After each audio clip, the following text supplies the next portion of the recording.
One moment, he was unplugging someone's PC in an internet cafe, the next, he was in jail, shackled. Starting as a death row inmate, he was lucky enough to receive a cheat delivered across worlds by a game NPC. With a passive skill potion book, he becomes unpoisonable and indestructible. In this fantasy world where bones determine all, he will use potions and his acting skills to forge an immortal path to the heavens. The night was deep, the red moon hanging high. Inside the north suburb prison of Chingshu County, Xu Chen slapped himself for the third time. The stinging pain on his cheek finally confirmed it, he wasn't dreaming. How did I transmigrate so randomly? I was just playing a game in an internet cafe. 1 second, he was a gaming addict who unplugged a whole row of computers in a fit of rage. The next, a surge of electricity, a flash of darkness, and he awoke here, shackled. Unfamiliar memories flooded his mind. The body he now occupied also belonged to Xu Chen, a bone scholar who, after failing his bone-changing ritual, had lost all hope and tried to hang himself. After being rescued, he had spoken some nonsense and was thrown in jail by the authorities on suspicion of being possessed by an evil ghost. According to the laws of the Great Zhou,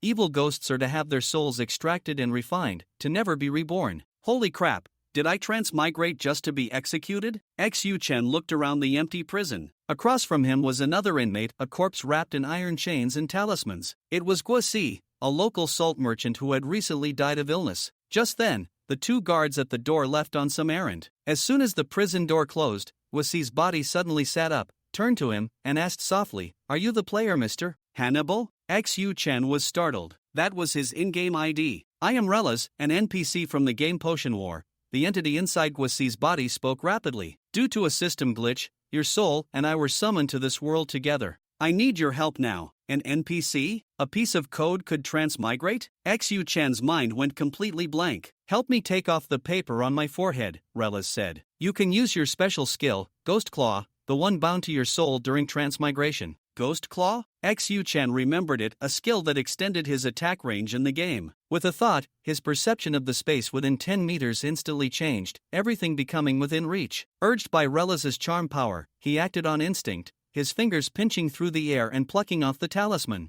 Instantly, Guosi's corpse collapsed, and a humanoid form made of blue data floated up. "My respected friend, forgive my desperate measure," Lawless's image bowed. "As a gift, I will grant you a passive skill potion book. It will help you survive in this dangerous world. This world holds the secret to long life. Seeking it is the only way home. Farewell." With that, a golden light shot into Xu Chen's mind, forming a shimmering book with 7 large characters on its cover. Passive skill potion book. Lawless's data form then dissipated into motes of light. Xu Chen flipped through the book in his mind. It contained dozens of passive skills from Potion War and their corresponding potion recipes. By drinking a potion, he could gain the skill. Among them were outrageously powerful survival skills like rebirth in water. "If I learn all these skills, won't I be immortal?" Xu Chen's heart pounded, but he quickly calmed down. If he couldn't get out of this prison, it was all just a fantasy. He began to analyze his situation. The authorities weren't sealing him up like they did Guosi, which meant their suspicion was low. As long as he played the part of the original Xu Chen, he had a chance. What would a young scholar who had failed a life-altering ritual and lost all hope look like? Dejected, lifeless. As a former drama student, acting was his forte. He immediately got into character, messing up his clothes, letting his hair down, and slumping against the wall, staring blankly at the moon while humming a sad tune, even squeezing out a few tears. He was a picture of despair. He also discreetly used the cooldown, Ghost Claw, to place the talisman back on Guosi's forehead. Just as he finished, footsteps approached. A guard led an old man in. The old man checked Guosi's corpse, then examined Xu Chen, taking his pulse and using acupuncture needles. Seeing no reaction, he finally concluded, normal temperature, normal pulse, no signs of soul anomaly, no signs of evil ghost possession. Then we'll release him, as per Lord Zhao's orders. Just like that, he was let out. Outside the prison, a frail woman rushed over tearfully. It was his mother in this life, Su Yunyang. Seeing guards still nearby, Xu Chen immediately knelt and put on a moving performance of a prodigal son returning, full of remorse and self-reproach, even slapping himself resoundingly. The mother and son walked hand in hand towards home. The streets of Chingshu County were brightly lit and festive. It turned out that the local dignitary, Squire Song, was hosting a banquet to celebrate his concubine giving birth to a 6th-grade bone spirit child. As they passed Song's residence, Squire Song himself recognized Xu Chen and strode over, grabbing his arm and bellowing for all the guests to hear, "Xu Chen, you're still alive? When are you going to repay the money your family owes me? 10 years ago, Squire Song had lent Xu-Chen 200 taels of silver. Now that Xu-Chen had failed and become a good-for-nothing, Song, seeing him down on his luck, decided to kick him while he was down, demanding not only the principal but also 10 years of interest amounting to 80 taels, thoroughly humiliating him. The surrounding guests also whispered and mocked, clearly enjoying his downfall. Xu-Chen knew he couldn't fight back now. He put on a smile, praised Squire Song lavishly, calling him benefactor, and readily agreed to pay the interest. Then, he changed the subject, casually mentioning,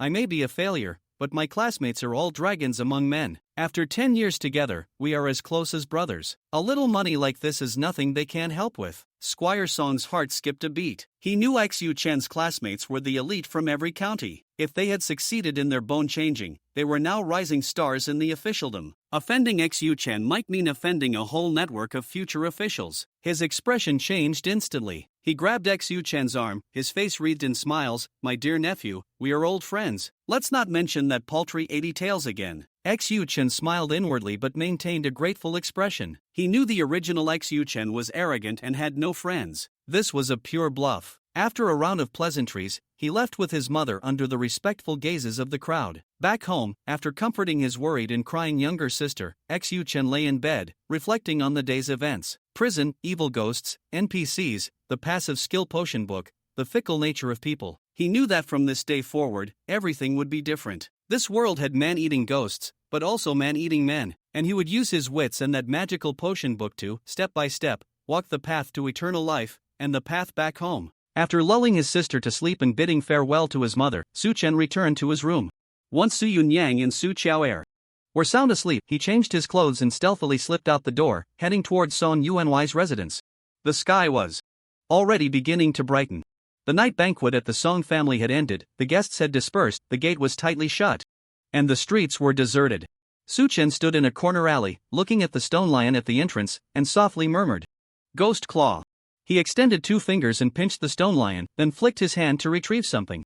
A red congratulatory card flew out from beneath the stone lion and landed in his hand. He tucked the card into his bosom and, with his head lowered, returned home. Once in his bedroom, he took out the card and held it up to the candlelight. The card bore 4 large characters: Zhao Bei congratulates. Zhao Bei? This is a congratulatory card from the county magistrate. Su-Chen was slightly surprised. This 6th-rank spirit child was indeed extraordinary. Even the county magistrate came to offer congratulations. He opened the card, revealing 3 leaf-shaped transparent slips of paper, thin as cicada wings, yet sturdy to the touch, with a plastic-like texture, printed with various texts and patterns. These were silver notes issued by the Great Zhou Kingdom, made from the wings of some insect. Each note had a face value of 100 taels of silver. Su-Chen compared it to the price of rice in modern prices, realizing that 300 taels of silver was equivalent to 100,000 RMB today. Zhao Bei is just a 9th-rank official, yet he can be so generous. It seems the officials here are quite well off. Su-Chen tucked the 3 silver notes safely into his bosom and burned the congratulatory card in the candle flame. This card had been secretly taken from the gift list while he was drinking with Song Yuanwai, using the ghost claw skill, and hidden beneath the stone lion.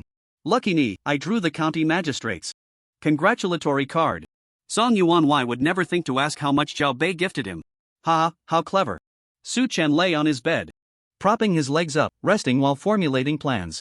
He flipped through the passive skill potion book in his mind, thinking, the urgent task is to understand the medicinal materials of this world and see how these potions are made. 300 taels of silver should buy quite a bit of materials. When he woke up, it was already the afternoon of the next day. Su Yunyang and Xiao'er were not at home. They must have gone to work at the Flower River fish boat. The kitchen was prepared with meals, covered with straw, for warmth. The meal was simple: a steamed fish, half a plate of vegetables, and a bowl of cooked rice. The plate of steamed fish had not been touched, indicating it was prepared just for him. A warm current flowed through Su-Chen's heart. In his past life, he had lived over 20 years without anyone preparing meals for him like this. He was an orphan, fond of solitude, with a detached temperament, always feeling that living alone was the most comfortable. But every time he sensed the goodwill of others, even the smallest act of kindness, it would fill him with immense warmth. Since I am here, I should settle in. It is only right for me to help him manage his family affairs after borrowing his body. After finishing his meal, he wrote a letter home, stating that he Would be going to Hedu to ask a friend for help and would not return for at least a month, assuring them not to worry and that he would send money back as soon as possible. Following his memories of studying, he went to the post station and, along with a familiar merchant caravan, took a horse-drawn carriage to Hedu. The administrative system of the Great Zhou Kingdom adopted a county system. Jun corresponds to what is now a province. Fu refers to the provincial capital. Hedu is the capital of Lai. Zhoujun, its level of prosperity incomparable to Chingshu County. The streets here were wide, bustling with high-ranking officials and nobles, dressed brightly and exuding elegance. The shops on both sides were numerous and varied. Even at night, the place was filled with voices, lively and extraordinary. By the time Su Chen arrived at Hedu, night had already fallen. He first went to the money exchange to convert the silver notes into silver ingots. Then he found a cheap inn to stay in.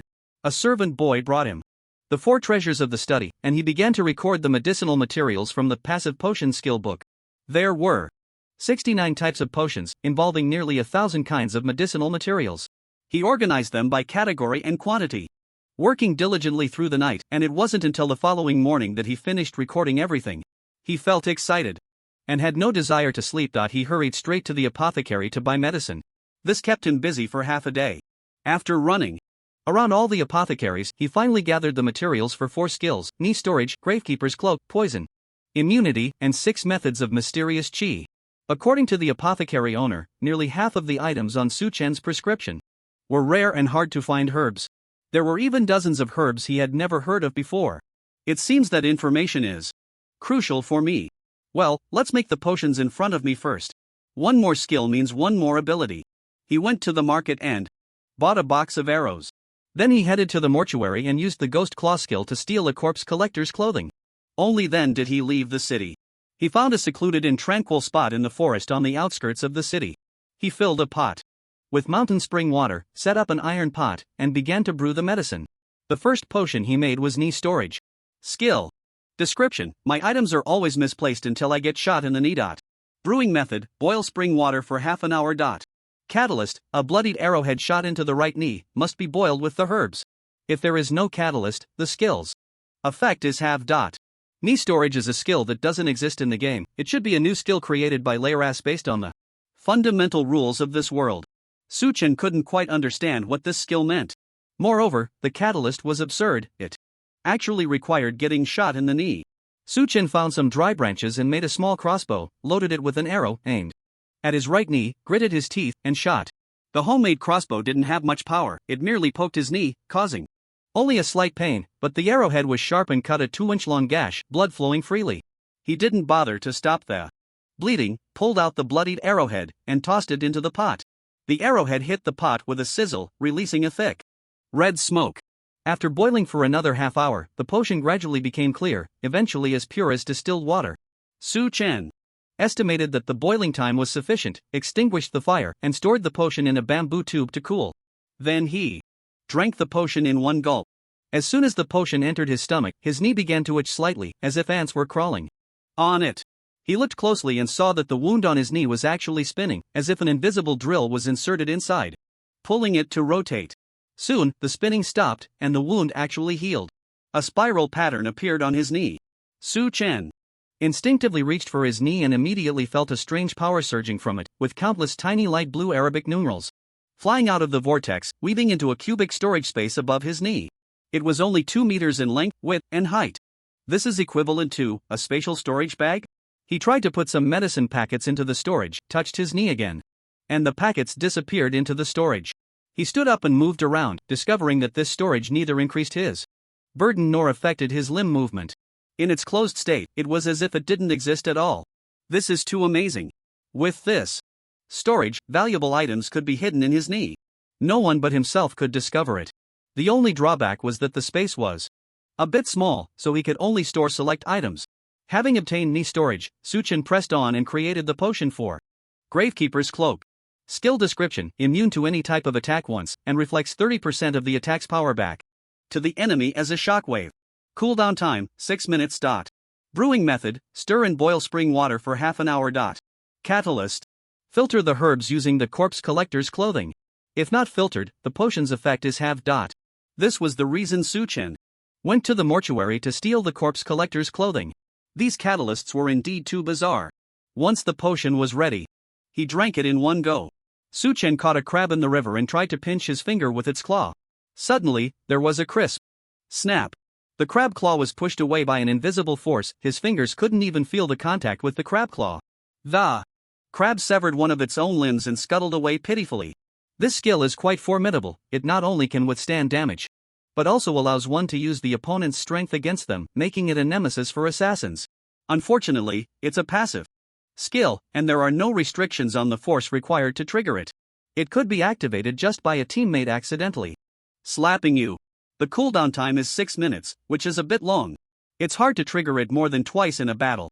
After putting away the remaining herbs and cooking tools into the knee warehouse, Su-chen felt relaxed and lighthearted as he returned to the city of Hedu. The toxic immunity skill requires morning dew to brew, so he would have to wait until tomorrow morning to prepare it. The 6 laws mysterious chi consists of 6 types of chi with special attributes, and one can only choose to possess one of them. Su-chen hadn't yet decided which one he wanted. As night deepened and stars scattered among the clouds, Su-chen ordered a table of food and drinks by the famous scenic spot Colorful Firefly Lake in Hedu, eating and drinking while watching the colorful fish in the pond. These colorful fish were quite magical, their scales glowing and illuminating the entire pond in vibrant colors, with 7 hues swimming in the water, even more beautiful than the neon lights of his previous life.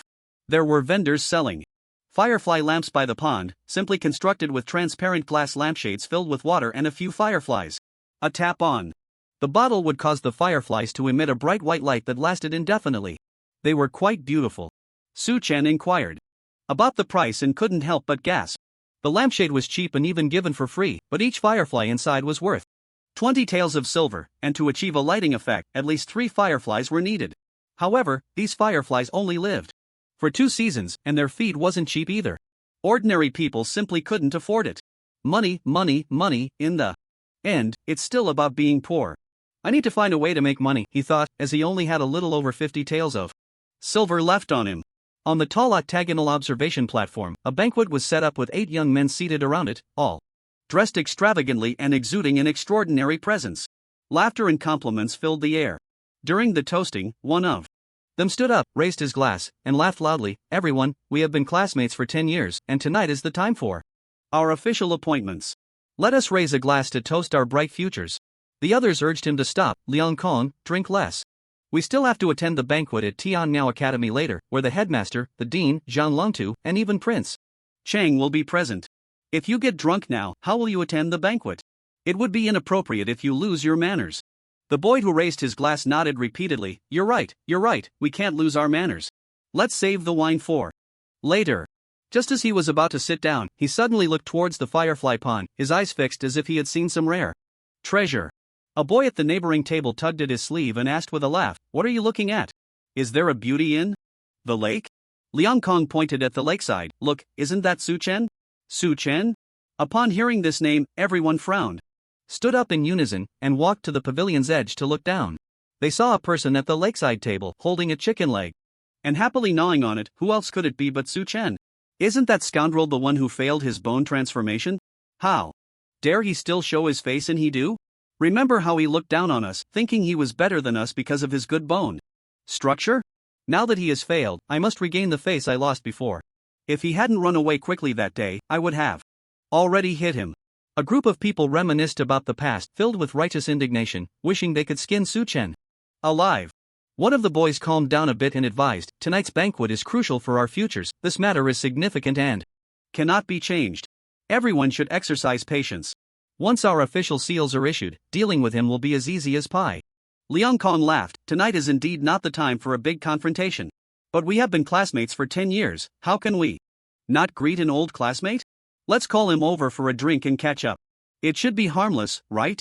The others understood and gave some money to a servant to invite him over. Su-chen had eaten and drunk his fill and was just about to leave when he saw a young servant rushing towards him.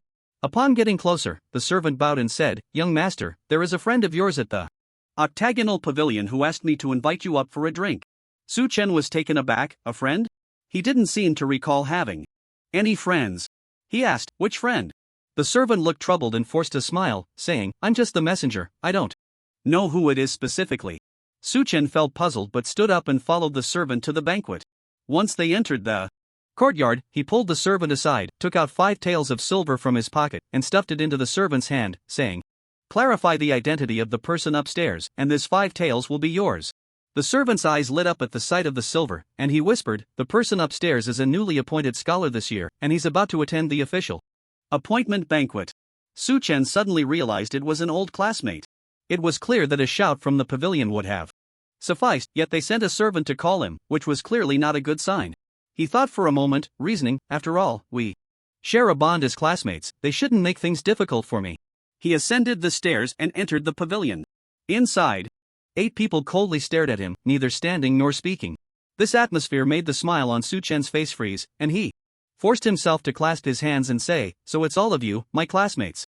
I heard you all have successfully changed your bones and will soon be appointed to official positions. Truly, congratulations." Liang Kong sneered, asking in a sarcastic tone, "Su-chen, you had the best talent in the Guizhi year, I wonder what bones you've changed." This was clearly a jab at him. He forced a smile and said, "Brother Liang, please don't make fun of me." "Oh," Liang Kong jumped up, feigning panic, "how could I dare to joke with you? You once swore you would change to a 5th grade bone. In front of you, we didn't even dare to breathe. Do you remember what you called me?" "Oh right, a bedbug, you called me a bedbug. I remember it clearly." By the end, he was gritting his teeth. The young man in green beside him added, "Liang Kong, he called you a bedbug because he thinks highly of you. In his eyes, I'm just a pile of mud, even worse than a bedbug. He called me a toad. He called me a mudfish. Damn it, he called me a stupid pig." Su-chen fell silent. He used to have a sharp tongue, which made him quite detestable. "Alright, I can't blame others, I can only say I'm unlucky." He bowed deeply. "In the past, I was in the wrong. Su-chen here apologizes to everyone. Today, you all have become dragons and phoenixes, and I am like mud compared to you. I hope you can overlook past grievances for the sake of our 10 years of hard study and let bygones be bygones, alright?" He took a very low stance, and the expressions of the crowd softened slightly. Liang Kong snorted coldly, "You think one sentence can brush it aside? That's too simple, isn't it?" Su-chen asked, "Then what do you want?" Liang Kong set out 3 empty bowls, grabbed a jar of wine, and filled them one by one, smiling, "If you drink these 3 bowls of wine, then the past grievances will be settled." "Drink wine?" Su-chen was slightly taken aback, secretly pleased. The alcohol here was several levels lower in concentration compared to his previous life. He had already drunk a jar of the same wine by the lake, and it felt similar to rice wine. He asked, "Is that true? Everyone here is a newly appointed martial official, there's no reason to lie." "Alright, I'll drink." Su-chen picked up a bowl of wine and downed it in one go. The wine wasn't very strong, but it had a sweet and mellow taste, warming him as it went down, making it extremely refreshing. After finishing 1 bowl, his eyes brightened, thinking, "Such good wine, I could drink 30 bowls, not just 3. He grabbed the second bowl and downed it again. The others watched him drink as if it were water, stunned into silence. These youths were only about 16 years old, having spent 10 years nurturing their bones, and were not allowed to drink. This was their first taste of alcohol after successfully changing their bones. Many of them were not used to it. Just as Su-chen was about to pick up the 3rd bowl of wine, Liang Kong quickly reached out to stop him, seizing the bowl and splashing its contents onto the table. The liquor flowed across the surface, spilling everywhere. Su-chen frowned slightly. "What do you mean? This 3rd bowl of wine isn't meant for you to hold and drink." Liang Kong tapped the table, grinning mischievously. "Come on, lick the table. Clean." "What the hell?" Su-chen's anger flared up instantly. Drinking to apologize was harmless, after all, he was at fault first. But making him lick the spilled wine off the table was crossing the line. His face darkened. "Leave a way out for others, so we can meet again in the future. There's no need to be so ruthless, right?" Liang Kong raised his thick eyebrows defiantly. "I'm now a 9-rank barbarian bull bone, with over 1,000 pounds of strength in my hands. I could kill you with a single punch. Do I really need to meet with a scum like you? Hurry up and lick the wine, then get lost. I'll spare you a dog's life. A punch could kill me?" Su-chen's mind raced, and a plan formed. He crossed his arms, lifted his chin slightly, and resumed his usual arrogant demeanor. Squinting, he stared at Liang Kong with a mocking smile. "Just you? If someone else said that, I might believe it. But you, a piece of useless mud, dare to say you could kill me? Even though I failed to change my bones, my bone quality is not something trash like you can compare to. Do you dare to fight me?" "Fight?" The other youths looked astonished, thinking he had lost his mind. Liang Kong laughed heartily. "You want to fight me?" Su-chen replied, "Stop with the nonsense. If you have the guts, come at me, if not, get lost." Seeing Su Shen's arrogant attitude, Liang Kong snorted coldly, you refuse to take the path in the human world, yet you barge into hell without an invitation. He rolled up his sleeves, ready to strike. A classmate named Qian Wuliang stopped him. Wait, don't act yet. I have something to ask. Su Chen, do you know the rules of a gambling fight? Su Chen replied, fight to the death or maiming. It's none of our business. Qian Wuliang called over a servant and gave some instructions. Before long, a richly dressed middle-aged man was brought in. Qian Wuliang said, this is the owner of Lianhu Restaurant, Master Sunday. If you want to gamble, why not have him as a witness? Master Sun understood the situation and turned pale. As a tavern owner, he dreaded trouble. However, in front of a group of officials, he couldn't afford to offend them and could only advise gently, you young ones are hot-headed, fighting over a moment's glory is too childish. Why not? Sit down and drink? Turn swords into plowshares. Qian Wuliang frowned, we called you here to be a witness, just watch quietly, no need for your input. The term master refers to an official position outside the regular hierarchy, a product of the buying official positions system in the Great Zhou Kingdom, enjoying the salary of a 9th-rank official and some trivial rights, such as not being punished without conviction and using official post stations. These masters had no real power, so they still had to bow their heads in front of true military officials. Qian Wuliang turned to Su Chen, smiling, since it's a gambling fight, there are no legal constraints. Your 5th-rank bone quality back then was indeed impressive compared to your peers. I imagine you don't think much of the 9th-rank barbarian bull bone. Since that's the case, Qian Wuliang, with a meticulous mind, aimed to cut off Su Chen's retreat step by step. Su Chen, however, was too lazy to listen to his nonsense. Are you done with your blabbering? Are we fighting or not? Qian Wuliang nearly spat blood, his teeth clenched in anger, and he said to Liang Kong, if he seeks death, don't hold back. Liang Kong sneered coldly, stretching his muscles, and said, he won't survive. Just as he was about to strike, Su Chen stopped him. Wait. Su Chen said, you and I are evenly matched, we might not determine a winner even after 3 days and nights of fighting. We need to set some rules. Besides, a gambling fight without stakes is meaningless. 3 days and nights? Liang Kong rolled his eyes, you really know how to flatter yourself, I told you, I could kill you with one punch. Then let it be just one punch, whoever is knocked back loses. Su Chen spoke rapidly, the stakes are, I'm short on money lately. If I win, I want 1,000 taels of silver from you.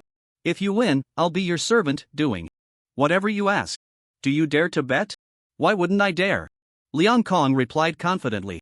The difference between a successful and a failed bone transformation was like heaven and earth. The two were simply not on the same level. Su Chen said, since you've agreed, then prepare the money. What if you lose and try to back out? Wouldn't that be a waste of my effort? This caught Liang Kong off guard. 1,000 taels of silver was not something he could easily produce.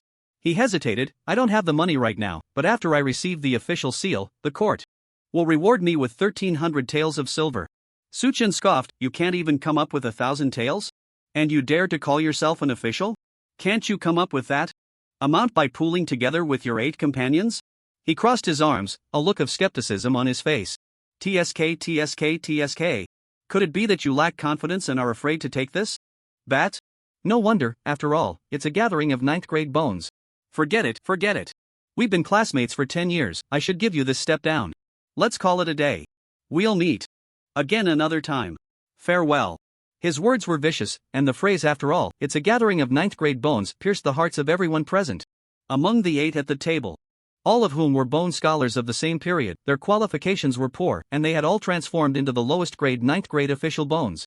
Yet even 9th grade official bones were still 100 times stronger than Su Chen, who had failed his transformation. He turned to leave, but several voices called out simultaneously. Stop. Don't go. Su Chen turned back to see the 8, their faces flushed with anger, each reaching into their pockets for silver. In no time, a small mountain of silver coins piled up on the table. After counting, it was just over 200 taels. The atmosphere became quite awkward. Shen Wuliang's face turned red, and he called over Sun Yuan for a whisper.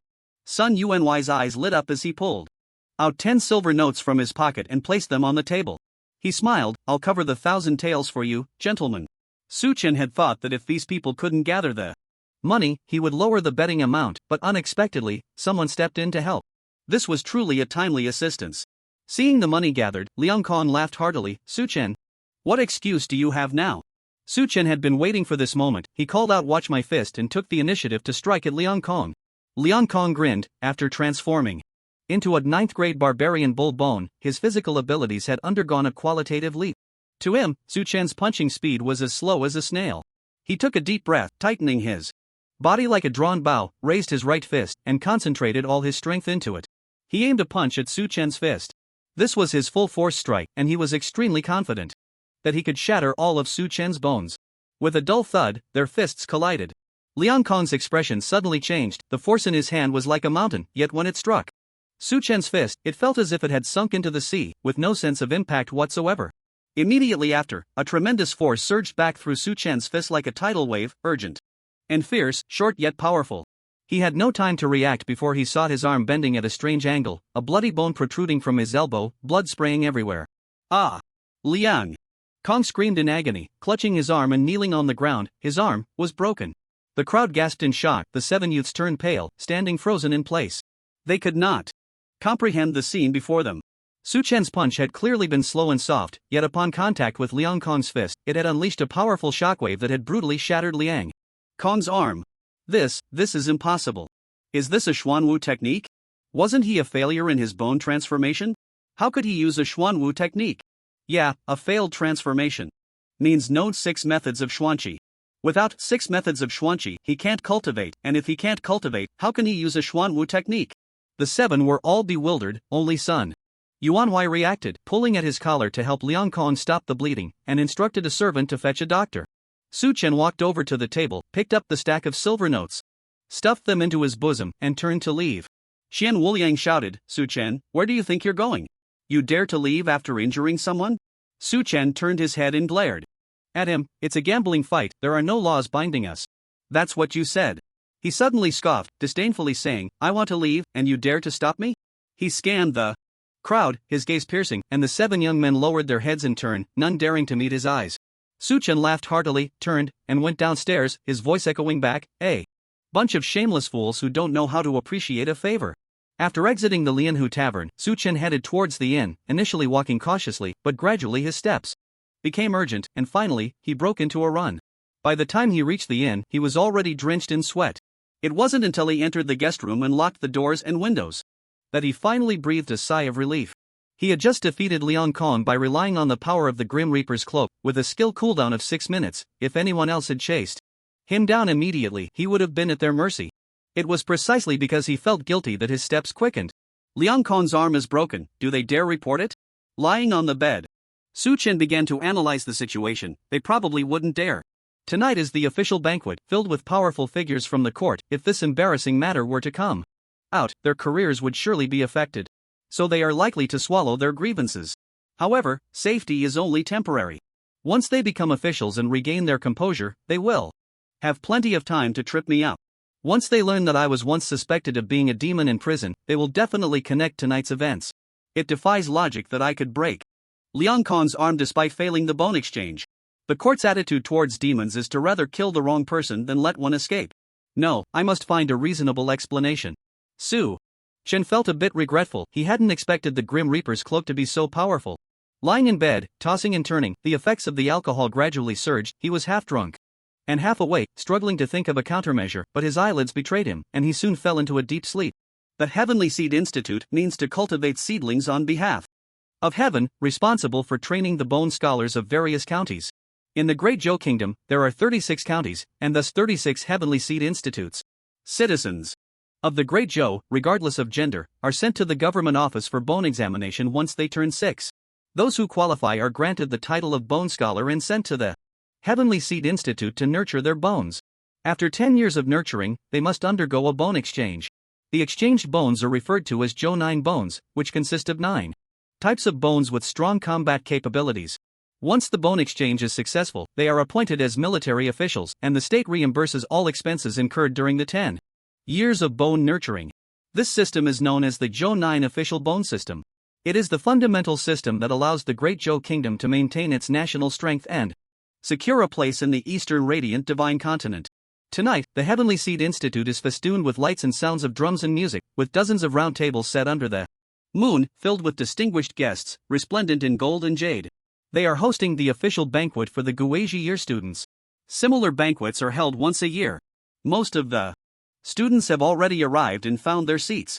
Guizhi Year Student Master Su Hong, Heavenly Seed Institute Director Wang Yu, and Hedu Prefect Zhang Hua have taken their seats, waiting for Chaozhou King Chen Yi to return from the military before the banquet can begin. Hedu Prefect Zhang Hua is a thin old man, over 50 years old, with graying hair at his temples.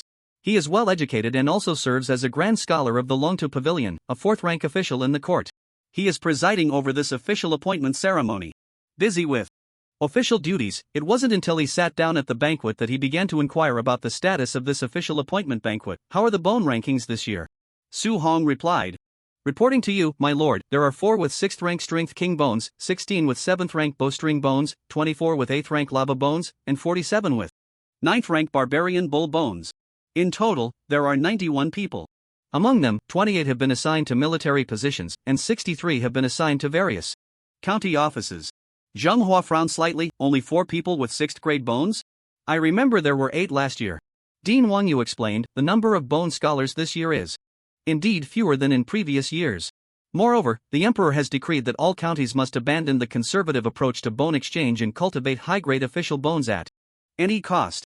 This year, the 2 students with the best bone talent both challenged 5th grade bones, but unfortunately, both failed. One died on the spot during the bone exchange process, while the other survived by luck, but his bone talent has been ruined. If they had chosen 6th grade bones, they would have succeeded without a doubt. Upon hearing this, Zhang Hua took a deep breath, slowly exhaling, his expression complex as he sighed. What a waste of 2 talents. However, our great Zhou hasn't produced any official bones above 5th grade in 10 years. It's time to establish a new trend. Zhou 9 official bone system is indeed the foundation of the nation, but its drawbacks are particularly prominent. The cost of nurturing bones is something the common people cannot afford. Those who fail in bone exchange often find themselves in miserable situations, sometimes leading to family ruin. New graves are filled with blood and tears. With such outcomes, who would dare to challenge high-grade official bones? During the conversation, a student shrank his head, sneaking up to the banquet, and bowed in turn. This person was Qian Wuliang, who had rushed over from Lianhu restaurant. Su Hong glared at him, clearly displeased, and scolded, Qian Wuliang, why aren't you seated waiting? What are you doing here? Qian Wuliang replied with his head down, I came to help Liang Kong request leave. Su Hong's tone was harsh. Today is the official appointment banquet. What leave does he need? Qian Wuliang said, Liang Kong and I came together for the banquet, but on the way, his servant suddenly came to say that his mother is critically ill and he must return home to see her one last time. Liang Kong left in a hurry, so I came to request leave on his behalf, hoping for your approval. Upon hearing this, Su Hong's expression softened as he sought the opinion of Zheng Fuyin. Zheng Fuyin nodded. This is a common human sentiment. Later, you will take the official seal to deliver it to the Liang family. Qian Wuliang accepted the order and returned to a corner table. At the banquet, 6 young men looked up expectantly, and Qian Wuliang nodded. Zheng Longtu has granted leave. The other young men all sighed in relief. Qian Wuliang's expression turned serious as he warned, everyone, remember, the truth of this matter must not be spread. Otherwise, we will all be guilty of deception. Someone gritted their teeth and said, damn Su Chen, we can't just let him go. Qian Wuliang replied, endure for now, we all hold positions in various county offices, and there will be plenty of opportunities to deal with him later. We need to figure out why he can use the Xuanwu technique. The next morning, Su Chen woke up early, feeling refreshed after a night's rest, and some of the problems that had been troubling him gradually found solutions. An effective plan began to take shape in his mind. Once successfully implemented, it would perfectly resolve his identity issues and even pave the way for future development. He set an ultimate goal for himself, find the secret to immortality and return to Earth. After breakfast, Su Chen immediately left the city, heading to the woods north of the city to collect a pot of morning dew. Then he prepared the toxic immunity potion and the 6 methods of Xuanqi potion. The toxic immunity potion could make the body immune to all poisons. The key ingredient for this potion was quite special, a rare plant called sungrass, which alone cost him 80 taels of silver. If sungrass was not added during the brewing process, the resulting potion would be a one-time detoxification remedy, capable of completely curing any type of poisoning symptoms. The materials for this detoxification potion were extremely cheap, costing only 3 taels of silver, which presented a lucrative opportunity for Su Chen. However, managing it posed a dilemma for him. Completely cure any type of poisoning symptoms, this attribute was too extraordinary. Once it was released, it would definitely cause a sensation and could very likely bring him fatal trouble. Therefore, he had to find some subtle way to realize its value. 6. Laws of mysterious qi refers to 6 types of spiritual energy that can be cultivated by individuals. Only those with innate spiritual bones or those who have successfully transformed their bones can possess them. This power originally belongs to this world. Like the Ni warehouse, it is a capability created by Lei Ras after probing into the source power of this world. The 6 types of mysterious qi have different attributes. Gang qi, hard.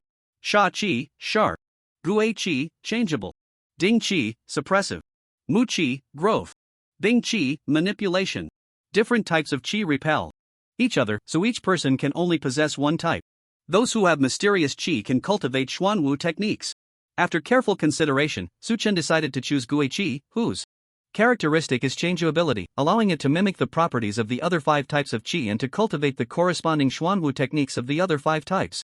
However, it can only be cultivated to 70% proficiency, without the ability to specialize. The reason for choosing Gue Qi is that the passive skills in the potion book are diverse and all-encompassing. The characteristic of Gue Qi can serve as a cover for these skills. After drinking the potion, Su Chen immediately felt a stream of energy flow from his lower abdomen to his chest, swirling around his chest before flowing to his limbs and bones. This energy was like a mischievous child, unpredictable, sometimes sharp, sometimes hard, sometimes domineering, sometimes mysterious. This is Gue Qi, he murmured to himself. With Gue Qi, I can explain why I broke Liang Kong's arm with a single punch. Next, I need to seek an explanation for my 10 years of hard study. A sly smile appeared on his face as he returned to the Hedu city, heading straight to the Tian Miao Academy. Inside the Tian Miao Academy, the rules were strict. After a round of announcements and waiting for more than half an hour, Su Chen was led by someone along a small path to the residence of the instructors, where he met his teacher, the headmaster Su Hong. Seeing this year's most outstanding student, Su Hong felt a mix of emotions. If it weren't for the insistence of the dean to challenge the 5th grade bone, Su Chen might have already transformed into a 6th grade Power King bone and become a rising star in the military. The 6th grade Power King bone weighs 800 pounds and can lift 3,000 pounds. It is the most favored powerful bone in the army. Paired with specially made armor, it charges into battle, invincible. The future achievement would at least be that of a deputy commander. Su Chen respectfully knelt down and bowed. After 10 years of being teacher and student, they were as close as father and son, deserving such a grand gesture. Su Hong felt a pang in his heart and sighed. You should have come to find me earlier. I have arranged a job for you. Although it may not be as prestigious as a military officer, it will ensure you won't have to worry about food and clothing in the future. Su Chen replied, I came to seek clarification. Clarification? What questions do you have? Su Chen showed a hint of confusion and replied, it seems my bones have undergone some peculiar changes. Su Hong furrowed his brows. What do you mean? Su Chen said, my bones do not possess the toxic characteristics of the 5th grade corrosive bone, yet they have the trait of being immune to all poisons. Moreover, I have already acquired the Gue Qi from the 6 laws of mysterious qi. Su Hong stood up, reached out to grab Su Chen's arm for examination, and soon exclaimed in shock, indeed, it is Gue Qi. Could it be that a mutation has occurred? He pressed on, explain in detail how you discovered the characteristics of your bones. Su Chen's expression turned despondent as he said, I failed to transform my bones, feeling depressed, and was blocked by my creditors. In a moment of despair, I had thoughts of ending my life. However, after drinking several poisons, I remained unharmed. In desperation, I attempted to hang myself but failed to die.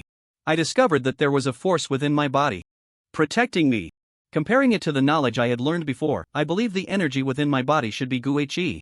Since Gue Qi has manifested, it indicates that my bone transformation was successful, just not into the 5th grade corrosive bone we expected. I recalled my previous experience of being unaffected by poison and bought various poisons to test, ultimately confirming that I am indeed immune to all poisons. Su Hong stared wide-eyed, his mouth twitching involuntarily. This kid is truly ruthless, attempting suicide by poison and hanging. What a determination he must have had. Your deduction is reasonable. During the process of bone transformation, uncontrollable mutations can indeed occur, and there have been instances where special abilities were born. The materials for the transformation of the 5th grade corrosive poison bone are various deadly toxins, making it the most lethal of the fact that you survived is already a miracle. It seems your bones have mutated towards resistance to toxins. Su Hong stroked his beard and analyzed, then looked at Su Chen. If you can prove that your ability to be immune to all poisons is reliable, that would indeed be a blessing for you. Are you willing to conduct the experiment in front of the dean? Su Chen replied, I am willing. For the entire day that followed, Su Chen was consuming poisons. The instructors and doctors from Tianmiao Academy came in waves, all eager to witness Su Chen's immunity to poisons, with some even bringing out family heirloom poisons that were not available on the market for him to try. The result was, without exception, these poisons had no effect on Su Chen. Ultimately, Yuan Yu made the decision and announced the birth of a new type of, naming it poison-resistant bone, with its grade yet to be determined. The experimental results were documented and submitted to the Tianshi mansion for a ruling. 3 days later, a team of doctors from the capital arrived to re-examine Su Chen. They ultimately classified the poison-resistant bone as a 10th grade bone. They found that this bone, aside from its ability to resist poison, did not provide him with any enhancement in combat power. Therefore, it could only be considered an auxiliary type of. Auxiliary type, except for a few extraordinary cases, are all 10th grade bones. In the common folk of the Great Zhou Kingdom, there are many clinics that perform bone transformations. Mostly for auxiliary type. The abilities vary widely, mostly related to production and daily life. For example, a type of called taste bone can grant a person a sense of taste and smell, far beyond that of an ordinary person. Those who possess this type of bone are the best candidates for chefs. 2 days later, Su Chen was called by Su Hong, who mysteriously led him to a residence in the northern part of Hedu city. This residence had a crumbling wall, looking quite dilapidated, but it covered a large area, comparable to the county office of Hedu. After entering the courtyard, Su Chen was taken to a side room to wait. Before long, Su Hong brought in a lean man. This man was in his 40s, dressed in a neat short coat, with dark skin and bright, piercing eyes. Upon entering the room, he stared at Su Chen, sizing him up. Su Hong introduced, "This is Lord Ying, come and pay your respects." Su Chen bowed in greeting. Ying said to Su Hong, "Su Master, let me speak to him myself, some matters are confidential." Understood, understood, Su Hong nodded and left. Ying smiled at Su Chen, his demeanor very amiable, lazily pulled out a chair, sat across from him, and asked, "Do you know where this place is?" Su Chen shook his head. He had already asked on the way, but Su Hong was tight-lipped and unwilling to tell him. Ying said, "This is a gathering camp of the Night Watch Army." Night Watch Army? Su Chen was a bit confused, he had never heard of this name before. Ying explained, "This organization is quite secretive and not well known to outsiders, it's normal that you haven't heard of it. The main responsibility of the Night Watch Army is to act as the court's eyes and ears, helping the court gather any reliable local intelligence." Su Chen was astonished. Isn't this just like the legendary Jinui? He dares to tell me these things. Could it be that he wants to recruit me? Ying was straightforward. "I am the captain of the 7th squad of the Night Watch Army. I am very interested in your poison-resistant bone and hope you can join us."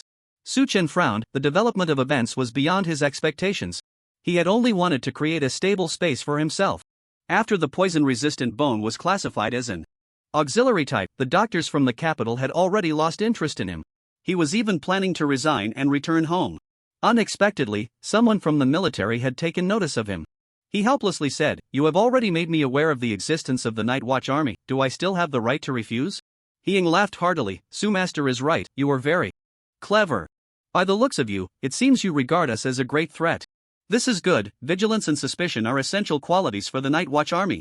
He took a badge from his pocket and tossed it to him. It was a waist badge made of fine iron, engraved with a biting-tailed tiger gem. Su Chen recognized this badge. It was the identity badge of the Censorate. The Censorate was the supervisory agency of the Great Zhou Kingdom, equivalent to a prosecutor's office, but without judicial power, only the rights to supervise and report directly to the emperor. Censorate Inspector, a 7th rank official, this is our official identity on the surface. Ying grinned, a bit smug. This identity is quite impressive. When you show the token, even 4th rank officials in the court must treat us with respect. But it must not be abused. After all, our true identity is the Night Watch Army. I'm giving you this token in advance to help you settle your family affairs quickly. The failed bone scholar, dealing with family matters is not easy. He then pulled out 13 silver notes and handed them to Su Chen, saying, "This 1,300 taels of silver is what Master Su Hong and Yuan Yu helped you obtain, as compensation according to the treatment of the 9th rank barbarian bull bone. I give you 10 days to handle your household matters. After 10 days, come here to wait for me.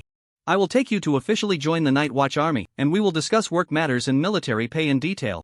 Then Ying escorted Su Chen to the gate and reminded him, "Remember, do not tell anyone about the Night Watch Army. Also, Master Su Hong believes you are joining the Censorate." Holding the token, Su Chen walked towards the Tianmiao Academy, feeling a bit dazed. The value of the token in his hand was so high that it made him feel like he had stumbled upon a windfall. With this token, am I already considered a 7th rank official? Master Su was just a 7th rank official too, right? Upon arriving at the Tianmiao Academy, he saw Master Su Hong, who was grinning from ear to ear, holding Su Chen's token, looking at it repeatedly, and exclaimed, Su Chen, you really have turned misfortune into fortune. Even if you had changed to a 5th rank corrupted bone, you might not have been able to join the censorate. The right to report directly to the emperor is not something other institutions can possess, it represents the emperor's trust. This is truly a twist of fate. Master Su repeatedly advised him, explaining many rules of the officialdom. Finally, he reluctantly sent him off. Su Chen expressed his gratitude profusely, bidding farewell to Master Su, and headed to the post station, renting a carriage towards Chingshu County. He had been away from home for 8 days. Busy with various matters, he had not had the chance to send money home and had no idea what the situation was like at home. 2 days later, Su Chen finally returned to Chingshu County. The night was deep, and he walked briskly, feeling anxious, with a sense of returning home and glory. Perhaps it was the acknowledgement of Su Chen's identity. This home gave him an inexplicable sense of belonging, heavy and warm, making him feel comforted. Standing at the gate of the courtyard, he excitedly shouted, Mother, shower, I'm back. No one responded, the house was pitch black. Have they already gone to bed? He pushed the door open and entered the courtyard. Upon entering the house, he found that there was not a single person inside. Could they still be working at the fish restaurant? He hurriedly ran towards the fish restaurant. The Huahai Fish Restaurant was a series of small boats that formed a dining establishment. Guests would eat while drifting on the river. Eating while enjoying the scenery was quite poetic. Su Chen boarded the northernmost flower boat, and immediately a boatman recognized him, rushing over angrily, scolding, Su Chen, you heartless thing, you still know how to come back? Su Chen's expression darkened, and he frowned. He recognized this person, it was old Zhang, who worked on the same boat as Su Yunyang. They usually had a great relationship, so why was he speaking so harshly today? He said in a deep voice, Old Zhang, where are my mother and sister? Old Zhang pointed at his nose and scolded, you ungrateful thing. You still remember you have a mother and a sister? I thought you had run off to the ends of the earth. Su Chen was somewhat annoyed, seeing the situation. It was clear that something had changed at home. He was too lazy to listen to the old man's nonsense, so he grabbed the collar of the other man and pulled him closer, coldly asking, what exactly happened? Speak quickly, or I'll kill you. Old Zhang was startled and stammered, Song Yuanwei found out that you have no friends at Tianmiao Academy, so he figured you must have run away to escape your debts. He came to the door to take a concubine as payment and took Chower to the Song residence. Your mother, in order to save Chower, beat the drum of injustice at the Yamen. But County Magistrate Zhao charged her with false accusation and locked her up in prison. Upon hearing this, a surge of anger shot through Su Chen, and he slammed his palm against the mast, making it hum. Gritting his teeth, he said, taking a concubine as payment? What audacity! Song old dog, if anything happens to Chower, I will make your Song family extinct. He disembarked and strode purposefully towards the Song residence. Some diners on the boat recognized him, dropped their chopsticks, and followed, discussing among themselves. Hey, Su Chen actually came back. Could it be that he really went to find friends for help? With his character, what kind of friends could he have? It's a miracle if he doesn't make enemies. Yeah, otherwise how would Song Yuanwei dare to take Chower back? Since the arrival of the spirit child, Song Yuanwei had become a prominent figure in Chingshu County, with visitors coming and going endlessly, even County Magistrate Zhao often drinking and chatting with him. The news that Song Yuanwei wanted to take Su Chower as a concubine had spread far and wide. Some believed that repaying debts was only right and that marrying into the Song family would mean a life free of worries, which was a good thing. Others felt that Song Yuanwei was abusing his power and suspected him of forcibly taking a common girl. More people described Su Chen as an unfilial son, a coward, and a heartless wretch, lamenting and wishing they could devour his flesh whenever the topic arose. Inside the Song residence's bedroom, the scent of incense wafted, and the screen stood tall. Song Yuanwei had put on his trousers, his face full of worry, and asked, Dr. Shin, can my condition still be treated? Dr. Shin packed his medicine box and replied kindly, my lord need not worry, the injury is half healed, with only some swelling remaining. If you continue taking the medicine, within half a month, I guarantee you will be able to ride into battle, looking as good as ever. 2 days ago, Song Yuanwei had captured Chower and intended to act inappropriately that very night. Unexpectedly, Chower fought back fiercely, kicking him in a sensitive area, causing a serious injury that left him in agony. Since that day, the Song residence had closed its doors to visitors. Hearing that there was no serious issue, Song Yuanwei breathed a sigh of relief, but his anger flared again as he called for his servant Song Nang and ordered, go, break that bitch's other leg too. Song Nang accepted the order and left. As he reached the front courtyard, he suddenly heard a loud knock, knock, knock at the door, like thunder. He was puzzled, given the Song family's current status, no one dared to knock like that. He shouted at the door, "Who is the ill-mannered fool? Don't you know where this is? Are you knocking or smashing the door?" A voice from outside called. "Open the door quickly, I'm from the county office. County Magistrate Zhao has urgent news for the master." Upon hearing this, Song Ning thought, could it be that Su Yunyang has caused some trouble in prison? He hurriedly opened the door. Before he could see the other person's face clearly, he was kicked in the chest and fell backward, hitting the ground hard, nearly shattering his pelvis, and he cried out in pain, "Damn it, what are you doing?" Halfway through his words, his eyes widened. The person standing at the door was tall and strong, dressed in a scholar's robe, with his hair tied back, fluttering in the wind. His nose was sharp, his face chiseled, and his eyes were cold as ice. The fierce gaze swept over, exuding an undeniable authority. His tiger-like eyes glared with unrestrained arrogance. Su Chen? The visitor was indeed Su Chen, who had just pretended to be an official to trick him into opening the door. Su Chen stepped forward, grabbed Song Nang by the collar, pulling him close to his face, his expression twisted like a demon, and shouted, "Where is my sister?" Song Nang was so frightened that his soul nearly left his body. He could only shake his head and dared not speak. Su Chen raised his fist and brought it down like a torrential rain. The students of Tenmiao Academy not only immerse themselves in the teachings of sages but also study the art of combat in the military, techniques of capture, hand-to-hand fighting, and weapon skills. After 10 years of rigorous training, his combat power was unmatched by ordinary people. In just a moment, Song Nang was beaten to the point of having a crooked mouth and blood all over his face. Su Chen asked again, "Where is my sister?" Song Nang opened his mouth, spitting out 2 front teeth, blood streaming down his chin. "Whimpering and sobbing," he said, "in the woodshed in the backyard." Su Chen lifted Song Nang as if he were a chick and rushed towards the backyard. The maids and young servants of the Song residence, witnessing this scene, were so frightened that they scattered in all directions. Some hurried to inform Song Yuan why, while others ran straight to the yamen to report the incident. Those who had come to watch the commotion at the entrance surged into the Song residence, all of them wide-eyed in shock. "Oh my, Su Chen really has the guts of a bear and the courage of a leopard. He even dares to hit someone from the Song residence? This is truly a huge mess. Even if he rescues Chower, Song Yuanwei won't let him off." In the woodshed, Su Chen found Chower. She was disheveled, lying motionless by the pile of firewood. The sight before Su Chen made him feel as if the world was spinning. He rushed over and held Chower in his arms. Chower had her eyes closed, her little face as pale as paper. Only her trembling eyelashes and faint breath proved that she was still alive. A gash over half a foot long had opened on her left thigh, wrapped in charcoal ash, with blood seeping through the ash, pooling into a thick puddle on the ground. Some flies landed on the blood pool, buzzing their wings. The blood had dried, sticking tightly to her pants. When Su Chen picked her up, her clothes peeled away from the blood pool with a popping sound. "Shower, shower." He called out twice, but Shower showed no response. He tore off a piece of his clothing and tied up her leg, then carried her out of the woodshed. Outside the woodshed, Song Yuanwei, accompanied by more than a dozen servants, blocked the way. Song Yuanwei looked at Song Nong, whose face was covered in blood, trembling with rage. Pointing at Su Chen and shouting, "You damn thing, I see you don't want to live anymore. You dare to hit someone from the Song residence?" Su Chen was burning with anxiety, ignoring Song Yuanwei's shouting. He only saw Shinshi, who was hiding in the crowd with a medicine box. He pulled out the waist token of the inspectorate from his bosom, tossed it to Song Yuanwei, and then rushed towards Shinshi. Seeing Su Chen running towards him, Shinshi was startled and turned to leave. But a loud shout stopped him in his tracks. "If you dare to leave, I'll burn down your shop." Shinshi turned his head, his face full of bitterness. Su Chen shouted, "I'm looking for you to save someone, why are you running?"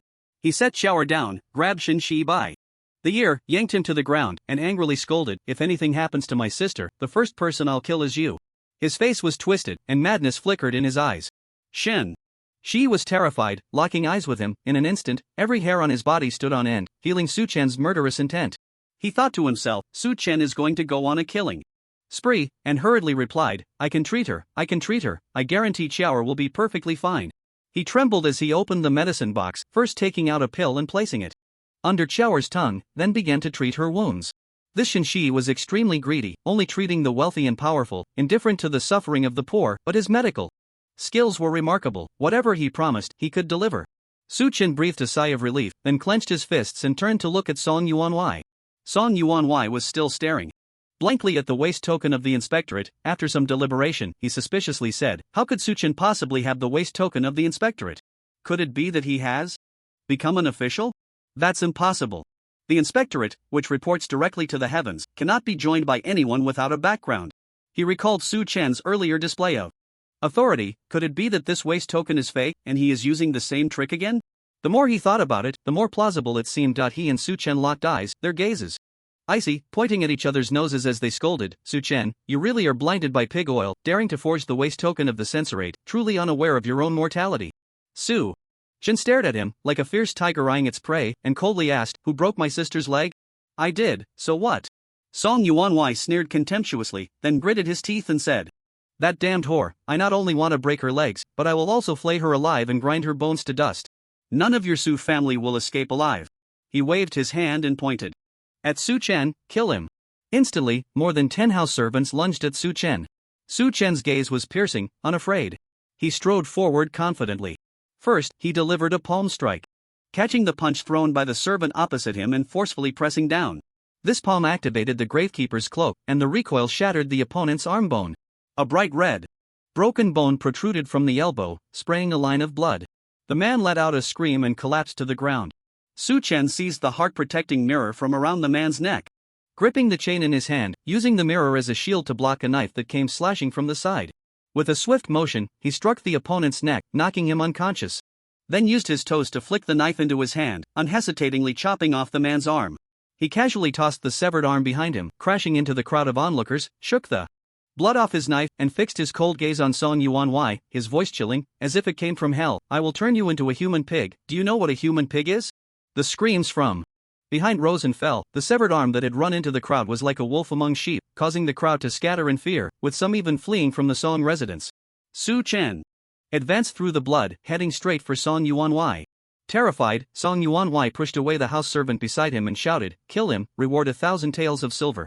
The house servants, initially intimidated by Su Chen's momentum, hesitated in fear, but upon hearing the reward of 1,000 taels, they surged forward as if injected with adrenaline, wielding knives, guns, swords, halberds, axes, and hooks, all sorts of weapons aimed at Su Chen.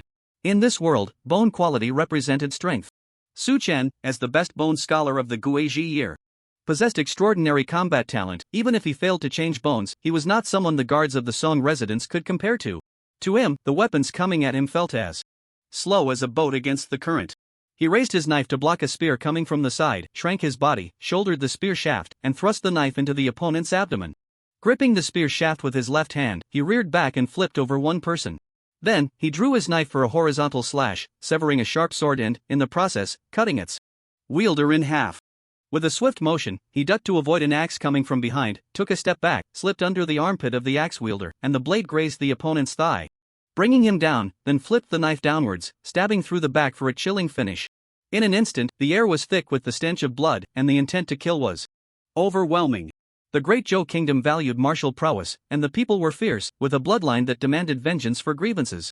Su Chen, fueled by rage, faced his first kill without fear, instead feeling exhilarated. The steel knife danced in his hand like a whirlwind, and more than 10 house servants fell to the ground like dirt chickens, screaming continuously, all taken down in the blink of an eye. Seeing this scene, Song Yuan was terrified to the core, turning to flee, but Su Chen grabbed his collar and yanked him back, throwing him to the ground. With a thunderous roar, "Old dog Song, do you know what a human pig is?" His steel knife was pressed against Song Yuan's neck, the blade already twisted, the upturned edge piercing into Song Yuan's neck, blood flowing down and soaking his chest. Song Yuan was horrified. The situation had changed too quickly for him to anticipate. Had he known Su Chen was this formidable, he would never have dared to provoke him. The decisiveness in Su Chen's actions nearly shattered his courage.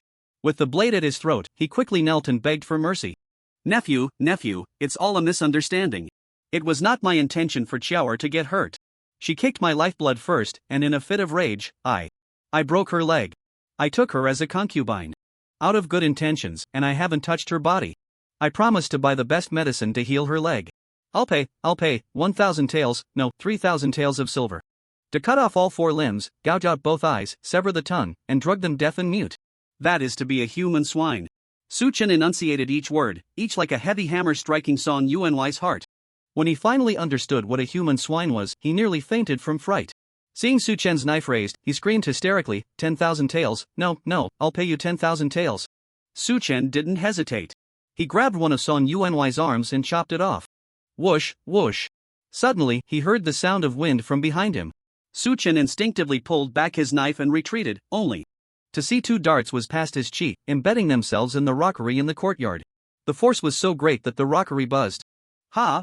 He actually dodged it. Su Chen looked in the direction of the sound, and saw a blue-clad, sword-wielding constable standing at the back gate of the Song Manor.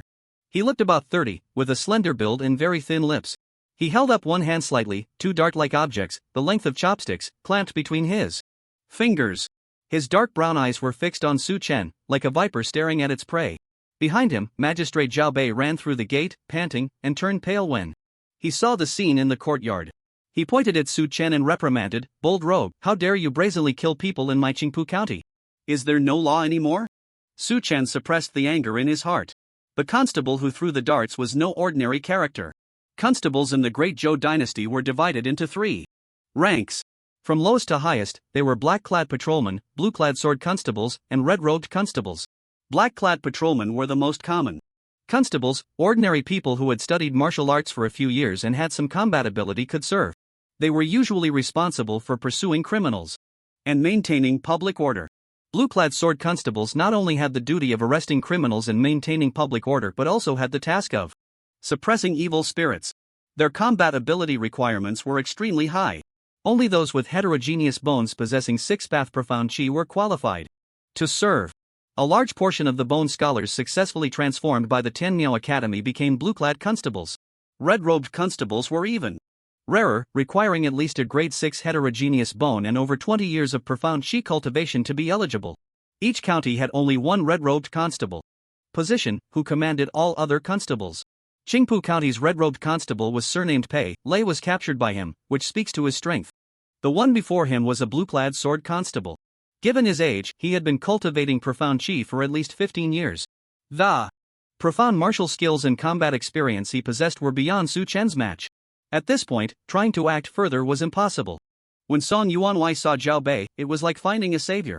He scrambled and crawled towards Zhao Bei, wailing, "Lord Zhao, save me." Zhao Bei helped Song Yuan up and shielded him behind him, comforting him, "Don't worry, Yuan Song, with Li Qingyi here, no one can harm you." Song Yuan tore off a piece of his clothing to press against the wound on his neck. His eyes still held lingering terror. He glanced at Li Qingyi, saw him in a standoff with Su Chen, and relaxed slightly.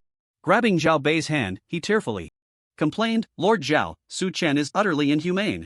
He owes me money, and now he's come to my door and killed all 10 of my household guards. If such a depraved man isn't eliminated today, how can we explain it to the people of Qingpu County?" Zhao Bei's expression became slightly solemn. He turned to the blue-clad constable and asked, "Li Qingyi, are you confident you can kill this villain on the spot?" Li Qingyi frowned slightly and replied, "It would be as easy as turning my hand to kill him. However, according to the law, he should be taken back for questioning."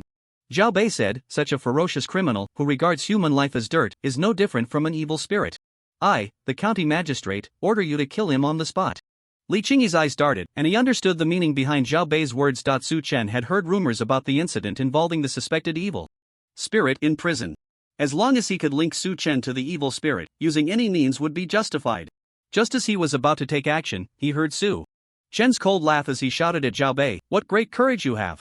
A mere 9th-rank county magistrate, a small official no bigger than a sesame seed, dares to shout at me? Truly, you must be blind." He picked up the waist token that had fallen to the ground from the Yushir Tai and tossed it to Li Qingyi. Li Qingyi reached out and caught the token, but after just one glance, her brows furrowed tightly, and she handed the token back to Zhao Bei. Zhao Bei felt a sense of doubt at Su Chen's imposing tone, and when he finally saw the token in his hand, he was so frightened that his lips turned pale. "You sure? Yushir Tai?" He was astonished and quickly asked, "Weren't you supposed to have failed in your bone transformation? Where did you get the Yushir Tai token?" Su Chen replied coldly, "Although my transformation of the 5th-rank corrupt poison bone failed, during the process, my bones underwent a mutation. After verification by the Celestial Master's office, it was classified as a new type of the avoid poison bone. I have now joined the Yushir Tai as an official, holding a 7th-rank position." "Zhao Bei, do you not bow to your superior? Bone mutation? Avoid poison bone? 7th rank. Official?" In an instant, the crowd erupted in an uproar, with a few onlookers discussing animatedly, "My goodness! A new type of Verified by the Celestial Master's office? I knew it. Su Chen is the best bone scholar in the Guizhi year. How could he possibly fail in his transformation? No wonder he's so arrogant. He truly has the skills.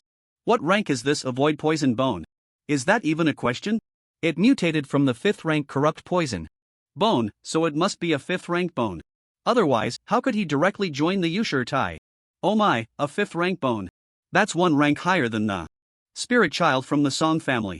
It's been 10 years since any county's Tianmiao Academy has produced a 5th rank bone, right? Hearing the discussions around him, Zhao Bei's head buzzed, his legs went weak, and he nearly fell to the ground. He hurriedly brushed off the dust from his clothes, clasped his hands in salute, bowed deeply, and trembled as he said, "This official Zhao Bei pays his respects to Lord Su." Seeing this, Li Qingyi sheathed her dagger and also cupped her fists toward Su Chen, saying, "I pay my respects to Lord Su." Su Chen looked at Zhao Bei coldly and asked, "Let me ask you, my mother once went to the county office to beat the drum for justice, but you imprisoned her on the charge of false accusation. Is this true?" Zhao Bei was so frightened that cold sweat poured down his back as he replied, "Reporting to you, my lord, your mother did indeed come to the office to cry for justice, but she had no written complaint in hand. According to the laws of the Great Zhou, without a written complaint, it is considered false accusation. This official, took pity on her frail condition and did not want to add to her troubles, so I ordered her to write a complaint in return. However, she caused a scene in the court. Out of desperation, I had no choice but to imprison her." Su Chen's brows shot up in anger as he shouted, "Good Zhao Bei, you dare to play the official's tone in front of me? Your mother was accusing Song Yuan, who has a spirit child in his family. Who would dare to help her write a complaint? In urgent matters, one must act with flexibility. How can you stick to the rules? As a parent official, you do not understand the suffering of the people but instead curry favor with the powerful, aiding the tyrants and harming the common folk. I ask you, what punishment do you deserve?" This series of questions struck Zhao Bei like thunder, each word hitting him hard. He was nearly scared out of his wits, and with a thud, he knelt on the ground, repeatedly bowing his head. "This official knows his crime, this official knows his crime. I have always treated the people as my children, unable to bear their suffering. Whenever there are punishments, I have always been lenient. Yet, despite my hard work, I have not been promoted for 10 years. For a moment, I was blinded by power and committed acts of flattery. I hope my lord will show mercy and forgive my dereliction of duty." Song Yuan was dumbfounded, pointing at the waist token in Zhao Bei's hand and saying, "Zhao Daren, you must see clearly, Su Chen is best at using the tiger's power to intimidate. This waist token is most likely fake." Zhao Bei's face turned green, thinking to himself, "You should just shut up, I'm done for because of you." Su Chen was not just any official, he was from the Yushur Tai, with the authority to report directly to the heavens. He glared at Song Yuan, feeling a surge of anger, and shouted, "The tail-biting fierce tiger's token, specially crafted by the Celestial Master's Office's skilled artisans, feels icy to the touch, like the hard ice of the 12th month. How could an ordinary person create such a brand? Song Chang, aren't you going to kneel down and apologize to Lord Su? Apologize? If I apologize, wouldn't that mean I'm at their mercy?" Song Yuan looked panicked, pointing at the housekeeper lying in a pool of blood. He asked, "Even if he is a 7th rank official, he has killed more than 10 of my housekeepers, can he not be captured?" Su Chen snorted coldly and said, "Song Chang, you rely on having a spiritual child in your family, disregarding the law, privately setting interest rates, forcibly seizing women, and inciting housekeepers to attack court officials. Even if you had 10 heads, it wouldn't be enough to chop off." Su Chen was very skilled at listing charges, having loved novels like 3 Words and 2 Shots and 7 Heroes and 5 Righteousness in his past life. Song Yuan's face was filled with fear as he clutched Zhao Bei's sleeve and pleaded, "Although my son has a lower bone grade than him, he is a spiritual child, naturally able to cultivate mysterious energy. His future achievements will not be lower than his. Help me kill him. I will let Liner call you foster father." Zhao Bei rolled his eyes. "With so many people watching, you want me to kill a court official? Moreover, even if your son has great future achievements, that would be more than a decade away. As the saying goes, a county official is not as good as a current manager. It's clear who is closer and who is farther, even a fool can tell." He scolded, "Song Chang, you are simply stubborn. The censorate monitors all officials under the holy decree. You are abusing the name of a spiritual child to act against the law. If this behavior reaches the emperor's ears, let alone a 6th rank spiritual child, even a 5th or 4th rank would meet the same fate. Your life is worthless, but don't harm the child." This statement struck like a thunderclap in Song Yuan's mind, deafening him. If Liner dies because of me, how can I face the ancestors of the Song family? Song Yuan suddenly realized. Kneeling on the ground, banging his head against the floor, making loud thuds, I was wrong. I am willing to give up all my wealth, just asking the Lord to spare my Liner. Suchen said, grievances have their source, and debts have their owner. Other people's lives have nothing to do with me. I only want your head. Seeing Suchen's murderous intent, Zhao Bei knew there was no turning back. If he didn't let Suchen kill to vent his anger, he might not have a good outcome either. However, as the magistrate of Chingshu County, he couldn't just watch Suchen kill someone. He pondered, Lord Su. Your mother is still locked in prison. I will go and plead for forgiveness. Suchen glared at him and gave him a way out. Go ahead, if my mother loses a single hair, I will hold you accountable.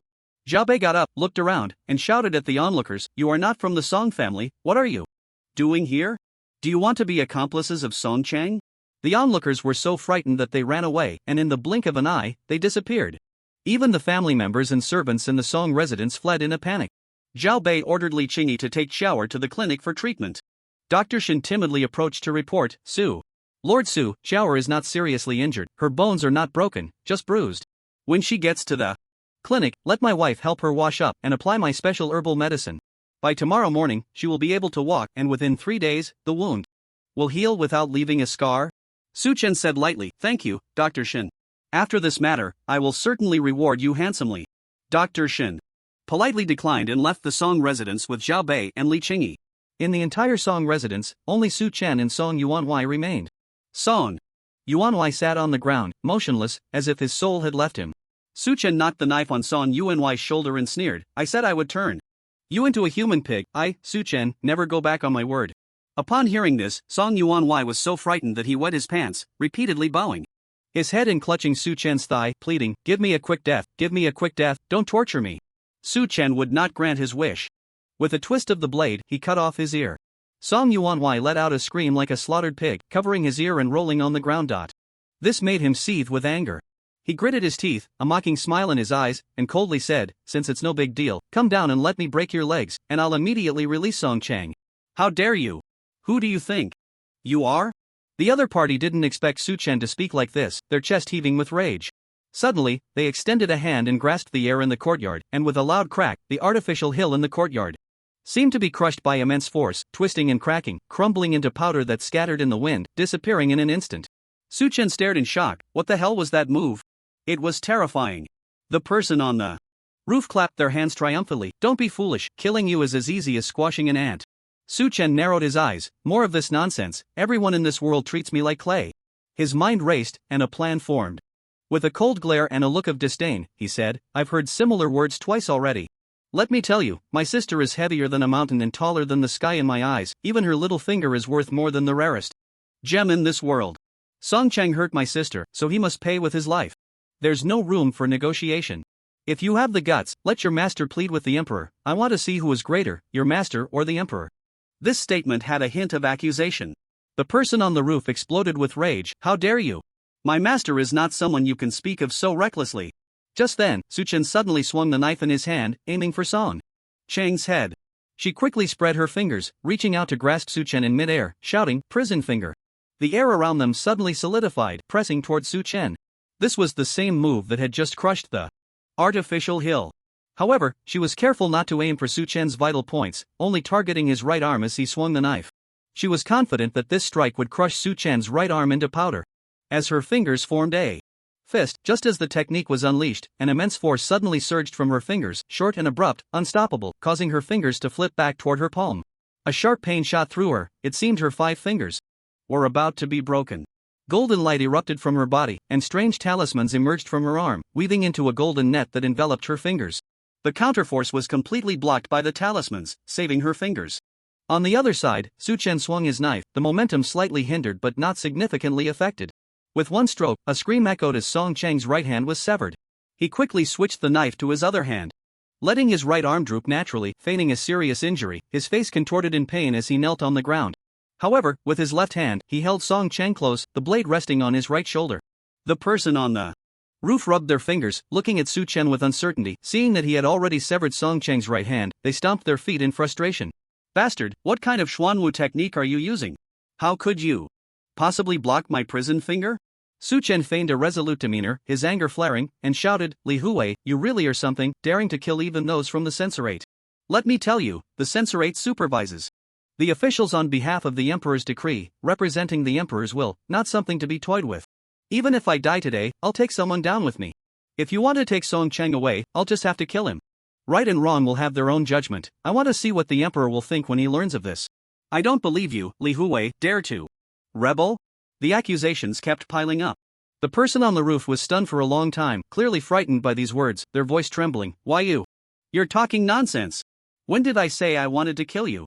How could I, Li Hui, rebel?" Su Chen glared at her, his expression vigilant. Song Cheng's right arm bled profusely, his clothes soaked in blood. If he didn't stop the bleeding soon, he might die. She was extremely anxious, at this moment, making a move no longer felt certain, and she even felt a bit apprehensive. Su Chen not only managed to withstand her prison finger but could also rebound the force back. If it weren't for the protection of the 5th grade Xian Jade artifact, her fingers would likely have been broken. Her voice softened. "I admit I'm afraid of you, Lord Su. Please, I beg you to let him go. He's lost too much blood and will die." Su Chen scoffed lightly. "What a joke. With him as leverage, I can still survive. If I let him go, wouldn't I be signing my own death warrant in your hands?" "Ah." The person on the roof sighed, seemingly helpless, with a tone of grievance. "I really didn't intend to kill you." It seemed she had made up her mind, stomping her foot and taking a necklace from around her neck, throwing it towards Su Chen. Su Chen used the hilt of his knife to catch the necklace. It was a jade ring intricately carved, with complex patterns, strung on a red thread. The person said, "This is a 5th grade Xian Jade artifact called Gang Duo Xian Ring, which can release a shield of Gang Qi for self-protection. The Gang Qi contained within can probably withstand your prison finger 5 times. Just now, my finger almost got broken by your Xianwu technique, but it was protected by this. This thing is worth 30,000 taels of patterned silver. If you wear it, it will be hard for me to hurt you. I'll use it to exchange for Song Cheng's life." Su Chen's eyes lit up, his heart racing. This item was a treasure, capable of perfectly concealing the Spirit Keeper cloak skill. He cautiously asked, "How do I know what you're saying is true?" The other party shrugged and replied, "Believe it or not, this is my biggest concession. If you don't agree, then I have no choice but to give up on Song Cheng." She raised her chin, murmuring to herself as if to comfort herself, "I've already given up my favorite artifact. I've done my best. Even if Song Cheng dies, my master won't blame me." Su Chen bit through the red thread and put the ring on his left ring finger. He could feel the surging Xian Qi contained in the ring, warm, heavy, and hard. These were the characteristics of Gang Qi. The so-called Xian Jade artifacts are weapons that trigger Xianwu techniques attached to special jade stones. They are expensive and consumable. Once the Xian Qi is used up, the jade shatters, making them extremely luxurious. There is a shop in Hedu called Yushe Tang, which specializes in various Xian Jade artifacts. Su Chen had browsed there before. Even the cheapest 9th grade artifact was priced above 500 taels of patterned silver. The reason Su Chen wanted to cut off Song Cheng's hand in front of the other party was to engage in close combat once, using the Spirit Keeper cloak to counterattack, showing his strength to deter any rash actions. He didn't expect the other party to make such a significant concession. This was an unexpected gain. Letting Song Cheng go was impossible. He had to die. Su Chen quietly poked his left pinky finger into the wound on Song Cheng's neck. Hidden beneath his fingernail was a peculiar poison called Winter Death. This was a poison brought by an apothecary from the capital when he was verifying the Ten Miao Academy. While testing the poison on his bones, he secretly scraped a bit and hid it under his nail. This poison dissolves in blood, concealed within the heart's veins, leaving no trace, and the poisoned person shows no symptoms. However, upon encountering cold weather or consuming cold drinks, they would suddenly suffer heart failure and die. It is impossible to trace back, and there is no antidote, thus, it is named Winter Death.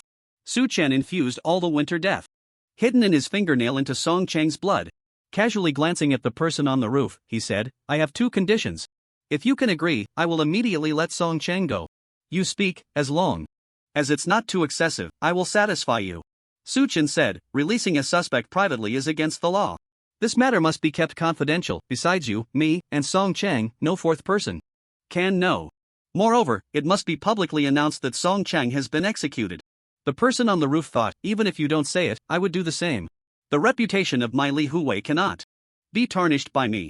If people find out I can't even handle someone who just had their bones replaced, I would be laughed at." She answered decisively, "No problem, I will make sure Song Cheng keeps his mouth shut." "What's the second condition?" Su Chen said, "I want to see your appearance and know your name." The other party was taken aback and replied, Li Hui has rules, appearances must not be easily revealed. However, I can tell you my title. She chuckled twice, remember it well, my title is Weaving Tooth Pomegranate Red. Weaving Tooth Pomegranate Red? Su Chen was surprised, this title was indeed strange, but it didn't sound like a lie. He sheathed his knife, pushed Song Cheng to the ground, stepped back with his knife drawn, and said, I'll return the person to you, you better keep your promise. Otherwise, even if it means risking my head, I will report you to the emperor. Alright, I'm scared of you, Weaving Tooth Pomegranate Red said, you can go, I will not stop you. I will also help you handle all subsequent matters. Su Chen retreated to the gate of the Song residence, exited the main door, and closed it tightly before letting out a sigh, coldly laughing to himself. Weaving Tooth Pomegranate Red, you're unlucky to encounter me. I will repay you for this, and one day, I will make you lose a leg too. The onlookers at the gate had been dispersed by Zhao Bei, leaving only a black-clad constable guarding the entrance. Upon seeing Su Chen, he bowed and said, Lord Zhao instructed me to wait here, if you have any orders, please feel free to command. Su Chen asked, Where is my mother? The black-clad constable replied, Lord Zhao has prepared a sedan chair and sent your mother to the Shin family clinic. Su Chen nodded, then take me to the Shin family clinic. The matter of the Song residence had settled. Su Chen's sudden emergence shocked Chingshu County, and the story of him bloodily washing the Song residence spread like wildfire. Song Chang was taken away by Weaving Tooth Pomegranate Red and has not been seen since. The explanation to the public was that Song Chang had been executed for his crimes. He had been cruel and unkind in his wealth, causing much suffering to the people, so most clapped in approval, and no one spoke up for him. Weaving Tooth Pomegranate Red had a powerful background, she came to handle the aftermath, so there should be no issues. Song Chang had been poisoned with winter death. And he would definitely not survive the winter, if he happened to drink something cold, he would die even sooner. Although Su Yun Yang had been locked in the dungeon for 2 days, she had not been harmed. Xiao Er's injury was as Shin Shuri had said, she could get out of bed and walk the next day and would fully recover in 3 days. Su Chen spent a few peaceful days in Chingshu County. During these days, visitors bringing gifts came incessantly. Su Chen did not see guests or accept gifts, keeping the door tightly shut. Anxious, Xiao Er peered through the door crack every day, counting on her fingers how many congratulatory gifts had been sent back. The identity of the inspectorate was merely a disguise and should not be misused. With the storm at the Song residence just calmed, Su Chen did not want to be caught with any incriminating evidence. On the 5th day, Su Chen received a letter. Upon opening it, he found it was from Ying, asking him to meet immediately in Hedu Fu. Su Chen was puzzled, there were still 5 days until the agreed date to join the Night Watch army, so why the sudden request to meet? Could it be related to the Song residence incident? With a feeling of unease, Su Chen bid farewell to his family and headed to Hedu Fu again, meeting Ying in a private room of a restaurant as stated in the letter. Perhaps someone had informed Ying of Su Chen's entry into the city. Ying had already warmed the wine and was lounging lazily against the window, squinting and smiling at Su Chen. He certainly did not appear to be in a mood for questioning. Su Chen felt slightly reassured, adjusted his clothing, sat down, and cupped his hands, asking, Is there something urgent that you needed to see me about? Ying smiled and said, This matter is troublesome, let's drink first, and we can discuss it when we're a bit tipsy. Discuss it when tipsy? Su Chen was taken aback, it sounded like the matter to be discussed would be difficult for Ying to bring up. After 3 rounds of drinks, Ying's cheeks flushed, the alcohol taking effect, and he began to call Su Chen brother. With a faint smile, he said, Su Chen, you're 16 this year, do you have someone you fancy? Su Chen shook his head, no.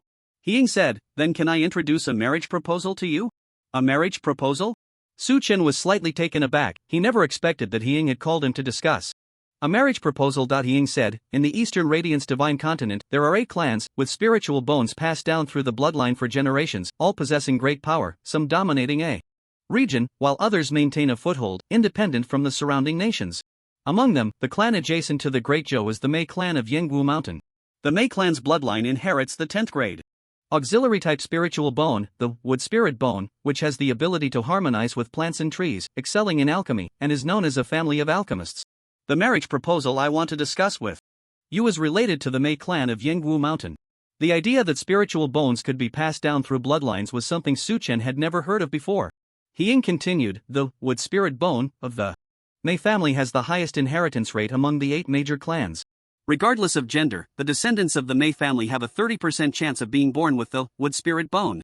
To this day, with a flourishing bloodline, nearly 30,000 members of the Mei clan possess the wood spirit bone.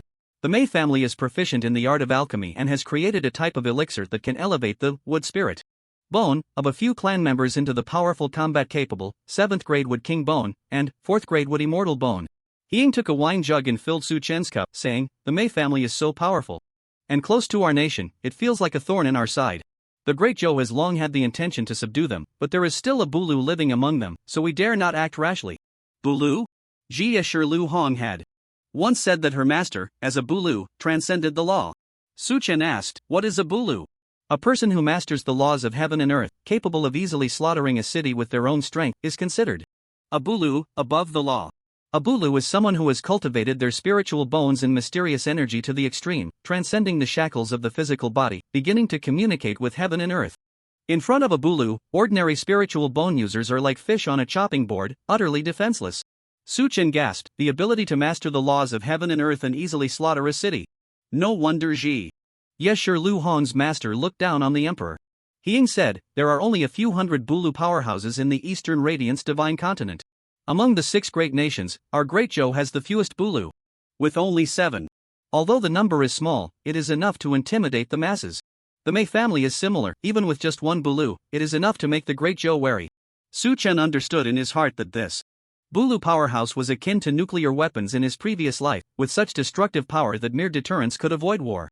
The Bulu of the Mei family has not shown up for 30 years. Considering his age, he is already over 170 years old. Whether he is still alive has become our greatest concern. The court has sent spies to infiltrate the Mei family multiple times, but all have returned empty-handed. This is because the Mei clan has strict family rules, impenetrable as water, and a rigid hierarchy. Our people can't even ascend Yangwu Mountain, let alone gather internal information. Changing the subject, Ying said, however, "Recently, we have obtained an excellent opportunity to place a spy within the core ranks of the Mei family." A sense of foreboding rose in Su Chen's heart. "You mean this spy is me, right?" Ying slowly nodded. "You are indeed clever, it is you." Su Chen nearly overturned the table, arguing, "Sir, you can't be joking with me. I just changed my bones and haven't even learned a single Xuanwu technique. How can I take on such a great responsibility?" Ying smiled. "In the entire Great Zhou, there is no one more suitable than you for this role. This spy must be you." Su Chen felt utterly confused. Why? This matter involves another Bulu powerhouse. Another Bulu powerhouse? Su Chen's mind was racing with 1,000 thoughts. Was it really necessary to be this thrilling? He heard Ying say, the Mei clan, to protect their bloodline from flowing out, forbids women who inherit the wood spirit bone from marrying outside. They can only take in husbands. Within the Mei clan, there is an elder named Mei Yuliang, who was also a remarkable figure in his lifetime and had a close relationship with the Bulu powerhouse Wei Qianchang from the 10,000 Poison Cave. The two families had a marriage arrangement. Wei Qianchang was willing to let his only disciple marry into the Mei family, specifically to Mei Yuan, the daughter of Mei Yuliang. The wedding was set for the 7th day of June this year, which is next month. Not long after the marriage was arranged, Mei Yuliang unexpectedly passed away. However, Wei Qianchang was a man of his word. As the wedding date approached, he informed the Mei family to prepare for the wedding and went to the Baigu's secret realm to find a betrothal gift for his disciple. Baigu's secret realm is a burial mound that opens once every 10 years, filled with countless treasures but also fraught with dangers. 3 days ago, 2 powerful figures from our Great Zhou emerged from the secret realm, reporting that Wei Qianchang had triggered a mechanism within the mound and died on the spot. Upon receiving this news, the court immediately informed the 2 powerful figures to seal off the news of Wei Qianchang's death within the secret realm. They dispatched troops to the Wanda Cave to capture Wei Qianchang's disciple. After gathering sufficient information, we believe this is an excellent opportunity to infiltrate the core of the Mei family. The plan is for you to disguise yourself as Wei Qianchang's disciple, marry into the Mei family, and wed Mei Yuan. Su Chen finally understood what Ying meant by wanting to arrange a marriage for him. It was to infiltrate the Mei family as an undercover agent. Su Chen asked, "In our Great Zhou, there are many talented individuals, why was I chosen? Do I look very much like Wei Qianchang's disciple?" "Not at all," Ying replied. "Wei Qianchang's disciple has never shown his true face. He has 3 characteristics known to the world. He wears a 6-eared ramhorn mask. He rides a 1,000-eyed poison bird. He consumes 100 poisons daily. Once we capture him, he will reveal everything about himself."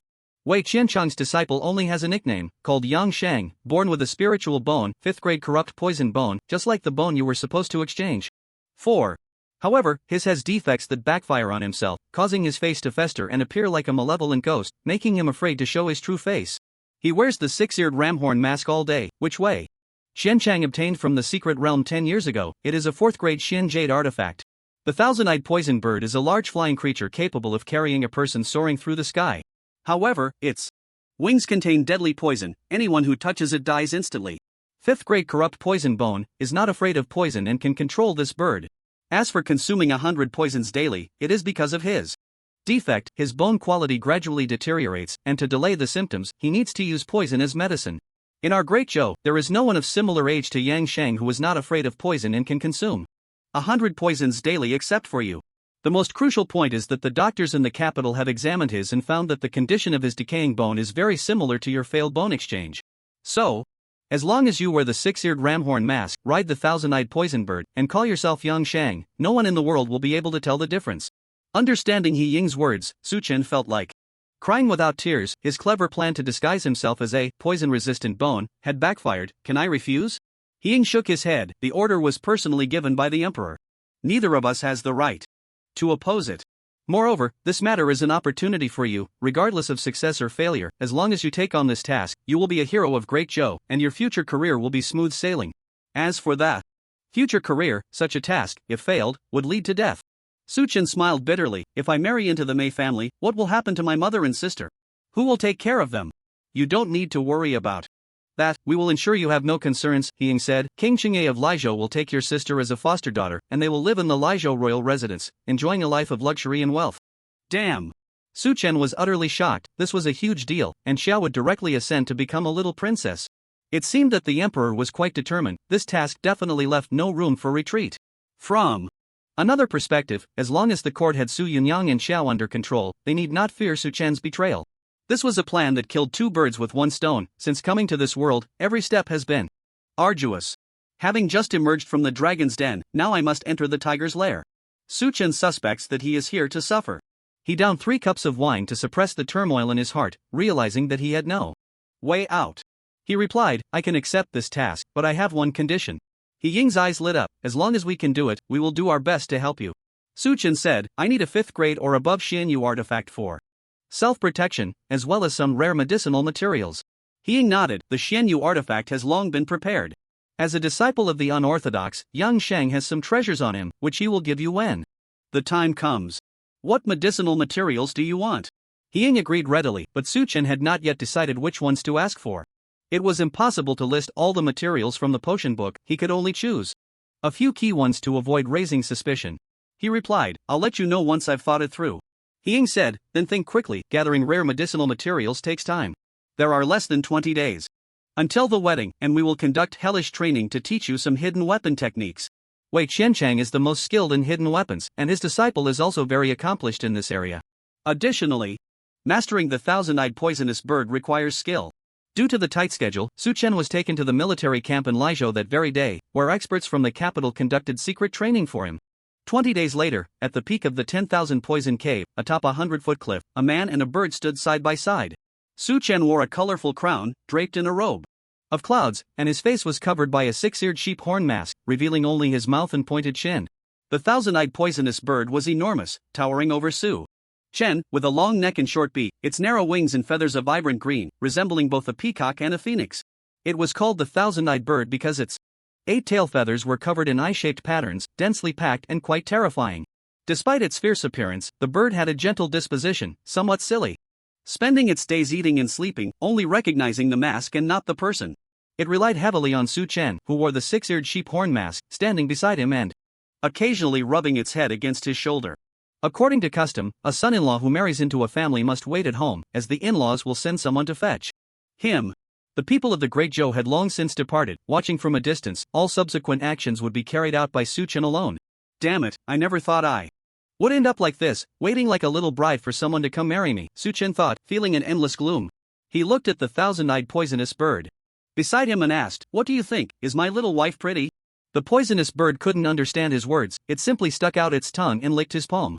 It was strange to see a bird lick like a kitten or puppy. The bird's tongue was highly toxic, and only someone with Su Chen's immunity to all poisons could allow it to lick him. Anyone else would die on the spot. Yang Shang said she is very beautiful, but beauty is subjective. The only time they met was 3 years ago. A girl changes a lot by 18. Who knows if she has grown crooked? What if she turns out to be an ugly monster? I would be stuck sharing a bed with her. After Yang Shang had relayed all the relevant Information, he was immediately executed. A single life was insignificant in the power struggles between nations. While Su Chen lamented his fate, the wedding procession finally arrived at the foot of the cliff. For elders from the Mei family led nearly 100 people, banging gongs and drums, bringing various betrothal gifts as they approached the 10,000 poison cave.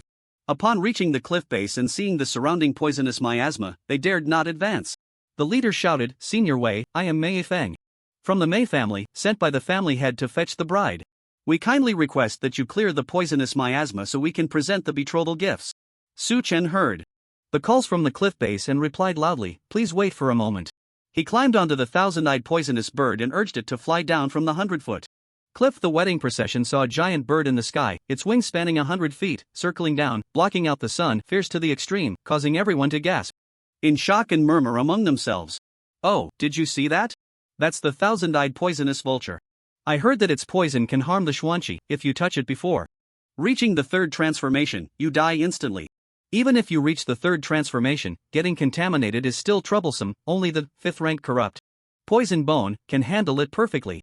The poison vulture landed before the wedding party, and Su Chen climbed down from the bird, casually pulling a fruit from his pocket, taking a bite, and with a loud pft, spat the peel onto the ground.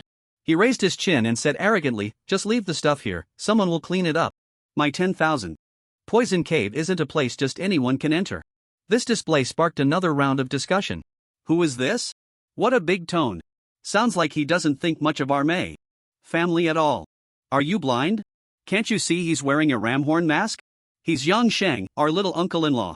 He has the right to be arrogant, he's the only disciple of the formidable Wei Qianchang, and in our Mei family, he's second only to the ancestor, like a sect master. With him marrying into the Mei family, our strength will double. What kind of fruit is he eating? It looks so colorful. That seems to be a snake heart fruit, highly poisonous. Oh, he dares to eat that? That's because you haven't seen enough. Young Master Yang Shang tastes hundreds of poisons daily, that's well known." Mei Feng smiled broadly and cupped his hands towards Su Chen, saying, "This must be young Master Yang Shang, commanding the thousand-eyed poisonous vulture and feeding on poisonous fruits. Such demeanor is truly enviable." The reason Su Chen was so arrogant was that Yang Shang was inherently like that, boastful, bizarre, and psychologically twisted. Over these days, Su Chen had become quite adept at mimicking Yang Shang's mannerisms and temperament.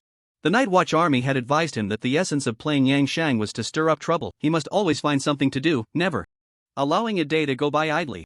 After learning about Yang Shang's past, Su Chen had a thorough understanding of his character. This guy was like the most annoying character, from Jin Yong's novels, completely unruly, devoid of humanity, embodying all the evils of the world. Such a character is fun to play but quite challenging. Finding trouble. Most people really can't find that much trouble. Su Chen imitated Yang Shang's bizarre laughter, giggling for a while, then pulled out a fruit from his pocket, shaking it, and said, "This snake heart fruit is fresh and delicious, much better than ordinary fruits. Would you like to try some?" Mei Feng had long known that this little uncle-in-law was somewhat difficult to deal with, not someone who could communicate normally.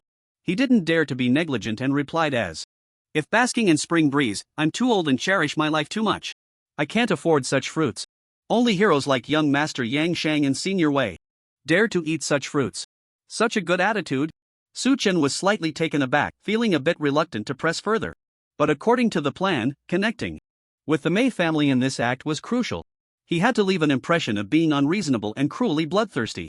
This way, once he entered the Mei family, he could act recklessly without raising suspicion. He darkened his face and coldly said, "I invite you to eat the fruit. If you don't, it means you're disrespecting me. On my 10,000 poison caves territory, you dare to disrespect me? I see you don't want to live anymore." Mei Feng didn't expect Su Chen to suddenly change his demeanor, feeling a hint of displeasure in his heart.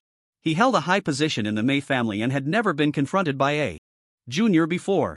However, Su Chen's identity was special, backed by a formidable master, and he absolutely could not offend him. Moreover, being challenged during a wedding was customary. Mei Feng suppressed his dissatisfaction and smiled, saying, "Since the groom insists I eat, then I shall embarrass myself." He reached out, and a green light shot from his fingertips, racing towards the fruit in Su Chen's hand like a green snake, wrapping around the fruit and pulling it back. He wrapped the snake heart fruit with his mysterious energy, bit into it fiercely, and swallowed it down. Mei Feng was a master of the 3 transformations of mysterious energy, having reached a level of control that was as effortless as moving his fingers.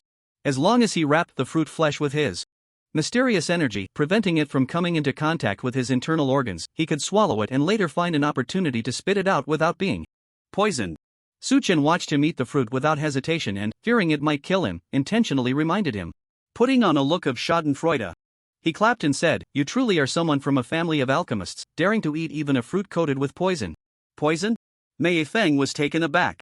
Ordinary poisons could still be wrapped with mysterious energy, but the poison of Jin was corrosive to mysterious energy, making it its nemesis. Sure enough, the mysterious energy in his abdomen felt as if it had been ignited, becoming as hot as boiling water, and that piece of fruit flesh felt like a ball of flame, causing his mysterious energy to scatter in panic.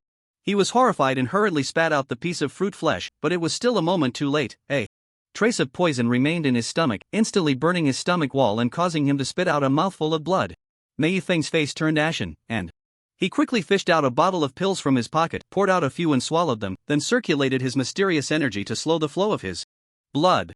Before long, he was seen lying on the ground, spitting out 3 mouthfuls of black blood. In an instant, his complexion turned pale as paper, and he looked as if he had aged 10 years, barely able to stand. Another elder named Mei Ile, known for his fiery temper, with thick brows furrowed, shouted at Su Chen, "You brat, we came sincerely to propose marriage, how could you be so cruel?" Su Chen felt a surge of fear, worried that the other party might take action. But on the surface, he still pretended to be dismissive. At such a moment, he had to hold his head high and act arrogantly to the end. He curled his lip and said in a sarcastic tone, "Do you have any objections? If you do, then let's just call off this marriage. Being a son-in-law by marriage isn't exactly a glorious thing. Your Mei family's daughters don't marry out, what a grand rule that is. If it comes to it, I'll have my master attack Yangwu Mountain and bring back Sister Sinuan. I don't believe Mei Qingtian would dare to come out and fight my master." Mei Qingtian was the reclusive powerful figure of the Mei family, and also Su Chen's ultimate target for infiltrating the Mei family this time. He deliberately provoked them to see their reaction. "Shut up!" Mei Ile shouted furiously, "Who gave you the guts to directly call out the name of my Mei family's ancestor? You are simply asking for death." Su Chen's heart raced, but he feigned calmness, waving his hand and saying, come on, I'm standing right here. Let's see if you dare to touch a single hair on me." As both sides reached a stalemate, Mei Feng hurriedly stopped Mei Ile, forcing a smile and saying, "It's customary to face difficulties when proposing marriage. The reputation of vision poison from the 10,000 poison cave is well known. It is indeed a great honor for this old man to test the poison today. However, our Mei family, as a family of alchemists, is not just for show. The antidote pill we concoct can greatly delay the toxicity of the Jin poison. As long as the poison blood is expelled in time, there will be no major issues. Although young Master Yang is marrying into the Mei family, we have no intention of looking down on him. Moreover, this matter was facilitated by Senior Wei, who I believe is not someone who goes back on his word." This statement was measured, neither diminishing the Mei family's prestige nor losing face for the 10,000 poison cave. Seeing that the other party had swallowed their anger, Su Chen also breathed a sigh of relief and laughed. It seems the Mei family is not without merit after all. "Where's the sedan? Hurry up and take me to see Sister Sinuan." Mei Feng, unwilling to stir up more trouble, ignored his disdainful words about the Mei family and asked, "Where is Senior Wei?" The news of Wei Qianchang's death in the secret realm had already been sealed off by 2 powerful figures of the Great Zhou. Su Chen replied, "My master is in the Bone Secret Realm and won't be back for a while. However, he has sent someone with a letter saying that the wedding will proceed as scheduled, and there is no need to wait for him. He will naturally come to Yangwu Mountain to find me later." The Mei family had long heard about Wei Qianchang's trip to the secret realm to prepare the betrothal gifts and were very much looking forward to the gifts. Mei Feng had no doubt as he ordered people to assist Su Chen into the sedan chair. The group left the betrothal gifts behind and returned along the same path, heading towards Yangwu Mountain. The thousand-eyed poisonous bird circled in the sky, trailing behind the procession. Along the way, those who came to fetch the bride whispered among themselves, "Why do I feel like we're bringing home a king of hell? Isn't that right? This groom is ruthless. I see the elder is badly injured. It's better to keep our distance in the future, otherwise, we won't even know how we died." Su Chen sat in the sedan, trying hard to control his trembling body. He had passed the first hurdle. No one questioned his identity. However, the recent probing of the Mei family's ancestor had been perfectly resolved by Mei Feng. There was no sign of anything unusual. He gradually relaxed and thought, "It seems that Wei Qianchang's reputation is quite solid. I'm using the fox to scare the tiger, provoking them at will, and the Mei family doesn't dare to resist at all. This task might be completed quite easily." Yangwu Mountain towered 1,000 feet high, like a sharp sword piercing the clouds. At the summit, there stood a grand palace, resplendent in gold and jade, exuding an extraordinary aura, known as the Lingmei Golden Hall. This was the highest authority of the Mei family and the residence of the family's elders. Inside the Golden Hall, red drapes and decorations filled the space, radiating joy. Holding a wedding in the Golden Hall for the clan members was a first in history, truly befitting the extraordinary status of the groom who was marrying into the family. Mei Nian, the head of the Mei family, looked at the bustling relatives with a cheerful heart, murmuring to himself, the ancestor has been in seclusion for a long time, while the surrounding nations eye us covetously. Today, with the esteemed disciple of Senior Wei marrying into our Mei family, we can ensure 100 years of peace for the Mei family. The Lingmei Golden Hall had 24 side halls, housing 17 supreme elders of the Mei family, with 7 side halls still vacant. Mei Nian chose the Spring Equinox Hall, which had the best view, as the wedding chamber for Yang Shang and Mei Yuan. Skilled craftsmen were invited to meticulously decorate the hall, filling it with beautiful scenery of gardens, ponds, pavilions, and towers, along with various precious furniture, all moved into this hall. He hoped that Wei Qianchang would like it here and even consider staying. At the entrance of the Spring Equinox Hall, 2 young girls, dressed in red, stood guard, whispering to each other. Mei Yuan's father was a law-enforcing elder who once lived in the chaotic rain tower on the 12th floor of the mountains. He had exceptional talent and was expected to enter the Golden Hall. Unfortunately, he passed away young, and Mei Yuan and her brother Mei Han have mediocre talents. According to the rules, the whole family was demoted to the 9th level and became medicine slaves. Without opportunities, they would never be able to rise again. Who would have thought that the formidable Wei Qianchang would come knocking, reviving the marriage proposal? This has greatly increased Mei Yuan's value, allowing her to move directly into the Spring Equinox Hall. I wonder what kind of fortune Mei Yuan has accumulated over several lifetimes to catch the attention of young Master Yang Shang. You haven't seen her yet, have you? Mei Yuan has mediocre talent, but she is very beautiful. It's said that when she was 12, she met young Master Yang Shang once. He has always remembered her, which is why this marriage came about. Our Mei family has always valued strength. I didn't expect someone could rely on looks to enter the Golden Hall. Keep your voice down, the current Mei Yuan is not someone we can criticize. Inside the side room of the Spring Equinox Hall, Mei Yuan was heavily made up, dressed in bridal attire, adjusting her hair in front of the mirror. Behind her, 3 young women chattered incessantly. These 3 women were direct descendants of the Supreme Elders, with good talent and strong abilities, having lived in the Golden Hall since childhood. Mei Qingyan from the Autumn Wind Hall smiled and said, Sister Yuan, this Spring Equinox Hall is the most beautiful place in the Golden Hall. My great-grandfather asked the family head several times, but he was unwilling to give it up. You being able to stay here is truly enviable. Mei Qinghua from the Winter Departure Hall chimed in, exactly. This place is next to the Biluo Spring, where you can drink abundant spiritual water every day, which is very beneficial for cultivation. Your progress in cultivation will surely soar in the future. Mei Qingkai from the Summer Solstice Hall exclaimed, Sister Yuan, is your husband handsome? Not yet married, he is still not my husband, Mei Si. Yuan's little face flushed as she said, I have only seen him once, and he was wearing a mask, so I don't know what he looks like. Mei Yuan's mother, Zheng, sure, entered the room with a smile, saying, 3 little ants, I have some secrets to share with Yuan, otherwise, it will be difficult to enter the bridal chamber tonight. The 3 girls giggled and ran out of the room. Zhengshi sat by the bed, stroking the silky bedding, and sighed, Yuan, after your father died, we were demoted to the 9th level and became medicine slaves, pulling weeds, and fertilizing every day, chopping wood and fetching water, living in thatched houses and wearing coarse cloth clothes. We were grateful to have meat to eat once a month, and we had to endure disdain and bullying. Just look at us now, we live in this golden palace, where silk and satin, eat delicacies from mountains and seas, and everyone greets us with smiles. The head of the family even cares for us. Such glory comes from this marriage. She took a scroll from her sleeve and placed it in Mei Yuan's hands, whispering, our happiness for the rest of our lives depends on young Master Yang Shang. A person like him cannot be bound by the identity of a son-in-law, so you must keep his heart firmly tied to you. This book was passed down from your grandmother to me, only those who have experienced its mysteries can understand. I pass it to you, and as long as you can master the techniques within, I guarantee young Master Yang Shang will be obedient to you in the future, unable to let go. Mei Yuan held the book, noticing the 6 large characters embroidered on the cover, 49 styles of immortal union. Curiously, she opened the book, but just one glance made her blush deeply. It turned out to be illustrations of intimate acts between men and women, with peculiar postures as if practicing a skill. She hurriedly closed the book, pouting. What kind of skill are the people in this book practicing? Why are they not wearing clothes?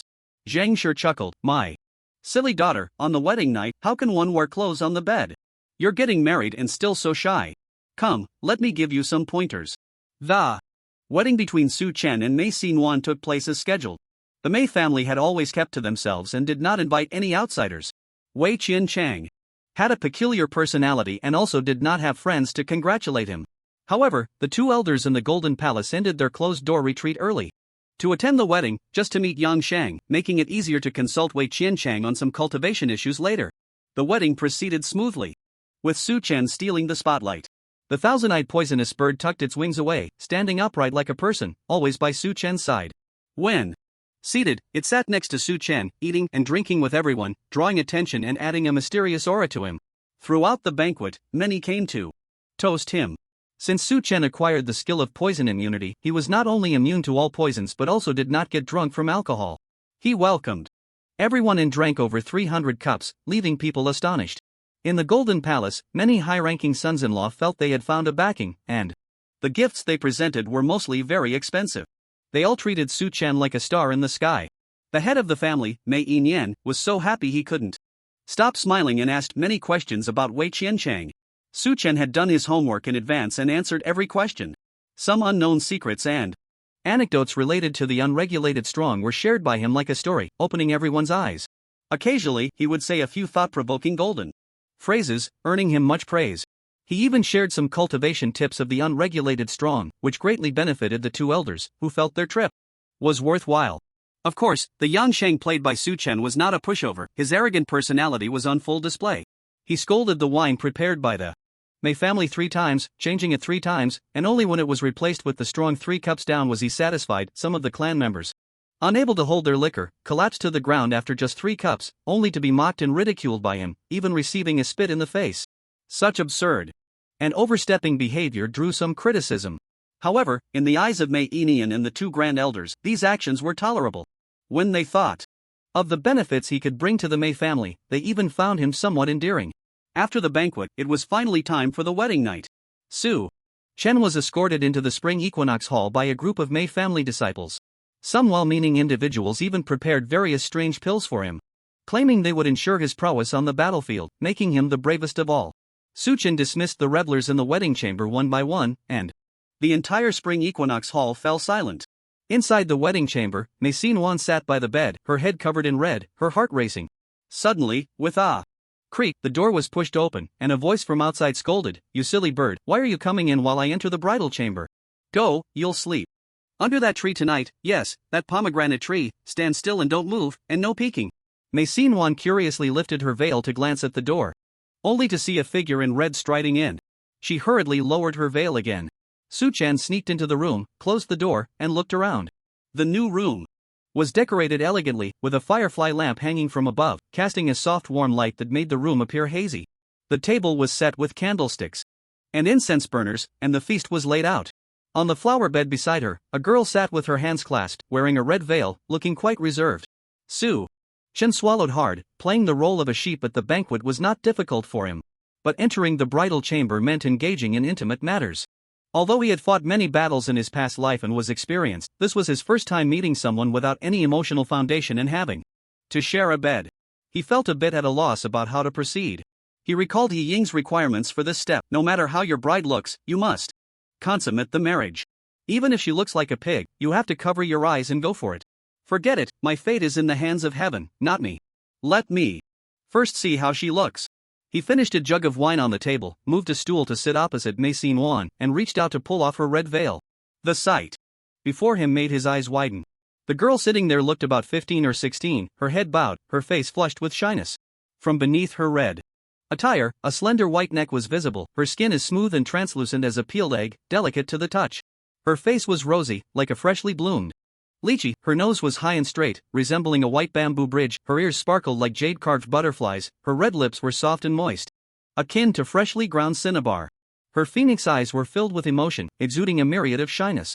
She was like a fairy from a painting, and Su Chen had never seen such a beautiful girl, leaving him utterly mesmerized. Mei Xin noticed Su Chen's silence and cautiously lifted her gaze to glance at him. Horror Expression suddenly dimmed, as if she felt a bit disappointed. Su Chen's heart tightened at that look, and he couldn't help but ask, "What's wrong? Are you unhappy?" Mei Xin timidly replied, "No, it's just." She glanced at Su Chen again, this time with a hint of fear in her eyes, but she couldn't continue speaking. Su Chen touched his face and suddenly realized, "Are you afraid of the mask I'm wearing?"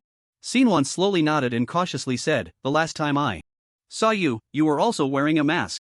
I had been looking forward to seeing your true face. I didn't expect you to wear a mask tonight as well." Su Chen replied, "I suffer from a bone disease, with festering sores on my face, looking like a terrifying ghost. I was afraid of scaring you, so I wore the mask." Upon hearing this, Xin eyes showed a hint of shock, but soon her gaze became resolute as she replied, "It doesn't matter, no matter how you look, I don't care. Even if you resemble a ghost, you are still my husband. I married you, and for the rest of my life, I will only recognize you, absolutely never leaving or abandoning you. But if I don't even know what my husband looks like, what right do I have to be your wife? Besides, our Mei family is a family of alchemists. We can cure any illness with pills, as long as..." She didn't finish her sentence when she saw Su Chen take off his mask. The young man before her had a face like a jade crown, a nose like a hanging gallbladder, lips like they were painted with rouge, and sword-like brows with starry eyes. A graceful young man, as handsome as Pan and Mei Xin stared in a daze, exclaiming, You look so good, how can you have any resemblance to a ghost?" Su Chen laughed heartily, "That was in the past, my illness is already cured." His bones showed no signs of gradual decay, and this would eventually be discovered by the Mei family. Rather than being found out by others, it was better to confess it himself. This was also part of the plan. Mei Xin and Su Chen locked eyes, her face flushed with embarrassment as she shyly lowered her head. Su Chen, seeing how beautiful she was, couldn't help but lean in and kiss her cheek. Mei Xin, shy, covered her face with her hands, her neck turning completely red, and playfully scolded, "Why are you so reckless?" Su Chen smiled and said, "What's wrong? You are my wife, can't I kiss you?" Through her fingers, Mei Xin secretly peeked at Su Chen and softly said, "According to custom, we should exchange peach slips. Drink from the same ladle, and only after drinking the wedding wine can we become husband and wife. Only then can you kiss me?" The peach slip is a personal information and love declaration written on a peachwood tablet. Exchanging peach slips on the wedding night represents giving oneself completely to the other. Mei Xin took out her peach slip from her sleeve and handed it to Su Chen. "This is my peach slip." Su Chen took a look and saw her name, birthdate, birthplace, and a line of love poetry. "For you I gather, for you I long, through wind and rain we stand together, our love deeply woven." Su Chen also took out his peach slip and handed it over. Mei Xin looked at it and exclaimed, "I thought you didn't have a proper name. My father once said that Yang Shang was just your nickname. So your name is Su Chen." This peach slip was made for him by He Ying. Regarding his full name, after much discussion among the strategists in the army, it was decided that Su Chen would continue to use his own name. Mainly because the plan was too rushed and there was no time for him to adapt to a new name. The people in the Golden Hall were all elites with keen senses. Changing to an unfamiliar name could lead to hesitation when called, which might expose flaws. Moreover, Su is a common surname, and the name Su Chen is even more prevalent. In the Great Zhou, there are at least 8,000 people named Su Chen. In the western regions, in the Great Yan Dynasty, the national surname is Su, and there are even more people named Su Chen there. Therefore, the possibility of his name revealing his identity as a citizen of Great Zhou was almost zero. Mei Xin continued to read down, and when she saw the love poetry on the peach slip, she was completely stunned, murmuring, "In heaven, I wish to be a pair of winged birds, on earth, I wish to be intertwined branches. When the ends of the earth are reached, only the threads of love are endless." These two lines were taken and combined from famous poems of Su Chen's past life, perfectly echoing Mei Xin line, "For you I gather, for you I long, through wind and rain we stand together, our love deeply woven." Moreover, Su Chen's 4 lines had a broader meaning and deeper sentiment. Mei Xin felt as if she had melted, her heart sweet as honey, her face blushing, and her eyes charming. Su Chen, unable to contain himself, picked up the ladle prepared on the table and scooped a ladle of clear water, saying, "Hurry up." In the conference hall of the Golden Hall, Mei Yin had not yet rested. He specifically called for Mei Xin mother, Zhang Shi, and instructed, "From now on, you will be responsible for taking care of young Master Yang Shang's daily life. If anything is lacking or missing, report it immediately. You must not treat him as a son-in-law." Zhang Shi was a clever person, very adept at assessing the situation, and smiled, "Rest assured, head of the family, I will treat him like an ancestor. From now on, I will ensure he has no complaints whatsoever." Mei Enian nodded slightly. This matter concerns the stability of the Mei family for 100 years. We must do our utmost. Halfway through his words, an old man burst into the council hall in a flurry, shouting loudly, "Head of the family, something big has happened." Mei Enian recognized the visitor and frowned, asking, "Elder Lu Yun, didn't you go to Wanlei Valley for business? Why have you suddenly returned? Could it be that there was a problem with the business?" Mei Luyan panted heavily. "Wei Qianchang is dead." "Ah." Mei Enian thought he had misheard. "What did you say? Who died?" Mei Luyan replied, "Wei Qianchang, he accidentally triggered a mechanism in the secret realm and died on the spot." Mei Enian was a bit stunned, doubting. Wei Qianchang is a non-law strongman. How could he die so easily? Where did this news come from? Mei Luyan gritted his teeth. This news was told by the Thunder Emperor. He was in the secret realm at the time and saw Wei Qianchang trigger the mechanism with his own eyes, his spirit and form obliterated. Now this news has spread among the 8 great families. Thunder Emperor? Mei Enian swayed slightly, nearly collapsing. The Thunder Emperor, named Lei Changfeng, was ranked first among the non-law masters and was also the head of the Lei clan, the top family among the 8 bloodline families. He possessed the first-class thunder god bone, which allowed him to manipulate thunder and lightning, capable of contending with immense power. This bone is passed down to only one person per generation. Whoever possesses it will inevitably step into the non-law realm, able to rival entire nations with their strength alone. This is the only existing first-class bone in the world today. No one dares to question what the Thunder Emperor says, nor does he need to lie. If he says Wei Qianchang is dead, then Wei Qianchang must be dead. Wei Qianchang is dead? Then what about this marriage? Mei Enian stomped his foot on the ground, causing the floor of the room to shatter completely. His eyes bulged, and he turned to look at Zhang Shi. Zhang Shi was also dumbfounded, stammering. How is that possible? How could Wei Qianchang die? Mei Luyan reminded him, the head of the family must make arrangements early, otherwise, it will become a laughingstock. Mei Enian trembled with anger. He had prepared for this marriage for 2 months, pouring in a great deal of effort. He never expected that in the end, it would all be in vain. He shouted angrily, "Go, call your son-in-law to me." Zhang Shi came to her senses and cried out in fear, "Ah, my daughter." She suddenly dashed out the door, running frantically towards the spring equinox hall. In the bridal chamber, Su Chen and Mei Yuan had just finished drinking the wedding wine.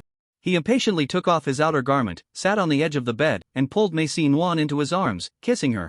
One of his hands skillfully unfastened the buttons on Mei Yuan's chest. Just then, there was a loud crash as the door to the bridal chamber was kicked open. Zhang Shi stormed in, and upon seeing Su Chen holding her daughter, she screamed, "You little thief, let go of her, get away from me." Su Chen was startled. He was already feeling guilty, and at that moment, he quickly jumped off the bed, like a man caught in the act, utterly at a loss. Zhang Shi rushed to the bedside, shielding Mei Yuan behind her, covering her chest, which was exposed. Mei Yuan asked in surprise, "Mother, what's wrong? What happened?" Zhang Shi questioned her. "He didn't do anything to you, did he? What exactly is going on?" Seeing her mother's gaze filled with resistance towards Su Chen, Mei Yuan felt a sense of foreboding rise in her heart. She intentionally defended Su Chen, saying, "We have already drunk the wedding wine, I am his wife now. So, shut up." Zhang Shi snapped, "This marriage ends here, you are not officially married, and do not mention it again in the future." Su Chen finally recognized that the person was his mother-in-law, and anger flared up in his heart. What is going on? I'm already burning with rage, and now I'm doused with a bucket of cold water. Who can stand that? He put on a spoiled brat's demeanor, slammed the table, and shouted, "You dare to barge into my bridal chamber? Do you want to die?" "Ah!" Spit. Zhang spat at Su Chen's feet and cursed, "Let me tell you, your sky has fallen. Wei Qianchang is dead, dead in the secret realm. Without him, you're not even worth a pile of dung, so stop showing off in front of me." Su Chen was taken aback, puzzled. The news of Wei Qianchang's death had already been sealed off by the 2 unrestrained ones of the Great Zhou. It couldn't have leaked from the secret realm. How could Zhang know? He retorted angrily, "Nonsense, how dare you slander my master? He is a powerful unrestrained one." "You foolish pig, wake up," Zhang said. "This news came from the Thunder Emperor. Do you think it could be false?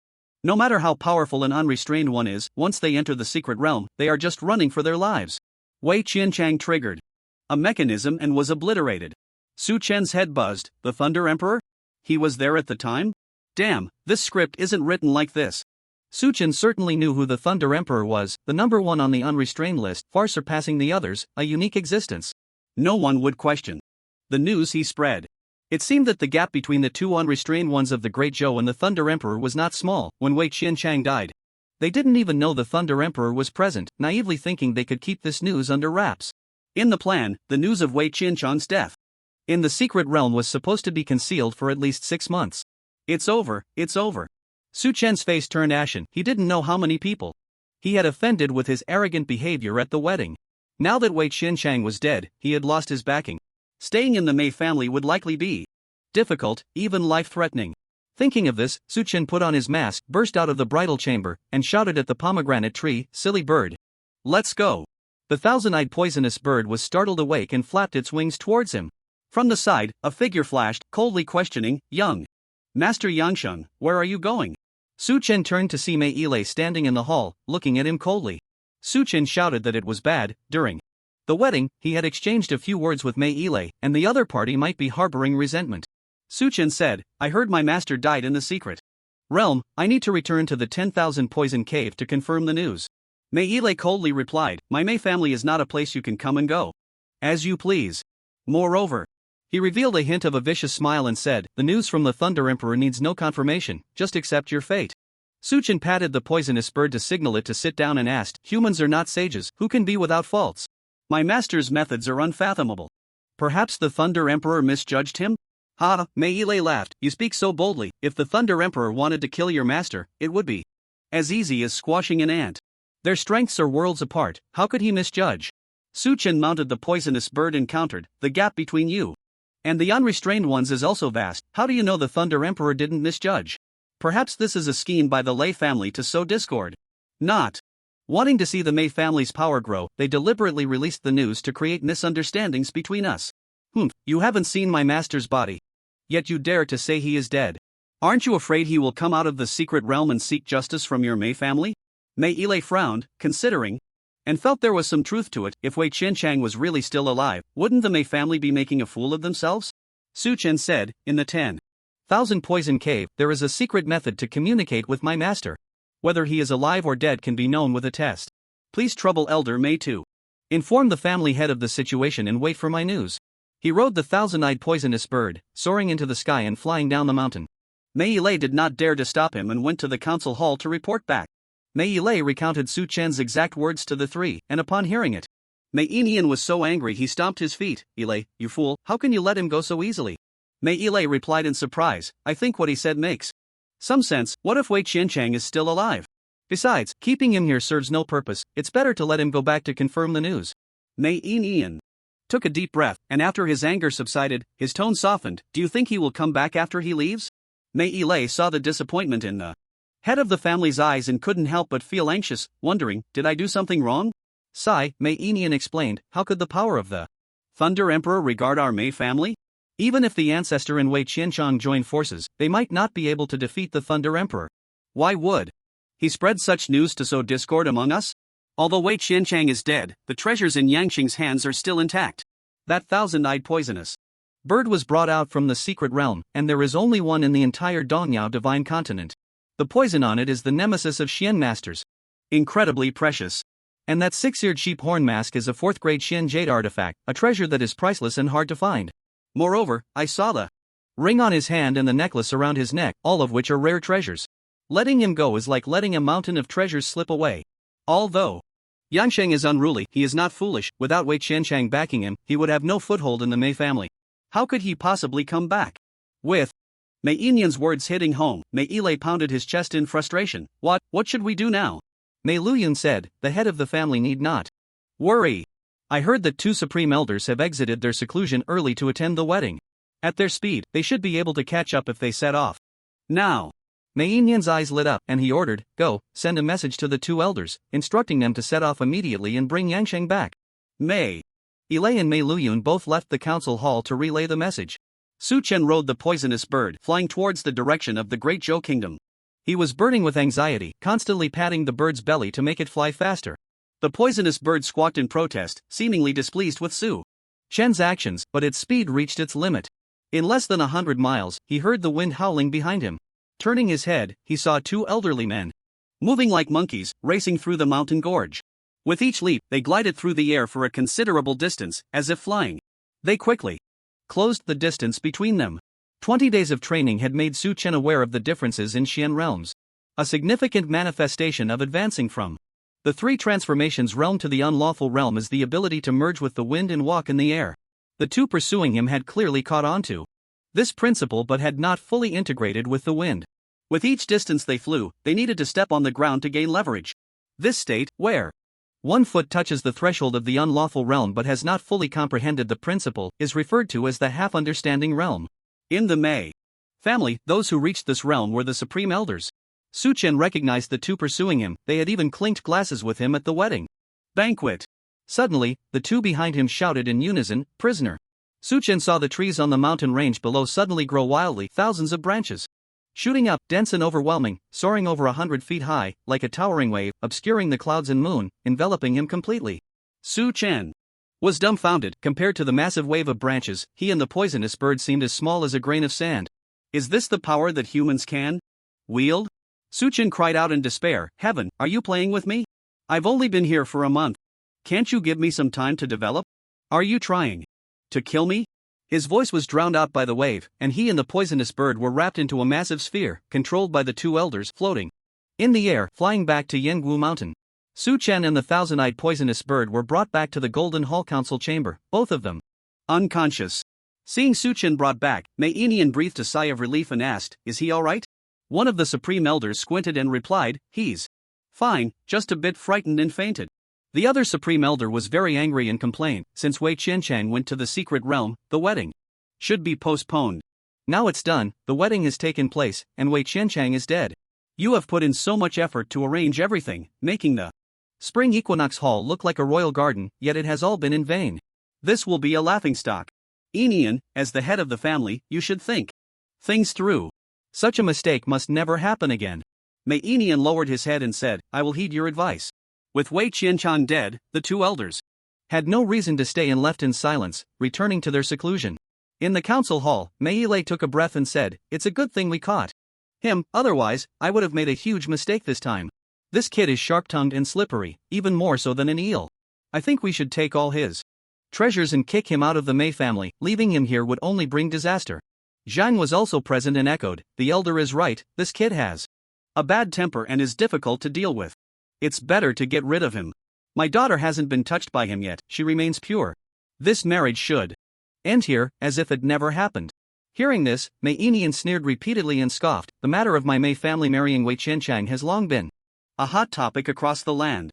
You say it never happened, so it never happened?" He glared at Mei Ile and said, "If we take his treasures and kick him out of the Mei family, will he not go out and speak ill of us, making everyone think my Mei family is a bunch of ungrateful robbers?" Mei Ile fell silent. Zhang anxiously said, "Head of the family, I have no selfish motives, I am only considering the Mei family. My daughter is as beautiful as a fish or a flower, any man who sees her will be enchanted. We can just recruit a powerful disciple of a non-lawful practitioner." Mei Inian felt there was no one with a normal mind around him, and he was so angry he could hardly contain himself. "Do you think non-lawful practitioners are cabbages at the market? Besides Yang Sheng, which non-lawful disciple would be willing to become a son-in-law?" He sighed, "It's all my fault for being blinded by immediate benefits and forgetting my true intentions. My Mei family has always relied on ourselves and has never engaged in flattery. We only seek a son-in-law with a clean background, not one with talent. If Wei Qianchang hadn't come to us, my Mei family would never have sought him for marriage. But since I have agreed to this marriage, there is no reason to go back on it. Even if Wei Qianchang is dead, this marriage must continue, and Yang Shang must stay in the Mei family." Zhang was taken aback. "What about the Spring Equinox Hall?" Mei Inian said, "The Spring Equinox Hall was prepared for Wei Qianchang. Now that he is dead, you naturally have no right to stay there." He suddenly raised his hand, and countless tiny grass branches emerged from the gaps in the floor, lifting Su Chen's body and bringing it to his side.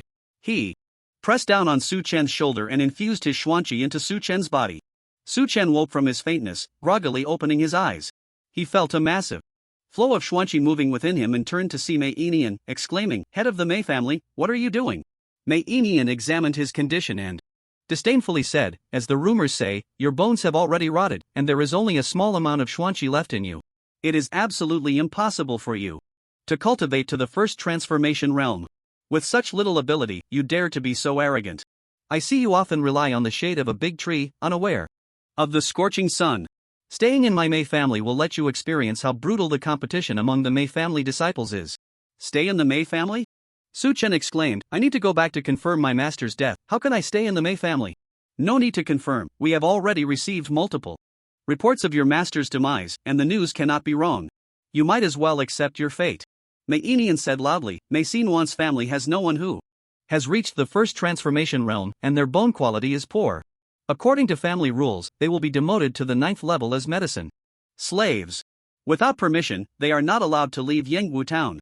As soon as these words were spoken, Zhang fell to the ground as if struck by lightning, kneeling and repeatedly knocking her head, pleading, Master, have mercy. My husband made great contributions to the Mei family during his lifetime. My family has always been loyal and has never gone against you. I hope you can consider our past relationship and let us stay in the Golden Hall. We are willing to do any dirty or hard work. Mei Inyan's cold gaze was like lightning. What a beautiful thought. Even the servants in the Golden Hall possess the strength of the Xuanfa transformation. What right do you have to stay with your meager skills? Zheng trembled all over, as if she had lost her mind, crawling to Mei Inyan's feet, hugging his thigh, and repeatedly begging, don't send us to the 9th floor, please. The 6th floor is fine, just demote us to the 6th floor. I beg. You, can we go to the 6th floor? Mei Inian kicked her away in disgust, scolding, the Mei family has always relied on strength to speak. Instead of kneeling and begging, you might as well go back and diligently train your son, Mei Sikhan. Perhaps when he grows up, he can bring you up from the 9th floor. Su Chen was confused. What was the 9th floor? Looking at Zhang's terrified expression, it must be some kind of dragon's den or tiger's lair. He struggled to stand up and argued, Master Mei, you want to demote Mei Sivan's family to the 9th floor, but that has nothing to do with me. I haven't even finished my wedding night, and you forcibly interrupted it. This marriage doesn't count, I don't acknowledge it.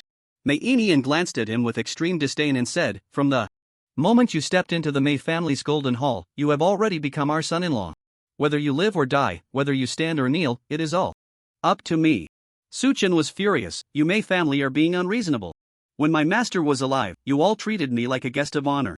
Now that my master is dead, you forcibly drag me out of the bridal chamber and want to demote me to the 9th floor. This behavior is no different from that of a villain. Although this was harsh, it was the truth. Mei Inian, thick-skinned, closed his eyes and pretended not to hear. However, Mei Ilei's violent temper couldn't stand it. He slapped Su Chen's face, cursing, I'll smash your mouth.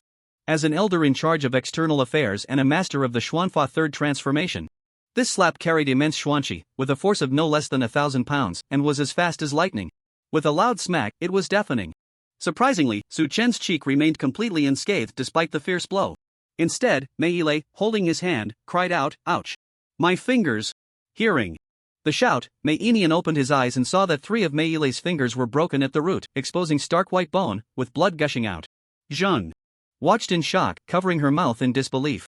She was terrified. Not only could Su Chen withstand Mei Ilei's attack, but he could also rebound the damage. Such strength was not something she could provoke.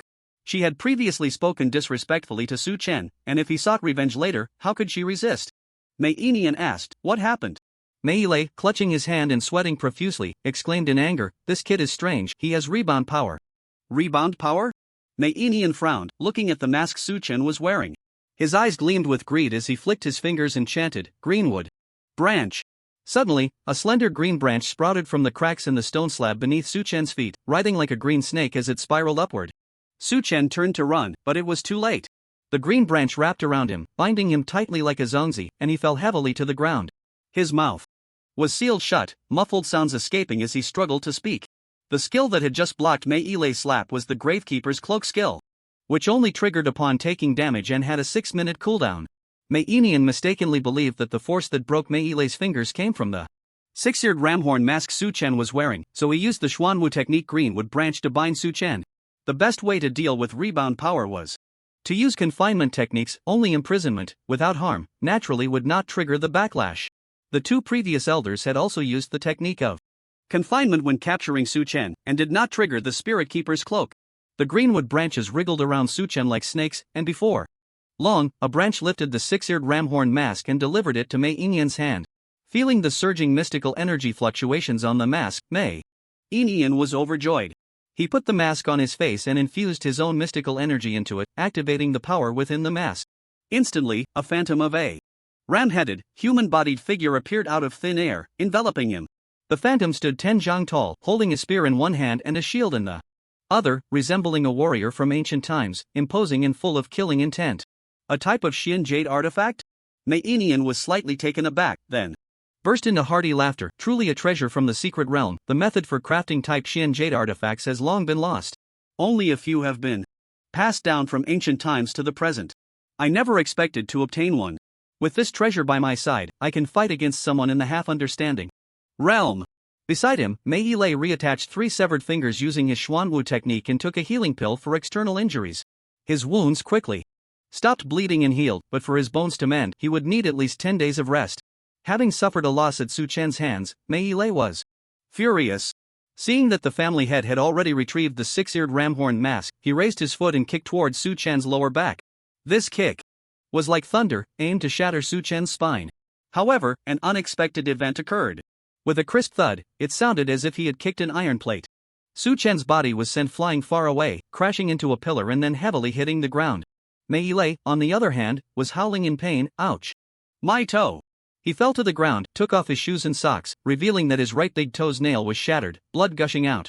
Seeing this, Mei Inian frowned and scolded, "Yilei, you are too reckless. How could he only have one Xian jade artifact on him?"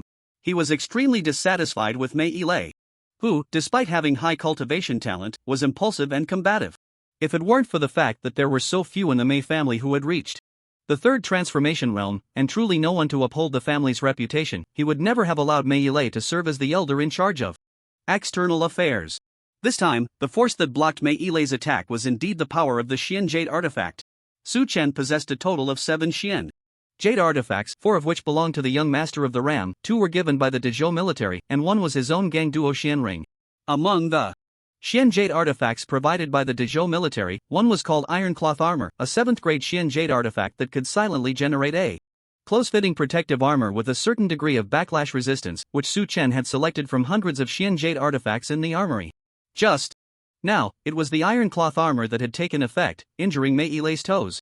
This Xian jade artifact was particularly suitable for concealing the skill characteristics of the Spirit Keeper's cloak, but its defensive capability was limited.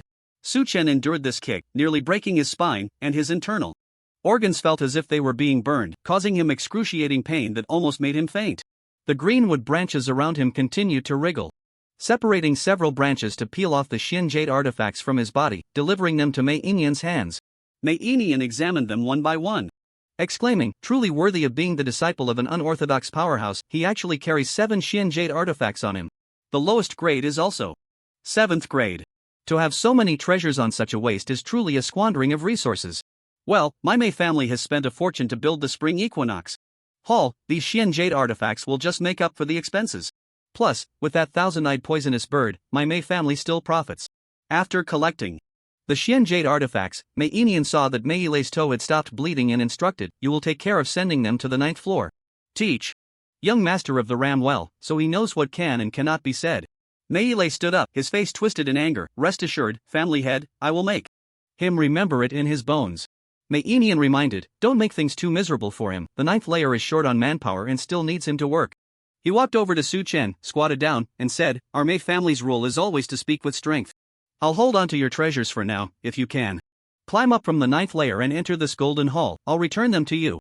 Mei Inian left, taking back the Qingmu branch and binding the 1,000-eyed poisonous bird to take with him. Without the protection of the Xianyu artifact, Su Chen stood before Mei Yilei like a lamb to the slaughter, receiving a brutal beating that left him battered and unrecognizable. "If it weren't for the family head wanting to keep you for hard labor in the 9th layer, you wouldn't be alive today," Mei Yilei said, tugging at Su Chen's hair to lift him up, chuckling cruelly. "During the wedding, you used poison to toy with my cousin, causing him great damage to his cultivation. I must help him take revenge." He extended a finger, the tip glowing with a green light, and lightly scratched Su Chen's left eye. Instantly, a 3-inch-long gash appeared on Su Chen's left eye, blood gushing out, and darkness enveloped his vision. A wave of excruciating pain washed over him, and Su Chen finally fainted. Mei Yilei sneered, "Just blinding one of your eyes is already too lenient." Zhang Shi watched this scene in horror, her soul nearly leaving her body, paralyzed on the ground, too afraid to move. Seeing Su Chen unconscious, Mei Yilei turned to Zhang Shi and said, "You must keep a close eye on your son-in-law. If he says anything in the future that causes any bad influence and it reaches my ears, your whole family will be in trouble." Zhang Shi hurriedly replied, "It won't happen, it won't happen. I will definitely keep an eye on him." In the shady area of Yingguo Mountain, There was a deep abyss, 1,000 fathoms deep, stretching for hundreds of miles. Within the abyss, mist shrouded the area, blocking out sunlight, making it ideal for the growth of herbs. The Mei family had carved out 9 layers of terraced fields in this abyss, used for cultivating herbs to supply the alchemists. In the Golden Hall, these 9 layers of terraced fields were each 100 zhang high, extending from the mountainside to the bottom of the cliff. The first layer was at the mountainside, and the 9th layer was at the cliff's base. Those living in these 9 layers saw no sunlight all day, coexisting with poisonous plants and insects, laboring heavily every day to grow medicinal materials for their household. Life was hard and dark, resembling a hell on earth. The Mei family referred to it as the Nether 9 layers. The lives of the Mei family members were divided into the noble and the lowly from the moment they were born. The offspring of the 17 supreme elders directly resided in the Golden Hall, living in luxury and lacking for nothing. The children of various elders and garden masters lived in small villas above the mountainside, also free from worries about food and clothing, enjoying all the splendor. The offspring of ordinary clan members could only live within the Nether 9 layers, relying on their own abilities to climb step by step. The Mei family's rules had always been that if one person achieved a higher level, the whole family could move up to a higher level. Conversely, if the strongest fell or was weakened, they would immediately be demoted to a lower level. Mei Xinuan's father, Mei Yuliang, had once been a master at the second transformation of Xianfa, serving as a law enforcement elder, and his family lived at the mountainside. But once Mei Yuliang died, the entire family was immediately demoted to the 9th layer, becoming herb slaves. Without this marriage, they might never have known what the Golden Hall looked like. This family rule of the Mei family caused resources to be concentrated on one person, cultivating many talents for the Mei family. When Su Chen woke up, he found himself lying in a small woodshed, surrounded by darkness, and could only use the glow from the luminous ring stored in his knee warehouse for light. His whole body was wrapped in bandages, every inch of his skin itching as if millions of ants were biting him. His left eyelid was tightly stuck together, unable to open, but he knew his left eye had gone blind. Su Chen clenched his fists, silently screaming, all right, I have no grievances or grudges with your Mei family. Coming here as an undercover was beyond my control. I just wanted to get by. I didn't expect that you, the Mei family, are nothing but a bunch of profit-driven, opportunistic scoundrels. Not only did you steal my treasures, but you also blinded my left eye. If I don't avenge this grudge, my heart will never be at peace. Mei Enian, Mei Ile. I will one day personally take your heads. Su Chen gritted his teeth in anger, looking around to assess his situation. This firewood room was less than 5 square meters, made of mud, with one small window and one door. The window was too small for a person to squeeze through. The door was locked. Looking out the window, he saw nothing but a thick fog, with visibility of less than 5 meters. Su Chen realized that it was not night, it was just that the fog was so heavy that sunlight couldn't penetrate, making the firewood room very dim. Where is this? The 9th layer? The information about the Mei family was scarce in the Great Zhou, so Su Chen had no idea what the 9th layer really was. His eyes occasionally throbbed with pain, and he was frustrated, but not discouraged, because in the skill potion book, there were at least 3 skills that could restore his eyesight. Moreover, he currently possessed a skill that could restore his eyes, rebirth in water. Rebirth in water, after death, reshape the body in the nearest freshwater lake to gain a new life. Cooldown time, 30 days. Upon rebirth, all bodily injuries can be healed, and the body restored to its optimal state. Limitation: if there is no freshwater lake within 10 kilometers of the death site, the skill cannot take effect. Medicinal Catalyst, Millennium Water Spirit. Without the catalyst, the cooldown time for rebirth in water becomes 180 days. Limitation: if there is no freshwater lake within 2 kilometers of the death site, the skill cannot take effect. This skill was the only rebirth-type skill in the potion book and the strongest life-saving skill. Half of the rare medicinal materials Su Chen had asked Ying to prepare were for concocting this potion. Unfortunately, the catalyst Millennium Water Spirit was an extremely rare aquatic spirit, almost impossible to obtain. Therefore, Su Chen's rebirth in water was a makeshift version lacking the catalyst. The limitations in cooldown time were very harsh. He couldn't use the skill just to heal his eyes. 180 days of cooldown was simply too long. Unless absolutely necessary, it was better to hold on to this skill for now. Forget it. I'll endure for a while. I need to figure out what this 9th layer really is. While he was pondering, a small head popped up from the window, and a child's voice rang out, "Brother-in-law, you finally woke up." Su Chen leaned closer to the window and saw a 5 or 6-year-old boy, standing on tiptoe on a stone, barely reaching the windowsill. He was holding a wooden lunchbox. The boy's name was Mei Sikhan, the younger brother of Mei Siworm. Su Chen had seen him at The wedding banquet. Mei Sikhan handed the lunchbox to Su Chen and said, "The doctor said you would wake up today," and he was right. Su Chen asked, "Sikhan, "Where is this place?" Mei Sikhan replied, "This is my family's firewood room." He sighed, "We've returned to the 9th layer. I hate it here." Su Chen scratched his head. "Can you tell me what this 9th layer is all about?" Mei Sikhan, being too young, mumbled for a long time, roughly saying that this was a place for labor, where they couldn't eat meat, wear good clothes, and never saw sunlight. The people here were all bad, often bullying them. Su Chen asked him, "Can you help me open the door?" "Where's your sister?" Mei Sikhan, without any hesitation, answered, "My mom said not to let you out. It's best if you starve to death in the firewood room, so my sister can find another brother-in-law." My mom and sister went to the medicinal garden and will be back soon. Su Chen gritted his teeth in hatred. This young family was truly despicable, intent on killing him. He opened the lunchbox, which contained only a small bowl of rice and some pickled vegetables. He asked, "Since you said you want to starve me to death here, why are you still bringing me food?" Mei Sikhan replied, "This is what my sister asked me to secretly bring to you. She also secretly hired someone to help treat your injuries. By the way, she told me to give you this." Mei Sikhan handed over a small wooden piece. Su Chen took it and saw the words written on it, "If you do not betray me, I will not betray you." Mei Sivan. Su Chen was greatly moved. In the Golden Hall, upon learning that Wei Qianchang was dead, everyone completely regarded him as a useless person. Even the Zhang family discarded him like a worn-out shoe, making things difficult for him in every way. Unexpectedly, Mei Sivan remained loyal and even wrote such a vow. He recalled the enchanting beauty in the bridal chamber, full of affection, and felt a surge of warmth in his heart. "All right, if you do not betray me, I will not betray you." Having a wife like this is not a wasted journey. Su Chen picked up the rice and took a bite. The rice was already cold, and the pickles were extremely bitter, leaving him with no appetite. However, Mei Sikhan, who was staring at the door, was drooling. Su Chen handed the rice and pickles to him, saying, "I'm not hungry, you eat." Mei Sikhan immediately took the bowl and began to eat heartily. The cold rice and bitter pickles tasted like delicacies to him, and he devoured them clean, even picking the grains stuck to his collar and stuffing them into his mouth one by one. Su Chen looked at him in surprise. "Why do you look like a starving ghost?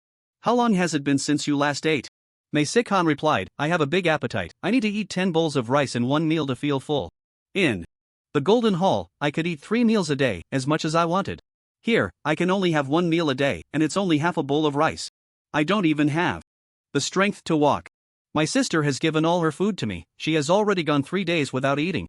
Su Chen frowned and asked, "How long have I been unconscious?" Mei Sikhan said, 3 days and 3 nights.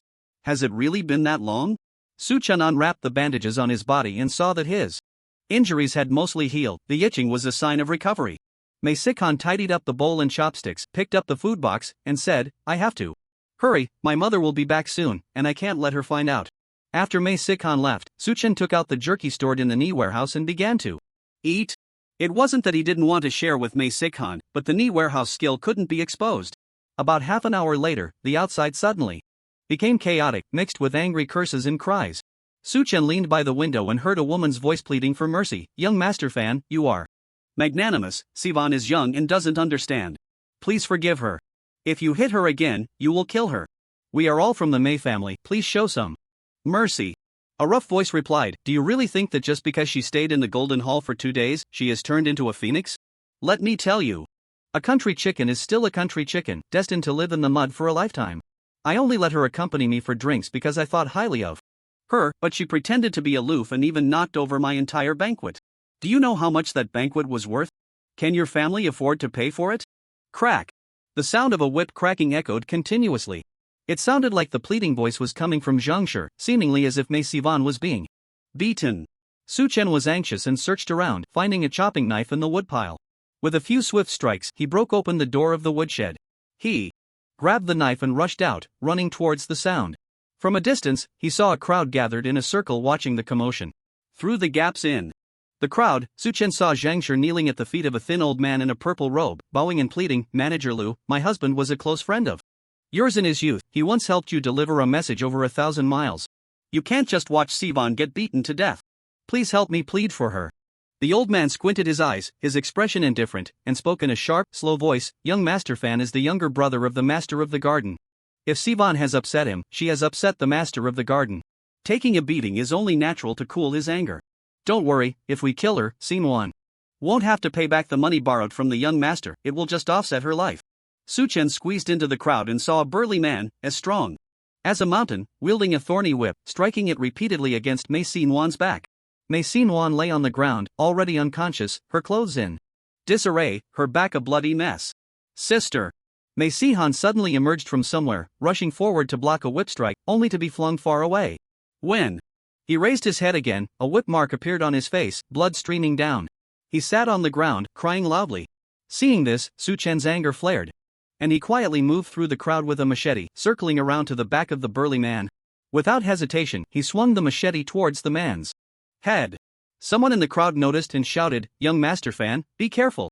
The burly man reacted quickly, instantly channeling his internal energy to form a layer of golden protective aura around himself. Su-chen's machete struck the aura but couldn't penetrate it, producing a screeching sound.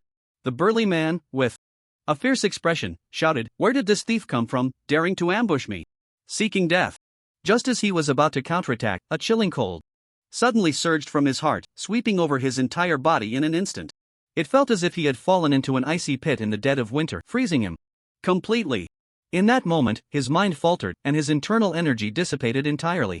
The protective aura around him vanished without a trace. This cold came from a passive skill potion. Before coming to the Mei family, Su-chen had gathered a total of 7 new skills. One of them was chill. Chill, when attacking with bladed weapons, it can trigger a chill every 6 seconds, lasting half a second. It makes the enemy feel as if they have fallen into an ice cellar, experiencing extreme cold, and their internal energy dissipates. The chill only triggers when the bladed weapon makes contact with the enemy's weapon or body. Without the protective aura, Su-chen swung down his machete. In a life-and-death moment, the burly man turned his head, narrowly avoiding a fatal blow. Su-chen's machete grazed his face, slicing off his right ear and heavily striking his shoulder. The machete wasn't sharp enough, so it got stuck between the bones, failing to cut through.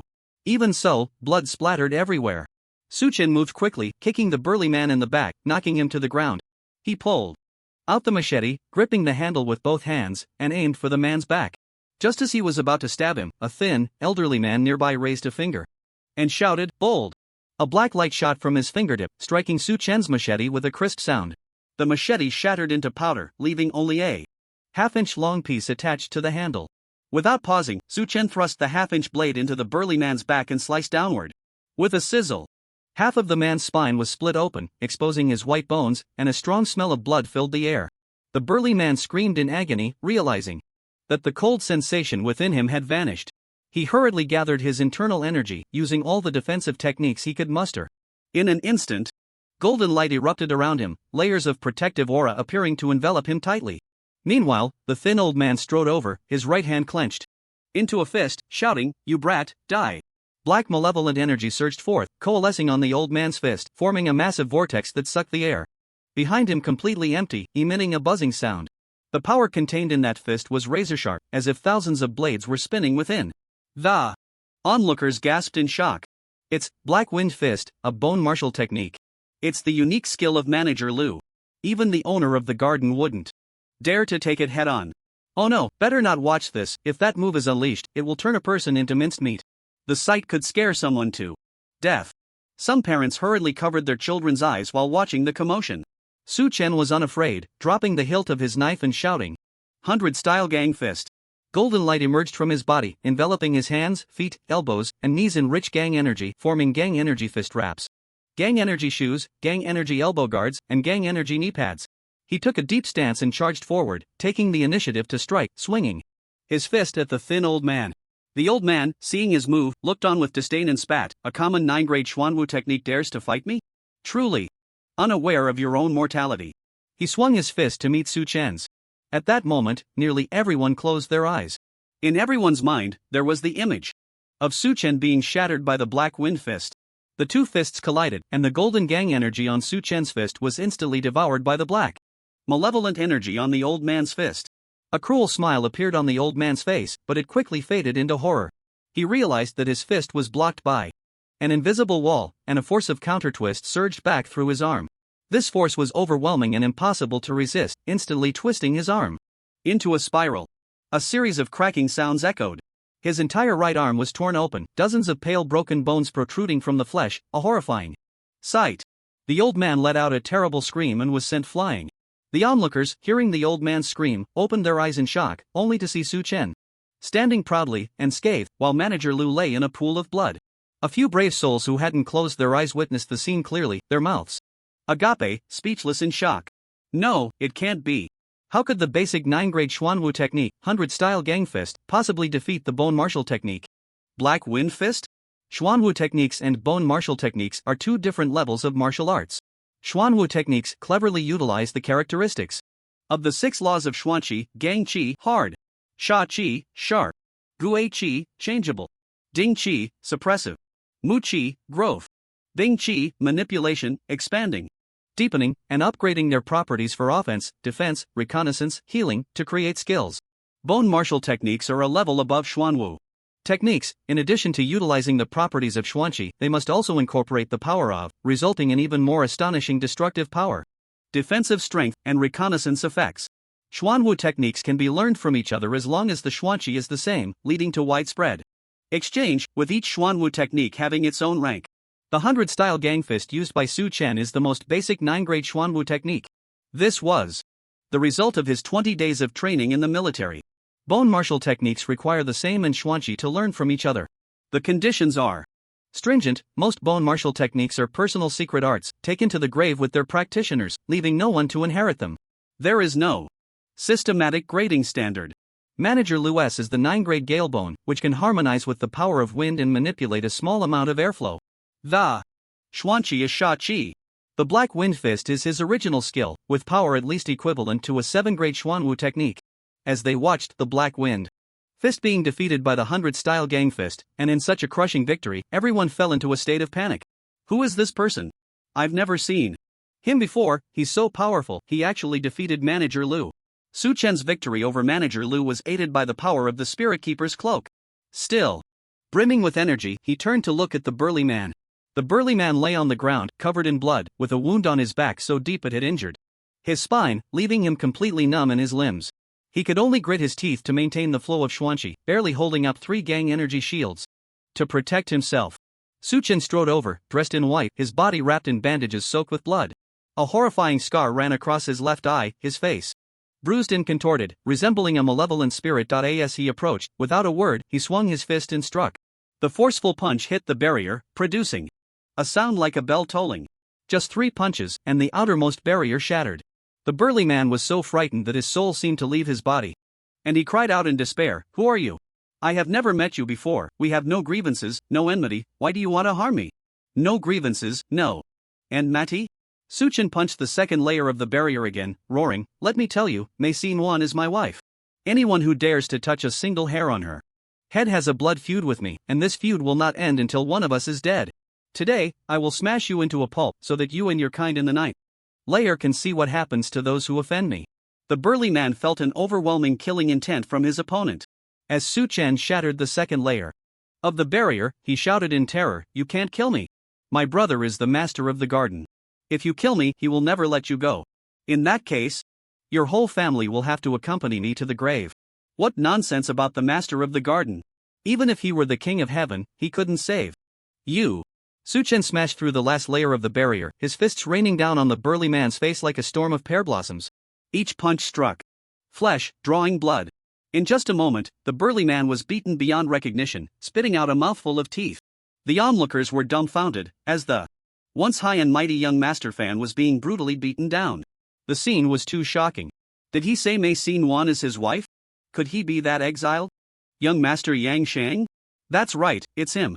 When he was sent down, I was the one who carried him to the woodshed. I heard his master died, and he offended the elder in charge of external affairs, which is why he was exiled. Oh my, his master was a powerful figure. For someone like that to come to the ninth layer is like a tiger entering a flock of sheep. Isn't that just chaos? This is too ruthless. Even if young Master Fan is not as strong as the master of the garden, he is still one of the top experts in the ninth layer. To be pressed down and beaten like this is unbelievable. With such a fierce person around, our Tsinghua garden ninth layer is about to change. Not necessarily. Since the people above have demoted him to the ninth layer, it means his strength is not strong. I don't think he is a match for Master Fan. The people in the ninth layer were poorly informed and knew little about Yang Shang, all speculating in A flurry of voices. As the burly man was beaten to the brink of death, 1 foot already in the gates of hell, Zheng suddenly lunged forward, blocking Su Chen. And said, "You can't kill him. His brother is the master of the garden, we can't afford to offend him. Killing someone here will lead to punishment." Su Chen felt extreme disdain for Zhang. If she hadn't blocked him, it would have been fine, but this obstruction only added fuel to the fire.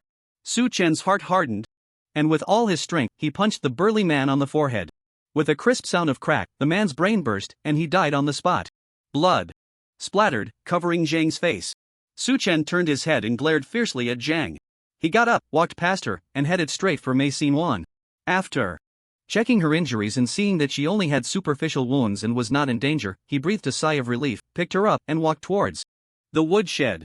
He had excellent healing medicine in his storage, which he couldn't take out in front of others, so he had to hide it for use later. The onlookers quietly parted to make way, and Su Chen strode away. Zheng saw that young Master Fan's head had caved in, dead beyond recovery. Terrified, she collapsed to the ground, muttering to herself, "It's over, it's over." Mei Si-han was also greatly frightened, rushing into Zheng's arms, calling out, "Mom, brother-in-law." Took sister away. Zheng jolted awake, hurriedly getting up to chase after Su Chen. Just as Su Chen reached the door of the woodshed, a voice suddenly called out from the sky, "Young Master Yang Shang, wait." The voice was hollow and aged, echoing from all directions, as if 100 copper bells were ringing in the air, shaking Su Chen to the core, nearly causing him to kneel on the ground. He barely steadied himself and spat out a mouthful of blood. Just that one shout had already inflicted significant internal injury on him. Su Chen was in shock, as he saw an old man appear out of thin air, standing right in front of him. The man was ragged, emaciated, holding a bamboo staff, with a wine flask hanging at his waist, his face flushed, appearing 3 parts drunk, looking like a beggar. Upon seeing this old man, Zhang was so frightened that her face turned pale, immediately kneeling on the ground, repeatedly bowing her head and saying, "Spare me, guardian. Spare me." She pointed at Su Chen and said, "Our family has long since severed ties with him. Fan Hong was killed by him, and I have advised him against it, but he wouldn't listen. This has nothing to do with us." The old man completely ignored her and said to Su Chen, "In my Qinghua garden, one cannot kill indiscriminately. Those who kill without cause shall die. Those who kill out of revenge shall be punished. Your killing of Fan Hong counts as revenge, so you must be punished. I give you 10 days to gather 1,000 taels of silver and deliver it to my residence. If you fall short by even a tael or are late by a day, I will personally take your head." As soon as he finished speaking, the old man vanished into thin air, as if he had just been an illusion. Su Chen broke out in a cold sweat. This old man was definitely someone he could not provoke. Even if he used all his skills, he might not survive in the hands of the other. Zhang was crying and complaining behind him, "I told you not to kill him, but you wouldn't listen. Now look, 1,000 taels of silver, how could you possibly come up with that? If you die, the master of the garden will definitely not let us go. If you dare to say another word, I'll kill you too." Su Chen shouted angrily, asking, "Where's your home? I need to treat Xin Wan's injuries." Zhang was greatly frightened, pointing to a small thatched cottage next to the woodshed, saying, "It's over there." Su Chen entered the house, which was only about 40 square meters in size, with 2 beds and a table, extremely shabby, not much larger than the woodshed. Su Chen laid Mei Xin on the bed. He then chased Zhang and Mei Si-han out of the house, pulled out a handful of silver coins from his knee pouch, threw them out the window, and shouted, "Go, make some nourishing food. Xin hasn't eaten for days, she needs to eat as soon as she wakes up." Zhang looked at the silver coins on the ground, her eyes wide in shock, thinking, when he was sent down, all his gold and silver were stripped away.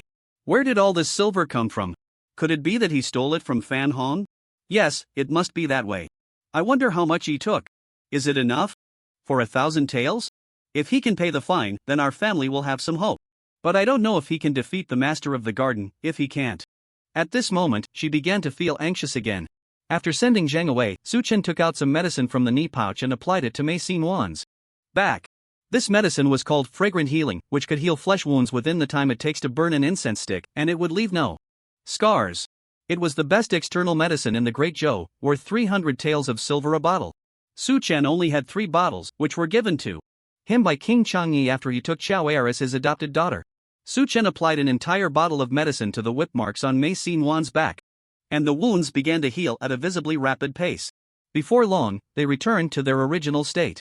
As soon as the wounds healed, Mei Xin woke from her coma, slowly opening her eyes. She turned over, saw Su Chen, saw his bruised face, and noticed the deep scar above his left eye. "You're awake?"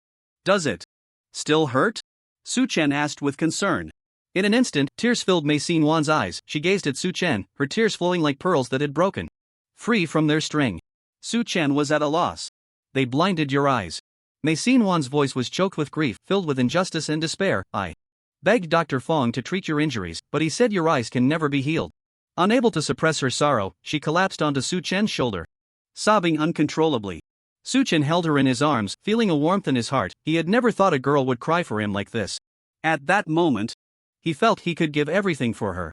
He comforted her. It seems the doctor you invited isn't skilled enough. Don't worry, there are many ways to restore my eyesight. Mei Xin-wan couldn't believe it, raising her head to ask, really? Su-chen smiled at her. After all, I'm a disciple of a powerful master. My experience is not something the doctors here can compare to. Hearing this, Mei Xin-wan wiped her tears and asked, your master has died, you must be very sad, right? Su-chen noticed that Mei Xin-wan had been thinking of him all along. Even after just being beaten, her heart was entirely tied to him. This moved him greatly. He asked, does your back still hurt? Only then did Mei Xin-wan remember what had happened before she fainted, panicking, oh no, this is bad. I've offended young Master Fan. Seeing her trembling in fear, Su-chen comforted her, don't be afraid, that scoundrel has already been chased away by me. He was worried that the fact he had beaten Fan Hong to death would frighten Mei Xin-wan, so he only said the other party had been driven away. He gently patted her back, reassuring her, don't worry, with me here, no one can bully you again. Now tell me what has happened these days. Comforted by Su-chen, Mei Xin-wan felt much more at ease and replied, after we were demoted to the 9th level, you remained unconscious and suffered from a fever. I invited Dr. Fong, but he insisted on a consultation fee of 10 taels of silver before he would treat you. I had no money, so I had to borrow from Steward Lu. Steward Lu was once a close friend of my father had helped him a lot. I thought he would lend me the money, but he was unwilling. At that time, young Master Fan happened to be visiting Steward Lu's house, and he voluntarily lent me 10 taels of silver. I took the money, paid the consultation fee, and Dr. Fong treated your fever and took care of your wounds. This afternoon, Steward Lu suddenly came to find me, saying that young Master Fan wanted to invite me for drinks. Since I borrowed money from him, I couldn't refuse, so I went to the banquet. Unexpectedly, he started to get handsy with me at the table. Steward Lu even urged me to spend the night with young Master Fan. Of course, I was unwilling, but they tried to force me, so I had no choice but to knock over the table and escape. Young Master Fan chased after me, hitting me with a thorny branch. Upon hearing this, Su-chen slammed his palm on the bedpost. Furious, damn it, I should have killed one more. That Steward Lu deserves to die even more. It makes me so angry. When a benefactor's family is in trouble, he wouldn't even lend a mere 10 taels of silver and even aided the villain by suggesting the benefactor's daughter sleep with someone. Such a beast deserves to be tortured 1,000 times over. Su-chen gritted his teeth in anger and asked, where does Steward Lu live? I'm going to take his head right now. Mei Xin-wan was already stunned by his earlier words. Seeing him so furious, she quickly asked, have you killed someone? Ah, they don't even deserve to be called human. Su-chen cursed, that dog named Fan Hong has already been dealt with by me. That Steward Lu has also been severely injured, taking his head now would be a piece of cake. Mei Xin-wan was dumbfounded, and after the shock came worry. She grabbed Su-chen's hand, shaking her head repeatedly. No, you can't go. If you kill someone, you need to hide quickly. If the guards find out, they will kill you. Su-chen waved his hand. The guard is that drunken old man, right? He already knows and hasn't made things difficult for me. He didn't want Mei Xin-wan to worry, so he concealed the fact that he had been fined 1,000 taels. He asked, what do the guards do? Mei Xin-wan explained, the guards are the highest-ranking individuals in our Qinghua gardens. 9th level. It is said they have reached the 3 horizontal realm. They are responsible for law enforcement and promotion assessments within the 9th level. They hold the most power in Qinghua Gardens' 9th level. Qinghua Gardens' 9th level? Su-chen was somewhat confused. Mingyo's 9th level, Qinghua Gardens' 9th level, what exactly is this place? Please explain it to me in detail. Mei Xin-wan then thoroughly explained the organizational structure of this place to Su-chen. The 9 layers of the abyss refer to the 9 tiers of terraced fields from the mountainside to the bottom of the deep ravine. Within the 9 layers of the abyss, there are 24 medicinal gardens, corresponding to 24 types of herbs. For example, the winter root garden grows cold-type root herbs. The summer scale garden grows young-type scale herbs. The Qinghua garden, where Su-chen is located, grows cold-type flower herbs. These 24 medicinal gardens are parallel to each other, dividing the 9 layers of terraced fields like a cake, vertically into 24 sections.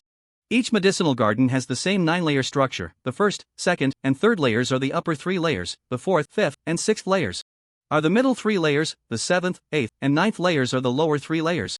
Each person can only advance within their own medicinal garden. In the Chinua garden, there are 2 ways to climb from the 9th layer to a higher level. The first method, members of the Mei family, born with the 10 rank with spirit bone, can receive a bone-nourishing pill each month to nurture their bones. At the age of 8, those with qualified bone talent can directly advance from the 9th layer to the 6th layer, and thereafter receive a Wood King pill each month, which can gradually evolve there.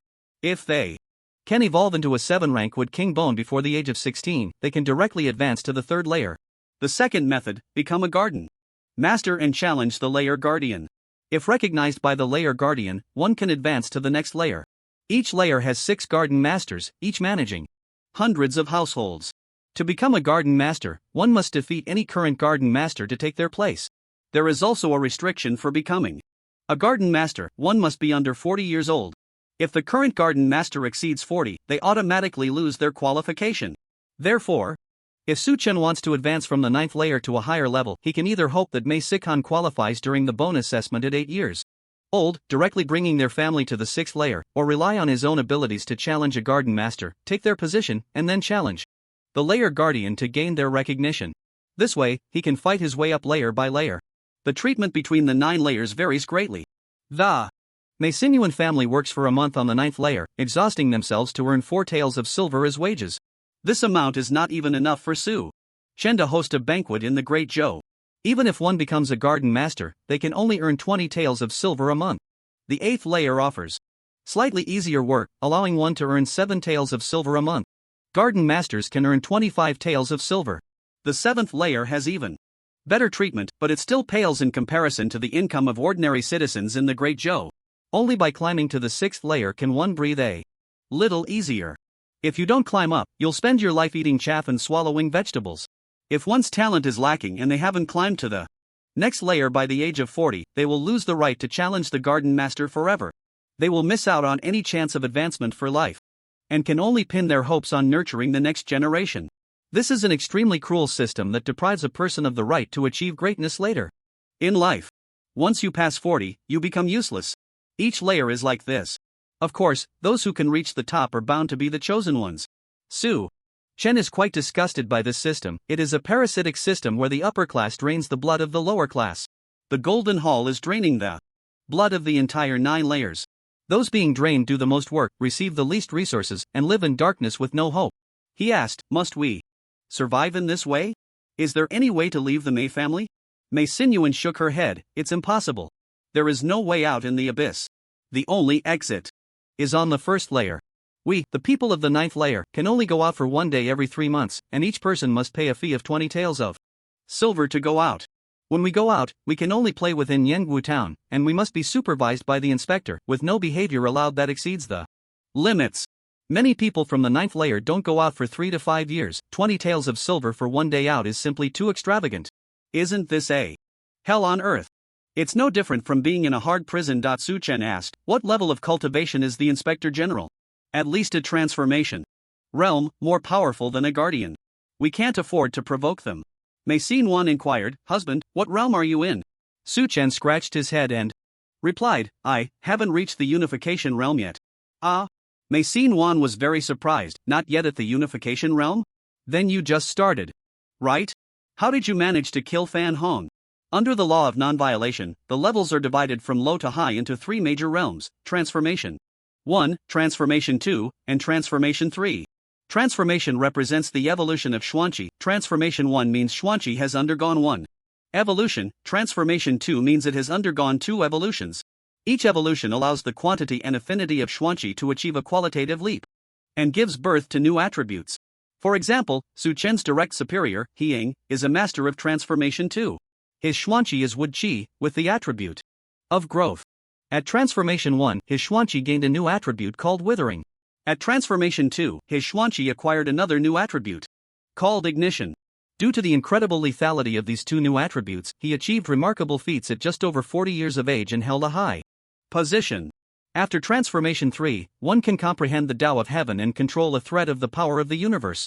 Below Transformation 1, There are 4 minor realms, called in order from low to high: Unification 1, Unification 2, Unification 3, and Minor Perfection. The Xian methods have 3 basic applications: condense, separate, and adhere. Condense, to condense Xuanqi, infinitely amplifying its attributes. Separate, to make Xuanqi leave the body and control its movement. Adhere, to make Xuanqi attach to external objects, giving those objects the attributes of Xuanqi. The Unification realm is the realm of mastering one basic application and using it skillfully, can learn 9 rank Xian martial techniques. The Unification 2 realm is the realm of mastering 2 basic applications and being able to combine them, can learn 8 rank Xian martial techniques. The Unification 3 realm is the realm of mastering 3 basic applications and being able to combine them in pairs, skillfully using condense separate, condense adhere, and separate adhere, can learn 7 rank Xian martial techniques. The Minor Perfection realm is the realm of perfectly integrating the 3 basic applications. To unleash the maximum power of condense separate adhere, can learn 6 rank Xian martial techniques. In summary, these realms are combinations and applications of the 3 basic methods of condense, separate, and adhere. It seems simple, but in reality, there is a hurdle between each level. Achieving the Unification realm is quite simple. Everyone has different talents, but they can always excel in one basic application. Su Chen is best at using condense. He spent 20 days initially mastering the method of condense. He learned the simplest Xian martial technique, the 100 styles of Gang Fist. With 1 or 2 more months of practice, he could fully enter the Unification realm and learn more condense type 9 rank Xian martial techniques. In contrast, Su Chen has no clue about separate and adhere.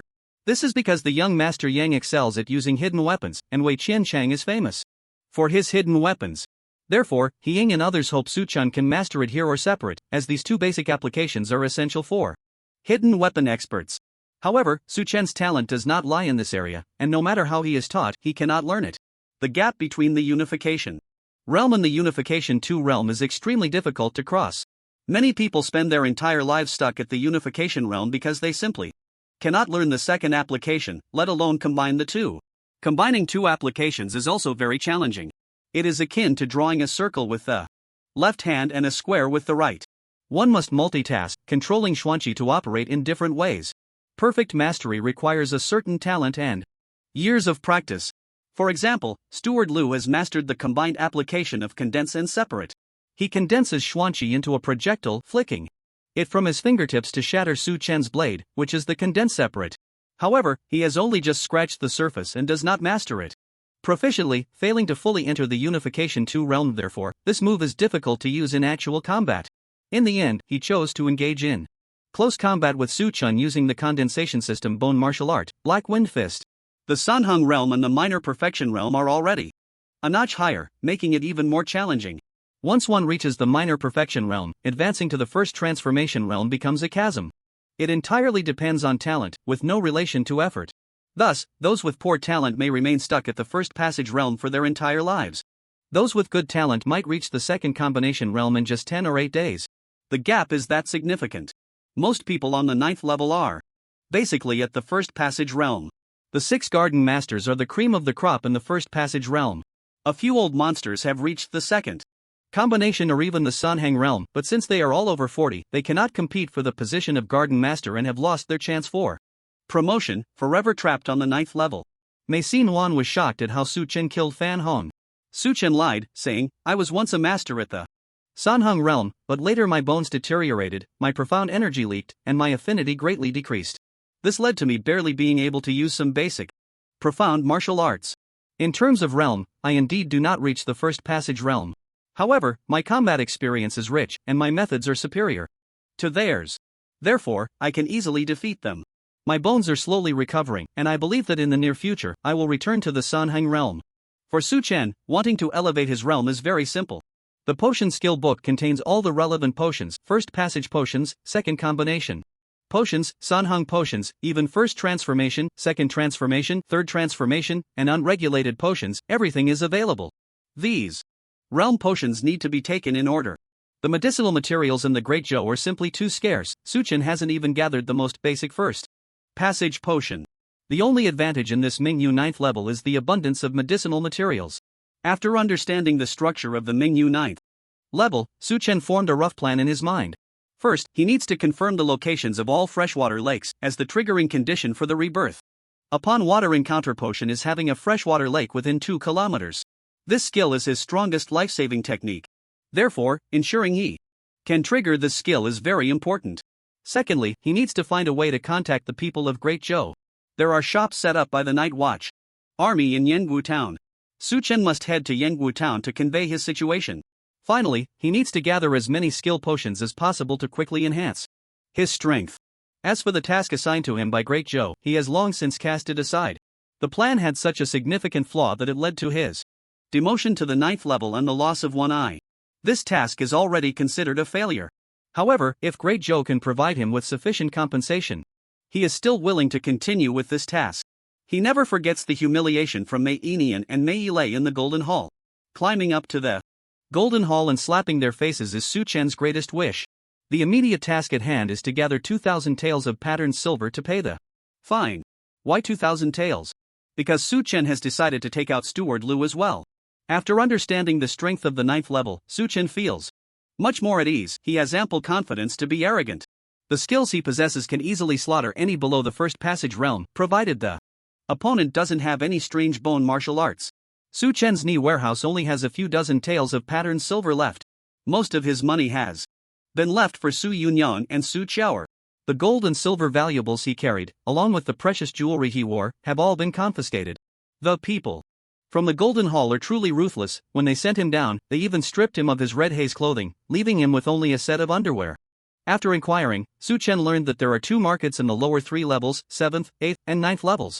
People from the lower 3 levels can exchange goods in these 2 markets. Where there is a market, there are ways to make money, and Su Chen has already thought of how to earn it. In the Fan family's training room, Fan Long sat cross-legged on a mat, manipulating a 3-inch-long sharp iron piece to fly back and forth in front of him. This was the result of combining it here and separate. This method is known as sword control technique. A fine layer of sweat appeared on his forehead as the iron piece danced for a moment before suddenly shooting towards the vase on the coffee table. However, its aim was slightly off, grazing the side of the vase and embedding itself in the window frame. Fan Long furrowed his brow, puzzled, and said, "What's wrong with me today? Why do I feel so restless?" Outside the window, a cacophony of footsteps approached, and a servant rushed into the training room. Fan Long's expression darkened as he scolded, "Didn't I say? No one is allowed to enter while I'm training." The servant knelt on the ground, wailing, "Master of the garden, it's terrible. Young Master Fan Hong has been killed." Fan Long's expression momentarily blanked. Feeling dazed, he shouted, "Nonsense! My brother reached the Tong realm 10 years ago and is best at using the protective barrier. Among the 9 layers, very few can break through his barrier. Who could possibly kill him?" The servant trembled as he replied, "It's true. Young Master Fan Hong's body has been brought back and it's lying in the front yard now." Fan Long hurriedly ran out of the training room, rushing towards the front yard. In the front yard, Fan Hong's body lay alone, covered in blood, his head caved in, a gruesome sight. The gate of the Fan family was wide open, surrounded by a crowd of onlookers. Seeing his brother's corpse, Fan Long nearly fainted. He and his brother had both married into the Mei family, thinking they had climbed to a higher branch.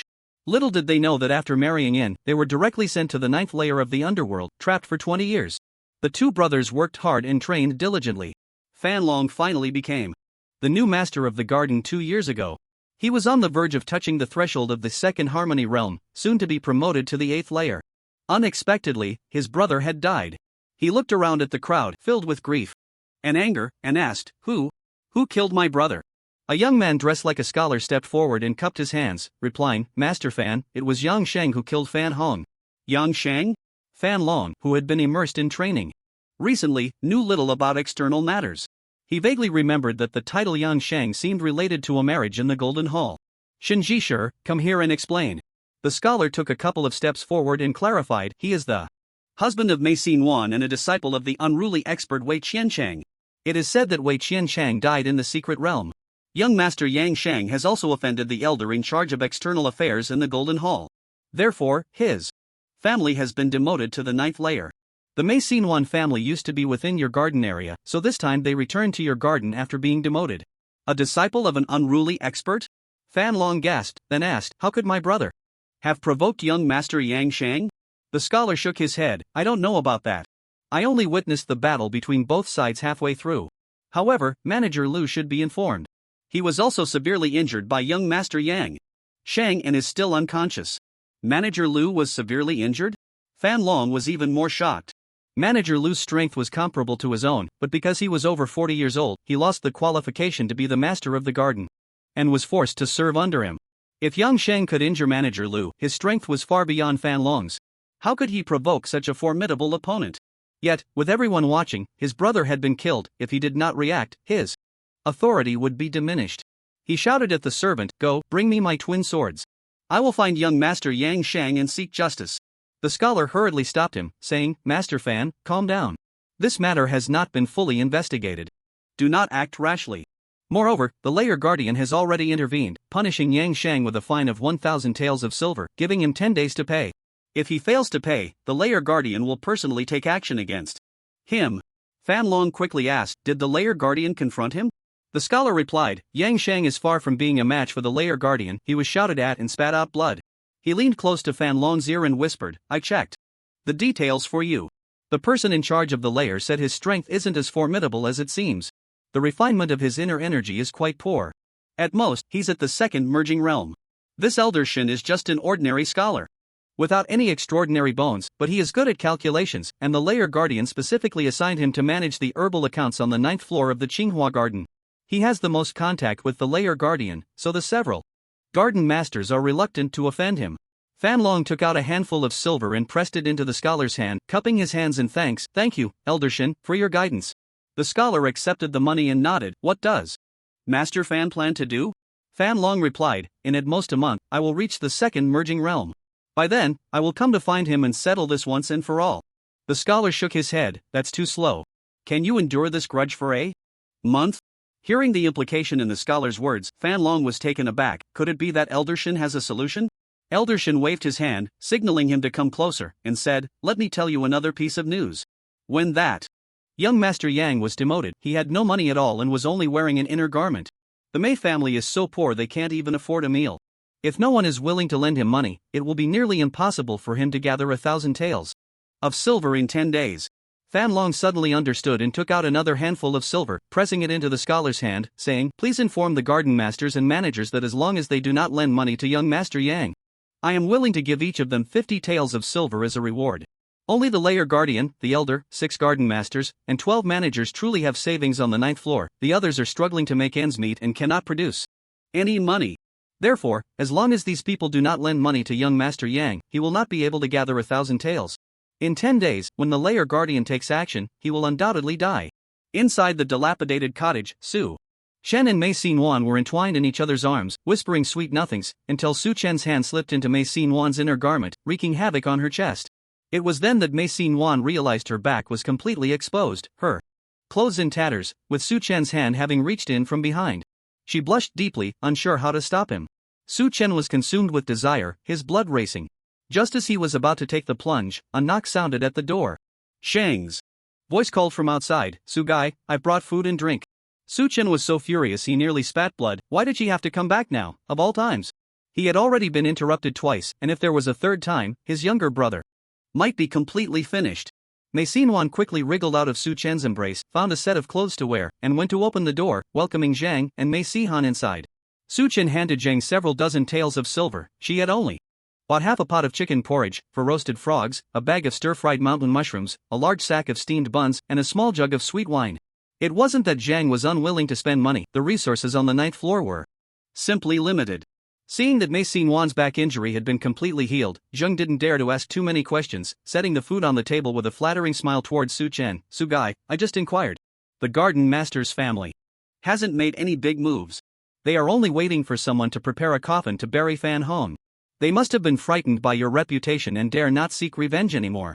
The way she kept calling him Guy made Su Chen deeply understand what it meant to be a fence-sitter. Out of consideration for Mei Xin-wan, he couldn't be bothered to argue with her. Mei Sihan looked at the 4 roasted frogs on the plate, drooling with desire, and secretly reached out a finger to poke the frog's backside, getting some oil on it, which he then put in his mouth to suck. Unfortunately, Zheng caught sight of this and gave him a sharp rap on the forehead, scolding, "This food is for your sister and your brother-in-law, you go eat your buns." Mei Sihan obediently took a bun from the sack and began to nibble, but his eyes remained fixed on the 8 roasted frogs. Su Chen saw the whip marks on his face still oozing blood, and he applied the last bit of medicine from the bottle onto his face, praising him, "You did well today, rushing out to block the whip for your sister. That's a real man. I'll give you 2 roasted frogs." Mei Sihan grinned widely, politely calling out, "Thank you, brother-in-law." Mei Sivan noticed her mother, referring to Su Chen as her son-in-law and her brother as well. This meant that Su Chen's identity was recognized, and her heart felt as sweet as honey. She softly called out, "Husband, you should eat too." Su Chen laughed heartily, took the bowl and chopsticks, and began to eat. He had little appetite, eating some stir-fried mountain mushrooms and then picking up a frog leg. The ingredients here were scarce, but the flavors were excellent, making the most of the limited ingredients. After finishing the meal, Mei Sivan asked him what his plans were for the future. Su Chen looked around the shabby little house, with only 2 beds for 4 people. It was truly pitiful. He asked, "Where does that Lu steward live?" Mei Sivan was surprised. "You wouldn't really want to kill him, would you?" Su Chen grinned mischievously, "I just want to see if he lives well." Mei Sivan wanted to stop Su Chen, but Zheng Shi understood the implication in Su Chen's words and smiled. "He lives quite well. In a big courtyard. His wife died early, and he has no children. Living alone in such a large courtyard is really a waste." Su Chen asked, "Does he have any knives or swords at home?" Zheng Shi replied, "Only a kitchen knife is left." Su Chen then took the kitchen knife and asked Zheng Shi to lead him to find Lu steward. Mei Sivan and Mei Sihan followed along, as Su Chen was not at ease leaving them at home. The reason for bringing a knife was that the skill cold intent required a knife or sword to trigger. The 9th level was always shrouded in mist, and now that it was getting late, the lantern that Zheng Shi was holding emitted a hazy glow, with a visibility of less than 5 meters. The family walked slowly along the pebble path. Su Chen was also observing the surrounding terrain. The 9th level was actually at the bottom of a cliff, with a series of small ponds, the largest being half an acre in size, all stagnant water, emitting a faint foul smell. Su Chen wondered if these small ponds could trigger rebirth upon water. Zheng Shi told Su Chen that nearly 100,000 people lived on the 9th level. Just in the 9th level of King Weiwen, there were over 5,000 people. The path was bustling with people coming and going. The passers-by all carried lanterns, often only the light was visible, not the people. However, the discussions were clear as day. Everyone was talking about Su Chen killing Fan Hong and seriously injuring Lu Steward, discussing it in detail as if they had witnessed it firsthand. The comments were mostly unanimous. They all said a great demon king had come to the 9th level of King Weiwen, ruthless and merciless, treating human life like grass. From now on, they would avoid him. As for what the great demon king looked like, everyone said he had only one eye. Mei Sivan was a bit dumbfounded by the reactions of the passers-by. She didn't expect Su Chen to leave such a deep psychological shadow on everyone.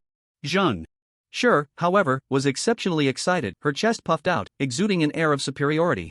Ever since she learned that the master of the garden only buried his brother and had no intention of seeking revenge, she understood that Su Chen's strength was definitely above that of the garden master. This meant that as long as Su Chen was willing, he could become the garden master at any time, even taking them to the 8th level. After walking 10 miles, a fence appeared ahead, blocking their way. Zheng Shi said, "This is the end of King Weiwen. The other side of the fence belongs to Don Kawan. Entering another garden without permission is a death sentence." Mei Sivan pointed to a courtyard by the fence and said, "This is Lu Steward's home. He lives here, guarding the fence. No one from King Weiwen is allowed to go out, and no one from Don Kawan is allowed to come in." Su Chen nodded and instructed Zheng Shi, "Go, open the door for me." Zheng was more than willing to be the one to take the lead, rushing impatiently to the courtyard gate and knocking loudly, shouting, "Lu Laojiu, you ungrateful bastard, open the door for me, your grandpa Yang Sheng is here to collect a debt." A voice from inside angrily shouted back, "Who is this shrew, daring to knock on my door?" The voice was very youthful, and when the door opened, a boy of about 11 or 12 emerged, dressed in coarse cloth and wearing an angry expression.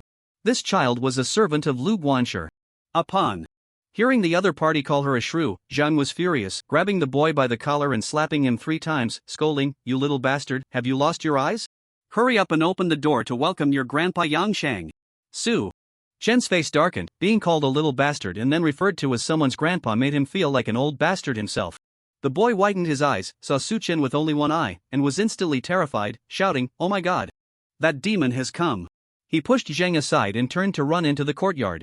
Zhang, feeling triumphant, kicked the courtyard door open and walked in, shouting arrogantly, "From today on, this courtyard will no longer be called Lu's Grand Courtyard. It shall be called Zhang's Grand Courtyard." "Ah no, it's Mei's." "No, that's not right, it's Su's Grand Courtyard." She felt elated, laughing loudly, but her laughter gradually faded until she covered her mouth with her hand. She realized that there were more than 10 people standing in the courtyard, all looking at her with cold eyes. She was extremely familiar with these people, each one was someone she couldn't afford to provoke. There were a total of 15 people in Lu's Grand Courtyard. Lu Guanshi was lying on a straw mat in the courtyard, and Dr. Fong was helping him tend to his arm injury. Excluding the servant, among the remaining 12, 9 were managers and 3 were garden masters. The 9 from Tsinghua Garden's 9th level, most of the tough characters, were all in this courtyard. Zhang, like a startled rabbit, darted out of the courtyard and ran to Su Chen's side, panicking, "We should leave, there are too many people inside." Su Chen had already seen the scene in the courtyard through the crack of the door and asked, "Who are all those people?" Zhang replied, "All the most powerful people from Tsinghua Garden's 9th level are here. Inside, it's either the garden masters or the managers. There are more than 10 of them. This time, we really can't afford to provoke them." Tsinghua Garden had 6 garden masters, each with 2 managers under them. The strength of the garden masters was all at the Tong realm. The managers were different. Most were old-timers, some already at the Earth realm. However, because they were over 40 years old, they couldn't compete with the garden masters and were unwilling to work as medicine slaves, so they served under the garden masters. The situation inside was indeed something Su Chen couldn't handle. Su Chen's current strength allowed him to face enemies at the Tong realm, whether in one-on-one, 1 against 2, or even 1 against 3, without any problem. But against someone at the Earth realm, he was no match. The Xuanwu techniques mastered at the Earth realm had undergone a qualitative change. The reason he came here was to take down Lu Guanshi and move into a bigger house. What Lu Guanshi had done was unforgivable. Now that he was riding high, taking someone out in one go would only deepen his image of being lawless. When Zhang first entered, she was as arrogant as could be, even saying that this house would bear the Su surname from now on. If they backed down now, wouldn't they become a laughingstock? If word got out, how could they continue to mix in the Mingyu 9th level? Su Chen was pondering, why is everyone gathered here? Could it be that Lu Guanshi called them to take revenge? It shouldn't be. Resources are scarce here, and people are in competition with each other, so it's impossible for them to respond to a single call. They probably heard about Lu Guanshi being knocked down by my punch and came to check on his injuries and assess the situation. Lu Guanshi's right hand was shattered, and the injury was extremely severe. Anyone who saw it would be shocked. Su Chen was certain that these people in the courtyard couldn't gauge his depth and would definitely be wary of him. He decided to fully embody the arrogant and unreasonable image of the young master Yangsheng. In this situation, the more brazen he was, the more it made people feel he was fearless and not to be trifled with. He spat on the ground and shouted at the Zhang family, "What's there to be afraid of going back home?" He swaggered into the courtyard, looked around at the crowd, and grinned wickedly. "What's going on? My home isn't an inn, why are there so many people here?" Everyone in the courtyard frowned, coldly staring at Su Chen, and no one spoke. Su Chen was also sizing up the people in the courtyard. Among the 12 men standing there, only 3 were relatively young. One was dressed like a scholar in a blue robe, holding a folding fan. One looked like a soldier, clad in armor with a long knife at his waist. The last one had a Maitreya appearance, draped in a half-shoulder robe, with a round face and big ears, exposing his chest. The rest were all older men, each older than the last. All in their 70s or 80s. The 3 young ones were the 3 garden masters, while the elderly were all stewards. Steward Lu lay on a bamboo stretcher, his eyes tightly closed, his face ashen, seemingly in a faint. An old man in a black robe knelt on the ground, tending to Steward Lu's wounds. His fingertips had more than 10 faint blue threads of condensed energy, which he inserted into Steward Lu's arm. Lu's wound emitted thin white smoke, visibly healing at a rapid pace. Su Chen watched in amazement. With such medical skills, this was no ordinary person. A young boy hid behind the old man in the black robe, peeking out with half his head, and shouted at Su Chen, "This is clearly Steward Lu's home. When did it become yours?" Su Chen laughed heartily. "Steward Lu? I'll be sending him to the underworld for his report soon. This home naturally belongs to me now. What's it to you? Do you have an opinion? If you're unwilling, I can send you along with Steward Lu to the underworld as well. Just right for some company on the way." Upon hearing this, the boy turned pale with fear and dared not speak further. The others standing around looked at Su Chen, some with a playful glint in their eyes as if they were here to watch a show, while others showed clear hostility. Especially the 3 garden masters, their eyes were filled with daggers, wishing they could stab a few holes in him. After examining Steward Lu's injuries, these people had a rough judgment of Su Chen's strength. He was not to be trifled with, but there was no need to be overly wary. Steward Lu's strength was comparable to that of the garden masters, but among the 12 stewards, he was the weakest. 8 of the 12 stewards had reached the 2nd realm, all capable of easily killing Steward Lu. Therefore, Su Chen breaking one of Steward Lu's arms with a single punch was nothing remarkable in their eyes. The reason these 3 garden masters held hostility towards Su Chen was that his arrival disrupted the balance of power in the 9 layers of Tsinghua Garden.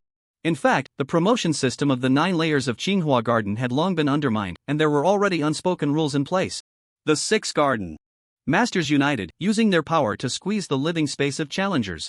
Whenever someone with exceptional talent appeared, threatening the status of the garden masters, the six would take them away and intimidate them, extinguishing any thoughts of challenging the garden masters early on. For nearly 30 years, the changes in the garden masters of the 9 layers of Tsinghua Garden had only occurred when a master over the age of 40 automatically retired, allowing a new master to take their place. The guardians of the layers had gone through the same process, so they turned a blind eye to such behavior. In their view, the young master Yangshang, a sudden dragon crossing the river, had just been airdropped, fated for 3 days. And upon waking, had killed one person and injured another. Having just been punished by the guardians, he returned to kill again after only a meal's time. He was simply a chaotic demon. It would be strange for him to adhere to the unspoken rules. If he were to challenge them, no one could guarantee they would survive his hands. As soon as these garden masters received Fan Long's request, they immediately accepted it and unanimously treated Su Chen as an enemy, all hoping he would fail to pay the fine and be killed by the guardians. The scholar, dressed in a scholar's robe and holding a folding fan, was the first to speak up, pointing a finger and saying in a sharp, high-pitched voice, "Who is this fool that dares to act wild in front of us?" Truly unaware of their own mortality. Su Chen frowned and asked, "Who the hell are you?" An old man behind the scholar, leaning on a cane, hoarsely replied, "Watch your mouth. This is our 6th garden's master, Lord Liangshu. Master of the garden?" Su Chen thought, garden masters are all at the same realm, not my opponent at all. Just right to use you as an example. Su Chen looked at the scholar, shaking his head and asking, "What's your relationship with Steward Liu?" "I'm here for revenge against him. What's it to you?" "Could it be you're a relative of Steward Liu?" "No, I heard Steward Liu was all alone, without any relatives." "Oh, I get it, you must be Steward Liu's lover. Talking all girly, you must be a eunuch, right? Selling your backside?" Upon hearing this, the scholar was so furious he felt like his lungs were about to explode. He naturally had a feminine voice, which was often criticized, and he hated it when others made fun of his voice. Su Chen's words were the most vulgar he had ever heard in his life. He instantly lost his reason and roared in anger, seeking death. With a flick of his paper fan, a red dart shot out with a whoosh, a 3-inch-long poisoned dart infused with immense profound energy, aimed straight at Su Chen's face. The dart wasn't fast, and Su Chen clenched his fist, condensing his chi around it, ready to catch the dart. But as it approached, the dart suddenly split in midair into 2, then 4, then 8, and in an instant, it transformed into hundreds of red lights. Like a swarm of bees, they densely filled the air, shooting towards him. The onlookers gasped in surprise. "Is this the star cluster? An 8th grade Xuanwu technique? Master Liang Shu has already reached the 2nd fusion realm?" Su Chen was also startled, never expecting the opponent could unleash the star cluster. He was very familiar with this move. The Great Zhou military had provided him with specialized training in hidden weapons. The star cluster is a representative technique of hidden weapons. Only by mastering the condensation and separation path and entering the 2nd fusion realm could one release it, and it required years of immersion to achieve such a flurry of dark shadows. This move was extremely lethal, ranking among the top 5 in power among 8th grade Xuanwu techniques. As he saw hundreds of red lights rushing towards him, Su Chen had no time to think. He formed golden chi gauntlets with both hands. His arms moved like steel whips, flying up and down with incredible speed, leaving behind trails of afterimages, as if thousands of hands were waving around him. When the hundreds of red lights met his chi fists, they produced a continuous sound of impact. It was like hundreds of golden beans falling into a jade plate, ringing incessantly. In an instant, all the red lights were extinguished by him. The star cluster came quickly and disappeared just as fast. Before the crowd's gasps had faded, Su Chen had already dispersed the star cluster. He stood in a bow stance, right hand raised high, pinching a poisoned dart between his index and middle fingers, the very one that had flown out from the scholar's fan at the beginning. Everyone was dumbfounded. Mouths agape. What did I just see? He caught the star cluster? How is that possible? Dispersing the star cluster with bare hands, even a layer of guardians couldn't do that, right? No, this star cluster feels so weak, as if it has no power at all. Right, I once saw a senior use the star cluster, and its force was devastating. Each light had the power to shatter rocks and block waterfalls. A normal chi fist couldn't possibly disperse it. Su Chen saw that others had also noticed the clues, spat on the ground, and pointed at the scholar's nose, cursing, "Pop. I thought this sissy had some real skills, being able to use the star cluster, but it turns out to be just a facade. This move should be called Red Bee. Instead, just an ordinary 9th grade Xuanwu technique." As soon as Su Chen came into contact with those red lights, he realized that the opponent's technique contained only separation, to separate the mysterious energy from the body and manipulate its movement, without condensation, to condense the mysterious energy at a point, enhancing its characteristics. It looked imposing, but in reality, it was just a bluff. The real threat was merely the poisoned dart hidden among the 100 red lights. Red B is a 9th grade Xuanwu technique of the weapon category, and only those who possess weapon chi can learn it. The characteristic of weapon chi is manipulation, allowing one to easily change the form of the mysterious energy. Therefore, the Red B technique is ever-changing, capable of mimicking the characteristics of various concealed weapon techniques. Red B? Upon hearing Su Chen's words, some who were well-versed in concealed weapons suddenly realized, so it's this technique. The Shin method of Master Liang Shupu is weapon chi, and he can indeed disguise Red B as Star Cluster. Although the Red B technique is not as powerful as Star Cluster, it excels in its unexpectedness, blending reality and illusion, making it hard to defend against. Just look at how this young master Yangsheng dealt with the Red B, it's simply unbelievable. In an instant, he dispersed the 100 red lights and even caught that dart in his hand. With such speed, his strength must have reached the 3rd horizontal realm, right?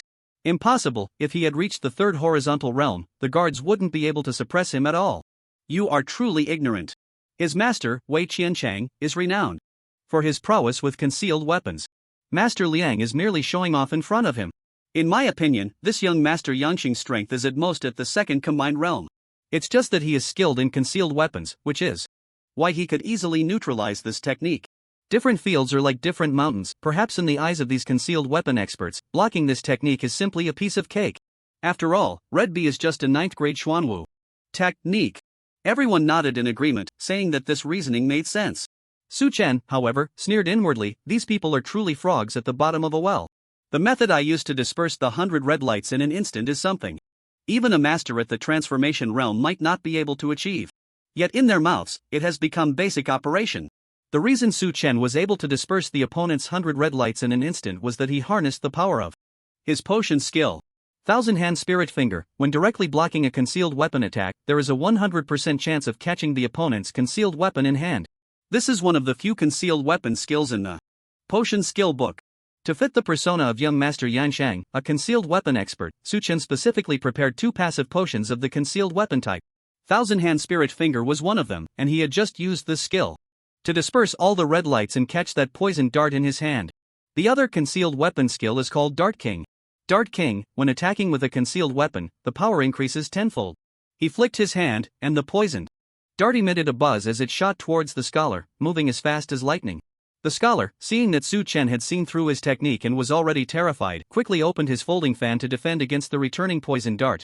This folding fan was an 8th grade Xian Jade artifact, combining offense and defense. As soon as the fan opened, a faint red light burst forth, instantly forming a fan-shaped curtain. It perfectly enveloped the returning poisoned dart. However, even so, the powerful impact still caused his tiger's mouth to split, blood gushing out, and he staggered back more than 10 steps before stabilizing himself. He was filled with disbelief. My jade curtain fan is at least an 8th grade Xian Jade artifact, yet it couldn't completely negate the power of his technique. Just how strong is he? Su Chen had only practiced concealed weapons for 20 days and hadn't learned a single concealed weapon Xuanwu technique. The move he just executed was purely based on his physical strength. However, relying on the amplification of Dart King, the power was still astonishing. With just one dart, the disparity in their strengths was evident. Liang Shu broke out in a cold sweat, his anger at being called a eunuch by Su Chen replaced by fear. In his eyes, Su Chen had transformed into a monstrous flood. If it weren't for the 2 stewards standing behind him, he would have wanted to flee immediately. Su Chen looked at Liang Shu and shouted, "Dead eunuch, feel free to use any tricks you have. In the 10,000 poison cave, I've never lost to anyone in hidden weapons." Liang Shu swallowed hard, took out the dart from his fan, and gritted his teeth, saying, "Let me tell you, this dart is coated with the venom of a flower-tailed snake. In less than the time it takes to burn an incense stick, your fingers will rot. Half a day later, your whole body will be covered in sores, oozing pus and blood until you die. If you know what's good for you, apologize to me, and I'll give you the antidote." He had long heard of the 10,000 poison caves reputation. It was a true den of poison, where all the world's strange toxins were gathered. He didn't even know if the flower-tailed snakes' venom would work, so he dared not speak too definitively, only demanding an apology from the other party. Su Chen looked at him speechlessly, casting a gaze of concern typically reserved for mentally challenged children. "It seems the news here is really cut off. You don't even know my reputation for tasting 100 poisons. What kind of nonsense is this flower-tailed snake venom? It doesn't even make it onto my menu. The poisons I've consumed, which one hasn't caused instant death?" After saying this, he deliberately stuck out his tongue and licked the 2 fingers that had touched the poisoned dart, his expression as arrogant as it could be. Liang Shu's face turned as pale as a freshly fired porcelain vase. This young master was simply his nemesis. He relied on hidden weapons and poison to navigate the 9 layers of Qinghua Garden, while the other relied on hidden weapons and poison to gain fame across the land. They were on entirely different levels. He regretted it deeply. Had he known this, he wouldn't have been the first to speak. But in front of so many people, he couldn't back down for the sake of his pride, so he could only hold his head high and say, I can't be bothered to waste words with someone like you. Who's about to die? He waved his hand at the 2 old men behind him and said, let's go. Staying with a dead man is bad luck. Liangshu intended to brush it off and not get entangled with Su Chen any longer. But Su Chen had no intention of letting him go. How could he miss such a good opportunity to make an example of him? Dead eunuch, you think you can just leave? Do you think I'm made of clay? Liangshu trembled with anger, paused his steps, and turned to ask, what do you want? Su Chen tilted his head and sneered, I heard that as long as you challenge the garden master and defeat him, you can take his place. Looking at your mediocre skills, you really don't deserve to be a garden master. Why not let me take that position? Liang Shu's face darkened, you want to challenge me? Su Chen spread his hands, yes, I want to challenge you. Liang Shu regretted it immensely. Originally, Su Chen had killed the brother of the garden master fan, creating a feud between the 2 families. He should have been challenging the garden master fan instead. The reason Liang Shu stood against Su Chen was purely to align with the other garden masters and uphold the unspoken rules of the 9 layers of Qinghua Garden. He never expected to shoot himself in the foot. With Su Chen saying this, he could no longer leave, he had to stand with the other garden masters now. Liang Shu glanced at the other 2 garden masters, exchanged a look with them, and said, we in the 9 layers of Qinghua Garden have our own rules. The position of garden master is only passed on when one turns 40 and automatically retires. We do not accept challenges. Su Chen was taken aback and looked at Mei Sinyuan. Her description of the rules of the 9 layers of Qinghua Garden was not like this. Zhang explained, the rules set by the Mei family indeed state that one can take the position after a challenge, but the kind of rule he mentioned is just a privately established one. Su Chen suddenly understood, so it's an unspoken rule. Do you dare to put this rule out in the open?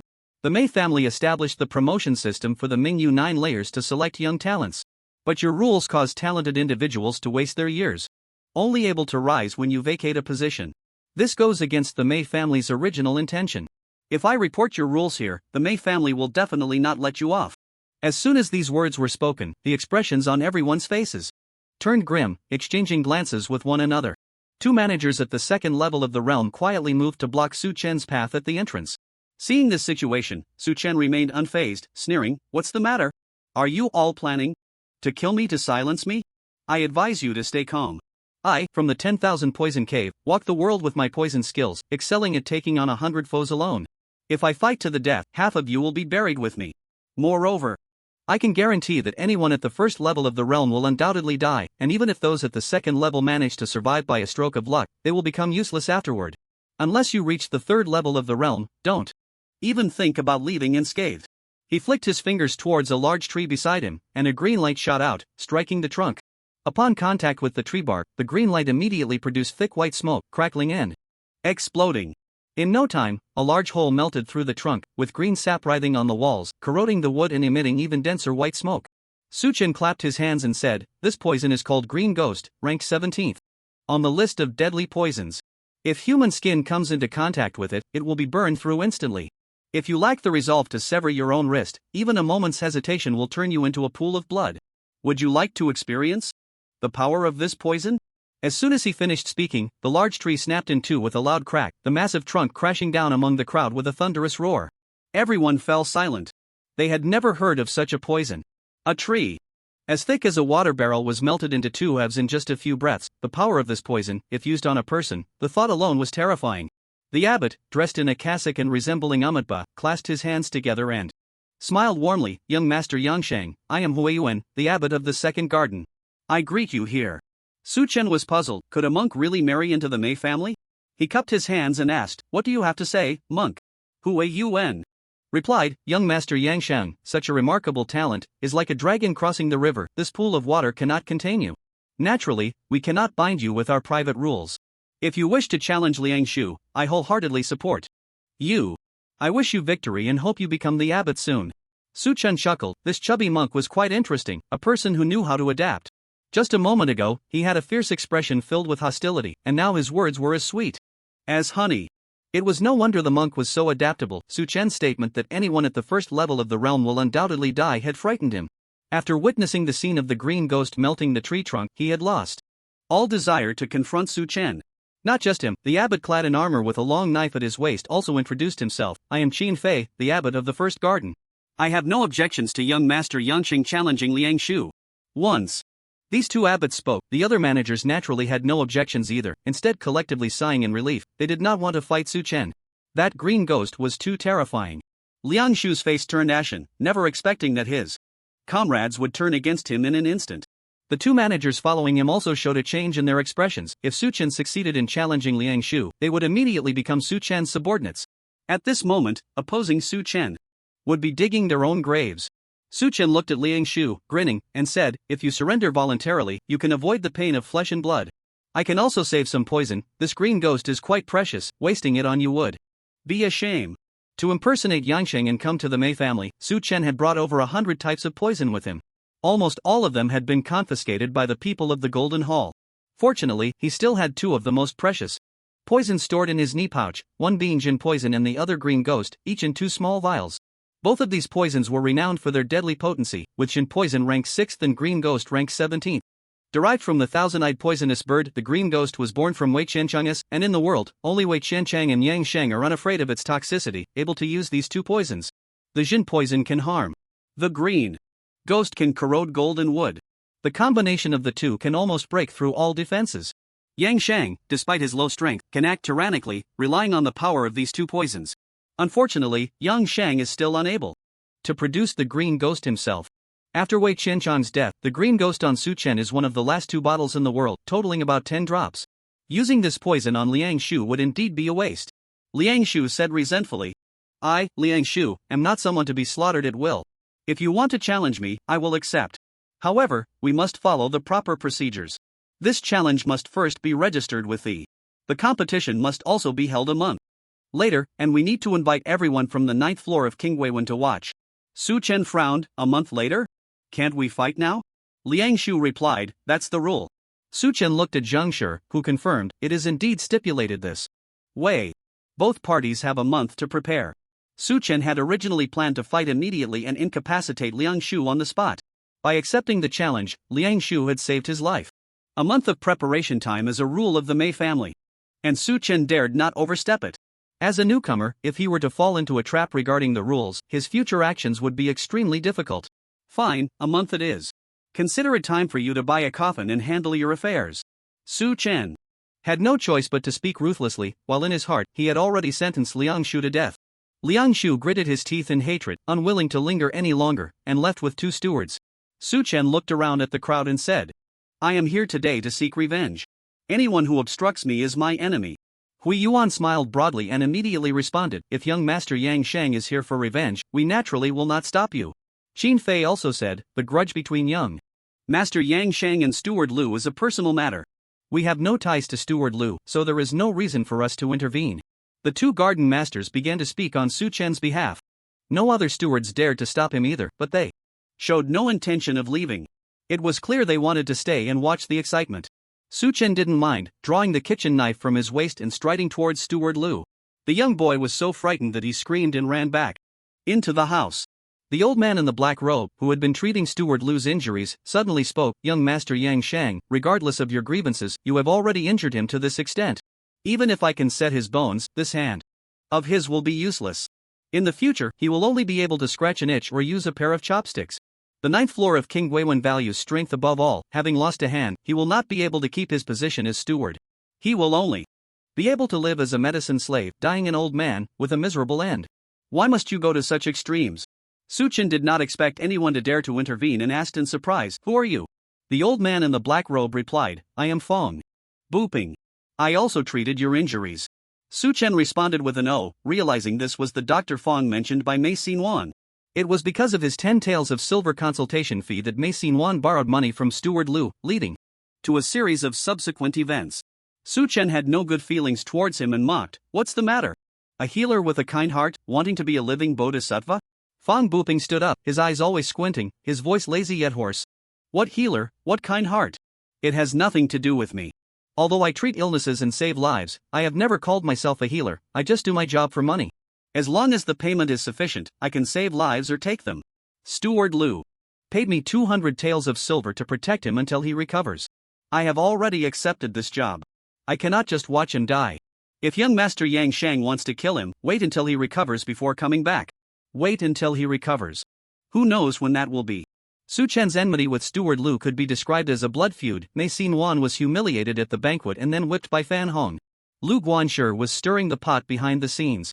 If he had to live another minute, Su Chen would be unwilling. Mei Xin stepped forward and tugged at Su Chen's sleeve, leaning close to his ear and whispering, Dr. Fong is the oldest in the 9-story Tsinghua garden, over 100 years old. He just has a way of maintaining his appearance, so he looks only in his 60s. His strength has never been displayed, but everyone guesses he has reached the 3 horizontal realm. Having just seen him manipulate the mysterious energy threads to treat Lu Guanshi's injuries, it was clear that this person was not ordinary. To think he was already over 100 years old. This was a true old monster. Just looking at his squinting eyes and lazy demeanor, one could tell he was not to be trifled with. The 3 horizontal realm. Su Chen frowned tightly. This was truly a wave of trouble after another. A person at the 3 horizontal realm was definitely not someone he could contend with. Even if he used all his means, he might not be able to injure the other party.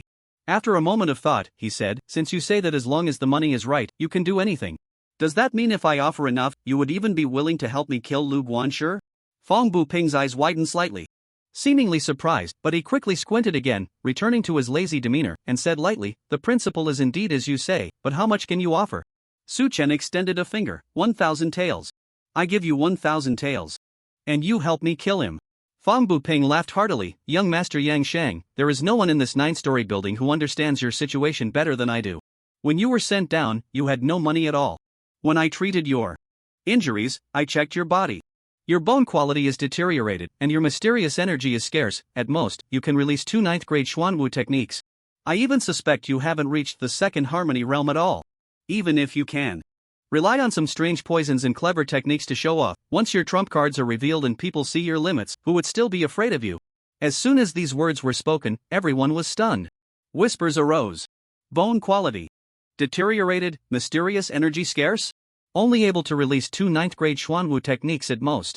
Haven't reached the 2nd harmony realm? How is that possible? Fan Hong was killed, Lu Guanshi was severely injured, and Liang Shupu also suffered losses at his hands. Who could have such abilities without reaching the 2nd harmony realm? Did you not hear what Elder Fong said?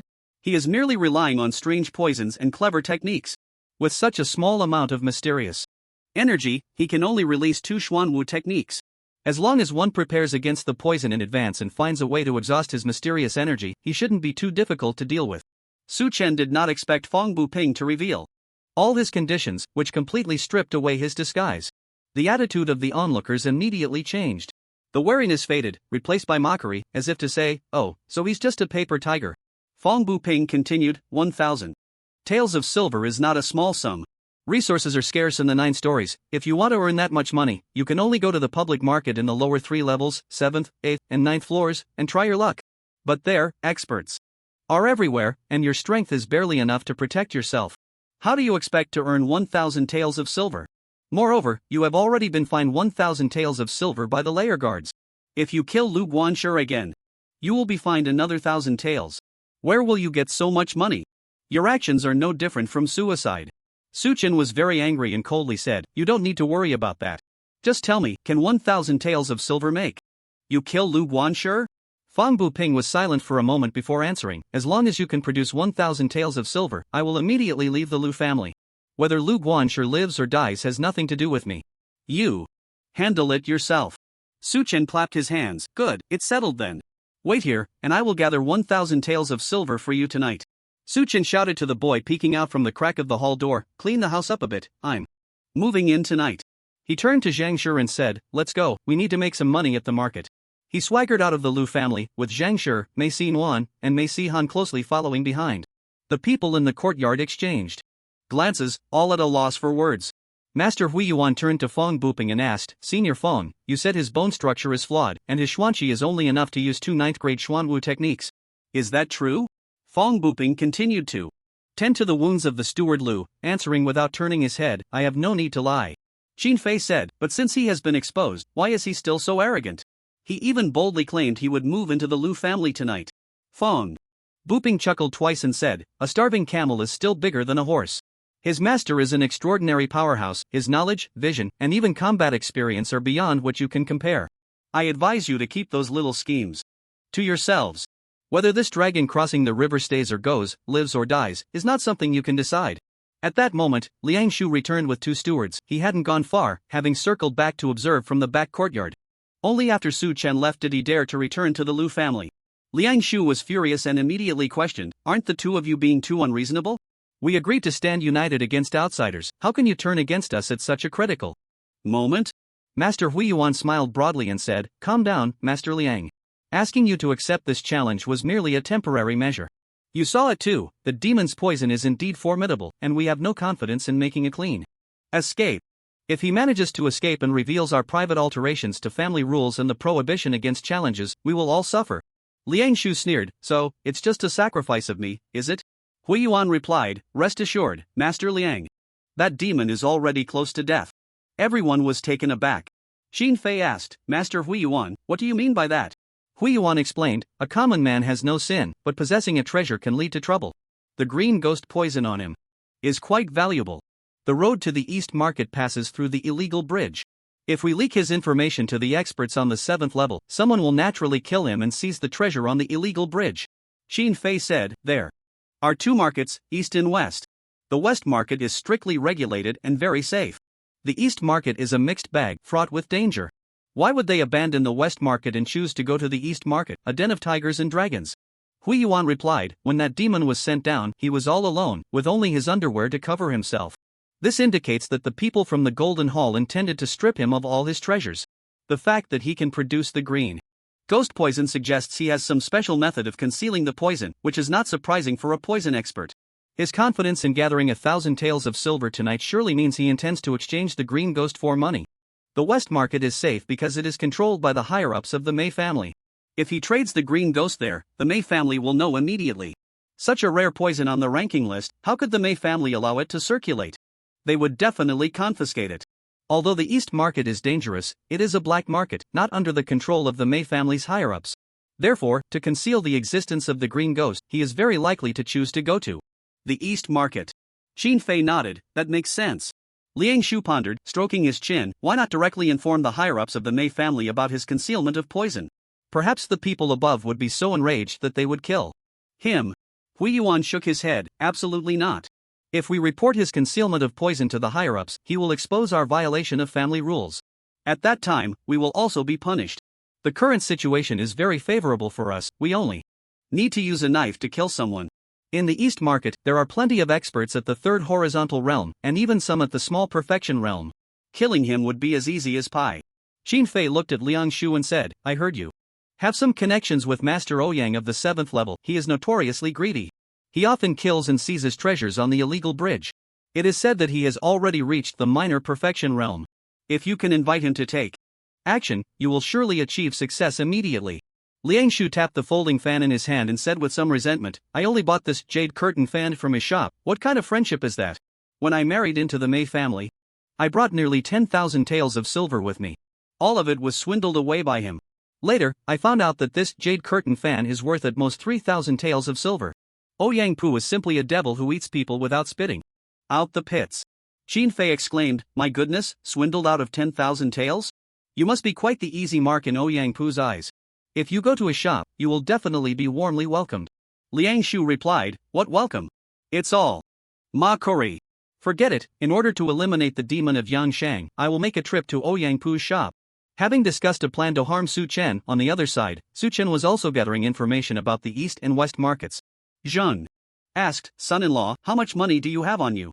Su Chen replied, "More than 40 taels of silver." Zheng immediately panicked, "Ah? You only have this little money?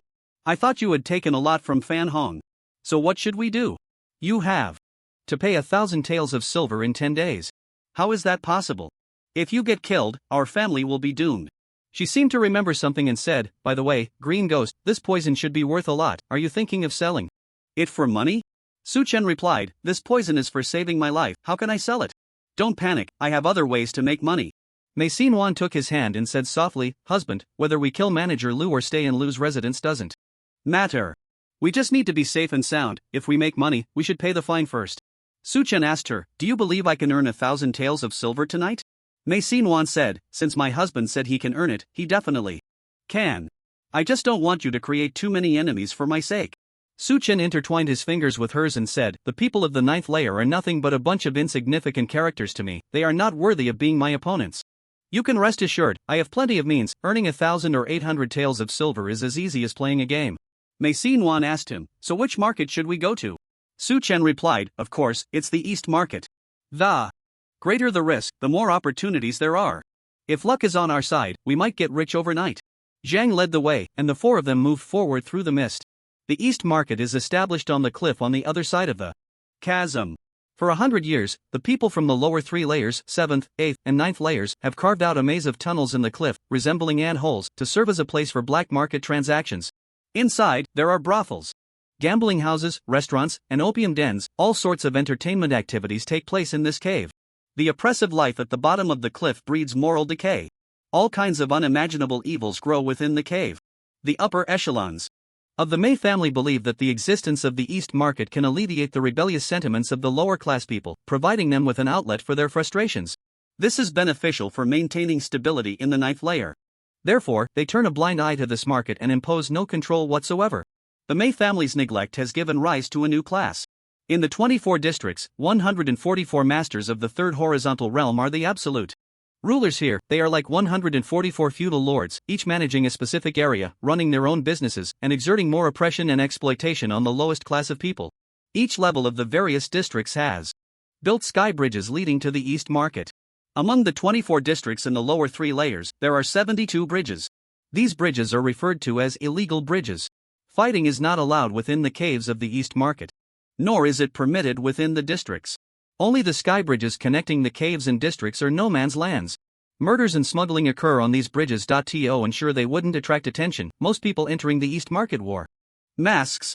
Su Chen and his companions also donned masks. The bridge from the 9th floor of Tsinghua Garden to the East Market was connected by iron chains and supported by wooden planks. It stretched over 200 meters long and was about 10 feet wide. This was a cork bridge that creaked underfoot. The pedestrians on the bridge hurried along, especially those returning from the opposite side, who all jogged through this lawless zone as quickly as possible. Upon reaching the other end of the bridge, dozens of long tables were set up on either side, behind which sat 4 or 5 people, each displaying their own sign. Most of the signs read "Bridge Guard." Mei Yuan explained, "These people are in the business of escorting others across the bridge. As long as you pay a certain fee, they will protect you while you cross." The entrance to the East Market was quite large.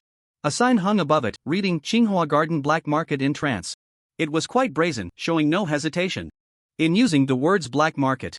Once inside the cave, Mei Yuan explained, "We usually don't have contact with people from other districts because they are isolated from each other. Only in this black market can people from different districts communicate. It's very complex here, and people from the lower 3 levels can enter. It is said that at night, tens of thousands gather here. There are nearly 200,000 people in the lower 3 levels, and these 2 markets, East and West, are the only ones available. Therefore, both markets are extremely large."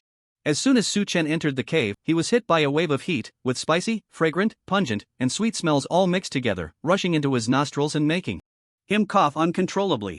The passage was very spacious, with 6 meters between the stone walls, wider than an air raid shelter. A string of firefly lamps hung overhead, illuminating the cave brightly. On both sides of the passage, neatly carved embedded shops lined the walls. Each shop had a space of 10 square meters. The shops near the entrance sold everyday items, clothes, shoes, rice, oil, vinegar, and so on. Su Chen spent a couple of silver coins at a clothing store to buy a new outfit and changed into it. Then he continued on. The deeper he went, the more lively it became. Su Chen felt a bit disoriented. Walking through this passage and looking at the various shops on both sides felt like strolling down a pedestrian street. After walking half a mile, a huge square appeared ahead, about the size of a football field, supported by 100 or so stone pillars. Su Chen was left speechless, finding it hard to imagine how the people from the lower 3 levels had carved out such a large square within the mountain. It was truly an architectural marvel. The square was bustling with people, shoulder to shoulder. Various stalls were arranged in an orderly manner, showcasing a dazzling array of goods. In addition to the small stalls scattered throughout the center of the square, dozens of passageways had been carved into the stone walls at the edges, leading to over 100 shops, each with 3 levels. The carvings were quite grand. There were brothels, gambling Houses, pawn shops, smokehouses, restaurants, herbal medicine shops, talisman shops, weapon shops, everything one could imagine was available. Su Chen even spotted a shop named Precious Herbal Medicine Shop. Upon entering and inquiring, he learned that it dealt in the acquisition and sale of rare herbs. People from various districts secretly hoarded surplus precious herbs to sell. Hoarding herbs was a serious violation of the Mei family's rules. Yet here, it was done openly and without restraint. Su Chen's eyes lit up. He was in love with this place, and this herbal shop seemed tailor-made for him. He asked the shop assistant, "Do you have 3-colored grass?" 3-colored grass is a rare herb that can mutate into red, yellow, and blue colors. These 3 colors of grass are the key ingredients for the One Passage Realm potion. The red grass produces a potion that allows him to master condensation. The yellow grass produces a potion that allows him to master separation. The blue grass produces a potion that allows him to master adhesion. The Great Joe has no such grass and has never used it in medicine, so there are no supply channels at all. The shop assistant replied, "Yes, what color do you want?" Su Chen was overjoyed. "Do you have all 3 colors?" The shop assistant squinted and lazily replied, "Of course, the 7th level of the 100 Herb Garden is dedicated to growing this. We receive a batch of mutated tricolor grass every month." Su Chen excitedly said, "I want one of each color." "How much?" The shop assistant replied, 80 taels of silver for each. 240 taels for 3. Su Chen was taken aback, not expecting it to be so expensive. He responded, "I didn't bring that much money, I'll come back another day." The shop assistant showed a hint of disdain and said, "You better hurry then, this batch of grass will be sold to Yanggu town in 3 days. If you want it later, you'll have to wait until next month." Su Chen said, "No problem, I'll come to pick it up tomorrow." After leaving the shop, Yuan asked him, "Husband, what do you need the tricolor grass for?" Su Chen replied, "You know my bone constitution is damaged, to restore it, I need to take medicine. This tricolor grass is one of the ingredients." Chingshu was not interested in this and urged, "Son-in-law, weren't you here to make money? What should we do? Let's take a look around first and buy some things." After wandering around the square, he bought a signboard, paper and ink, a gong, and a golden-winged phoenix hairpin. The signboard, paper, and gong were not worth much, but the golden-winged phoenix hairpin was a woman's accessory worth 30 taels of silver, the most expensive item sold in the entire square. Su Chen rented a stall in the center of the square, which had an excellent location but was also very expensive. It cost 10 taels of silver for 1 hour. By the end of the day, it would amount to 120 taels, and it was only a cramped 4-square space. Su Chen had only 10 taels of silver left, so he rented it for just 1 hour. Yuan and Chingshu were both puzzled, not understanding the purpose of his purchases. Su Chen wrote 6 large characters on the signboard, "Arm wrestling for grand prizes." He then hung the signboard above the stall. He also wrote down a few competition rules on the paper. The rules were simple: whoever could beat him in arm wrestling could take the golden-winged phoenix hairpin. Each participant had to pay 1 tael of silver to enter, and each person could participate a maximum of 3 times. The competition could only rely on physical strength, and no mystical energy could be used. Chingshu stared at the words on the signboard, dumbfounded. Arm wrestling? No mystical energy? Son-in-law, aren't you digging your own grave? There are plenty of bull bones and labor bones in this black market, with strength hundreds or even thousands of pounds more than ordinary people. How could you, with your thin arms and legs, possibly win against them? Are you stupid? Yuan also thought this behavior was too reckless and couldn't help but ask, "Husband, are you really good at arm wrestling?" Su Chen grinned and said, "I'm the arm wrestling champion." The reason Su Chen chose this way to make money was that he possessed a very special potion skill. Arm wrestling champion, when arm wrestling, his strength can be infinitely amplified. Su Chen came this time with a total of 7 new potion skills. They were Rebirth in Water, Chill, Thousand-Handed Spirit Finger, Dart King, Arm Wrestling Champion, Divine Pattern, and Rainseer. The arm wrestling champion skill was of no help to his combat or survival. The reason for creating this potion was that this skill could be used in conjunction with Divine Pattern. Divine Pattern: the person you shake hands with will have a divine pattern planted on them. After the divine pattern is planted, you will gain their vision and hear their voice. The divine pattern lasts for 3 days and has no quantity limit. This skill is an extremely perverse reconnaissance skill, greatly aiding Su Chen's undercover missions. The only drawback is that the method of planting the divine pattern is through a handshake. There is no handshake etiquette in this world. It is unrealistic to grab someone else's hand for no reason. Therefore, to plant the divine pattern, other methods must be used. Su Chen searched through all the skills in the potion book, and only Arm Wrestling Champion could be used in conjunction with Divine Pattern, but he had already made attempts to arm wrestle with others, which was equivalent to shaking hands, allowing him to plant divine patterns. Holding arm wrestling competitions in the black market was a twofold strategy. First, it could make money, and second, it could plant divine patterns on many people. This way, he could obtain a large amount of information in a short time. Everything was ready. Suchin raised the gong and began to strike it, ringing out, "Come and see, come and see." The golden-winged phoenix hairpin worth 30 taels, now available for just 1 tael of silver. The golden-winged phoenix hairpin was considered a luxury item in the lower 3 tiers. Here, money had to be spent wisely. Pills, magical tools, xuanwu techniques, priced in the hundreds or thousands of taels, drew people in like moths to a flame. Many families saved and scrimped for over a decade just to buy a 9th grade Xian Jade magical tool, hoping that the most talented person in the family could use it to help them ascend to the next tier. The golden-winged phoenix hairpin was a piece of jewelry for women. Spending 30 taels of silver just to look good on one's head was considered wasteful in the lower 3 tiers. However, the pursuit of beauty by women and the pursuit of face by men would not change in any environment. As soon as the gong sounded, people immediately began to gather around Su Chen's stall. Upon seeing the introduction on the sign, they were quite surprised. Arm wrestling? People actually use this to gamble? In our lower 3 tiers, we play with fighting cocks, fighting dogs, and crickets. This is the first time I've seen someone compete in strength. Su Chen wore a mask, so the onlookers couldn't tell his age. Seeing his slender figure, they commented, "Look at this stall owner, he doesn't seem like a strong person. Could he have some kind of extraordinary bone? Most likely, it's either a mighty bull bone or a labor bone." The mighty bull bone is a 9th grade bone that increases strength by 1,000 pounds. The labor bone is a 10th grade bone that increases strength by 500 pounds. Suchin cupped his hands and said, "Everyone, I don't have any extraordinary bones that can increase strength. My bone quality has long since deteriorated. I rely solely on the strength I built through training to compete with you. If you don't believe me, you can check." Suchin spread out one hand, extending it towards the crowd, indicating that they could channel their xuanqi into his body for inspection. An old man with a mustache was the first to step forward, placing 2 fingers on Su Chen's palm. After channeling his xuanqi through Su Chen's body, he said in surprise, "It really is a case of deteriorated bone quality. And the xuanqi is sparse. You only have the 1 passage realm, right?" The old man wasn't wearing a mask, indicating that his strength was at least at the 3 horizontal realm. Only masters at the 3 horizontal realm dared to go without a mask in the black market. Su Chen nodded, "That's right, I am at the 1 passage realm." The crowd erupted in an uproar. A person at the 1 passage realm dares to set up a stall in the black market? This is gutsy. Looks like this guy just married into the May family and doesn't know how brutal this black market is. Daring to compete in arm wrestling without extraordinary bones? This person must be out of his mind. Without the enhancement of extraordinary bones, a mortal's strength was quite limited. Even with desperate training, one could only reach a maximum of 800 pounds before hitting a bottleneck. This was the limitation of the physical body. Unless one reached the unregulated realm and used the power of heaven and earth to temper the body, this limitation could not be broken. A burly man with his shirt off looked skeptical and interjected, "Old Kuei, you aren't in cahoots with this stall owner, are you? Trying to pull a fast one on us?" The mustached old man frowned and said, "Lu Wuwei, what are you talking about? I'm just here to watch the fun. I don't know him at all. If you don't believe me, you can check for yourself." This burly man also wasn't wearing a mask.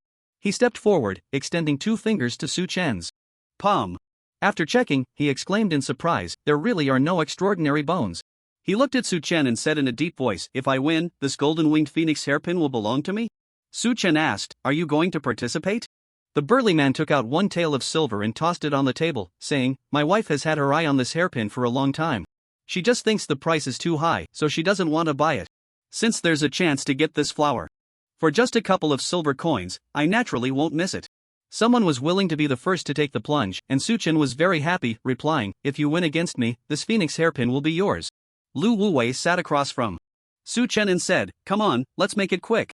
Just as the two were about to compete, old Kuei interrupted, "Wait a minute, those who haven't placed their bets, why the rush? We still need to place bets?" Su Chen was surprised.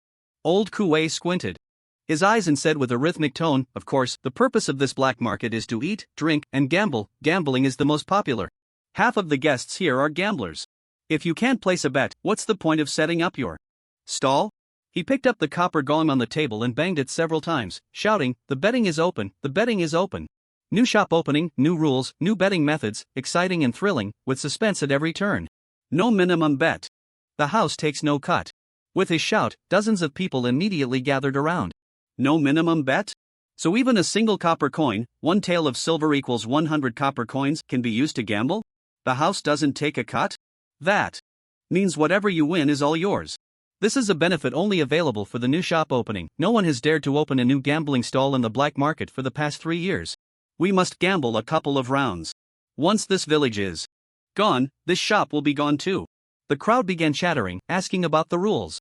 Old Kuei acted as if this stall was his own, enthusiastically introducing everything to everyone. Once the crowd understood the rules, someone immediately raised a question: how can a gambling stall operate without revealing identities? Stall owner, you need to take off your mask and announce your number. Only then can we dare to place our bets. Suchen didn't expect things to develop in this direction. What was supposed to be an arm wrestling competition had turned into gambling. Zhang was so scared that he trembled all over, grabbing Suchen's sleeve and saying, "We can't open a gambling stall here. The profit distribution in this black market is extremely detailed, and every aspect is managed by someone. If we compete for profits with the casino without permission, we could lose our heads. Those who run casinos love money. Those who love money can negotiate anything." A series of plans popped into Suchen's mind, and he couldn't help but chuckle. "We'll cross that bridge when we come to it, one step at a time." He took off his mask and tossed it aside, cupping his hands to the crowd and saying, "Dear guests, I come from the 9th floor of Tsinghua Garden. My name is Su Chen, and I am currently at the One Passage realm. My bone structure is poor, and my mysterious energy is scarce. I rely solely on my strength to set up this stall. You are welcome to check my physical condition." Someone exclaimed, "A person at the One Passage realm dares to compete with someone at the 3 horizontal realm? Isn't that a guaranteed loss? What's there to bet on?" Immediately, someone retorted, "A high realm in mysterious arts doesn't mean greater strength. Without using mysterious energy, everyone's physical strength is about the same. This young brother must have some extraordinary skills to set up a stall here. I bet on him to win." This person took out a tael of silver and placed it on the table, saying, "1 tael of silver, betting on Suchen to win." With someone leading the way to place bets, everyone immediately started pulling out money. There were indeed people betting on Suchen, and quite a few of them. However, the amounts weren't large, mostly a dozen or 20 copper coins. None exceeded a tael. Most of these people had already gambled at the big casino and didn't have enough money left to meet the minimum betting requirement. So, upon hearing that there was no minimum bet here, they rushed over, hoping to win big with a small bet. Winning would bring smiles, and losing wouldn't matter much. More people were betting on Lu Wuwei, and they were quite generous, betting in 3s and 5s of taels. After all, Lu Wuwei was at the 3 horizontal realm, and his build was much sturdier than Su Chen's, making him look very reliable. Old Kuei was on the side collecting money, cutting out dozens of paper slips, writing down the amounts, and handing them to the bettors as proof. Lu Wuwei also took out 10 taels of silver from his pocket and tossed it into the pile of money, saying, "I bet 10 taels on myself to win." Su Chen was surprised and said, "Can the participants also place bets?" Lu Wuwei replied, "You can only bet on yourself to win." Su Chen quickly asked Zhengshi, "How much money do you have left? Bring it all out. Bet on me to win."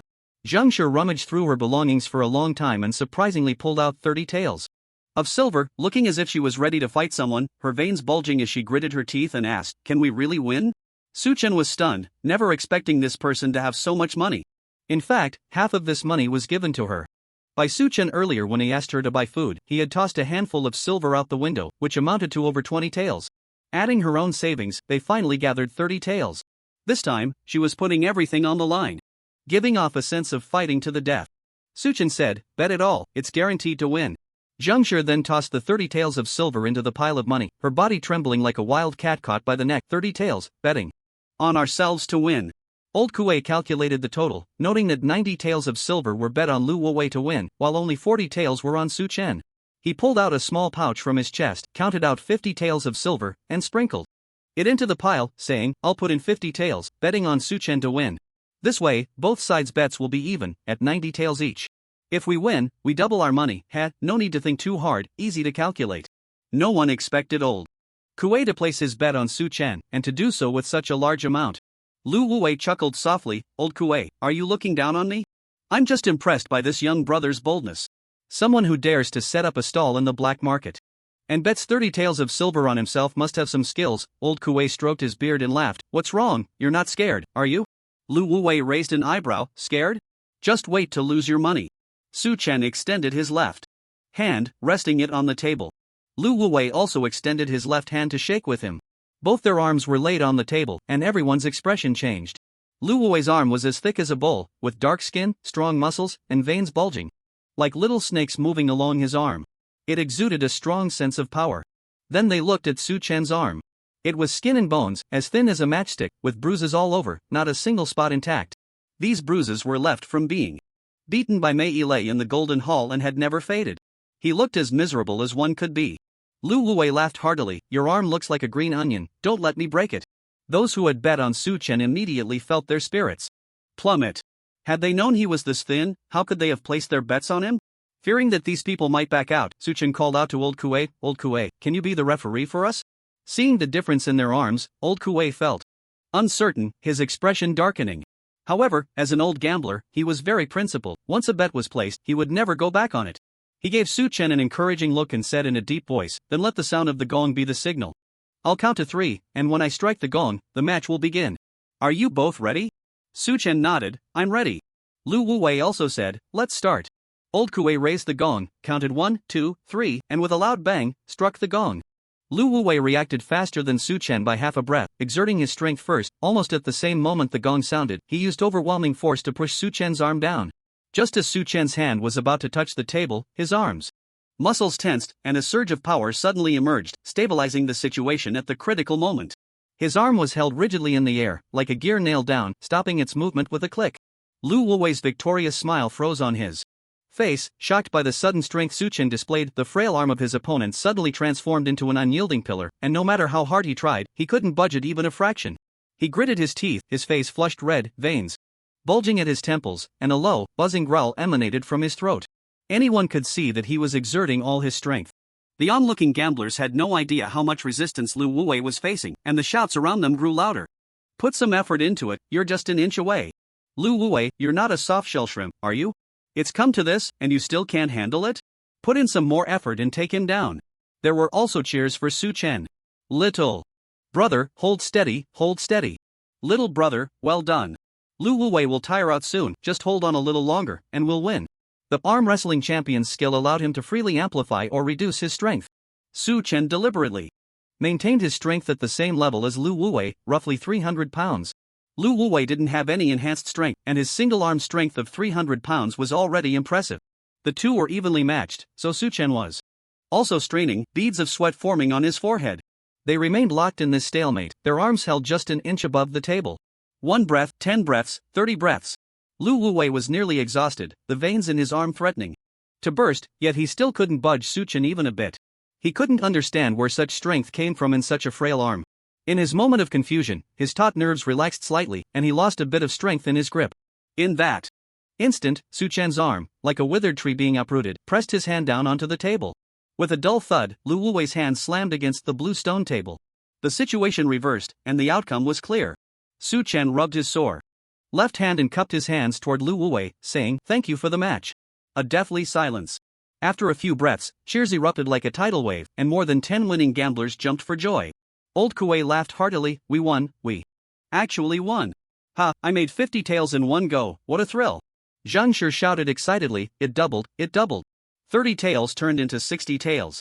My goodness, no wonder they say money comes quickly in a casino. Just a tea break, and we made 30 taels. Mei Sikhan bounced around the table like a little monkey, shouting, brother-in-law is amazing, brother-in-law is incredible. Mei Sivan was much shyer, she took Su Chen's hand and began to massage it, sweetly saying, husband, you're so impressive. I really admire you. Su Chen felt pleased, proudly lifting his chin and patting his chest, I told you, I'm the arm wrestling champion. Old Kuei distributed the money to everyone, grabbing a handful of silver from his pouch and tossing it onto the blue stone table, laughing, you helped me win so much, you deserve a reward. Zhang Shi was quick to grab the silver, counting it with an even bigger smile, loudly exclaiming, thank you, Old Kuei, for the 10 taels reward. You're really generous, Old Kuei. Truly a master of the 3 horizontal realms.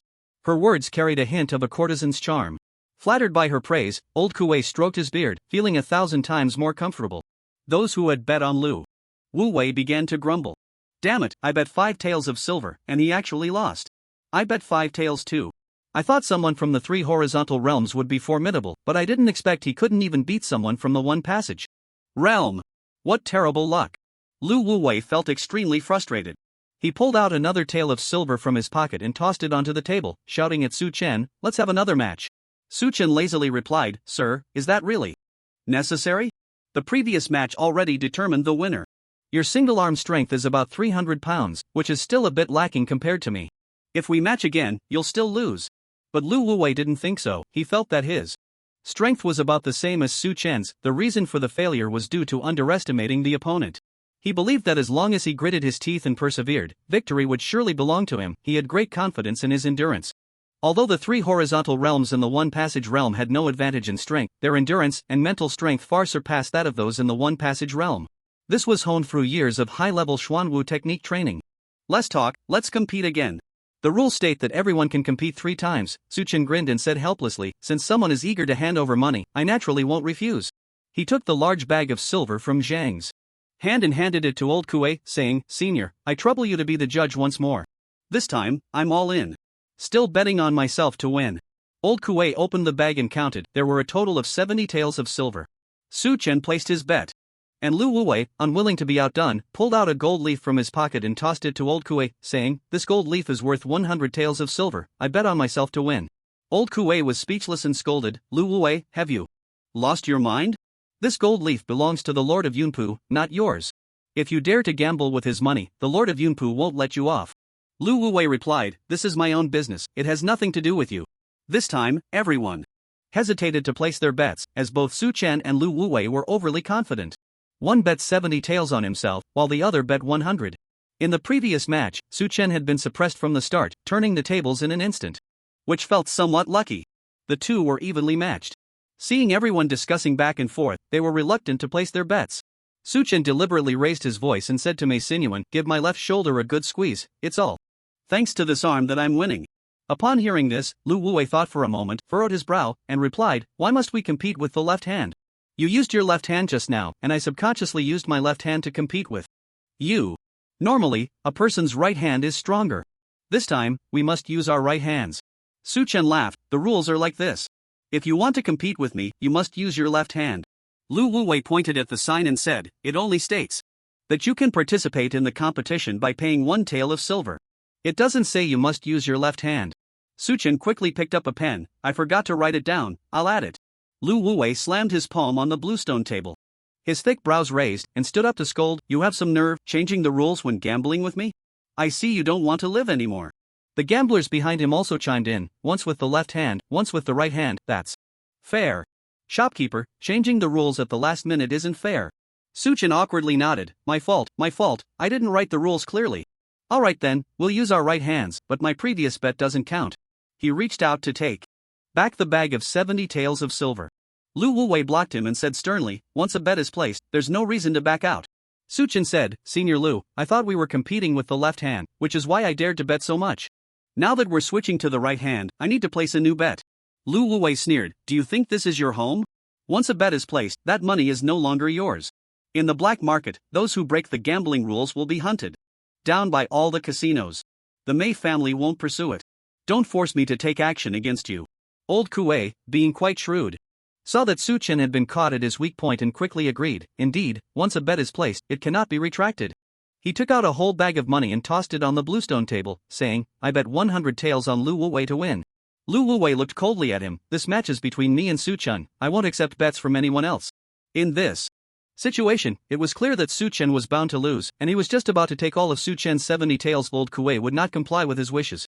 Pointing at his own money pouch, he chuckled ominously, "You said it yourself, once the bet is placed, there's no turning back. My money pouch is already in the betting pool. If you want me to pull it back, that would violate the betting rules. Do you want to be hunted down by all the casinos? You?" Lu Wuwei was left speechless. Old Kuei was quite the opportunist, taking advantage of the situation while dragging other gamblers along with him. He picked up a gong and began to strike it. "I'm giving everyone 10 breaths to place their bets, after which the betting will close. And no latecomers will be accepted." The crowd of gamblers erupted. It was an obvious opportunity to win money, and no one would miss it. In no time, a large pile of silver ingots had accumulated on the blue stone table, all betting on Lu Wuwei to win. Zhang's face turned ashen. "It's over, all over. 70 taels of silver just like that, gone." Mei Sihan still hadn't grasped what was happening, staring at the silver on the table, her mouth agape, probably having never seen so much money before. Mei Sivan's attention remained fixed on Su Chen. She felt very calm, not the slightest bit flustered. From the moment Su Chen had asked her to help him with a shoulder rub, she had sensed something. That kind of raising his voice to let everyone hear, exposing his own weakness, was utterly irrational. In her eyes, Su Chen was meticulous and unflappable, and he would never make such a basic mistake. It seems he's trying to trick them? After 10 breaths, old Kuei struck the gong to signal the closing of bets. Upon counting, the total amount bet on Lu Wuwei to win was 500 taels of silver. The more money bet on Lu Wuwei, the less Lu Wuwei would receive, which made him furious. He slammed the table and urged, "Hurry up, let's settle this quickly." Su Chen looked despondent, his head hanging low, devoid of any fighting spirit. Zheng kept complaining in his ear, "It's all your fault, all your fault. I told you that your arm wrestling scheme was nonsense. You wouldn't listen, and now look, 70 taels of silver all gone, and the golden wing phoenix hairpin will be lost too. If you don't have the ability, don't brag about it, claiming to be some arm wrestling champion. You're really going to get us killed." The other gamblers chuckled, rubbing their hands together, waiting for their share of the winnings. Su Chen shot Zheng a glare, "Are you done yet?" Zheng immediately fell silent, turning her head away, lifting her mask to wipe her tears. Lu Wuwei asked Su Chen, "You might as well admit defeat, save me the trouble." Su Chen forced himself to perk up, extending his right hand and saying, "Arm wrestling is sacred to me. I can be defeated, but I will never avoid a fight. Come on." The two clasped hands tightly, both ready. Old Kuei struck the gong to signal the start of the match. The scene unfolded just like the previous match. As soon as the gong sounded, Lu Wuwei took the initiative, instantly pushing Su Chen's hand down, but once again, Su Chen activated the arm wrestling champion skill, stopping his hand just an inch from the table. Lu Wuwei felt frustrated. The opponent's wrist was clearly on the verge of collapsing, and he felt that with just a little more force, he could pin it down. Yet, no matter how hard he tried, the opponent remained completely unmoved. This kid's strange bone structure is clearly flawed, and he has such skinny arms and legs. Where is he getting his strength from?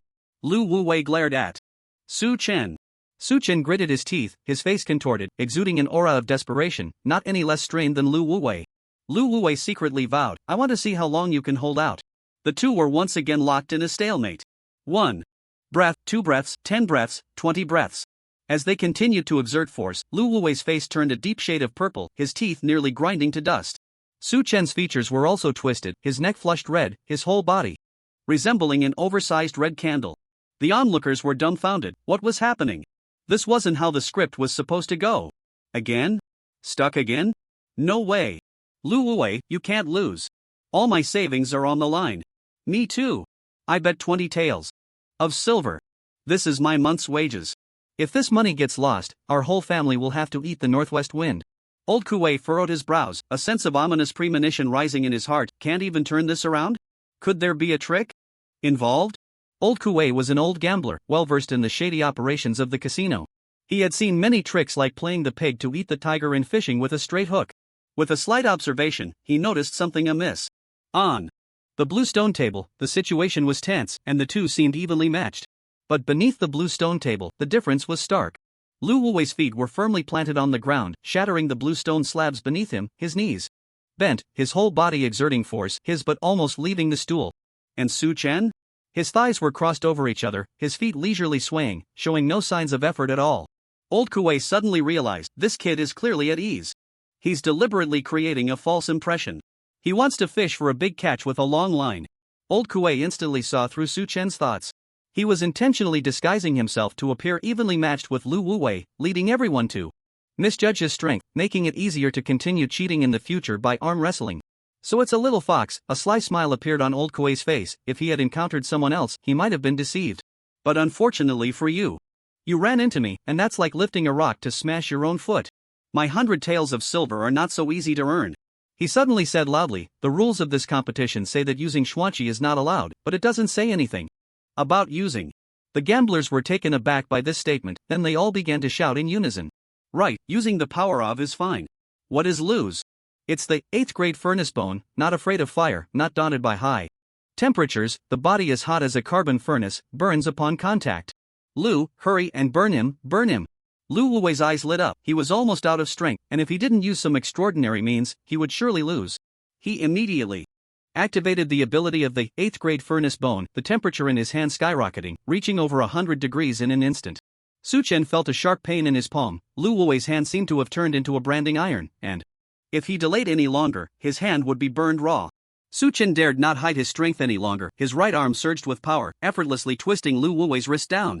Before anyone could react, the match was already over. Su Chen quickly withdrew his hand, cupped his fists towards Lu Wuwei, and said with a face full of relief, just lucky, just lucky. Lu Wuwei was dumbfounded. Su Chen's strength just now was like a mountain collapsing and a tsunami crashing, leaving him no room to resist at all. How much strength was that?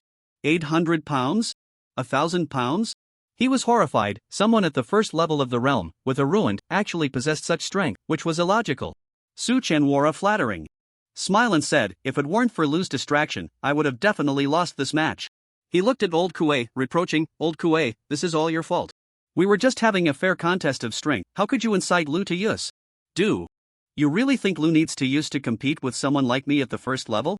That's a huge insult to his character. Who can keep their composure when insulted during a match? Sigh, I won unfairly. The 8th grade furnace bone, in the absence of using xuanqi, could manipulate the temperature changes in his hand without outsiders noticing. Therefore, others also didn't know whether Lu Wuwei had used. Su Chen put a tall hat on Lu Wuwei and waited to see how he would respond. Lu Wuwei was a bit confused, unsure how to reply. He couldn't possibly say he used the power of the furnace bone and still lost, right? That would be even more embarrassing. Old Kuei didn't expect Su Chen to turn the tables. Furious, he blew his beard and blared, pointing at Su Chen's nose and said, youngster, don't try to sow discord here.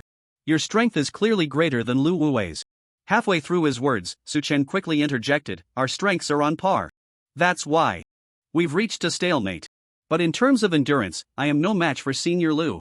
If I weren't disturbed by you, in 3 more breaths, I would be exhausted, and Senior Lu would surely win. Unfortunately, you've stirred things up. As the saying goes, a true gentleman does not speak while watching a game. The same principle applies to arm wrestling. You really shouldn't have. Su Chen was quite dissatisfied with old Kuei.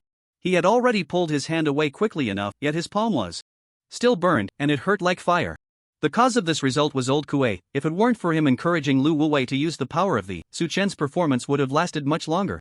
Now, with the act only halfway through, it ended abruptly, greatly diminishing the effect. He didn't know if he could continue to make money from arm wrestling. Su Chen felt indignant and naturally wanted to place the blame squarely on old Kuei's head.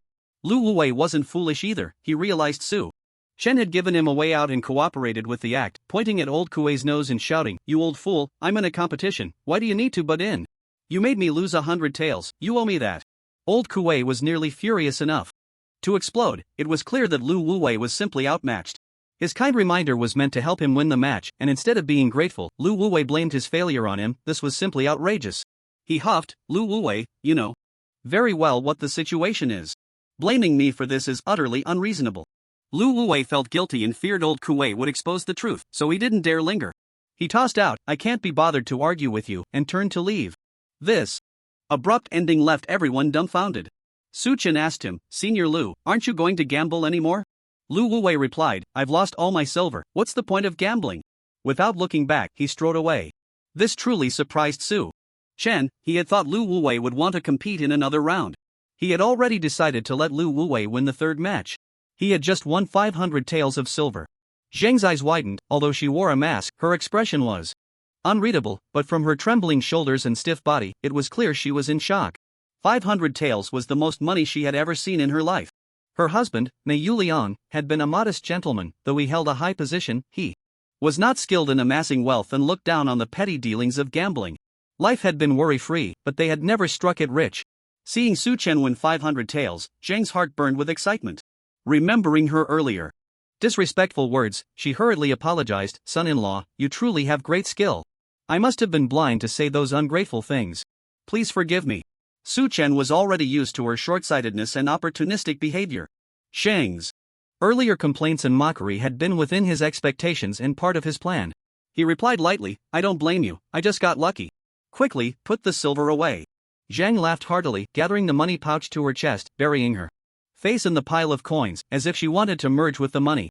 Mei Sihan, seeing the silver, acted just like his mother, rushing over to hug the money pouch and exclaiming, we're rich, we're rich. Zheng suddenly felt a bit sad, lamenting. It's a pity we can't keep this money, it has to go out again. Sigh, let's hold on to each other for a while.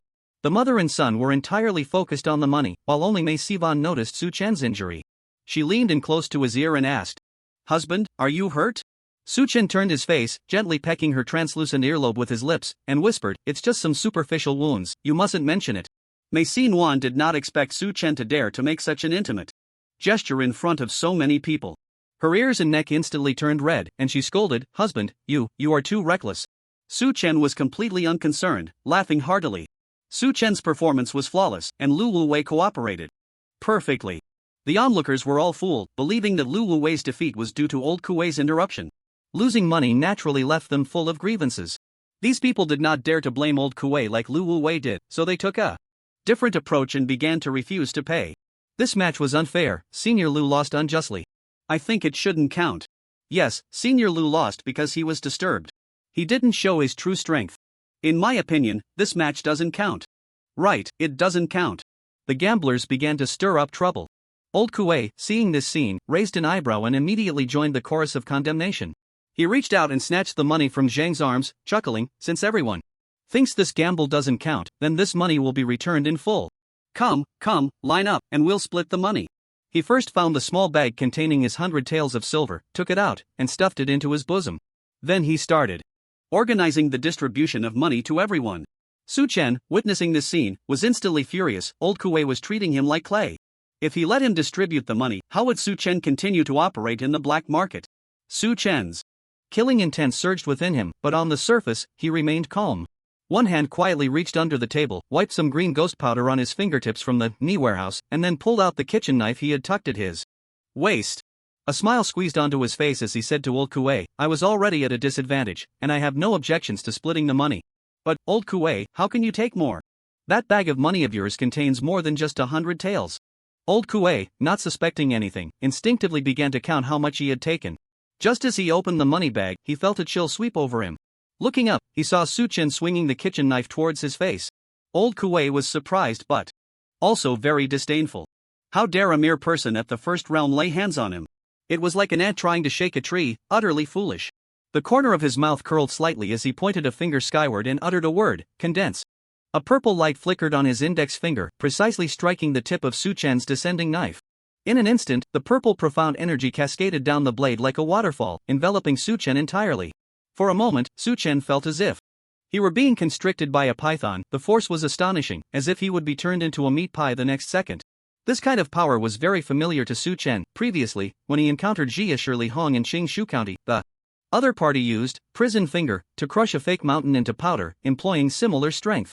Later, during his training with the Night Watch Army, Su Chen learned that this power came from the Ding Qi within the 6 methods of profound energy. Ding Qi. Attribute, suppression. This energy excels at compressing space and can weaken the power of the other 5 types of profound energy. Each type of profound energy in the 6 methods has its own color. Gang Qi, gold.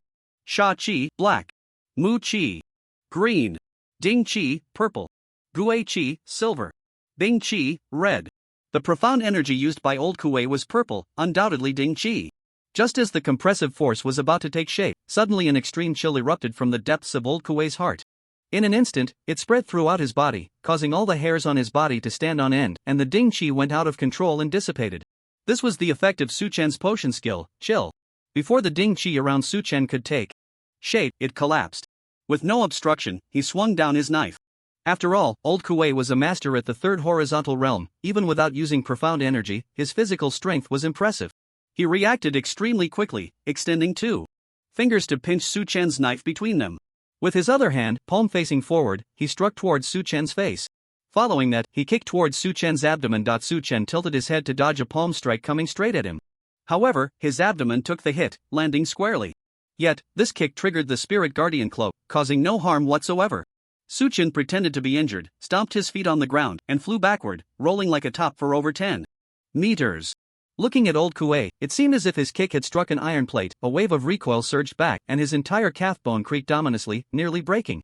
Fortunately, the effect of cold intent lasted only half a second, and at that moment, his profound energy had regained control. The purple Ding Qi technique moved as he wished, wrapping around his right leg like a bandage, blocking the recoil force. Even so, 2 of his toes were broken. He opened his mouth and spat out a bone-piercing nail that shot forth, gleaming with purple light, right after Su Chen. Just as Su Chen got up, the bone-piercing nail had already reached his chest, causing him to break out in a cold sweat. Instinctively, he raised his hand to block it. And the nail was perfectly pinched between his fingers, thanks to the effect of thousand-handed spirit connection finger. The force contained in that bone-piercing nail was immense, weighing at least 10,000 pounds, mixed with an incredibly heavy ding qi, applying the condensation principle to the extreme. The 3-inch-long nail, even when severed from all profound energy, still vibrated and hummed. It was like a struggling kingfisher trying to escape from Su Chen's fingers. Su Chen was shocked. Old Kuei's technique of spitting out the bone-piercing nail was at least a 7th-grade Xuanwu skill. It was even more powerful than Starry Constellation, and the nail contained ding qi, capable of weakening the power of other 5-element profound shields. Below the small perfection realm, almost no one could withstand this move. If it weren't for the protection of thousand-handed spirit connection finger, Su Chen would have undoubtedly been pierced through.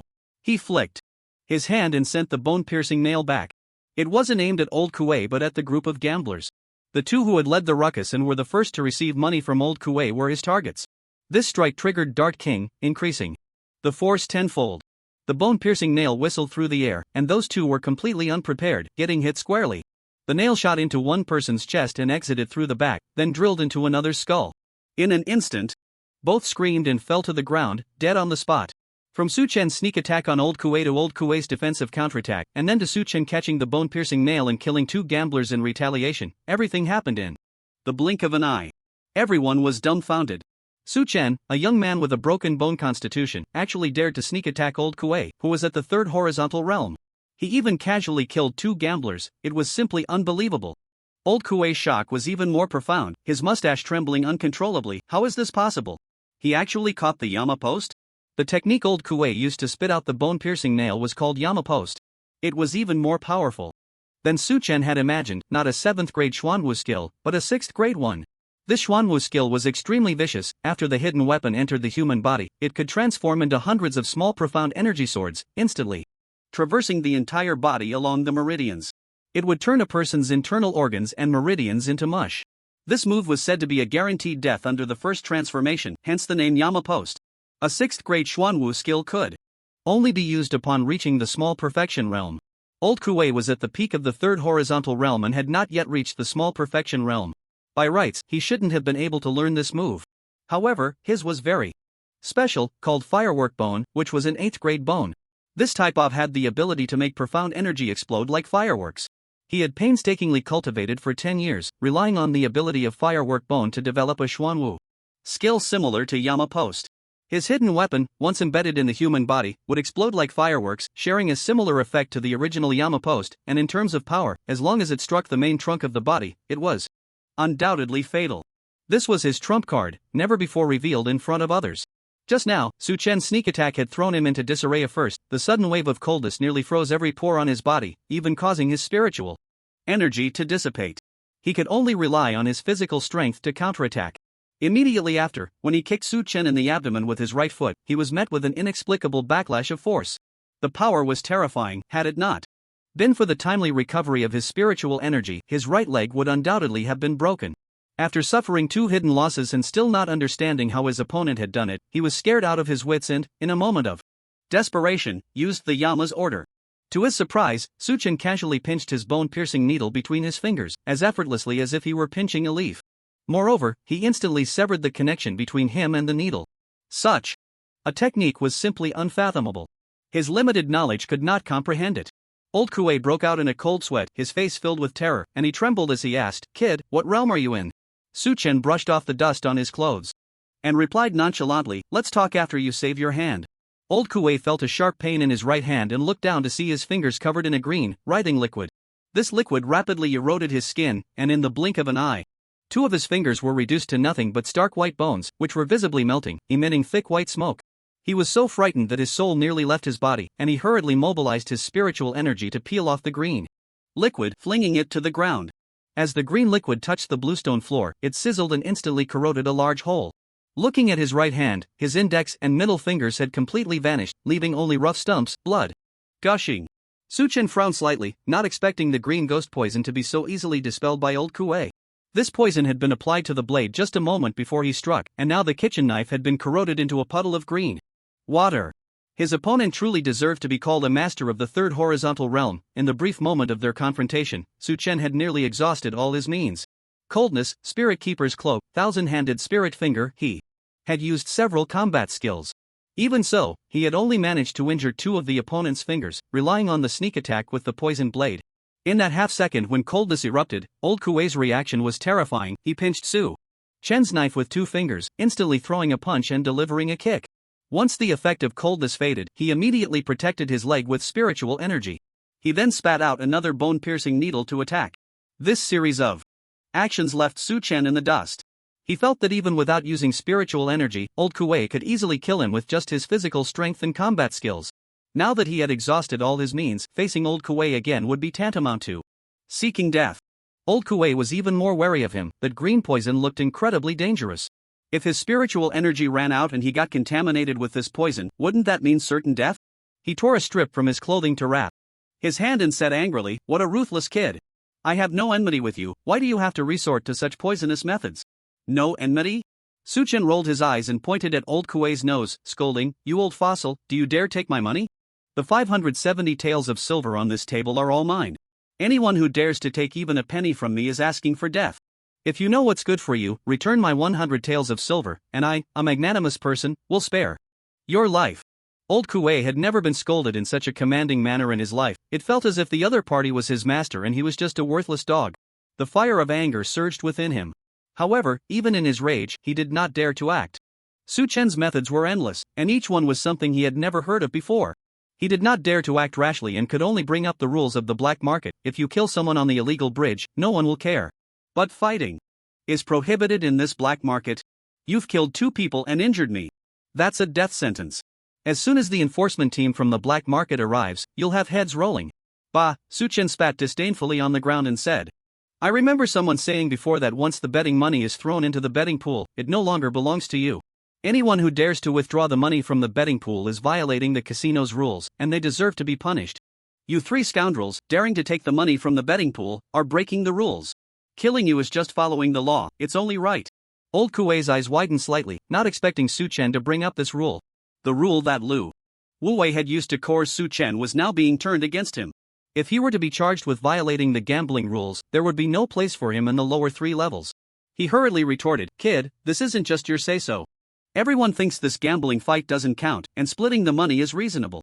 Besides, the gambling stall you opened wasn't reported, so it's completely illegal. An illegal gambling stall has no rules at all." Su Chen smirked coldly. Such talk was just nonsense. He was about to argue back when he heard someone shout from the back of the crowd, "Whether it's legal or not isn't up to you to decide." The crowd parted, and a young man strode forward. He wore a square hat, had a long sword at his waist, and was dressed in a golden embroidered purple robe. His features were handsome, and he exuded vitality. 2 others followed him, cloaked in black and looking gaunt. As soon as old Kuei saw this young man, his expression changed drastically, like a mouse seeing a cat, his neck shrinking as he clasped his hands and called out, "Master Chow." "Master?" Hearing old Kuei's address, Su Chen furrowed his brow. The young man looked to be just over 20, yet he was already a master. In this black market, anyone whom old Kuei respectfully called a master was definitely not a mere fish from the 8th or 9th levels. He must be a master from the 7th level, with strength above the 3rd horizontal realm. Achieving the 3rd horizontal realm at such a young age was a rare talent among the. "I heard someone opened a gambling stall here and killed someone in the street?" Old Kuei immediately pointed at Su Chen. "It's him." The young man looked surprised at old Kuei's severed fingers. He glanced down at the 2 corpses on the ground, then turned his gaze to Su Chen. Curiosity filled his eyes as he scrutinized Su Chen from head to toe. Slowly nodding, a mysterious smile spread across his lips as he said in a measured tone, "Since I married into the Mei family, everyone I've seen has been mediocre, living cautiously, afraid to overstep even a little. Those with a bit of temper are all bullies who pick on the weak. Today is truly a day when the sun rises from the west, as I encounter a hero bold enough to open a gambling stall in the black market and kill someone in the street. My friend, which garden are you from, and who is your master? Or are you a newly appointed master from some garden?" The young man spoke politely. The 2 behind him, however, formed a triangular formation, closing in. It seemed they were on guard against Su Chen escaping. This trio was undoubtedly a master accompanied by 2 enforcers. Su Chen could tell at a glance that he couldn't afford to provoke them. He couldn't even handle old Kuei alone, let alone these 3. Of course, he couldn't show fear either, so he decided to use his old trick, putting on a show of bravado. Su Chen had mastered this tactic. He deliberately elongated his tone, feigning indifference, and retorted, "Who are you?" The young man clasped his hands and replied, "My name is Chao Ing, the master of the 7th level of the Sangmu Garden. 40% of the gambling business in this black market is under my protection, and your stall also belongs to me. Coincidentally, today is my turn to serve as the enforcer of the black market. So, your case of opening a gambling stall and killing someone in the street falls under my jurisdiction. The 7th level has 24 gardens, with a total of 144 masters at the 3rd horizontal realm. These 144 people, as the highest managers of the 200,000 in the lower 3 tiers, divided all the businesses in the black market. Brothels, smokehouses, casinos, elixir shops, jade weapon hall, a shop for mysterious jade artifacts, and Xuanwu Hall, where Xuanwu techniques are sold, are the 6 most profitable businesses in the black market. The fact that Chaoing can monopolize 40% of the casino share indicates that his strength is among the top in the many owners. Suchin pointed to the sign at the stall and said, "The shop I opened is not a gambling den, it's just a contest of strength to earn a little money." He pointed to old Kuei and said with righteous indignation, he organized everyone to place bets. He even said that since it's a new shop opening, the house won't take a cut and there's no minimum bet. That's what attracted a crowd to gamble. I merely went along with it and placed a little silver for myself. At most, it counts as participating in the gamble, but it doesn't mean I've opened a gambling den. So, this charge of privately opening a gambling den can't be pinned on me. Chaoing squinted his eyes and looked at old Kuei. Old Kuei hurriedly explained, this arm wrestling is a new gambling method. According to the rules, using a new gambling method, even without reporting, as long as the house doesn't take a cut, it's allowed to be set up for 3 days. It's considered an experiment. Chaoing asked the 2 behind him, is there such a rule? One of them replied, yes, back then, Xianxi became popular this way. No cut, no minimum bet, it's easy to attract people to place bets. It can quickly verify whether a new gameplay is suitable for the casino. Xianxi is the most popular gambling project in the black market, where 2 people control 2 crickets to fight using mysterious energy threads. It's highly entertaining. The entire Dongyao Shenzhou is fond of cricket fighting, and the price of precious crickets can even soar to over 10,000 taels of silver. The Li Hu Wei who stopped Su Chen from killing Song Cheng was named Ziyashir Lu Hong, which is actually the name of a precious cricket. Since there is such a rule, then it doesn't count as privately setting up a gambling den. Chaoing spread his hands, then what caused this fight? Old Kuei said, since it's an experiment, it allows the gamblers to back out. This fight was unfair, which drew the public's anger, so we took back our bets. But this stall owner was unwilling and even disregarded the law, killing someone in the street. Is that so? Chaoing looked around at the crowd. The gamblers all lowered their heads, not daring to make eye contact, and timidly replied, that's right. Chaoing slowly nodded and said solemnly, since everyone doesn't agree, then this fight is illegal. Killing someone in the street means paying with your life. He looked at Su Chen and asked, do you have anything to say? Su Chen was dumbfounded, never expecting old Kuei could come up with such a rule. Truly, he was an old gambler, skillfully manipulating the rules, opening people's eyes. Old Kuei stroked his mustache and showed Su Chen a mocking smile, as if to say, kid, dare to compete with me? You're still too green. Seeing Su Chen speechless, Zheng Shi picked up Mei Sihan and pulled Mei Sivan, turning to leave while everyone was distracted. Mei Sivan anxiously asked, Mother, what are you doing? This question drew everyone's attention. Zheng Shi, realizing she had been discovered, almost fainted from anger and said resentfully, what do you mean what am I doing? Of course, I'm leaving. Am I supposed to wait here to die? She saw old Kuei staring at her, his gaze filled with malice, as if he had already regarded her as Su Chen's accomplice. With a master of the 3rd horizontal realm fixated on her, what chance of survival did she have? She cried out in despair, my silly daughter, you really are bewitched. How can you not understand such a simple truth? Even if you can escape this calamity, by following Su Chen, you'll have to live in fear and sleepless nights afterward. Just look at his personality, arrogant and overbearing, unable to endure, ready to kill at the slightest provocation. In just half a day, how many people has he offended? How many enemies has he made? He is nothing but a troublemaker, a plague. Following him, we have only one path, death. It's only a matter of time. Zheng's words were not wrong at all. From the moment he entered the Mei family as the young master of the sheep, the phrase stirring up trouble was stamped on his forehead. This kind of arrogance may create enemies everywhere, but it reassures those in the Golden Hall. If he were to keep a low profile and act submissively, it would only raise suspicions. This was the first time Mei Xinwan witnessed Su Chen kill someone, and the bloody scene made her feel cold all over. The aura of a superior that Su Chen displayed was no different from those in the Golden Hall. She was scared, yet she accepted this side of him. As a disciple of a lawless strongman, it was only natural. Whether Su Chen was a wicked demon or a sage with grand ambitions, everything became unimportant the moment she received the peach invitation.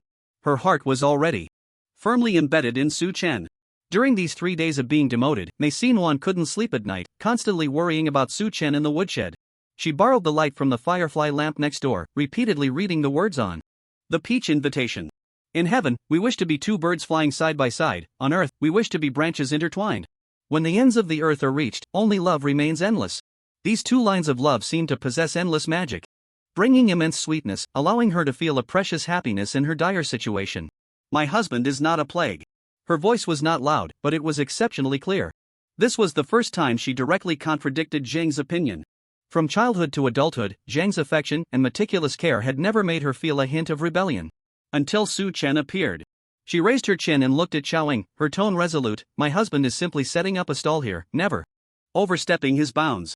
Instead, these gamblers, having lost their bets, feel dissatisfied and band together to twist the truth.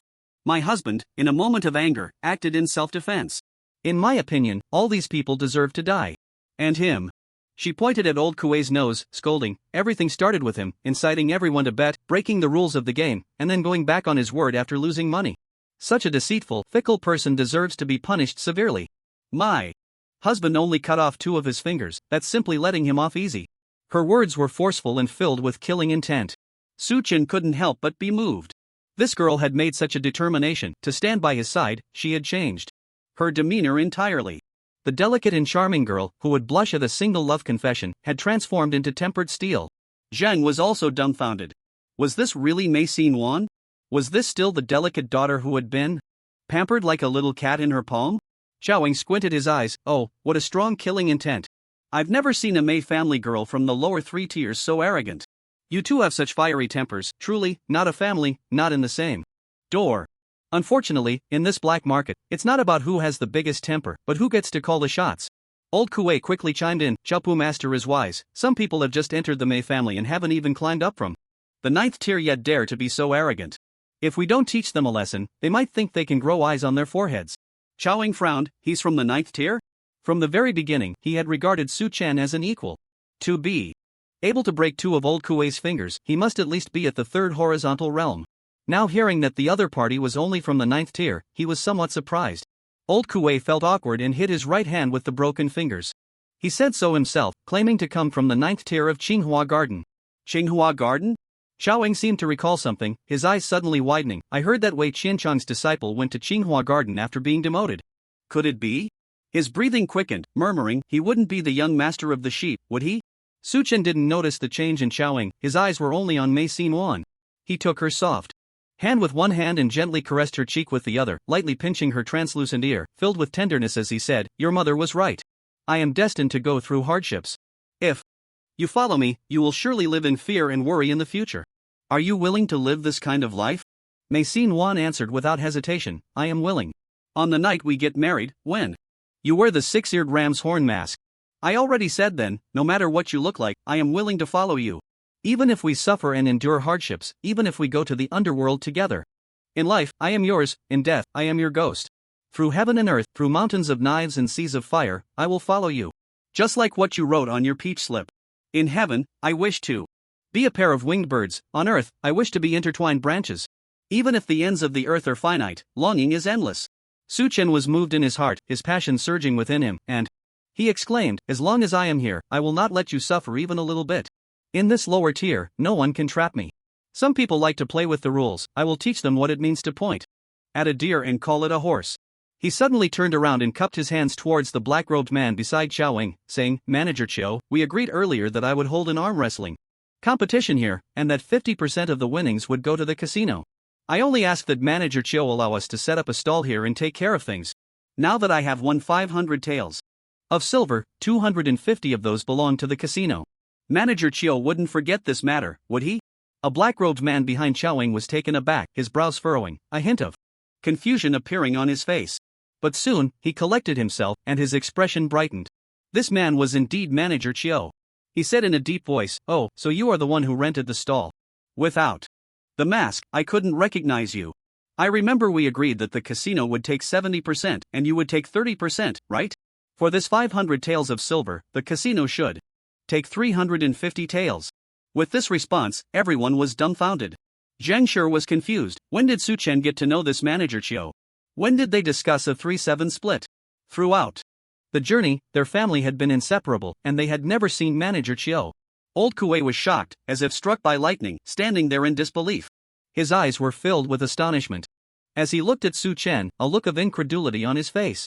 After a long while, he finally regained his composure, bitterly smiling and shaking his head. He cupped his hands towards Su Chen and said, "To have such cunning at such a young age, I underestimated the heroes of the world. I admit defeat." He took out a bag of silver from his bosom and tossed it onto the table, saying, "This is the 100 taels of silver I lost, returned in full. There has indeed been some misunderstanding. I have already severed 2 fingers. Young brother, can we let this go and not pursue it further? I am willing to owe you a personal favor." Old Kuei's attitude had surprisingly made a complete turnaround. Not only did he return the money, but he was also willing to owe a favor. Zhang Shi felt her head spinning, completely unable to understand the situation.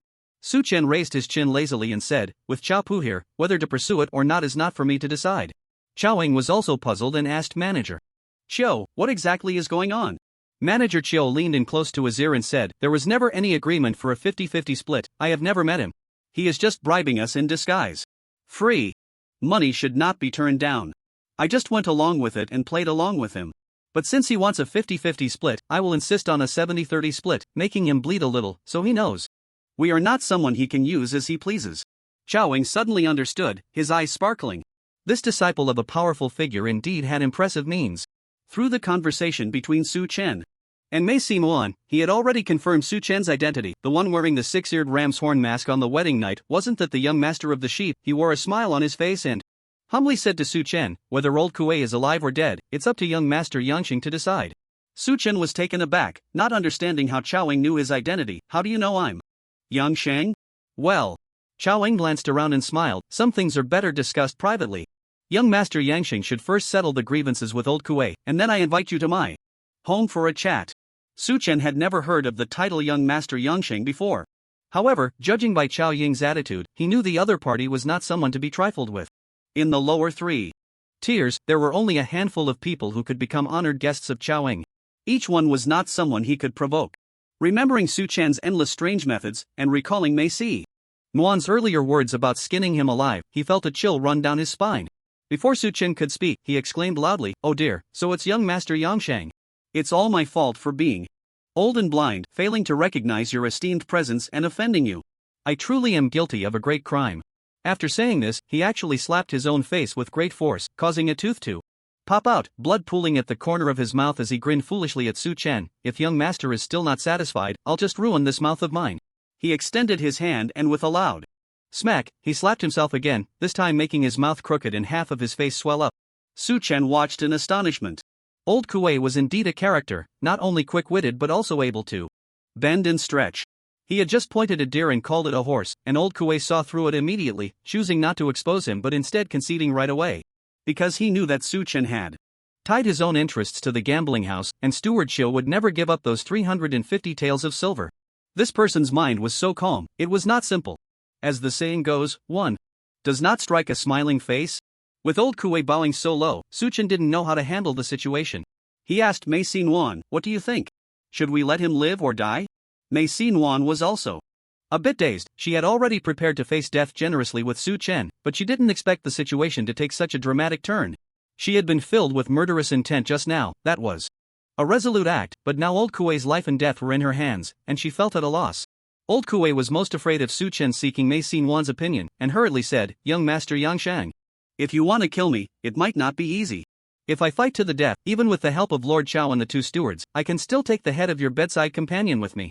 As soon as these words were spoken, Su Chen was furious, and Chao Ying's brows furrowed, his body shifting into a stance ready to strike. Old Kuei hurriedly waved his hands. "Young master Yangshan, please calm your anger. Lord Chao, please calm your anger. I have no intention of harming anyone. As long as young master Yangsheng spares my life, I am willing to offer a treasure worth 10,000 taels as a reward." Su Chen frowned slightly. To speak so openly about a treasure worth 10,000 taels, could it be a scheme to sow discord? If he provoked Chao Ying's greed, it would not be a treasure but a death warrant. He looked at Chao Ying, who appeared completely at ease, eyes focused, showing no interest at all. Su Chen was puzzled. What was Chao Ying trying to do by showing him goodwill in such a roundabout way? Could it be that he had some past with young master Yangsheng? He needed to be cautious. He asked old Kuei, "What treasure?" Old Kuei pulled out a thumb-sized round jade tube intricately carved with hollow patterns from his bosom and handed it to Su Chen, saying, "It can only be opened once more. Once you use it, it will be gone." Su Chen initially thought it was a mysterious jade artifact, but upon closer inspection, it turned out to be a Xuanwu Lu, with a string of small characters engraved on the edge of the jade tube, reading, Dingshi 6-spin Xuanwu technique, Yama's note. The Xuanwu Lu records the flow of mysterious energy from the Xuanwu technique in the jade, allowing it to be repeatedly reproduced for learning, similar to a recording device. Like the mysterious jade artifacts, it also had a limited number of uses. Once the energy within the jade was exhausted, the jade would shatter. In the Eastern Radiance continent, those who wish to learn the Xuanwu techniques have only two paths. The first is through a master's inheritance, where one joins a sect and learns directly from a teacher. The second is to purchase Xuanwu Lu and gain insights by watching the Xuanwu techniques within. All Xuanwu techniques sold by the Great Zhou's Xuanwu Hall are stored in the form of Xuanwu Lu, but they mostly sell techniques below the 7th rank. It's not that high-rank Xuanwu techniques are scarce, but rather that there are few artifact masters capable of creating high-rank Xuanwu Lu. Both Xian Jade artifacts and Xuanwu Lu are crafted by artifact masters. The requirements to become an artifact master are extremely stringent. They are as rare as phoenix feathers in the entire Eastern Radiance continent, akin to the scarcity of powerful beings. Within the borders of the Great Zhou, among billions of commoners and 500,000, only 12 artifact masters have been trained. Among them, only one can create 6th-rank Xian Jade artifacts or Xuanwu Lu, and the success rate is very low. It takes thousands of attempts, wasting a large amount of Xian Jade, to succeed even once, making it hardly worth the effort. In the entire Eastern Radiance continent, 99% of 6th rank or higher Xian Jade artifacts or Xuanwu Lu are produced by the Jing family, one of the 8 great families, and they are extremely expensive, unaffordable for ordinary people. Therefore, when old Kuei said that this Xuanwu Lu is a treasure, he was absolutely right. Su Chen asked him, "What type of Xuanwu technique is this?" Old Kuei replied, "It's a hidden weapon type. The move I just used to hit you with the bone-piercing nail is called Yama's Post." Xiao Ying's brows twitched slightly. He didn't expect old Kuei to master a 6th-rank Xuanwu technique. He wondered, "Old Kuei, when did you break through to the small perfection realm? You can actually use 6th-rank Xuanwu techniques now?" Old Kuei answered honestly, "I learned it by borrowing the power of My. Its power is slightly weaker than the original. Learning Xuanwu techniques by relying on the power of is quite common." Seeing that he hadn't reached the small perfection realm, Xiao Ying immediately lost interest, closing his eyes and adopting a nonchalant demeanor. Su Chen had just used the 1,000-hand spirit finger to catch the bone-piercing nail, so he hadn't experienced the power of Yama's Post. Hearing old Kuei say this, he suddenly realized, so it's a subpar version, no wonder its power is mediocre and I caught it easily. Old Kuei was speechless, inwardly cursing, even if my Yama's Post is a subpar version, its power is still not far from the original. Who knows how you managed to catch it? He said, "If young Master Yang can't learn it, you can sell it to someone else." Finding a suitable buyer, selling it for over 10,000 taels of silver shouldn't be a problem. This was just boasting. The remaining Xian energy in this Xuanwu Lu is only enough for one more use, and after watching it, whether one can comprehend its mysteries is another question. Who would be willing to spend over 10,000 taels on a Xuanwu Lu that can only be used once? If one fails to grasp it, wouldn't that money just go down the drain? Moreover, this skill can only be learned upon reaching the small perfection realm, and the Xian method must be at the Ding Qi level, focusing on the path of hidden weapons. People who meet these conditions are nearly impossible to find. So, despite the item being a treasure, there is no market for it. It cannot be sold. However, this item is a timely help for Su Chen. He currently lacks any powerful Xuanwu techniques and relies solely on poisons and potion skills. Passive skills are, after all, passive. Without active skills to pair with them, everything is just a castle in the air. Therefore, Su Chen is quite fond of this Yama's Post. He feigned a lack of interest and said, "A Xuanwu Lu that can only be used once, what's the difference from scrap? You dare to call it a treasure? Your life can't be that cheap, can it?" Old Kuei was left speechless. He gritted his teeth, took a pendant from his waist, and handed it to Su Chen, saying, "This is a 9th-rank Xian Jade artifact, a stick of green incense, which can quickly heal some minor wounds. The Xian energy is full and can be used at least 80 more times. It's worth 800 taels of silver. The only valuable thing left on me is this. The one pillar of fragrance is very famous, one of the best-selling Xian Jade artifacts." After Su Chen took it, he immediately used it once, healing the burn on his palm. During the treatment, the pendant emitted a wisp of green smoke that entered his palm, causing a tingling sensation that was quite pleasant. This artifact can only heal minor wounds. Its effectiveness is far inferior to the healing holy medicine fragrant cure that he brought from the Great Zhou. However, its advantages are obvious. It is easy to carry and can be used up to 80 times, making it an essential tool for home and travel. Su Chen nodded in satisfaction and said, "Alright, leave all the silver on you, and you can go." Old Kuei was on the verge of tears. This was too much. He had already handed over 2 treasures, yet they still wanted his silver. What was the difference between this and being robbed? But he had no choice but to take out all the silver on him, counted it, and scattered it on the bluestone table, saying, "This is all that's left, 80 taels, all here." Su Chen waved his hand, "Get lost, and don't let me see you again." Old Kuei nodded and bowed to Chowing, then slipped into the crowd and disappeared. As soon as he left, the onlookers scattered like birds and beasts. The 2 corpses on the ground, however, went unattended. Su Chen pointed at the silver on the table and shouted at Zhang, "Count out 350 taels of silver. Hand it over to Manager Chiu." Zhang was dumbfounded. The situation had changed too quickly for her to comprehend. Stammering, she said, "Son-in-law, what I said earlier was all nonsense." "Shut up. For Xinhuan's sake, I won't hold it against you. If there's a next time, I'll take your head and use it as a ball to kick. At that time, no one will be able to save you." Su Chen was already used to her fickle behavior and was glad that Mei Xinhuan hadn't inherited any of Zhang's traits. She was more like her father, Mei Yulian, gentle, refined, and righteous. I won't. I will follow you forever, with no second thoughts." Zhang raised 3 fingers to swear. Her words came from the heart because she realized that Su Chen not only easily resolved the crisis but also earned Chao Ying's deep respect. If Su Chen could befriend Chao Ying, then they could walk with confidence in the lower 3 tiers in the future. Although Mei Sihan was young, she looked down on Zhang's behavior, her little face turning red with embarrassment. She pulled her hand away from Zhang's and ran over to grab Mei Xinhuan's hand, hiding behind her. Zhang counted out 350 taels, and Su Chen pushed the silver to Chao Ying, cupping his hands and saying, "Thank you, Master Chao and Manager Chiu, for your care. I have matters to attend to at home, so I'll take my leave." He didn't want to get involved with Chao Ying. However, Chao Ying stopped him, sincerely insisting that Su Chen come to his home for a visit. He even said that as long as Su Chen accompanied him, the 350 taels would be considered a reward for Su Chen's visit.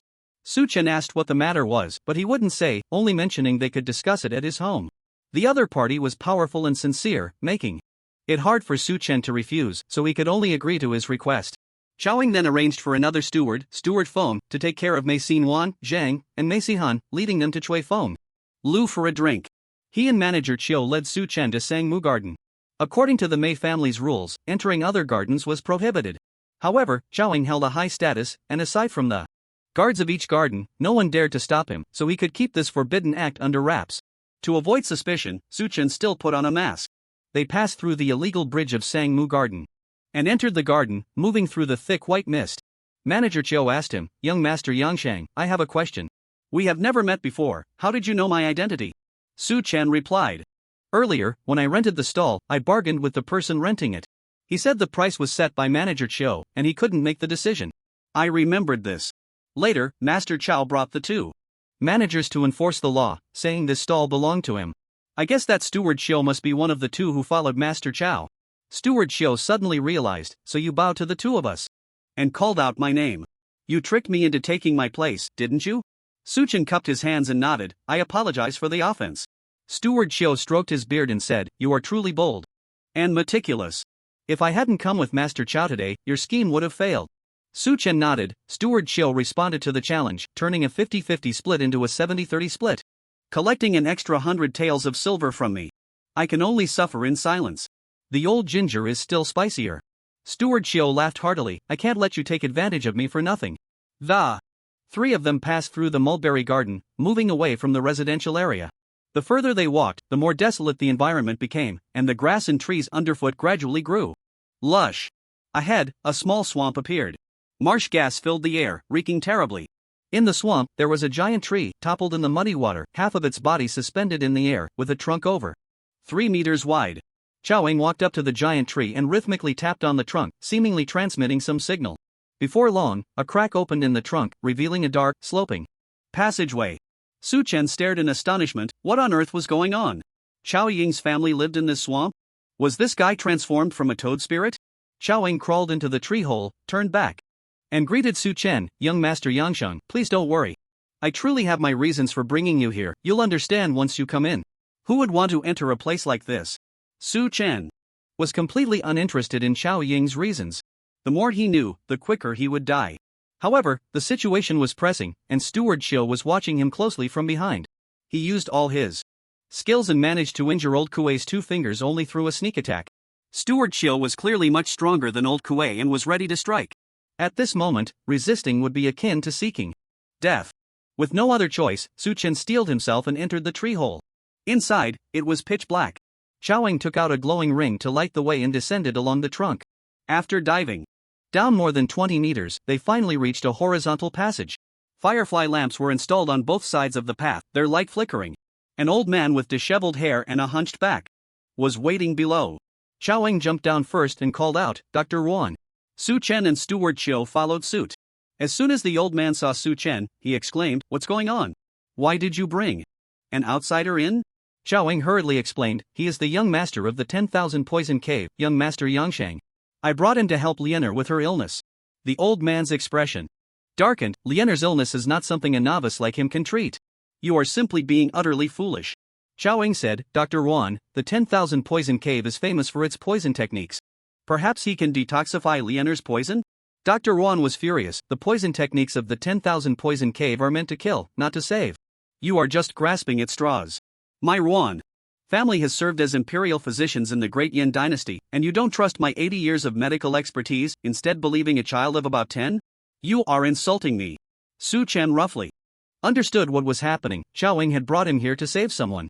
It seemed that a person named Lianer had been poisoned. Detoxification was his specialty. When he created the toxic immunity potion, he made many antidotes that could counter any poison, with incredible properties. He had always kept them in his knee pouch. He never expected to use them today. He was also filled with rage. Pointing at Dr. Yuan's nose and shouting, "Where did this old dog come from, daring to speak so arrogantly in front of me? Who said that the poison techniques of the 10,000 Poison Cave can only kill and not save? I tell you, there is no poison in this world that the 10,000 Poison Cave cannot resolve." As soon as he said this, Dr. Yuan jumped up like a monkey with its tail on fire, and without a word, he struck a palm towards Su Chen. His palm wind was extremely strange, his arm elongated like a snake by 2 feet in an instant, and 3 groups of skull-shaped flames glowing with a green light burst forth from his palm, opening their mouths to screech, their appearance terrifying, swirling around his wrist like swimming fish. In such close proximity to the attack, Su Chen had no time to react. Steward Chiu stepped forward, blocking Su Chen. A brilliant golden light erupted from him, and a dense aura surged forth, gathering in the blink of an eye into a golden Buddha phantom sitting on a lotus pedestal, enveloping him within. The golden Buddha's eyes glared angrily, emitting a blinding radiance, and his right arm extended to meet the palm of Physician Yuan. The 2 palms connected, producing a booming sound like a bronze bell. Physician Yuan's fleshly palm clearly could not withstand the Buddha's phantom of Steward Chiu, bending like a piece of paper. Immediately after, his body also transformed into a piece of paper, curling up like a squid roll, bouncing out over a yard away like a ball. The 3 groups of skull flames in his hand scattered, swiftly bypassing the golden Buddha. As if they had eyes, heading straight for Su Chen. Steward Chiu's expression grew serious as he shouted, "8-armed Arhat." Suddenly, 6 arms formed from condensed aura burst forth from the back of the golden Buddha, muscular and powerful. They clapped together, slapping the 3 groups of skull flames away like swatting flies, extinguishing them completely. A trace of flame residue leaked through his fingers, falling to the ground and instantly burning a large hole in the surface. That power was no less than that of the green ghost. If Steward Chiu hadn't blocked it for Su Chen, he might have already been turned to ash. The Gravekeeper's cloak would likely not withstand this ghostly fire. There is a difference between continuous damage and a single strike. Su Chen broke out in a cold sweat. Both Physician Yuan and Steward Chiu's methods were things he had never heard of or seen before. Especially Steward Chiu's 8-armed Arhat, the golden Buddha phantom was imposing, exuding an invincible aura. Steward Chiu said in a deep voice, "Physician Yuan, look at where we are. If the Mei family discovers such a commotion, we will all die." Physician Yuan's body, which had curled into a ball, instantly returned to its original form, dusting off his clothes without a scratch, coldly saying, "If you hadn't intervened, I would have killed him without making a sound." Su Chen was puzzled, digging out such a tunnel beneath the swamp while fearing discovery by the Mei family. What exactly were these people up to? Chowing was very excited. Su Chen's earlier statement, "There is no poison in this world that my 10,000 poisons cave cannot resolve," delighted him greatly. It was only at this moment that he regained his composure, bowing to Su Chen and saying, "Young Master Yangsheng, if you can cure Lianer's illness, you will be my benefactor, Chowing. In the future, if there is a task, I will not hesitate to go through fire and water." Su Chen frowned and said, "I can't cure illnesses, but When it comes to detoxification, my 10,000 poisons cave dares not claim to be the first. Physician Yuan immediately retorted, you speak arrogantly, Wei Qianchang only placed third in the poison king competition during the Great Yuan dynasty, while my Yuan family is the true first. Wei Qianchang had once participated in the 10,000 Poisons Conference during the Great Yuan dynasty and placed third in a contest of poison skills. Su Chen knew of this but was unaware that the first place belonged to the Yuan family. At that time, Wei Qianchang was merely at the transformation realm, far from advancing to the unrestrained level, and placing third was already commendable. 30 years east of the river, 30 years west of the river. Now everyone knows Wei Qianchang is an unrestrained powerhouse. Who knows what your Yuan family is? Physician Yuan was so angry that he puffed his cheeks and glared at Su Chen, unable to speak. Steward Xiu, fearing he would act again, remained in front of Su Chen, the golden Buddha phantom around him never dissipating. Xiaoying was somewhat annoyed, frowning and saying, Physician Yuan, you have been treating Lianer for over half a year, using no less than 30 different prescriptions. Has there been even a slight improvement in her symptoms? Now that young Master Yangsheng is willing to treat Lianer, what dissatisfaction do you have? Dr. Yuan's voice was hoarse, yet it resonated with conviction. If it were Wei Qianchang who came today, I would kneel down and beg him to treat Lianer without a second thought. But you brought his apprentice, just look at him, he's merely a child of about 10. Even if he started learning medicine in the womb, how much medical knowledge could he possibly grasp? How much poison expertise could he understand? If he makes a mistake and ends up killing Lianer, where would I find such a good apprentice again? Xiao Ying's expression turned serious, each word ringing out clearly, Lianer is your apprentice, but she is also my daughter. If treated, there is a chance she could live, if not treated, she will surely die. It's better to treat her as if she were a dead horse being used as a live one. She is my daughter, and I will treat her however I see fit. Dr. Yuan was taken aback, not expecting Xiaoying to be so resolute. He sighed, fine, you, as her father, are so determined. As her external master, what can I possibly object to? Xiaoying nodded and gestured to Su Chen, young master, please follow me. Xiaoying led him down the corridor, with Dr. Yuan and Steward Xiu following behind. After walking half a mile, they reached an open area where a cave appeared, adorned with various colored crystals embedded in the walls, illuminated by firefly lamps that refracted a spectrum of neon colors, creating a dazzling display reminiscent of a fairy tale world. Inside the cave, various wooden toys were scattered about. Next to the pile of toys was a furnace, with a roaring fire inside, and on top of it sat a bamboo steamer. Thick white mist billowed out from the gaps in the steamer. The top of the steamer was uncovered, and on the uppermost layer rested a white jade plate. A naked infant curled up within the jade plate, being scorched by the steam. Her skin was translucent, resembling syrup, and was covered by a thin layer of ice that did not melt even under the heat.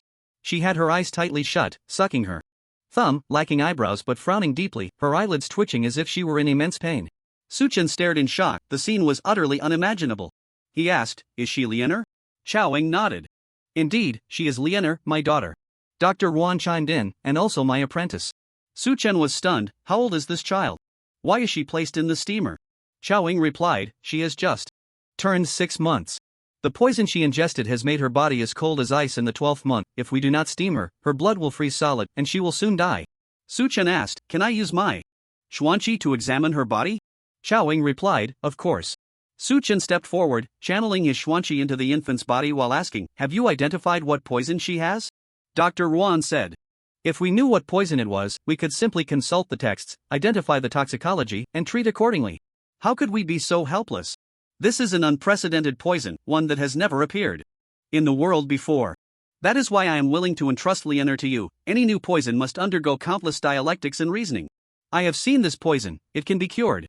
Dr. Yuan felt as if he had misheard, rubbed his ears, and continued, we need to unravel it layer by layer, step by step, to find out the properties contained in this poison, and then. Su Chen had already examined the infant's body. Indeed, there was a strangely attributed toxin in her blood, chilling to the core, draining all her body heat, causing her organs to freeze and her blood to stagnate. Surprisingly, there was another force within the child, vibrant and unceasing, with properties similar to the wood qi and the 6 methods of xuanqi, but even more powerful. It continuously nourished the frozen organs, healed the cracked blood vessels, and even generated new blood. Under the scorching steam, her body underwent a cycle of freezing, melting, healing, and growing, achieving a delicate balance. But this balance was becoming precarious, as that poison was gradually growing, becoming stronger and stronger. Although she didn't know what that life-sustaining force was, it was definitely a poison that caused her body to freeze. Since it was poison, an antidote should work. Dr. Yuan was still talking incessantly when Su Chen interrupted him again, elongating his voice. I say, I can cure this poison. Dr. Yuan nearly choked on his words, his eyes wide as saucers. What did you say? Kid, don't speak carelessly about matters of life and death. Xiaoying looked tense. Young Master Yangshang, do you recognize this poison? Su Chen rolled his eyes around, glancing at the sparkling crystals in the cave, and casually said, this poison is called ice coffin, also known as crystal coffin. Those poison will have their bodies freeze until they turn into a solid block of ice. It looks just like a coffin, hence the name. This poison is recorded in an ancient poison manual. My master encountered it in the 100 Bones secret realm and wanted to use it for himself, but unfortunately, its toxicity is strange and extremely difficult to control, so he ultimately had to give up. I didn't expect to come across it here. Xiaoying listened to Su Chen's detailed explanation, which didn't sound like a lie. Overjoyed, but remembering that even Wei Qianchang couldn't control it, he felt a bit worried. You just said you can cure it? Su Chen nodded. Although I can't use this poison for myself, there are ways to alleviate its toxicity. As long as you combine a few herbs, boil them, and take them, the poison won't harm the person at all. The only trouble is that the medicine can't stop, it has to be taken every day for at least 3 years. After 3 years, when her body is a bit stronger, we can switch to another medicine and continue for another 5 years.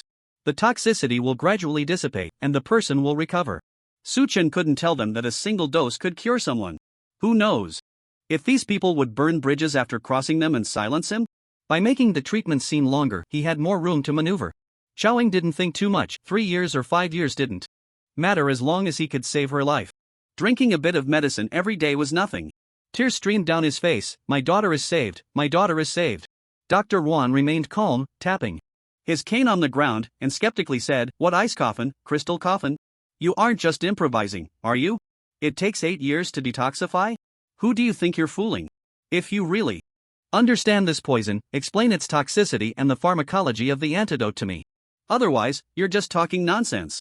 Su Chen was infuriated. This Dr. Yuan was utterly despicable, mocking others just because he couldn't detoxify himself.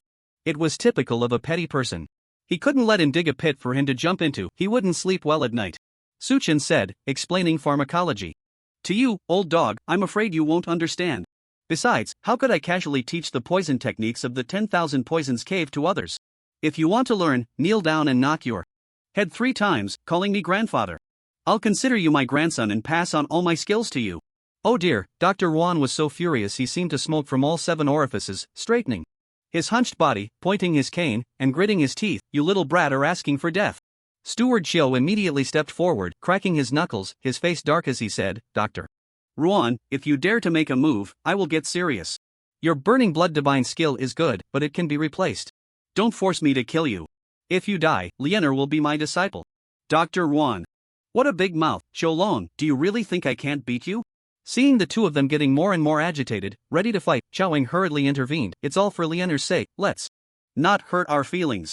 Dr. Yuan, if you meddle again, even if Lianer is cured, I won't let her recognize you as her master. These people revealed a lot of information in their conversation, and Su Chen had many questions in his heart. Why was everyone so eager to be Lianer's master? It's just a baby, why be so nervous? Besides, the Mei family is known as a family of pill doctors. If someone is poisoned, shouldn't they seek help from the Mei family? Why hide Lianer? Su Chen said, to treat an illness, we can't waste time. The sooner we treat it, the less suffering there will be. This tiny baby is enduring such great pain, how pitiful.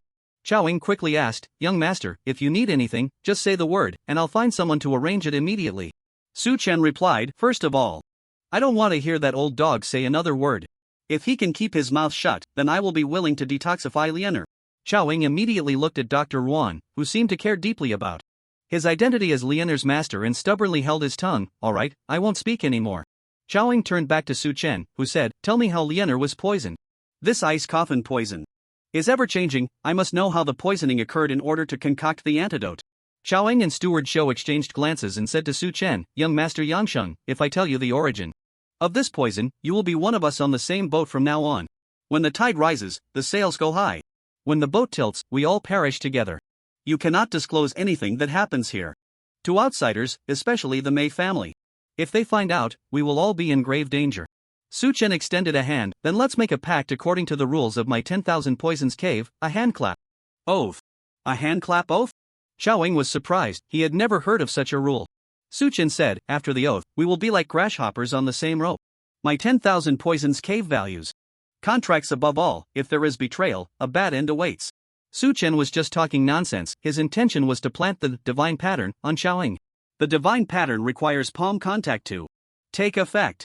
Previously, he had already planted the divine pattern on Lu Wuwei through arm wrestling.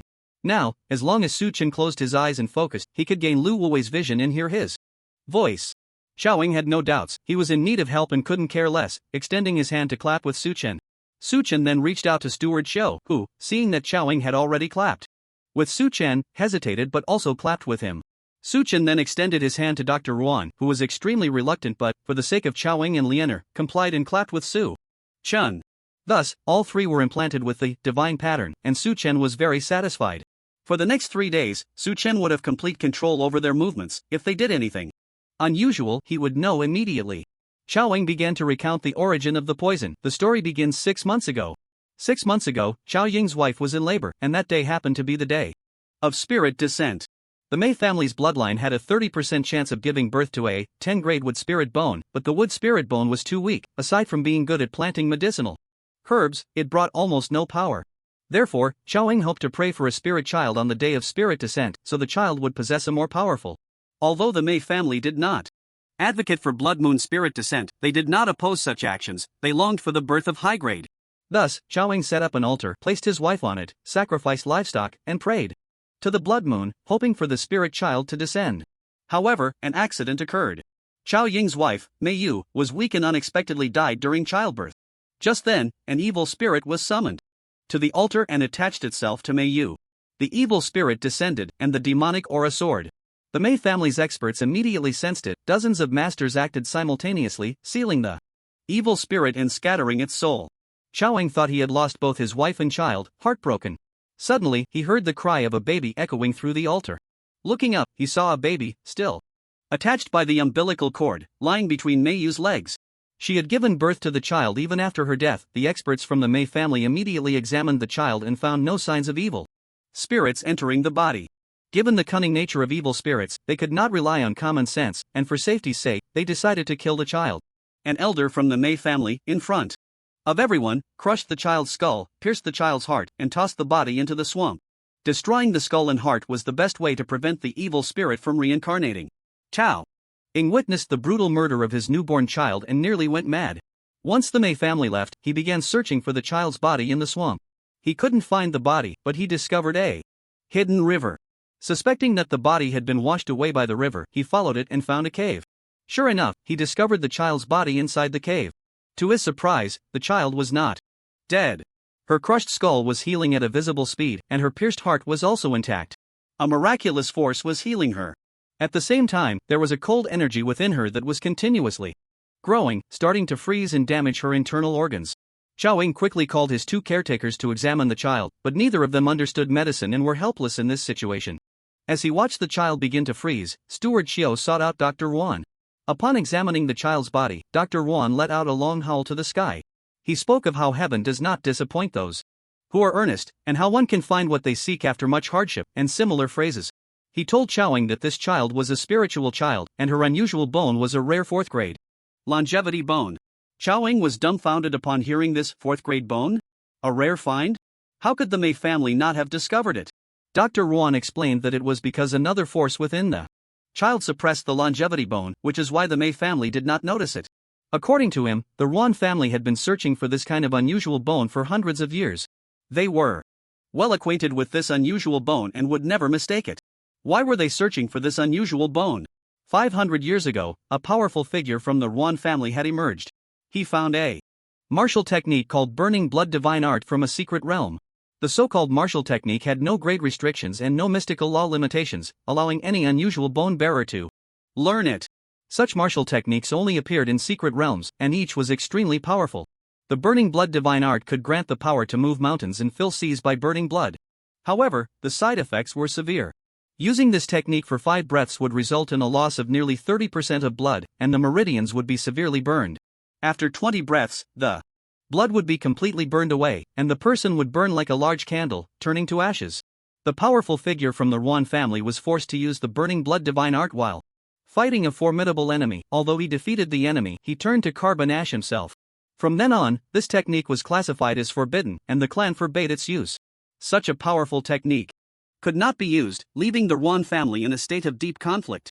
For hundreds of years, they had been researching martial techniques that could protect the meridians and generate blood. They wanted to use it in conjunction with the burning blood divine art, but the results were always unsatisfactory. Thus, they turned their attention to unusual bones. They discovered that a type of fourth-grade unusual bone called longevity bone could perfectly match with the burning blood divine art. This unusual bone granted powerful recovery abilities, with an extremely vigorous life force that could rapidly heal all wounds and even regenerate severed limbs. The burning blood divine art seemed tailor-made for this unusual bone.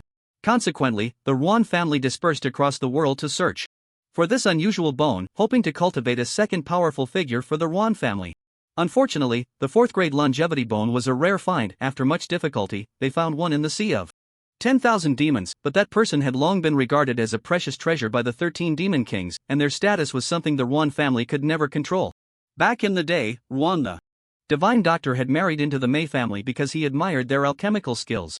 Little did he expect to be cast down to the lower tiers upon entering, remaining trapped until now. He thought he would spend his life in the underworld.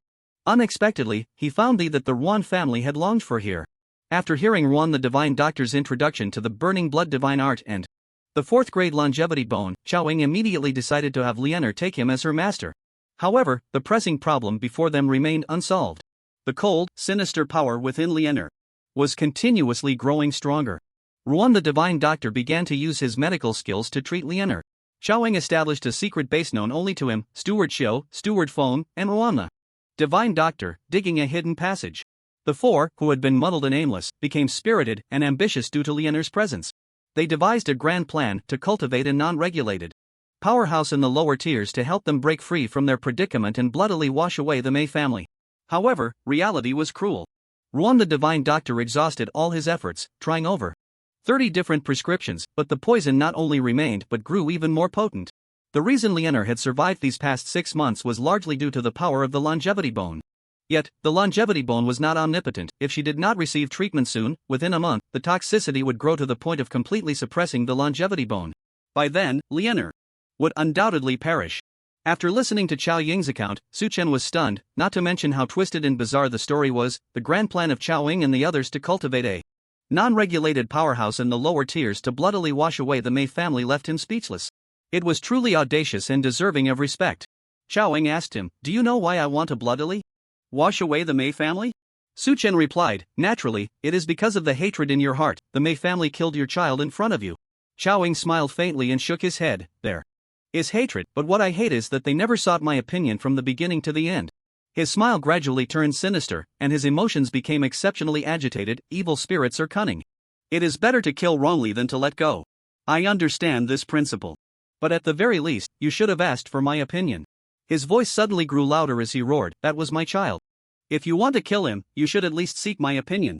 Su Chen deeply understood his feelings. Such matters did not require empathy, just hearing it was enough to stir righteous indignation. The Mei family had never regarded him as a person. Xiaoying steadied his emotions and said, "Young Master Yangshang, I heard that when you married into the Golden Hall, it was a time of great glory, and the entire Spring Equinox Hall was your wedding chamber. But as soon as the news of Wei Qianchang's death spread, you were immediately cast down to the 9th tier. You know better than I what kind of character the Mei family possesses." Su Chen pointed to his left eye and said, "This eye was blinded by someone from the Golden Hall. The treasure my master left for me was also taken by them. I have an irreconcilable feud with the Mei family. If you want to bloodily wash away the Mei family, it suits me perfectly." Xiaoying nodded in appreciation. Having a common enemy meant they could unite against betrayal. He continued, "We still cannot determine the source of this poison. It may come from evil spirits or from the cave. However, Lianer has never shown any signs of evil spirit invasion. No more poison has been discovered in the cave." "No matter," Su Chen said, "I already know how to prepare the medicine. Bring me paper and pen, and I will write down the required herbs." Xiaoying quickly fetched paper and pen, and Su Chen began to write down the herbs. He had ready-made antidotes in his knee warehouse. The herbs he wrote down were for some urgently needed skill potions. He mainly listed the herbs for the 4 realms: first transformation realm, second fusion realm, third horizontal realm, and small perfection realm. Writing too many medicinal herbs can easily raise suspicions, elevating his xuanfa. Realm is the most important thing for him. After all, potion skills are passive and have significant limitations. He needs to learn Xuanwu techniques after improving his Xuanfa realm, using them in conjunction with potion skills. Considering that this poison might be related to evil spirits, Suchen also noted down a skill material called Devourer of Evil Spirits. Devourer of Evil Spirits, you are the nemesis of evil spirits, you can easily subdue them. After consuming them, you can gain their supernatural abilities. You can only possess one supernatural ability from an evil spirit if you consume a new one, the original ability will disappear. Su Chen handed the prescription to Chaoing. Steward Xiao and Physician Yuan also gathered to take a look. Physician Yuan glanced at it and exclaimed, "What nonsense are you writing? These herbs are all mutually incompatible. Are you concocting poison or an antidote?" Su Chen replied impatiently, "Haven't you heard of using poison to counter poison? Just get the herbs as written here, and I guarantee it will cure the ailment." Physician Yuan waved his hand dismissively, "Don't even think about it, the herbs listed here can't be gathered at all. At most, you can only gather half." Su Chen asked, "Which herbs can be gathered?" Physician Yuan pointed out each herb on the list. Su Chen said, "These herbs will be enough. At least they can save her life. We can find the missing herbs slowly later." Physician Yuan was dumbfounded. "You're playing with lives here. How can you concoct medicine like this? Can you really treat her with missing herbs? What are you thinking?" Su Chen truly wanted to slap him, coldly saying, "If you want to treat her, do it. If you don't believe me, then forget it. I won't take this nonsense." He turned and walked towards the corridor. Chaoing hurried to stop him, earnestly persuading, "Young Master Yansheng, please calm down, don't listen to his nonsense. I believe you. I'll have Steward Xiao go get the herbs right away." He looked at Steward Xiao and instructed, "Steward Xiao, please go to the apothecary and gather the herbs on this list as much as possible. The money will come from the casino, go quickly and return swiftly." Steward Xiao left without hesitation, taking the prescription with him. Chaoing managed to persuade Su Chen to return and then sternly reprimanded Physician Yuan. Physician Yuan felt wronged. Those herbs were clearly mismatched, with various properties that were not meant for healing. Yet no one believed him. Su Chen asked Chaoing, "Is there a secret room here? My method of brewing medicine is a closely guarded secret and cannot be shown to outsiders." He deliberately glanced at Physician Yuan, the implication clear. Chaoing understood he was wary of Physician Yuan and led him to another adjacent cave, saying, "Young master will brew medicine here, I'll keep watch and ensure no one sees your method." Steward Xiao was quick. After waiting for a short while, he returned, his hands full of medicinal herbs. These herbs were purchased from a black market apothecary, costing him 8,000 taels of silver. He told Chaoing the price, and Chaoing felt a bit pain. Saving up that much money in the lower 3 levels was not easy. However, as long as it could save Lianer, he would be willing to go bankrupt.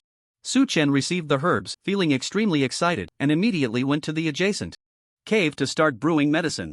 Chaoing and Steward Xiao stood guard at the entrance. Since Physician Yuan often brewed antidotes here, all the necessary tools were available.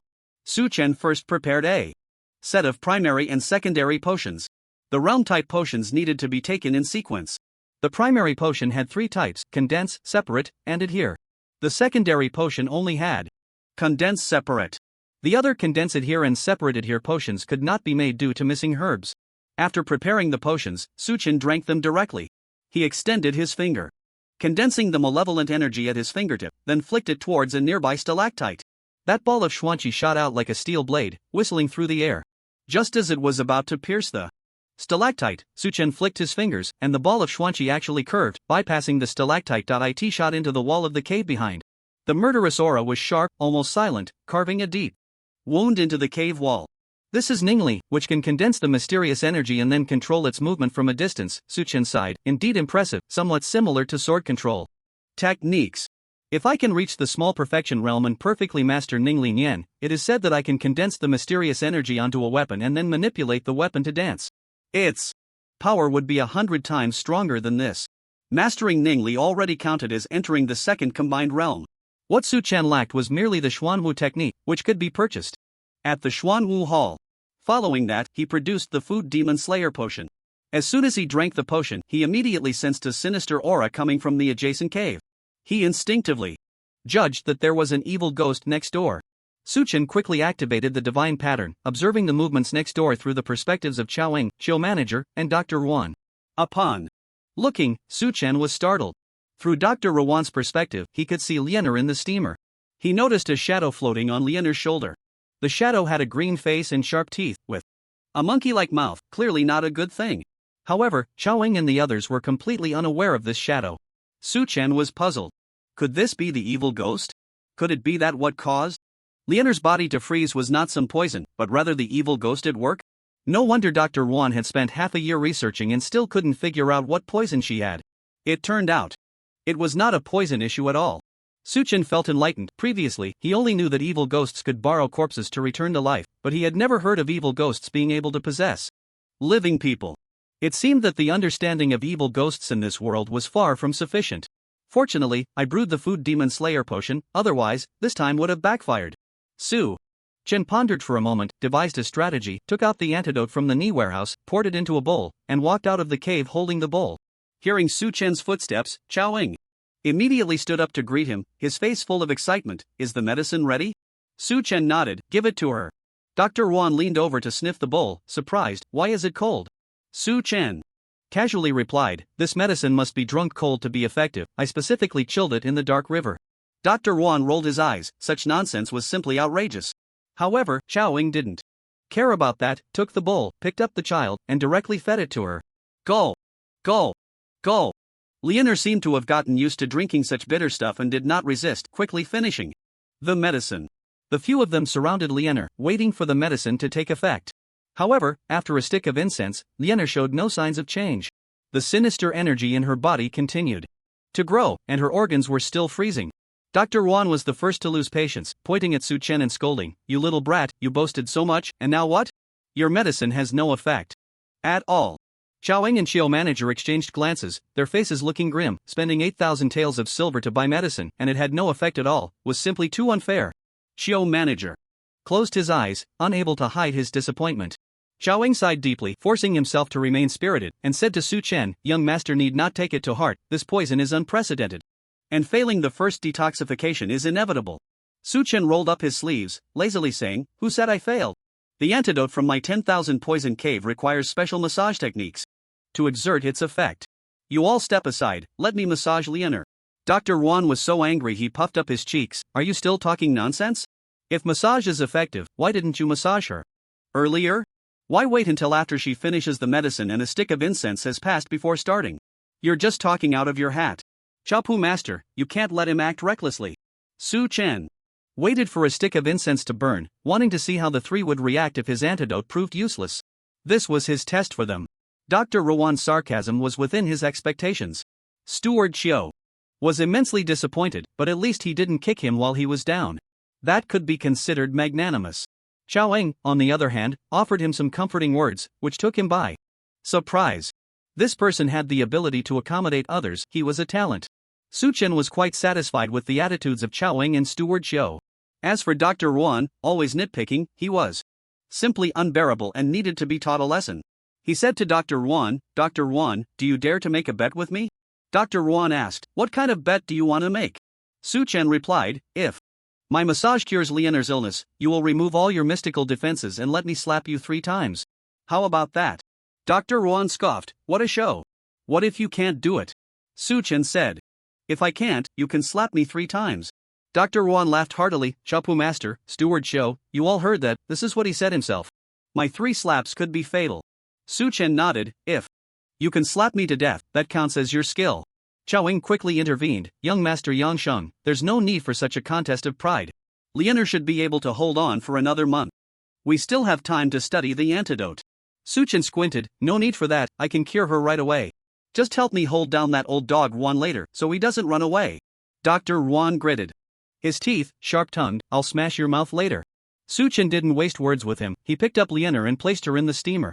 The evil spirit on her shoulder kept its eyes closed, looking listless, as if it was also suffering, seemingly putting up a fierce resistance against Lianer's longevity bone. Su Chen used the massage techniques he learned in his past life at the bathhouse, slapping and patting Lianer. He hesitated in his heart, wondering how to capture the evil spirit. The description of the Eater of Evil Spirits skill only stated that it was the nemesis of evil spirits, and that consuming an evil spirit would grant him its skills. It didn't say how to catch one. He started pressing from Lianer's lower back, gradually moving to her shoulders. He gently touched the shadow of the evil spirit. To his astonishment, he found that the shadow was solid, with a texture like jelly just taken out of the fridge. This reassured him, if it were intangible, he wouldn't know how to catch it. But since it was solid, he could just grab it. The evil spirit also sensed Su Chen's touch, opening its eyes for the first time, turning its head to look at Su Chen. Just one glance, and the evil spirit covered its face and screamed, its body twisting in fear, looking as terrified as the figure in Van Gogh's painting, The Scream. Su Chen found it amusing. He wasn't the king of hell, so why be so scared? He didn't give the other party a chance to react, reaching out to scoop it up, easily grasping it in his palm like catching a chick. The evil spirit struggled desperately, but no matter how it fought, it couldn't escape Su Chen's grasp. Without hesitation, Su Chen stuffed it into his mouth. As soon as the evil spirit entered, it melted like cotton candy, turning into a stream that flowed into his stomach. The potion skill book in Su Chen's mind emitted a crisp ding. He focused his thoughts to flip the pages. Below the Eater of Evil Spirits skill, a new skill appeared. The Otherworldly Spirit skill Mysterious Ice Scale Armor. Your body grows a layer of mysterious ice scale armor. When attacked, the armor absorbs 30% of the attack power. When engaging in close combat with enemies, your own strength increases fivefold. Mysterious ice scale armor? Sounds impressive. Su Chen suddenly felt an itch all over, as if millions of ants were crawling on him, or as if something was burrowing out of his flesh. He looked down and saw scales beginning to grow on his exposed skin. Su Chen was taken aback and hurriedly said, "I'll go prepare the second batch of medicine." He turned and ran towards the cave next door. Xiaoying and the others could neither see the evil spirit nor hear its cries. They only felt that Su Chen's massage technique was extremely strange. Suddenly, Su Chen took off running, leaving the three of them dumbfounded. Physician Yuan had long been poised to act, and with a cold shout, he said, "Where do you think you're running to?" He struck out with a palm towards Su Chen. Without looking back, Su Chen countered with a palm strike of his own. As their palms met, Su Chen felt an overwhelming surge of power coursing through his arm, as if it were a cannon ready to unleash a truckload of force. That palm strike was utterly devastating, sending Physician Yuan flying. Yuan's body crumpled like a pile of mud, sinking down and becoming wave-like. He traced an arc in the air, breaking 7 or 8 stone pillars before crashing to the ground. As he opened his mouth, he spat out a mouthful of fresh blood. Steward Chiu was stunned. A single palm strike had made Physician Yuan vomit blood. This was something he found difficult to achieve himself. Physician Yuan's unique bone structure, known as the 9-grade mud bone, allowed his bones to become as soft as mud. Earlier, when Steward Chiu had clashed palms with Physician Yuan using the 8-armed Arhat, Yuan had utilized the power of the mud bone, which left him unscathed. Steward Chiu rushed over to check on Yuan's injuries. Physician Yuan was groaning in pain. He had acted hastily and overconfidently. That palm strike had not employed any mystical power at all. Upon clashing with Su Chen, he realized the others' strength was terrifying, like a fierce tiger descending a mountain, unstoppable. He hurriedly activated the mud bone to dissipate some of Su Chen's force, but was still sent flying backward by the momentum. What shocked him even more was that it wasn't over. A backlash of force suddenly surged from his palm. His arm retracted into his body, and his internal organs felt crushed, leaving no room to dissipate the force, and he took the hit head-on. The backlash was so powerful it nearly shattered his liver and gallbladder, almost causing him to faint. He quickly swallowed a pill, crossed his legs, and began to circulate his energy to heal himself. Fortunately, he was well versed in medicine and skilled at healing. If it had been an ordinary person, such severe internal injuries would have meant death or at least a 6-month recovery. He asked Steward Chiu, "What realm is that kid in?" Steward Chiu recalled how old Kuei had his fingers broken by Su Chen and replied, "At least the 3rd horizontal realm, possibly even the minor perfection realm." Physician Yuan was dumbfounded. "How is that possible? How old is he?" Steward Chiu was not surprised and answered, "After all, he is the disciple of a Lawless powerhouse, he cannot be judged by common standards." Physician Yuan reminded him, "Hurry up and catch him. If he escapes and reveals the secrets here, we will all die." Steward Chiu quickly chased after him into the neighboring cave. Just as he reached the cave entrance, he heard Chao Ying's reprimand from behind, "Don't disturb young Master Yangshang." Steward Chiu stopped and asked, "What's wrong?" Chao Ying hesitated and said, "Lianer seems to have been cured." Steward Chiu trembled all over and hurried forward to check. He saw that the ice layer on Lianer had melted, her brows relaxed, her complexion rosy, and she was slowly opening her eyes. Since her birth, her eyes had never been opened. A breath of spring emanated from her, bringing with it a sense of revival. This aura was incredibly powerful, leaving Steward Chiu astonished. "No wonder she has a 4th-grade bone, I've never seen anything like this before." Chao Ying picked up Lianer, whose eyes blinked and looked at Chao Ying, then at Steward Chiu, before suddenly bursting into giggles. Chao Ying infused his energy into Lianer, and after a thorough examination, the cold, sinister force had vanished without a trace. With tears in his eyes, he gritted his teeth, overwhelmed with excitement. "Great! My daughter won't die. Physician Yuan had long been dumbfounded and only then managed to get up from the ground, crawling over to Chao Ying's side, carefully examining Lianer as if he were looking at a rare treasure. He extended a finger and placed it in Lianer's small hand. Lianer grasped Physician Yuan's finger tightly. He felt the soft, warm touch at his fingertips. A warm, soft, and heavy force surged from Lianer's palm, drilling into his fingertips and flowing up his arm into his body. This force was vibrant and full of life, like new buds sprouting, like bamboo shoots breaking through the earth, like a warm breeze brushing against the face, instantly repairing the damage to his internal organs and dispelling all his ailments. That's right, just like that, Dr. Yuan wept with joy, sobbing, after 500 years, my Yuan family has finally found the longevity bone. Chao Ying shot him a glare and scolded, do you still dare to disrespect young Master Yongsheng? Dr. Yuan shook his head repeatedly, no, no. He healed Lianer, he is my great benefactor. I will go and apologize to him right now. He got up, intending to find Su Chen. Steward Xiao stopped him, saying, young Master Yangsheng just said he needs to brew a second dose of medicine. It's better if you don't go in. Dr. Yuan realized, yes, I can't go in and disturb him. I will wait here for the young master to come out. The three of them focused their attention back on Lianer, and Dr. Yuan picked up a toy from the ground to play with her. The cave was filled with toys, all made by his own hands. Without the torment of the evil spirits, Lianer seemed extremely happy, giggling non-stop. For a moment, the three big men all wore silly smiles. Su Chen was in the cave, holding a bronze mirror, examining his body from every angle. He discovered that he had grown a full set of scales, each the size of a fingernail, densely covering every corner of his body. Even his second brother was clad in scales.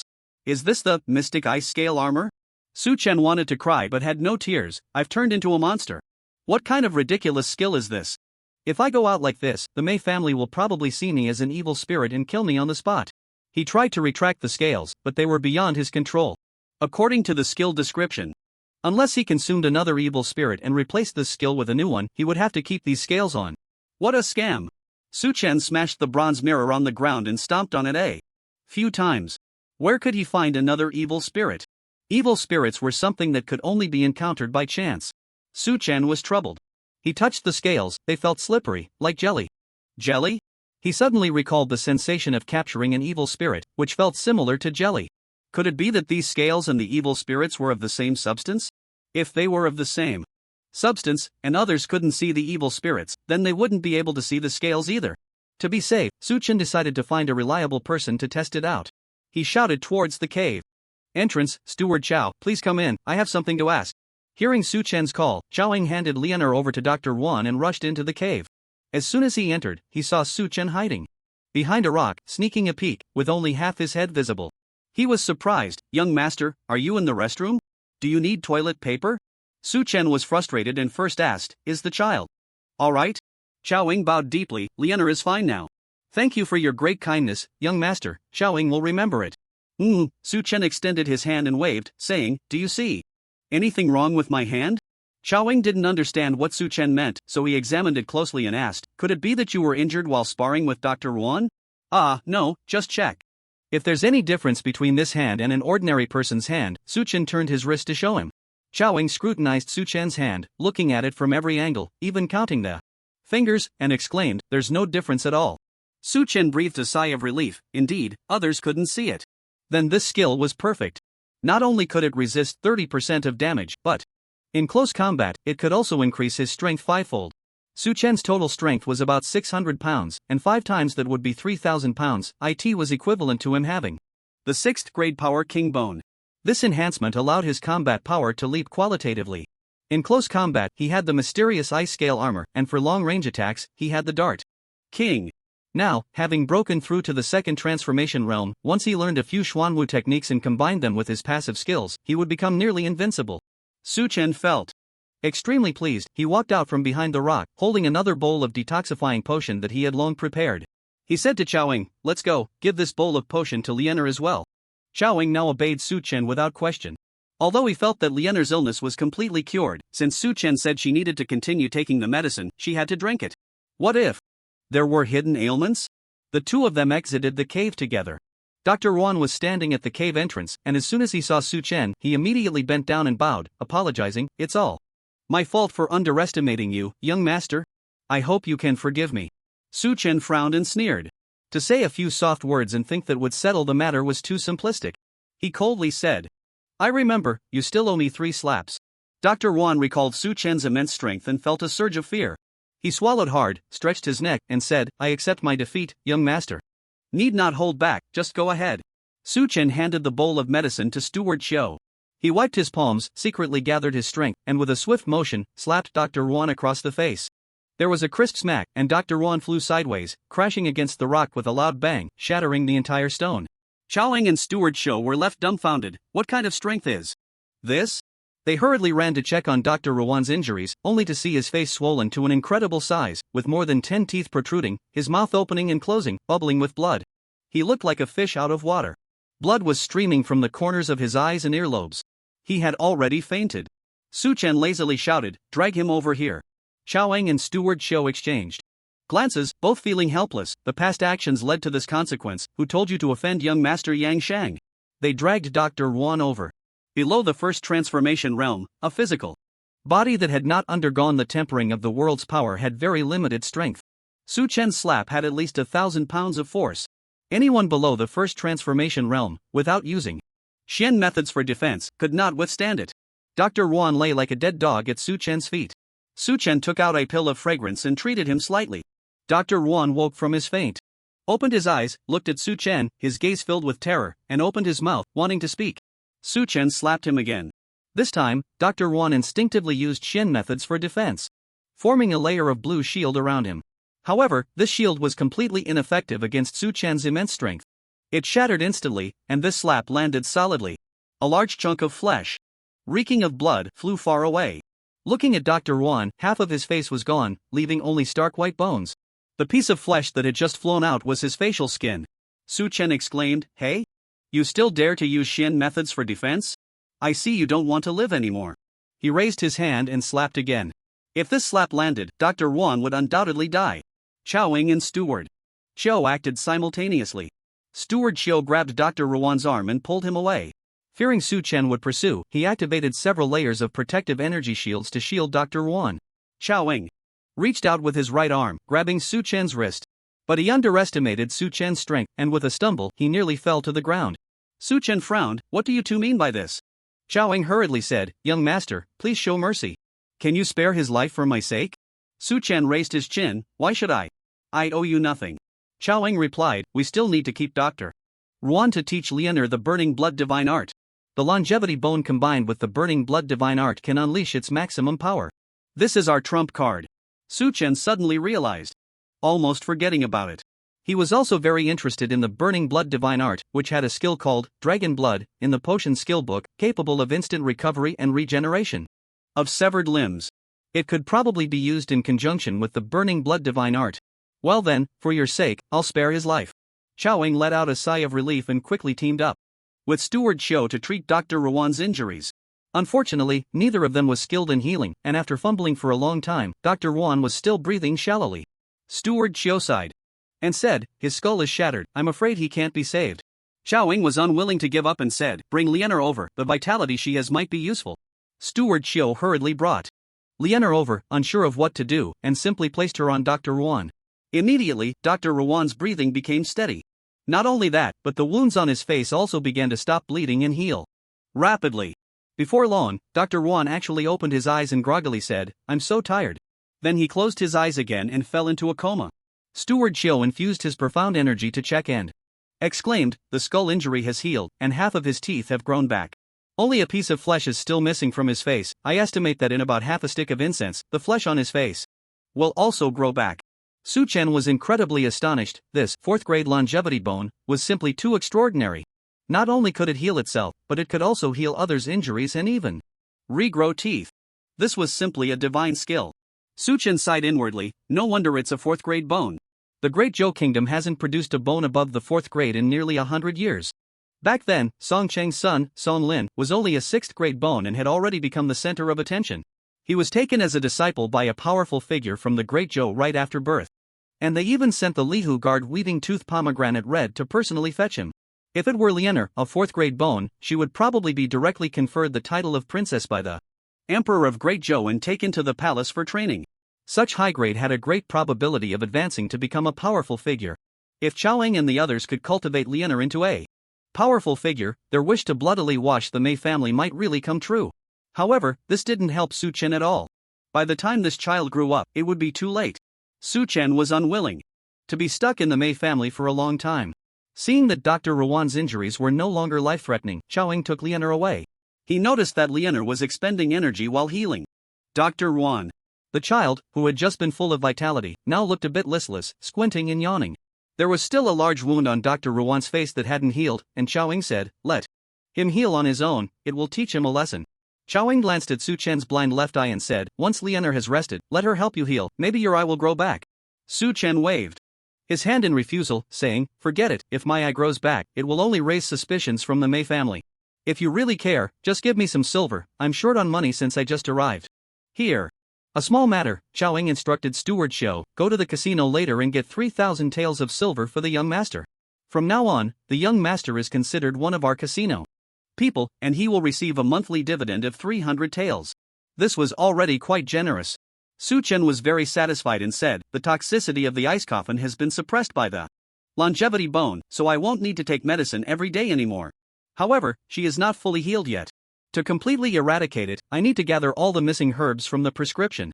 Chowing nodded, "I will find a way to gather them." Seeing that there was nothing more to do here, Su Chen said, "All right, then I will take my leave. I have many things to attend to tonight and can't waste time." "Here." Chowing called for Steward Xiu to escort Su Chen out. Steward Xiu took him back the same way to the casino to collect the money. In the black market, there were a total of 3 large casinos and 24 small gambling stalls, managed by 8 garden supervisors. Chowing operated 1 large casino and 6 small gambling stalls. The large casino is located in the central square of the black market, named Fortune from all directions. 6 small gambling stalls are scattered at the entrances of 6 different zones. By the time Steward Xiu brought Su Chen to Fortune from all directions, it was already the hour of the dog, 9 p.m., and the sky had darkened. Outside the casino, thick fog enveloped the area, making it impossible to see one's hand in front of them. Inside the casino, the lights were bright, and the atmosphere was lively. Nearly 100 bare-chested gamblers shouted and played with various gambling tools. Steward Feng was overseeing the scene from the second floor. Upon seeing Steward Xiu bring Su Chen, he waved at them, signaling them to come upstairs. Once on the second floor, Steward Xiu recounted the story of Lianer's recovery, and Steward Feng was so excited that he danced with joy, repeatedly exclaiming "good." When he turned to Su Chen, his gaze became filled with immense respect, and his tone became much more polite. Steward Xiu went to get money, while Steward Feng led Su Chen into a private room on the second floor. Inside the room, Zhang Shi, Mei Yuan, and Mei Han were leaning at the window, watching a mysterious silk cricket match in the backyard. The backyard was surrounded by a circle of private rooms, with a viewing platform set up in the middle. In the center of the platform was a large iron pot, where 2 crickets were engaged in a fierce battle. An old man and a young boy sat across from each other at a round table, each releasing 6 strands of condensed mysterious energy, connecting them to the crickets in the pot. The 2 controlled the crickets. Fight using the energy strands. The rules of the mysterious silk cricket match were quite interesting. The controller could use a maximum of 6 strands of energy, connecting them to the crickets. 2 hind legs, 2 forelegs, head, and mouth, referred to as binding the feet, hands, head, and mouth. To achieve victory, it relied 50% on skill and 50% on the crickets. The 2 crickets in the pot were both exceptionally beautiful, each adorned with exquisite little armor, shining brilliantly under the lights, exuding an air of majesty, like generals on the battlefield. When they fought, they would sometimes chase around the pot, sometimes engage in close combat, and could even leap into the air, battling for 10 rounds or so. It was like a scene from a martial arts epic, truly spectacular. Various shouts could be heard from other private rooms, mostly calling out the names of the crickets. One cricket was named Iron Hammer, and the other Big Gap Tooth. For Mei Yuan and the others, it was their first time watching that mysterious silk cricket, and they were completely captivated. Mei Han kept shouting, "Big Gap Tooth, bite him, bite him." Su Chen quietly approached him from behind, hugged his head, and lifted him up like pulling a radish, asking, "How much did you bet?" The 3 of them then noticed Su Chen's arrival. Mei Han struggled to free himself from Su Chen's grip, feeling a bit embarrassed, and hid behind Zhang Shi, timidly saying, "Mother doesn't allow me to gamble. It was Steward Feng who helped me bet 10 taels of silver." Su Chen cupped his hands towards Steward Feng, saying, "Thank you, Steward Feng, for your care." Steward Feng smiled and said, "The match has just begun. Would you like to place a bet and have some fun?" Su Chen asked, "How much do ordinary people usually bet?" Those who can enter the private rooms to watch the mysterious silk cricket are all wealthy. The usual bets are around 30 taels. Some lucky ones even bet over 100 taels. As they spoke, the match concluded with a winner. Iron Hammer pinned Big Gap Tooth to the ground and bit down on its neck, pulling its head off. Mei Sihan cried out, "Big Gap Tooth is dead. 10 taels of silver, gone." Suchen pinched his face and comforted him, saying, "It's okay, come back tomorrow, and I'll give you 100 taels, feel free to lose." Mei Sihan wiped his tears and said, "Seriously, you can't say lose in the casino, you have to say win." Suchen laughed heartily, "Right, feel free to win." Mei Sihan asked him, "Did Master Chow give you a hard time?" Suchen shook his head, "How could he? Master Chow and I had a great conversation. He is my close friend." He then asked, "What about you? Are you having fun?" Mei Sihan replied, "Very happy. I've never seen such strange things. Crickets can fight too." Suchen said, "As long as you're happy, come often to play." Manager Feng immediately responded, "Then this private room will be reserved for the young master from now on." Mei Sinuan felt a bit flustered and declined, no need, I was just saying it. There's no need to reserve the room."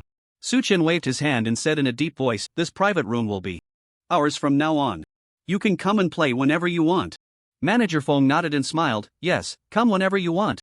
Manager Chiu walked in through the door, pulling out a stack of green bills, and said, "This is called a Dan ticket, each worth 100 taels of silver. It is a common currency in the Mei family and Yangwu town. If you encounter a merchant caravan from the Great Yin dynasty or the Great Zhou dynasty, the Dan ticket can even be exchanged for silver at a premium." Suddenly hearing the mention of the Great Zhou, Su Chen's heart skipped a beat, and he asked, "How can we encounter the merchant caravans of the Great Yin or Great Zhou?" Manager Chiu replied, "Those on the 9th level can go to Yangwu town for a day every 3 months under the supervision of the inspector. There, you will have the chance to meet the merchant caravans of the Great Yin and Great Zhou. With your strength, you should be able to advance to the 7th level soon, and once you reach the 7th level, you can visit Yangwu town for a day every month." Su Chen had already heard about these rules from Mei Sinuan, and once he stabilized his position on the lower 3 levels, he would start planning to contact the Great Zhou in Yangwu town. Manager Chiu handed the stack of Dan tickets to Su Chen. "Here are 30 Dan tickets, worth 3,000 taels. Please count them." Su Chen directly put the Dan tickets away. "I trust Manager Chiu's integrity, so there's no need to count them." Zheng Shi looked on eagerly, utterly astonished. It was just a meal's time, and he had managed to acquire 3,000 taels and even had Manager Feng send out a private room. What exactly had he been doing? Manager Chiu said, "Young master, let me escort you back to King Weiwen. It's not safe to carry so much money." Su Chen initially didn't want Manager Chiu to accompany him, but he saw something very dangerous in the divine pattern. This made him change his mind. Only Manager Chiu might not be able to protect me. If Manager Feng could come along, it would be foolproof. Manager Chiu was taken aback. Could it be that the young master has some formidable enemies? Su Chen nodded. "Do you know Ouyang Puju?" The title Ouyang Puju was something Su Chen had heard from the divine pattern. He had been using it to monitor the movements of a few people. Just a moment ago, Lu Wuwei appeared at the illegal bridge on the 9th level of King Weiwen. This guy was not even from King Weiwen. His appearance here was likely due to losing money and feeling resentful, wanting to rob Su Chen at the illegal bridge to regain his losses. However, he was truly unfortunate. He encountered another group of people on the bridge, who turned around and robbed him instead. The ones who robbed him were Ouyang Puju and his companions. As soon as Lu Wuwei saw him, he seemed to be terrified, kneeling on the ground with a thud, begging for mercy. Su Chen was dumbfounded. A person at the 3rd horizontal realm was actually scared to the point of bowing his head. Who exactly was Ouyang Puju? Ouyang Puju seemed to be a sadist, his eyes bursting with fervor as he grabbed Lu Wuwei and gave him a thorough beating, leaving him battered and bloodied. Only then did he clap his hands in satisfaction and ask, "Lu Wuwei, what are you doing here? Are you here to block that young Master Yangsheng?" Lu Wuwei shook his head. "I don't know any young Master Yangsheng. I came here just to retrieve the golden leaves from Lord Yunpu." He recounted how he lost a golden leaf in an arm wrestling match with Su Chen. Ouyang Puju had 3 companions, one of whom, wearing a mask, interjected, "The person you arm wrestled with, did he have one eye blind? And were there 2 women and a child with him?" Lu Wuwei nodded. "That's right." The masked man quickly said to Ouyang Puju, "The person he mentioned is young Master Yang." The masked man spoke in a distinctive manner, his voice sharp and delicate, almost effeminate. Su Chen immediately recognized his identity. He was Liang Shu, the same fop who had been humiliated by him at Lu's place. Ouyang Pu Master asked Lu Wuwei, "Do you know where that man went?" Lu Wuwei replied, "I don't know, but he should still be in the black market. As long as we wait here, he will definitely show up." Ouyang Pu Master then reproached Liang Shu, if he sells the green ghost poison, won't we be left with nothing? Liang Shu responded, if he sells the green ghost, he must have a large sum of money on him. If we rob him of the silver, we won't be at a loss. Ouyang Pu Master laughed heartily, tossing Lu Wuwei to the bridgehead, cursing, get lost. If you dare to use the gold leaves of Master Yun as gambling chips, you're not far from death. Lu Wuwei scrambled away, fleeing from the illegal bridge. Su Chen understood the situation. Liang Shu was using the green ghost as bait, inciting Ouyang Pu Master to rob at the illegal bridge, intending to kill with a borrowed knife. When Qiu manager heard Su Chen mention Ouyang Pu Master's name, his expression changed drastically, asking, what enmity do you have with that butcher? Su Chen replied, no enmity, just that I have a treasure he has his eyes on. Qiu manager breathed a sigh of relief, it's good that there's no enmity.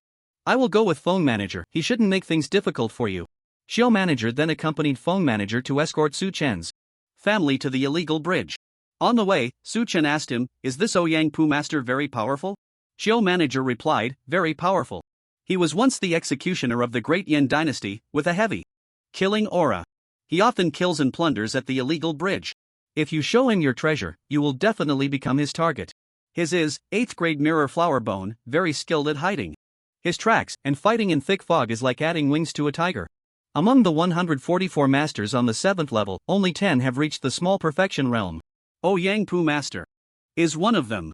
The Jade Weapon Hall in the black market is under his control. Su Chen wondered, since he has reached the small perfection realm, he should be qualified to advance to the 6th level. Why does he still stay on the 7th level? Qiu manager said, better to be a head of a chicken than a tail of a phoenix. Although the lower 3 levels are resource poor, they are still controlled by us, the sons-in-law. Once you reach the 6th level, the advantages of the Mei family disciples will become apparent. There are many 7th grade Wood King bones on the 6th level. These people are the key training targets of the Mei family. Outsiders have no dignity in front of them, being ruthlessly exploited, and the resources they obtain are greatly reduced. So, many masters, even after reaching the small perfection realm, choose to stay on the 7th level. The 9th level of Mingyu is like purgatory for sons-in-law. Even if you climb to the 1st level, you are still a servant of the Mei family. As long as the Mei family stands, we will never have a chance to turn things around. While they were talking, the group passed by a weapons shop. Su Chen entered the store, spending 300 taels of silver to buy a 9-ring forged blade. This knife was made of refined iron, hammered over 10,000 times, taking more than 3 months to produce one. It could cut through iron like mud and sever hair with a blow. Su Chen was very fond of it. Among weapons, the one he was most adept with was the knife. The cold intent skill also required a knife to trigger. So a good knife was essential. Leaving the weapons shop, they continued on their way. In the corridor leading to the 9th level of King Guiwen, they ran into Lu Wuwei, who was beaten and bruised. Lu Wuwei was excited to see Su Chen, but upon noticing Qiu manager and phone manager following him, he felt dazed. Gritting his teeth, he approached, bowed to Su Chen, and asked, you must be young Master Yangsheng, right? Su Chen smiled. Senior Lu, have you forgotten me so soon? I am Su Chen. Lu Wuwei forced a smile, please don't joke with me, young Master Yangsheng. I have a piece of news I want to sell to you. This news might help you avoid a disaster. All I need is for you to return that gold leaf to me. Su Chen asked Zheng to take out the gold leaf from the money pouch and handed it to Lu Wuwei, saying, I don't need your information, I buy you as a bodyguard with this gold leaf. Lu Wuwei was taken aback and suddenly realized, you already know? Young Master Yangsheng, Ouyang Pu is not someone I can afford to provoke. Hiring me as a bodyguard is no different from asking me to deliver myself to death. He thought Su Chen wanted him to escort someone across the bridge. With Steward Qiu and Steward Feng around, what do we need you for? Su Chen pointed to Mei Xinyuan and said, I want you to be my wife's bodyguard. She will come to the black market every day for fun, and you will be responsible for protecting her. This gold leaf will exchange for you protecting her for 30 days. Are you willing? 100 taels of silver to hire a master at the 3rd horizontal realm for 30 days of bodyguard duty was a bargain. However, Lu Wuwei had no choice, that gold leaf was his lifeline. As long as he didn't go against Ouyang Pu and protected a woman, he was confident he could manage. After all, fighting was prohibited in the black market, and helping to deal with some minor troubles should be no problem. He agreed to Su Chen's request and arranged to wait at Suifeng Tower every day before leaving. After sending Lu Wuwei off, Su Chen asked Steward Qiu, what is so special about that gold leaf? Why is it more important to Lu Wuwei than his life? Steward Qiu explained, that gold leaf is issued by the owner of Juhuyuan, Mei Yushu. The owner of Yuan is a poetry lover. As long as you can write a good poem and submit it to the poetry tea shop he set up in the black market and get the shopkeeper's approval, you can obtain a gold leaf. For people from other parks, this gold leaf is worth 100 taels of silver. But for those from Yuan, it serves as a certificate they can exchange the gold leaf for an opportunity to go out. The opportunity to go out, as Steward Xiu mentioned, refers to a day trip to Yingwu town. Those at the 9th level of Mingyu are prohibited from leaving Yingwu town. Getting a gold leaf is not simple. Some people have written thousands of poems without gaining the shopkeeper's approval. So, this gold leaf is a scarce commodity.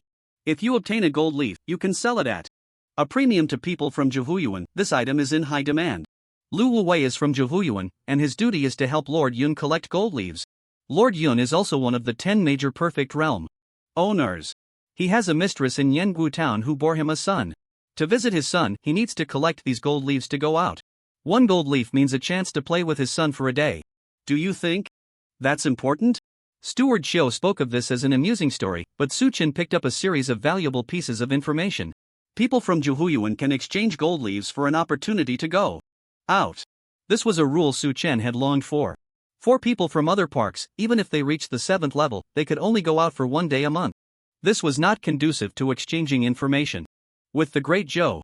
More importantly, the name Yuan sparked Su Chen's imagination, and he asked, why is it called Yuan?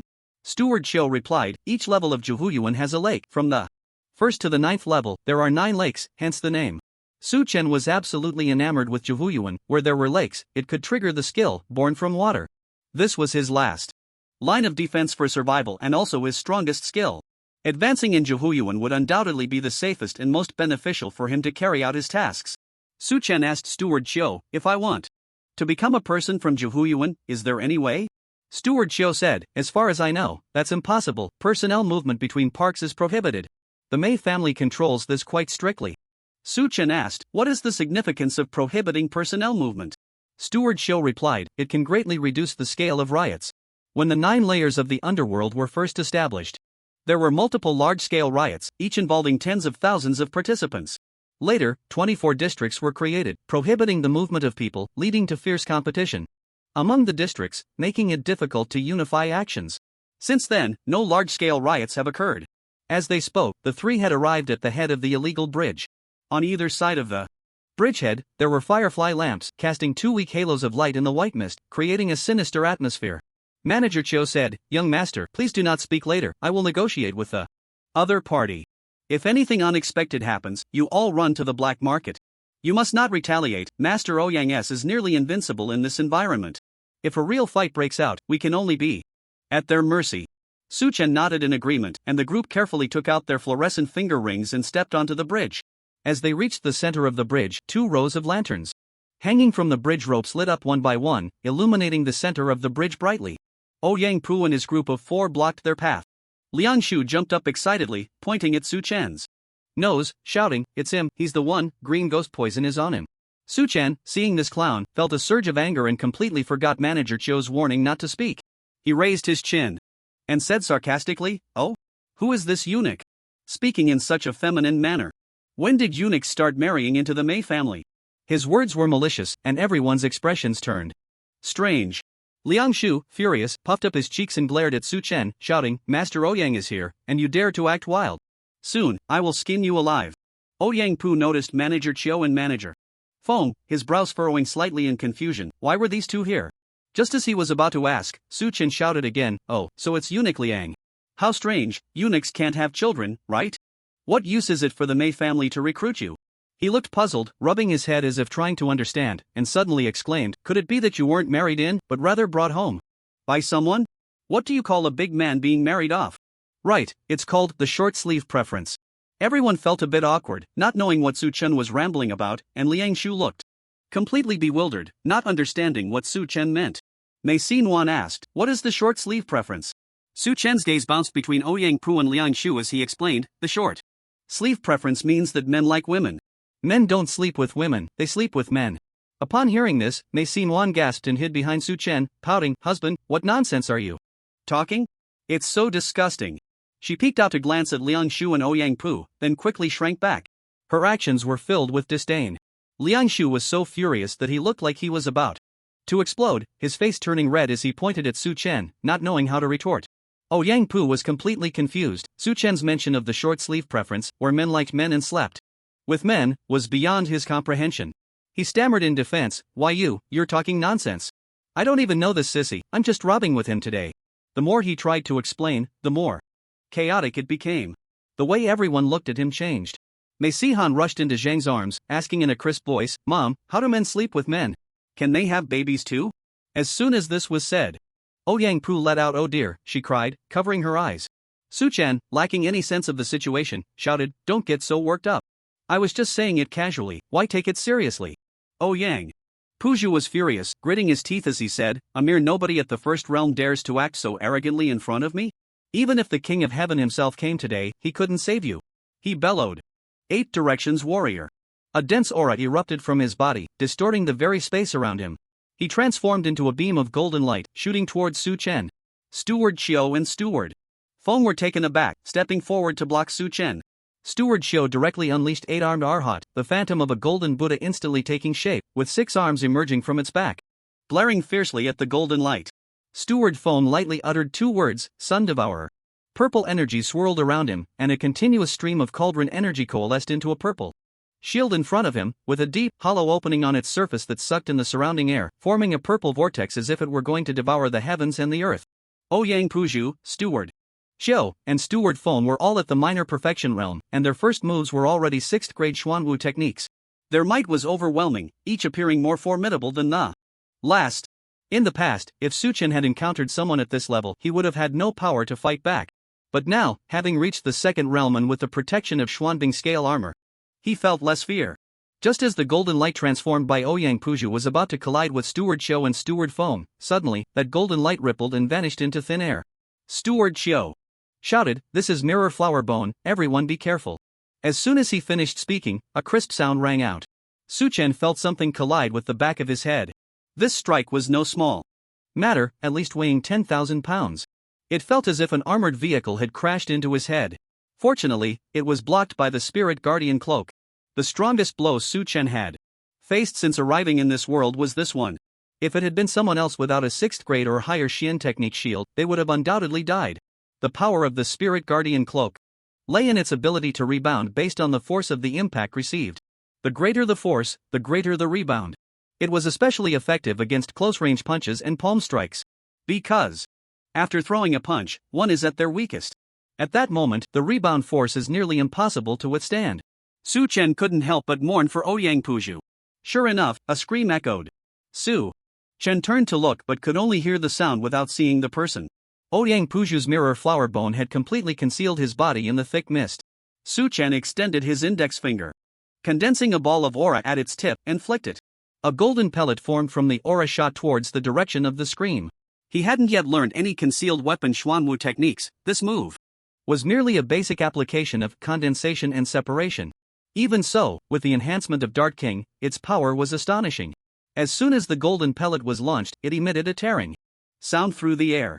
With a clang, it struck what seemed to be an air wall, halting in midair. Suddenly, Yang Puju's figure became visible. He looked like a shrimp, curling his body as he flew backward. He crashed heavily onto the bridge, rolling several times before stabilizing himself. When he got up, blood was on the corner of his mouth, and one of his arms was as limp as a noodle. The Xuanqi shield around him had been breached, and his abdomen was drenched in blood. Steward Xiao and Steward Feng, with their backs to Su Chen, turned around upon hearing the scream, just in time to see Yang Puju rolling on the ground. Both were dumbfounded. They had never witnessed such an exciting scene in their lives. Yang Puju was a figure at the top of the food chain in the lower 3 tiers especially. In such an environment filled with thick fog and dim light, fighting him was no different from seeking death. When Yang Puju disappeared into the mist, Zhou Guanchi thought Su Chen was undoubtedly doomed. Who would have thought that the one lying on the ground was actually Yang Puju, and he looked severely injured? This was simply too unexpected. Yang Puju stood up, wiping the blood from the corner of his mouth. His arm bones were shattered, and his lower abdomen was twisted.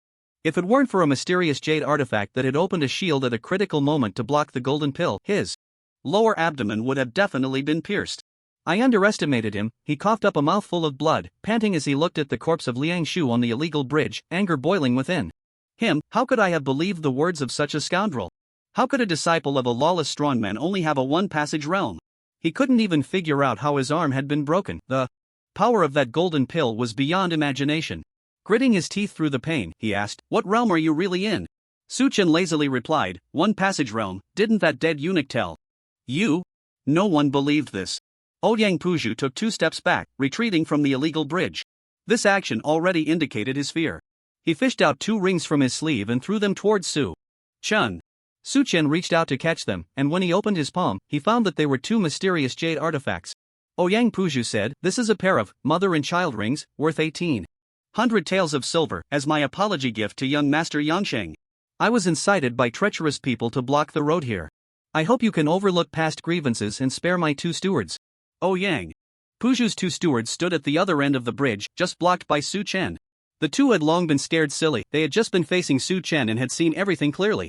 Su Chen had severely injured Ouyang Puju with just 1 golden pill. Such means were not something they could provoke. The 2 were anxious, and when they saw Su Chen looking at them, they immediately changed to a bowing and scraping demeanor, rubbing their hands and bowing, looking very obsequious. Su Chen noticed that these people from the 7th layer were very adept at assessing the situation. Old Kuei, Lu Wei, Dr. Yuan, and Ouyang Puju all shared a common trait: they could easily lower their stance. As soon as they felt they were outmatched, they would immediately back down, even proactively apologizing, never holding their necks high to fight you. This was the survival strategy of the 9th layer of Mingyu. These people had long lost their dignity after being bullied by the Mei family. No wonder Chao Ying would say, "Since I entered the Mei family, all I see are those who bully the weak and fear the strong." Su Chen examined the mother and child rings in his hand. Both rings were full of mysterious energy. The mother and child rings were auxiliary mysterious jade artifacts. There was no grade setting. Their ability was mutual perception. Holding one of the rings allowed you to sense the location of the other ring. This item was commonly used when exploring secret realms. The Dezhou military also liked to utilize the characteristics of the mother and child rings to carry out special missions. It was a rather useless artifact, and Su Chen couldn't think of any use for it.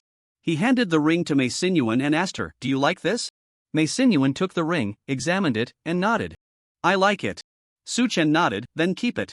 He waved his hand at the 2 stewards and said, "Go on, come here less often in the future." The 2 stewards felt a weight lifted off their shoulders, bowed to Su Chen, and cautiously crossed the illegal bridge, hurriedly leaving with Ouyang Puju. As the 3 walked away, Zhou Guancher asked Su Chen, "What realm are you really in? And what is this?" Su Chen extended a hand. "You check for yourself." Zhou Guancher pointed his finger at Su Chen's palm, channeling mysterious energy to circulate through Su Chen's body, astonished. How is this possible? In his view, Su Chen was clearly suffering from bone decay, with thin mysterious energy, at most a 2 merging realm. Su Chen smiled and said, "Even those in the Golden Hall can't see my true strength. Let alone you." He leaned closer to Steward Shozir and whispered, "We are all in the same boat now, so I'll let you in on a secret. My strength, while not on par with those from the Golden Hall, is unmatched in this lower tier when it comes to one-on-one combat." Steward Shou's eyes flickered, understanding dawning in his mind, and his gaze towards Su Chun grew increasingly respectful. With Master Ouyang gone, there was no reason for Steward Shou and Steward Feng to stay any longer, so they agreed to meet again tomorrow and took their leave. Su Chen rummaged through Liang Shu's corpse and found a Xuanwu Lu. The Xuanwu Lu contained the 8th grade Xuanwu technique, Mengxingxuan, which still had enough Xian energy for 3 more uses. This Xuanwu technique was exactly what Su Chen wanted. Among the 8th grade Xuanwu techniques, the most powerful skill was indeed Mengxingxuan. This move was also a hidden weapon, capable of being used in conjunction with Biao Wang, making it tailor-made for Su Chun. He was very pleased, though a bit regretful. He remembered that Liang Shu had another Xian jade artifact, the folding fan he held. He had previously seen him use that fan to create a curtain that blocked Biao Wang's attack. That item was at least an 8th grade Xian jade artifact. Su Chen felt envious but regretted not finding it. The family crossed the illegal bridge and returned to the Qinghua garden, heading straight for Steward Lu's house. Su Chen was still fixated on killing Steward Lu and seizing the Lu family's mansion. Along the way, many sneaky individuals passed by Su Chen, carrying lanterns. It was clear they were doing so intentionally. Upon getting a closer look at Su Chen's face, they immediately turned pale and fled in panic. Su Chen was speechless and grabbed a few people to interrogate. These individuals had been sent by various masters to identify who was coming down from the illegal bridge. Su Chen understood that these masters had long been aware of Liang Shu's ambush against him on the illegal bridge, but they were too timid to even take a closer look, sending a bunch of pitiful souls to gather information instead. Anger surged within him, and he channeled his xian energy into his throat, shouting, "It seems that all of you participated in the ambush against me on the bridge today. Good, we have a grudge now. Tomorrow at noon, if no one gives me an explanation, I will go door to door and chop off each of your heads. It's just a few thousand taels of silver, I can afford it." His shout echoed through the city, silence falling like a needle drop. No one dared to approach for information anymore. He walked all the way to Steward Lu's house. In the courtyard, only a firefly lantern hung, casting a greenish light that looked lifeless. Under the firefly lantern sat a figure draped in a black robe, eyes tightly shut, appearing withered. This person was Fong Buping, who slowly opened his eyes upon hearing Su Chen and the others' footsteps. Su Chen glanced around but did not see Steward Lu, asking, "Where's that old dog Lu?" Fong Buping remained calm, slowly uttering two words, "Ran away." "Ran away?" Su Chen exclaimed, "How did he escape?" When a person wakes up, they naturally run away. Su Chen was speechless. "Didn't we agree? I would pay 1,000 taels of silver for his head. Why did you let him run?" Fong Buping replied, "Until I receive your silver, I am still Steward Lu's bodyguard. If he wants to run, I will naturally support him." Su Chen rolled his eyes. "Great, you have quite the professional ethics." Fong Buping said, "I stayed here only to wait for you, to inform you of this matter. If you have no other instructions, I will take my leave. It seems no one will dare to stay in the Lu family mansion now, so you can rest easy here." Su Chen felt exhausted after his trip to the black market, having stirred up a lot of trouble. His wounds were tingling and starting to itch. He really couldn't muster the energy to seek revenge on Steward Lu. Fong Buping's words suited him perfectly. Fine, let him live another night. Fong Buping got up, hurriedly leaving with his medicine box.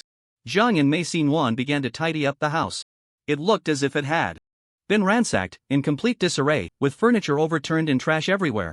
One could imagine how frantic Steward Lu must have been while packing his belongings. The Lu family had 2 bedrooms. One for the Steward Lu and the other for the servant. That servant was loyal and must have escaped with Lu. Zhang was dissatisfied with the cleanliness here, so she threw away all the bedding and took Mei Yuan back to the thatched cottage to fetch 2 clean quilts. Su Chen took off his outer garment, sat on the bed bare-chested, and used a stick of green fragrance to heal his wounds. He had over 40 bruises on his body, all inflicted by Mei Yilei. It wasn't until he used 30% of the mystical energy from a stick of green fragrance that all the bruises were eliminated. This was equivalent to spending 300 taels of silver. The reason for such a significant expense was that there was something extremely important to do tonight. Su Chen touched his delicate, fair skin, feeling very satisfied, and recited a poem, swaying his head. Last night in the bridal chamber, the red candle stopped burning, waiting to bow to the in-laws at dawn. After finishing the makeup, I quietly asked my husband, "Is the depth of the painted brows in season?" Just thinking about this scene felt incredibly beautiful. Mei Yuan's beauty was absolutely stunning, capable of making fish sink and birds fall, and flowers shy away. Just a brief encounter with Yang Shang could make him willingly become a son-in-law. Her charm was evident. What moved Su Chen the most was her unwavering heart. She had given her whole heart to Su Chen, thinking of him in life and death. Any man would wish to possess such a woman, and any man would be willing to give everything to protect her. Su Chen thought of Mei Yuan's affectionate appearance, and his heart burned with passion. Tonight, he was determined to have her. Mei Yuan, holding the quilt, lowered her head and entered the bedroom to make the bed. Her face was as red as a ripe apple. Just now, Zhang had solemnly instructed her to take good care of Su Chen tonight. She even took out the 49 Styles of Immortal Union to review with her. Remembering the scenes in the book, a blush spread across her face and down her neck. Su Chen asked her, "Where's your mother?" Mei Yuan replied, "She is sleeping in the east bedroom with my brother." Su Chen felt a burning desire and walked to the door, closing it. When he turned back, his gaze was so intense it seemed like it could burn 2 holes in Mei Yuan's body. Mei Yuan, shy and a bit scared, timidly said, "Husband, I'll fetch water for you to wash your face." Su Chen, in a frenzy, thought, "What face washing?" He stepped forward and embraced Mei Yuan. She tilted her face up to meet Su Chen's gaze. Her eyes hazy. Su Chen could see the fine hairs on her face and smell her faint body fragrance. His breath grew hotter. At this moment, words were unnecessary. Their lips slowly met, and Mei Yuan's eyelids fluttered, tiny beads of sweat forming on her nose. Her eyes were misty and glistening, her lips slightly parted, revealing her tender tongue. Youth mixed with allure, her adorable appearance made Su Chen's blood boil. He lifted Mei Yuan and pressed her down onto the bed, one hand roaming over her body while the other removed his pants. Just at this critical moment of thunder and fire, Mei Sinyuan's breathing suddenly became rapid, unusually so, and she pushed Suchen away, curling up like a frightened kitten, retreating to the head of the bed. Her face was filled with fear and astonishment. Suchen was baffled and asked somewhat awkwardly, "Did I scare you by being too eager?" Mei Sinyuan shook her head. "Husband, you were so cold." Suchen then noticed that Mei Sinyuan's lips had turned pale, and when she spoke, a puff of white mist escaped her mouth. He touched his own body, feeling nothing wrong, and hesitated. "I'm not cold." Mei Sinyuan reached out to touch Suchen's cheek, then his forehead. Frowning with deep concern, she said, "You really are so cold, husband, your body feels like an ice block. Are you sick?" Suchen suddenly realized. He got up, ran out of the bedroom, and fetched a bucket of well water from the yard, dipping his fingers into the bucket. In just a few breaths, a thin layer of ice formed on the surface of the water. After half a stick of incense's time, a whole bucket of water had completely turned into ice blocks, even cracking the bucket itself. Suchen stared blankly. Is this the effect of the Xuanbing scale armor? He wanted to cry but had no tears, looking up to the sky and howling, "Heaven, are you messing with me?" Mei Sinyuan tidied her clothes and rushed out. Seeing Suchen howling at the sky, she ran up worriedly and asked, "Husband, are you okay?" Suchen looked dejected, feeling wronged as he said, "Wife, can you bear with it?" "Ha?" Mei Sinyuan didn't understand what Suchen meant. Suchen cupped her face and kissed her again. However, just 3 breaths later, Mei Sinyuan's breathing became rapid once more. Suchen could see the sweat on her nose freezing, but she was deliberately enduring the pain. This situation was exactly like Leonor in a steamer. Suchen hurriedly let go of her, pushed Mei Sinyuan away, and repeatedly apologized. I'm sorry. I was too anxious." Mei Sinyuan covered her mouth, her teeth chattering, and pressed Suchen. "Husband, are you really sick?" Suchen forced a smile and shook his head, comforting her. "It's fine, I'm not sick, just practicing a special technique. This technique makes my body as cold as ice. And I was unaware of it. I made you suffer." Mei Sinyuan was still a bit worried. "This technique won't harm your body, will it?" Suchen shook his head. "No, it won't. After some time, once I fully master this technique, my body will return to normal. By then, I can." He trailed off, finding it hard to speak, and sighed. "You should go back and sleep. Let me be alone for a while, I need to think about some things." Mei Sinyuan obediently nodded and said, "Then I'll wait for you in the room. Call me when you need me." She turned to leave, her figure somewhat forlorn. Suchen felt particularly sorry for her and couldn't help but call out her name, Sinyuan. Mei Sinyuan turned her head. Suchen said, "The 2 rings that Ouyangpu Master sent are with you, right?" Mei Sinyuan took out the 2 rings from her sleeve pocket. Suchen took them, held Mei Sinyuan's hand, and placed the smaller ring on her ring finger. He then put the larger ring on his own ring finger. He said affectionately, "Wife, this is the rule of my Wandu cave. It's called 1,000 miles of fate, 1 thread ties. Wearing the 2 rings on the ring finger represents the meaning of never being separated for eternity. I, Suchen, promise to the heavens that in this life, I will only cherish you, love you alone. This feeling is true and unwavering until death." Hearing this, Mei Sinyuan felt touched but also sensed Suchen's inner turmoil. She stepped forward, embraced Suchen, stood on her tiptoes, gently kissed his lips, and whispered in his ear, "Then hurry up and master the technique. Sinyuan is waiting to serve you in bed." After saying this, she suddenly felt reckless, her face flushed with embarrassment. She turned her head and hurried back to the bedroom. Suchen wanted to cry. He was truly frustrated. Twice on their wedding night, both ended in failure, and his mindset had exploded. The Xuanbing scale armor, this evil skill, could only be replaced after devouring another evil spirit. However, evil spirits are rare and hard to find. This meant that for a long time to come, Suchen was essentially a eunuch. What a scam! Suchen slapped the wooden bucket, shattering it to pieces. Ever since he arrived in this world, various troubles had come one after another, with not a moment's respite. It was like being whipped forward again and again. Given 2 sweet dates, then slapped again. It felt like heaven was deliberately playing with him. If it weren't for his relatively quick wit, he would have been played to death long ago. Suchen was feeling frustrated for half a day before finally adjusting his mindset. He had no desire to go back to sleep, so he simply sat cross-legged on the stone table, using the divine pattern to spy on others' private lives.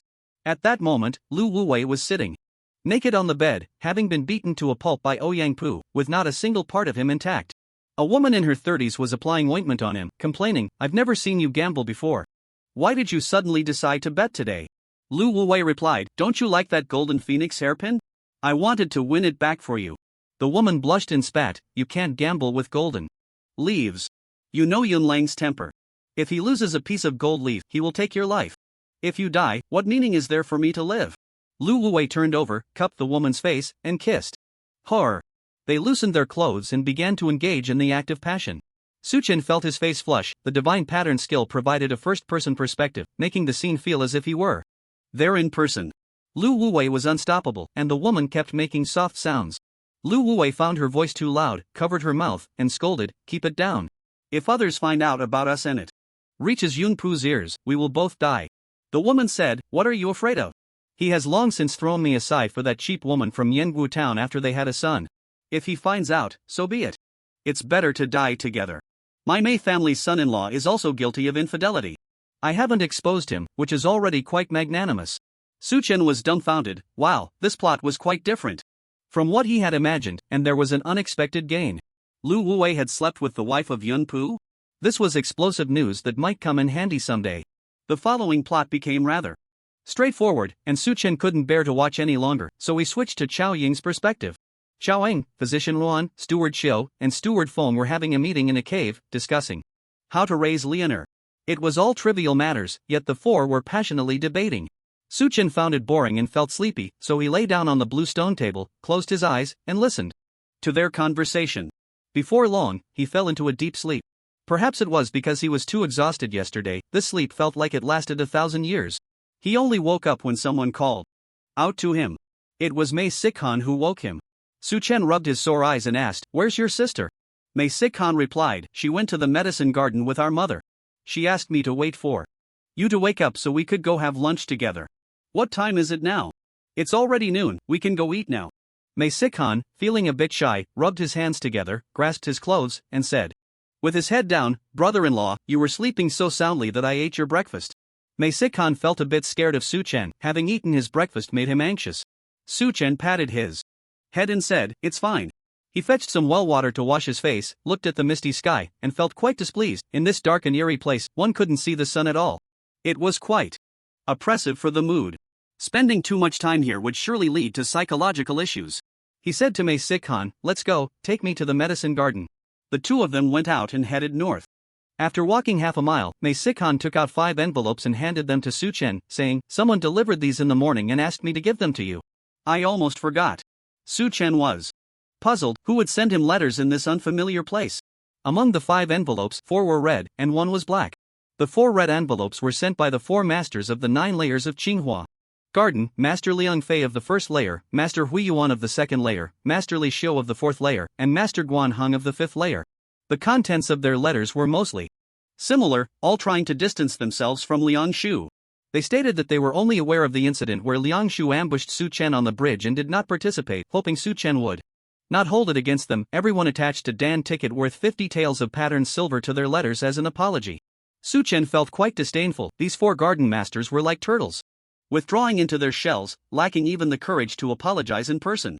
They must have been frightened by his roar last night about settling accounts in autumn. The 50 taels of compensation from each person should have been a unified decision made after discussion. Interestingly, in the envelope from the 2nd garden master, Hui Yuan, besides the 50 taels of Dan ticket, there was also a piece of gold leaf. Suchen couldn't help but picture the image of that rotund, bare-chested fat monk. This fellow was quite cunning. While others offered 50 taels, he added a piece of gold leaf. Either he was feeling guilty, or he intended to curry favor with Suchen. The black envelope contained a life and death challenge, sent by the 3rd garden master, Fan Long. It invited him to a duel a month later, witnessed by the guards. Suchen thought for a long time before remembering that this person must be the brother of Fan Hong, whom he had killed. Steward Lu must be working under him. In a place as small as King Guiwen, where could Steward Lu run off to? Most likely, he was with Fan Long. By issuing the challenge himself, it saved Suchen the trouble of seeking him out. They could settle accounts together then. After walking for another quarter of an hour, they finally arrived at the medicinal garden of the 3rd garden. It seemed that special measures had been taken here, as the mist was not as thick. The scene in the garden was fully visible. The medicinal garden covered about 6 acres, consisting of nearly 1,000 square medicinal fields arranged like a chessboard. Various herbs were planted in these fields. At least 400 people were working in this area. Suchen calculated a bit. In the 9th layer of the underworld, with 6 gardens per area, 24 areas in total, there were 144 gardens. Each medicinal garden occupied 6 acres, so the total area of the medicinal gardens in the 9th layer of the underworld was 864 acres. What does this mean? It is equivalent to the size of 100 football fields. The 9th layer of the underworld was structured this way at every level. The scale of the Mei family's herb cultivation was truly astonishing. The wealth generated in the 9th layer of the underworld could rival that of some small border nations. All these herbs were transported to the Golden Hall, where the alchemists used them to refine various elixirs, selling them at prices dozens of times higher than the cost of the herbs to various nations. The core disciples of the Golden Hall were all masters of alchemy. These individuals traveled the world, adored by the public, often spending lavishly and squandering their wealth. Each one displayed a financial power that could rival nations. No wonder the great Zhou was so envious of the Mei family. Mei Sikan led Su Chen along the paths between the fields, and the laboring herb slaves, upon seeing Su Chen, were thrown into a panic. It was as if they had seen a ghost. They all lowered their heads, not daring to meet his gaze. Su Chen put on an air of authority, as if he were the master of this garden. With his hands clasped behind his back, he swaggered about, inspecting the work. He completely forgot that he was only 16 years old, looking rather like a dandy. After walking past dozens of medicinal fields, they finally found Mei Siworm and Zhang. Both were clad in straw raincoats and wearing felt hats, completely drenched, as if they had been soaking in water. Mei Siworm was kneeling in the mud, tilting her head to inspect a medicinal plant's fibrous leaves. This particular field was planted with a herb called thousand fibers flower, named for its thousands of whisker-like leaves. This herb thrived in a moist environment, but too much water would hinder its growth. Therefore, it required the assistance of the wood spirit bone to help regulate humidity. Mei Siworm's job was to perform this task. She adjusted the herb's water absorption by trimming excess fibrous leaves or using her mysterious energy to clear the pores of the leaves, ensuring the herb grew in optimal condition. The Mei family was extremely demanding about the quality of their herbs because alchemy was a meticulous task, and the quality of each herb directly affected the success or failure of an entire batch of elixirs. Zhang's job was to eliminate pests and continuously fetch water from a well. Half a mile away, after a busy morning, she was exhausted and sore all over. Stretching her back, she happened to see Su Chen and Mei Sihuan. Mei Sihuan called out, "Mother, I brought my brother-in-law to eat." Zhengshi quickly put down the tools in her hands, happily saying, all right, take a break for a while. I'll prepare something for you to eat right away." Mei Sihuan also set down her work and ran in front of Su Chen, sweetly calling him husband, and asked, "Did you sleep well on the bluestone table?" After witnessing Su Chen's embarrassing state last night, Mei Sihuan seemed to have become much more lively, a hint of playfulness shining in her eyes. Su Chen nodded, "I slept soundly, all the way until noon." Mei Sihuan pouted, "You slept well, but I waited for you all night." Su Chen had no words to respond, scratching his head with a wry smile. Mei Sihuan leaned closer to his ear and whispered, "Come back to the room tonight. I want to sleep with you."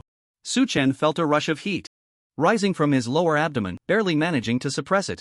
He saw Mei Sihuan blushing as she squinted and smiled at him, her half-soaked body resembling a blooming pear flower, exuding a charm reminiscent of a pear blossom in the rain. Su Chen found her incredibly adorable, unable to look away. Seeing Su Chen staring at her, Mei Sihuan's face grew even redder. Su Chen took her hand and noticed her fingers were wrinkled from the water. Feeling a pang of sympathy, he said, "You shouldn't do this kind of work anymore. This is our family's established task. If it's not completed, there will be punishment." Mei Sihuan replied, "It's fine. Planting medicinal herbs helps my cultivation of the mysterious method. Maybe one day I can break through to a new realm." Her words were entirely meant to comfort him. There were many ways to cultivate the mysterious method. Why bother with such laborious work? Zhangshi overheard their conversation and chuckled, "As long as you become the garden master, see, Yuan won't have to do this kind of work anymore. At that time, the entire medicinal garden will be under your control. There will be plenty of people eager to help us." Su Chen thought for a moment. With Liangshu dead, the position of garden master was just vacant. Wasn't it prepared for him? He needed to talk to the layer guardian about this, and he also had to pay a fine of 1,000 taels of silver. Su Chen decided to go after lunch and asked Mei Sihuan, "Where are we going to eat?" Mei Sihuan pointed to a large black pot standing by the field and said, "We're eating right here." Su Chen leaned over to look inside the pot and saw it was filled with rotten vegetables, the only meat being half a skinned toad. The sight of this hodgepodge made Su Chen lose his appetite. He frowned and said, "How can we eat this?" Zhangshi felt a bit embarrassed. "I forgot to buy ingredients when I came back yesterday, and now there's only this left at home. Please bear with it for now, son-in-law." Su Chen asked, "Can't we go to the market to eat?" Zhangshi replied, "Both markets only open after the afternoon Yu time, 5 o'clock. Su Chen had nearly 4,000 taels of silver on him, and with such a fortune, He didn't want to compromise on his meal. He touched the gold leaf in his sleeve pocket and grinned. Let's go, I'll take you to eat something good. Zhang Shi was puzzled. Where to? Su Chen smiled. To Hui Yuan's place. Zhang Shi was stunned for a moment before remembering who Hui Yuan was, exclaiming, You mean the master of the second garden? Su Chen nodded. That's right.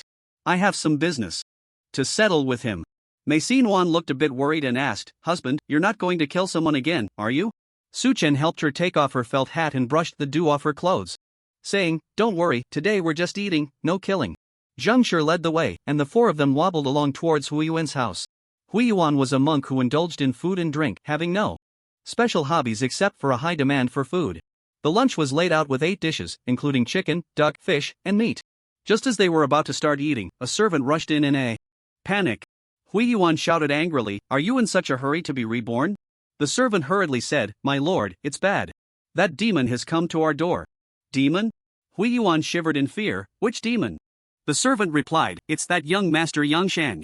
Hui Yuan's face instantly drained of color, shouting, Quick, bring me my evil exorcising Zen staff. Just then, a voice shouted from outside, What? Zen staff? What evil are you exorcising? You, a monk who indulges in wine, meat, and women, what kind of lofty monk's demeanor are you trying to put on?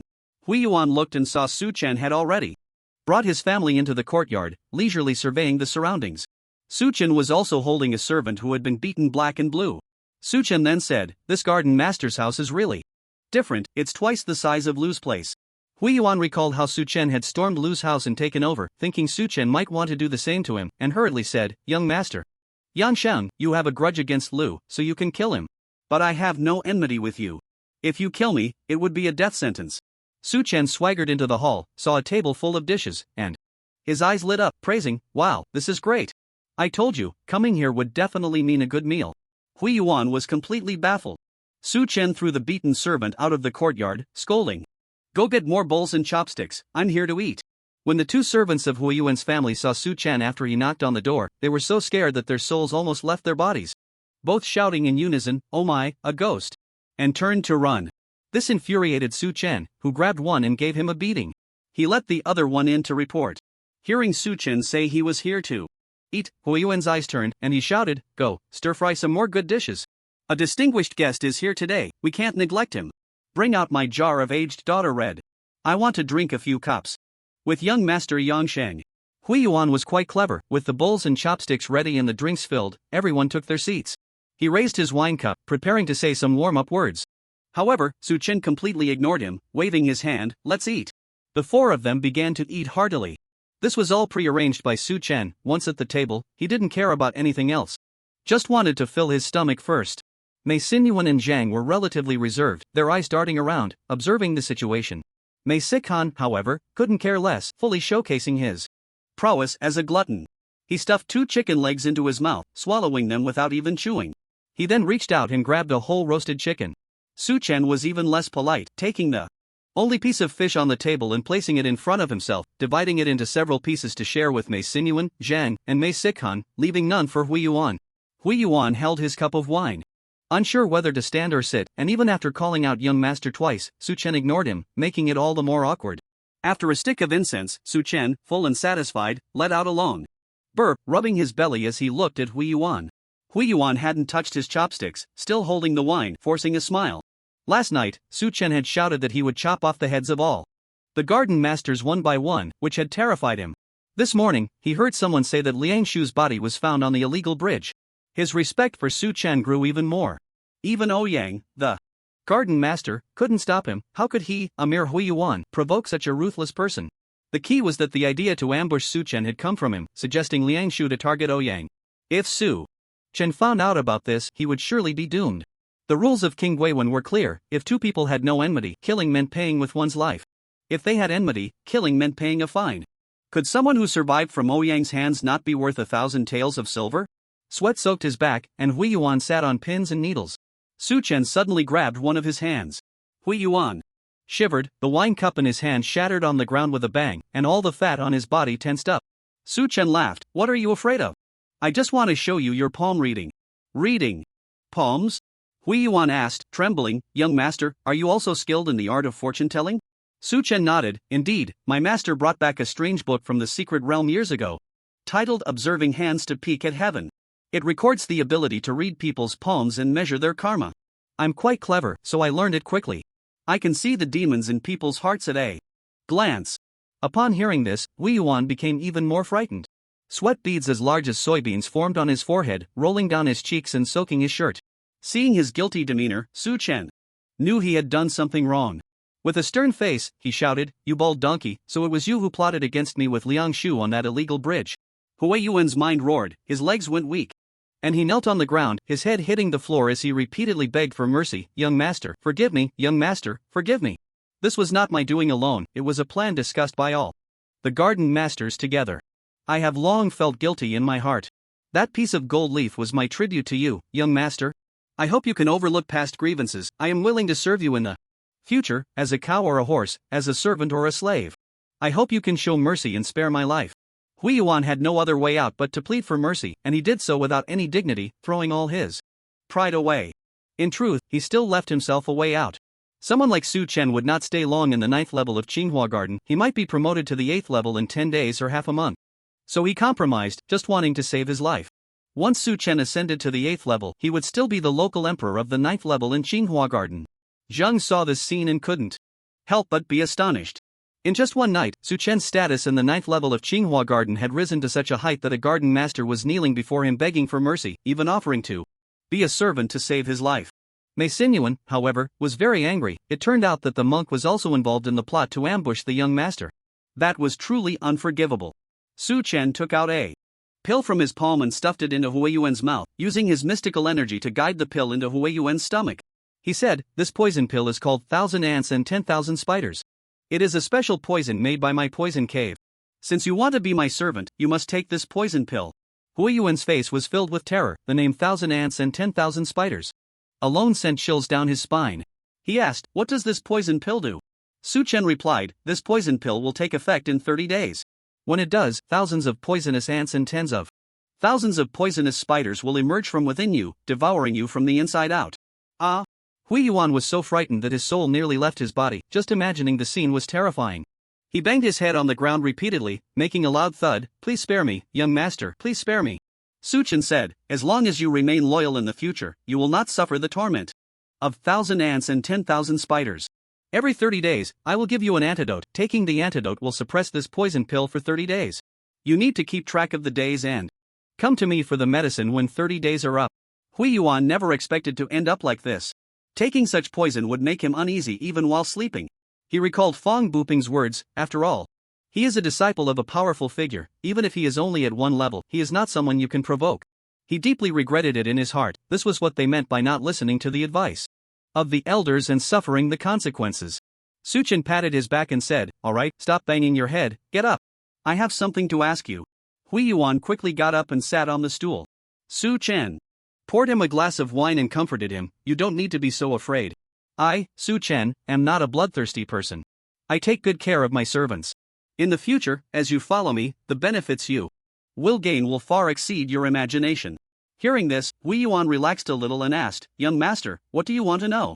"Please ask." Su Chen took out the golden leaf and asked him, "Where did you get this golden leaf?"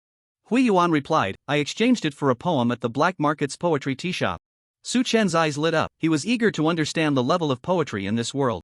"I heard that only exceptional poetry can be exchanged for a golden leaf. What poem did you use? Tell me about it." Yuan said, "This poem is called A Visit to the Buddha's Light Temple. Let me recite it for you. Clouds rise, white silk wraps around the cold peak, the peach fairy half concealed in the mirror lake. The Buddha's light dyes the Bodhi leaves, 100 lifetimes of scriptures turning to emptiness in one life." Upon hearing this poem, Su Chen immediately felt a deep respect. Its artistic conception was exquisite, and its Buddhist resonance profound, truly a rare masterpiece. Even in his past life, it would have been something to be proud of. He praised, "I didn't expect you could write such a good poem." Yuan felt a bit shy, scratching his head as he said, "I actually plagiarized it from an ancient Buddhist scripture. I don't have the talent for writing poetry." Su Chen asked, "A plagiarized poem can still be exchanged for a golden leaf?" Yuan replied, "As long as it's a poem that isn't available on the market, it can be exchanged." Collecting poems that aren't available on the market seemed quite strange to Su Chen, so he asked, "I heard this tea shop is run by the owner of Yuan. Do you know why he collects these poems?" Hui Yuan shook his head, I don't know about that.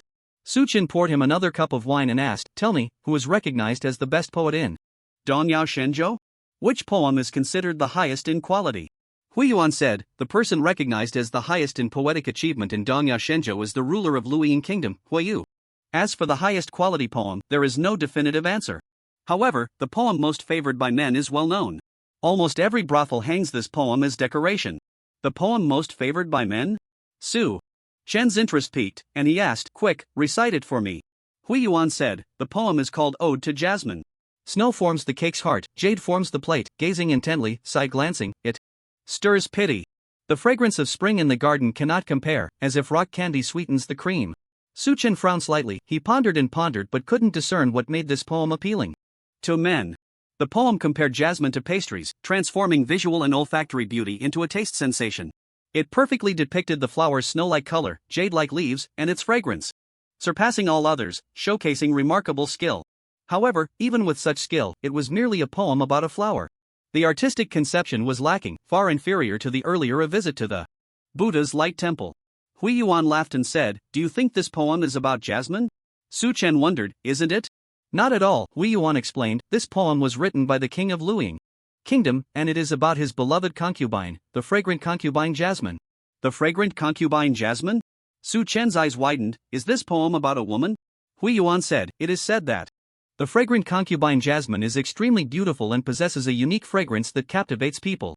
She entered the Thousand Flowers Joy Academy at the age of 10, learning music, chess, calligraphy, and painting, and mastering the secret arts of the boudoir. Later, she was sold to the ruler of Luoying Kingdom by the academy and became the fragrant concubine. The ruler was so enchanted by her that he wrote this poem. Before this poem, she was one of the 4 great beauties of Dongyao Shenzhou. After this poem, she became the most beautiful woman in the world. After hearing Hui Yuan's introduction, Su Chen's appreciation of the poem changed significantly. Snow forms the cake's heart, jade forms the plate. This is not merely describing a flower, it is clearly depicting a woman's smooth, snow-like skin. Gazing intently, side-glancing, it stirs pity. How charming and lovely this woman must be. The fragrance of spring in the garden cannot compare, as if rock candy sweetens the cream. Among the 3,000 beauties in the harem, none can match Jasmine's sweetness. Comparing a person to a flower and a flower to a pastry, while writing about the affairs between men and women, this deep meaning is simply exquisite. The more Su Chen savored it, the more he found it endlessly delightful, clapping his hands in praise. Wonderful, wonderful, indeed a great poem. Hui Yuan said, after this poem spread across the world, visiting brothels gained an elegant name, called tasting cheese. Tasting cheese? Su Chen was momentarily taken aback, then burst into laughter, shaking his head and saying, indeed, quite elegant. Mei Sinyuan, seeing Su Chen so pleased with a poem about women, felt a twinge of jealousy. She reached out and pinched his waist, pouting, my dear, you haven't perfected your freezing technique yet, what are you tasting cheese for? This remark was like a bucket of cold water poured over him, and Su Chen's laughter abruptly stopped, leaving him completely frozen. Zhang had already learned from Mei Sinyuan that Su Chen was unable to share a bed due to practicing a certain technique. At this moment, he couldn't help but stifle his laughter. Su Chen felt so embarrassed that he wished he could find a crack in the ground to hide in. However, he had thick skin and turned to glare at Mei Sinyuan, reprimanding, men speak, women should not interrupt. Mei Sinyuan knew Su Chen was pretending to be calm and didn't expose him, obediently closing her mouth and sitting up straight like a student. At that moment, another servant rushed in, flustered, saying, the layer guardian has arrived. Hui Yuan was greatly surprised. What was the layer guardian doing here? He looked at Su Chen, suddenly realizing they must be here for him. Sure enough, the layer guardian entered the courtyard and shouted, is young Master Yongsheng here?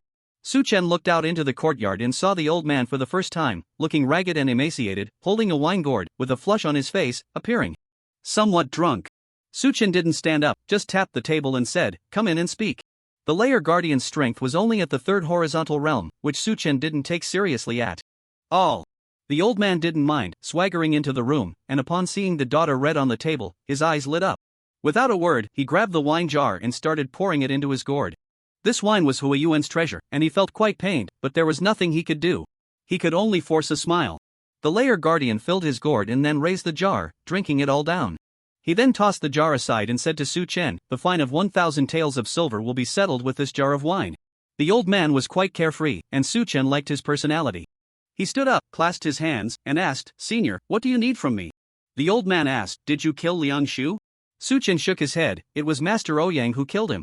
The old man frowned slightly. Why did Master Ouyang want to kill him? Su Chen casually replied, he couldn't afford to offend me, so naturally, he had to kill Liang Shu. The old man's eyes narrowed as he pondered for a moment, then said, since Liang Shu died because of you, you will take his place as the master. However, a small place like the 9th layer cannot accommodate a big dragon like you. If you are willing. As long as you demonstrate your strength at the 2nd combined realm in front of me, I can promote you to the 8th layer. Hui Yuan, upon hearing this, was filled with anticipation.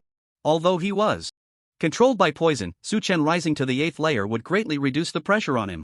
However, Su Chen was not in a hurry and asked, I heard that people in the 9th layer can go out once every 3 months. People in the 8th layer can go out once every 2 months. If I go out once while in the 9th layer and then immediately rise to the 8th layer, how will that time be calculated? How will the number of outings be counted? The layer guardian replied, that's not something you should be concerned about. When you were sent down, the garden master instructed that your whole family could only stay in the netherworld and couldn't go anywhere. Su Chen was dumbfounded upon hearing this and immediately retorted, impossible. When I was in the Golden Hall, Mei Inian personally said that I was not allowed to leave Yangwu town. Not allowed to leave Yangwu town does not equal not allowed to leave the netherworld. He granted me the same rights as you and even agreed to wait for me to climb up to the Golden Hall. The contact point arranged by the Great Zhou was right in Yangwu town. Su Chen had to make a trip to Yangwu town no matter what. The layer guardian's expression remained unchanged. I can't hear what the head of the family said.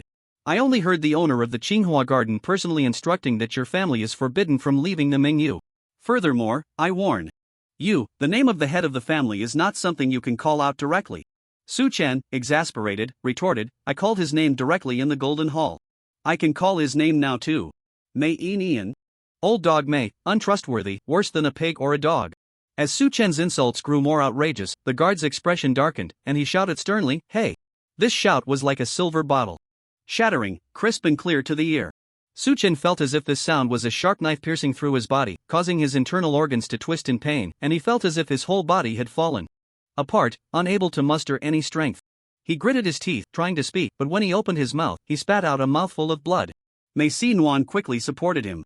Zhang Shi, terrified, knelt before the guard, pleading, please spare him, the son-in-law speaks the truth. The head of the family indeed said he could climb to the Golden Hall and did not forbid him from leaving Mingyu. He lost his manners in a moment of anger. I hope the guard will show mercy. The old man said solemnly, young Master Yang should change this reckless nature of his. Within the 9 layers of Mingyu, strength speaks above all. Your strength is merely at the 2nd level. Even within these 9 layers, there are many who are stronger than you. Those who respect you because of your status are merely seeking profit. If you do not learn to restrain yourself, you are digging your own grave. He turned and staggered toward the door, having walked quite a distance, yet his voice echoed in their ears, I will announce you're becoming the 6th garden master throughout the entire garden. You can move to the master's residence tomorrow. All matters will be explained to you by someone. This vitality pill can save your life. Take care of yourself. A pill flew in from outside the courtyard and was caught by Hui Yuan. At this moment, Su Chen could no longer hold on, collapsing to the ground, vomiting blood repeatedly. His heart, liver, spleen, lungs, and kidneys were all damaged. Such injuries could not be healed by a mere 1 incense of fragrance. Mei Yuan, with tears in her eyes, shouted to Hui Yuan, quick! Give him the pill! Hui Yuan hesitated, looking at the pill in his hand. Mei Yuan's brows furrowed, her voice sharp, if my husband dies, you will only survive for 30 days. After 30 days, when the 1,000 ants and 10,000 spiders attack, you will suffer endlessly, and your bones will be left unrecognizable. Hui Yuan shuddered and hurriedly handed over the pill. Mei Yuan fed it to Su Chen. In an instant, a surge of scorching energy swept through his internal organs, healing almost 90% of his injuries in a blink. Su Chen sat cross-legged on the ground, gradually regaining his spirit. He was immensely shocked. The guard's strength far exceeded his imagination, and it seemed the other party had not suffered any backlash from the spirit guardian cloak. He got up, walked out of the main hall, and stood under a pear tree in the courtyard, catching a beetle resting on the trunk. He extended his finger to the beetle's mouth, and it immediately bit down on his finger, but was blocked by the Xuanbing scale armor and soon froze to death. Su Chen pondered, the beetle's mouth wasn't shattered, which means the spirit guardian cloak is in cooldown. This indicates that the guard's previous strike triggered the spirit guardian cloak. But why did he not suffer any backlash? He turned to Hui Yuan and asked, what kind of Xuanwu technique did the guard use?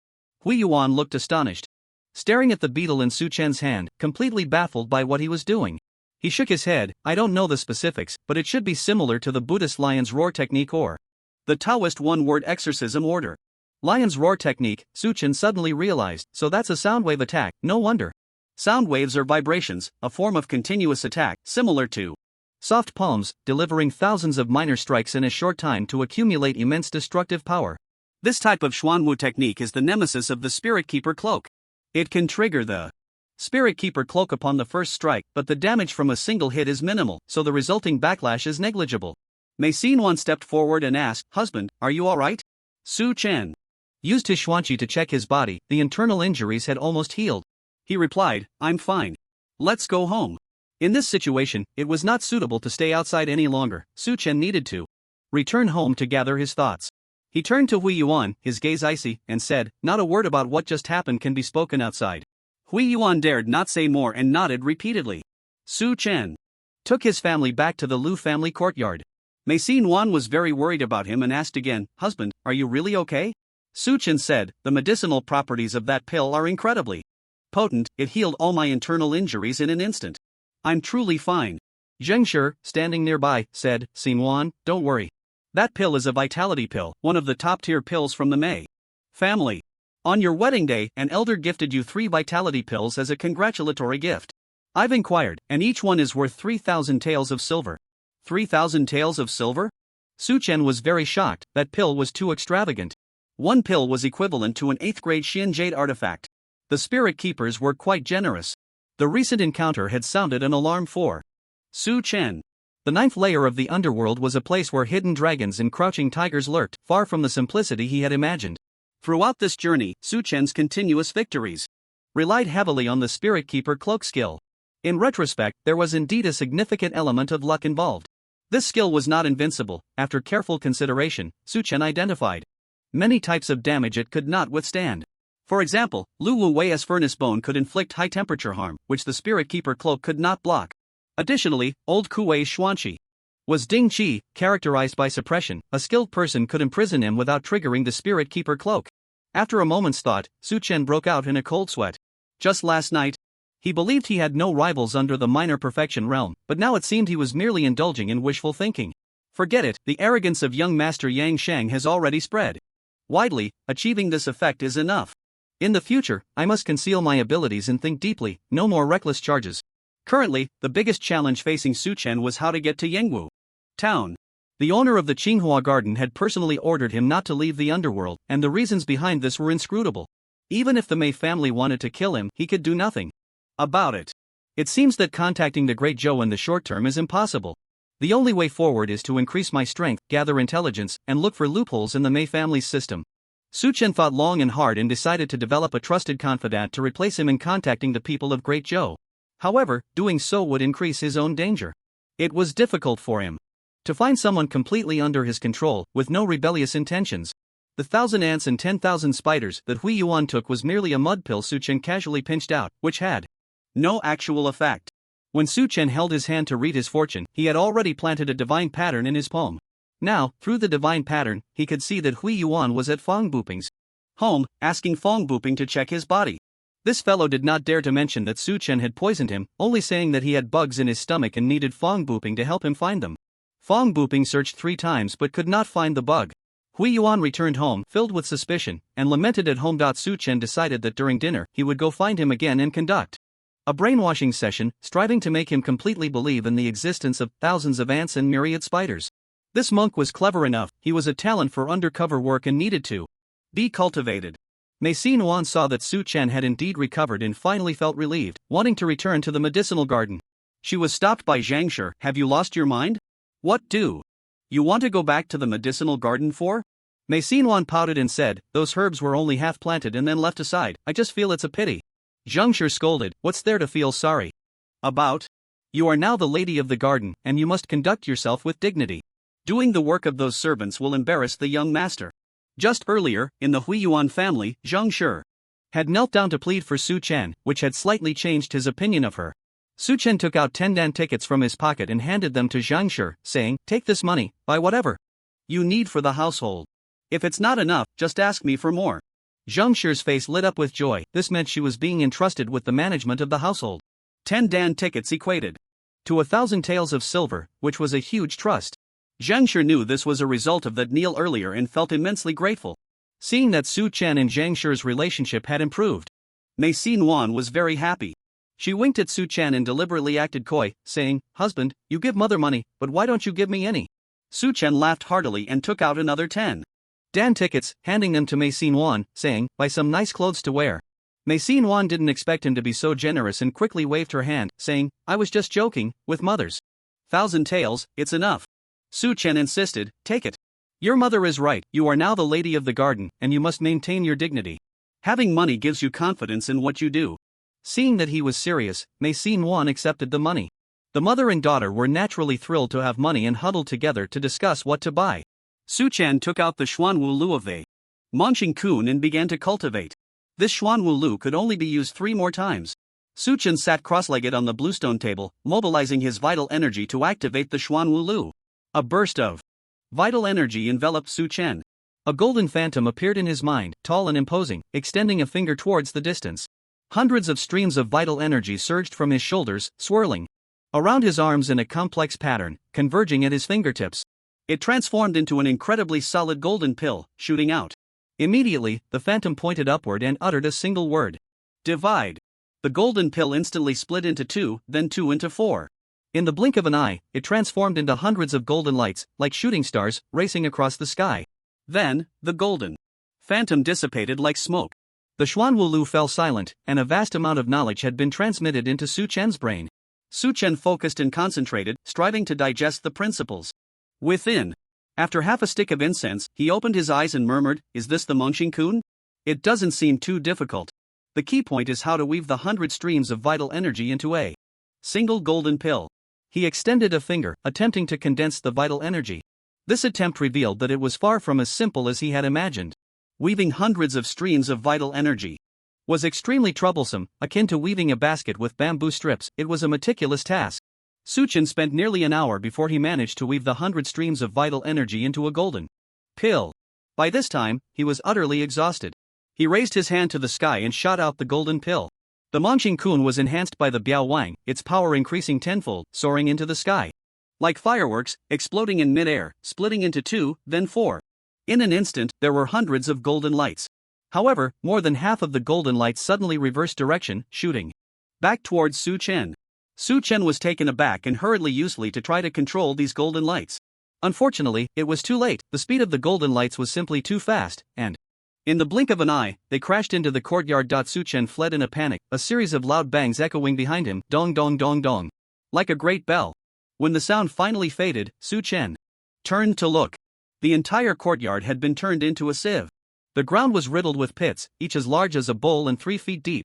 The 3 giant trees in the courtyard had been smashed to pieces. The bluestone table was shattered in 2, flying up to the roof. The eastern courtyard wall had collapsed like tofu dregs. Su Chen was dumbfounded. The power was simply too great. Mei Yuan, Zhang Shi, and Mei Han were startled by the noise and rushed to the courtyard to see. Upon witnessing the scene, they were all left speechless. Mei Yuan asked, "Husband, what happened?" Su Chen, still recovering from the shock, scratched his head and said, "I was practicing the Xuanwu technique just now and accidentally lost control." Zhang Shi walked around the courtyard, her lips turning pale. "Son-in-law, what kind of Xuanwu technique are you practicing? The power is too great. If you had lost control inside the house, wouldn't you have killed the 3 of us?" Su Chen felt embarrassed, his expression darkening as he scolded, "What nonsense are you talking about? Do I look like someone who can't control it? Go back inside, and don't disturb me while I practice." The 3 of them dared not speak and retreated into the house, peeking out through the window cracks. Su Chen took out the Xuanwu Lu and used it again. He realized that his earlier release of the Mangxing Chuan was completely correct, with no deviation from the original version. The reason for the loss of control was his insufficient control. "If I can't control 100 strands of Xuanqi, then I'll reduce it to 50. Su Chen lowered his requirements, only mobilizing 50 strands of Xuanqi to condense into a golden pellet and shot it into the sky. However, the loss of control happened again, and dozens of golden lights flew out horizontally, directly blowing off the roof. Mei Yuan, Zhang Shi, and Mei Han witnessed the roof being blown away, looking up at the unobstructed sky, collectively petrified. Zhang Shi said to Mei Yuan, "Daughter, I think it's a pity that we planted only half of those herbs. Why don't we go take a look?" Mei Yuan nodded vigorously like a chick pecking at rice. Let's go. Now. Mei Han tugged at Zheng Shi's sleeve and said, "Mother, I want to go too." Zheng Shi picked him up, and the three of them left the house, passing by Su Chen, with Mei Yuan making a face at him. The three of them didn't even say a word as they stepped over the collapsed courtyard wall and left. Su Chen pretended not to see, gritting his teeth and saying, 50 strands aren't enough? Then I'll try 30. Su Chen repeatedly reduced the number of xuanqi until he lowered it to 10 strands. Only then did he successfully unleash a Mangxingquan that he could control freely. Moreover, the time to condense the energy was very short, requiring only 2 breaths, making it quite practical. Although the 10 golden lights were few, with the enhancement of Biaowang, their power remained formidable. The skill, Mangxingquan, was not a standalone xuanwu technique, any type of xuanqi could be used. Su Chen's xuanqi was geeky, which had the characteristic of being changeable, able to mimic the properties of the other 5 types of xuanqi. He began to experiment with using other xuanqi to condense Mangxingquan. The earlier golden pellet was condensed from gungqi. Next, he condensed shaki black pellet, nuki green pellet, dingqi purple pellet, and bingqi red pellet. After comparison, he found that the golden pellet and black pellet had the greatest lethality. The purple pellet inherited suppression characteristics, capable of weakening xuanfa defenses. The red pellet possessed the characteristic of bingqi, adept at manipulation, allowing him to instantly shoot out more than 30 red lights, though slightly lacking in power. The green pellet was primarily for growth, extremely mild, with almost no combat power. Although geeky could mimic the other 5 types of qi, it could not specialize, and its characteristics could only be exerted to 70%. Therefore, relying solely on one type of qi was far from being a match for the other xuanqi. The aberrant bone users of geeky were inherently weaker than those of other systems from the very beginning, until he stepped into a new realm, mastering the manipulation of energy to an extraordinary level, able to flexibly use several types of energy at will. Could he unleash the greatest power of deceptive energy? Su Chen attempted to condense the black gold mysterious pill of harmonious energy and evil energy, but failed. This operation was too advanced, he simply couldn't grasp it. After practicing for an entire afternoon, Su Chen's mysterious energy was exhausted, and his mental strength had reached its limit. The 10 beams of golden light from the star cluster consumed little mysterious energy. The amount he currently possessed allowed him to release it continuously over 20 times. This was thanks to the improvement in his realm. The jump from the first level to the second level had increased his mysterious energy tenfold. Once his energy was depleted, he only needed to sit quietly for the duration of an incense stick to recover on its own. Su Chen looked up at the sky. The mist was growing thicker, and today's sky was much dimmer compared to yesterday. Before he entered the Mei family, the military of the Great Zhou had helped him gather 7 potion skills: Chill, Thousand Hands Spiritual Insight, Dark King, Rebirth in Water, Divine Pattern, Arm Wrestling Champion, and Rain Seer. He had used all but one of the first 6 skills, which was Rebirth in Water. The last skill, Rain Seer, could only be triggered on rainy days. Since he acquired this skill, it hadn't rained even once. Rain Seer, on rainy days, one's comprehension increases. The heavier the rain, the higher the comprehension. The summer in Yangguo Mountain was already rainy, and Su Chen had seen some low-flying swallows and moving ants. If nothing unexpected happened, it would rain tonight. Practicing in the rain should yield twice the result with half the effort. Su Chen estimated that the black market had already opened, tidied his clothes, and stepped out. Looking back, the entire Lu family courtyard was riddled with holes, the roof collapsed, and the courtyard walls had fallen down, looking quite dilapidated. Fortunately, everyone in the garden had gone to work in the medicinal garden, and no one noticed the commotion here. Mei Yuan and the others were waiting for him outside the courtyard, standing at a distance, all looking cautious. Su Chen waved at them and called out, "Let's go, we're going to eat." The 3 ran over, and Mei Yuan asked him, "Where are we eating?" Su Chen replied, "Let's go to the fat monk's place again and give him another lesson." Su Chen used Divine Pattern to check Hui Yuan's movements and found that he wasn't at home. He had actually gone to the black market, wearing a mask, sneaking around, inquiring about the whereabouts of Dr. Yuan. Dr. Yuan was quite famous in the lower 3 levels, known to come from a family of divine doctors with excellent medical skills. Unfortunately, he was elusive, making him hard to find. For nearly half a year, there had been no trace of him. Hui Yuan had asked around, but no one knew Dr. Yuan's whereabouts. Through Divine Pattern, Su Chen saw Dr. Yuan's location. He was still in the cave, playing with Lian Air. The injuries on his face had surprisingly healed. Hui Yuan is persistent, it's just right to trick him again. Su Chen grinned wickedly and said to Mei Yuan and the others, "Forget it, there's nothing good to eat at Hui Yuan's place. Let's go to Chui Feng Tower instead." The family donned their masks and headed towards the black market in a grand manner. Upon arriving at Chui Feng Tower, Lu Wuwei was waiting upstairs. He had promised Su Chen yesterday to protect Mei Xin for a month. This person was quite trustworthy. But after seeing his intimate scenes, Su Chen had a very poor impression of him. People really can't be judged by their appearance. He looks like a rough man, yet he unexpectedly seduces someone else's wife. And it's the wife of his superior, Yun Pu. That's quite bold. Su Chen thought to himself, feeling that handing Mei Xin over to him had a bit of inviting the wolf into the house flavor. Lu Wuwei was very respectful towards Su Chen. After meeting Su Chen last night, he had hidden away to investigate the situation on the illegal bridge. As a result, he saw Master Ouyang being supported away by two stewards, looking severely injured. He was utterly stunned. In his eyes, Master Ouyang was far more dangerous than Master Yun. The bridge was shrouded in thick fog, and even with Su Chen accompanied by the two stewards, Xiao and Feng, it was impossible for them to match Ouyang Pu's strength. The fact that Ouyang Pu had been reduced to such a state only indicated that Su Chen's power was unfathomable. He recalled the overwhelming force that had crushed him during their arm wrestling match, further affirming this suspicion. Noticing Su Chen staring at him with a peculiar gaze, he felt a surge of panic and hurriedly clasped his hands together, saying, "In yesterday's match, I was incited by old Kuei to use the furnace bone. I hope you won't take offense, young master. Today's meal is on me, as an apology." Su Chen was eager to handle matters regarding Yuan and told Mei Xin and the others, "You all stay here and eat. I have something to take care of and will be back shortly." He patted Mei Sikan's head and said, "Order whatever you want to eat, and make sure to eat more." Mei Sikan cheered, as this child turned into a ravenous wolf at the dining table. Lu Wuwei quickly called for the waiter to order food. Su Chen took his leave and headed straight to Chao Ying's casino, 8 directions of wealth. Chao Ying, Steward Xiao, and Steward Feng were all at the casino, and upon seeing Su Chen, they were very pleased and invited him to the second floor, saying they had important matters to discuss with him. Su Chen replied, "I have an important matter to attend to right now. You need to find Dr. Yuan for me immediately." The three thought Su Chen was going to reprimand Dr. Yuan for the slap he owed him, and they quickly pleaded for mercy. However, Su Chen said that as long as Dr. Yuan helped him with a small favor, the slap would be forgiven. Steward Feng then personally went to the cave to invite Dr. Yuan to the casino. When Dr. Yuan saw Su Chen, his legs went weak. The two slaps from yesterday had left him shaken. Su Chen's strength exceeded his imagination. In his view, Su Chen was likely a 6th-rank strength king bone. Such a strange bone would be invincible in the lower 3 tiers. Last night, Steward Xiao had also told him about how Su Chen defeated Ouyang Pu.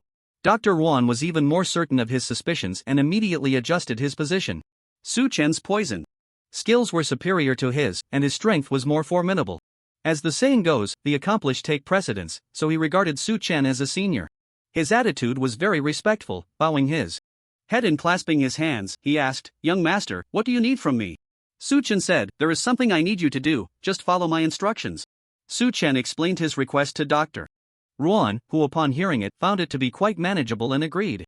Su Chen saw Hui Yuan's location through the divine pattern and told Dr. Yuan, "That monk is currently near the brothel. He is stout and has a big bald head, so you will recognize him at a glance." Dr. Yuan left 8 directions of wealth and went to the entrance of the brothel to look for Hui Yuan. He was used to wearing a mask because there were too many people wanting to see him for treatment, and if recognized, he would be surrounded. This time, to help Su Chen, he deliberately removed his mask. Sure enough, as soon as he showed his face, he was immediately recognized. "Dr. Yuan? Oh my, it's Dr. Yuan. You haven't been to the black market in a long time." "Dr. Yuan, I suffered a hidden injury 6 months ago, and it's been tormenting me sleepless nights. You must take a look at me." "Dr. Yuan, my mother has been bedridden with absolute young syndrome for a long time. Can you help her? I can carry her over right now." The divine doctor was like a superstar, instantly attracting a wave of excitement. The square became chaotic. Hui Yuan happened to walk by and saw the bustling crowd ahead, hearing everyone chattering Dr. Yuan non-stop. He hurriedly squeezed into the crowd. He saw an old man loudly scolding, "Everyone, don't crowd. I, Yuan, am not treating patients today." Hui Yuan noticed that this person was hunched and looked withered, matching the rumored appearance of Dr. Yuan perfectly, and his heart filled with joy. What a stroke of luck, to find him without any effort. "I didn't expect to run into him." Dr. Yuan looked around, and most of the people surrounding him seeking treatment were wearing masks. Hui Yuan was no exception. However, his figure was simply too eye-catching, with a waist wider than a door and a shiny bald head.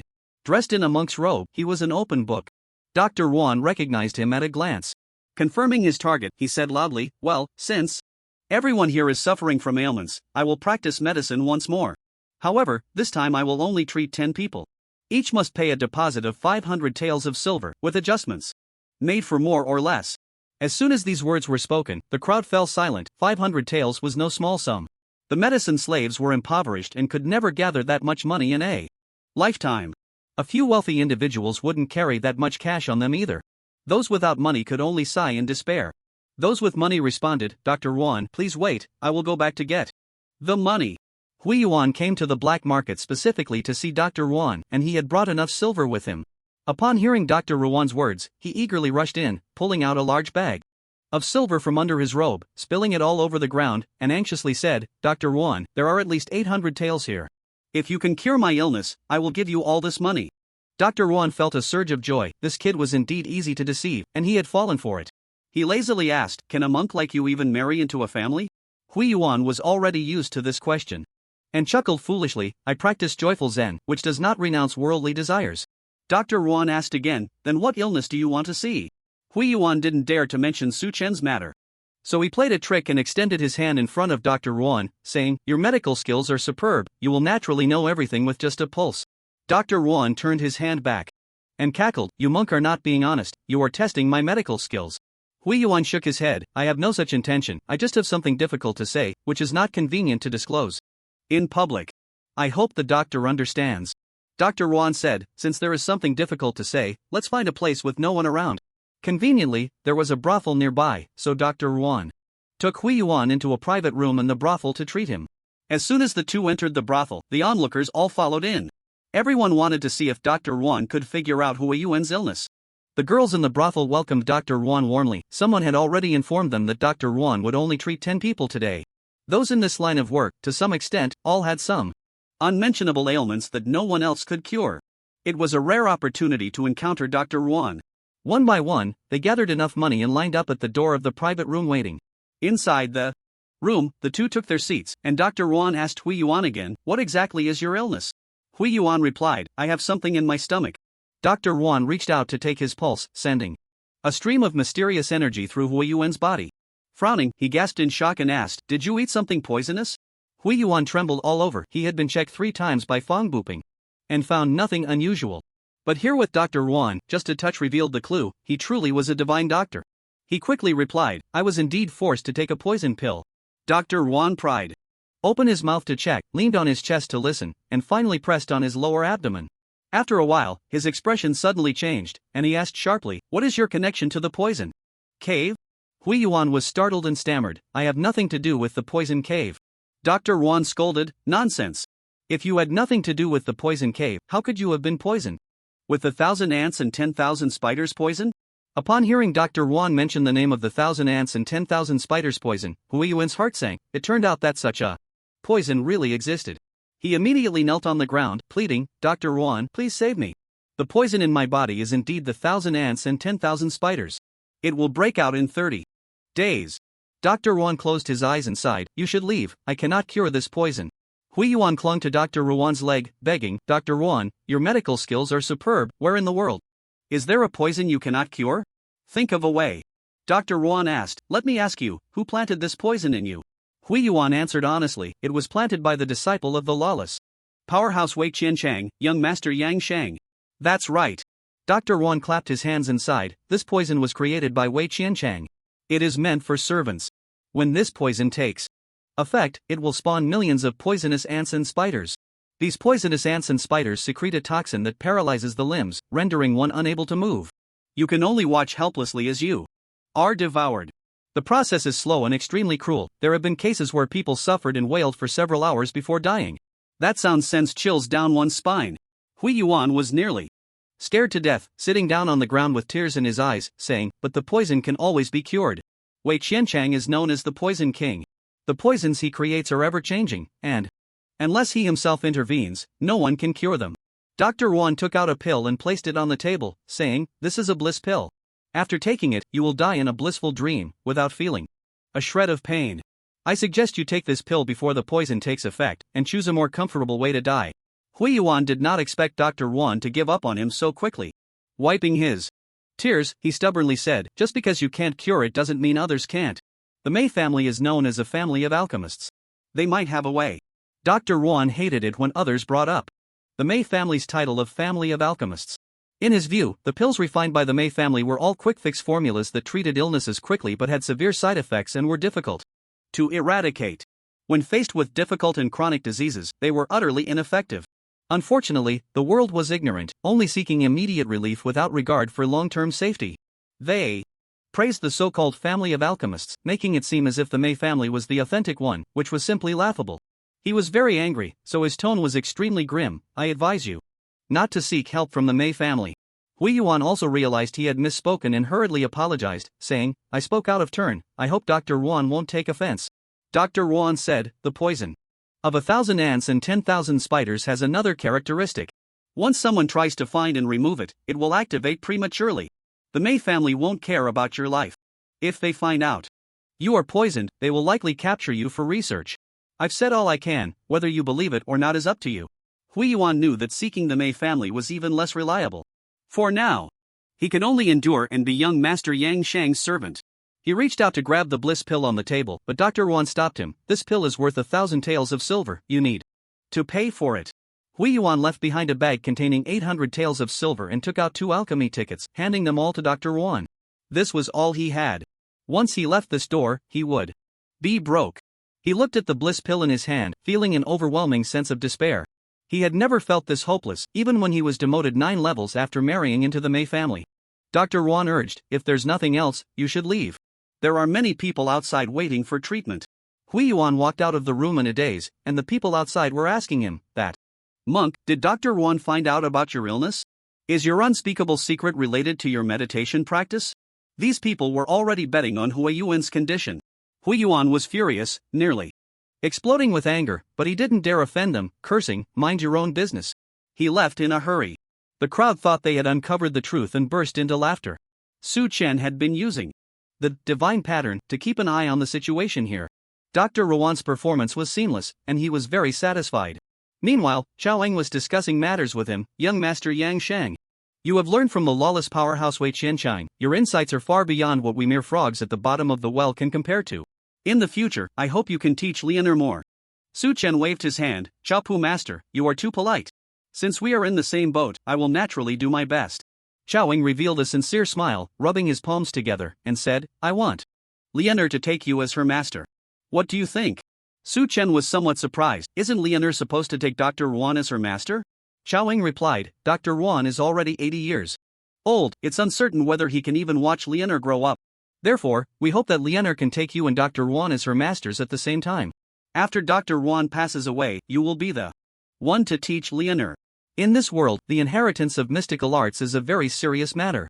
It emphasizes loyalty to one master for life. Once a disciple is taken, they can never switch to another sect. Otherwise, they will be scorned by the world. Chao Ying's proposal for one person to have 2 masters was a bold defiance of convention. Su Chen frowned and said, isn't that against the rules? Can Dr. Yuan agree to this? Chao Ying shook his head and pointed to the sky. What we are doing is competing with the Mei family and challenging the heavens. Every step we take is on the edge of a knife. How can we be bound by worldly rules?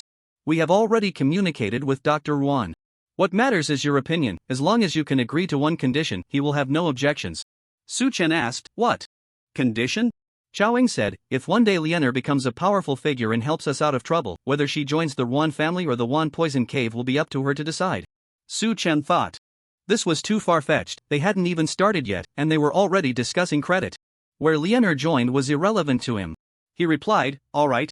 I agree to Dr. Yuan's condition. Chao Ying was taken aback. So you mean you agree to take Leonor as your disciple? Su Chen nodded. Of course, I would be honored to be Leonor's master. I will teach her with great care. Chao Ying did not expect Su Chen to be so straightforward. Not everyone could set aside their prejudices about social status. He was greatly surprised and said, rest assured, young master, even if Leonor joins the Yuan family in the future, I will make sure she helps you revive the Yuan poison cave. Su Chen waved his hand. No need. My master's abilities are beyond this realm. He could never die in the secret realm. He previously practiced a technique called 3 corpses skill, which allows the soul to separate from the body. Even if the body decays, the soul does not perish. Moreover, he can borrow a body like a wraith. So the news of his death is definitely a misunderstanding. The next time the secret realm opens will be the day my master returns to the world. This was complete nonsense. He needed to maintain an absolute leadership position in this group, so he had to find a way to enhance his own image. Xiaoying was startled by Su Chen's serious tone. If Wei Qianchang is really not dead, then the identity of young Master Yongsheng would be incredibly noble. If one day Wei Qianchang returns, the Mei family will face a disaster.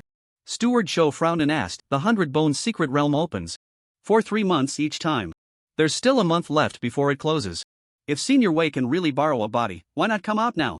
Waiting for the next opening will be another 10 years. Su Chen replied earnestly, after borrowing a body, it takes time for the soul to merge with the new body. It requires at least 3 years for a perfect integration. So it's impossible for my master to come out before the secret realm closes. He can only wait until the secret realm reopens in 10 years. Steward Xiao was skeptical. With such a technique, wouldn't Senior Wei never die? Su Chen lazily said. The 3 corpses skill, as the name suggests, can only be used 3 times. After changing bodies 3 times, the soul will be greatly damaged, and the technique will become useless. Moreover, after borrowing a body, it will continue to decay, and it can only be preserved by soaking in toxic water daily. It may look human, but it's actually a walking corpse. However, my master originally practiced poison techniques, so his body has long been transformed beyond recognition. Su Chen told these lies without even raising an eyebrow. In his previous life, he had read countless Xianxia novels, and creating such techniques was second nature to him. Seeing the significant drawbacks of this technique, both of them lost interest. Xiaoying asked again, since Senior Wei has this technique, why don't you tell the Mei family? Tell them? Su Chen rolled his eyes and said, if they knew that the 10,000 Poison Cave had this technique, they would definitely skin me alive to find out its whereabouts. There. Old Immortal could definitely make use of it. Xiaoying and Steward Xiao knew that the old immortal Su Chen referred to was the Mei family's unrestrained powerhouse, Mei Qingtian, and they were shocked to see him speak so disrespectfully about such a figure. After their encounter with Dr. Ruan's burning blood divine art, their perceptions had been refreshed. So when Su Chen fabricated a 3-corpse technique and spoke with conviction, they truly believed him. To them, the kind of power exhibited by burning blood divine art seemed even more miraculous than the 3-corpse technique. Su Chen asked them, how much do you know about that old immortal? Since you want to cultivate Lianer to destroy the Mei family, you must have considered how to confront him, right? Xiao Ying's answer was quite simple. Well, Mei Qingtian hasn't shown his face for 30 years, it's uncertain whether he's even alive. Even if he is, he's already 170 years old, probably relying on pills to sustain his life. By the time Lianer grows up, that will be decades from now. At that time, Mei Qingtian will likely have died of old age.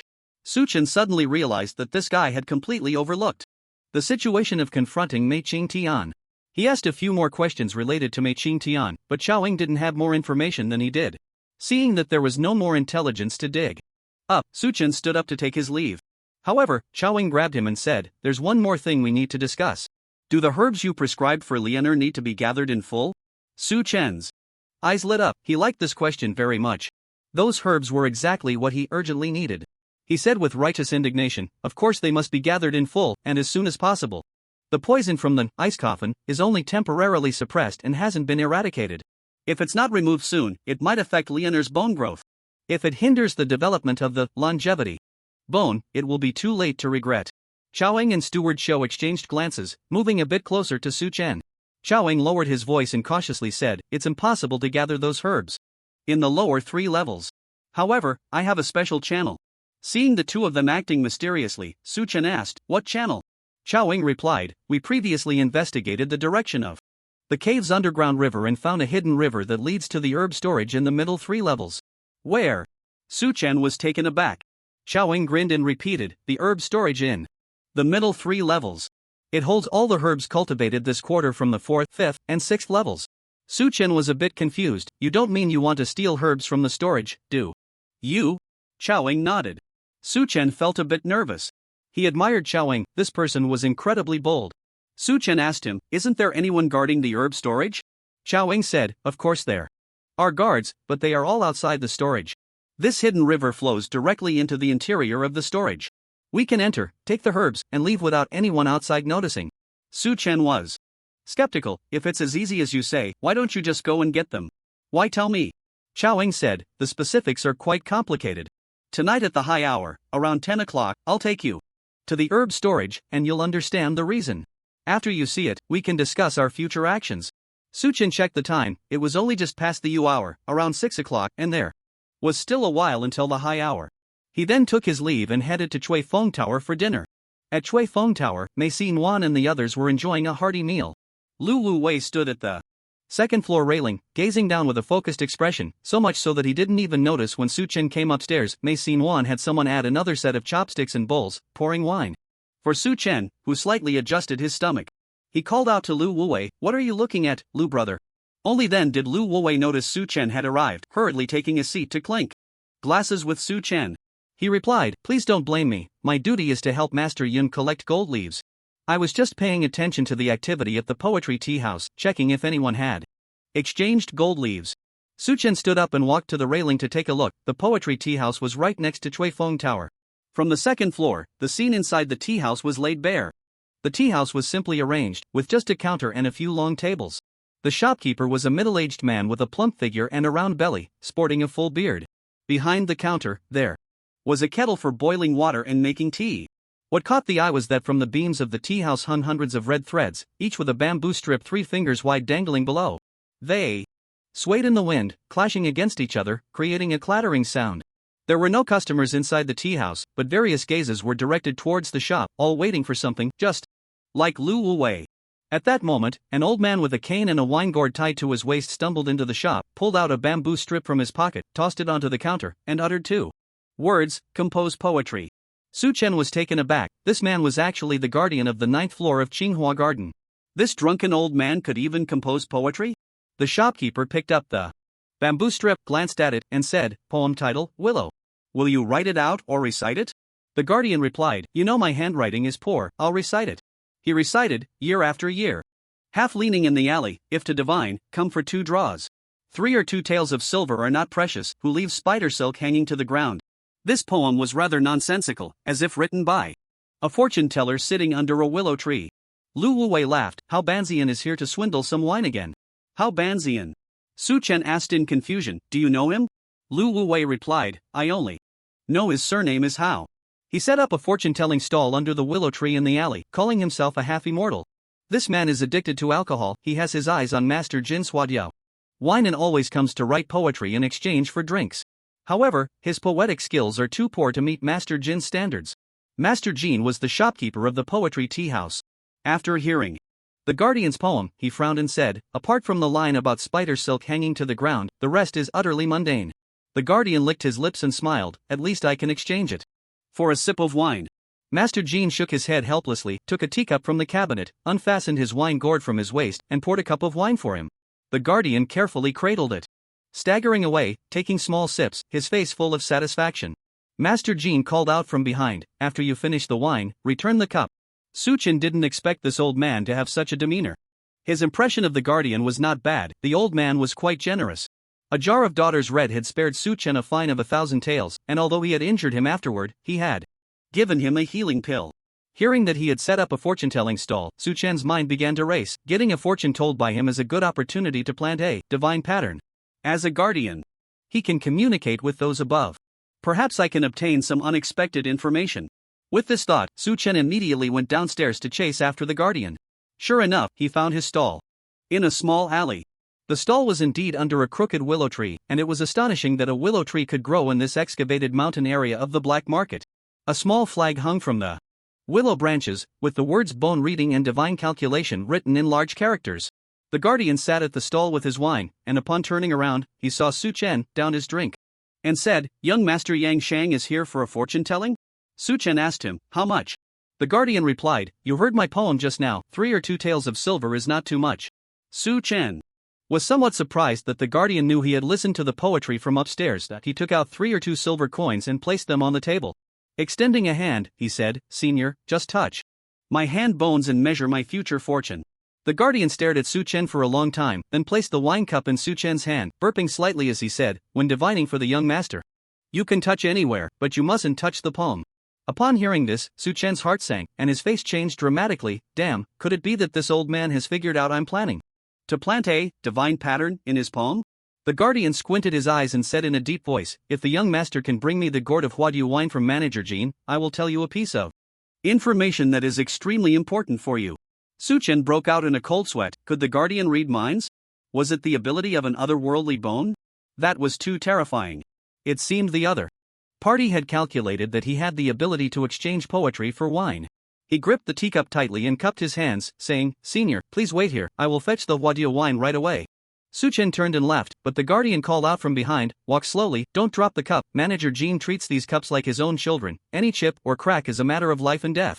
Suchen shivered and quickly slowed his pace. Who knew if the guardian had calculated something else? Returning to the poetry and tea shop, the once quiet shop had suddenly become bustling with noise. A crowd gathered at the entrance, shouting incessantly. "Mr. M.O., the golden leaves you exchanged today must be sold to me. My family's garden master is willing to pay 130 taels of patterned silver for them." "Mr. M.O., I can also offer 130 taels, last time you promised me a piece." Lu Wuwei was also squeezed in the crowd, shouting, "Mr. M.O., you and our garden master. Our old friends, just a few days ago, the garden master treated you to drinks, you can't forget." Inside the tea shop, a man was sitting leisurely, holding a cup of tea, using the lid to skim the tea leaves, and speaking slowly, "Everyone, don't rush, let me finish this cup of tea." Su Chen grabbed Lu Wuwei by the collar and pulled him out, asking who the person inside was. Lu Wuwei was very excited and said, "This is Mr. M.O., our black market poet god. As long as he makes a move, he can surely exchange for a golden leaf." Black market poet god? The title sounded quite amusing. Mr. M.O., in his 40s, had a complexion like jade, a calm demeanor, and was dressed in fine brocade, looking very clean. His hair was meticulously combed, and his beard was neatly trimmed, giving him a scholarly appearance. After finishing a cup of tea, he casually plucked a bamboo slip hanging above his head, glanced at it, and said, "The poem is titled Wind. The boy will grind the ink."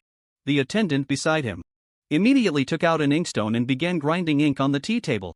Lu Wuwei's eyes sparkled like a starry-eyed girl, excitedly saying, "Mr. M.O. is said to create poetry as soon as the ink is ground. Young master, you are truly lucky to witness Mr. Mo's talent right away." Suchen thought to himself, what a gimmick, black market poet god and ink creates poetry. I wonder how good his poetry really is. Before long, the attendant finished grinding the ink. Mr. M.O. dipped his brush, hovered it over the paper, paused for 3 seconds, and suddenly made a stroke, the brush moving like a dragon and snake, writing a 5-character quatrain. Everyone craned their necks to see, and Mr. M.O. wrote, "After the summer stagnation, the swallows fall, the hall welcomes the valley rain before spring's intent has already brushed away, teasing the water's ripples." As soon as the poem was completed, there was a moment of silence as everyone savored it. Manager Jean suddenly praised, good poem. Truly worthy of Mr. M.O., such a masterpiece right from the start." One person asked, "Manager Jean, we are all common folk. We can't discern the flavor in this poem. Could you explain to us what makes it good?" Manager Jean smiled and said, "This poem is good precisely because it does not contain the word wind at all, yet every line speaks of the wind." The crowd savored the lines again. Someone pondered deeply, saying, "After the summer heat, before the rain in the hall, this describes the moment when the wind rises." Another person chimed in, "Spring's essence has already faded, teasing the rippling water. This describes what happens after the wind has passed." Indeed, every line speaks of the wind, yet not a single word mentions wind. What a brilliant technique! The crowd suddenly understood and began to discuss animatedly. Especially the last 2 lines, "Spring's essence has already faded, teasing the rippling water," they are simply too fitting, too beautiful. Even I, a rough man, can feel the sentiment in this poem. Mr. M.O. truly deserves to be a distinguished guest of the fragrant pavilion. The depth of these last 2 lines is akin to the line from the ruler of the Rainbow Garment Kingdom. "The fragrance of spring fills the garden, like rock candy sweetening the yogurt." Hearing you say that, I can taste it too. It truly is indescribably wonderful. A group of big men chuckled lewdly. Mr. M.O. held a cup of tea, sipping it slowly, appearing quite indifferent. However, when someone compared his poem to that of the ruler of the Rainbow Garment Kingdom, the corners of his mouth twitched noticeably. Either he was extremely excited inside, or the onlookers had interpreted a deeper meaning that even Mr. M.O. had not considered. Suchen had learned quite a bit about poetry in his past life and had a certain appreciation for it. This poem was indeed well written, and to compose it in such a short time was reminiscent of Chao Ji's ability to write a poem in 7 steps. Suchen sighed, "I never expected such a formidable poet could emerge from the lower 3 layers of the abyss." The shopkeeper Jean took out a gold leaf and presented it to Mr. M.O., smiling, "This poem of yours is worth a gold leaf." The eyes of the crowd lit up. All of them had come from the 9-Lake Garden to help their respective garden masters collect gold leaves. At this moment, they were all eager to try their hand. Suchen was curious about what methods these people would use to compete for the gold leaf, but Mr. M.O. waved his hand and said, "This poem is not for a gold leaf. It's for the shopkeeper's Huadia wine. After drinking, I will compose another poem." Upon hearing this, everyone's breath quickened. Lu Wei was exceptionally excited. Oh, Mr. Mo is going to drink, how rare. It seems we will have multiple excellent works today. Someone nearby instructed their subordinate. Quickly inform the garden master that Mr. Mo is going to drink. Tell him to bring more silver. Lu Wei was also anxious. He took out his money pouch and glanced at it, looking flustered, then turned to Su Chen and asked, "Young master, could you lend me some silver? Once I buy the gold leaf, I will ask Garden Master Yuan for the money and return it to you." Su Chen was somewhat dumbfounded. That Huadio wine was his goal, something he was determined to obtain. If he gave it to Mr. Mo, what would he have left to trade with? The layer guards for information? He asked Lu Wei, "Why is everyone so excited?" Lu Wei replied, "You don't know. After Mr. Mo drinks, he will be inspired to write poetry. Last time, he composed 10 poems in a row, each a masterpiece, and exchanged them for 10 gold leaves, all sold at once. If I can buy one, I won't have to work for the rest of the summer." Shopkeeper Jean took down the wine. Gordon said, "Today I only brought this one pot of wine. I was cheated out of a cup by half immortal Ho. This wine is not full." Mr. Mo said, "No problem. Your Huadio wine can get one drunk after 3 sips. It's enough to express poetic sentiment." He reached out to take the wine. Su Chen, however, would not let him have his way. He shouted, "Bah! Nonsense about the black market poet god. Nonsense about ink becomes poetry. You boast quite a bit, but your poetry is terrible. Such mediocre work doesn't deserve to be called poetry. It can be exchanged for wine? It's simply laughable and a disgrace to culture." His sudden outburst left everyone dumbfounded. Such foul language, yet he accused others of being a disgrace to culture. Who the hell was this? Everyone turned to look in the direction of the voice. Lu Wei stood beside Su Chen, completely petrified. Seeing everyone looking this way, he hurriedly jumped back a few steps, distancing himself from Su Chen, appearing as if he had nothing to do with it. If he didn't clear his relationship after Su Chen's scolding, it would be strange if Mr. Mo sold him the golden leaves. Mr. Mo's expression was not good, he said in a deep voice. "Who said that just now?" Su Chen swaggered into the tea shop, moved a chair, and sat opposite him, raising his chin and saying, "I said it." Mr. Mo, with great composure, suppressed his anger and asked, "Who are you?" Su Chen replied, "My surname is Su, my name is Fan. People call me Young Master Yan Sheng." Mr. Mo squinted his eyes for a moment, then nodded in realization. "Oh, so you are the disciple of the Poison King." He deliberately emphasized the word disciple with a mocking tone, slowly saying, "Does someone from the 10,000 Poison Cave understand poetry now? Do you have an opinion on my poetry?" Su Chen's eyes were fixed on the wine gourd in his hand. As he said, "Is that even worthy of being called poetry? Truly shameless." Shopkeeper Jean couldn't stand it anymore and asked, "Young brother, could it be that you can write poetry too?" Su Chen arrogantly replied, "I recognized characters at 3, wrote poetry at 7. And by 10, I was visiting famous figures with my master. Even the ruler of the Nikhang kingdom would have to call me young master." Upon seeing me, Su Chen's face was as thick as a city wall. This boast was already sky-high. His mindset was quite shameless. After all, these people would never leave this place, no matter how grand his claims, they couldn't verify them. The ruler of the Nikhang kingdom was Mr. Mo's idol, and Su Chen spoke as if the ruler would bow his head upon seeing him, which tarnished the ruler's image. Mr. Mo was very angry. "Aren't you afraid of bursting your own bubble?"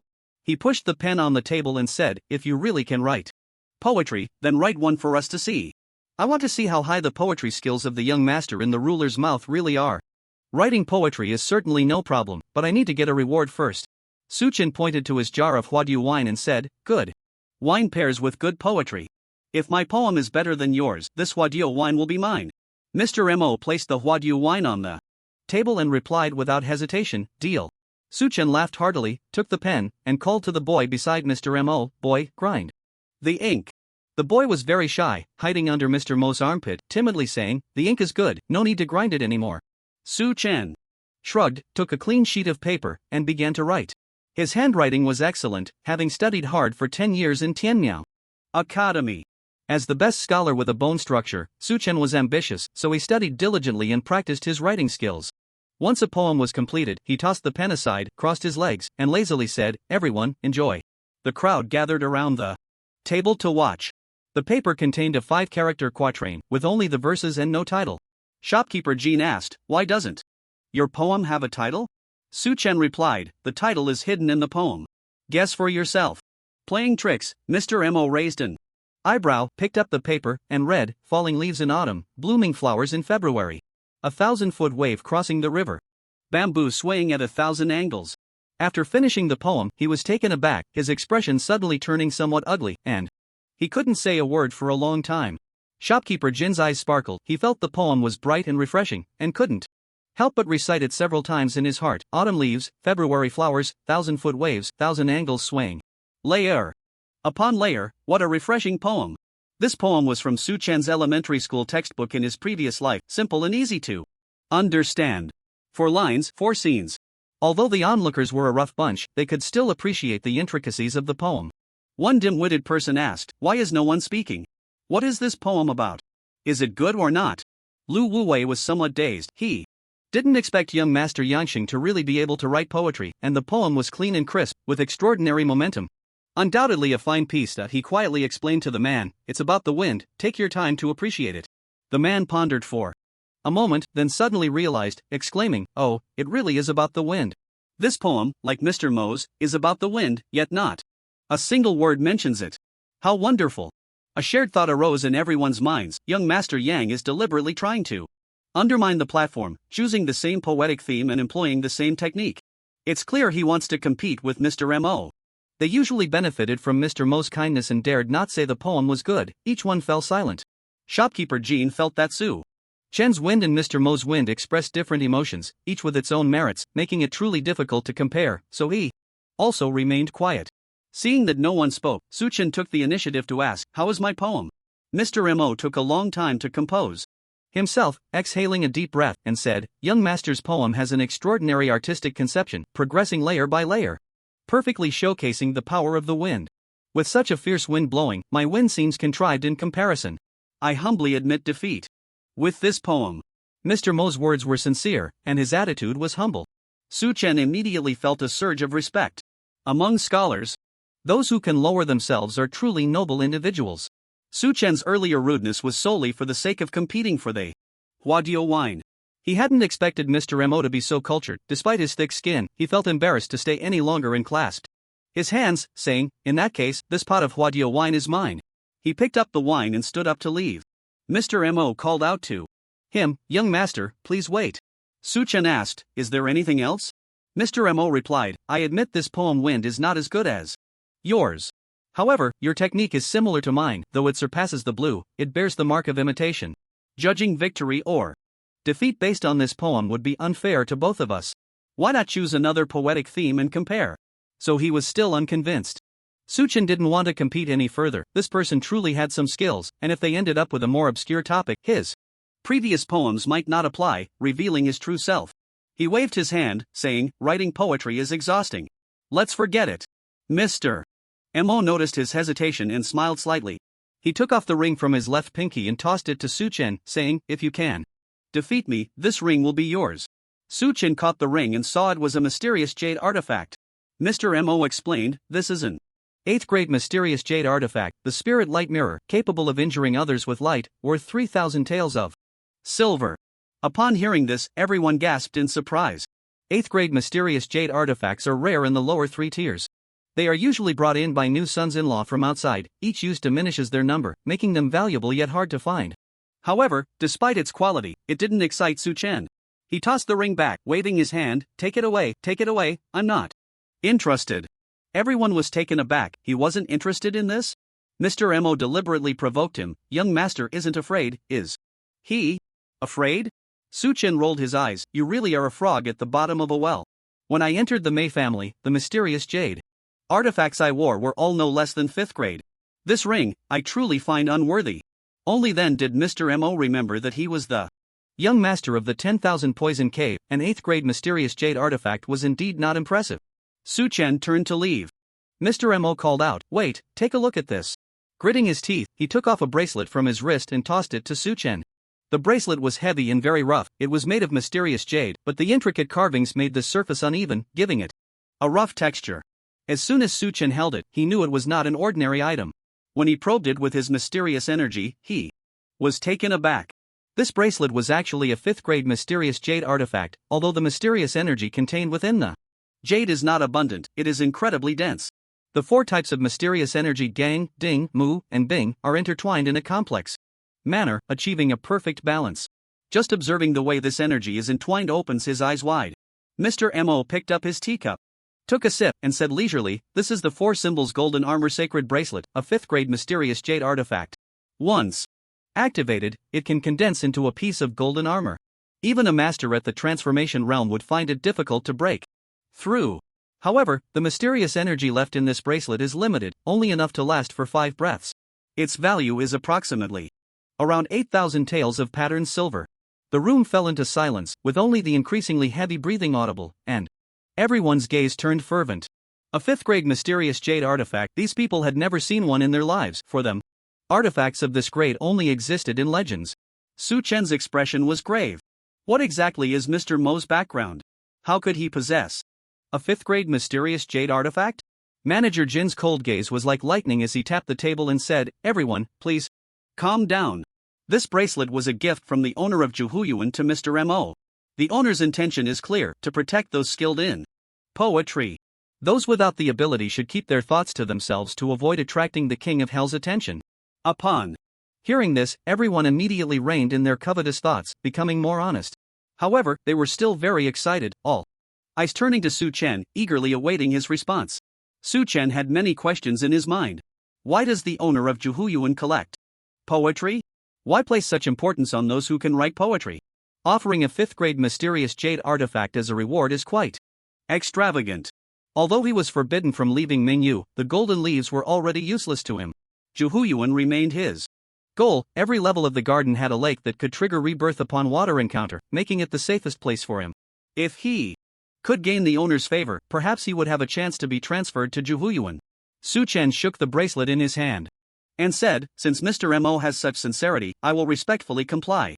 However, before we compete in poetry, you must answer me one question." "Ask away," Mr. Mo replied. Su Chen asked, "Why does the owner of Yuan value those skilled in poetry so much?" Mr. Mo responded, "The owner's thoughts are not something a small person like me can fathom. You should ask Manager Jin this question." Manager Jin was not a person of the lower 3 tiers, he was sent by the owner of Yuan. Seeing Mr. Mo throw the question to him, he answered, "Knowing too much is not beneficial for you. Just understand that those who excel in poetry will be recognized, and once recognized, there will be benefits. That is enough." Seeing Manager Jin's evasive response, Su Chen gave up on pursuing the matter further. Now, he can only focus on performing well and showcasing his poetic talent. He asked, "How shall we compete?" Mr. Mo pointed to the bamboo strips hanging from the beam and said, "We will draw a bamboo strip as the topic. The first to win 3 rounds will be the victor." Su Chen shamelessly said, "Then the poem Wind I just recited counts as my first win. How about that?" Mr. Mo, with great composure, stroked his beard and nodded, "All right, young master, if you win 2 more poems from me, you will be the winner." Su Chen then asked, "If I win, this bracelet will be mine, and you must not go back on your word." Mr. Mo raised his hand and said, "A gentleman's word is as good as a horse's reins. Young master, please draw the topic first." On the beam of the tea shop, 100 bamboo strips were tied with red strings, hanging down as poetry topics. The rules of the poetry tea shop are such that one draws a poetry topic from the bamboo strips hanging from the beam, and if a good poem is composed within 3 days, one can exchange it for golden leaves. Su Chen looked up. The poetry topics on the bamboo strips were all entwined with red threads, and only by taking them down could he see them. He casually picked one, opened it, and saw it read, 7-character quatrain. Poem title, Chrysanthemum. Su Chen secretly breathed a sigh of relief. He remembered several 7-character quatrains about chrysanthemums. He had a plan in mind, but deliberately feigned weakness. Chrysanthemums bloom only in autumn. It's not yet the beginning of summer, so using chrysanthemums as a theme seems rather out of place. Mr. Mo chuckled, "Young master, you've just arrived in this dark realm and are unaware of the situation here. In this thick fog, where is the distinction of seasons? Where is there any beautiful scenery to speak of? It's all just a matter of imagination. We weave castles in the air to soothe our lonely hearts. You'll get used to it in time." Su Chen muttered softly, "Writing poetry like this is tasteless, as dull as chewing wax. It's utterly uninspiring. It's better to go to the gambling house for some excitement." He kept grumbling. Mr. Mo felt helpless. The conditions were what they were, and complaining wouldn't change anything. The shopkeeper Jean, annoyed by his procrastination, urged, "If you can't write it, then just concede this round." Su Chen glared, "Who says I can't write? I just need to think." Mr. Mo shook his head with a wry smile and said to the boy, "Child, grind the ink." The boy immediately took out a water jug, scooped some clean water to wash the inkstone, and began grinding the ink anew. Lu Wuwei, watching from behind, was puzzled. The young master Yangsheng had been incredibly arrogant while writing poetry earlier, acting as if he were the best in the world.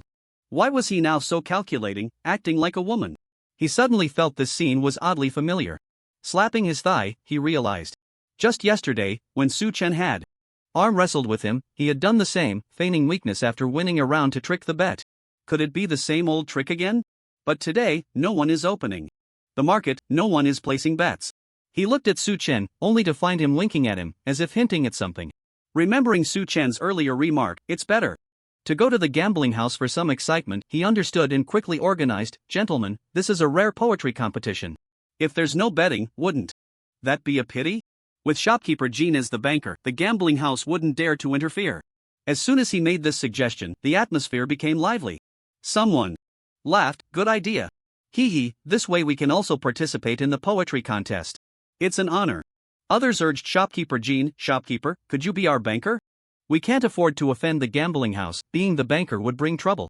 Shopkeeper Jean smiled, that depends on Mr. Mo and young Master Yanxing's wishes. If you all make a racket and disturb them while they're writing poetry, that wouldn't be good. Mr. Mo was concentrating hard on his poetry, he didn't like noise while he was writing and was about to refuse when Su Chen preempted him, saying, it doesn't matter. Writing poetry requires focus, it's about being in a noisy world while having a heart in a Buddhist hall. No matter how you make noise, it won't affect me. With that, Mr. Mo had no choice but to swallow his words and waved his hand, saying, no problem. Seeing that neither of them objected, shopkeeper Jean said, then I'll help everyone be the banker. He took out a stack of bamboo slips from the counter and said, let's use these bamboo slips as contracts, everyone can start placing bets. I won't take a cut. Whatever you win is yours. Everyone was delighted, each generously opening their wallets. These people all had money, and no one bet less than 30 taels. Most were betting on Mr. Mo. Su Chen had just been hesitant, giving off an air of extreme lack of confidence. Meanwhile, Mr. Mo remained calm and collected, exuding an aura of certainty and victory. Anyone with a normal mind would bet on Mr. Mo. After counting, shopkeeper Jean announced, a total of 530 taels bet on Mr. Mo, and 90 taels on young Master Yangsheng. The gap was significant. Of the 90 taels betting on Su Chen, 50 taels were from Lu Wuwei. Seeing such a large betting gap, Lu Wuwei felt anxious and a bit regretful. Did I act too impulsively? Young Master Yangsheng, you can't let me down. Su Chen, noticing the large betting disparity, deliberately put on an angry face, pointing at the onlookers and scolding. A bunch of blind fools. I just won a round. How could you not bet on me and instead bet on him? I see you're all illiterate, all worthless. He cursed fiercely, and the crowd felt disdain in their hearts, whispering among themselves. What good poetry can such a crude person write? Didn't you hear what Mr. Mo said?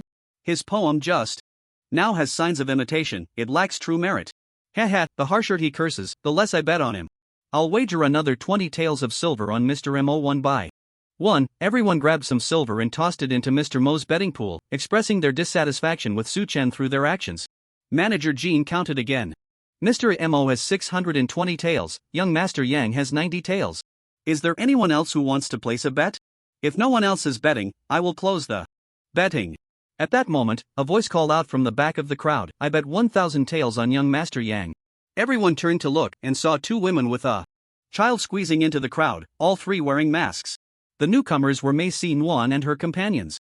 Earlier, they had been watching from the Chui Feng building. And upon seeing Su Chen and Mr. Mo engage in a betting duel, they immediately came down. Mei Yuan was extremely confident in Su Chen's poetic skills. The lines on the peach card, in heaven, I wish to be a pair of winged birds, on earth, I wish to be a branch of intertwined trees. When the ends of the earth are reached, there will be an end, only the threads of love are endless. In her view, it was a peerless poem. So she directly wagered all 1,000 taels of silver that Su Chen had given. Horror. Zhang had seen through Su Chen's act of playing the fool, but she wasn't as impulsive as Mei Yuan and kept half of her money. I bet 500 taels on young Master Yang. In an instant, the total bet on Su Chen rose to 1,590 taels. The atmosphere was immediately ignited. Who is this? So generous. With their money? Where did this fool come from? Betting so much on young Master Yang, isn't that throwing money away? Lu Wuwei's eyes darted, and he encouraged. With such a large betting pool, the more you bet, the more you win. Everyone hurry up and place your bets. However, the crowd remained unmoved, becoming cautious. Could It be that young Master Yang has a reputation, and these two have heard of it, which is why they bet so much. For a moment, everyone looked at each other in silence. Manager Jean waited a few breaths, and seeing no one else betting, he said, "Then I will close the betting." Before he could finish, someone interrupted him. "Wait. I want to bet." The crowd turned to the voice and saw a lean man in a small vest raising his hand, saying, "I bet 1,500 taels on Mr. M.O. at this." Entire venue fell silent. The man took out a stack of red tickets, laying them on the table one by one, exactly 15 in total. Su Chen was also astonished. Who the hell is this? Is he out of his mind? Does he look down on me this much? This man was named Gui Jin, a subordinate of Gongsun Kai, the master of the Sixth Garden in Jiuhu. Yuan. When Mr. M.O. wanted to drink, it was he who anxiously sent someone back to get the money. This 1,500 taels of silver was given to him by Gongsun to buy golden leaves. Someone familiar scolded, "Are you crazy? If you lose this money, Gongsun will definitely tear you apart." Gui Jin's face twisted, gritting his teeth. The bold thrive, the timid starve. If I win this bet, I can live in luxury for the next 10 years. He alone accounted for more than 70% of the stake. And if he won, he would earn 1,300 taels of silver. Such a sum was indeed enough for him to indulge for 10 years. Lu Wuwei, witnessing this scene, felt that history was always remarkably similar. What happened to him was now being repeated in someone else. But the outcome was still unknown. The boy had stopped grinding ink, and Mr. Mo's expression finally relaxed. He dipped his brush in ink and began to write with vigor. Su Chen followed closely, writing swiftly. Manager Jean said, "Then I will close the betting, 2,120 taels against 1,590 taels. Let's see the poetry to determine the winner." Mr. M.O. and Su Chen almost simultaneously stopped writing. They rolled up their papers and handed them to Manager Jean. Manager Jean opened Mr. Mo's poem first and read aloud, "Chrysanthemum petals scatter on the golden lake boat, who pays attention under the flowers and moon. Love's pure hue reflects the mountain's shade, yet alas, the swallow departs, leaving the grass and trees withered." As soon as the crowd heard this poem, they felt the summer heat around them dissipate by a third, and they couldn't help but shiver in unison. A sense of melancholy arose in their hearts. This poem, centered on chrysanthemums, vividly depicts the desolation of autumn's arrival and winter's onset, where all things wither away. It expresses the pain of parting and the helplessness of longing. The people trapped in the depths of the underworld could never escape from Yangwu town for a lifetime. The faces of their relatives and siblings outside had long been forgotten. In such a situation, they resembled the withered trees after the swallows had flown away, having lost the meaning of life, left only to await the arrival of wind and snow, to greet death. This was their fate. They would never again see flowers under the moonlight, nor the water reflecting the mountains. Autumn comes, winter must follow, winter departs, spring will come again. Yet, their spring could never arrive. This poem drew out all the bitterness from the hearts of the people. Alas! Alas! Alas! Sighs echoed through the air. The gazes of the onlookers dimmed. A bearded man suddenly wiped his tears, his voice choked. "I have been married into the Mei family for 10 years.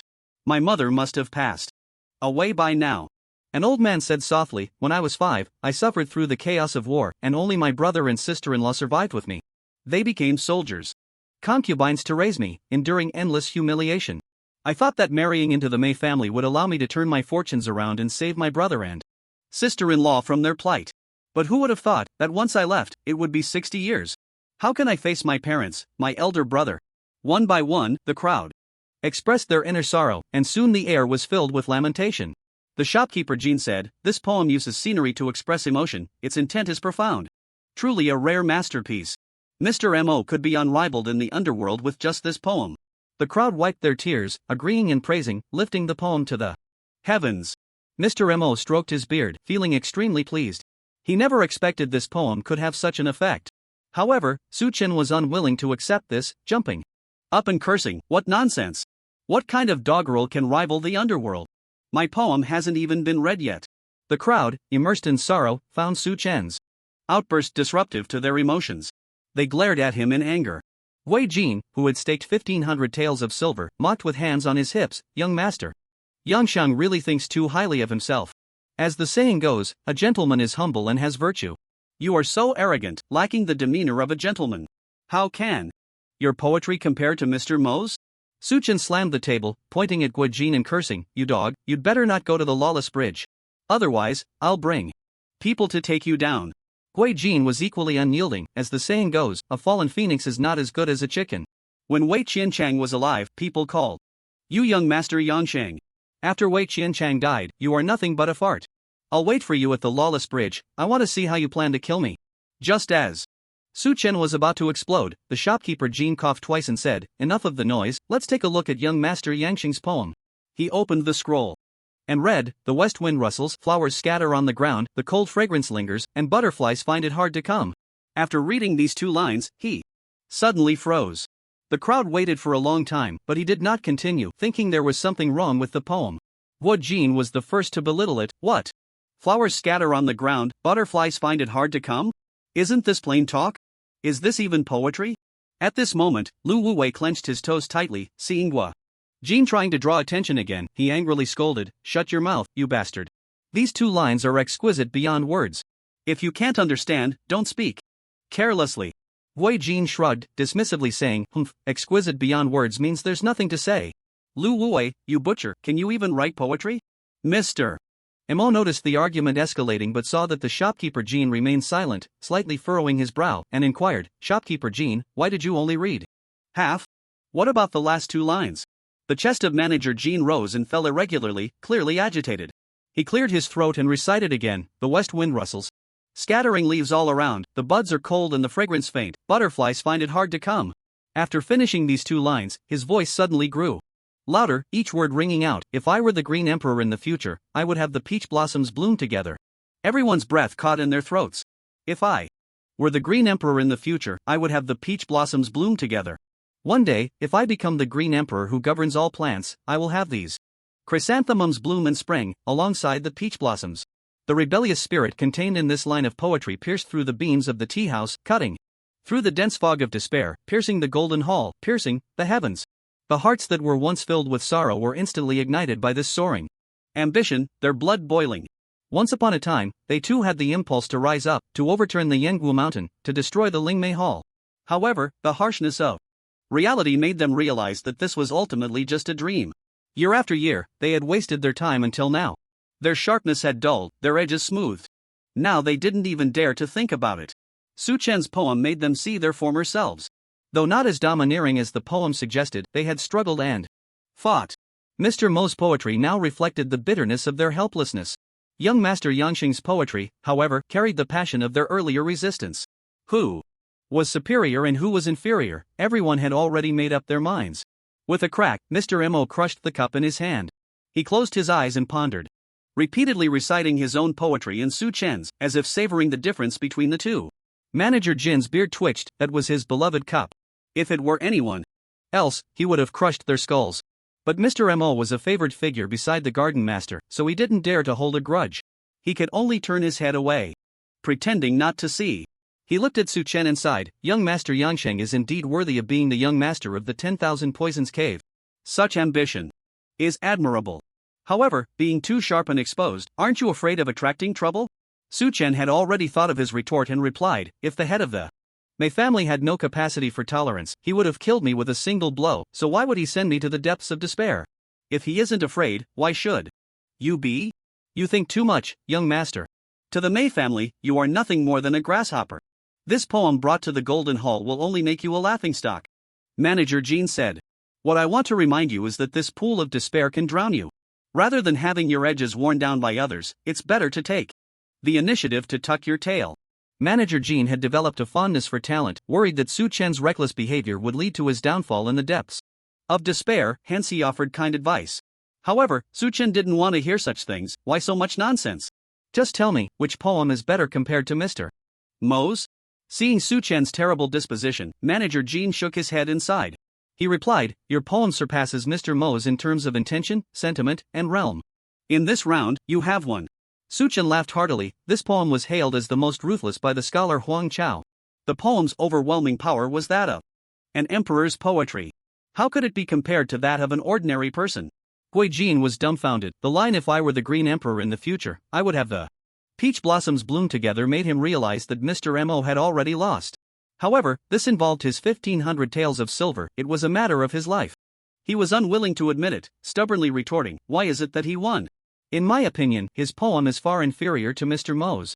You are clearly holding a grudge and seeking revenge. Manager Jean frowned and asked, what grudge do I hold, and who am I seeking revenge on? Hui Jin said, everyone knows you cherish the cups in this tea house as if they were your own children. Mr. Mo just crushed your cup, and you hold a grudge, so you declared his poem a loss. This was pure nonsense, and the other gamblers could no longer stand it. Hui Jin, if you can't afford to play, you shouldn't gamble. I lost 50 taels of silver too. I think the poem The Young Master Born from Sheep is exceptionally well written, not just good. I lost 50 taels of silver on this poem, and I fully accept it. Another person said, I am over 80 years old, and my passion has long dried up. I never expected to be invigorated by this poem today. Thanks to this poem, I remembered what I looked like when I was young. I should thank the young master born from sheep. Wei Jin was left speechless by the rebuttal, yet he struggled desperately, crazily accusing, you people are just currying favor with Manager Jean. I refuse to accept this bet. He reached out to grab the betting money on the table. Manager Jean glared fiercely, angrily shouting, you dare, and was about to take action. However, someone was faster than him. Mr. Mo slammed the table, and the shards of the cup he had just crushed flew into the air. With a flick of his fingers, those shards, like throwing darts, whoosh whoosh whoosh, trailed behind them a stream of azure energy, rushing towards Gui Jin. Before anyone could react, the shards swarmed around, darting back and forth through Gui Jin's body, and in the blink of an eye, he was reduced to a puddle of mud. Blood splattered, staining half the tea shop, and everyone was drenched in it. Watching a person turn into mud was utterly terrifying, leaving everyone dumbfounded. Return, Mr. Mo raised his hand. The shards flew back, hovering above his palm. A pale blue flame suddenly erupted from his palm, enveloping the shards, which melted and twisted in the flames, reshaping into the form of a cup. The temperature of the pale blue flame was extremely high. The tea in Su Chen's cup was instantly evaporated. The red string hanging above, inscribed with the title of the poem, cracked under the heat, bamboo strips snapping and falling to the ground. The people inside the room could not withstand the high temperature and fled the tea shop in a panic. Only Mr. Mo, Manager Jean, and Su Chen remained in the entire tea shop. Su Chen, closest to Mr. Mo, was greatly shielded so he was unaffected. Manager Jean managed to raise a shield, but it was a struggle. Mr. Mo suddenly called out, Tonger, bring a scoop of clean water.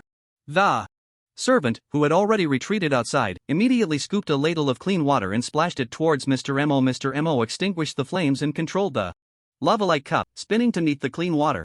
With a sizzling sound, a puff of blue smoke rose, and the color of the cup changed 3 times, finally returning to its blue-on-white porcelain hue. It gently landed on the table, appearing as good as new, identical to how it was before it shattered, without a single crack.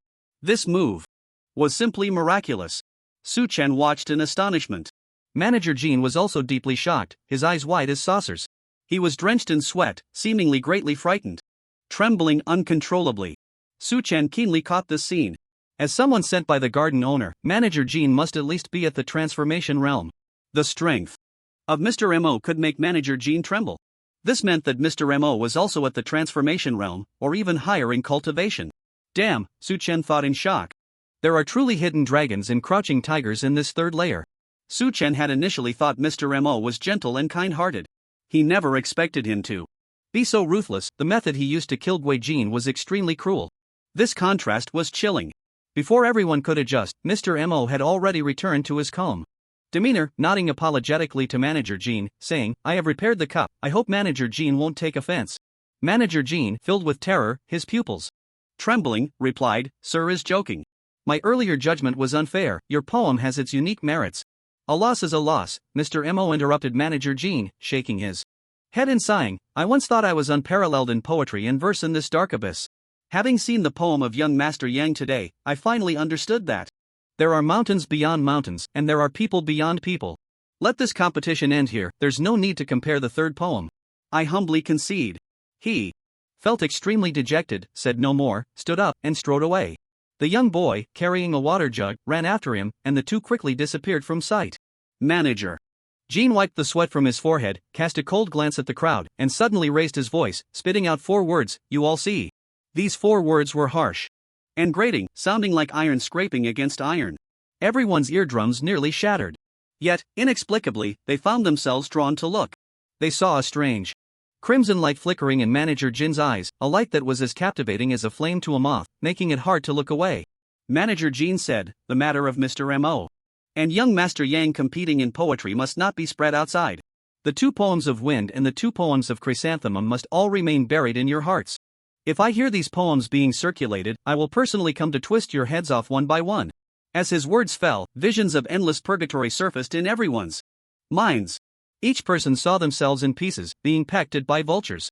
The air was filled with the wails of 100 ghosts, crying out endlessly. Everyone was so frightened they were frozen, as if their feet were nailed to the ground, unable to move a finger. Su Chen was horrified. What kind of mysterious technique is this? It can actually induce hallucinations and paralyze people like a binding spell. If Manager Jean wanted to kill us now, it would be as easy as pie. Fortunately, Manager Jean was only warning them and did not kill anyone. The red glow in his eyes gradually faded. Everyone regained control of their bodies. Manager Jean waved his hand and said, "Disperse the silver and leave. The poetry tea house is about to close." He looked at Su Chen and said, "Young Master Yang stays to talk." The others hurriedly exchanged their contracts for silver and fled in a hurry. It was only after running a long distance that their sense of fear gradually dissipated. Each felt cold, as if they had just suffered a serious illness. Only Su Chen and Manager Jean remained inside the poetry tea house. At the door, Yuan and the others were reluctant to leave, waiting for Su Chen. Lu Wuwei looked at the large bag of silver in Zhang's arms. He regretted deeply. Had he known, he should have brought more silver. Manager Jean took out 2 gold leaves and handed them to Su Chen, saying, "These 2 gold leaves are what you deserve. I warn you, the matter of you winning against Mr. Mo must not be publicized. Otherwise, it will surely bring about your demise. Take care of yourself. Go." Su Chen had many questions, but Manager Jean was unwilling to say anything more, only urging him to leave. A poetry competition ended so abruptly, which was truly unexpected. Both Mr. Mo and Manager Jin's reactions were abnormal. Especially Manager Jean, who seemed utterly terrified. Su Chen gave both gold leaves to Lu Wuwei as a reward for his cooperation in the act. Lu Wuwei did not expect such a pleasant surprise, and was grinning from ear to ear. Su Chen ordered him to take Yuan and her family to play at Chao Ying's casino. He himself went to the alley to deliver wine to the Guardian of Layers. The Guardian was leaning against a willow tree, fast asleep, with 2 empty wine jars at his feet. This old man was living a rather desolate life, drunkenly drifting through each day. Su Chen squatted down, calling out Guardian of Layers while reaching to pull his hand. It would be perfect to take this opportunity to plant the divine pattern.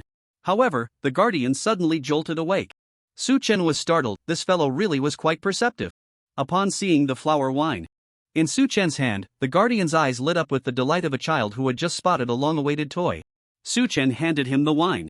He immediately pulled out the cork, took a big gulp, smacked his lips, his cheeks flushed with a rosy hue, and he sighed contentedly, praising, "Wonderful, this is the taste." Su Chen said, "Senior, you promised. If I could bring the flower wine, you would give me a very important piece of information." The keeper nodded slightly. "Come closer, I'll tell you." Su Chen leaned in front of him, and the keeper said, "Among the 24 parks of the underworld, the owners of the Qinghua Garden, Biluo Garden, and Dongzhen Garden are all the nephews and nieces of the elder Mei Yilei." Su Chen nodded, waiting for him to continue. However, the keeper closed his eyes, lowered his head, and fell silent. After waiting for a long time without seeing him wake up, Su Chen reached out to plant the divine pattern again. The keeper seemed to be deliberately playing with him. Suddenly jolting awake, "What are you doing?" Su Chen replied, "What are you doing? You fell asleep after sharing half the information." As a result, the keeper repeated the information he had just shared, not a word more, not a word less. He said, "That's all there is." Su Chen nearly jumped up. "Are you kidding me? This is what you call extremely important information? I could get this from someone else." The keeper said seriously, "Information needs to be analyzed. You can't just look at the surface, you have to see the deeper meaning." Su Chen pondered for a long time but couldn't figure out what deeper meaning this information had. Frustrated, he said, "You drank the wine I poisoned. If you don't want to die, you better explain things clearly." The keeper had already taken a sip, and upon hearing this, his face turned pale with fear, hurriedly using his mystical energy to check his body. Seeing him flustered, Su Chen was quite surprised and laughed. "So, you can't predict everything after all." The keeper then realized Su Chen was just trying to scare him. He sighed, "My Lingxi bone only glimpses a person's fortune and misfortune when there is a connection of the heart. It is far from the realm of a true diviner. However, knowing a person's fortune and misfortune, gathering information, and summarizing both can lead to a clear understanding of the truth." So it was the ability of the. At first glance, this ability seemed impressive. But upon closer thought, it didn't seem to be of Much use. Su Chen mocked, sounds nice, but it's just speculation. When you married into the Mei family, did you foresee that you would be trapped here? The keeper sighed. Before marrying into the Mei family, I calculated 1,000 times, and each time it showed great fortune. It's just that this fortune is far in the future and has yet to arrive. You, like me, have fortune in the distance, and misfortune does not come alone. I advise you to be low-key and retreat in all matters. Wait quietly for your fortune to arrive. No wonder the keeper lived in a drunken stupor every day, it was all for waiting for fortune. This way of living seemed too passive. If fortune were to arrive at 80, would he have to wait a lifetime? Wasn't that self-deception? Su Chen countered, living like you, what's the point? As the saying goes, fortune comes with misfortune, and misfortune relies on fortune. Extremes lead to balance, and joy can bring sorrow. Fortune and misfortune are inherently one. You just need to maintain integrity, be self-disciplined and introspective, and face challenges as they come. Why be so calculative? In my view, your Lingxi bone is not about measuring fortune and misfortune but rather about being trapped by them. After Su Chen's words, the keeper looked as if struck by lightning. He carefully pondered the meaning behind Su Chen's words, feeling as if a dam had burst in his muddled mind and all his confusion poured out. He asked, "Where did you hear this from, young master?" Su Chen replied, "This is a saying from my 10,000 Poisons cave. Have you ever heard the story of the old man of the frontier?" The keeper shook his head. Su Chen then recounted the fable to him, summarizing, "So, you see, fortune and misfortune are not definitive, it all depends on your understanding. The same event can be seen as a misfortune by one person and a blessing by another. Moreover, those who are impulsive may attract misfortune when they see fortune, while those who are calm and experienced may turn misfortune into fortune. Thus, the transformation of fortune and misfortune depends on personal cultivation. Your Lingxi bone, besides entangling yourself, what use does it have?" The keeper listened, dumbfounded, his eyes sparkling with brilliance. Suddenly, he looked up to the sky and howled, "I, Hopewoodsai, have lived for 40 years in vain." He raised the gourd of flower-carved wine and smashed it on the table, declaring earnestly, "From now on, my fortune has arrived, and my heart is enlightened. From now on, I will never drink again." Su Chen didn't expect his reaction to be so intense, and he was taken aback. A good jar of Huadiu wine, which he had not dared to taste, was thus wasted. The guardian spirit was now full of energy, the murkiness in his eyes quickly fading, with a glimmer gathering in his pupils. Suddenly, he raised his hand and struck towards Su Chen, exclaiming, "Young master, take this." Su Chen, not understanding the situation, instinctively countered with a palm strike of his own. With the protection of the guardian spirit cloak, he was unrestrained in his actions. However, when his palm met that of the guardian spirit, he realized that the guardian spirit had not used any force. Su Chen's strike carried 1,000 pounds of strength, and it was too late to hold back. The guardian spirit was knocked back several steps before he could stop, his arm clearly broken by 3 inches, blood flowing down his sleeve. The guardian spirit looked horrified. "Young master, you have great strength." Su Chen was speechless. What was going on? He asked, "Why did you hit me?" The guardian spirit pulled out a dark green pill from his pocket and swallowed it. Using his mystical energy to realign the bones in his broken arm, there was a series of crisp crack sounds, and his arm was miraculously healed. He said, "Earlier, I sensed that clashing palms with you might bring trouble. So I was always on guard. Now, my mind is clear, and I want to actively welcome trouble. Which is why I clashed palms with you. It turns out that the trouble was just a broken arm. It's nothing serious." Oh. Su Chen felt a headache coming on. Why did it seem like this old man was heading towards another extreme? Was he now actively seeking trouble? Regarding the information earlier, I didn't dare to say much for fear of attracting disaster. Now it seems, there's nothing serious about sharing it. The guardian spirit asked him, "Did you offend the foreign affairs elder of the Golden Hall, Mei Ilai?" Su Chen nodded, "I indeed have a grudge with him, he is the one who blinded this eye of mine." The guardian spirit nodded, "That's right. The owner of the Xinghua Garden, Mei Ling, is Mei Ilai's nephew. The order prohibiting you from leaving Mingyu was issued by him. He is deliberately setting you up. Staying in Xinghua Garden has no future for you, the higher you climb, the more dangerous it becomes. Moreover, you will never be able to leave Mingyu." Su Chen suddenly realized that, in the end, it was that old dog Mei Ilai who was causing trouble. He asked, "Are you suggesting that I should change to another garden?" The guardian spirit nodded. Su Chen asked, "Do you have any way to help me transfer to another garden?" The guardian spirit shook his head, "Such transfers have never happened before. However, I saw a turning point in this matter through the..." He pointed to the divination tube filled with bamboo sticks on the table and said, "The turning point lies within this Divination tube. If you want to know, come and ask for a divination. Su-chen was skeptical but picked up the divination tube and shook it a few times. He drew out a bamboo stick. The stick was covered in dense, tiny characters, resembling Sanskrit, which Su-chen couldn't understand. The guardian spirit took the stick, read the characters carefully, and calculated with his fingers. Finally, he wrote 4 large characters on the back of the stick, grass day big big. He handed the stick to Su-chen and said, "The turning point lies in these 4 characters. What they specifically mean, I do not know. It is for you to comprehend." Grass day big big? Su-chen frowned and thought. Completely baffled by its meaning, and questioned, is it accurate? The guardian spirit replied, although the information I predicted with my is quite vague. It has never been wrong. As long as you can decipher the true meaning of these 4 characters, you will surely find guidance. Su-chen took the bamboo stick and bid farewell to the guardian spirit. He headed to the apothecary to buy medicine. Along the way, he pondered hard, who is grass? Who is big big? Why does grass want a day big? Big? He had wanted to make a big purchase at the precious medicine shop yesterday, but he lacked funds when he first arrived, and later, when he had money, he didn't have time to visit the apothecary. His main purpose for coming to the black market today was to buy medicinal materials. Yuan and Chingshu had won nearly 2,000 taels of silver at the poetry tea shop, all of which they gave to Su-chen. Su-chen now had 3,500 taels on him. At least he could buy 4 or 5 precious medicinal herbs, so he felt quite confident. To his surprise, the inventory of this precious medicinal herb shop was far less abundant than he had imagined. In the entire shop, there were over 60 types of precious herbs, none of which were useful to him. Most of the herbs were ones he already possessed.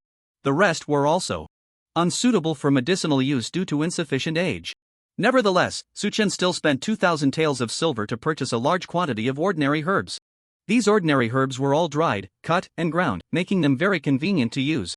Moreover, their quality was significantly higher than that of the herbs from the Great Joe. They were the best reserve of medicinal materials he could have. The 2,000 taels worth of ordinary herbs amounted to a staggering quantity, nearly emptying the entire shop. The owner of the precious medicinal herb shop sold rare herbs. These ordinary herbs had been in stock for a long time. Someone clearing out the entire inventory at once made both the shopkeeper and the assistants very happy. They rushed to help, filling 4 carts and hiring people to deliver them back to Tsinghua Garden in 2 trips. After settling the herbs in the Liu family, Su-chen tossed all these herbs into the Ni warehouse for storage. After he advanced to the second realm, the area of the Ni warehouse expanded tenfold, roughly the size of 20 square meters. After storing these herbs, they occupied 90% of the space. Just as he returned to the precious medicinal herb shop to settle the payment, an unexpected guest arrived at the shop. This person was dressed in a raincoat and wore a mask, timidly pulling out a wooden box from his bosom and opening it for the shopkeeper to see. Su-chen was right beside him, watching clearly. Inside the box was actually a rain prayer grass. This grass only appeared for a moment before it rained, and once the rain fell, the grass would wither, making it extremely rare. The rain prayer grass was crucial for Su-chen. The potion skill book contained 4 skills related to rain, forming a series. Each of these 4 skills required a rain prayer grass as a catalyst. The rain seer skill he had previously concocted had consumed 1 rain prayer grass, and there was only 1 left in the entire Great Joe. If it weren't for the fact that it had nowhere to be used and would rot if stored any longer, it would never have been given to Su-chen. The rain prayer grass was incredibly expensive, with each one selling for 3,300 taels of silver. Su-chen now only had 1,500 taels left. Regretting his decision, he thought that if he had known, he wouldn't have bought the ordinary herbs and would have saved all his money to buy this rain prayer grass. The raincoat guest asked the shopkeeper, "How much will you pay for this rain prayer grass?" The shopkeeper was also surprised to see the grass, holding it in his hands and examining it closely. After confirming it was indeed rain prayer grass, he countered, "What price do you want to sell it for?" The raincoat guest clearly knew the market and said, "How? About 3,300 taels?" The shopkeeper rolled his eyes and said, "Are you joking with me? Do you even see where this is? In this lower tier, where is the market for rain prayer grass?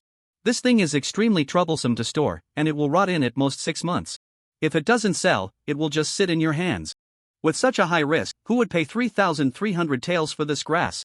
The raincoat guest also understood that this grass was somewhat special, and his tone softened as he asked, "Then how much do you say?" The shopkeeper held up 1 finger and said, "At most 1,000 taels." Ah! The raincoat guest was alarmed. Upon hearing this, "Aren't you bullying me? This is rain prayer grass, which you might not encounter for 10 or 8 years. Even if you want to lower the price, you can't. Push it down this much. The shopkeeper clearly took advantage of his position, appearing indifferent as he said, "This is our price, not a single copper more will I accept. You can sell it wherever you like. However, I remind you, this thing needs to be stored with thunderstrike wood. If you don't have thunderstrike wood, once the rain falls, the rain prayer grass will die. At that point, you won't get a single penny." The raincoat guest was in a dilemma. He truly had no thunderstrike wood. But selling it for 1,000 taels was simply too much of a loss. Su-chen also felt that the shopkeeper was being too unreasonable, so he took the initiative to say, "Brother, I only have 1,500 taels of silver left on me. If you're willing, I'll buy your rain prayer herb for 1,500 taels. The raincoat-wearing customer was overjoyed to hear this and quickly replied, "Deal. 1,500 taels, I'll sell it to you." Su-chen was very happy. Buying the rain prayer herb at half price was a once-in-a-lifetime opportunity. He hurriedly took out all the Dan tickets from his pocket. Just as the deal seemed to be closing, the shopkeeper's expression darkened, and he said, "Sir, what you're doing is against the rules. I haven't finished negotiating with this customer yet, how can you cut in?" Su-chen frowned and coldly replied, "You're clearly trying to drive the price down and don't want to take his item. Now that I'm offering to buy it, how can that be called cutting in?" The shopkeeper said, "If he leaves this shop and you negotiate, that's none of my business. But he's still in my shop, and our deal isn't finished. You barging in is breaking the rules." Su-chen felt helpless, patted the raincoat-wearing customer on the shoulder, and said, "Brother, let's go outside to trade." He turned and walked out of the shop, waiting at the door. The raincoat-wearing customer wanted to follow Su-chen out, but the shopkeeper called out to him, saying, "How about this? I'll add 100 taels more. 1,600 taels of silver. How about I buy this rain prayer herb from you?" The raincoat-wearing customer was a person with a temper. He thought to himself that just a moment ago, the shopkeeper was adamant about 1,000 taels, not willing to offer even a single copper coin. Now he suddenly offers 1,600 taels, clearly trying to cheat me. I won't take this lying down. He waved his hand and replied, "Even if you offer 3,000 or 5,000 taels now, I won't sell it to you." He stepped out the door, handing the box to Su-chen, saying, "Young master, 1,500 taels. It's yours." Su-chen quickly took out 15 Dan tickets and handed them over. The raincoat-wearing customer took the money and didn't dare to linger, hurriedly leaving. The shopkeeper paced to the door, his eyes nearly spitting fire. He had a market for the rain prayer herb. Many people in Yanggu town were looking to buy this herb. He had only downplayed its value to drive the price down. He had planned to get it for at most 1,200 taels. Unexpectedly, a wild card like Su-chen had appeared. He said to Su-chen, "Sir, considering your generous offer and the fact that you've bought so many herbs from my shop, I won't hold this against you. But you must sell me this rain prayer herb. I'll offer 1,800 taels of silver." Su-chen waved his hand, "I need this for my own use." The shopkeeper thought Su-chen was deliberately raising the price, his expression darkening as he said in a harsh tone, "Don't be ungrateful. I'll add 200 taels more. A total of 2,000 taels of silver. Sell me this herb, and we'll be on good terms. I'll treat you as a valued customer and prioritize your orders for future herbs. But if you refuse to cooperate..." "Humph. What the hell are you humming about? Who do you think you are?" Su-chen wasn't buying into this. He hated it when others spoke to him in a threatening tone, especially with those ambiguous humph sounds. Ever since he took on the identity of young master Yang Sheng, his arrogant and foul-mouthed way of speaking had become second nature. "Let me tell you, stop wasting my time. If you keep jabbering, I'll burn your shop down." The shopkeeper was stunned by the insult, his eyes wide, his chest heaving, unable to utter a word for a long time. Since he took over the herbal shop, he had several garden owners backing him up, and everyone treated him with utmost respect, calling him Shopkeeper Lin. Not to mention arguing with him, even speaking a bit louder was unheard of. He had already inquired about Su-chen's background when delivering goods earlier. Coming from the 9th floor of King Weiwen, he considered them mere ants. He thought he had been polite enough and had given enough face. He never expected the other party to be so crude and arrogant. It left him utterly speechless. Su-chen ignored him and turned to leave, his mind filled with thoughts about using raingrass to concoct medicines. For potions required raingrass. He had already prepared the rainseer. For the other 3 potions, after much contemplation, he decided to create the skill potion Thunderstorm Alchemy. Thunderstorm Alchemy, you will become a thunderstorm alchemist. When it rains, your hands can identify the components of all human-made products and learn their alchemical formations. When thunder and rain clash, by drawing a formation with cinnabar and throwing the materials into the alchemical formation, the formation will use the Power of heavenly thunder to synthesize the materials into items. Alchemy always follows the principle of equivalent exchange. Attempting human transmutation will bring disaster. This skill sounded a bit terrifying. It seemed that as long as the materials were sufficient, anything could be refined. If it follows the principle of equivalent exchange, then the Xian Jade artifact is composed of Xian Jade and Xian Qi. Does that mean, as long as I prepare enough Xian Jade and Xian Qi, I can refine a Xian Jade artifact? It felt a bit too outrageous, one must try it to know. Su Chen turned and walked into the pill shop next to the precious herb shop. He planned to use the remaining dozens of taels of silver on him to buy some chi-replenishing pills. Once it rained. Tonight, he could practice with the rain-seer skill, and the chi-replenishing pills were essential. Upon entering the shop, he found familiar faces inside. Ouyang Shang was there with two stewards, buying pills. After the fight on the illegal bridge yesterday, Ouyang Shang had kept his head down and even sent a pair of mother and child rings as an apology. Su Chen held no grudges against his actions. Moreover, Ouyang Pu, the shop owner, ran a jade weapon shop, and Su Chen needed to buy materials from him to experiment with thunderstorm alchemy. So, it was necessary to ease their relationship. He took the initiative to greet Ouyang Pu, long time no see. Ouyang Shang, with his arm still bandaged, turned to see Su Chen and was taken aback. However, seeing Su Chen speak politely, he forced a smile and said, Young Master Yangsheng, are you here to buy medicine too? Ouyang Shang had discussed for a long time with the two stewards last night. And they all agreed that Su Chen should possess the strength of a transformation realm. Because the means by which Su Chen defeated Ouyang Shang were beyond their understanding. Not understanding meant that the other party was at a higher realm than them. A transformation realm in the lower three tiers was an invincible existence. How could the Mei family demote such a person to the lower three tiers? He felt Su Chen should be similar to the golden shopkeeper of the poetry and tea shop, certainly sent down by the Mei family on some mission. Therefore, he dared not address him casually and could only call Su Chen senior. What he didn't expect was that Su Chen had no airs about him and spoke in a friendly manner. No need to be so polite. We only got to know each other through a fight. Calling me senior feels awkward, just call me young Master Yangshang. Ouyang Shang was overjoyed. It seemed young Master Yangshang wanted to befriend him. He hurriedly asked, what medicine are you looking to buy, young master? Su Chen replied, just some chi-replenishing pills. Ouyang Shang immediately called out to the shop assistant, get 10 bottles of chi-replenishing pills for the young master, and put it on my tab. The shop assistant was shocked. Who is this young master? He can make the money-minded Ouyang Pu take out silver voluntarily. He quickly took a closer look, memorizing Su Chen's appearance, thinking that he must be polite if they met again in the future and absolutely could not offend him. 10 bottles of chi-replenishing pills cost 300 taels of silver. Su Chen smiled and said, Ouyang Pu is still so generous. One of these days, I'll set a table at Suifeng Tower, invite a few friends over, and we can drink and have a good time. How about that? Ouyang Shang was extremely excited. To receive an invitation from the young master is my great honor. Su Chen said, alright, I'll set a date and have someone notify you. After some pleasantries, Su Chen was just about to leave when someone suddenly burst through the door, followed by 2 or 3 burly men, all armed and exuding a fierce aura. Su Chen took a look and realized that the person who had come was the manager of the precious medicinal herb shop, clearly here to cause him trouble. As soon as the manager entered, he saw Su Chen and breathed a sigh of relief, coldly sneering, you little scum from the 9th layer, just now you spoke arrogantly, and now I'll smash your mouth to teach you who you can provoke and who you cannot. Ouyang Shang was confused and didn't know who the manager was scolding, so he asked, Manager Lin, who are you talking to? Only then did the manager notice Ouyang Shang and felt a surge of joy. Ouyang Shang was also one of the backers of the precious medicinal herb shop, holding a 10% stake.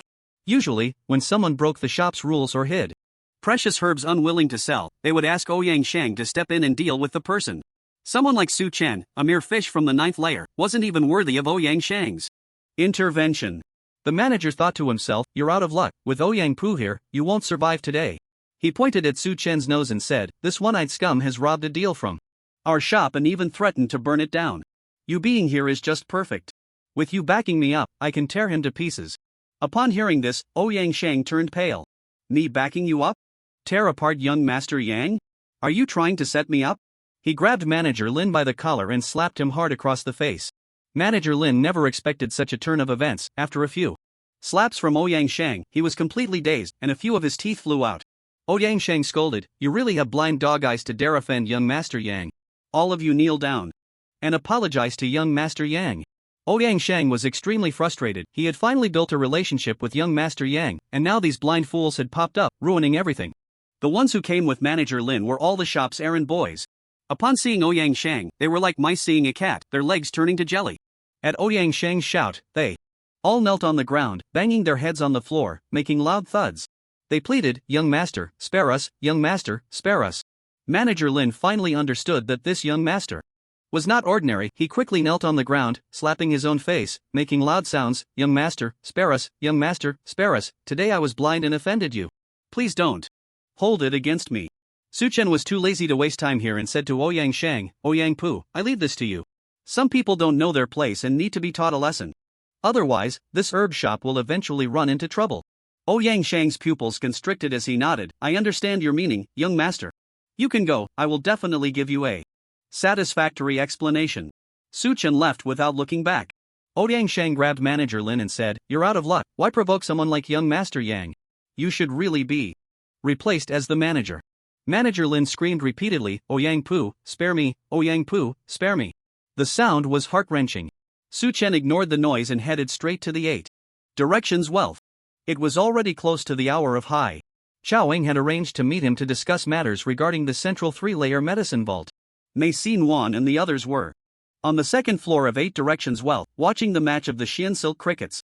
After dropping the 3 off at 8 Directions Wealth, Lu Wuwei left. With the protection of the casino, he was of no use here. Mei Yuan and the others were having a great time. Here, they were VIPs, with plenty of food and drink, and Manager Foam was serving them actively. Mei Yuan gave her brother 100 taels of silver as gambling funds, fulfilling Su Chen's promise from yesterday. Under Manager Feng's guidance, Mei Han won several rounds, becoming increasingly excited, waving her little hands and shouting nonstop, just like the old gamblers in other private rooms. Chaoing and Dr. Yuan had already returned to the cave, leaving Managers Chiu and Foam here to wait for Su Chen. After some pleasantries with the two, Su Chen accompanied Mei Yuan's family back to Qinghua Garden. At the illegal bridge, Su Chen handed a bamboo stick inscribed with grass day big to Mei Yuan, telling her that these 4 characters were calculated by the layer guardian and represented his turning point. He asked her to help think about what it could mean. After Mei Yuan's family left, Su Chen followed Steward Shou and Steward Foam to Sangmo Garden, heading towards the cave. Inside the cave, Lian Er was sound asleep in her cradle, while Dr. Yuan stood guard beside her, carefully attending to her, his wrinkled eyes filled with contentment. Upon seeing Su Chen, he immediately got up and ran to him, saying, "Young master, I have taken care of the matter you entrusted to me." Dr. Yuan was referring to the treatment for Hui Yuan. Su Chen nodded, "Well done. The slap you owe me is forgiven." Dr. Yuan felt a bit embarrassed. "Young master, please don't mention it again." Chaoing was busy making something, mixing various dried grasses like poplar, red willow, and robinia. Then he set them on fire. As these materials burned together, they immediately produced thick black smoke. Chaoing gestured with 2 fingers and said, "Congeal," and the black smoke instantly gathered at his fingertips, forming a huge smoke ball. He wrapped the smoke ball with his mysterious energy, compressing and condensing it, finally stuffing it all into a complexly structured iron ball covered with holes. Su Chen watched with curiosity and asked, "What is Master Chao making?" Chaoing was pleased to see Su Chen and mysteriously said, "Young master, come with me, and I'll let you see my smoke." Bomb! He led Su Chen to the adjacent cave and threw the iron ball against the distant cave wall, producing a muffled bang. The iron ball exploded into a dense cloud of smoke, which quickly filled the entire cave. Chaoing explained, "MY is an 8th grade, wolf smoke bone, capable of controlling smoke. The smoke bomb is made using MY ability. When in danger, breaking one can create chaos and obscure vision. When we steal medicine, if we are exposed, we can use this to cover our retreat. Isn't this just a smoke bomb? I didn't expect Chaoing could make something like this." Su Chen's mind flashed with some special uses and praised, "This is truly a treasure. If it could be combined with my poison to release toxic smoke, it would be even more powerful." Chao Ing laughed, "I once had that idea too, but after trying a few times, I gave up. MY's control over the smoke is from the inside out, the smoke is already integrated with my body. Mixing poison into the smoke is no different from suicide. I'm not like you, young master, who is immune to all poisons." Chaoing extended 2 fingers, and the black smoke immediately gathered into more than 10 thin streams, like black snakes, converging at his fingertips, even drilling into the pores of his fingers and disappearing. Then he opened his mouth and exhaled, and the smoke floated out from his mouth, controlled by him, and drilled into another smoke bomb. Su Chen watched in amazement. It really is a fusion of man and smoke. He thought about the 2 poisons in his hand, green ghost engine poison, both of which were deadly upon contact. Giving them to Chaoing to make smoke bombs was indeed no different from asking him to commit suicide. However, Su Chen would soon be able to create the thunderstorm alchemy potion, and this skill might help him devise a method to combine the smoke bomb and poison. Suchen said, "Give me a few, and I'll study them when I get back." Xiaoying directly handed him a basket full, containing dozens of them. "Take as many as you want. Come back for more when you run out." Suchen only took 5, which was enough for his research. Suchen asked him, "Where is the dark river that leads to the middle third-level medicine store you mentioned?" Xiaoying then took him to the cave where he had previously brewed medicine, pointing to the river inside and said, "It's this dark river." Suchen found it strange. When he previously prepared medicine for Lianer, he used the water from this river. He had already checked this dark river. The water flowed out from the crevices in the rocks, with no way to trace its source, and the other end flowed into the marsh. It was a short stretch, easily visible. How could it lead to the medicine store? Steward Shou walked to the crack in the stone, pressed his palms against it, and said, "Open." To his surprise, numerous cracks appeared on the stone, and a large amount of muddy water flowed out, soon clearing a passage about half a person high. The passage was short, less than 5 meters, with mud and water underfoot. Steward Shou explained to Su Chen, "My is in 8th grade, capable of manipulating soil. These dark rivers leak out from the stone crevices, mixed with a lot of silt. I can clear this silt and widen a passage. Following this passage, we can reach the medicine store on the middle third level." Just the name of this sounded impressive. Su Chen asked him, "With this ability, can't you dig a tunnel to escape from Yangwu Mountain?" Steward Shou shook his head and said, "Can only control soft soil, it has no effect on hard stone. The mountains near Yangwu Mountain are all rocky. It's impossible to rely on My to create an escape route. We initially aimed to escape by widening the river here. Unexpectedly, we ended up finding the medicine store." Su Chen asked him, "Have you figured out the source of the dark river?" Steward Shou replied, "This water comes from the Green Cicada Lake on the 6th level of Juhuyuan. This dark river is formed by the seepage of Green Cicada Lake." Su Chen's eyes lit up, and he asked, "Have you been to Juhuyuan?" Steward Shou shook his head and said, "If we dig too deep, it could cause the lake to drain, posing a risk of exposure. So we stopped half a mile away from Juhuyuan." He grabbed a handful of muddy water and drew a route map on the stone wall, explaining, "The seepage from Green Cicada Lake forms the dark river, flowing west into the marsh. Along the way, it splits into 2 tributaries, one passing through the medicine store and the other through the cave." This was good news. If Juhuyuan was connected to the dark river here, Su Chen could enter Juhuyuan later and reach the cave through the dark river. As for the lake drainage issue mentioned by Steward Shou, as long as they understood the water level and designed several isolation gates similar to those inside a submarine, they could avoid it. Xiaoying took out a compass, checked the time, and said, "It's the hour of high. The medicine store should have completed its daily inventory by now." "Young master, let me briefly introduce the situation inside the medicine store," he said. The medicine store on the middle third level has 48 rows of shelves, storing over 200 types of common medicinal materials and more than 60 types of rare medicinal materials. This data was gathered by Steward Phone using his ability from the guards at the medicine garden. We can enter the medicine garden through the dark river, and people outside will hardly notice. So, we just need to find the medicinal materials to treat Lianer. Then we can switch them out, and that will be enough." Su Chen felt a surge of excitement. With over 60 types of rare medicinal materials, he wondered how many skills could be crafted. He said, "Since we're here, we should take as much as we can." Xiaoying shook his head, "That's too dangerous. We chose to act on the night before the summer solstice. On this night, the medicinal materials will undergo their final inventory. At dawn, all the materials for this quarter will be sent to the Golden Hall. The people at the Golden Hall won't recheck the materials, they will directly store them in the Baichao Hall. The less we take, the less likely we are to be exposed. As long as the materials are sent to the Baichao Hall, it will be foolproof. Because the medicinal reserves at Baichao Hall are extremely vast. Many alchemists can personally enter the garden to select materials. Whether one more or one less, no one will care." Su Chen was very surprised. "Where did you get this information?"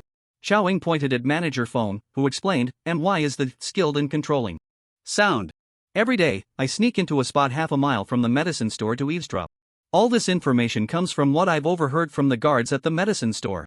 Su Chen was dumbfounded. Each of these people had remarkable skills, which felt really cool. He also wanted to possess a type of. Xiao Ying's expression was serious as he said, "So the key point of our operation this time is that after we exchange the herbs, this batch of medicine can still be sent to Baichao Hall. The fewer herbs we exchange, the less likely we are to be discovered." Attack on the eve of the summer solstice? Su Chen calculated the time and frowned. "Isn't the summer solstice the day after tomorrow?" Manager Chiu nodded and said, "So tomorrow night is our best opportunity. To act. If we don't act tomorrow night, we'll have to wait until the autumn equinox. However, the herbs during the autumn equinox will be much fewer. Xiaoying said, we invited you to participate because there is a technical problem that requires your expertise. Suchen asked him, what problem? Xiaoying exchanged a glance with Dr. Yuan, who immediately took out a scroll and presented it to Suchen, saying, frog-singing dragonfly. Suchen looked at the scroll, which depicted a colorful insect resembling a dragonfly, but with a long, curled tongue protruding from its mouth, looking just like a frog's tongue. Dr. Yuan explained, there are 4 frog-singing dragonflies guarding the medicine store. This type of dragonfly is a warning tool that has been domesticated. Once an outsider enters the medicine store, they will emit a croaking sound like a frog, and the sound is extremely loud. Xiaoying said, when we first entered the medicine store, one of the frog-singing dragonflies spotted us and made a noise, which was as loud as thunder. Fortunately, we quickly retreated back to the river and restored the entrance, so we weren't discovered. If we want to find medicine in the store, we must deal with these 4 frog-singing dragonflies. This was a big problem. Suchen frowned and said, deal with them? How do we deal with them? According to your plan, we need to steal the medicine without being discovered. If we kill the dragonflies, the next morning, when the guards enter the medicine garden and see the dragonfly's corpse, it will immediately blow our cover. Dr. Yuan said, that's why we need you to take action. Suchen was speechless and said, you mean, you want me to quietly capture these dragonflies alive? After finishing the job, let them go? Xiaoying and the others all nodded.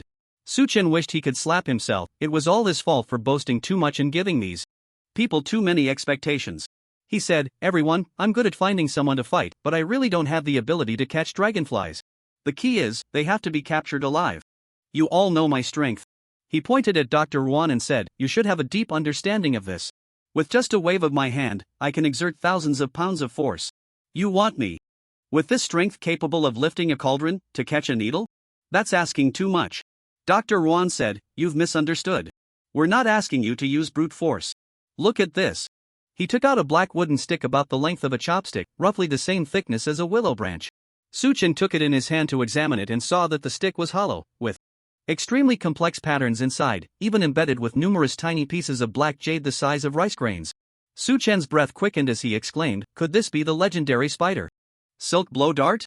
Dr. Yuan smiled and said, as expected of the young master of the 10,000 poison cave, you can even recognize this long-lost treasure. Suchen knew about the spider silk blow dart because it was related to a type of poison on the strange poison list. This poison was called Night Lord, ranked 67th on the list. Although it was ranked quite low, it had a legendary aura. Night Lord was the title of a powerful figure who fell a century ago. This powerful figure had a notorious reputation, and his actions were appalling. This provoked the anger of various nations, leading the 6 major powers to unite and dispatch 12 formidable experts to take action and kill him. Why was this person so hated? He had a peculiar hobby. He enjoyed spending the night in the imperial harem of the 6 major powers. He was skilled in using a type of poison that silently incapacitated the masters within the palace one by one, allowing him to indulge in pleasures with the concubines. Those poisoned by him would wake up with a distorted sense of time. Although they had been unconscious for an hour, it felt to them as if only a few breaths had passed. Moreover, the poisoned individuals showed no symptoms, and there were no visible wounds on their bodies.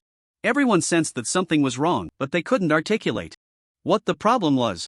The palace had strict rules, and each person kept their lips sealed, collectively becoming silent lambs. The night wolf continued to succeed, traveling through the 6 major powers and sleeping with the concubines of the 6 rulers.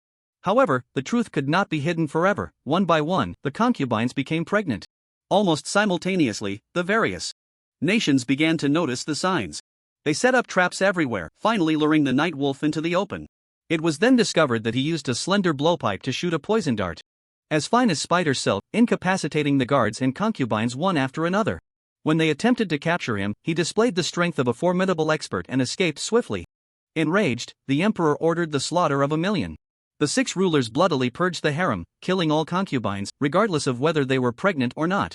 In an instant, rivers of blood flowed, and the makeup piles turned into mounds of beauty. Thousands of beauties, their voices and smiles, every memory brought heart-wrenching pain. Only the 6 rulers knew the depth of their sorrow. Thus, the spectacle of 12 formidable experts attacking together emerged. Even if the night wolf had 3 heads and 6 arms, he could not survive. Under the siege of the 12 experts, he died a horrific death. Ultimately, from his corpse, they found the blowpipe and poison he used during his crimes. After research, it was discovered that the poison and the blowpipe were a single entity. Both needed to be used in conjunction. The poison itself was a liquid, and when loaded into the blowpipe, it shot out as needle-like darts resembling spider silk. This thing left no trace on the skin, and after lingering in the air for a moment, it would dissolve. The toxicity was extremely peculiar, causing immediate loss of consciousness and a 1-hour coma. Upon regaining awareness, there was no pain or discomfort, and the poisoned individual would feel as if they had merely dozed off for a few breaths. Later, people named this poison night wolf. The blowpipe was named spider silk blowpipe. This story was completely classified. The 6 major powers issued a gag order, ensuring it would not be leaked. Only a few old-timers knew about this matter. Suchun understood this history because the Great Joe had provided him with specialized training to play the role of a young master, understanding the poisons on the list of strange toxins was a required course. He had to be well-versed in the characteristics of each poison. The legendary spider silk blowpipe was right before him, and Suchun found it hard to believe. He asked Physician Yuan, "Is this really the spider silk blowpipe? How do you have this?" Physician Yuan replied, "Among the 12 who participated in the encirclement of the night wolf, there was my Yuan family's ancestor. At that time, our family's poison techniques were unparalleled. Therefore, both the night wolf and the spider silk blowpipe were entrusted to my ancestor for research. This spider silk blowpipe in my hand is not the original, just a replica. However, its functionality is identical to the original." He then took out a slender porcelain bottle and said, "What's inside here is the night wolf poison." Damn! Suchen's breath quickened. The information he received was that only 10 bottles of this poison had been found. Because it dissolved upon exposure to air, it was quickly consumed during the research process. He asked, "Did your ancestor discover the method to produce this poison?" Dr. Yuan shook his head and said, "There's too little poison, it's simply not enough for research. My ancestor could only deduce that this poison is made from 6 types of toxins and 3 types of herbs. What can be confirmed is that the 6 toxins are viper venom, centipede venom, cross spider venom, shuttle flower toxin, toxic blue root, and as for the 3 herbs, 2 of them are sleepless flower and 12 needles, while the last one, which can neutralize the toxicity, has yet to be determined." Suchen asked in confusion, "Then what is this bottle of poison?" Dr. Yuan replied, "This is one of the original 10 bottles. It is also the last remaining bottle in the world today. There's only 1 drop left in this bottle. This drop of poison, when placed in the spider silk blow dart, can shoot out 4 needle arrows. Just enough to deal with 4 croaking dragonflies." Suchen was surprised. "Are you sure this poison is effective against dragonflies too?" Dr. Yuan nodded and said, "Actually, during spring, we tried to get 1,000 whiskers Wu to help Liena recover, and we already made 1 attempt. As a result, we used half a bottle of Night Lord and only hit 1 croaking dragonfly, leading to a failed operation. That dragonfly, just as described by the toxicity, lost all consciousness immediately after being poisoned. It then woke up unharmed and went unnoticed." Suchen frowned slightly. "So you originally had half a bottle of Night Lord, but because of poor aim, you only have this last drop left?" Dr. Yuan felt embarrassed, scratching his head and said, "The croaking dragonfly never lands, and its flight path is very erratic, darting this way and that, making it really hard to hit. We 4 took turns, and only manager Feng managed to hit 1. Chowing said awkwardly, "That's why we need you to take action, young master. I've heard that the poison cave is unmatched in the use of hidden weapons. Only you have the ability to shoot 4 arrows at 4 dragonflies." Suchen almost cried, thinking to himself that he had no such ability. Not to mention that he was an imposter. Even if the real young Master Yang were here, he might not be able to hit them either. Besides, this was Night Lord, a legendary poison, worth more than Green Ghost. If you use this last drop, it will be extinct. And there will never be such a poison again. Suchen asked with concern, "Isn't it a waste to use Night Lord to deal with dragonflies?" "But we have no other way." Dr. Yuan spread his hands and said, "We stole the medicine to treat Liena. If her root cause of illness is not removed, it will affect the development of the longevity bone." "What meaning is there in keeping this Night Lord?" Suchen's expression was complicated. He wanted to tell them that Liena was not sick at all. Seeing Suchen's troubled face, Xiaoying advised, "Dr. Yuan, don't be anxious, perhaps the young master has other means." Suchen furrowed his brows and thought. His only means was to use the ability of thunderstorm alchemy to create more Night Lord. He asked, "How many of the 6 toxins and 3 herbs that your ancestor deduced have you gathered?" Dr. Yuan took down a numb package from his bag, opened it for Suchen to see, and said, "Except for the last herb. That has yet to be confirmed. I have gathered the other 6 toxins and 2 herbs. They are all in this bag." Suchen looked inside and saw bottles and jars, each labeled with viper venom, centipede venom, cross spider venom, shuttle flower toxin, toxic blue root, and there was also a small package containing dried sleepless flower and 12 needles. Suchen said, "Give me these things. I'll study them when I get back. Maybe I can concoct a new Night Lord." Dr. Yuan was taken aback, thinking that young Master Yang was being too unreliable. The poison that my Yuan family has studied for 100 years hasn't been thoroughly understood. You want to study it now? Isn't that just a last-minute effort? But he remembered how he had been slapped in the face yesterday for doubting Su Chen. With a sense of helplessness, he closed his mouth and gave Chowing a glance. Chowing swallowed hard, carefully organizing his words, and advised, "Young master, I have absolute trust in your poison skills. But there's only one drop of this poison left. Using it for research is really just a drop in the bucket. I don't think it's necessary." Su Chen waved his hand at him and said earnestly, "Don't worry, with these 6 poisons and 2 herbs, it's already enough for me to deduce the properties of the medicine. I will never waste a single drop of Yelong Jun. This matter is of great importance. How can we act recklessly? Moreover, for arrows and 4 dragonflies, this difficulty is indeed quite high. Being able to concoct more Yelong Jun would be beneficial for our actions." Everyone felt that concocting a new Yelong Jun was truly a pipe dream. However, seeing Suchen speak so seriously, it didn't seem like he was just messing around. So, they had no objections. Suchen said, "Now take me to the pharmacy to take a look. What exactly does the frog-singing dragonfly look like? I need to see it with my own eyes." Chowing nodded and instructed, "Manager Feng, set up a prison sound cage for everyone." Manager Feng said, "Old Xiao, you go first." Manager Qiu immediately walked up to Manager Feng and squatted down, hugging his knees. Manager Feng extended a palm, pressing it 3 inches above Manager Qiu's head, and a transparent, bubble-like aura emerged from his palm, enveloping Manager Qiu. Chowing introduced to Su Chen, "This prison sound cage is Manager Feng's bone martial skill, which can greatly weaken the sound a person makes." He called out to Manager Qiu, "Manager Qiu, let out a shout for the young master to hear." Manager Qiu stood up, wrapped in the prison sound cage, looking as if he was covered in egg whites. Hearing Chao Ying's words, he immediately opened his mouth and shouted. From outside the prison sound cage, the sound was almost inaudible. Chao Ying said, "Once we're all wrapped in the prison sound cage, no matter what we do, the sound will be greatly reduced. When clearing the river or searching for herbs, we won't have to be so cautious." Su Chen was overjoyed. This was truly a god-level support skill. He asked, "Manager Feng, can't you use the prison sound cage to cover the frog-singing dragonfly? If it can't make a sound, it won't pose any threat." Manager Feng smiled wryly and said, "My prison sound cage requires the other party to actively cooperate with me, allowing the aura to enter their body for it to take effect. The frog-singing dragonfly won't cooperate with me. We still need you, young master, to deal with the 4 arrows and 4 dragonflies." Su Chen was quite resistant to the term 4 arrows and 4 dragonflies. It was a misnomer, and he felt guilty. He coughed twice and asked, "If we're all wrapped in the prison sound cage, how are we supposed to communicate?" Manager Feng replied, "As long as the prison sound cage is within 10 zhang of each other, we can transmit sound internally. Young master, you can let down your guard, and I'll set up the prison sound cage for you to experience it." Under Manager Feng's guidance, Su Chen was also wrapped in the prison sound cage, and he immediately heard Manager Qiu's breathing. The sound seemed to come from right next to his ear, as if he were wearing headphones. Thus, Chowing, Su Chen, Manager Qiu, and Manager Feng were all wrapped in the prison sound cage, with Manager Qiu leading the way, clearing the river as they advanced toward the pharmacy. Dr. Yuan stayed in the cave to take care of Lian Air. The path was sloping upward. After walking 3 miles, they reached a fork in the dark river, then turned onto a northern tributary and continued forward. The ground was muddy and difficult to traverse, requiring them to bend down as they walked. After another 2 miles, Manager Qiu pointed to the increasingly soft soil beneath their feet and said, "Digging 3 feet down will lead to the dark river inside the pharmacy.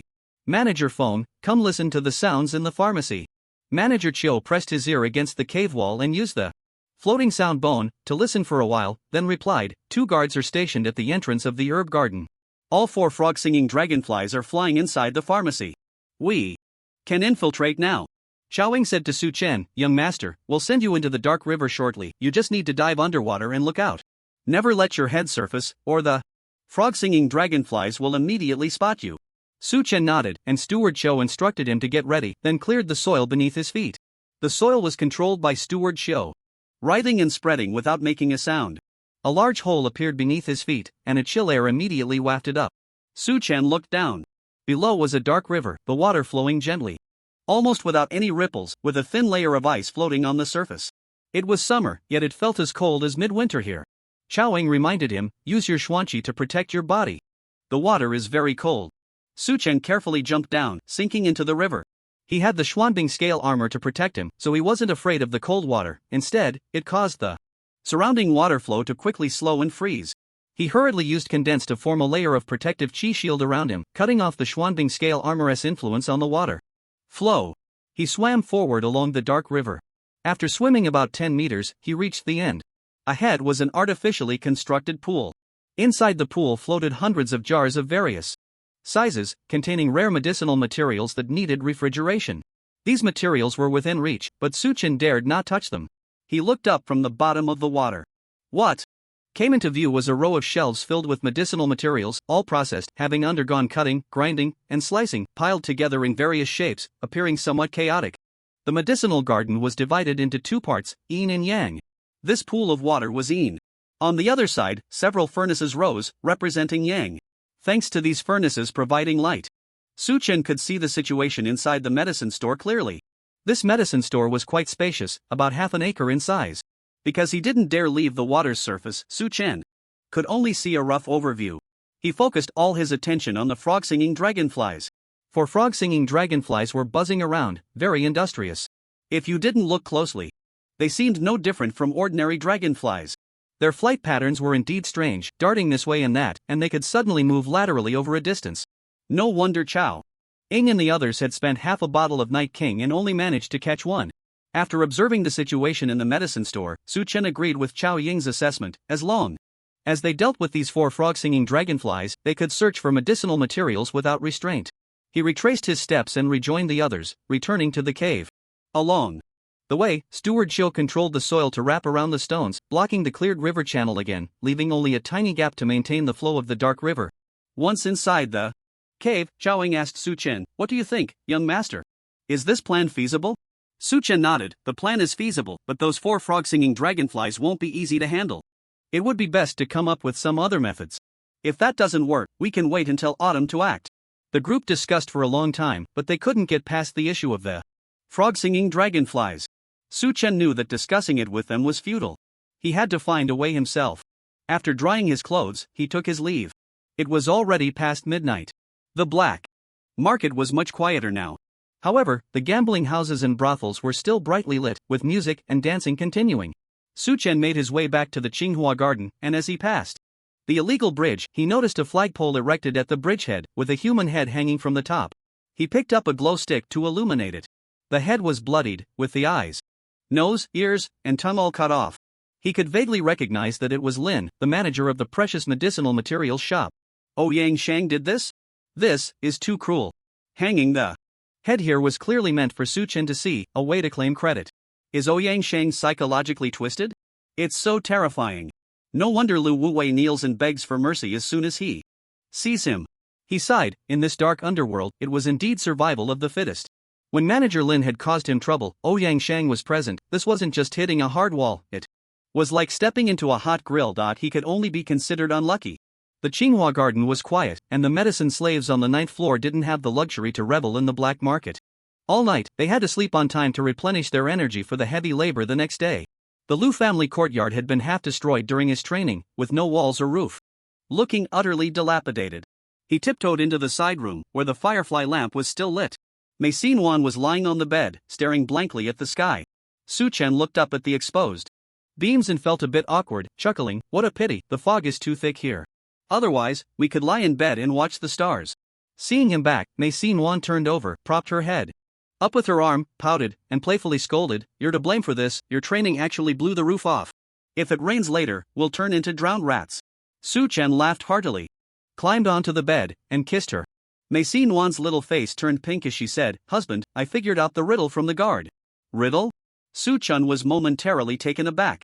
Mei Yuan said, "It's those 4 characters, Chao Ri Di Dot." Su Chen was surprised. "What does that mean? Tell me." Mei Yuan extended a finger, curiously touching Su Chen's stubble, and said, "It's very simple. Chao Ri Di, if you write those 4 characters vertically, doesn't it become Moda? That refers to Mr. Mo." Su Chen slapped his forehead, suddenly enlightened. "Oh, so it's Mr. Mo. My dear wife, you're really clever. Mei Xin giggled and asked, husband, what did the guard say you were calculated for? Su Chen replied, he said these 4 characters represent my turning point. It seems Mr. Mo is our benefactor. Indeed a benefactor, he insisted on competing with you in poetry, and as a result, helped us win 2,000 taels of silver. Mei Si.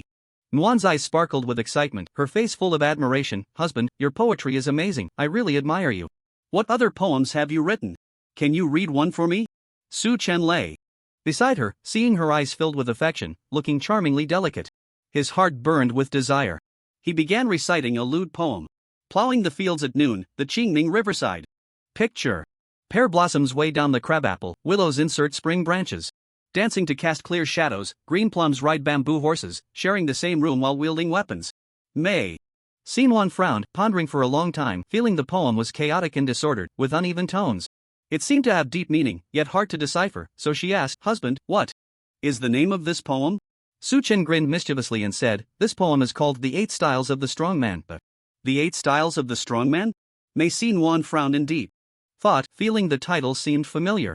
Suddenly, she remembered the 49 styles of the immortal union passed down by the Zhang family, and upon looking at this poem, her face turned crimson. She rolled over to the other side, covered her face, too shy to speak, her body feeling hotter than a furnace. Su Chen was surprised to see her ears flushed red and asked, my dear wife, did you grasp the true meaning of my poem? Mei Xin, feeling utterly embarrassed, shrank into the quilt, playfully replied, I don't understand, your poem isn't good at all. Su Chen laughed heartily, pulling her into his arms through the quilt. At that moment, the rain began to fall. Raindrops the size of soybeans pattered against their faces, like a silver bottle suddenly breaking, and in an instant, it turned into a torrential downpour. Su Chen hurriedly got up and called for Mei Xin. The two of them sat at the head of the bed under the quilt. Mei Xin secretly glanced at Su Chen, seeing him staring intently at her, and immediately turned her head away, playfully scolding, husband, I didn't expect you to be such a reckless person, writing such lewd poetry. Su Chen laughed, my dear wife, you saw the true meaning of my poem at a glance, isn't that the same as me? Mei Xin bit her silver teeth in anger. Lowering her head and ignoring him, Su Chen noticed her earlobes were bright and tender. Unable to resist leaning in to take a bite, Mei Xin let out a soft gasp, which made Su Chen's heart flutter. However, with the obstruction of the Xian Bing Lin Jia, he could only taste a bit, like scratching an itch through a boot, making it quite uncomfortable. At that moment, someone in the next room woke up, and Mei Si shouted, Mother, it's raining. There was a rustling sound from that side, turning into a chaotic mess. Soon, Zhang knocked on the door and called out, Son-in-law, Xin, it's raining. We should go back to the thatched house to avoid the rain. As soon as the rain hit the ground, Su Chen immediately felt his mind clear up significantly. And his thoughts became more agile. This should be the effect of the Rain Enlightener. Rain Enlightener, on rainy days, one's comprehension increases, the heavier the rain, the higher the comprehension.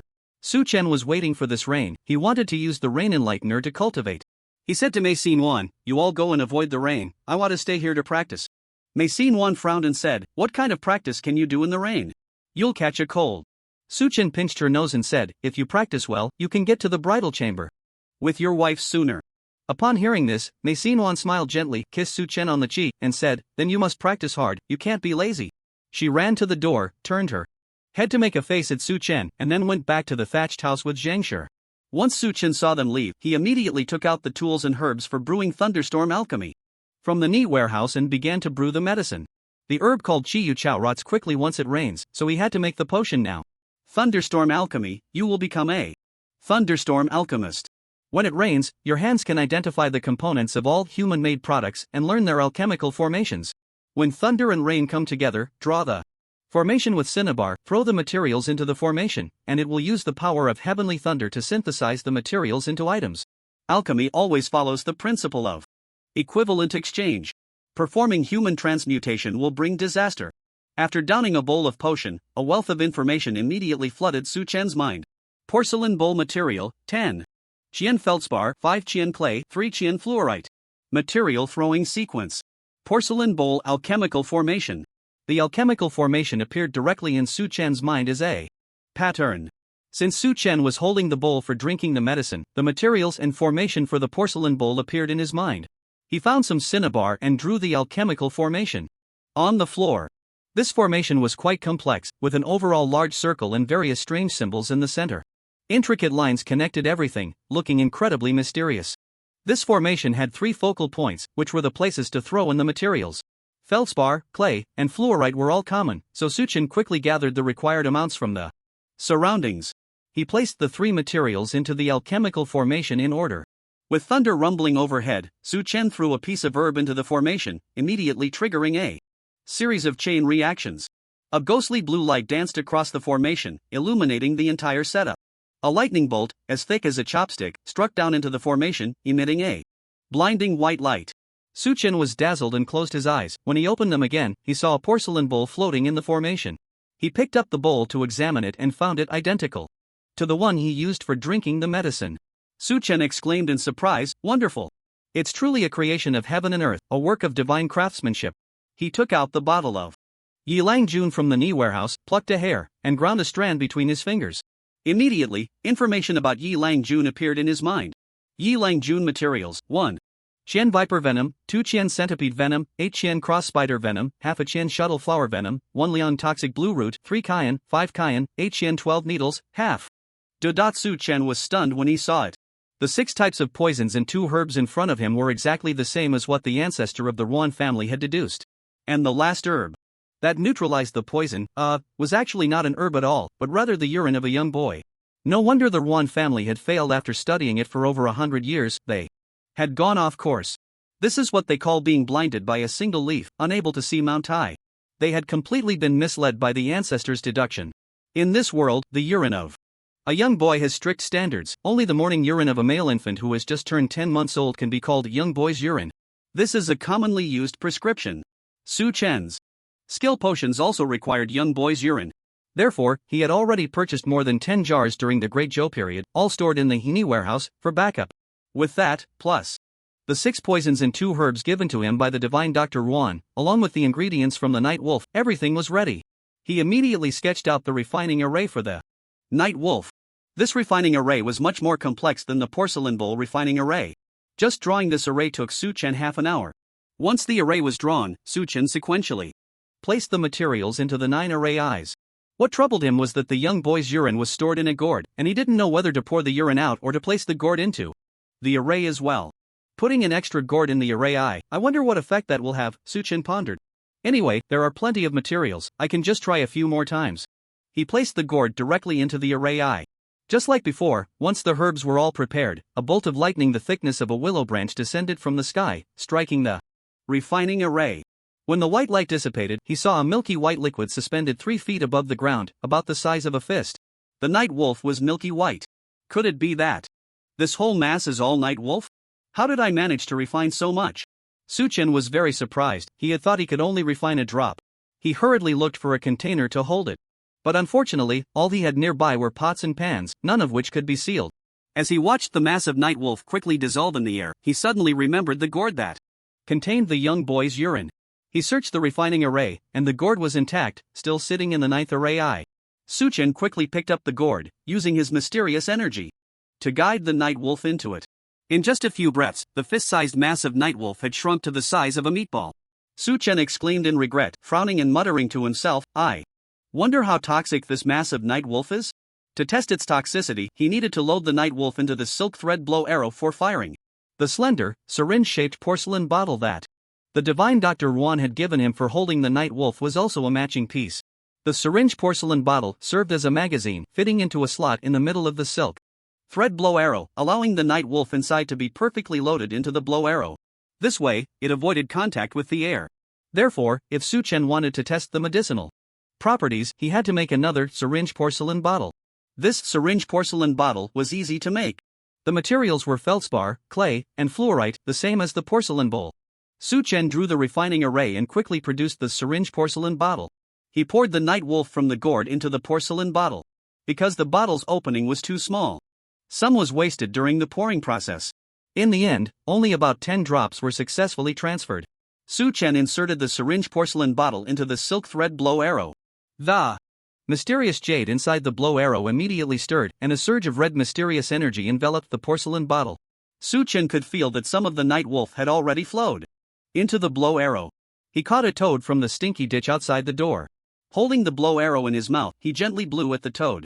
A silk thread needle arrow shot out, piercing the toad's thigh, and with a gust of wind, it immediately vanished. The toad, which had been croaking loudly, suddenly froze as if it had been paralyzed, its mouth closing, and it became completely still. Suchan used his mysterious energy to check the condition of the toad and found that it was not dead, merely unconscious, with not even a pinprick on its body. These characteristics matched those of the Night Lang Jun. Suchen nodded slowly, letting out a sigh of relief. Indeed, this is the Night Lang Jun. However, he felt it was a pity. Such a process wasted more than half of the materials. Was there no way to directly refine the Night Lang Jun into a porcelain bottle? Moreover, based on the quantity of medicinal materials needed for the Night Lang Jun in his mind, the final product was far more than he had imagined. Why was that? With the enhancement of the Rain Enlightener, Suchen's mind was racing.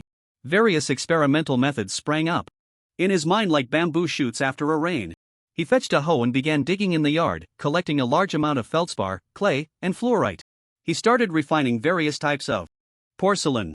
After more than 10 practice sessions, he gradually grasped the secrets of the refining array. Each type of medicinal material that appeared in his mind, whether it was a few coins, a few taels, or a few dough, was not a fixed value but merely represented a proportion. When placing materials in the refining array, he only needed to follow the proportions. If the materials were insufficient, he could not refine them, or the result would be a defective product. If there were excess materials, the maximum number of finished products would be produced. The surplus materials would remain in the refining array, just like the gourd that held the boy's urine, allowing for recycling. This adhered to the principle of equivalent exchange. Furthermore, there was a method to simultaneously refine two types of compounds. It only required slight modifications to the refining array. After several iterations, he improved the refining array for the Night Lang Jun. He added 3 more array eyes to refine syringe porcelain bottles. He redrew the refining array with 12 array eyes, confidently piling all 6 poisons, 2 herbs, the boy's urine, and a large amount of feldspar, clay, and fluorite into the array eyes. In an instant, a lightning bolt as thick as a thumb struck down. This was several times thicker than the original lightning that resembled a willow branch. Suchen covered his eyes, waiting for the white light to dissipate. When he opened his eyes, he saw 3 or 4 dozen syringe porcelain bottles floating in the array. He casually picked one up to check and saw it was filled with a milky white liquid, undoubtedly the Night Lang Jun. He counted, and there were a total of 37 bottles. Suchen laughed heartily. Wonderful, wonderful. I refined 37 bottles in one go. This thunderstorm alchemy is truly incredible. Thunderstorm alchemy was like a universal factory, capable of producing anything and even mass-producing items.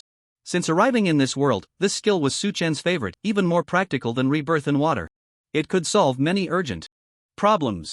If the skills in the potion book were to be divided into 3 levels, super divine skills, and ordinary skills, thunderstorm alchemy would definitely be a super divine skill.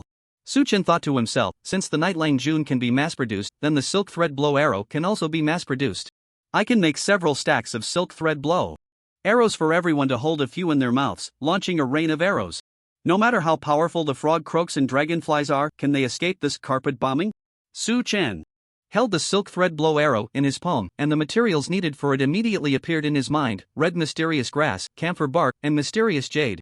Mysterious grass is a herb that naturally contains mysterious energy, available in 6 colors: gold, black, silver, green, purple, and red, corresponding to the 6 types of mysterious energy: Gang, Sha, Gui, Mu, Ding, and Bing. It is the most widely used medicinal material. Suchen had a large amount of mysterious grass of various colors among the medicinal materials he purchased from the black market's precious medicinal material shop. Camphor bark was also a common medicinal material, with reserves in the Ni warehouse. As for mysterious jade, Suchen did not have pure mysterious jade on him.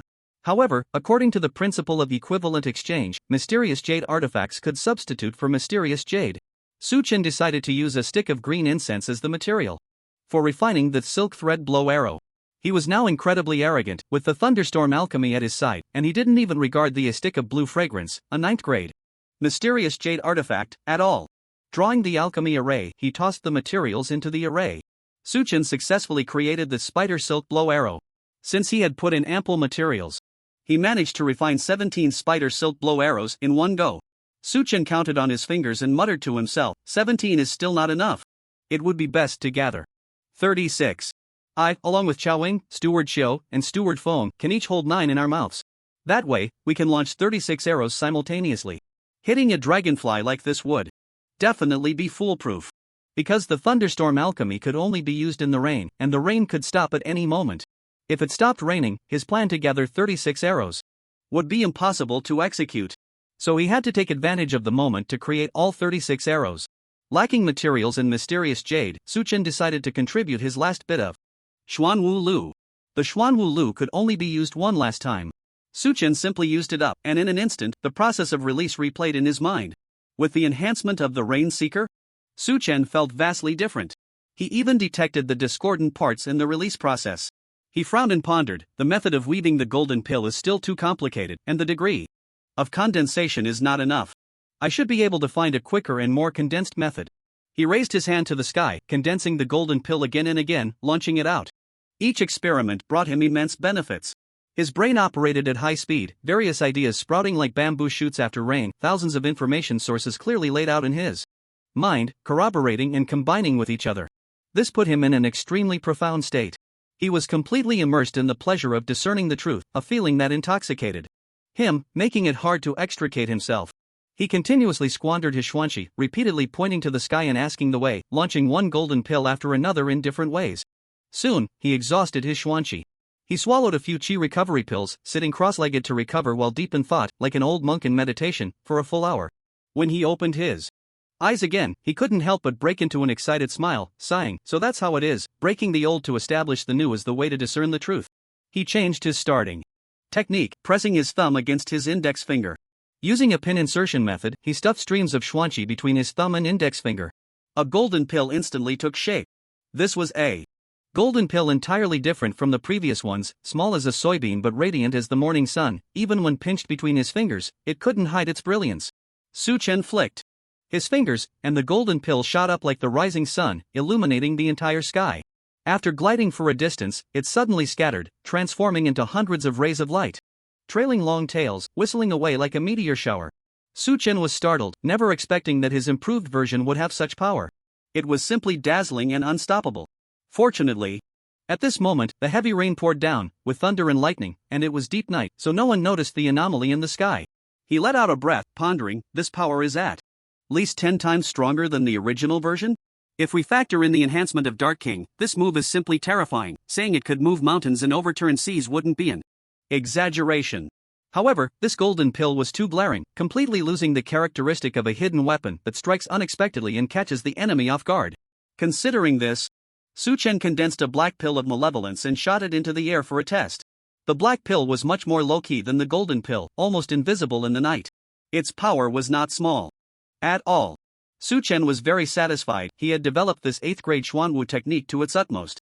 The condensation time was short, it consumed little xuanqi, and it could emit hundreds of rays of light, with its power increased tenfold.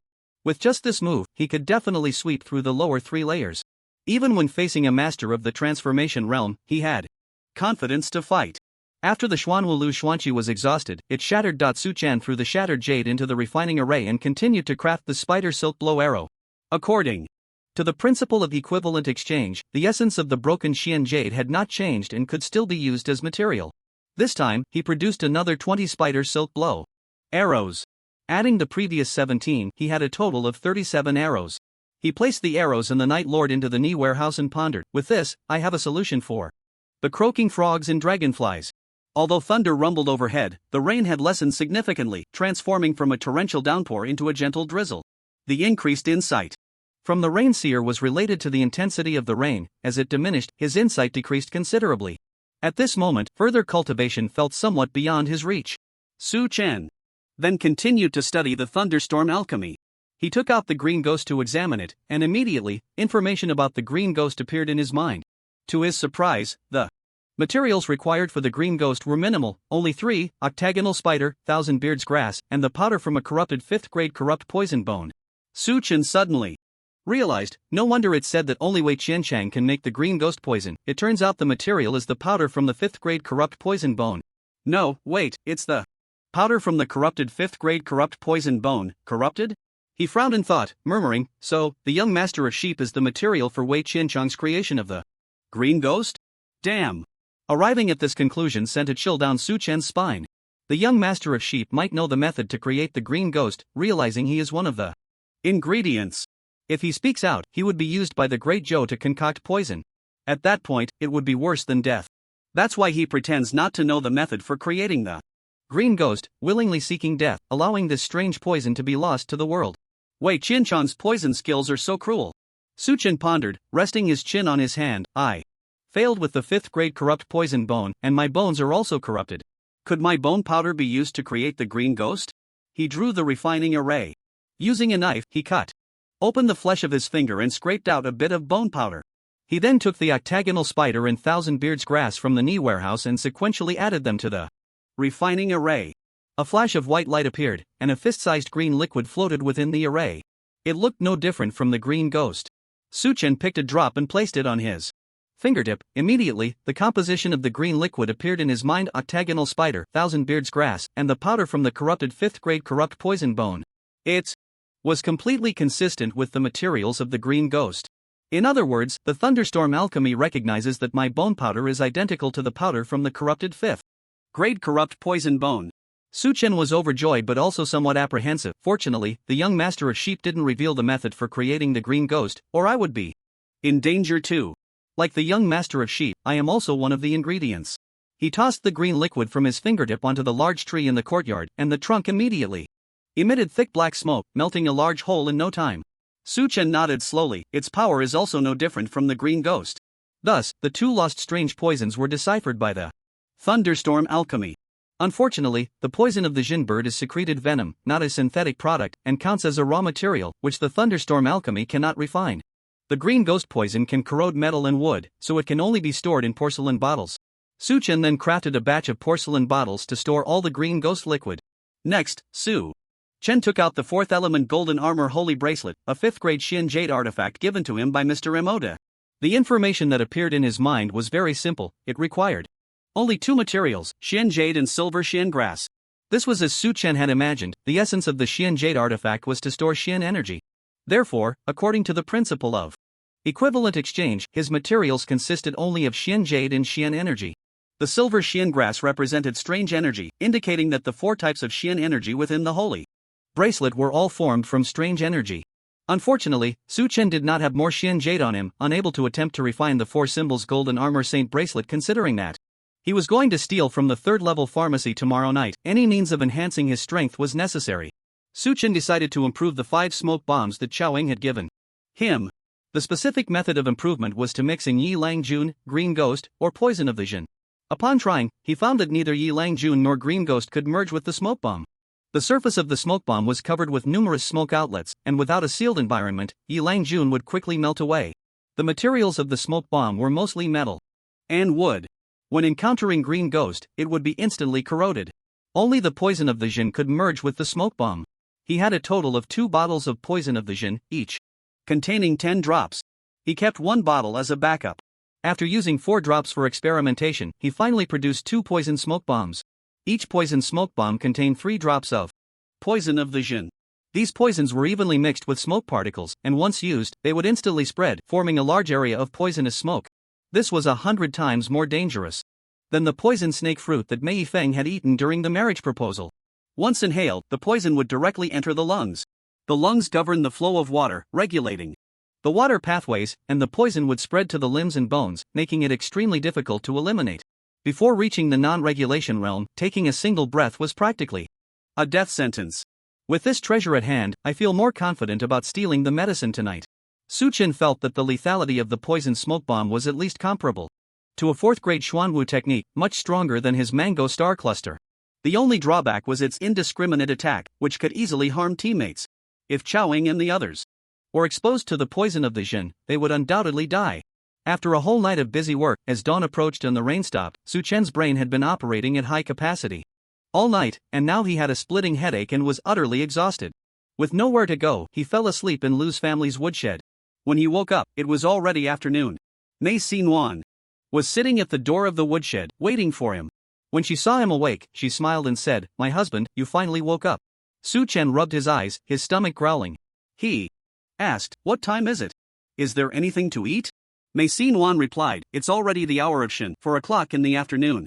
The master of the garden has prepared food and wine, just waiting for you to come." Master of the garden? Su Chen wondered, which master of the garden is inviting me to dinner? Yuan said, "It's the master of the sixth garden. The two stewards have already tidied up the master's residence, waiting for you to take office." The sixth garden? Chen suddenly realized that he had agreed with the guards at Yuan's house yesterday to take over Liang Shu's position. Chen asked, "Where are the two stewards?" Yuan led him out of the woodshed, and in Lu's courtyard, he saw two elderly men, both dressed in black robes and thin in stature. Upon seeing Chen, they immediately stepped forward, bowed, and greeted him, "Master Yang Shang." Chen recognized them as two stewards under Liang Shu. He frowned slightly and said, "Just call me young master, why are you two here?" The two men looked uneasy and exchanged glances. One of them timidly replied, "It was the guards who told us to serve under the young master. Please rest assured, we have been taking care of the sixth garden for over 40 years, and we know every blade of grass and every tile and stone in the garden like the back of our hands. We are already skilled in supervising the medicinal garden and receiving medicinal materials. In the future, you need not worry about the work in the medicinal garden, just focus on your cultivation." The other one added, "We have always been proper and have served 3 masters before. No matter who becomes the master, we will do our utmost. Liang Shu's death was entirely self-inflicted. We advised him not to go against you. But he ignored our words, and we had no part in his ambush against you on the illegal bridge. We hope you will not hold us accountable." These two men were eloquent and dispelled all of Chen's concerns. Now that Chen was powerful, he didn't regard them highly and nodded, saying, "Then let's go. Take me to the master's residence." The two introduced themselves, one named Zhang Xiao and the other Qian Jian, both at the second realm.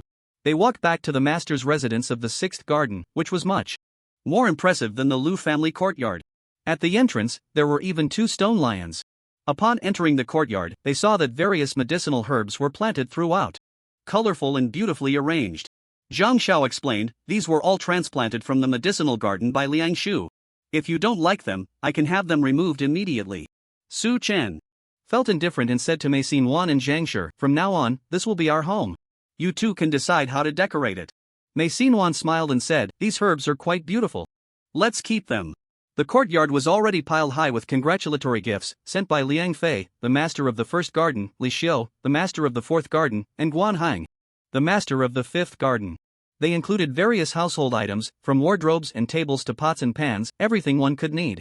The 3 of them waited in the residence, and when Chen arrived, they all stepped forward to pay their respects. Yuan was very attentive, directing a group of servants to arrange the furniture. He had spent all his money buying the bliss pill from Dr. Yuan yesterday, so he couldn't afford to prepare any congratulatory gifts and had to work hard here instead. However, he had given Chen 3 of his servants. Chen had many secrets and didn't want too many outsiders around, so he only kept one cook. This cook was named Nyo. In his 40s, he possessed a supportive type 10 grade taste bone, which was best at cooking. He was a top-notch chef. Nyo was a heavy smoker. 10 years ago, he sold himself into servitude to get money for cigarettes. Yuan saw that he had the 10 grade taste bone and spent 80 taels of silver to buy him. The meal Chen had at Yuan's house yesterday was cooked by him, and it was indeed superb.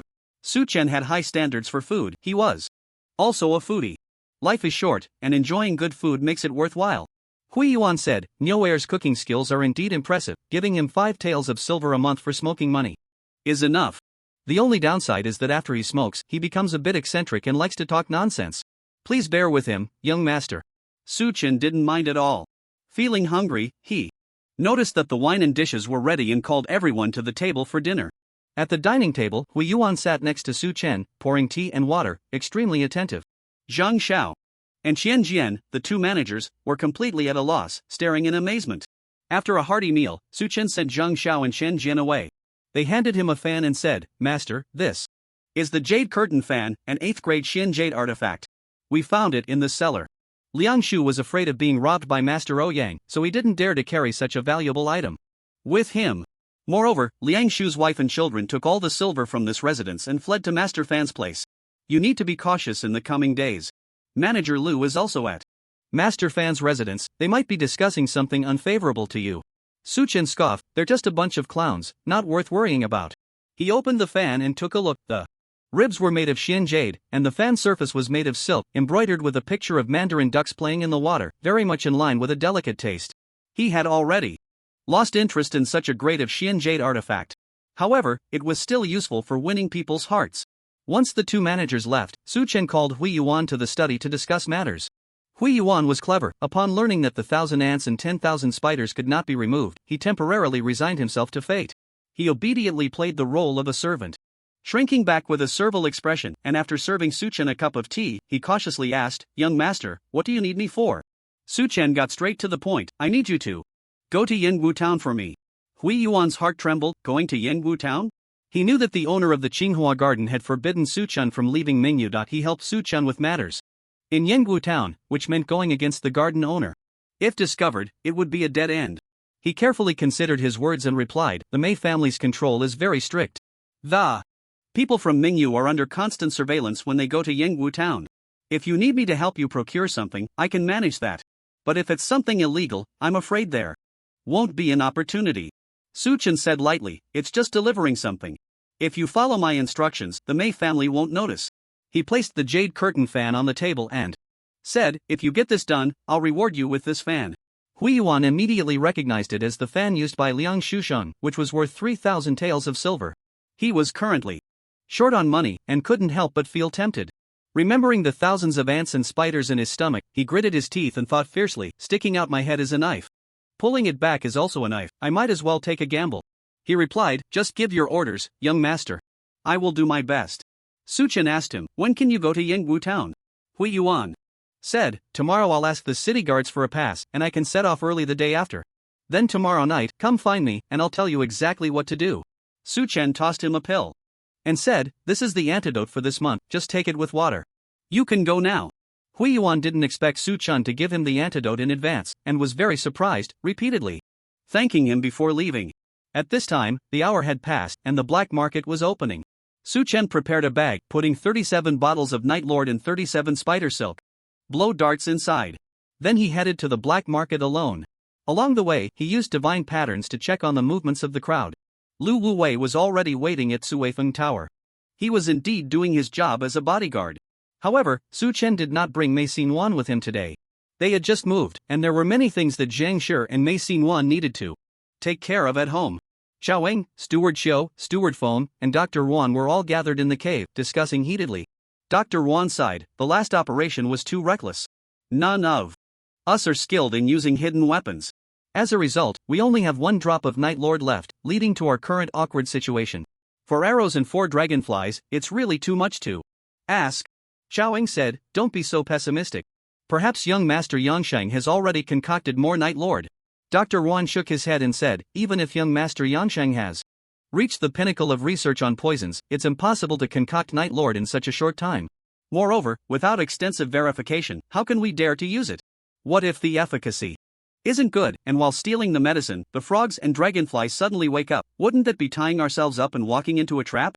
Steward Xiu didn't like hearing such discouraging words and mocked, "Just because you can't do it, you think others can't either.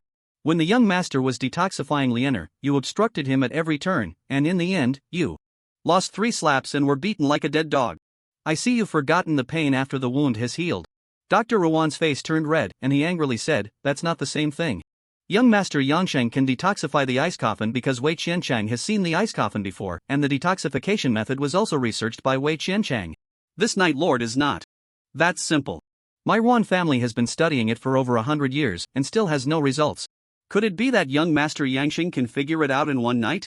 Xiaoying didn't want to dwell on this topic, glanced at the timepiece, and waved his hand, saying, "It's time, the black market is open.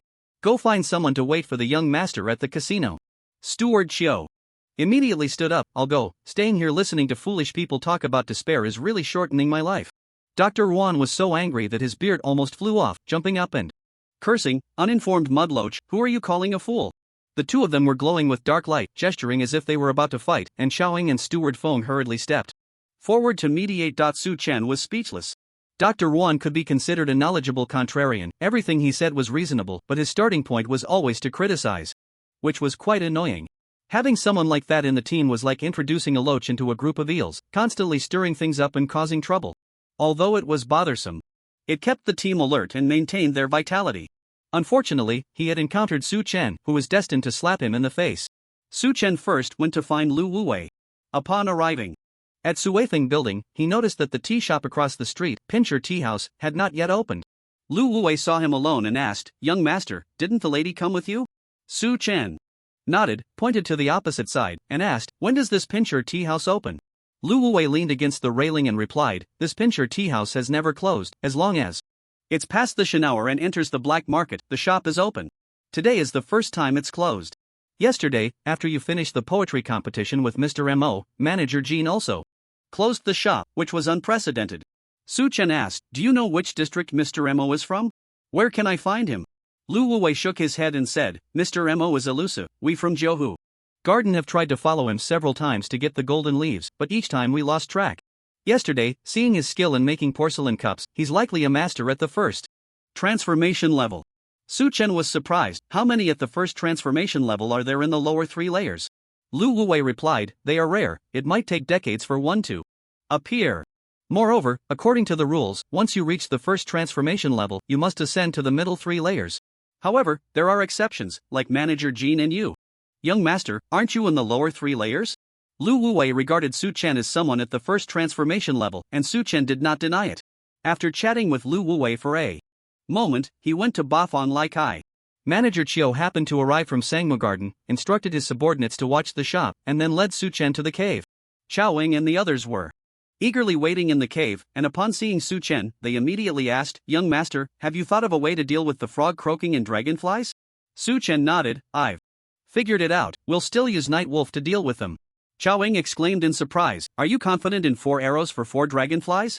Su Chen replied, "I'm not confident in 4 arrows for 4 dragonflies, but hitting 1 dragonfly with 36 arrows should be no problem." Everyone was puzzled by what he meant. Su Chen tossed the bag onto the ground and laughed. "Look, what's in this bag?" Everyone leaned in to take a look and saw that the bag was filled with blow darts the thickness of willow branches and porcelain vials. Everyone was stunned, and Chao Ying picked up a blow dart in each hand, examining them closely, breathing a bit faster, and asked, "Young master, are these all spider silk blow darts?" Su Chen nodded. Manager Feng opened a porcelain vial to check, and upon seeing the milky white liquid inside, he exclaimed, "Is this Night Wolf?" Su Chen nodded again. Everyone's eyes lit up with excitement. Manager Chiu inserted a syringe vial into a spider silk blow dart, and with a click, it fit perfectly, the blow dart glowing red, Night Wolf loaded and ready, poised to strike.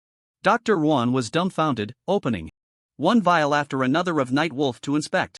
Chao Ying reminded him, "What are you doing? Night Wolf will dissolve when it meets air. You don't know how much you'll waste by opening each vial." Dr. Yuan saw that every 30 or so vials contained the same milky white liquid, both in luster and viscosity identical to Night Wolf, and his mouth trembled in shock. How is this possible? Is this really Night Wolf?" He looked at Su Chen and asked, "Young master, have you figured out the last ingredient?" Su Chen nodded. "Your Yuan family's investigation direction is wrong. The last ingredient is not an herb, but a boy's urine." "Boy's urine?" Dr. Yuan's eyes widened, as if he had an epiphany, suddenly slapping his forehead and sighing, "Oh. So that's how it is. Child's urine from corpse to water, a mutual understanding, is inherently cold, yet it is a pure yang substance. The medicinal properties can perfectly neutralize the 6 poisons and 2 herbs, allowing one to be poisoned without fatal consequences. We have always believed in the words of our ancestor and have been searching for herbs. Yet we never considered that the last ingredient could be something else. Truly, it was a case of a leaf obstructing the view." Manager Chiu mocked, "This is what you call a confused general, leading to the exhaustion of 3 armies. From this, it is evident that your Yuan family's poison techniques are worlds apart from the poison cave." Manager Chiu's words tarnished the reputation of the Yuan family's ancestor. Causing physician Yuan to feel his neck thicken with anger, troubled and confused, he asked Su Chen, "Young master, with the 6 poisons, 2 herbs, and 1 child's urine, a total of 9 ingredients, how did you manage to determine the proportions of the herbs in just one night? Could it be that the poison cave has some unique method of concocting poisons?" Su Chen replied proudly, "This is natural, my master's methods of concocting poisons are unparalleled in the world, and I have inherited his true teachings. Don't mention just 9 ingredients, even if it were 19. Or 29, I could concoct them all in one night." Physician Yuan found this utterly unbelievable and asked, "Have you tested the properties of the medicine? Can you confirm that what is in this bottle is the same as the original Night Lord?" Su Chen felt a bit overwhelmed, as Physician Yuan was determined to get to the bottom of things. He impatiently said, "Why do you have so many questions?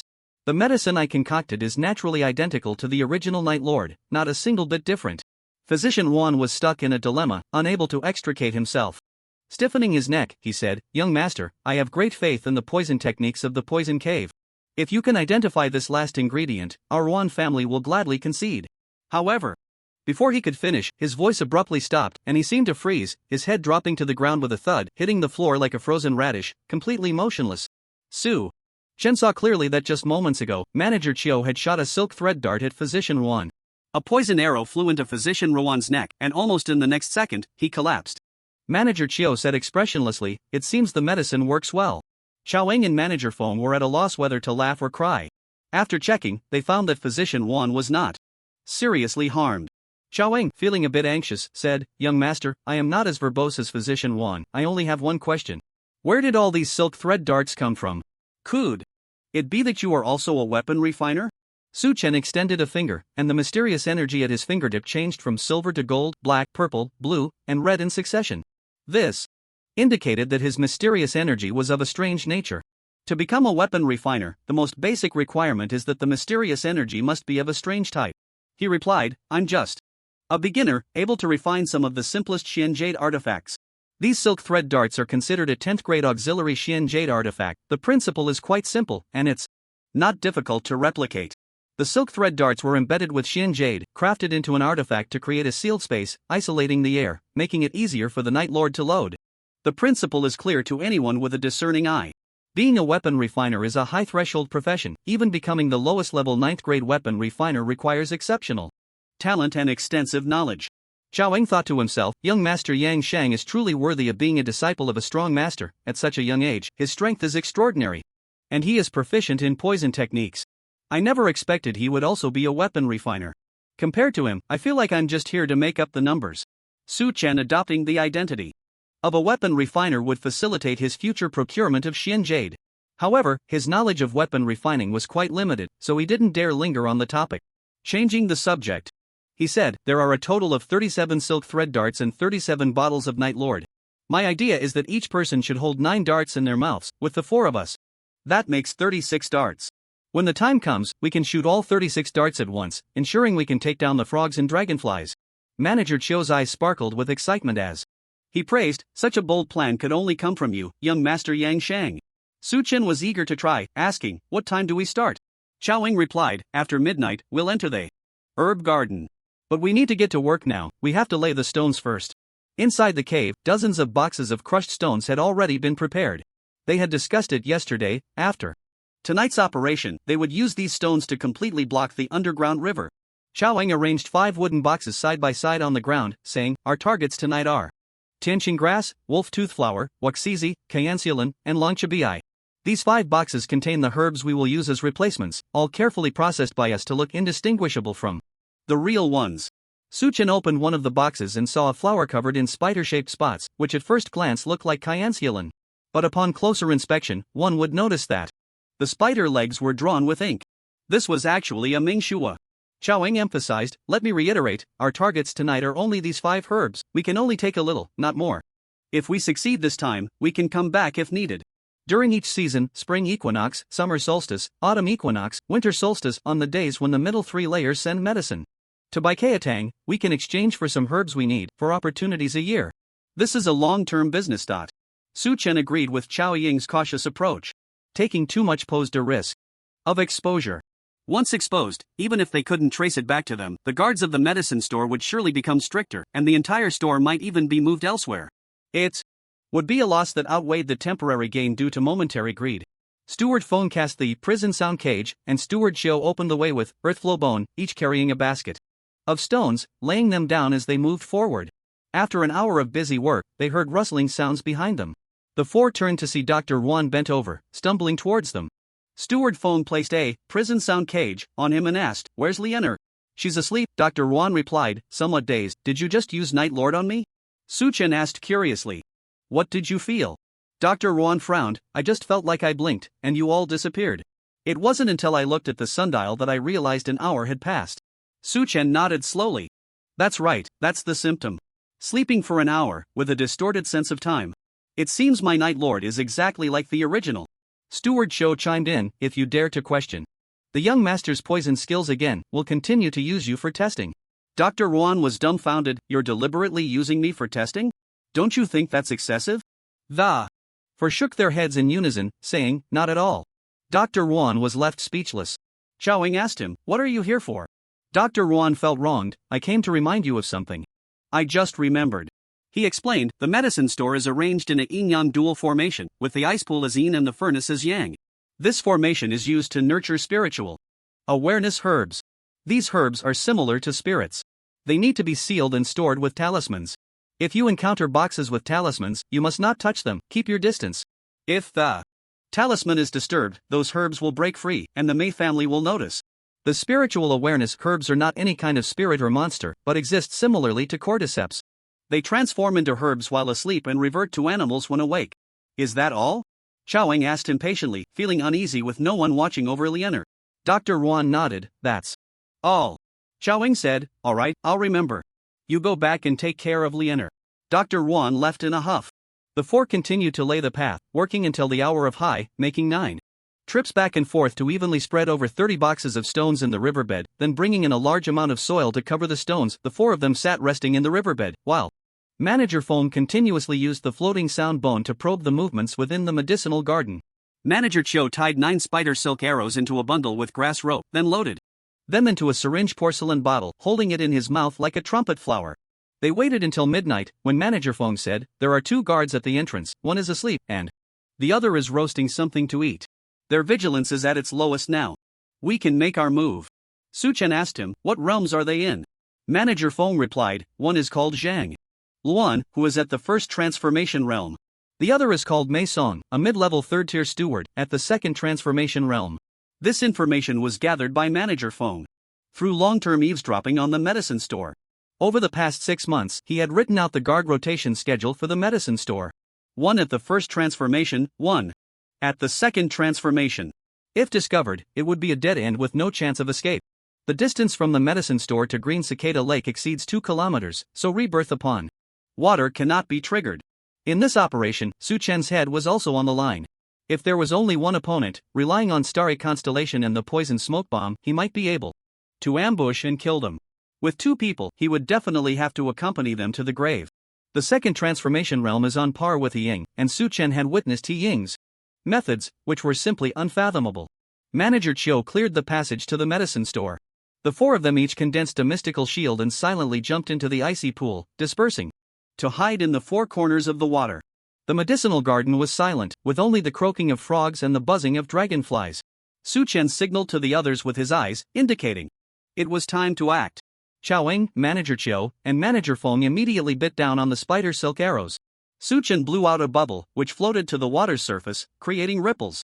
This slight movement immediately attracted the nearest dragonfly, which flew above the pool, circling like a reconnaissance aircraft. The 4 underwater simultaneously aimed their spider silk arrows at it. They had already agreed that with a snap of the fingers, they would all act together. Su Chen patiently waited for the right moment, and when the dragonfly was about to land on the water's surface, he snapped his fingers. Underwater, Su Chen's snap was somewhat muffled, but with the help of the prison sound cage, it was still clearly conveyed to everyone's ears. The 4 of them simultaneously blew their arrows. In an instant, 36 needle-like arrows shot out of the water from 4 angles, surrounding the dragonfly. At the same time, Su Chen silently chanted the words Ghost Claw and extended his palm, blocking the dragonfly's path. The skill Ghost Claw was the first skill he obtained upon arriving in this world and the only active skill he had. Ghost Claw, after using this skill, the attack range of fist in palm is expanded tenfold, lasting 3 seconds, with a cooldown of 3 minutes. He didn't dare to use this skill directly to grab the croaking dragonfly, fearing it would startle and scream. So he simply placed his palm quietly in its flight path. The dragonfly crashed into the air wall, seeming a bit confused, paused for a moment, and then bumped forward again. 36 needle arrows flew in a crisscross pattern. At least 10 arrows pierced its body, while the rest quickly dissolved in the air. These arrows were extremely thin, so even with over 10 piercing it, they wouldn't cause any harm. The poison acted immediately. The dragonfly spiraled down like a crashing plane, falling into the pool and floating on the water's surface. The 4 of them stared wide-eyed at the dragonfly, their toes gripping tightly. About 10 breaths passed, and everything remained normal. The dragonfly's fall did not stir any ripples. The 2 guards at the entrance remained oblivious, and the other 3 dragonflies continued to flit about in the medicine store. Su Chen and the others exchanged excited glances underwater. Taking down a dragonfly so easily was truly uplifting. Next, they replicated the method, luring the remaining 3 dragonflies to the pool and bringing them down one by 1.4 dragonflies floated on the surface of the water, and the 4 people carefully emerged from the pond, then scooped up the 4 dragonflies, dried them off, and placed them on the medicine shelf. The effect of the night wolf's medicine lasts only 1 hour, so they had to find the required herbs. Within that time, the medicine store had 48 rows of shelves, over 200 types of common herbs, and more than 60 types of rare herbs. Finding the 5 required herbs was not easy. The 4 of them split up, searching from the 4 corners of the medicine store towards the center. Common herbs were haphazardly stuffed into burlap sacks and piled chaotically on the shelves. Rare herbs were stored in wooden boxes, kept in drawers. Each drawer had a label inscribed with combinations of the 8 trigrams, Qian, Kun, Sun, Jin, Li, Kan, Li, Zhen, the 5 elements, metal, wood, water, fire, earth, the heavenly stems, Jia, Yi, Ding, Ding, Wu, Ji, Dung, Xian, Run, Gui, and the earthly branches, Zi, Zhou, Yin, Mao, Chen, Si, Wu, Wei, Shin, Yu, Su, Hai. The intertwined codes represented different herbs, a secret signal known only to the Mei family, which the son-in-law was not qualified to understand. Therefore, to know what was in the drawers, they had to open them one by one, significantly increasing their workload. Su Chen started searching from the most dangerous spot, closest to the entrance of the medicine store. Through the crack of the door, he could see the bonfire outside and hear the crackling sound of burning firewood. The 4 were covered by the prison sound cage, allowing them to hear the sounds outside while the people outside could not hear their voices. After searching an entire shelf, Su Chen was deeply shocked. A row of shelves contained 360 drawers, all filled with the same herb, 9-leaf black lotus. This was a precious aquatic herb, a rare mutation of the red lotus. The Mei family had somehow managed to mass-produce this black lotus. An entire row of shelves was filled with this herb. On the market, a single 9-leaf black lotus was priced at 1,800 taels of silver. 360 plants amounted to 648,000 taels. What does this mean? It was equivalent to the annual fiscal revenue of Qingtree County in the Great Zhou. One row of shelves equated to the income of a county in the Great Zhou. The entire medicine store represented the income of a prefecture in the Great Zhou. This was merely the inventory for 1/4 of the 3rd-level medicine store. If these herbs were sent to the Golden Hall to be refined into pills, their value would multiply tenfold. By this calculation, the wealth of the Mei family was comparable to half of the Great Zhou. This was terrifying. How many people were in the Mei family? Not even enough to cover a fraction of the Great Zhou. Such a vast fortune concentrated in this small group of people in the Golden Hall. No wonder the alchemists of the Mei family spent money lavishly without batting an eye. The other 3 also realized this situation and were equally shocked. Steward Xiu said, "The herbs here are like cabbages in the market. With such a massive quantity, even if each type of herb were exchanged for one plant, no one would know." Xiaoying, unwilling to stir up trouble, said, "Better safe than sorry, let's stick to the original plan today. Next time we come, we should bring more replacement herbs and make a big score." The 4 continued their search and soon found the 4 herbs, tianqing grass, wolf tooth flower, wuxizi, and dragon tooth shell. Only the last herb, thousand spider orchid, remained unfound. After checking dozens of shelves, Su Chen's heart bled. He had just discovered at least 10 types of herbs that could be used to concoct skill potions. The treasures were right in front of him, yet he couldn't take them, which felt incredibly frustrating. The urge to plunder was stirring within him until he discovered a herb called Indeterminate Branch. He had stored the common herb Earth Dragon Root in his knee warehouse, which looked very similar to Indeterminate Branch, and even their medicinal properties were close. Swapping one for the other, pulling a fast one, was the perfect plan. Indeterminate Branch was a root-type herb, and the potion skills Blood Goo technique and Cross-Hard Anchor technique only lacked this one herb, with one requiring the branch tip and the other the branch tail. There's no need to take more, just exchanging one branch will allow us to concoct both potions. If such a good opportunity is missed, that would be foolish. Su Chen saw that Xiaoying and the other 3 were busy searching, so he took out a branch of Indeterminate Branch and prepared to put it into the knee warehouse. However, as soon as he held it, he felt something was off. This indeterminate branch was lighter than paper. With just a slight squeeze, it crumbled into powder, completely hollow inside. What's going on? Could it be infested with bugs? Su Chen was puzzled. He opened another drawer to check, and found that the indeterminate branch in that drawer was also hollow. Is it really infested with bugs? That shouldn't be the case. If the Mei family's pharmacy can't even manage pest control, wouldn't that be a laughingstock?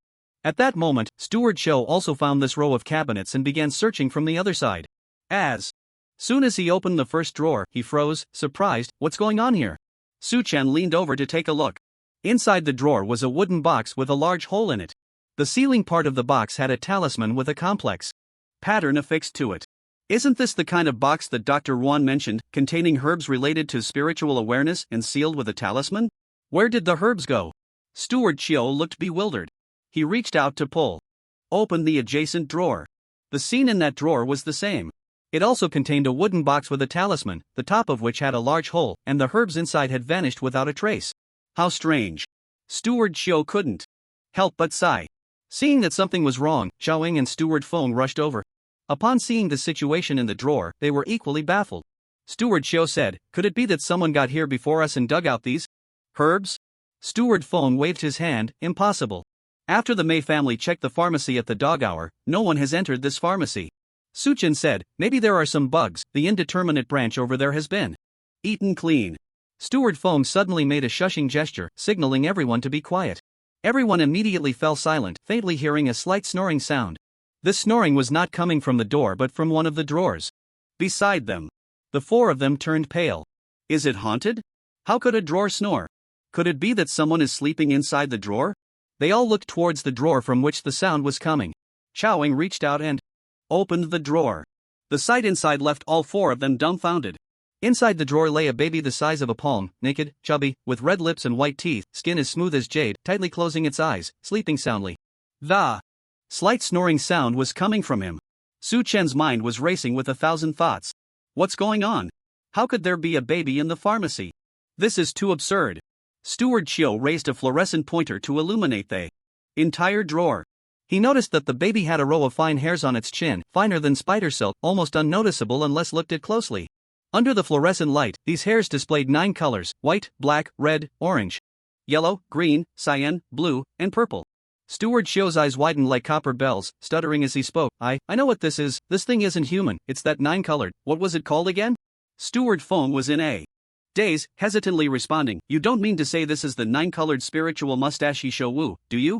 Steward Chiu slapped his forehead. "Yes, that's it. 9-colored spiritual mustache Hisho Wu." Su Chen was stunned. Upon hearing this name, his breathing quickening. This thing is quite famous. 30 years ago, the top of the unlawful rankings, the Thunder Emperor, and the second, Prince Jiang, had a fierce battle in a secret realm over a 9-colored spiritual mustache Hisho Wu. In the end, Prince Jiang suffered a crushing defeat, and the Hisho Wu was seized by the Thunder Emperor. However, Prince Jiang was the great demon king of the 10,000 Demon Sea. Once the news of the Hisho Wu being taken spread, the other 12 demon kings were unwilling to accept it. They all sought out the Lei family to demand justice. Thus, the spectacle of the 12 demon kings causing a ruckus on Thunder God Mountain unfolded. No matter how powerful the Thunder Emperor was, he was still unable to withstand the pressure from the 12 demon kings. In the end, he had no choice but to produce 800,000 taels of silver to buy this 9-colored spirit whiskers Hisho Wu. The matter was thus settled. This story became a favorite topic of conversation among everyone. The 9-colored spirit whiskers Hisho Wu also gained immense fame, and its value skyrocketed. This item was a mutation of the 1,000 whiskers Hisho Wu, rare in a century and extremely precious. Due to the obvious characteristics of the 9-colored spirit whiskers Hisho Wu, it was nearly impossible to mistake it for anything else. This item was worth 800,000 taels of silver, an unimaginable sum for ordinary people. It was enough to drive everyone mad. For Su Chen, its medicinal value was even higher. 2 skills in his potion-making abilities required 9-colored spirit whiskers Hisho Wu as an ingredient. Indestructible 9. When you are unarmed and engage in close combat, the 9 parts of your body, both hands, both elbows, both knees, both feet, and forehead, will become indestructible. Unarmed battle god. When you are unarmed and engage in close combat, you will possess superb combat skills. The 9 parts, both hands, both elbows, both knees, both feet, and forehead, are all the extremities of the human body that can exert force to strike the enemy. The ancient martial arts of the previous life emphasized being cold, quick, hard, and flexible, heavy yet light, and agile. The most crucial first step is hardness. By pounding, honing, and callousing these extremities until they are as solid as rock, one can achieve a balance of offense and defense. Indestructible 9 directly transforms these 9 extremities into an indestructible state. Coupled with the superb combat skills of unarmed battle god, theoretically, possessing these 2 skills would make one invincible in close combat. Su Chen was greatly tempted, his mind raced with thoughts, and he said, "This is truly a case of a pillow being delivered when one is sleepy, and dumplings being served when one is hungry. We are indeed lucky. With this Hisho Wu, we can plunder the entire medicine store tonight, taking as much as we want." Xiaoying asked him why he said that. Su Chen countered, who do you think emptied these drawers of medicinal materials? Steward Xiu replied, naturally, it was this 9-colored spirit whiskers Hisho that consumed them.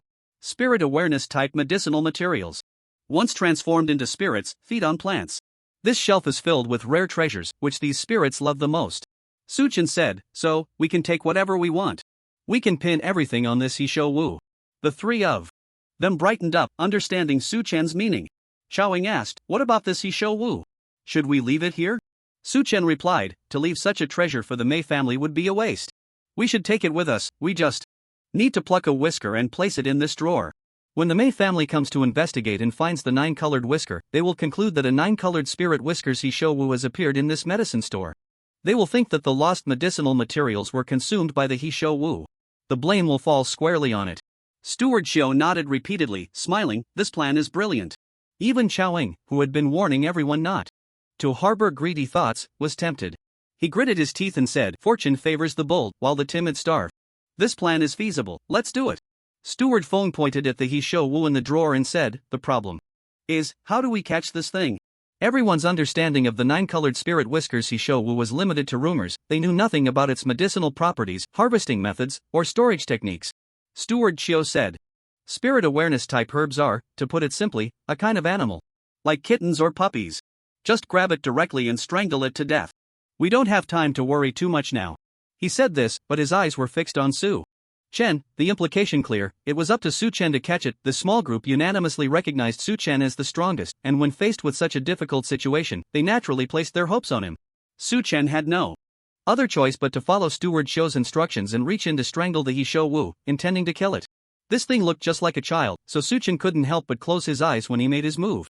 What he didn't expect was that as soon as his hand reached into the drawer, the Hisho's eyes suddenly opened, and it bit towards his palm. Su Chen was caught off guard and was bitten right on the spot. The Hisho's teeth were sharp as knives. Even with the protection of the Xuanbing scale armor, he couldn't withstand it and lost a large chunk of flesh. He heard the Hisho let out a giggling laugh, its voice like wind chimes, crisp and pleasant. Then, like a monkey, it bounced several times on the medicine cabinet, landed on the ground, and dashed towards the door in a flash. Su Chen, ignoring the pain in his hand, silently chanted the words Ghost Claw, reaching out to grab the Hisho. Mid-air. However, the Hisho was as slippery as an eel, slipping out of his grasp and leaving only a strand of whiskers behind. Steward Xiu clasped his hands together and called out, Earth Dragon Spike. A spike shot up from the ground, piercing through the Hisho's thigh and pinning it in mid-air. The Hisho let out a shrill cry, sounding like a cat wailing, incredibly mournful. It actually struggled to pull its thigh off completely, hopping on one leg towards the door, and in an instant, it grew a new leg and ran off at high speed. The two guards at the door heard the Hisho's cry. The steward Mei Song, who had been sleeping, opened his eyes and asked, Zhang Luan, was that a frog croaking or a dragonfly calling just now? Zhang Luan shook his head, looking puzzled. No, it sounded like a cat's meow. It came from inside. Mei Song frowned and said, go in and take a look, we can't let wild cats ruin the medicinal herbs. Inside the medicine store, Su Chen and the others were scared out of their wits, and Xiaoying shouted, run! The four of them hurriedly ran towards the pond. Outside the main door, Zhang Luan took out a set of keys and unlocked the 3 locks on the door one by one. Just as he opened the last lock, a small child squeezed through the crack in the door and dashed away at lightning speed, covering more than 10 meters in the blink of an eye. Zhang Luan and Mei Song stared blankly at the child's back. Zhang Luan wondered, did I see that wrong? Where did that child come from? Mei Song thought for a moment and suddenly realized, saying, that's the Hisho. You go check the situation. In the medicine garden, I'll go catch it. He dashed out, chasing after the Hisho. Zhang Luan turned around to unlock the last lock on the medicine store door and pushed it open. He saw 4 masked figures rushing towards the pond, each one jumping into the water with a splash.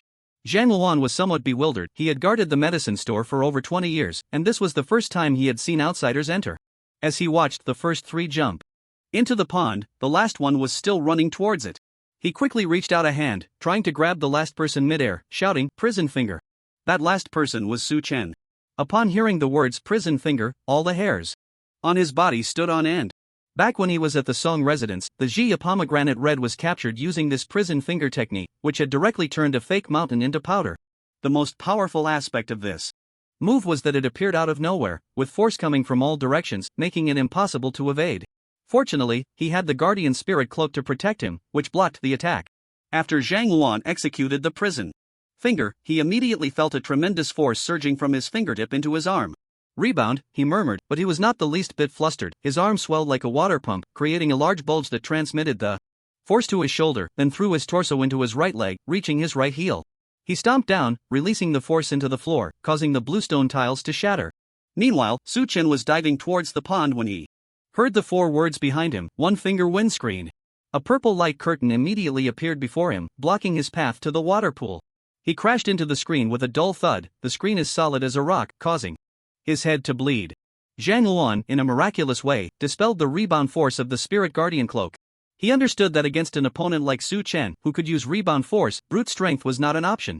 He raised his middle finger and shouted, "Purple chi entangles the body." Streams of purple energy erupted from Su Chen's feet, like vines breaking through the earth, like purple snakes dancing their bodies, and in an instant, he was bound up like a zongzi.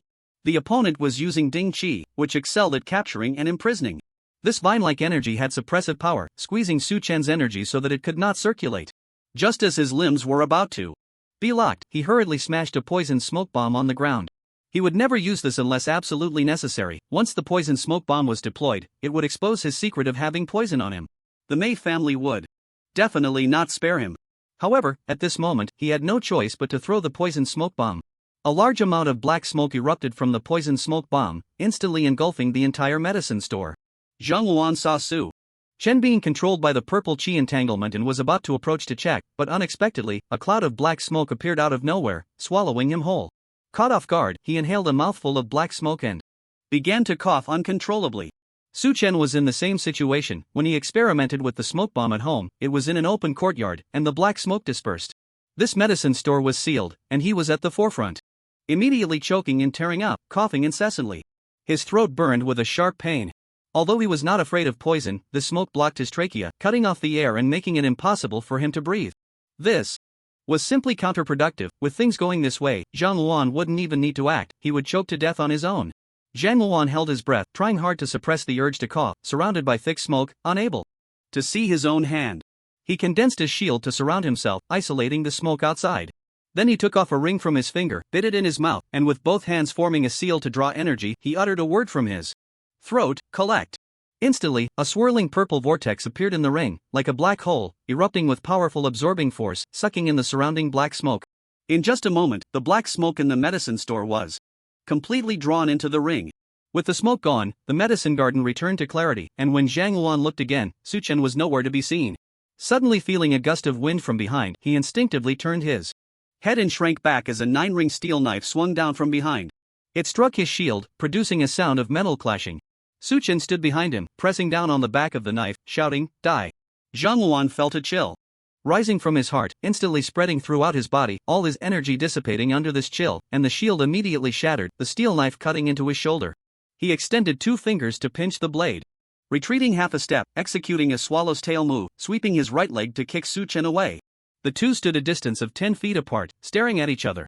Just moments ago, the smoke bomb had dispersed, and the poison contained within had corroded the purple energy binding Su Chen, allowing him to break free. He had circled behind Zhang Luan to deliver this strike. Although Zhang Luan's energy was sealed by the chill, his basic combat ability was still formidable. He pinched Su Chen's steel knife with 2 fingers and kicked him away again.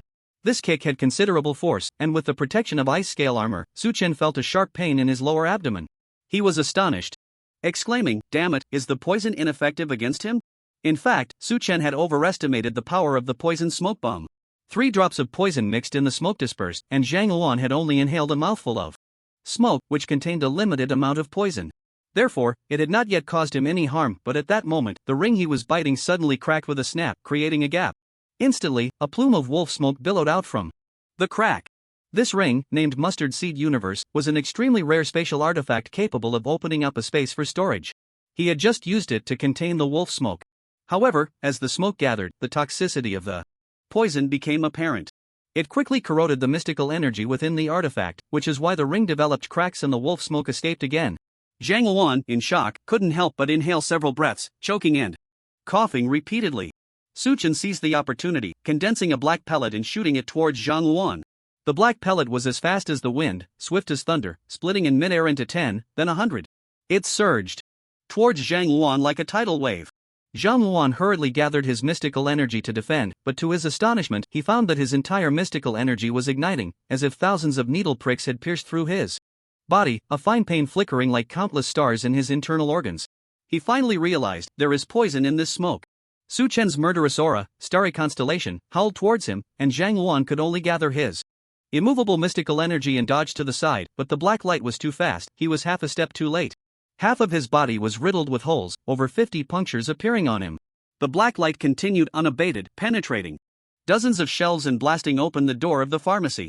Zhang Luan was drenched in blood, his face showing terror. It was only at this moment that he realized death had quietly approached.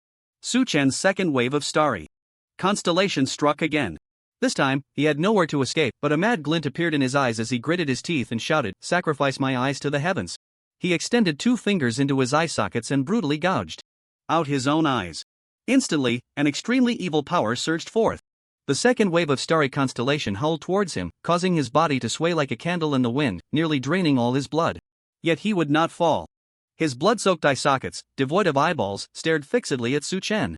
Su Chen felt a chill in his heart. How could he still be alive? This was insane. Zhang Luan reached out his 5 fingers towards Su Chen again, uttering 2 words, "prison finger." At the moment he raised his hand, Su Chen had already darted out, escaping from his original position, but he was still a step too late. An extremely sinister aura enveloped him, crushing one of his arms into a meat pancake. Su Chen cried out in pain, dragging his blade and charging, severing Zhang Luan's head. However, his head rolled on the ground, laughing incessantly, and spoke again, "Sacrifice my soul to the heavens, octagonal ghost." Prison. Instantly, a massive amount of extremely sinister energy surged from Zhang Luan's corpse, black and purple, shooting up into the sky. Su Chen was dumbfounded. His head has already fallen off, and he's still playing tricks? He stepped on Zhang Luan's head, crushing it to pieces, brain matter, and blood splattering everywhere.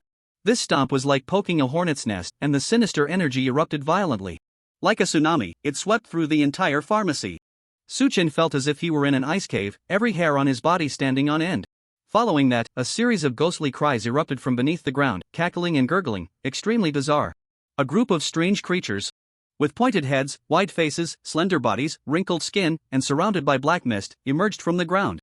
There were a total of 8, each with long ears, short waists, and full of fangs. They all rushed towards Zhang Luan's corpse, licking their tongues and drooling as they gnawed incessantly. The sound of cracking bones echoed continuously. Su Chen felt a chill run down his spine. What's going on? Is this summoning a bunch of little ghosts to eat him? He dared not linger, turning to flee towards the water pool. However, to his surprise, there was a faint purple barrier of cauldron energy between him and the pool, blocking his way. He exerted all his strength to swing the knife and chop, but could not break through even a fraction. This was the one finger screen that Zhang Luan had cast earlier to prevent him from escaping into the pool, and it surprisingly lasted until now. This was truly bizarre. A person who had already died, and the mysterious martial technique he had used in life could still persist. This had exceeded Su Chen's understanding. Someone who had transformed their realm could not be judged by common sense. One of Su Chen's arms had already been crushed into a meat pie, blood gushing out. He took out some healing ointment and haphazardly smeared it on the wound to stop the bleeding. He then took out a vial of poison and flicked a drop onto the barrier. The poison was the nemesis of spiritual energy. Once it touched the barrier, it immediately began to burn and boil, like a stone thrown into water, creating ripples and triggering a series of chain reactions. The barrier quickly dissolved a large hole. If it got just a bit bigger, Su Chen could squeeze through and escape. At that moment, a sudden sound of chirping came from behind him. Su Chen turned his head to see that the 8 strange creatures had completely devoured Zhang Luan's body and were gathered together as if discussing something. 4 of them sprouted wings and flew up to the corners of the medicine store's ceiling, while the other 4 rolled and ran like monkeys towards the corners of the floor. The 8 monsters positioned themselves in 8 corners, sitting like Buddha with their hands clasped, murmuring as if chanting some incantation. Instantly, streams of black gas floated out from them, intertwining and forming 6 massive whirlpools, each with a giant copper door adorned with the pattern of a green-faced, tusked demon emerging from it. 1 door each in front, back, left, right, above, and below, closing in as if to form a 6-sided cage. Su Chen was dumbfounded, completely at a loss for what to do. He leaped into the air, trying to squeeze through the gap between the 2 doors, but it was too late. With a loud bang, the 6 doors sealed tightly together, forming a massive magical cube cage that trapped Su Chen inside. The light dimmed instantly, leaving only a few furnaces in the medicine store emitting a faint red glow. At the last moment before the doors closed, a yellow bean flew in through the gap, scattering all over the ground, with a few even rolling to Su Chen's feet. Yellow beans? Su Chen looked at the objects beneath him, utterly confused, when he suddenly heard a shout from outside the cage, "Bean soldiers, rise."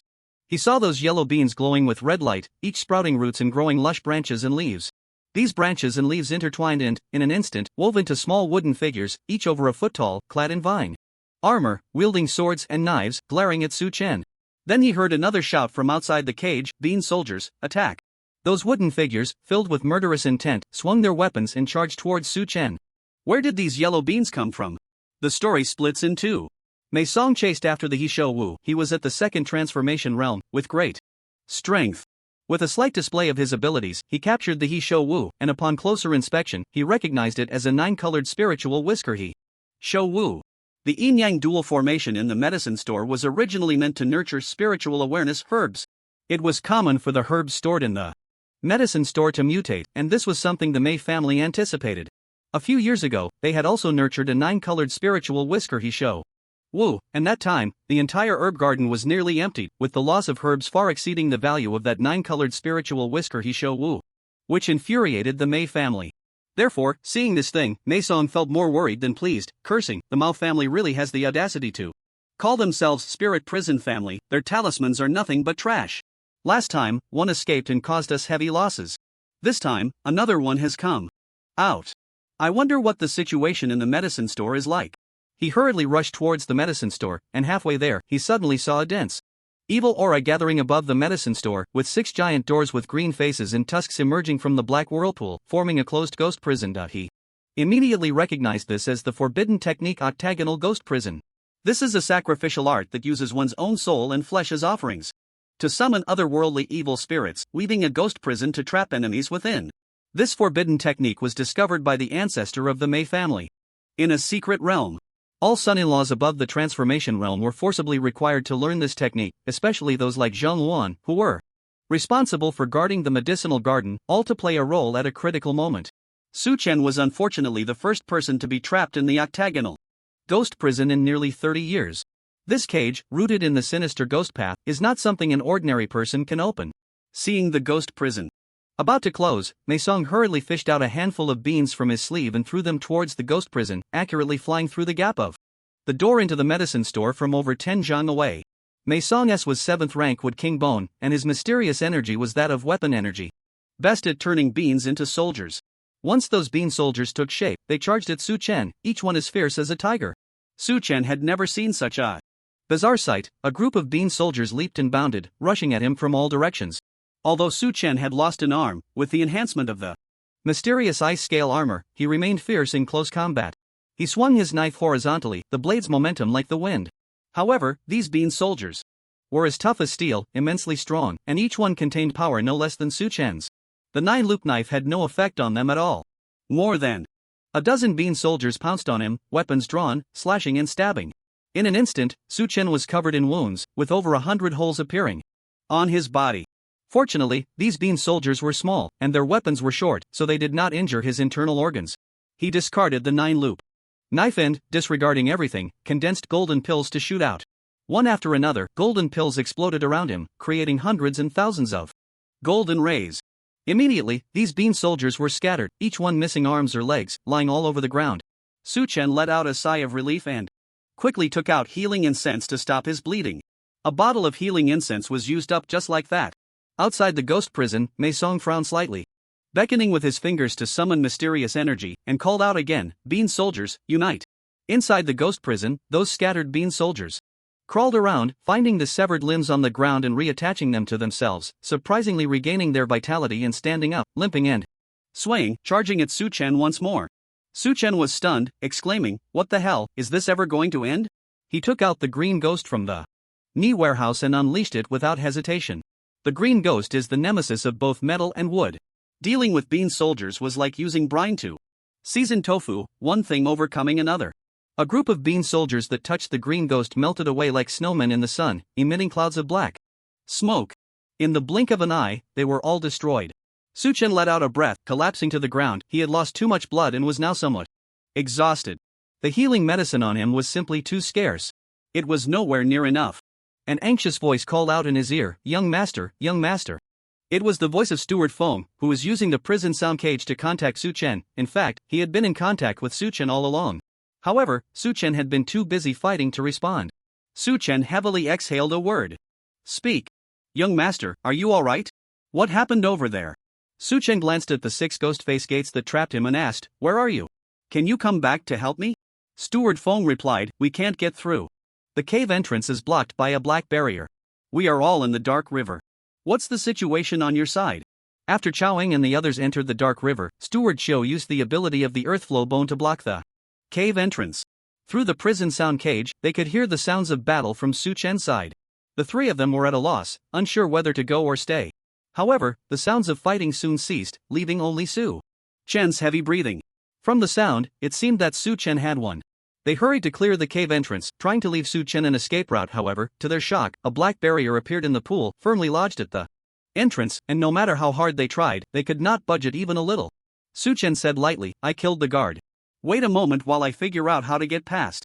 Although Chaoing and the others had already suspected something, hearing Su Chen say I killed the guard still left them stunned.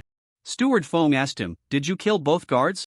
Su Chen struggled to stand up and walked to the ghostly door to assess the situation. The door was of unknown height, breaking through the roof of the pharmacy. It was shadowy and seemed to be made of sinister energy, yet it had a solid form, cold to the touch, like cold iron. He replied, I only killed one. After he died, he summoned a bunch of wrinkled monsters. They formed 6 giant doors and locked me in here. Do you know what this Xuanwu technique is? After discussing among themselves, Chaoing and the others replied, We don't know. Su Chen picked up the 9-ring knife and struck the door with all his might. However, the door was as hard as meteorite iron. The blade of the 9-ring knife curled from the impact, leaving not a single mark. Su Chen then took out the green ghost and the poison of Jin, but these 2 poisons also had no effect and could not harm the door at all. He had no choice but to continue trying, attempting to forcefully demolish it. The power was indeed great, directly deforming the door, but in an instant, it returned to its original form. Outside the cage, several figures descended from the sky. The head of the Mei family, Mei Enian, along with 2 elder diplomats, Mei Yifeng and Mei Luyun, arrived at the pharmacy door together. As soon as the octagonal ghost cage appeared, a surge of evil energy filled the air, and they immediately sensed it. They rushed to the scene at the first opportunity. Upon seeing the situation in the pharmacy, Mei Luyun exclaimed, The octagonal ghost cage? I haven't seen this move in 30 years. Mei Song, seeing the family head and the 2 elder diplomats arrive, quickly stepped forward to pay his respects. Mei Enian asked him, Mei Song, what exactly is going on here? Who cast the octagonal ghost cage? Mei Song honestly replied, It was the pharmacy guard, Zhang Luan. He recounted how he had chased after Yi Shou Wu, returned, encountered the octagonal ghost cage, and fought with the person inside using the bean soldier technique. Mei Yifeng sighed, The guards of the 9 layers of the underworld are strict, outsiders cannot enter. Someone is stealing from within. Mei Enian frowned, his eyes flashing with ferocity. He first collected the 9-colored spirit whiskey Shou Wu, then asked, Since you used the bean soldier technique to engage with the person inside, how strong is he? Mei Song replied, He should be at the transformation realm. When Zhang Luan fought him, he had already crushed one of his arms. The power he used against my bean soldiers was also at the transformation realm. As soon as he finished speaking, they heard the sound of clanging from the octagonal cage. It was Su Chen attempting to demolish it, shooting in all directions, trying to find a flaw. From the outside, one could see the door being pocked with numerous dents the size of juju pits, but it quickly returned to its original state. Mei Yifeng nodded, From the looks of this power, it is indeed at the transformation realm. He asked Mei Song, Did you see what he looked like? Can you identify who he is? Mei Song shook his head, The person inside is wearing a mask, and my bean soldiers have a very narrow field of vision, so I can't tell who it is. Mei Luyun reminded, Family head, Zhang Luan is at the transformation realm. The octagonal ghost cage he summoned using himself as a sacrifice can last at least 3 hours. Should we ask a supreme elder to intervene and break this ghost cage in advance? The octagonal ghost cage contains the power of the heavenly Tao, being indestructible and self-sustaining. Only a supreme elder who has reached the half-understanding realm, half a foot into the threshold of the unregulated, beginning to comprehend the power of the heavenly Tao, can cast a spell to break this cage. Mei Enian, Mei Yifeng, and Mei Luyun, all masters at the transformation realm, had no way to deal with the octagonal ghost cage. Mei Enian pondered for a moment and said, There's no need to disturb the Grand Elder's cultivation over such matters. The people inside aren't very strong, we can wait for 3 hours. What's important is that we need to use this time to determine who this person really is. Send my orders, he instructed, command the 24 garden masters to immediately investigate all the in the 3rd layer of the Mingyu. See who is missing. They were speaking at the entrance of the pharmacy, and Su Chen could hear them. Steward Feng in the cave had also been eavesdropping with the floating sound bone, reporting the information to Chao Eng, who turned pale with fear. Their positions were only about 20 zhang away from the pharmacy's entrance. Chao Eng gritted his teeth and said to Su Chen, "Young master, it's not that. We lack loyalty, but in this situation, we are truly powerless. If we delay any longer, we may not have the chance to block the Dark River. Once the Mei family finds the cave, Lianer will be exposed." Su Chen was also flustered. From what he heard from the outside, it seemed that only the Grand Elder's arrival could break this ghost prison. With his current strength, that was out of the question. Su Chen feared that Chao Eng and the others would burn the bridge after crossing it, saying, "If I die, no one will help Lianer make medicine, and she will surely die. I have a plan that can save me." Chao Eng asked him what the plan was. Su Chen said, "You help me clear the dark river leading to Green Cicada Lake, so that the lake water can flow into the pharmacy. I have my own way to escape." Su Chen's idea was to connect Green Cicada Lake with the small pond in the pharmacy, thus merging the small pond and the lake, including the waterways in between, into one lake. This would satisfy the trigger condition of rebirth upon water, which requires a freshwater lake within 2 kilometers. He only needed to jump into the furnace to commit suicide, and he could be reborn in Green Cicada Lake or even in the waterway. In this way, he could escape from the octagonal ghost prison. His body would be burned to carbon ash in the furnace, leaving no trace. "Can this really save you?" Chao Eng asked, in surprise. "Draining the water from Green Cicada Lake is extremely dangerous. Perhaps you won't be exposed here, but we might be exposed at Green Cicada Lake. This is a last resort. Don't rush, haven't you heard the people outside say that this cage can last for 3 hours? At least during these 3 hours, they can't come in or discover you." Su Chen said, "Give me half an hour to think, maybe I can find another way. You should also think about whether there is a safe way to clear Green Cicada Lake." The only resources Su Chen could rely on now were the potion skill book and the herbs in the entire pharmacy. He needed to quickly identify the herbs he could concoct and see if there were any skills that could help him escape. He said to Chao Eng and the others, "List the rare herbs you just saw for me, one by one, and it would be best if you could tell me where each herb is stored." Chao Eng asked him what he wanted to do.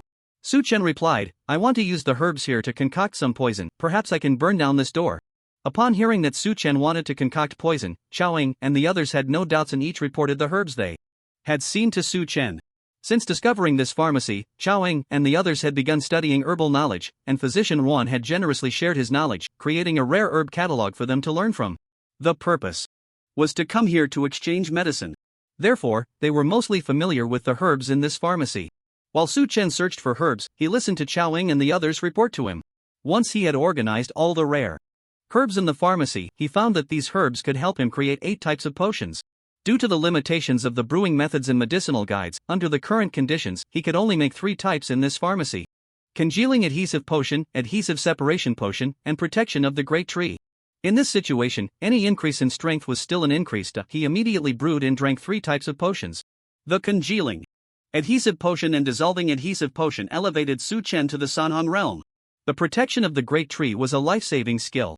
Protection of the great tree, leaning against a big tree is a good way to cool off. When you lean against the tree and enter a sleep state, you will become invisible. This invisibility will be lifted when you wake up or move away from the tree. If used wisely, this skill could help him escape, provided he could find a tree. Su Chen wandered around the pharmacy but found no tree. However, he discovered that in each corner of the pharmacy, there was a wrinkled monster squatting on the ground, all with their eyes tightly shut and hands on the ground. They emitted a continuous stream of sinister energy that merged into the ghostly face gates, suggesting they were using their own energy to maintain the 6 ghostly face gates. Su Chen thought, does this mean that if I kill these monsters, the cage will naturally be broken? This was actually a paradox. If the cage was opened, people from outside would come in, and he would never escape. But if he didn't open the cage, he couldn't get out either, and he would eventually die. He found a monster closest to the pond and tried to communicate with it. "Hey, brother, handsome guy, squawk squawk squawk." After several attempts, the monster ignored Su Chen's calls, remaining completely still. Su Chen then poked the monster's body gently with his 9-ring knife.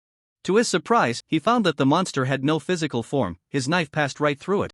This was strange. If they had no physical form, how had they devoured the guard's corpse clean?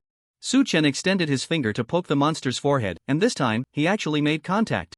Su Chen was stunned, and the monster was also taken aback, opening its eyes and looking at Su Chen with suspicion. Su Chen felt the sensation at his fingertip was sticky, slippery, and somewhat elastic, a feeling that seemed familiar. It was a bit like jelly. Jelly? He instantly understood that this thing was a sinister ghost. The monster, still looking doubtful, stared at Su Chen and suddenly spoke. Its voice was also wrinkled, like an old man, with a rise and fall. Just now, was it you? Poking my forehead? Su Chen reached out and grabbed its neck. The monster's eyes bulged out, its neck straining as it squawked incessantly, like a duck being assaulted. Its foreclaws scratched around but couldn't inflict any harm on Su Chen. This situation was exactly the same as when he had caught that ice coffin sinister ghost. Su Chen let out a breath, laughing and cursing. Damn it, turns out it's a sinister ghost. He loosened his grip slightly to let the ghost speak, and it shouted, "Hey, what a big audacity! I am the clever ghost. Under the Northern Ghost Lord. You poke my forehead and choke my throat. Do you want to die? Oh, you've got quite the temper." Su Chen raised an eyebrow, tightened his grip on its neck again, and slapped it 5 times in quick succession. The slaps made its mouth crooked and its nostrils bleed. Su Chen then loosened his grip to let it speak. The monster spat out a mouthful of blood, extremely arrogant, and shouted, "Hey, you scoundrel, you dare to hit a clever ghost?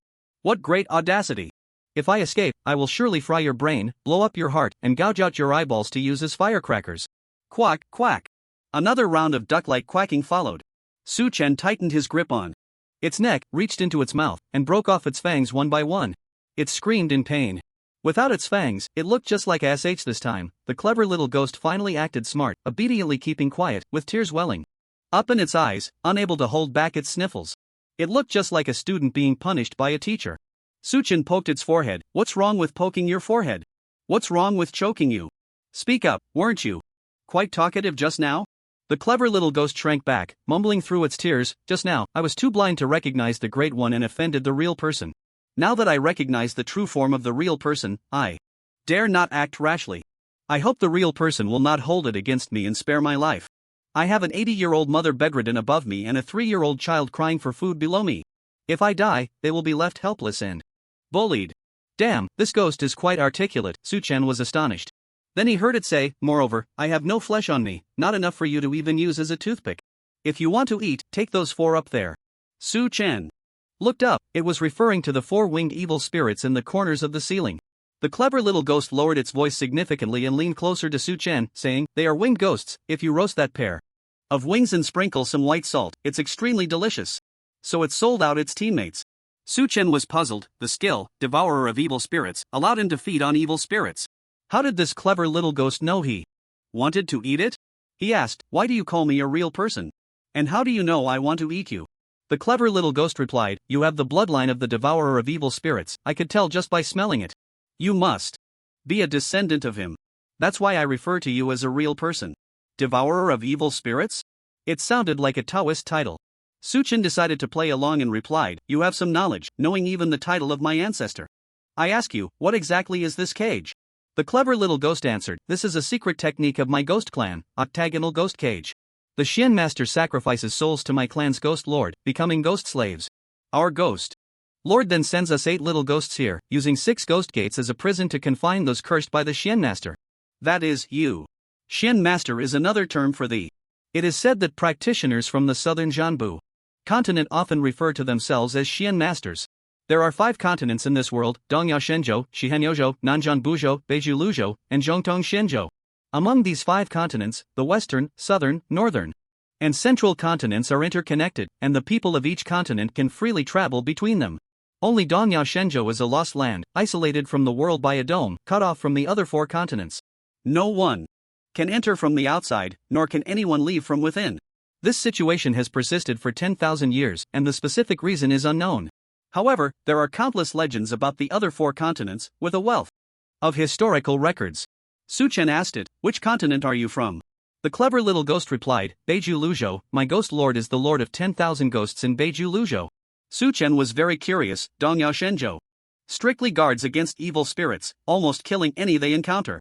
Yet, the ghosts from Beiju Luzhou could claim kingship. He asked, "What realm is the ghost lord?" The clever little ghost said, "Like the devourer of evil spirits. They are both in the semi-immortal realm." Semi-immortal realm. This was the first time Su Chen had heard this term, and he inquired, "How does the semi-immortal realm compare to the non-law realm?" Non-law? The clever little ghost shook its head, saying, "I haven't heard of that realm." Su Chen explained, "The non-law realm can fly through the air and manipulate the power of heaven and earth for their own use." The clever little ghost looked confused and said, Ghosts with wings can fly. I don't understand what the non-law realm is. Su Chen asked it again, can the ghost lord come to Dongyao Shenzhou? The clever little ghost shook its head again. Dongyao Shenzhou is a lost land, with a barrier in place. Only we insignificant little ghosts can come here through summoning power. However, if you want to meet the ghost lord, you can go to Beiju Luzhou through the secret realm. It is said that people from Dongyao Shenzhou can travel to the other 4 continents through the secret realm. This was unexpected information. No wonder those non-law powerhouses always rushed to the secret realm. Su Chen didn't want to meet the ghost lord, he mainly wanted to confirm whether the other party could come here. Knowing that he couldn't come, Su Chen felt relieved and asked, can you let me out of the octagonal ghost prison? The clever ghost nodded, yes, but you need to help me write a decree. Su Chen didn't expect the clever ghost to be so straightforward. Overjoyed, he asked, what should I write in the decree? The clever ghost said, we are here under the ghost lord's orders to perform ghostly arts. You must be imprisoned for 3 hours. If I let you go privately, I will definitely be punished when I return. However, my ghost lord has a good relationship with the food ghost real person, and you are a descendant of the food ghost real person. If you can help me write a decree explaining why I let you go, I believe the ghost lord will not punish me out of respect for the food ghost real person. Writing a decree was a trivial matter for Su Chen. He was in a desperate situation and had nothing to fear, so he took out paper and pen from the knee warehouse and asked, how should I write it? The clever ghost replied, you can write it however you like. It's best to use your blood as ink so the ghost lord can see your bloodline. Su Chen then dipped his finger in his own blood and wrote, I am of the food ghost clan, aided by the clever ghost, escaping from the octagonal ghost prison. I hope the ghost lord will not impose punishment. I am immensely grateful. He handed the decree to the clever ghost and asked, is this okay? The clever ghost looked at the content of the decree, sniffed the blood characters, nodded, beaming with joy, and said, it's fine, I'll send you out right away. Su Chen waved his hand and said, wait, let me ask you, what will happen if I eat a wicked ghost? What will happen to this octagonal ghost prison? It was a rare opportunity to encounter a wicked ghost, and eating it would be just right to exchange for the Xianbing scale armor. This was crucial for Su Chen. Thinking of Mei Xinwan's pitiful appearance in bed, he felt frustrated. The clever ghost explained, the 8 wicked ghosts we have are the core of the octagonal ghost prison, none can be missing. If you eat one, the ghost prison will immediately collapse. The people outside will catch you. I see they are coming fiercely, which is extremely unfavorable for you. After I let you go, we still need to maintain this formation for 3 hours. This way, you will have enough time to escape. Su Chen squinted. This clever ghost was indeed smart, saying everything that was on his mind. He frowned and scolded, earlier, you encouraged me to eat the little ghost with wings, intending to let the people outside in to kill me, right? The clever ghost shook his head vigorously. No, I just wanted to protect myself, I absolutely had no intention of harming you. Su Chen snorted coldly, what if you inform the people outside after I leave? Wouldn't I be tying myself up? I think it would be better to eat you. The clever ghost looked bitter and said pitifully, absolutely not. The food ghost real person has a very good relationship with my ghost lord, they often drink together. We are like family. Having your decree, letting you go is not bad for me, I might even receive a reward from the food ghost real person. Moreover, we are wicked ghosts. The people outside are weak and cannot see us or hear us speak. I cannot communicate with them at all. Su Chen slowly nodded, finally feeling reassured. He said, all right, close your eyes. When I am about to leave, I will call you. The clever ghost obediently closed his eyes and lay on the ground to maintain the formation. Su Chen walked around the pharmacy, and the other 7 wicked ghosts had their eyes closed, completely unaware of what was happening between him and the clever ghost.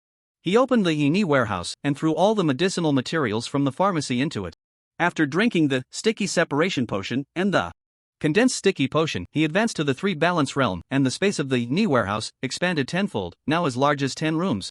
It was more than enough to hold the medicinal materials from the pharmacy. He himself could not enter the Ni warehouse to put things inside, he could only lift them and toss them in. Once inside, he could manipulate them with his mind and place them in the right position. When taking things out, it was also entirely reliant on mental control. Su Chen exerted great effort, lifting row after row of shelves and tossing them into the Ni warehouse. By the time he had placed all the shelves inside, half an hour had passed. At that moment, the 4 frog-calling dragonflies woke up, saw Su Chen, and began to croak incessantly, their voices alarmingly loud. Su Chen did not hold back and repeatedly shot out mango star clusters, killing them all. This commotion attracted a stir from the people outside. Mei Luyan shouted, you thief inside, I advise you to behave and not touch the herbs on the shelves. If you keep the herbs intact, we will spare your life. If there is any damage to the herbs, I will make you suffer. endlessly, wishing you were dead. He shouldn't have said that. As soon as he did, Suchen tore apart the prison sound cage and shouted, "You waste of the Mei family, I come and go as I please. If you want to protect these herbs, I will destroy them. This yin-yang dual formation is also quite valuable. I will destroy it as well." Before he spoke, he altered his voice using mysterious energy, so the people outside could not recognize him. Mei Luyun was most worried that the thief inside would fight desperately, causing a situation where both sides would suffer and the herbs would be damaged. He urged, "Master, this thief is so arrogant, he seems to have lost his mind. I think we should invite the elder to come out and quickly open the octagonal ghost prison. Otherwise, delays may lead to changes." Mei Inian frowned deeply. He really did not want to call the elder out. Wei Qianchang had died in the secret realm, becoming a laughingstock due to his marriage with the 10,000 poison cave, and the two elders had already scolded him once. Just a few days had passed, and the medicine store was invaded. If he sought the elders' help again, he would have no face left. Mei Yifeng noticed the master's dilemma and said to Mei Luyun, "He is just bluffing, trying to bargain. Calm down a bit, continue negotiating with him, and agree to whatever conditions he proposes. First, stabilize him." Mei Luyun felt helpless. He softened his tone and shouted, "Listen inside, I advise you not to act impulsively, everything is negotiable.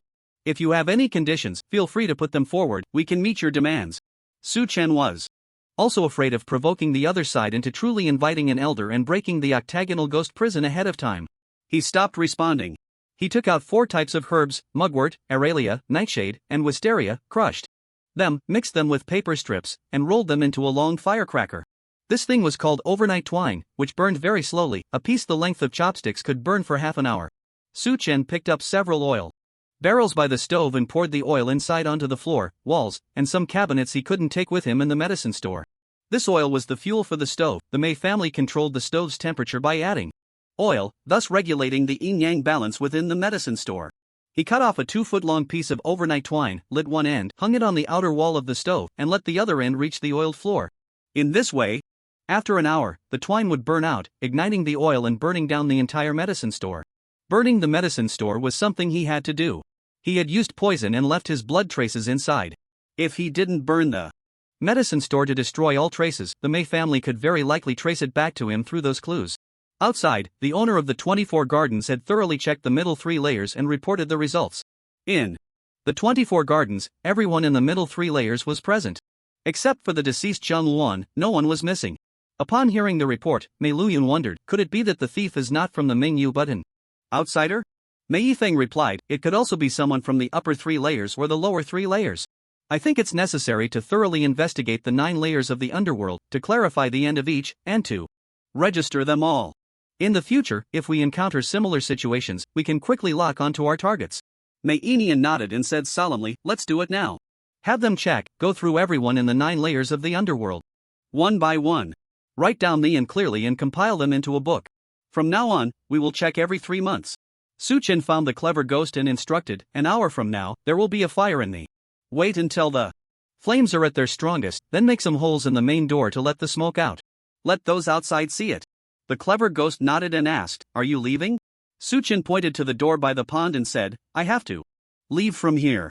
You'd better make a small opening for me, so that the people outside don't notice. The clever ghost replied, it won't be a problem. This is embedded in the mountain, and apart from the main door, no one outside. We'll see if we make a hole elsewhere. It performed a few hand seals and pointed at the door by the pond. Immediately, a window the size of a dining table appeared on the door, with sharp edges and intricate carvings. Su Chen squeezed through the window. He jumped into the pond and turned to look, only to see the window quickly close and disappear, restoring the door to its original state. Su Chen reminded from behind the door, remember, when the fire gets bigger, make a few small holes in the main door. The clever ghost's voice came from the other side, I remember. Safe travels. Su Chen swam to the entrance of the dark river and slipped inside. Xiaoeng and the others watched clearly from the entrance. A window had appeared out of nowhere on the barrier, allowing Su Chen to come out. They were all surprised and asked, young master, who are you talking to? Su Chen's conversation with the clever ghost had been overheard by them but they couldn't hear the clever ghost's voice, only feeling that Su Chen was talking to himself. Su Chen replied, it was an evil ghost. It was the one controlling this formation. I subdued it, and it let me out. Subdued the evil ghost. Xiaoeng and the others were dumbfounded. In their view, evil ghosts were extremely dangerous, they either had to be exterminated or sealed away. How could they possibly be subdued? Moreover, from Su Chen's tone while speaking it seemed as if he had scolded and beaten that evil ghost. In the end, the other party compromised and let him out. This method was simply unfathomable. Steward Feng was once again placed in by Su Chen and said, "They are about to start investigating the entire underworld, we need to hurry back." Steward Chiu then used the ability to block the river. The stones they had prepared came in handy, quickly sealing off the entire river with a mixture of stones and mud. Steward Chiu's earth control technique was already superb, the blocked river looked no different from the rest of the mountain. The four returned to the cave. Dr. Yuan was eagerly waiting and, upon seeing them return, asked, "Did you get the herbs?" Xiaoying said, "Don't worry about that for now, quickly help the young master with his injuries." Su Chen's wounds from being cut by the had already healed. Xiang Yu is a holy medicine for healing, with excellent effects for treating external injuries. His left arm had been crushed by the flesh completely rotten, but the bone was intact. His bone quality was excellent, although the bone exchange had failed, the bone was very hard, resisting without breaking. Su Chen had applied an entire bottle of Xiangyu to stop the bleeding, and now the crushed flesh had grown back together, feeling neither painful nor itchy. He could even wave his hand and make some simple movements. However, the shape of his arm was quite strange, resembling a large chicken fillet that had been deep-fried. Dr. Yuan brought over Lianer to help him with his injuries. She pressed her small hand against Su Chen's arm. Immediately, a green mist surged from Lianer, entering Su Chen's arm. Instantly, a tingling sensation spread throughout his body, the flesh that had already healed on his arm unexpectedly fractured and reformed, as if it had memory, writhing against the bone and returning to its original position. Then it swelled down and healed. In just the time it takes to burn a stick of incense, Su Chen's arm returned to its original state, looking intact. The power of the 4-grade longevity bone was astonishing. Dr. Yuan had cleaned the cave thoroughly, erasing all traces of life. He and Lianer were the sparks of this group. Should anything happen to Su Chen and the others, he would immediately take Lianer and leave. Xiaoying had briefed Dr. Yuan on the current situation. Everyone must return to their homes to deal with the Mei family's investigation. Dr. Yuan asked him what to do about Lianer. Xiaoying thought for a moment and said, "Use the middle strategy." Over the past 6 months, they had devised a series of strategies to conceal Lianer's existence, categorized into upper, middle, lower, and lowest strategies. The so-called middle strategy was to hide Lianer and have her survive alone for a while. Dr. Yuan felt helpless. Although it was the middle strategy, it was the one he least wanted to use and the one that caused him the most anguish. He took out a blue pill and placed it in Lianer's mouth, feeding it to her with water. Before long, Lianer fell asleep, her breath faint, her entire being entering a state of apparent death. The blue pill, called turtle breath pill, could induce a hibernation state, allowing one to sleep for a month without waking. This pill was a secret medicine of the Yuan family, used to evade enemies. By reducing breathing to a minimum, it was difficult to detect with reconnaissance techniques. This pill would cause some harm to the human body, but for the longevity bone, it was negligible. Steward Xiu used earth control techniques to carve out a well shaft in the ground, digging over 30 meters underground. Below was a stone chamber filled with toys, a crib, and bedding. This was a refuge they had painstakingly excavated over 3 months, breaking the rock layer one hammer strike at a time. They had done moisture and waterproofing treatments and left extremely small ventilation holes. This space was just enough for Lianer to hide, meant to be used in conjunction with the turtle breath pill. It was also part of the middle strategy. Steward Xiu placed Lianer in the crib and then returned to the surface, sealing the entire well shaft. Thus, for the next month, there would be no need to return to the cave. Although leaving Lianer alone here was indeed worrisome, the situation was pressing, and they had no other choice. Su Chen, Xiaoying, Steward Xiu, Steward Feng, and Dr. Yuan left the cave, dispersing in different directions. Su Chen went from Sangmo Garden to the Black Market and then returned to Qinghua Garden. The Mei family's investigation into the 9 layers of the underworld seemed not to have reached the lower 3 layers yet. Qinghua Garden was quiet, the night hazy, with only a few sounds of insects. When he returned home, it was already the hour of the pig, and the Mei family was fast asleep. Su Chen went to the yard and fetched a bucket of clean water to wash off the bloodstains, changing into a clean set of clothes. He took the bloody clothes into the kitchen, lit the stove, and threw the bloody garments into the fire to burn them. He set up an iron pot, boiled a pot of water, covered it with a porcelain bowl to catch the steam, and began to collect distilled water using bamboo strips for drainage. He urgently needed to concoct a potion called weak illusion, which required distilled water for brewing. Weak illusion: in a non-combat state, you appear much weaker than you actually are, leading people to misjudge your strength and lower their guard against you. In combat, weak illusion does not take effect. The Mei family was to investigate the entire underworld, recording everyone's and realms. This could pose a problem for Su Chen. By Taking skill potions, he had advanced from the 1-passage realm to the 3-balance realm in just 3 days, a speed that felt too fast. Although there were indeed some exceptionally perceptive individuals in this world who could reach 1 passage by morning, 2 harmony by noon, and 3 balance by evening, Suchen was definitely not one of them. His bone quality was deteriorated, his origin damaged, and his could not be freely controlled. Reaching the 3-balance realm seemed as difficult as ascending to the heavens. Meinian had checked his body in the Golden Hall. If he knew that Suchen had already reached the Sunhung realm, he would definitely have doubts. The skill, weak illusion, should be able to mislead others about his strength, but its specific effect was still unknown. Suchen busied himself for half an hour to collect enough distilled water and prepared the potion. Just as he drank the potion, he heard a melodious bell ringing. It came from a great distance. The sound was faint yet resonated deeply within, making one involuntarily shiver. It rang only once, awakening everyone in the Qinghua garden. Yuan dressed quickly, rubbing her sleepy eyes, and stepped out of the courtyard. Upon seeing the light in the kitchen, she realized Su Chen had returned. She ran to the kitchen, caught a whiff of the medicinal smell, and asked, "Husband, what are you doing? Why does it smell so bitter?" Su Chen replied, "I was hungry, so I cooked something. But my skills are lacking, and I burnt it." Yuan laughed, "This isn't a place for you to show off your skills. Mother has already told Nyo Air that he will move in tomorrow night. If you're still hungry, you can ask Nyo Air to make you something delicious." Suchen pinched her nose and chuckled, "That smoker will probably be hard to wake up." Yuan smiled, "That's fine, I'll learn to cook more from Nyo Air in the future, always taking care of my husband." Zheng Shi and Mei Han also came out of the house. Mei Han yawned repeatedly, complaining, "Mother, it's not even dawn yet. Why do we have to get up?" Zheng Shi said, "The bell just now was the night training bell. As soon as it rings, we must stand by the door on alert. If it rings 3 times and you're not at the door, you will be punished." As soon as she finished speaking, the second bell rang, startling her into a shiver. She quickly pulled Mei Han outside and called back, "Son-in-law, Yuan, hurry up and come out." Su Chen and Mei Yuan went outside to stand. Soon, the third bell rang.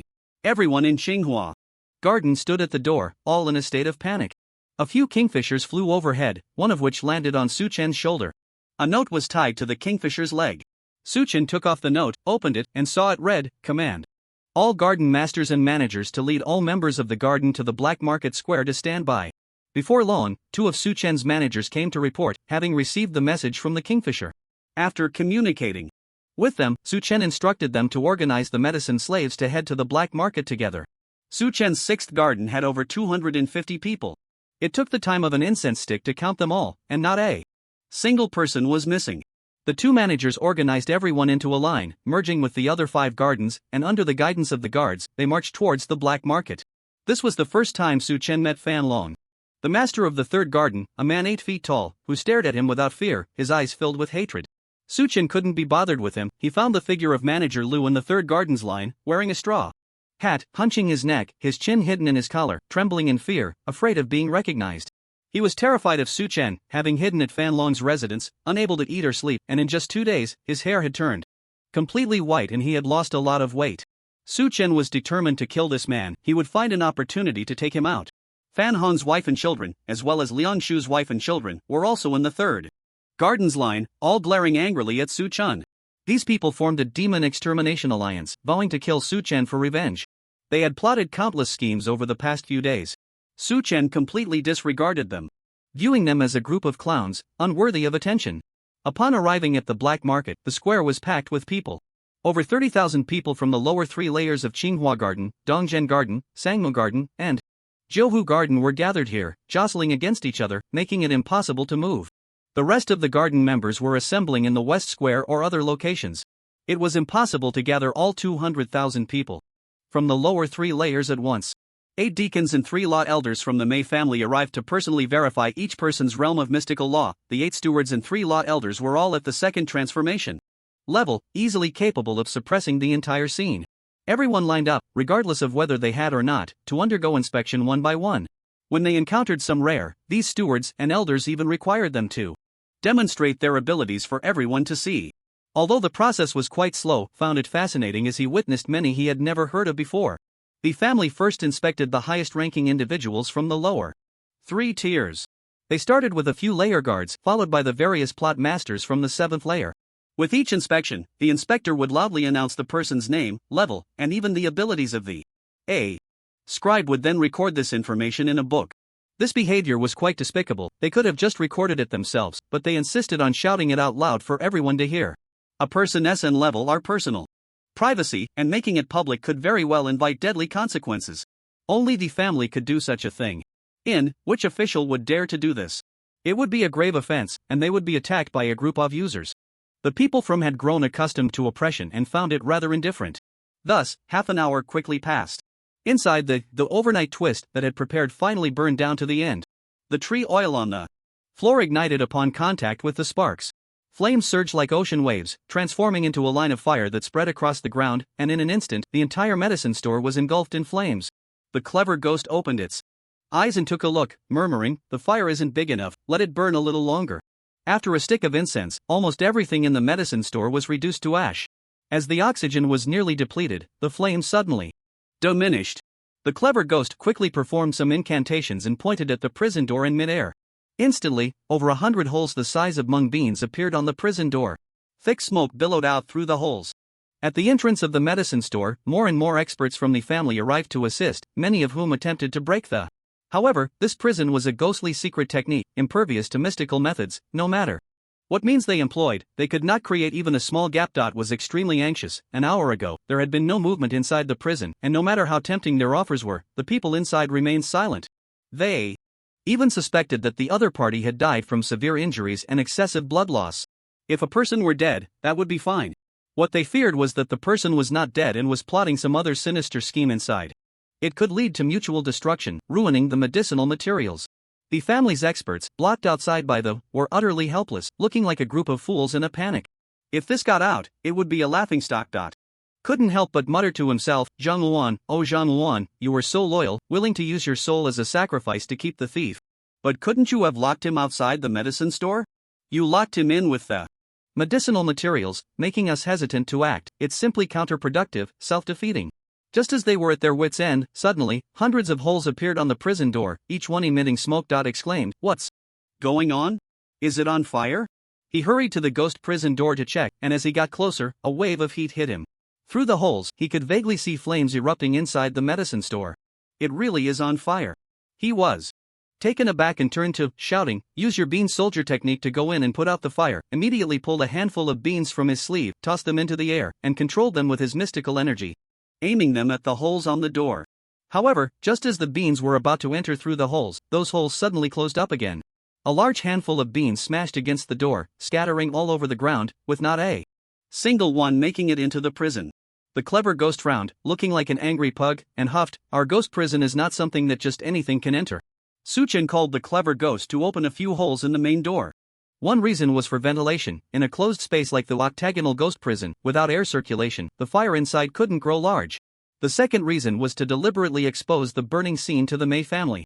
He wanted to make them anxious, to let them watch helplessly as their medicine store went up in flames, which was purely a form of revenge.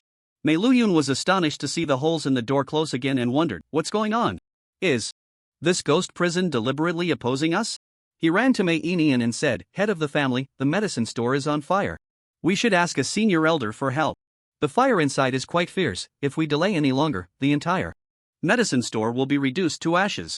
Mei Inian trembled with anger. After all this, they still had to ask a senior elder for help, which was too humiliating.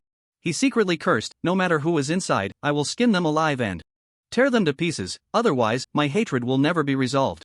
Mei Feng suggested, "Elder Luja has a broken industry copper mirror that can eliminate all karmic obstacles. Why not ask him to come out?" Upon hearing the name Luja, Mei Inian's eyes lit up, and he nodded, saying, "Let's ask Elder Lu to come out. Hurry." Mei Feng immediately took to the wind, covering 10 zhang with each step, running towards the Golden Hall. Elder Luja was the only outsider among the 12 senior elders of the Mei family, a son-in-law. He knew his status was inferior to the other senior elders, so he kept a low profile, living in the least favorable position in the 24 halls, the summer Rain Hall, never participating in family affairs, and spending years in seclusion, devoted to cultivation. Occasionally called upon to help, he would follow the arrangements completely, do the task, and then return to seclusion. Asking him to resolve this matter would minimize the impact. When Mei Feng arrived at the summer rain hall and conveyed the message, Elder Luja ended his seclusion. As soon as he emerged from the secret chamber, he sensed the sinister energy in the dark. He immediately soared into the air like a great rock, gliding down from the golden hall into the darkness. Upon reaching the medicine store, he hovered in the air, looking down at the octagonal ghost prison. Elder Lu, with silver hair and gray temples, had a piercing gaze, like a nail driven into the air, unmoving. The people below marveled at his ability to stand in the air, and Mei Inian felt a surge of joy. It seems Elder Lu has mastered the ability to fly. Breaking through the boundary is just around the corner. He bowed to the elder and called out, Elder Lu, the thief has set fire to the medicine store in the octagonal ghost prison. Please act quickly to break this prison. Otherwise, all the herbs will be burned to ashes. Hearing Mei Inian's words, Lu Jie replied solemnly, do not panic, head of the family. He bit his thumb, drew a talisman in his palm, and pressed it against the octagonal ghost prison, reciting slowly, 3,000 methods, power through the dark, 10 directions Heavenly Emperor, 8 directions Ghost Kings, laws follow the source, all obey my command. Bright mirror, open. With his command, an immense surge of mysterious energy rushed in from all directions, coalescing above the octagonal ghost prison into a mirror 100 feet wide. Surrounding the mirror were auspicious clouds and spirit magpies, exuding an air of celestial grandeur. The mirror's surface emitted brilliant light, penetrating the octagonal ghost prison, clearly reflecting the scene inside. Even the 8 evil spirits controlling the formation were revealed in their true forms. Within the mirror, inside the ghost prison, the fire continued to burn, and it was pitch black. Aside from a few bronze furnaces, everything else had been reduced to charcoal. Mei Inian and the others saw the image in the mirror, all dumbfounded, exclaiming, it's all burned up? How could this happen? Mei Luyan angrily slapped his thigh. I said we should have asked the senior elder for help earlier. Now look, an entire season's worth of herbs is gone just like that. How am I supposed to report to the Lei family? Mei Luyun, the elder in charge of foreign affairs, was responsible for conducting business with the 8 great families. A batch of medicinal materials in the pharmacy had already been pre-ordered by the Lei family, with the deposit paid. If they couldn't produce the materials, they would face enormous compensation. The Lei family was not to be trifled with. Mei Inian looked dejected, his hands clenched tightly, making a creaking sound, yet he had no rebuttal. Mei Feng comforted Mei Luyan, saying, don't worry, the medicinal materials from Baikatang can be allocated for your use. This year, the Dian dynasty has seen fewer wars, so we can't buy too many pills. The materials can be prioritized for the Lei family. Mei Song stood under the mirror, looking again, and exclaimed, where did that thief go? Could he have been burned to ashes?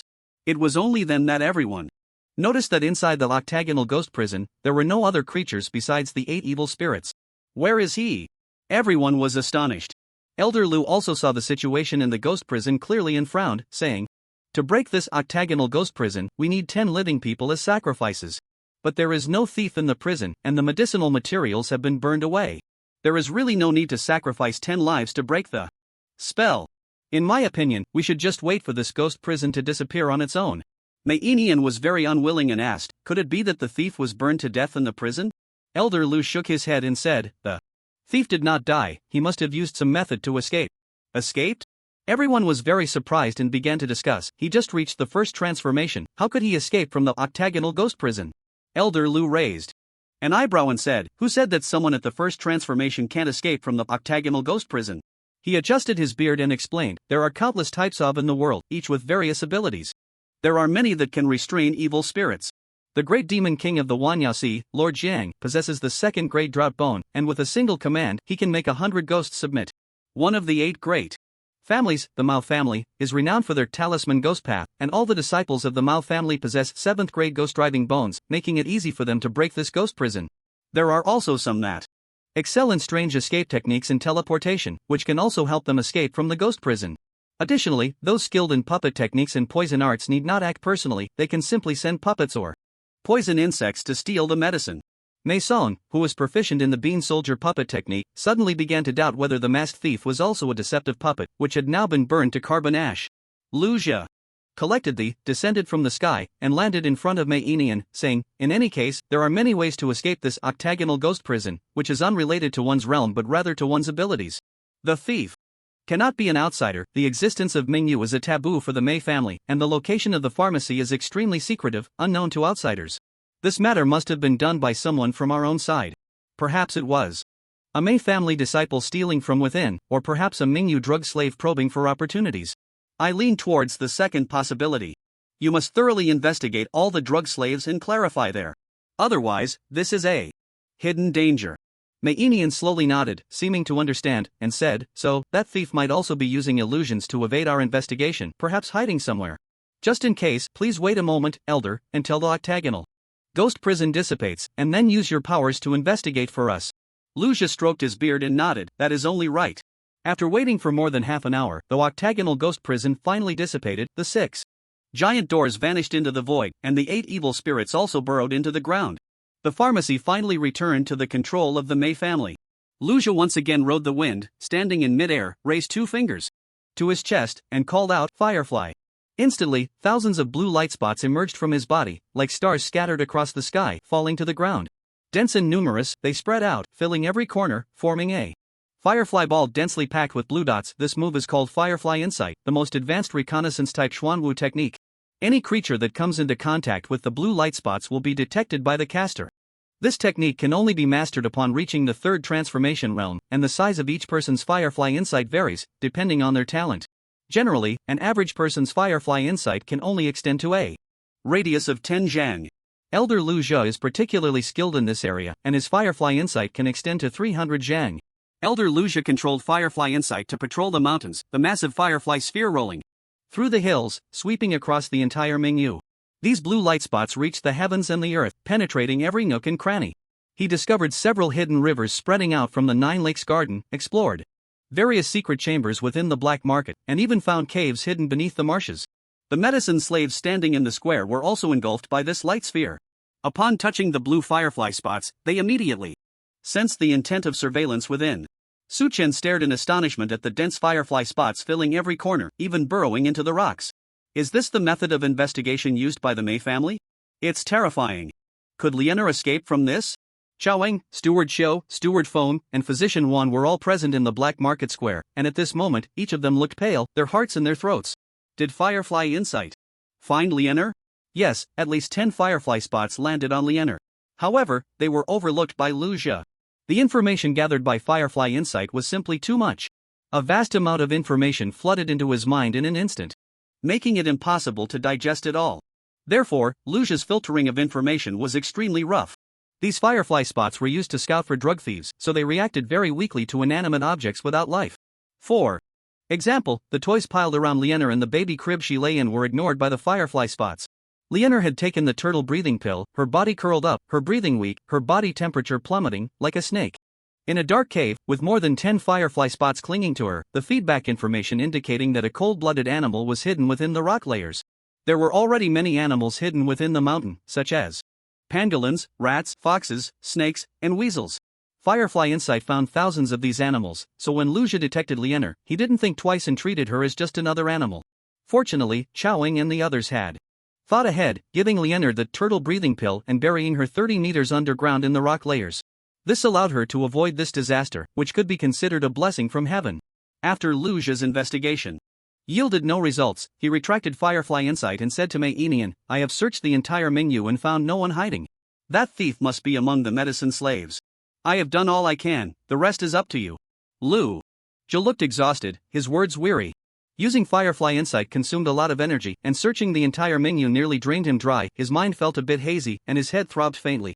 Mei Inian noticed he was worn out and replied, Elder, don't worry.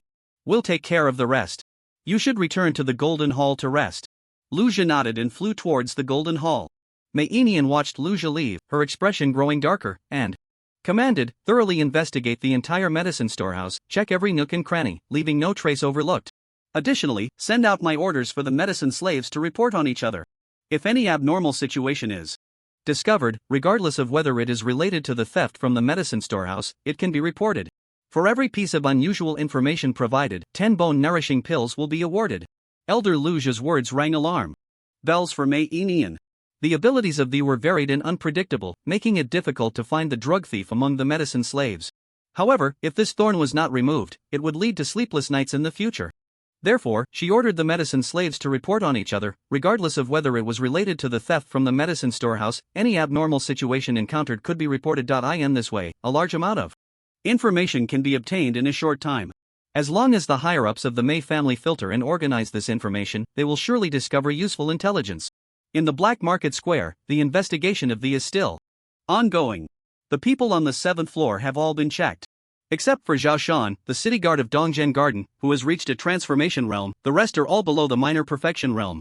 Since the family head believes that the thief of the medicine is at the transformation realm, their focus is also on those at the transformation realm. They conducted a thorough examination and interrogation of Zhao Shan. Zhao Shan has a solid alibi. The suspicion was quickly eliminated. The remaining drug slaves on the 8th and 9th floors are all minor fish below the 3 balance realms. The elders and stewards were simply not interested. Thus, the inspection speed increased significantly.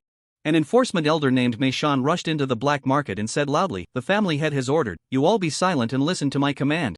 Everyone quieted down, and Elder Mei Shan detailed the theft of the medicine store on the middle 3rd floor. This was the first time in nearly 100 years that such a thing had happened. The entire square erupted in a frenzy, with the drug slaves discussing among themselves. The medicine store was stolen? Is that true? Did I hear wrong? No wonder we were gathered together. It turns out they are looking for the thief. But that thief is at the transformation realm. What does it have to do with us on the lower 3 floors? Mei Shan waved his hand, signaling everyone to be quiet, and said, "The family head has ordered everyone to report suspicious activities to each other. If you discover any unusual situations, you can report them, regardless of whether they are related to the theft of the medicine store. As long as the report is true, you can receive 10. As soon as this was said, it caused another uproar. A reward of 10? That's a huge investment. The problem is, this will sow discord and suspicion among us drug slaves. What a vicious scheme. Who cares what the scheme is, as long as it can get us? There are many unusual things in the black market. If we report them, can we really get the? Su Chen's thoughts were on Lianer. He pondered, if the Mei family discovers Lianer, then they should focus their investigation on Sangmu Garden. They would never hold such a reporting reward activity. It seems that the blue glowing point just now did not detect Lianer. Xiaoying and the others were also in the square, sharing the same thoughts as Su Chen, all letting out a sigh of relief. Mei Shan continued, "You can report now." As they spoke, they saw Manager Lu shrink his neck and dash to the elder's seat, kneeling with a thud on the ground. He kowtowed several times to Elder Meishan and said, "I have something to report." Everyone's gaze turned towards him, surprised. Who is this? So anxious to report in public, doesn't he fear offending anyone? Su Chen's heart sank. This scoundrel wouldn't be reporting me, would he? Elder Meishan asked, "What do you want to report?" Manager Lu replied, "I want to report someone. He is very likely a thief of medicinal herbs." As soon as these words were spoken, the other elders could no longer sit still and rose to surround him. Meishan's breathing became a bit hurried as he helped Manager Lu up, noticing his panicked expression, and comforted him, "Don't be afraid, with us here, no one can harm you. Just tell us, who is the thief of medicinal herbs?" Manager Lu turned his head and pointed at Su Chen, saying, "It's him, young Master Yang Shen, disciple of Wei Qianshan. He is the thief of medicinal herbs." "What the hell?" Su Chen was taken aback, jumping up on the spot, and shouted, "You scoundrel, how dare you slander me? I will definitely skin you alive and tear you to pieces." He was extremely anxious, his mind racing as he thought about where he had slipped up, allowing Manager Lu to conclude that he was the thief. But no matter how he thought about it, he couldn't figure it out. He could only hold his neck high and counter, "I also want to report. I know who the thief of medicinal herbs is." The elders and stewards exchanged glances, speechless. Everyone in the Meishan family knew about young Master Yangxing being demoted to the 9th level. Moreover, everyone knew that the family head had evaluated him, saying he was of poor talent and had little profound energy, making it difficult for him to reach the first transformation in his lifetime. How could such a person possibly be a thief of medicinal herbs? Meishan had attended the wedding in the Golden Hall and even had a drink with Su Chen, leaving a deep impression of his unreasonable and reckless demeanor. Fearing Su Chen would cause some trouble, he instructed, "Go and control him, bring him over to talk. Don't let him escape." Su Chen replied, "No need for you to trouble yourselves, I can stand tall and speak for myself." He showed no fear, swaggering out of the line, walking up to Meishan, standing with his hands behind his back, glaring at Manager Lu with fiery eyes. Manager Lu was so scared he nearly wet himself, hiding behind several elders. Meishan asked, "Who do you say the thief of medicinal herbs is?" Su Chen pointed at Manager Lu, then at Fan Long, and then at Fan Hong's wife and children, Liang Shu's wife and children, saying, he, they are all thieves of medicinal herbs." This was clearly a nonsensical accusation, and Meishan's expression darkened as he scolded, "This is ridiculous. A thief of medicinal herbs cannot be casually accused by you." Su Chen pointed at Manager Lu and shouted, "This old dog can casually accuse me, can't I casually accuse him?" Su Chen's words were equivalent to admitting he was being unreasonable, and everyone shook their heads and laughed. However, Manager Lu was anxious, saying, "I'm not talking. Nonsense, I have evidence. Meishan asked, what evidence do you have? Let's hear it. Manager Lu explained, on June 12, just the day before yesterday, young Master Yang Shang bought 2 carts of medicinal materials from the black market. That night, it rained, and we saw dozens of lightning bolts fall from the sky, striking his courtyard. Lightning? Meishan's beard trembled slightly, thinking, this Mingyu abyss is 1,000 fathoms deep, how could there be lightning? Manager Lu continued, the next afternoon, he moved to the master gardener's residence. I secretly went to check the courtyard and found that all the medicinal materials he bought from the black market had disappeared. That was 2 carts of materials, how could they just vanish into thin air? I was watching the whole time and didn't see anyone help him deliver the materials to the master gardener's residence. Meishan frowned slightly and asked, so, what conclusion have you drawn? Lu Guanxi said, I heard that when one advances to the first transformation realm, there will be celestial phenomena. Just think about it, dozens of heavenly lightning strikes hitting the courtyard where he lives, isn't that a celestial phenomenon? So, I suspect that on that day, when young Master Yang Shang advanced to the first transformation realm, it attracted the heavenly lightning phenomenon. Upon hearing this, Su Chen suddenly realized that the dozens of heavenly lightning strikes Lu Guanxi saw were actually summoned by him using the thunderstorm alchemy. He initially thought the other party had caught him on something, but it turned out to be pure speculation. He breathed a sigh of relief, formulating a plan in his mind, crossing his arms and looking at the other party with a mocking expression, eager to see how he would perform. Lu Guanxi continued, it must be that after he advanced to the first transformation realm, he learned talents and divine abilities like Shumi Mustard Seed and Sleeve Universe. He hid those 2 carts of medicinal materials. The theft case of the medicine store was most likely done by him. Just think about why he bought 2 carts of medicinal materials, it was clearly to steal medicine and practice. Practice? What a bold thought. Su Chen clapped his hands and praised, wonderful.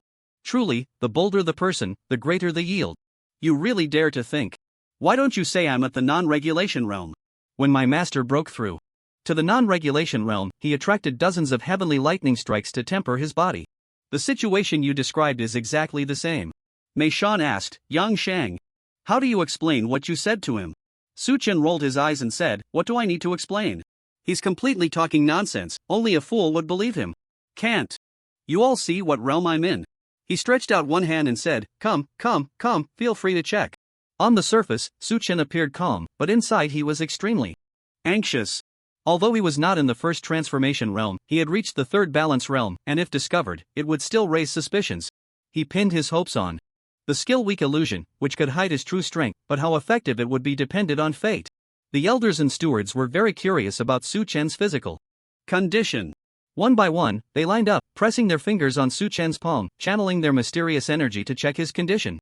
As a result, after everyone finished checking, they all shrugged and shook their heads, their faces filled with sighs. Su Chen's strange bones were in a terrible state, and the mysterious energy within him was chaotic and disordered, barely reaching the 1 passage realm, and because his bones were too fragile, even that 1 passage realm was on the verge of collapse. The elders and stewards all had the same thought. The head of the family said he would find it difficult to advance to the first transformation realm in his lifetime, that was still overestimating him. Being able to maintain the 1 passage realm is already good enough. What a pity for a 5th grade corrupted bone. Su Chen asked, how is it? What realm am I in? One steward replied, just the 1 passage realm. Su Chen breathed a sigh of relief. The effective weak illusion was indeed exaggerated, disguising his 3rd balance realm strength as 1 passage realm, forcibly lowering it by 2 realms. He pointed at Lu Guanxi and cursed, this old dog Lu is worse than a beast. Back when Mei Liang was alive, he helped him send messages over 1,000 miles, showing him great kindness. Yet, he repaid kindness with malice, wanting Mei Liang's daughter, Mei Yuan, to serve him. When Mei Yuan refused, he incited Fan Hong to seriously injure her. Fortunately, I arrived in time to save her. So he harbors resentment and deliberately came to report me. Upon hearing this, the elders and stewards all raised their eyebrows in anger. Mei Liang was also an elder of law enforcement during his lifetime, a colleague with whom they had worked for many years. After his death, his family was demoted 9 ranks, and they felt pity, but family rules were such that they could do nothing about it. However, that did not mean they had forgotten their old feelings.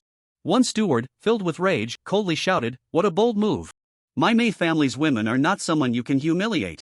He kicked Lu Guanxi in the stomach, sending him flying over 10 zhang away. Lu Guanxi rolled on the ground, his bones shattered, like a slug, limp on the floor, opening his mouth to vomit blood. Mei Shan found him repulsive, snorted coldly, and angrily said, "If anyone dares to seek personal revenge or make random accusations again, I will throw them into the alchemy furnace and turn them into a pool of blood." Lu Guancher spat out 3 buckets of blood, feeling icy all over, knowing there was no way out. Extremely unwilling, he cried out hoarsely, I didn't lie, I really saw dozens of heavenly lightning strikes hitting his courtyard. He concealed his strength, he must be a drug thief, he definitely is." He turned to Fan Long and shouted, "Master Fan, you saw it too, help me say something." Fan Long sat motionless, seemingly not hearing his cries, his back soaked with cold sweat. Lu Guancher shouted again, "Madam Liang, Madam Fan, say something. He killed your husbands, you have a blood feud with him. The wives and children of Liang." Shu and Fan Long were all silent, lowering their heads, not daring to respond. Seeing this scene, Lu Guancher opened his mouth, He quacked like a duck for a while. Then spat out 3 buckets of blood, finally staring wide-eyed and dying.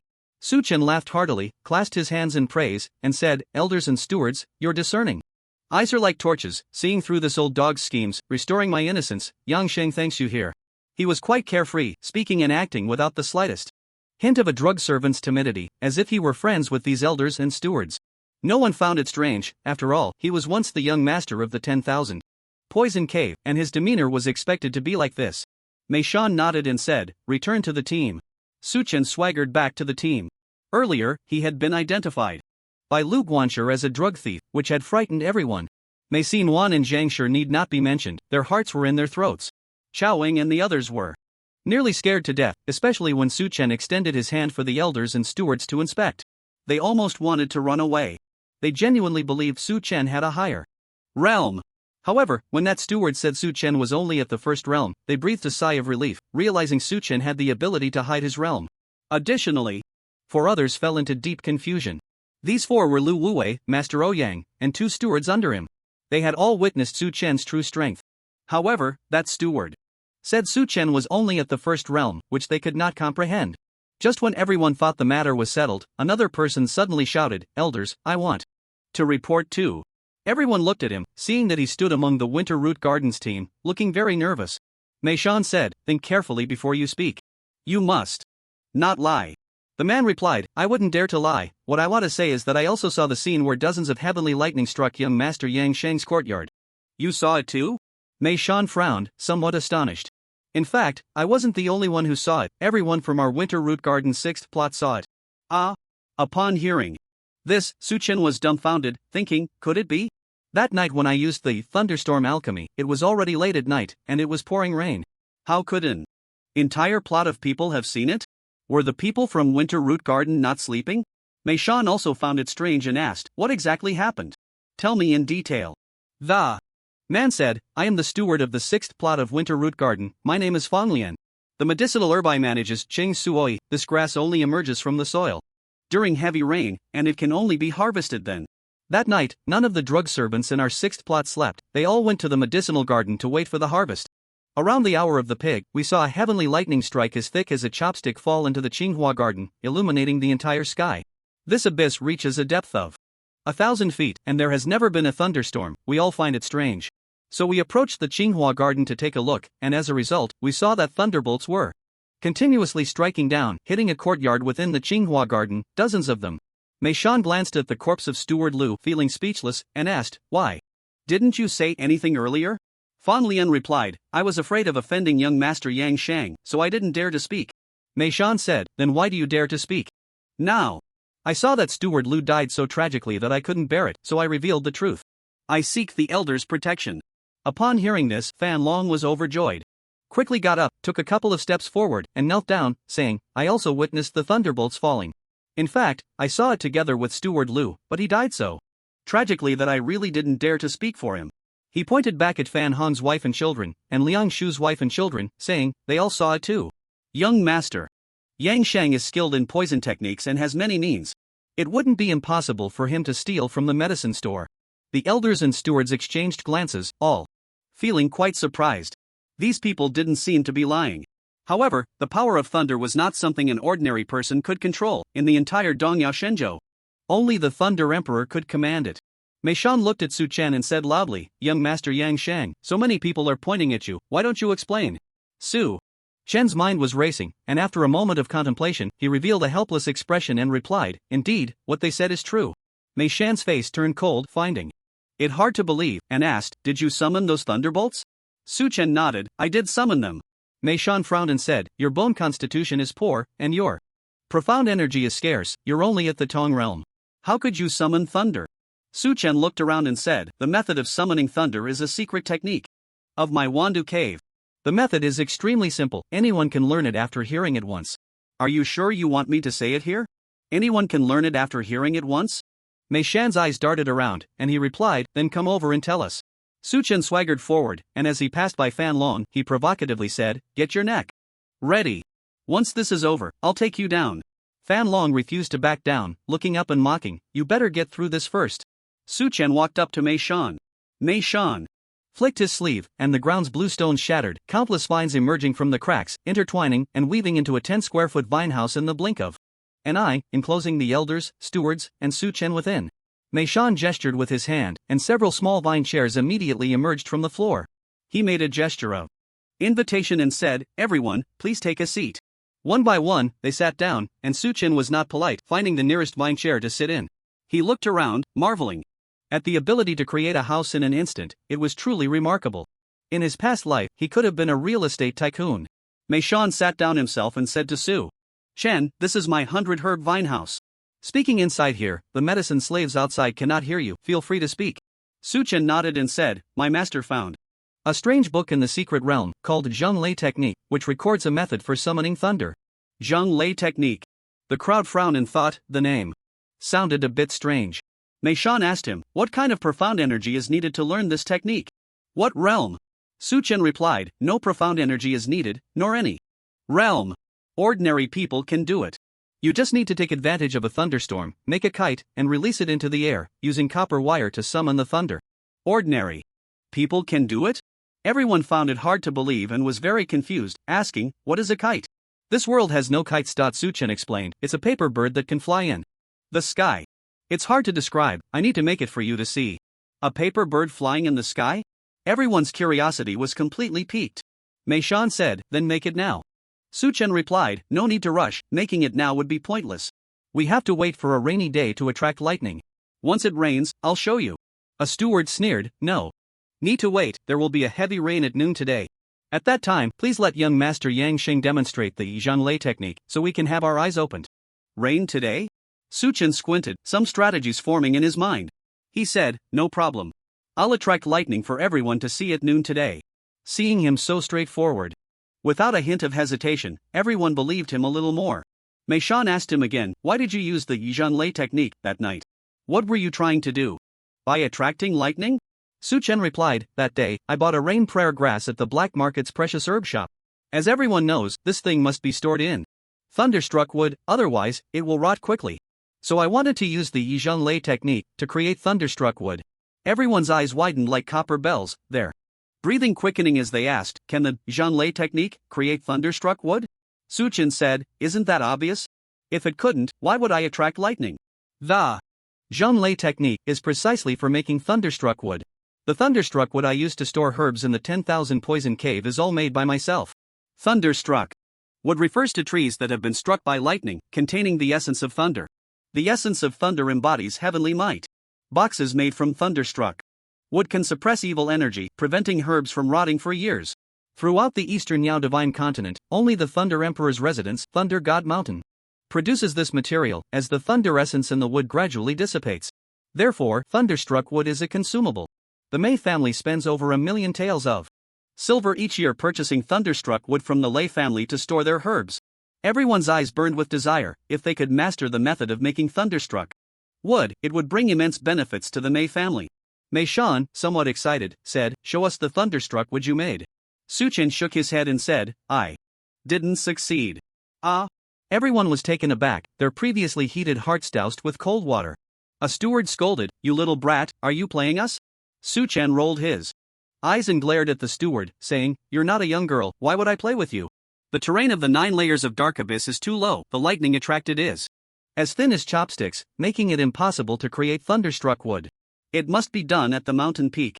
He spoke confidently, exuding an air of certainty. Mei Shan replied, Then I'll take you to the mountain peak to attract lightning. But I warn you, don't mess with us. If you fail to attract lightning, I'll twist your head off. Su Chen hated being threatened the most. His face turned cold as he disdainfully said, if you have the ability, go ahead and twist my head off right now. He threw out a Zhonglei technique, already occupying a favorable position. The Mei family, eager to obtain this technique, would never kill him, so he could afford to be a bit cheeky. Mei Shan's threat was merely a way to test his resolve. Seeing Su Chen completely unfazed, his gaze turned cold as he said, I advise you to recognize your position. The 10,000 poison cave has been swept away and destroyed by many forces. You are now completely at the mercy of my Mei family. I can kill you or spare you. At worst, I won't need your Zhonglei technique. Su Chen made a gesture of surrender and said, don't worry, everything I said is true. As long as you take me to the mountain peak, I will definitely attract lightning and create thunderstruck wood. However, this Zhonglei technique was brought out of the secret realm at the cost of my master's life, worth 10 million taels of silver. You got it. So easily, I'm afraid master won't be able to rest in peace. This clearly indicated a desire to negotiate terms. A red-haired steward scolded, 10 million taels? You really dare to say that? Even a first-grade Xian jade artifact wouldn't sell for 10 million taels. Su Chen shrugged and said, why should a first-grade Xian jade artifact be compared to my Zhonglei technique? Xian jade artifacts are consumables. Once used, they're gone. My Zhonglei technique is a production skill. Once you learn it, you can mass-produce thunderstrike wood. The value of thunderstrike wood, I don't need to elaborate, right? The red-haired steward questioned suspiciously, sounds good, but why haven't I seen you making money selling thunderstrike wood in the 10,000 poisons cave? Su Chen rolled his eyes, shook his head repeatedly, and mocked, I see you're about 40 years old. How could you ask such a stupid question? Is there water in your head? The red-haired steward was infuriated by this insult, his nostrils flaring with anger as he swung his hand towards Su Chen's face. The slap came with a whooshing sound, its power astonishing. Mei Shan stepped forward and blocked Su Chen, catching the slap. He soothed, Steward Mei. Calm down. This child is extremely unruly, spewing nonsense, just don't treat him like a person. I'm spewing nonsense? Su Chen's eyes widened as he said, is it not allowed to speak when such a stupid question is asked? Elder Mei, let me ask you, if the Mei family obtained the Yi Zhonglei technique, would they sell thunderstrike wood for profit? Mei Shan pondered for a moment, sighed, and replied, naturally not. Thunderstrike wood is the exclusive business of the Lei family. Even if the Mei family had the Yi Zhonglei technique, they would only produce thunderstrike wood for their own use, never competing with the Lei family for profit. The Lei family's power is unmatched, no one in the world dares to provoke them except for the 10,000 demons see. That's right, Su Chen said mockingly as he looked at the red-haired steward, a question even a 3-year-old would know. Mei Shan, fearing Su Chen might say something even more offensive, interjected, you're just rambling to negotiate terms.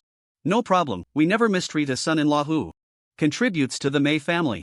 However, I remind you, when proposing terms, you should weigh your own worth first. Su Chen nodded repeatedly, just 3 small conditions, nothing that would make it difficult for the Mei family. 3? Quite bold. Mei Shan frowned and said, go ahead. Su Chen stated, the first condition is, I don't want to stay in Qinghua Garden, I want to move to Juhuyuan. Why don't you want to stay in Qinghua Garden? Su Chen replied, I offended Meile, and Qinghua Garden is under his control, my life is in danger there. Mei Shan slowly nodded, many people knew about the feud between Yang Shanggunzi and Meile. He then asked, so why choose to move to Juhuyuan? Su Chen said, the owner of Juhuyuan appreciates those who write poetry, my poetry skills are unparalleled in the world. If I enter Juhuyuan, I will gain the owner's recognition. Life will be much easier afterward. The stewards and elders exchanged strange glances upon hearing this. The red-haired steward smirked sarcastically, Juhuyuan is quite a nice place. Su Chen keenly sensed the awkward atmosphere. Their reaction to his choice of Juhuyuan was very strange, and he asked, what's wrong? Is there something inappropriate about going to Juhuyuan? Mei Shan replied expressionlessly, nothing inappropriate, just think you're too shameless, boasting that your poetry skills are unparalleled in the world. We can't decide on the transfer of gardens, it needs to be reported to the family head for a decision. State your second condition. Su Chen, somewhat doubtful, set this issue aside and continued, I want to build a tomb for my master, it must be in a beautiful location. Moreover, I hope the ancestor of the Mei family can come to pay their respects. This condition was entirely for the sake of the Great Zhou's mission. He wanted to force the ancestor of the Mei family to show up when everyone heard that he wanted to build a tomb for Wei Qianshang. They found it acceptable. However, when he mentioned that the ancestor of the Mei family should come to pay respects, they were all dumbfounded. Mei Shan couldn't help but roll his eyes and said, building a tomb for a master is a common sentiment. I can help you find a good feng shui site. But asking the ancestor to pay respects is simply wishful thinking. He doesn't have that qualification yet. You might as well tell me your third condition. Regarding the investigation into the Mei family. Ancestor, it had to be handled with utmost caution. There could be no haste, and Su Chen dared not linger on this issue. He said, my master is very interested in the alchemical skills of the Mei family. Witnessing the Mei family's 7 sacred pills has been his lifelong wish. Before I married into the family, he mentioned that he must prepare a grand gift for the Mei family, so he could have the honor of seeing the 7 sacred pills.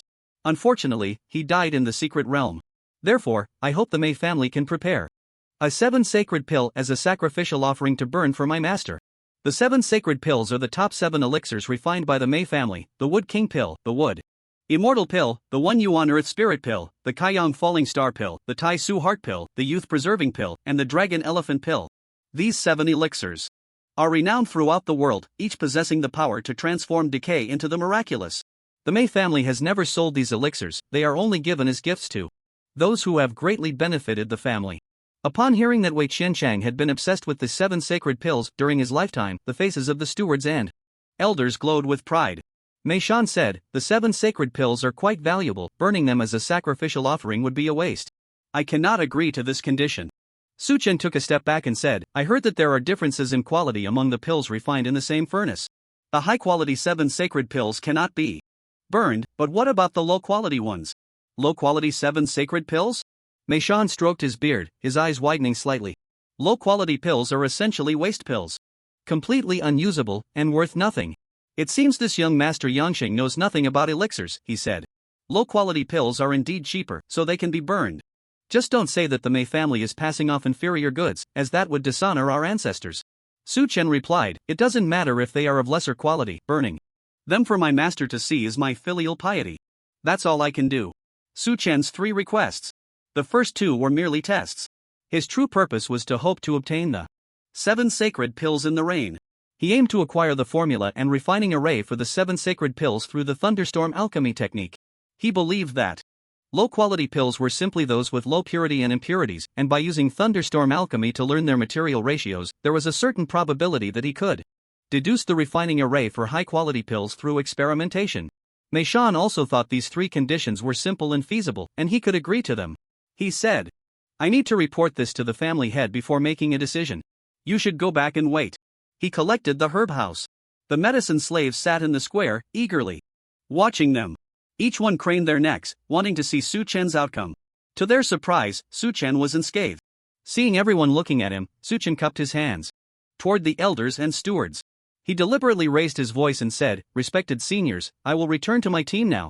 Let's meet at the mountain peak at noon, and we won't part ways. His tone was as if he had just finished chatting with them and was inviting them to drink together. The elders and stewards were at a loss whether to laugh or cry. They understood that Su Chen was using the authority of others to elevate his own status in front of the medicine slaves. If it had been anyone else doing this, they would have certainly reprimanded them. But now, everyone was focused on the Zhanglei technique, so they turned a blind eye to his behavior. Su Chen swaggered back to the Qinghua garden team, exuding an air of authority. The medicine slaves were left dumbfounded. Fang Lian's face turned pale, and his lips began to tremble. What was going on? Has the person been released without incident? Fanlon's entire face turned a deep purple. He was very agitated and asked loudly, elders, stewards, how should we deal with young Master Yang Shang? Mei Shan glanced at him and replied lazily, young Master Yang Shang has not violated any rules, so there is no need for any action. No need for action? How could that be? Fanlong was burning with anxiety and asked again, but there are clearly many abnormalities about him. Mei Shan frowned and reproached, what? Do you have objections to our decision? Hearing the unfriendly tone in Mei Shan's voice, Fanlong realized he had misspoken and quickly knelt down, prostrating himself, and replied, no objections, no objections.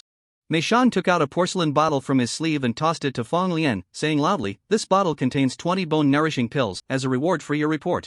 You should give 5 of them to Steward Lu's children as compensation for him. Fang Lian caught the medicine, feeling somewhat at a loss, and could only thank him with trepidation. His mind was in turmoil, feeling that this bottle of pills was like a hot potato. Mei Shan instructed the others to continue inspecting the abnormal bones and then left.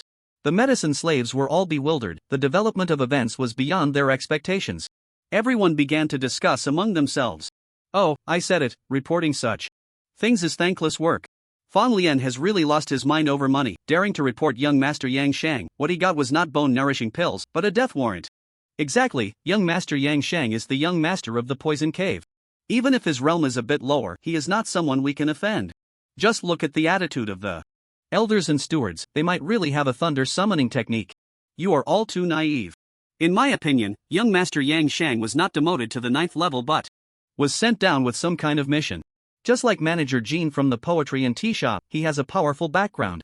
Fang Lian heard the discussions and felt his legs go weak, nearly scared to death, regretting it deeply in his heart, sighing, I really shot myself in the foot. Fan Long also looked defeated, almost fainting.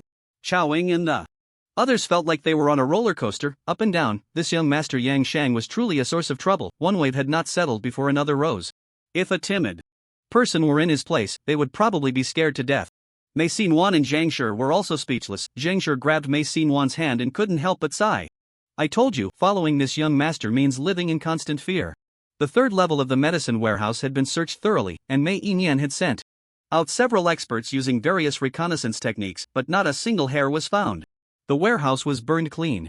The only things that remained intact were the more than 100 jars of herbs submerged in the pond and buried in the furnace.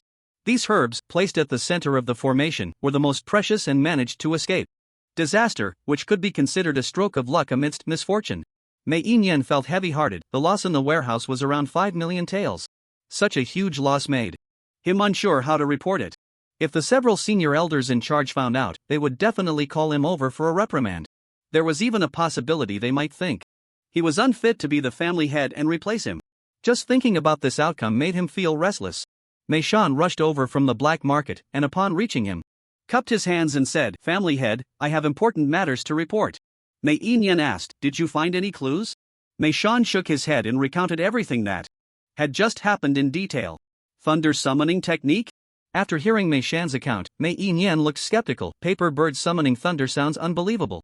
Are you sure he wasn't just playing with you? Mei Shan replied, his demeanor was very calm, not like someone who was lying. Moreover, many people witnessed the scene of the thunder descending. It's most likely true. Mei Yinyan pondered for a long time, his expression slightly easing, thinking, if there really is a thunder summoning technique, it could just help me avoid the disaster before my eyes and relieve my worries. He asked, You said he proposed 3 conditions? That's right. Mei Shan recounted Su Chen's 3 conditions, filtering out the unreasonable request for the ancestors' memorial.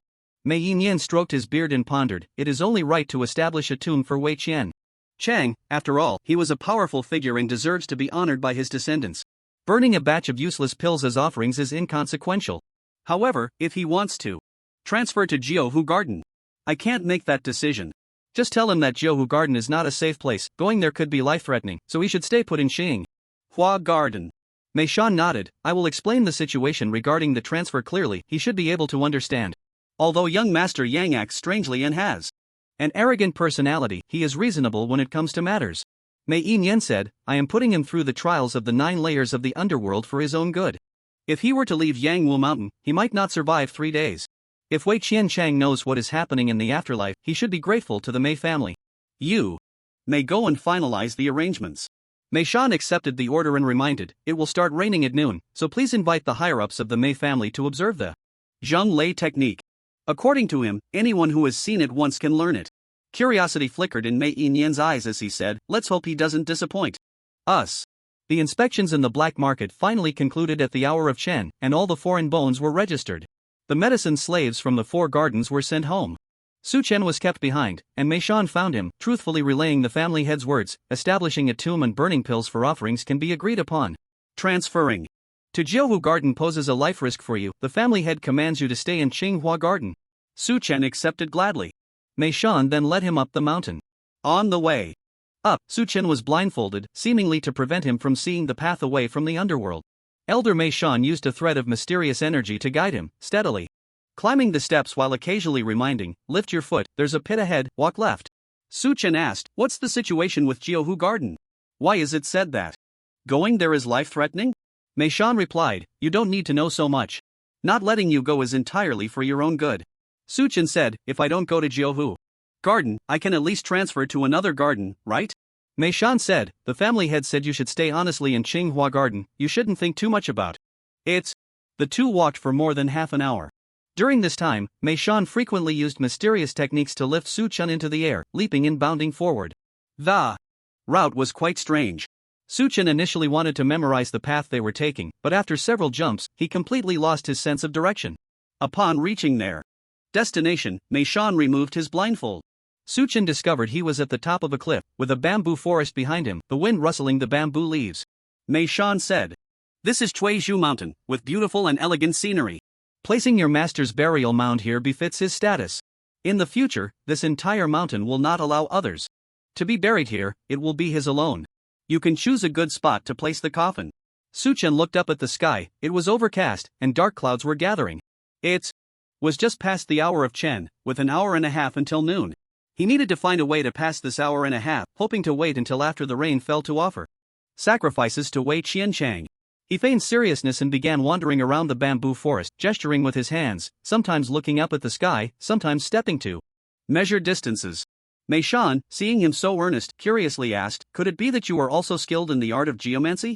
"I know a thing or two," Su Chen said, drawing on the ground, boasting, "My skills in bone reading and fortune-telling are exceptional, though my level in finding dragon veins is slightly inferior. However, I do have the ability to choose a good burial site." He shook his head and said, as the saying goes, a missing finger in finding veins is like being separated by layers of mountains.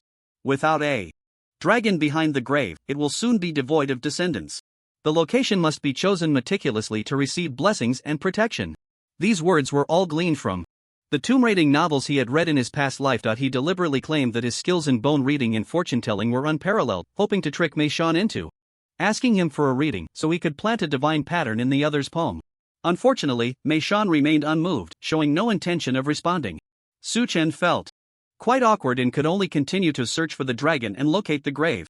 During the time he spent looking for a burial site, several elders and stewards from the Mei family came to witness the Zhanglei technique. They brought various materials and tools, prepared bluestone, a tombstone, a high-quality pear wood coffin, and many letters that Wei Qianchang had sent to the Mei family during his lifetime. Since there was no body, they could only create a symbolic grave, using his belongings for the burial. After half an hour, Su Chen finally selected a piece of land and used a branch to outline the grave's shape on the ground. Seeing that he had chosen a location, Mei Shan looked around, but could not discern anything special about the place. He asked, "Are you sure this is it? Do you need me to help you dig a hole?" Su Chen waved his hand, "It's my master's grave. I will dig it myself. It cannot be done by someone else." Mei Shan nodded, "Then hurry up, it's about to rain, and we can't delay the lightning summoning." "Quickly, quickly." Su Chen replied cheerfully, but when it came to digging the grave, he was using his hands, scooping up dirt and prying out stones with his fingers. Mei Shan was speechless. "I have prepared shovels and picks for you. Is it really necessary to do it this way?" Su Chen said seriously, "The mound I am digging is called the filial disciple mound, a grave built by a disciple for his master to gather blessings. When digging the grave, one must endure suffering, sweat, and blood to repay the master's kindness. Only then can I receive lasting blessings. Don't worry, once the coffin is in, it will be much quicker. It will not delay the lightning summoning." He was talking nonsense. Mei Shan had no way to argue with him. After all, he was building a grave for his master, and outsiders had no right to interfere. More and more members of the Mei family arrived, and nearly everyone above the second transformation realm was present in the Golden Hall. At this time, the Mei family should have been focusing on solving the theft case of the medicine store. But Mei Inian intentionally wanted to diminish the impact of the theft case, so he deliberately sent out orders calling everyone to come learn the Zhanglei technique. Some exceptionally talented and favored younger members also came to join the excitement. They were all around 15 or 16 years old, living in luxury, dressed extravagantly, and standing among the crowd, pointing at Su Chen and chattering away. "That's young Master Yangsheng. I heard he wears a mask because he has sores on his face, but I see no sores at all. He looks quite handsome, but it's a pity he's blind in one eye." He was too arrogant and angered Elder Relay, who then gouged out his eye. "I wonder if Elder Relay will be able to reach the half-understanding realm during this retreat. I really envy him, if only I had half of Elder Relay's talent." Mei Lei was a person with low emotional and intellectual intelligence, but he had extremely high cultivation talent and had recently caught a glimpse of the edge of the Tao. Therefore, he was in seclusion seeking a breakthrough and had not shown himself. By the end of the SI hour, raindrops began to fall from the sky, and Mei Inian, along with elders Mei Feng and Mei Luyun, came together. The upper echelons of the Mei family were almost all present. Suchen had finally finished digging the pit, half of his body covered in mud, drenched in sweat, and his fingernails completely broken, blood flowing freely. Just as he had said, he was indeed suffering, sweating, and bleeding. Mei Shan reported to Mei Enian he insisted on digging the grave himself, claiming it was for some filial disciple mound. It wasted quite a bit of time. Seeing Su Chen's solemn expression and sincere attitude, Mei Enian remarked, "A disciple trained by Wei Qianshine, though his character is eccentric, is indeed so filial. He is worth emulating for our Mei family's younger generation." Everyone nodded in agreement, and an elder called over the group of young disciples to give them a lesson. Seeing that it was starting to rain, Su Chen quickened his pace, called for help to lower the coffin, reinforced the grave, and set up the tombstone. He was busy until noon, finally completing the entire mound. He wrote on the tombstone with blood, kneeling on the ground, banging his head repeatedly. As he spoke, his voice was filled with sorrow, choked like a windbag with a hole. "Master, oh, how I suffer. You used to roam freely in the secret realm. Why is it that the moment I married into the Mei family, you died in the secret realm? Alas, do you know how much injustice I have suffered since your death? The competition within the Mei family is brutal. My talent is lacking, and I have been demoted to the 9th level, enduring endless bullying, even losing one eye to Mei Ilei's attack.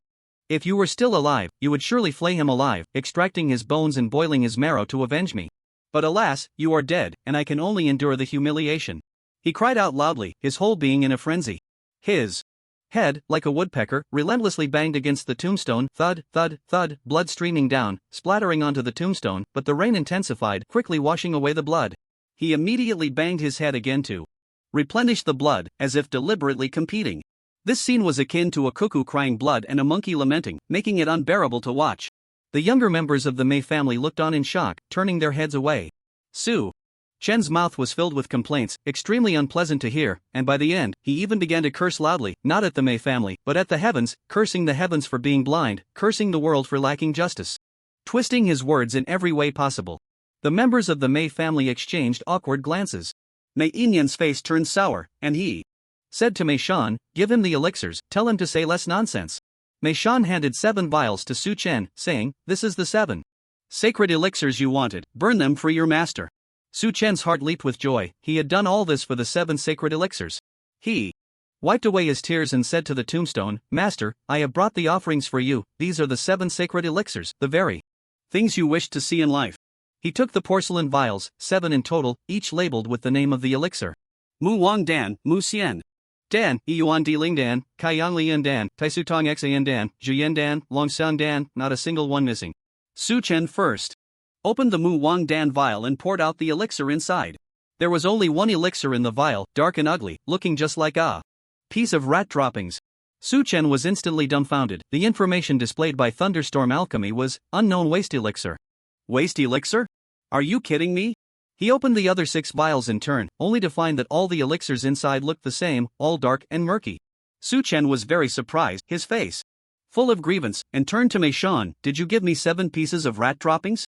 Mei Shan's face turned slightly red, replying, "You said you wanted to use waste elixirs. These are indeed the waste elixirs of the 7 sacred elixirs."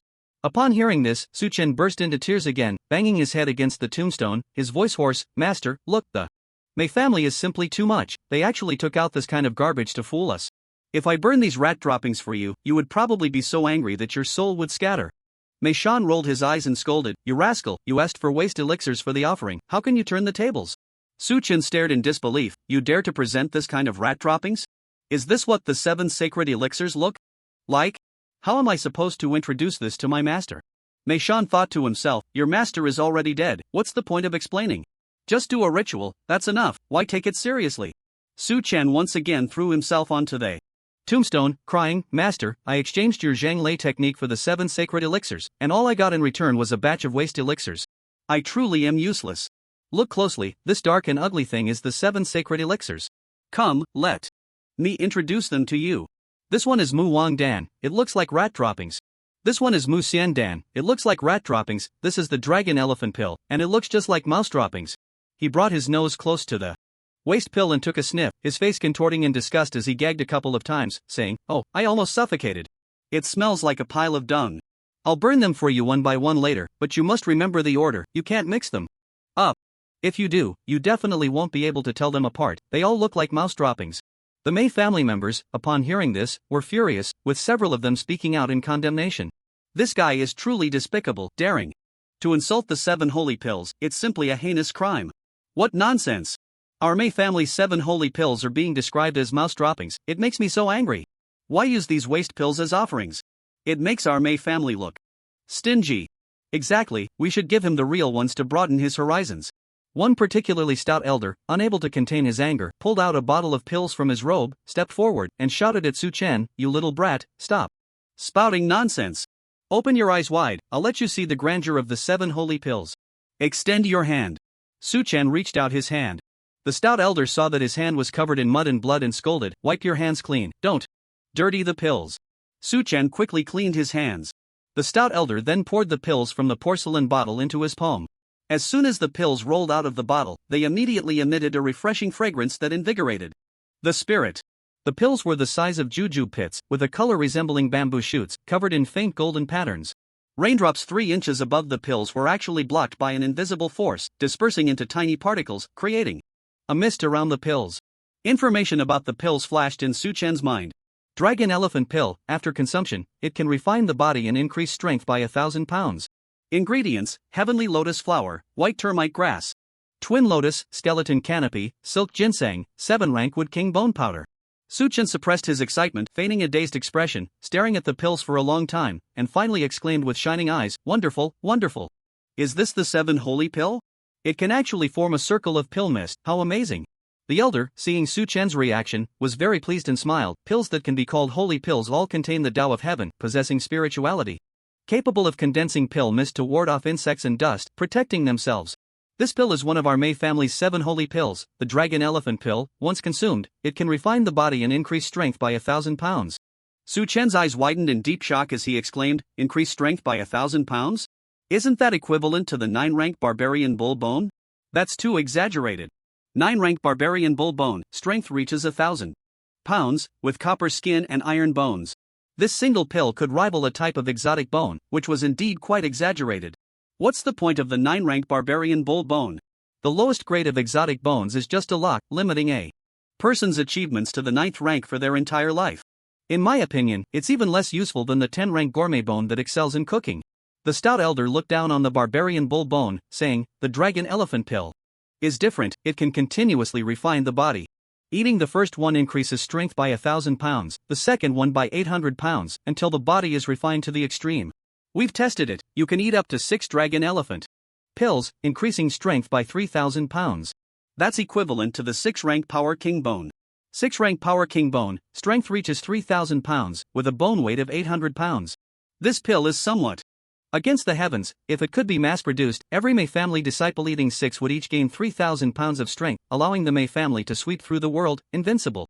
However, looking at the ingredients of this pill, it's clear that mass production is impossible. Among them, the skeleton canopy and silk ginseng are rare herbs that are hard to come by, much like the 9-colored spirit beard he show Wu. Moreover, the formula also requires the bone powder of the 7-rank wood king bone. This left Su Chen quite puzzled, as the bone powder of exotic bones was actually one of the ingredients for the pill. This situation is somewhat similar to the green ghost. The green ghost requires the corrupted bone powder. However, this is not the time to think about that. He must finish the act first. Su Chen excitedly said to the tombstone, "Master, you see this, right? This is the Dragon Elephant Pill, which can refine the body.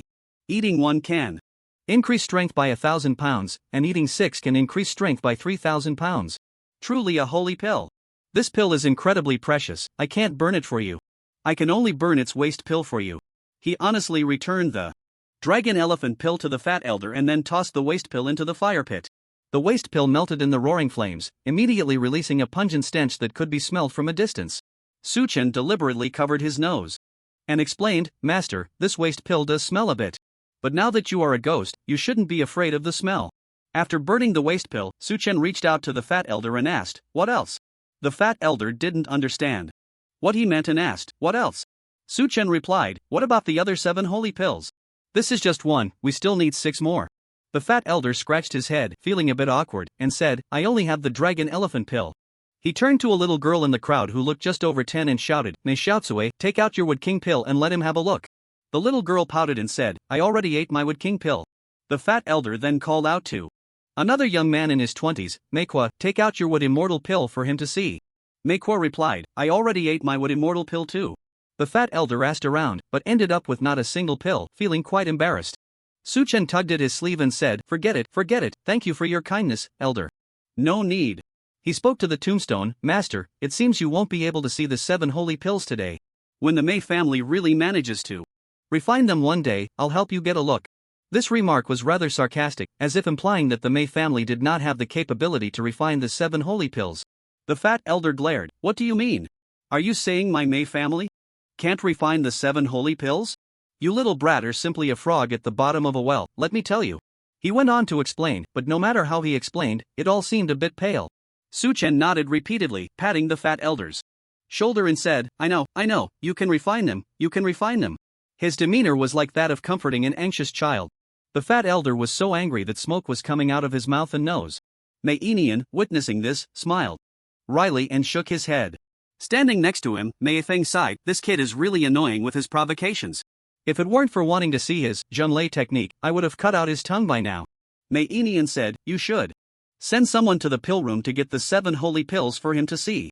Otherwise, when he returns to the underworld, he might spout nonsense and damage the Mei family's reputation. Mei Enian was willing to show Su Chen the 7 holy pills. Because earlier, after Su Chen returned the dragon elephant pill without any hint of coveting it, he had demonstrated his integrity. Mei Yifeng also felt that they shouldn't let others look down on the 7 holy pills. So, he sent Mei Shan to the pill room to fetch a set of 7 holy pills. Among the 7 holy pills of the Mei family, the Wood King pill and the Wood Immortal pill could be grown with materials that the Mei family could cultivate themselves. However, the success rate of refining them was extremely low. The Wood King pill could produce over 3,000 pills each year, while the Wood Immortal pill could produce just over 100. There weren't enough for their own use. The remaining 5 types of pills had materials that were very difficult to gather, with quantities that were pitifully small. The Mei family's pill room had 5 Yuan Earth Spirit pills, 7 Kaiyang Falling Star pills, 8 Tai Su Heart pills, 3 Beauty pills, and 9 Dragon Elephant pills. None of the pills exceeded 10 in number, which is why the Mei family could not allow Su Chen to burn the 7 holy pills as offerings. Just letting him see a set was already generous enough. Meishan brought the 7 sacred pills and called Su Chen, saying, don't say that the Mei family is bullying you. The family head has allowed me to show you the 7 sacred pills. Such glory is something even the Mei family disciples cannot enjoy. Su Chen's eyes lit up in surprise. You brought all 7 types? You've already seen the dragon elephant pill, I brought the other 6. Meishan handed 6 porcelain vials to Su Chen, introducing them one by one. This is the Wood King pill, which, when taken long-term, can evolve the 10-rank Wood Spirit Bone into the 7-rank Wood King Bone. This is the Wood Fairy pill, which, when taken long-term, can evolve the 7-rank Wood King Bone into the 4-rank Wood Fairy Bone. This is the Kaiyang Lian pill, which can lock the soul within the pill, allowing a dying person to survive for 3 more days. Su Chen opened the porcelain vials and poured the pills into his palm, examining them one by one. Each of the 6 pills was crystal clear, resembling glass marbles. Each pill emitted an intoxicating fragrance, condensing different colored pill mists that shone brilliantly, like a rainbow descending to earth. In his mind, the names, uses, materials, and refining arrays of these pills appeared. The Yuan Earth Spirit pill, a person like the Earth Spirit, governing a piece of land, performing the arts of plants and trees as if aided by the divine. The Tai Su Tongxing pill, teaching and passing on knowledge, achieving twice the result with half the effort, sharing the same heart and understanding, enlightening like a divine revelation. The Beauty Retaining pill, skin as smooth as a baby's, appearance eternally youthful. This information was stored in his mind like a data cluster, clear and accessible at any time. Su Chen was incredibly excited. He had obtained the most powerful pill formulas of the Mei family. He continued to act, lavishly praising the 7 sacred pills with the most ornate language. This pill should only exist in the heavens. How many places can one find it on earth? In all the world, there is none like it, born only after 1,000 years. Stars sprinkle down to the world to form it, immortals seek the sacred realm to produce it. In short, he exaggerated the rarity of these 7 sacred pills to the heavens and the earth. The Mei family members felt their pride swell, each one feeling sweet inside, as if they had eaten honey. Meishan praised. Earlier he claimed his poetry skills were unparalleled, and I didn't believe it. Now, hearing him praise the 7 sacred pills, he indeed has some level. Mei Luyan chimed in. After all, he is a disciple of a powerful figure, he knows the value. The poetry he used is truly exquisite. Merchants need such ornate language when out in the world. Just hearing these few lines of poetry makes one eager to see the spectacle. Mei Enian nodded slowly, saying, when he brings down the thunder, reward him with a set of 8 treasure pills. And have him write a line of poetry for each pill as an introduction. If he writes well, we can engrave it on the 8 treasure box. The pill poetry conference is in 3 months.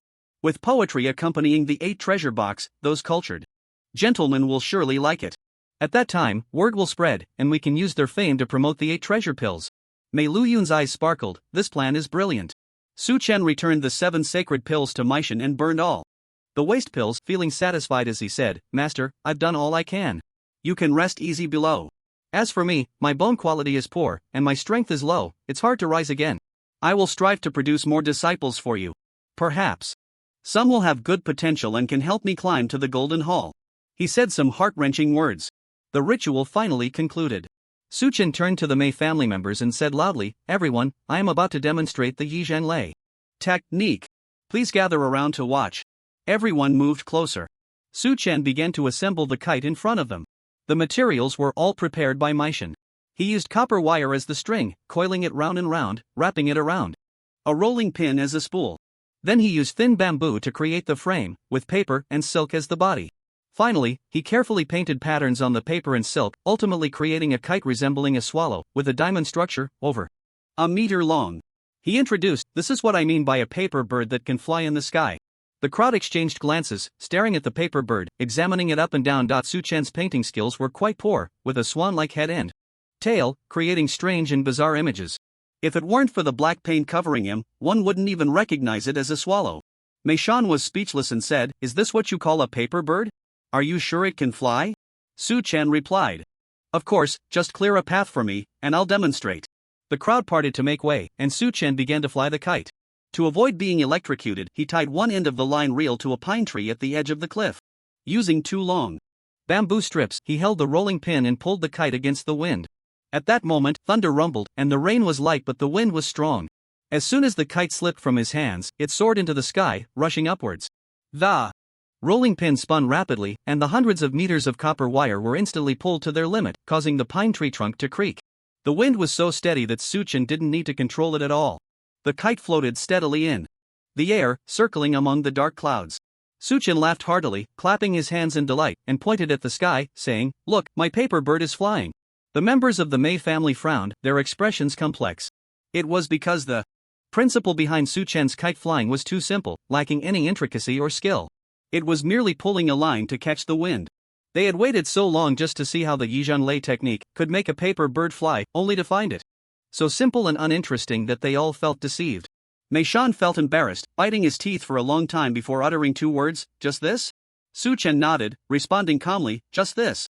I told you, anyone, regardless of whether they have extraordinary bones, their mystical energy, or their level of cultivation, can learn it after just one look. Mei Shan pressed further, then how do you summon the thunder? Su Chen looked at the sky, seeing the electric light flashing among the dark clouds, with the kite alongside the lightning. He said, just wait, the thunder will come down naturally. Mei Shan felt anxious, could this brat be messing with me? Half of the Mei family's higher-ups had come, and if he couldn't summon the thunder, wouldn't I become a laughingstock? He asked again, we just wait like this? Are you sure your master summoned the thunder this way? Could it be a mistake? Su Chen looked at him disdainfully and said, Elder Mei Shan, don't panic. Am I the kind of careless person? Don't worry, the thunder will definitely come. Su Chen spoke with conviction. The members of the Mei family exchanged glances, feeling helpless, and all looked up at the kite, waiting. 1 incense stick passed. 2 incense sticks passed. 3 incense sticks passed. Everyone's necks were sore, yet there was no sign of thunder. Su Chen also began to doubt himself. I remember learning about the kite summoning thunder story back in the day. Could there be some other trick that I overlooked? It shouldn't be. The principle of copper wire summoning thunder is as simple as it gets. At that moment, some of the Mei family members could no longer wait. A young gentleman in his early 20s said, I still have a furnace of elixirs to watch over, so I can't stay any longer. I'll take my leave first. He turned and left. Another white-haired elder pleaded with Mei Enian, saying, head of the family, the list of stolen herbs hasn't been completed yet, so I must excuse myself. With these 2 gone, the others could no longer wait, and complaints arose.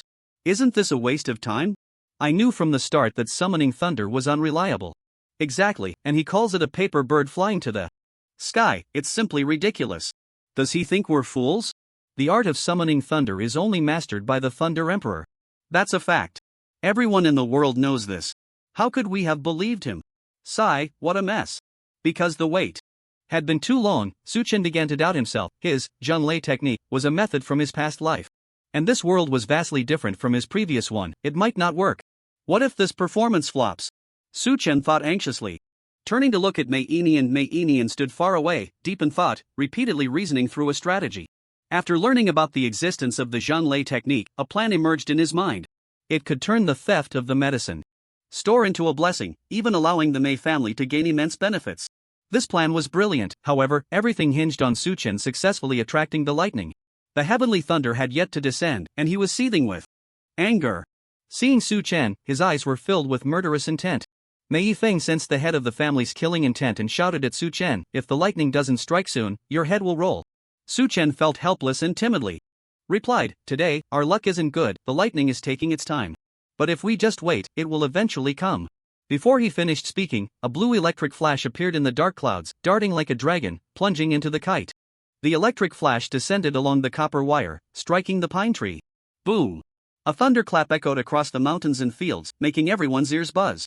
Everyone was stunned, standing frozen in place, awed by the might of heaven and earth. The earlier flash of lightning was astonishing, instilling fear in everyone. They gaped, watching as the pine tree ignited in fierce flames. Just then, the rain was light, unable to douse the fire, and in an instant, the entire pine tree was engulfed in flames. Suchen was the first to react, shouting to Mei Shan, "Elder Mei Shan, don't just stand there, put out the fire, or this lightning-struck wood will be burned to ashes." Mei Shan suddenly came to his senses, sweeping his sleeve to summon a gust of wind that circled the pine tree, extinguishing the flames. He wiped the rainwater from his beard, his face filled with excitement as he rushed over to pick up the branch that had been struck by lightning to examine it. This branch contained abundant lightning essence. He was overjoyed, it really is lightning-struck wood. Upon hearing this, Suchen sighed in relief and smiled. "So, how's the power of the heavenly thunder I attracted?" Mei Shan nodded, pleased, as he had spearheaded this endeavor. Now that the lightning had been drawn down, he had achieved great merit, and a weight had finally lifted from his heart. Suchen took the opportunity to explain, "Pity my 2 carts of medicinal materials, turned to powder by the heavenly thunder. Not only did I fail to create lightning-struck wood, but I also suffered heavy losses. The Mingyu abyss is truly unsuitable for attracting lightning, this mountaintop is much more appropriate." Mei Shan was completely uninterested in the fate of his 2 carts of medicinal materials and meticulously examined the entire pine tree. The outer bark was charred, but the interior remained intact, containing lightning essence that could be used to make boxes for storing medicinal materials. He shouted, "Success! The whole pine tree has turned into lightning-struck wood." The Mei family members were all excited and gathered around.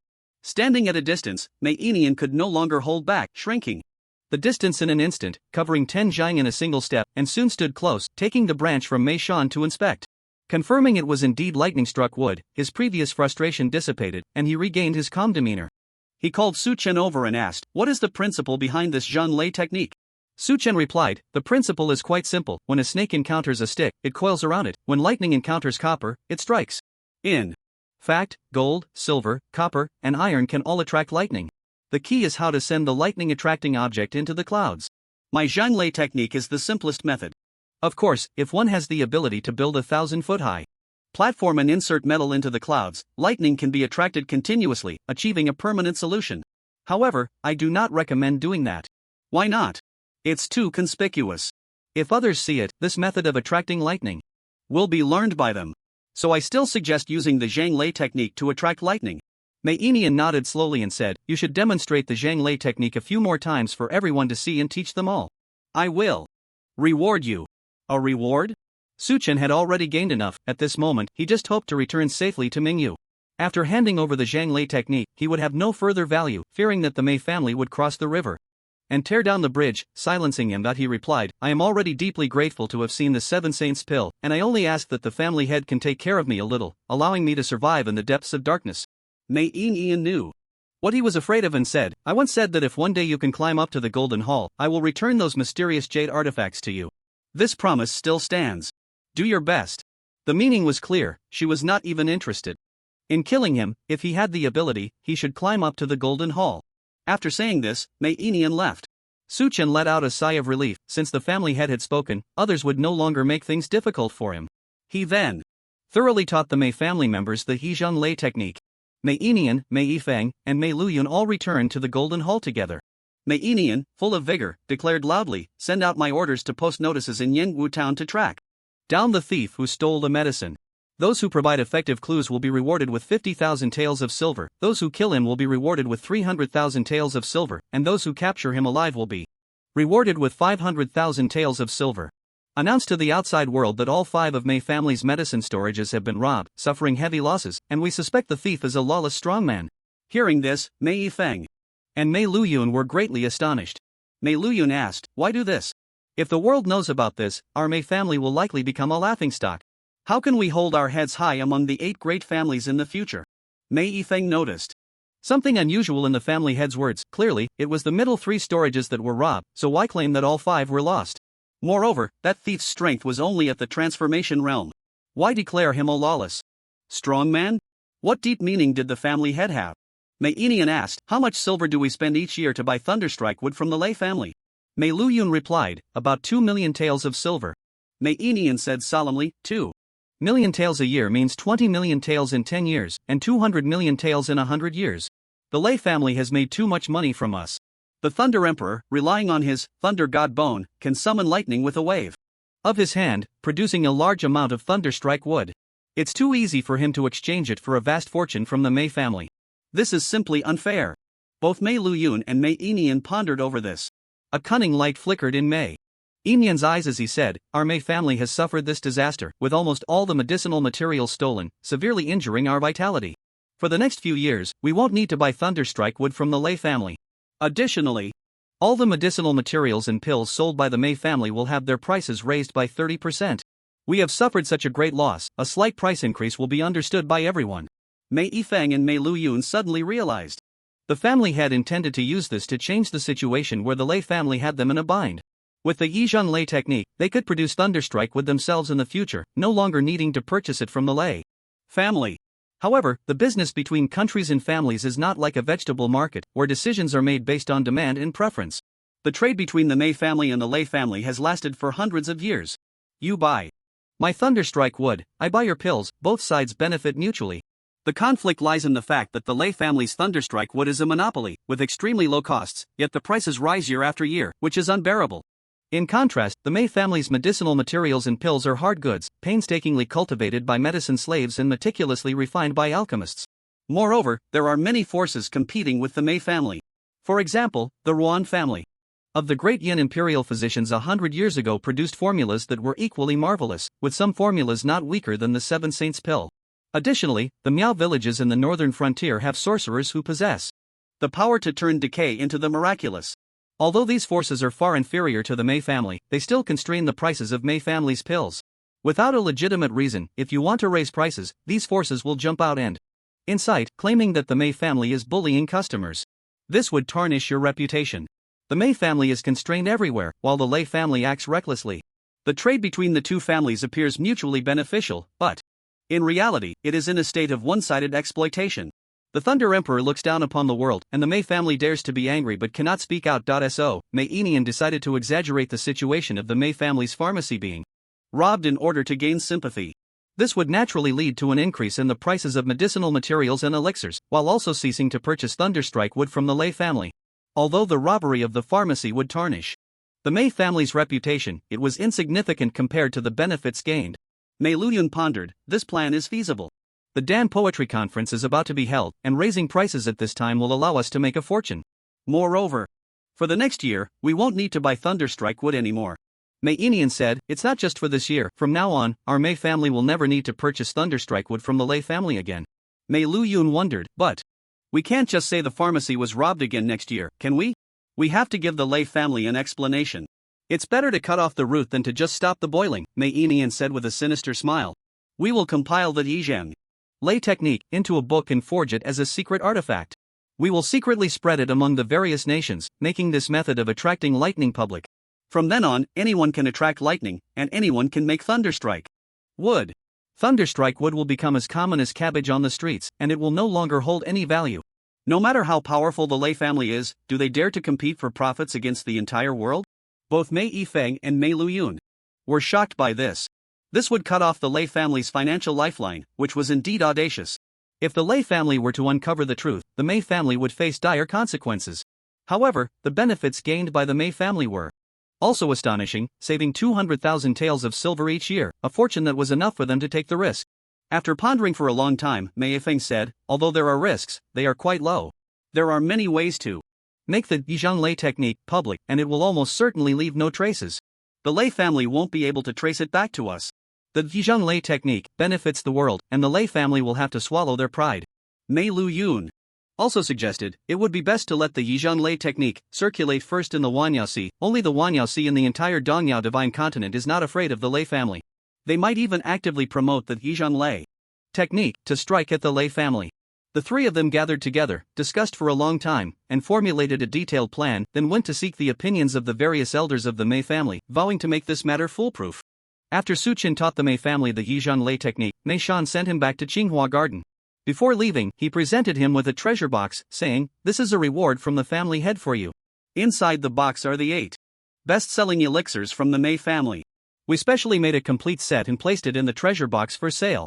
Su Chen thought to himself, isn't this just bundling sales? He took the box and examined it carefully. The treasure box was shaped like a bagua, with a small drawer in each section, and each drawer contained one type of elixir, with 3 of each type. The 8 types of elixirs were healing elixir, golden wound elixir, bone nourishing elixir, fasting elixir, heart cleansing elixir, jade gathering elixir, poison avoidance elixir, and strength elixir. Mei Shan introduced the uses of the 8 elixirs to Su Chen. Healing elixir nourishes the internal organs and treats internal injuries. Golden wound elixir nourishes the skin and treats external injuries. Bone nourishing elixir nourishes the bones and treats bone injuries. Fasting elixir, after taking it, one can go 3 months without food, unaware of hunger or thirst. Heart cleansing elixir breaks magical barriers, eliminates illusions, and brings clarity. Jade gathering elixir instantly restores a large amount of mysterious energy. Poison avoidance elixir can avoid 99% of the world's strange poisons. Strength elixir, after taking it, one will not feel fatigue for 3 days, with continuous strength. Among these 8 elixirs, the most expensive is the healing elixir, worth 3,000 taels of silver each. The cheapest is the fasting elixir, worth 50 taels of silver each. In this treasure box, there are 3 of each elixir, totaling 24 elixirs, with a total value of 15,000 taels of silver. These 8 elixirs are all elixirs of desperation, meant to save lives in times of crisis, covering various aspects and capable of addressing almost all difficulties. These 8 types of elixirs are bundled together for sale, enhancing their overall value and giving people a sense of, with the treasure box, there are no worries. This sales strategy is quite clever. Mei Shan said, the head of the family wants you to write a line of poetry for each of these 8 elixirs as an introduction. No need to rush, think slowly, and make sure it's precise, just come up with it before the elixir poetry competition. Su Chen asked. In confusion, what is the elixir poetry competition? Mei Shan explained, it's the Poetry King Championship hosted by the ruler of the Nizhan Kingdom, held once a year. This year, our Mei family has the honor of hosting it in Yengwu Town, hence the name changed to the Elixir Poetry Competition. At that time, renowned figures from all over the world will gather in Yengwu Town, making it an excellent opportunity to promote elixirs. So if you can write a few refreshing lines of poetry, it will greatly benefit the promotion of the 8 treasure elixir. Su Chen was taken aback. The Poetry King Championship, held once a year, and they had to compete to host it on their own turf. This model seemed familiar, similar to the Olympics in his past life. The people of Dongyao Shenzhou seemed to really enjoy the elegance of the arts. He asked, when will it be held? Early September. You just need to write the poems before mid-August. If you write well, there will be rewards. Mei Shan suddenly clenched his fists, making a creaking sound, and grinned at Su Chen. The matter of summoning lightning cannot be known to the servants. We must have a reasonable explanation. The act of self-harm must be performed. Just grit your teeth and endure a bit. What? Su Chen didn't understand what he meant. He only heard Mei Shan shout loudly, you bastard, you clearly don't have the lightning summoning technique, yet you dare to deceive me. Just wait until I beat you to death. He swung his arm and slapped Su Chen. Smack. This slap was blocked by the guardian's cloak. Mei Shan didn't use much force, so the recoil he felt was minimal. He was astonished. Oh, you little brat have some tricks up your sleeve, being able to use the recoil force. Su Chen covered his cheek, looking bewildered. What are you doing? Did your head get wet? Why are you suddenly hitting people? Mei Shan laughed. I said this is a self-harm act. He kicked Su Chen in the stomach, sending him flying, and then chased after him, raining down punches like a torrential downpour. While hitting, he cursed, what a load of nonsense about the lightning summoning technique, it's just a trick. You bastard, you embarrassed me in public, I'll beat you to death. His voice was loud, and everyone in the medicinal garden heard it, rushing out to see, only to find Suchen being beaten on the ground. Ouch, I said, how could he possibly have the lightning summoning technique? Turns out it's just a trick. This is called self-inflicted suffering. He was too arrogant, this was bound to happen. Looks like the master of the sixth garden will have to be replaced again. Suchen was beaten black and blue. He understood Mei Shan's intention, feeling speechless but helpless. He could only grit his teeth and endure the beating. Mei Shan lifted him up and said softly, "You can take a beating, huh? This body must have undergone special training, right? Go back and take a golden wound pill, your wounds will heal quickly. Remember, the Zhang Lei technique must not be leaked." He casually tossed Suchen out Zhang away. Then he swaggered off. Suchen lay on the ground, feeling a fiery pain all over his body. Mei Shan had been careful. With his strength, this beating did not injure his internal organs, only leaving external wounds.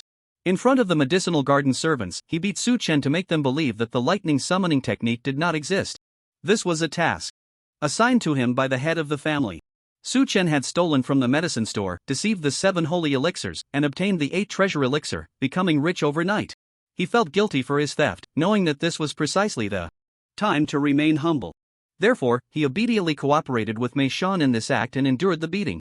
When the medicinal servants saw Mei Shan leave, thinking Suchen had been beaten to death, they all gathered around to take a look. As a result, Suchen turned over, got up, wiped the blood from the corner of his mouth, and roared with a fierce expression, "What are you looking at? Go back to your fields."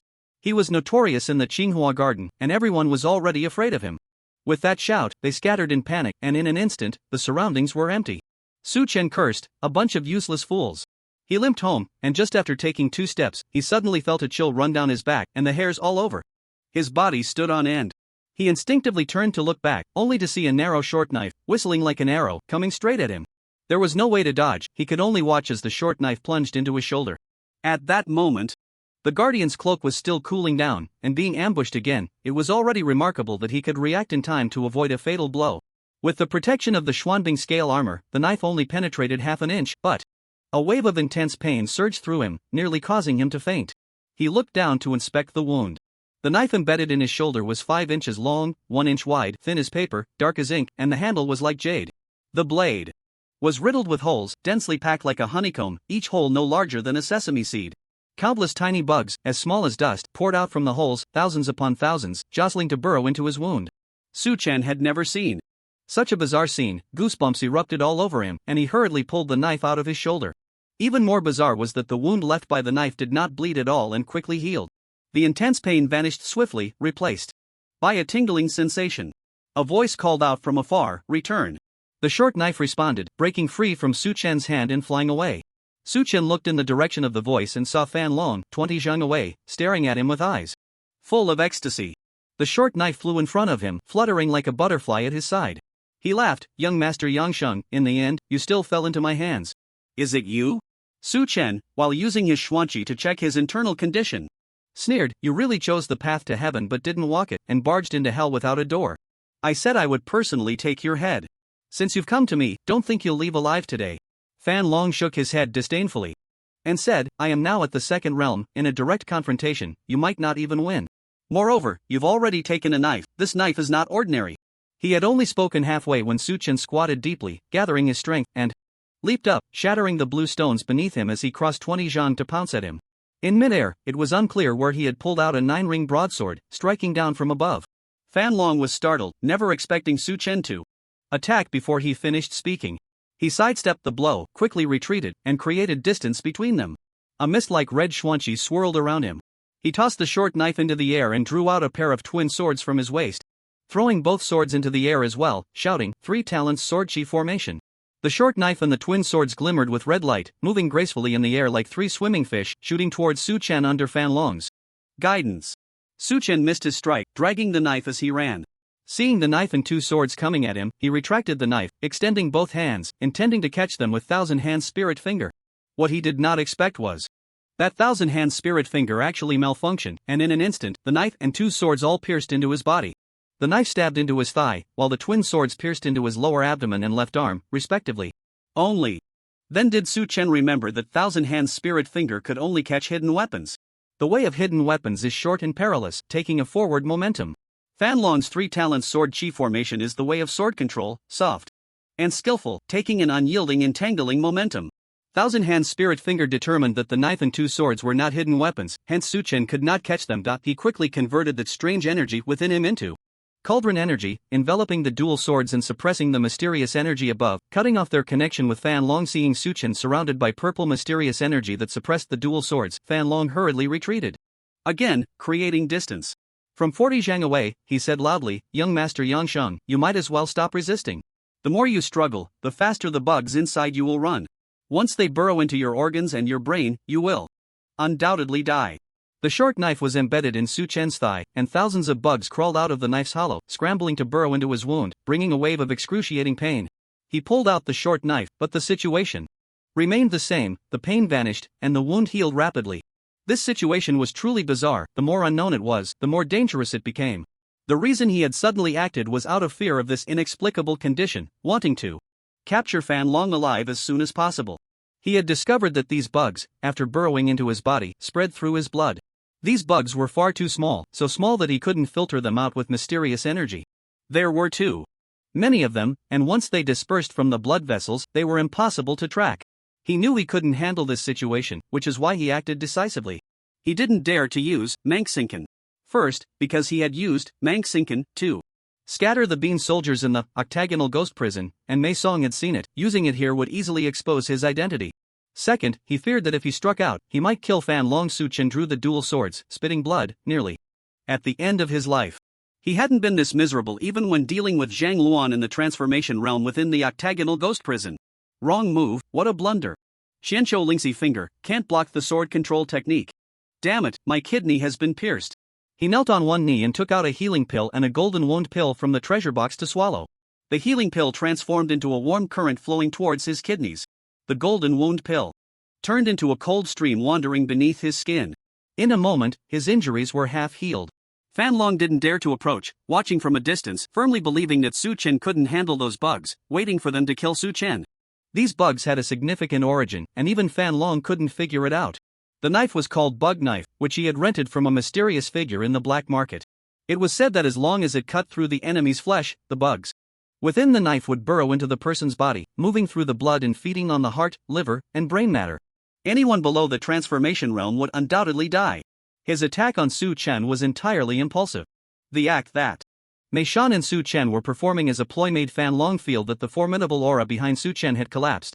Seeing Su Chen beaten and bloodied, he felt this was a once-in-a-lifetime opportunity for revenge. Sure enough, with his first attack, he succeeded. The bug knife easily pierced Su Chen's shoulder. This made him ecstatic. If the bug knife's effect was indeed as the mysterious figure had said, then Su Chen would undoubtedly die. He didn't need to engage Su Chen in a struggle. He just needed to keep his distance and wait for the bugs to take effect. At that moment, the rain suddenly intensified, turning into a torrential downpour in the blink of an eye. Su Chen's mind instantly cleared up a lot. The rain seer skill was in effect, and some information he hadn't noticed was gathered and organized into a line. Su Chen's left shoulder had lost all sensation, and his entire left arm hung limply like a noodle, completely unresponsive. The root of his thigh was also numb. And this numbness was spreading. He asked loudly, "Fan Long, are you from the northern frontier?"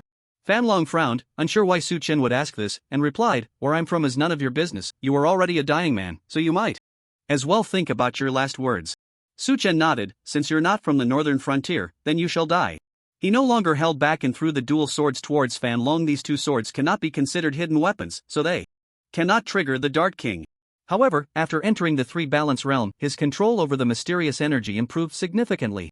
In the pouring rain, the rain seer greatly enhanced his comprehension. Thus, the throwing technique he employed used the power techniques of starry constellation. An inconspicuous black orb exploded at the sword's tail, shattering the two swords into 7 or 8 pieces, with fragments whistling towards Fan Long. The power was no less than that of the starry constellation.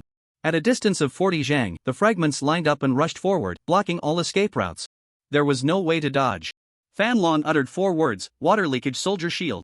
Instantly, a layer of red shield appeared around him, spinning continuously. The fragments of the mother and son swords struck the shield, immediately being drawn by the rotational force, dissipating half of their power. However, Su Chen had a 2-realm gap with him, and the solidity of his mysterious technique was also 2 levels higher. Therefore, after the water leakage soldier shield encountered the fragments, it only held for half a breath before shattering. 5 fragments simultaneously pierced through Fan Long's body, the immense impact crushing his internal organs. He stared wide-eyed, utterly horrified, unable to comprehend why Su Chen's technique possessed such power. In the next moment, Su Chen had already rushed in front of him, the 9-ring blade slashing down. He felt the world spinning, and in a daze, he even saw his own headless body. Fan Long finally understood that he had been decapitated. His head was severed by Su Chen, and before dying, his mind was filled with questions. Why did Su Chen suddenly kill me? He was clearly controlled by the bug. If he killed me, he would have no way out. Doesn't he need the antidote? Or does he know that I have no antidote at all? Su Chen killed Fan Long and knelt on one knee, unable to stand up again. His leg, pierced by the blade, had completely lost sensation. He shouted loudly, "Hui Yuan, aren't you coming to help? If I die, you will suffer the torment of 1,000 ants and 10,000 spiders." Through the divine pattern, he saw Hui Yuan's movements. This guy had been hiding in the corner watching, and upon hearing Su Chen's call, he hurriedly ran out. Reaching Su Chen's side, he supported him and asked, "Young master, how can I help you?" Su Chen replied, "Take me to Fong Buping's house." Hui Yuan immediately carried Su Chen on his back and ran towards Fong Buping's home. The reason Su Chen suddenly acted was that the Rain Seer had gathered some clues, leading him to a conclusion Fan Long was utterly incapable of saving him. Through the thunderstorm alchemy, he obtained information about this blade. Northern Border Bug Blade, a secret item passed down by the Northern Border Goo Master, can only be made upon reaching the first transformation realm. The blade contains bugs. Once the bugs enter the body, it's a life and death situation, and only a Goo Master can break it. In the 9 layers of Qinghua Garden, there is no one at the first transformation realm. So this blade must have come from the black market. It is likely made by a first transformation expert from one of the lower 3 layers parks. Fan Long merely obtained this blade through some means. Since he had no way to break the curse, there was no need for him to live. Thus, Su Chen decisively killed him. The bugs within Su Chen's body were still moving. Although he had set up multiple barriers with mysterious energy, these bugs were too small to filter out, still methodically moving towards his heart and brain. In at most 2 incense sticks time, they would burrow into his brain, and at that point, Su Chen would undoubtedly die. There were 3 hours left until the black market opened, and there was no time to find the blade's owner. He now had 3 paths to take. The first was to seek Fong Buping's help. He was at least a doctor. Even if he couldn't break the curse, he could at least slow down the bug's movement. The second was to seek help from the Mei family. This path was very dangerous. The Mei family might not be willing to save him. The third was to find a lake to activate rebirth upon water. To seek life through death. This option was nearly impossible, as there were no lakes in Qinghua Garden. He could only take the risk and charge into the 9 lakes. Garden. Hui Yuan carried him as they jogged to Fong Buping's house, and immediately knocked on the door. "Senior Fong, open the door quickly, lives are at stake." Fong Buping opened the door and led the 2 inside. Su Chen said directly, "I've been struck by the Northern Border's Goo knife. My body is filled with insects. Do you have a way to save me?" Fong Buping was taken aback and quickly asked, "Did you bring the knife?" Su Chen threw the knife to him, and Fong Buping immediately broke the handle in half. Inside the handle, there was a dark, grotesque insect, with a round head, a sharp tail, 10 legs, 2 pairs of wings, and 6 antennae, looking extremely fierce. Fong Buping's expression darkened as he sighed. "This is the 6 antenna goo, I can't help you." Su Chen frowned and asked, "What is the 6 antenna goo?" Fong Buping explained, "The Northern Border's insect knife uses 6 as the death count. When the mother insect grows 6 antennae, it is fully mature. The insects that have burrowed into your body are all its offspring. If it were the 5 antenna goo or the 4 antenna goo, you could simply cut off your shoulder and thigh to avoid the infestation. The 6 antenna goo not only lays its offspring inside your body but also attaches a large number of eggs beneath the offspring's belly, sending them into your body. These eggs are 10 times smaller than the offspring, swim faster, and can almost instantly spread throughout your entire body. Cutting off your shoulder and thigh now would only be a temporary relief. You will die sooner or later." Hui Yuan felt a chill run down her spine and asked, "Is there really no other way?" Fong Buping replied, "You need to find the owner of this knife. He can command the mother insect to order the offspring to swim through your body and find all those eggs, bringing them out of your body. Only then can you be worry-free.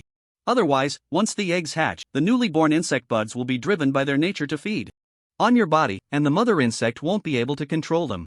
Su Chen felt a shiver of dread. It meant that his body was already infested with eggs. He replied, "I can't find the Goo Master. Think of any other way."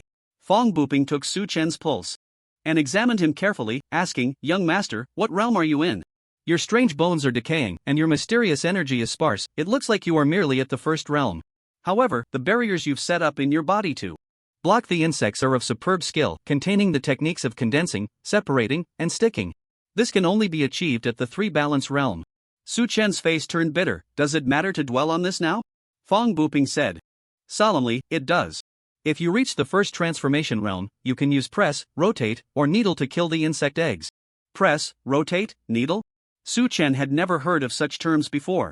Seeing his confused expression, Fong Buping sighed. It seems you have not yet reached the first transformation realm. Press, rotate, and needle are advanced uses of mysterious energy. I have only heard my master mention them. Forgive this old man for being unable to help you. You should take this opportunity to speak about your final arrangements. This was essentially sentencing Su Chen to death. However, Su Chen was unwilling to sit and wait for his end. He asked, earlier, you mentioned that the mother insect can command the offspring to find the eggs and bring them out, right? Fong Buping nodded, but the mother insect can only be controlled by the Gu Master. You still need to find the owner of this knife. I understand, Su Chen asked him, do you have any cold stone powder? Here? Fong Buping was slightly taken aback. Cold stone powder is a type of narcotic that, when consumed, causes a person to feel euphoric and lightheaded. Some people suffering from severe illness, unable to bear the torment of pain, would take cold stone powder for relief, but it is toxic in itself. Taking it in large quantities can be fatal. As a doctor, Fong Buping naturally had cold stone powder at home.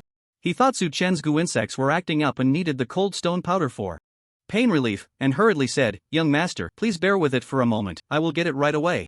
Yuan had the same thought, believing Su Chen had little time left, and with a sorrowful expression, she said, young master, can you remove the thousands of ants and spiders from my body? Don't worry, I will take good care of your family. Su Chen glared at him, what? Do you think I'm going to die?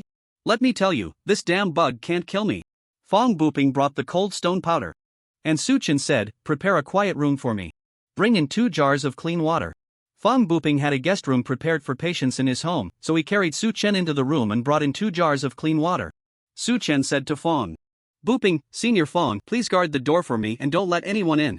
After the Mei family checked the end of everyone on the lower 3 floors, Fong Buping's strength was made public. He was at the small perfection realm. In the 9th floor of King Guiwen, only 2 people had reached the small perfection realm, the layer guardian Hopuatsai and Fong Buping. Besides the 2 of them, there was also a steward from the 4th garden who had reached the 3 balance realm. The rest were all below the 2nd combination realm. With Fong Buping guarding the door, no one could disturb him on the 9th floor of King Guiwen. Fong Buping was very calm. The guarding fee is 800 taels of silver. Su Chen nodded in agreement. He trusted Fong's professional ethics. Fong Buping asked, what do you want to do, young master? Su Chen replied, the poison techniques of my 10,000 poison cave should be able to eliminate these bugs. Just help me guard the door. He didn't dare to trouble Yuan for help now. That guy was also at the end of his rope and might have ulterior motives. Fong Buping nodded, I will guard for you, young master, and will not let anyone in. Fong Buping and Yuan left the room and closed the door properly. Yuan had a bitter expression. He had unspoken troubles. He was hoping Su Chen could survive, otherwise, he would only be buried alongside him.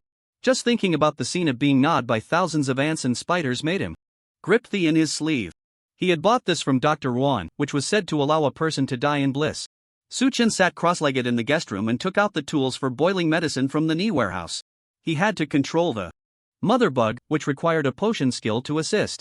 Blood Gu technique, your blood possesses the power to control bugs. You will sign a contract with a Gu bug, making you the master and the main Gu bug the servant.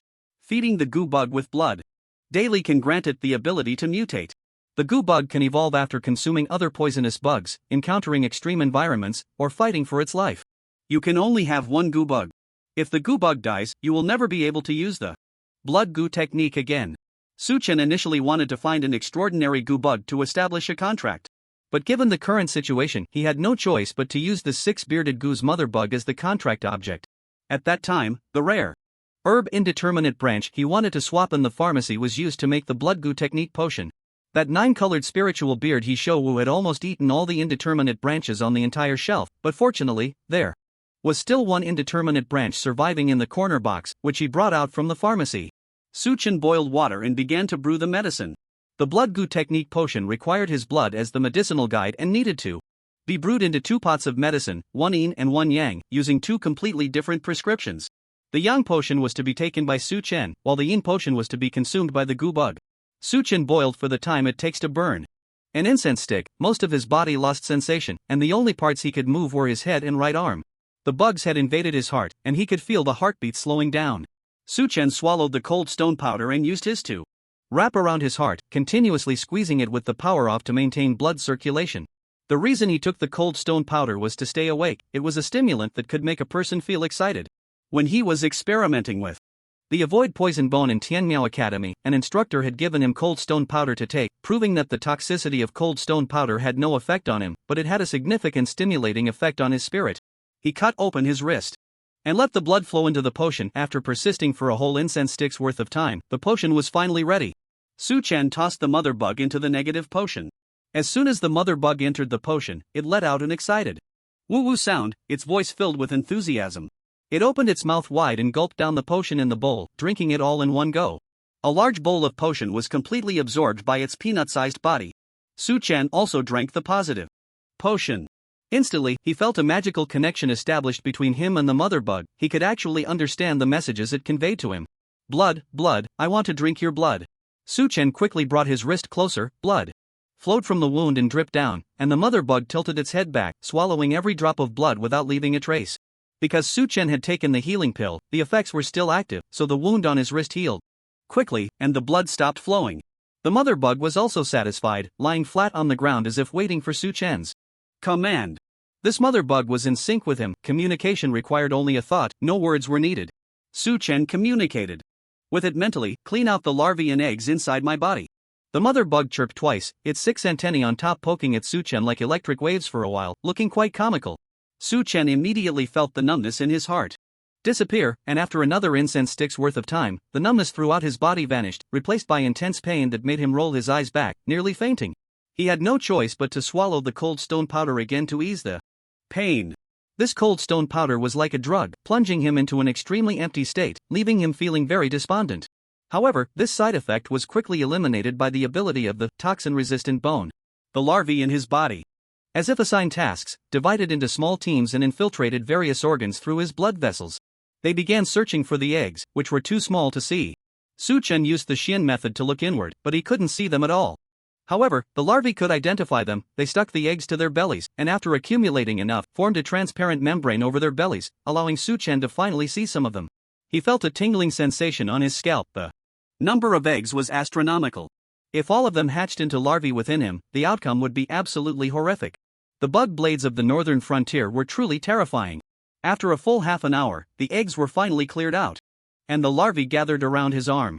The mother bug communicated with Su Chen, instructing him to insert the bug blade into his arm. Su Chen complied. The larvae lined up orderly, emerging from the wound and crawling into the blade's nest hole, filling it completely. The blade was already black, and these larvae were also black. Once the nest hole was filled, the blade's surface looked smooth as a mirror, completely concealing the existence of the nest hole. The mother bug also crawled up the handle of the blade, which was split in two, leaving a space the size of a peanut for the mother bug to reside. Su Chen closed the handle, trapping the mother bug inside. The mother bug immediately conveyed a sense of ease, comfort, and stability, as if it greatly enjoyed this enclosed environment. It sent Su Chen a message indicating that it would fall into a deep sleep and undergo evolution, asking him not to disturb it for a short time. Then, without waiting for Su Chen's response, it fell asleep. No matter how much he called, it wouldn't wake up. Su Chen, feeling helpless, stored the blade in the knee warehouse and began to check his injuries. The larvae had bitten numerous tiny holes throughout his body. His blood vessels and internal organs had suffered severe damage. He swallowed another healing pill and a healing wound pill, sat cross-legged, and activated the medicinal properties with his Xian energy to heal his wounds. After another half an hour, the injuries inside his body finally healed. The effects of the healing pill and the golden wound pill are extraordinary. Although there are many larvae, the wounds they inflict are very small, so they heal quickly. He got up to stretch his body, confirming that he felt no discomfort. He pushed open the door and stepped out of the room. Guarding the door were not only Fang Buping and Yuan, but also a new guard. Upon seeing Su Chen come out, the guard hung the wine gourd at his waist and said, "I knew you would be fine." Ever since the guard swore he would never drink again, he truly hadn't touched a drop. The gourd was filled with tea instead. Without the drunken demeanor, the old man looked much more spirited, and his clothes were much cleaner. He said, "I had Elder Shen send your family back to the master's residence. They are all safe and sound. You don't need to worry." Before Su Chen was taken to the mountaintop to attract lightning, he had entrusted his family to the guard's care. He had helped the guard understand the principle of fortune and misfortune being interdependent, and the guard was grateful to him, taking Mei Xin Wan's family back to his own place and treating them well. After Su Chen's battle with Fan Long, someone immediately reported to the guard. The guard calculated that Su Chen was in no real danger, so he didn't inform Mei Xin and the others about it until Elder Shen sent them home. He came himself to understand the situation. Su Chen clasped his hands in thanks, saying, "Thank you for your concern, guard." The guard replied, "Since you're fine now, I'll take my leave. I've had someone take care of Fan Long's body. There was nothing valuable on him, so it's all been confiscated. Don't dwell on it. Also, you need to pay a fine of 1,000 taels of silver within 10 days for the murder in Qinghua Garden. That's the rule, and it can't be broken." Su Chen felt a bit wrong to be fined 1,000 taels for acting in self-defense, but he was now financially well off and didn't want to fuss over it. He nodded and said, "I'll gather the money and bring it to you later." With that, the guard left. Yuan stared wide-eyed, looking Su Chen up and down. Seeing his rosy complexion and ease of movement, she asked, "Young master, are you really all right?" Su Chen replied, "I'm fine, all the larvae in my body have been eliminated." Fong Buping looked skeptical and asked, "Can I check?" Su Chen extended his hand to him. Fong Buping used his spiritual energy to examine him and found that all the larvae had indeed disappeared, and there were no wounds at all. He was incredibly shocked and asked, "Young master, how did you get rid of these larvae? They are so small, like dust, making them extremely difficult to eliminate. But I see you have none left in your body." This matter needed to be clarified. Without a reasonable explanation, it would raise suspicions among the Mei family.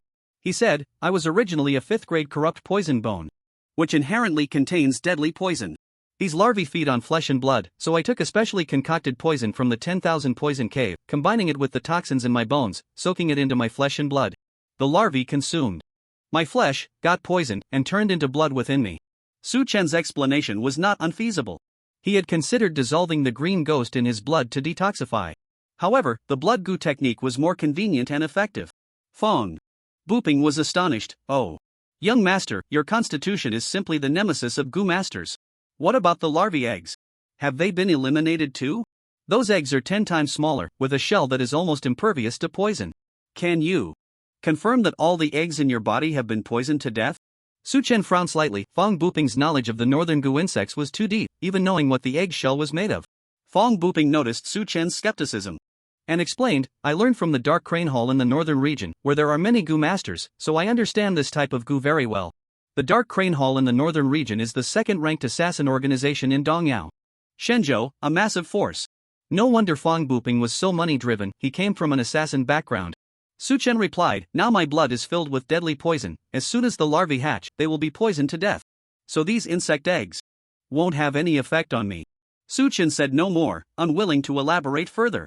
He handed a golden wound pill to Fong Buping and said, "This golden wound pill is worth 800 taels of silver, considered as your payment for guarding the gate." He had already consumed 2 of the 3 golden wound pills from the treasure box, leaving him with none. However, he had obtained the formula and refining array for the golden wound pill through the thunderstorm alchemy. The main ingredient for the golden wound pill is the 9-leaf black lotus, while the other ingredients are quite cheap. Su Chen had looted over 400 9-leaf black lotuses from the pharmacy, and using them to refine golden wound pills could yield thousands. Thunderstorm alchemy follows the principle of equivalent exchange, making it impossible to produce waste pills, and there is no such thing as a failure rate. All medicinal materials will be fully utilized. If the Mei family can refine 10 golden wound pills from 1 9-leaf black lotus, then thunderstorm alchemy could likely produce over 100. Fong Buping recognized the golden wound pill. This top-tier elixir cannot be bought on the black market. One must go to Yingwu town to purchase it. He knew that when Su Chen was demoted, he had nothing on him, and he was forbidden from leaving the Mingyu. Therefore, these pills could only be a reward from the Mei family.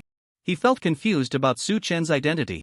Yuan had told him that Su Chen had not summoned the heavenly thunder but had been beaten by Mei Shan. If that were the case, why was he able to receive rewards from the Mei family? Fong Buping couldn't make sense of it and dared not ask further. He only reminded himself that the young master was not an ordinary person, and his relationship with the Mei family was complex. He could only be a friend, not an enemy. He accepted the golden wound pill and said, "Since the young master can handle those insect eggs, I can. Rest assured. I will take this elixir." Su Chen nodded. "I apologize for the disturbance, I shall take my leave." Fong Buping reminded him that mother insect has a certain connection with the goo master. If you kill the mother insect or destroy the knife, the goo master will surely notice and may even obtain your information. Fan Long likely got this knife through the black market. I suggest you quickly find out the identity of the goo master, return the knife, and avoid trouble. A goo master capable of making insect knives is at least at the transformation stage. This goo insect now belonged to Su Chen, and he had no intention of handing it over. However, there was no need to explain. He nodded in agreement and left. On the way home, Yuan caught up with him and asked, "Young master, due to the theft incident in the pharmacy, the Mei family has sealed off Mingyu, prohibiting all medicine slaves from going to Yangwu town. If you send me to Yangwu town to do errands, it may not be possible." Su Chen frowned slightly. The situation had turned out to be quite unexpected. He didn't know when he would be able to contact the Great Zhou. He feared that if too much time passed, Great Zhou might abandon him or even withdraw the contact point. At that time, he would be isolated and helpless, becoming even more passive. He waved his hand and said, "Then let's wait until the ban is lifted." Upon returning to the master's residence, Su Chen exchanged simple greetings with Mei Yuan before locking himself in the cellar to begin inspecting his spoils. After experiencing the mountain peak summoning thunder and Fan Long's ambush, he had completely calmed down.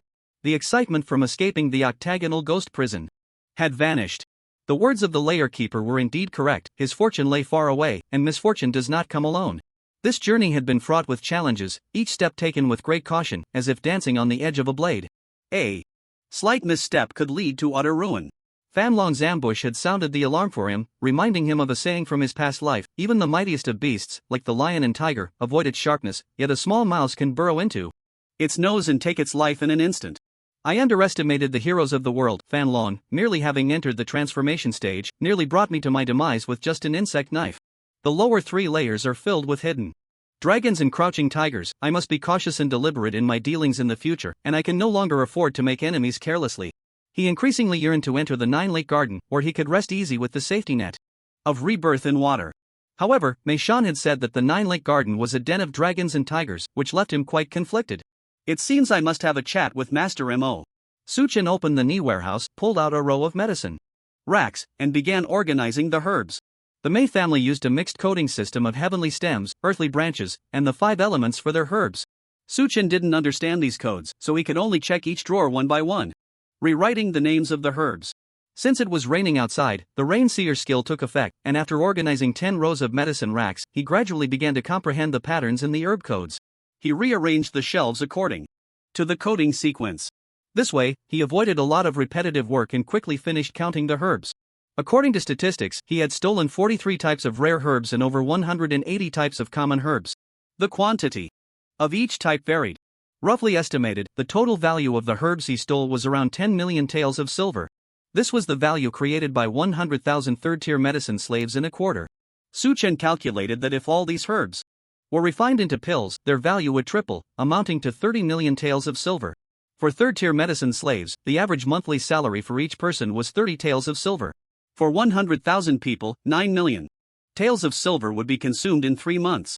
After deducting high-level management fees, storage facility maintenance, and various other expenses, the total cost was around 13 million taels of silver. The income of 30 million taels minus the cost of 13 million taels resulted in a net profit of 17 million taels. This was the profit brought by a medicine warehouse in 1 quarter.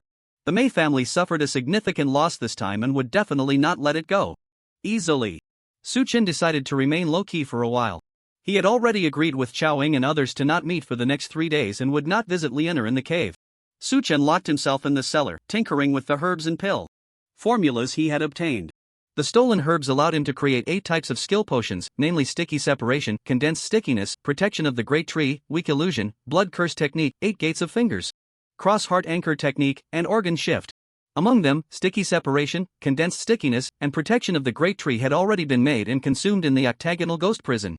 Protection of the great tree, leaning against a big tree is a good way to cool off. When you lean against a big tree and enter a sleep state, you will enter an invisible state. When you wake up or move away from the tree, the invisible state will be lifted. Weak illusion and blood curse technique had also been made and were already effective. For the remaining 3 potions, Su Chen took 2 days to create cross heart anchor technique and organ shift. Cross heart anchor technique: when you hold your hands up in a cross position in front of people, there is a certain probability of planting a heart anchor in their hearts. Once a person has 10 heart anchors planted, they will become your servant, obeying your commands and never defying you. Those with weak will, emotional instability, or low cultivation are the easiest to have heart anchors planted. Organ shift: when attacked, your internal organs will automatically shift to avoid damage. Looking at the description alone, the cross heart anchor technique seems very powerful, capable of turning people into servants. However, the actual effect is not ideal. Su Chen had experimented with Mei Sikhan, holding his hands up in a cross shape in front of him, trying to plant a heart anchor on him. However, after trying hundreds of times, it was useless. Mei Sikhan was not affected in the slightest. Even a 6-year-old child like him couldn't be dealt with. What use is this skill? Suchin felt that he hadn't grasped the knack of this skill and needed to explore it further. He valued this skill highly. If he could cultivate a group of loyal servants in the netherworld, he wouldn't have to be hands-on in his actions against the Mei family, which would reduce a lot of trouble. The last skill, 8 Gates of Fingers, could not be made due to the need for exposure to sunlight for preparation, and with the continuous rain and heavy fog over the past 2 days, it couldn't be completed. Additionally, there were 2 more skills, 9 Unbreakable and Bare-Handed War God, which required the 9-colored spiritual beard of Hishowu and its root as materials. At that time, in the pharmacy, when the Hishowu escaped, Suchin used the ghost claw to pull off a tuft of its whiskers, not missing a single one of the 9 colors. Additionally, Steward Shio used the earth dragon spike to pin the Hishowu in mid-air, causing it to abandon a leg in its flight. Suchen also picked up that leg. With these 2 skills, there was no shortage of medicinal materials.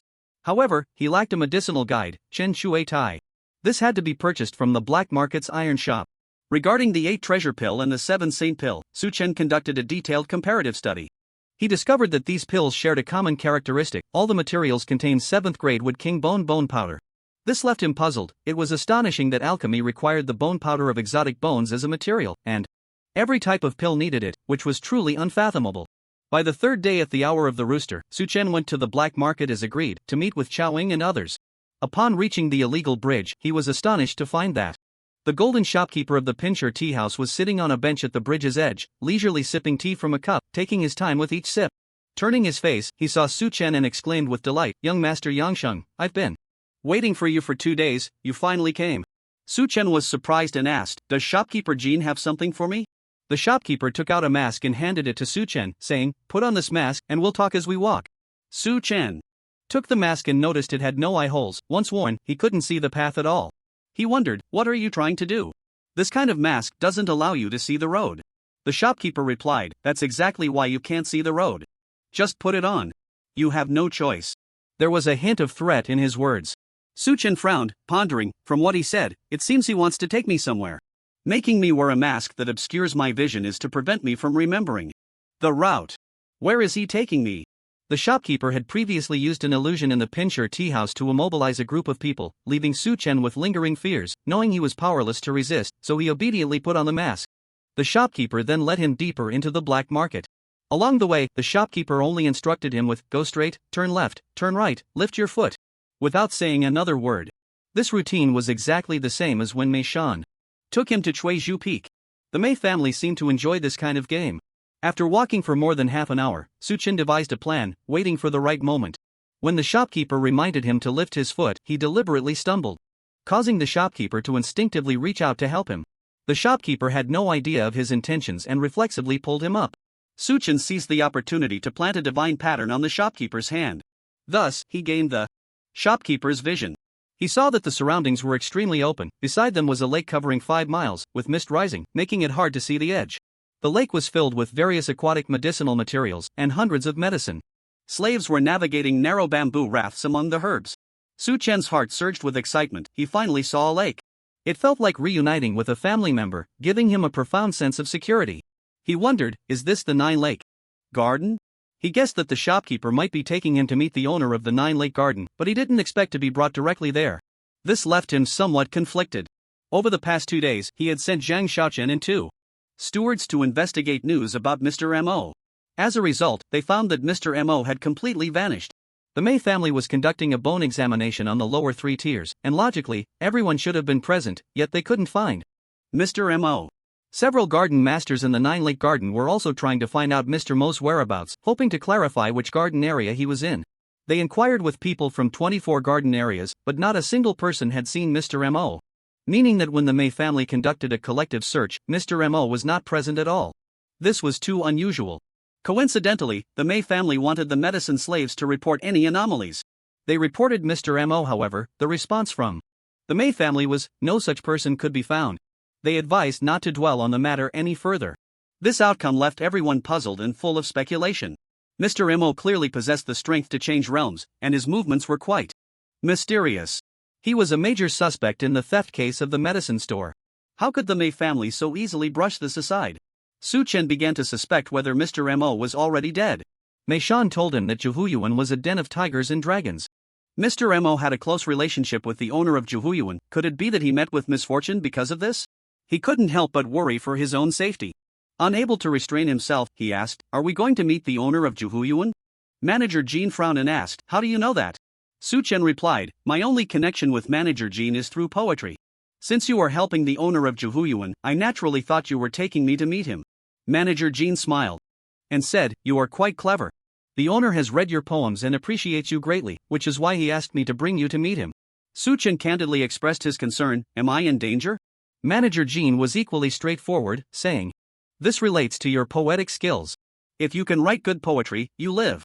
If you can't write good poetry, you die." Su Chen was taken aback. Was it really that harsh?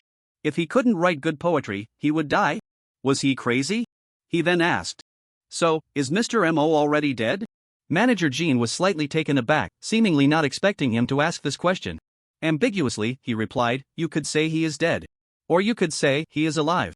Su Chen pressed on, "What do you mean?" "Manager." Jean was reluctant to elaborate and answered curtly, "Just assume he is dead." The two continued up the mountain, passing through 7 or 8 checkpoints and several lakes. After more than half an hour, they arrived at a pavilion by the lake. Built right on the water, which was clear and vast, adorned with 9-leaf red lotuses. The surrounding area was shaded by trees, with wisteria draping over the water's edge. In the lake, there were 2 pavilions, one named Xiang and the other Yuan. Wei. A jade bridge spanned between them. On the jade bridge stood a woman in a red dress, facing away, her figure graceful. Manager Jean called out to the woman from a distance, "Owner, I've brought the person." The woman turned her head, because the bridge was in the middle of the lake and the distance was a bit far, with mist rising from the water. Her true appearance was not clear. However, even in this hazy form, she possessed an extraordinary beauty that stirred the imagination. Su Chen was astonished. The owner of Yuan was actually a woman? He had inquired before, and the owner's name was Mei Yushu, which had led him to believe she was male. "Come to Xiang Pavilion to talk," the woman said in a low voice, but it was an extremely unpleasant man's voice, like tearing silk, leaving Su Chen somewhat disoriented. Manager Jean led the way across the jade bridge to Xiang Pavilion. The woman entered from the other side, dressed in a red gown, holding a bronze mirror. Manager Jean removed the mask from Su Chen's face and introduced, "This is the owner of Yuan." Su Chen looked up and, after just one glance, found it hard to look away.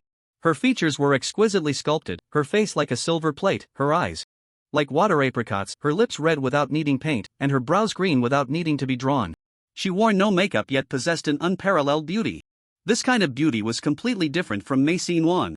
Her face seemed to have been calculated with precision, adhering to the principle of symmetry, neither too much nor too little. Her nose, eyes, mouth, and ears were all masterfully crafted.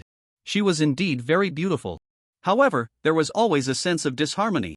Su Chen had felt this way in his previous life too. Whenever he saw those celebrities who had undergone plastic surgery, he would experience this sense of incongruity.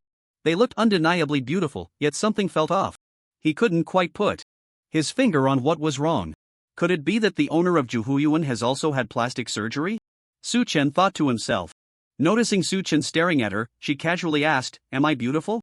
Her voice was rough and unpleasant, making it hard to bear. Su Chen thought it was a pity, such a beauty had such a terrible voice. He clasped his hands and bowed, saying, "The garden master is as beautiful as a national treasure, with the grace of a moon hiding in shame and flowers bowing their heads. Such a celestial appearance has left me mesmerized. I hope the garden master will not take offense." Moon hiding in shame? Flowers bowing their heads? The other party's brows furrowed slightly as they asked, "What does this mean?" Su Chen explained, "It means that the moon cannot compare to your beauty, feeling ashamed and hiding behind the clouds. The flowers cannot match your beauty, lowering their heads in embarrassment. The fish, captivated by your beauty, forget to swim and sink to the bottom of the river. The swallows, enchanted by your beauty, forget to flap their wings and fall from the sky. Fish sinking and swallows falling, moon hiding in shame."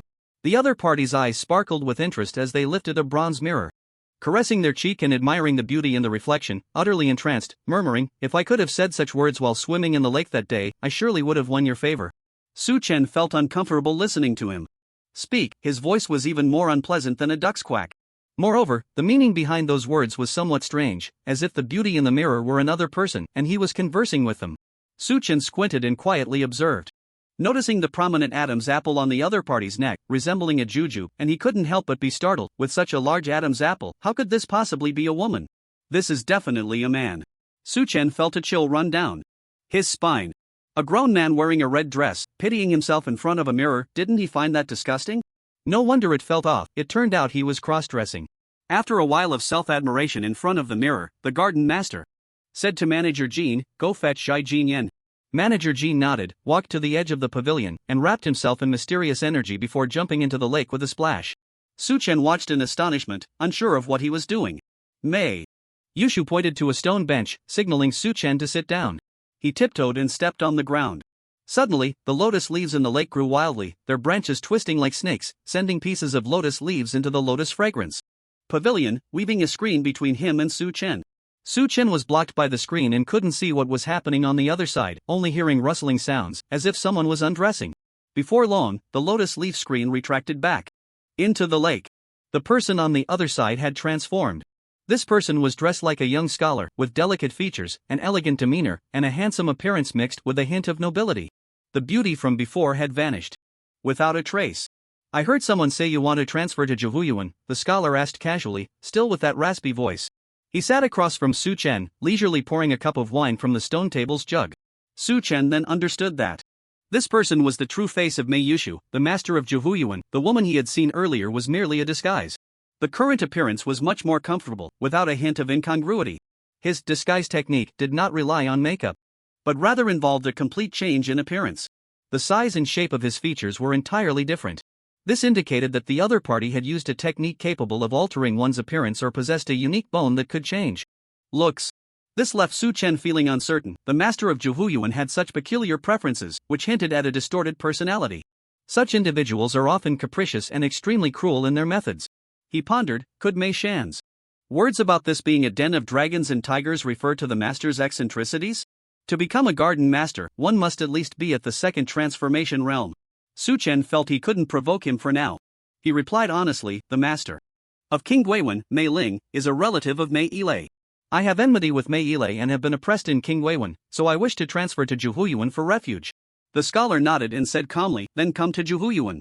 Su Chen was astonished, it seemed so simple to him. He asked, "Will the family head agree?" The scholar replied nonchalantly, "Mei Inian doesn't need to agree, he can't control me." The other party actually called Mei Inian by name, showing no respect at all. Could it be that his status is even higher than that of the family head? The scholar continued, "However, I have a condition. You know about the Dan poetry competition in 2 months, right?" Su Chen nodded. "I heard some things from Elder Mei Shan. Before this competition, there will be a seeding contest, divided into 4 levels, Tian, Di, Xian, and Huang, with Tian being the highest and Huang the lowest. If you can help me secure a Tian seat, I will transfer you to Yuan." Su Chen asked, "But I'm just at the Tong realm, how can I help you?" The scholar replied, "The poetry contest has nothing to do with realms. This year's competition is held at the Mei family, so the seeding contest will use Mei as the theme, judging the quality of poetry. Just help me write a poem themed on Mei. Su Chen was slightly taken aback. The master of Yuan appreciates those who write poetry. Could it be that he wants to steal someone else's work to participate in the Dan poetry competition? He inquired, "Can poetry really be ghost-written?" The scholar fell silent, his expression darkening slightly, and he reached into his sleeve to pull out a jade centipede over a foot long, tossing it onto the table. The jade centipede immediately erupted in a layer of pale blue flames, causing the bluestone table to sizzle. The intense heat distorted the air. Suddenly, the jade centipede sprang up and crawled onto Su Chen's shoulder. Instantly, a sharp pain spread throughout his body as the jade centipede crawled over him, burning his flesh and causing blood to flow. Because the burns were continuous damage, it couldn't trigger the spirit guardian cloak. The flames on the jade centipede were also peculiar, showing no effect from the Xian ice scale armor. It crawled to Su Chen's spine, its hundreds of long legs piercing into his flesh. The jade centipede clung tightly to his spine.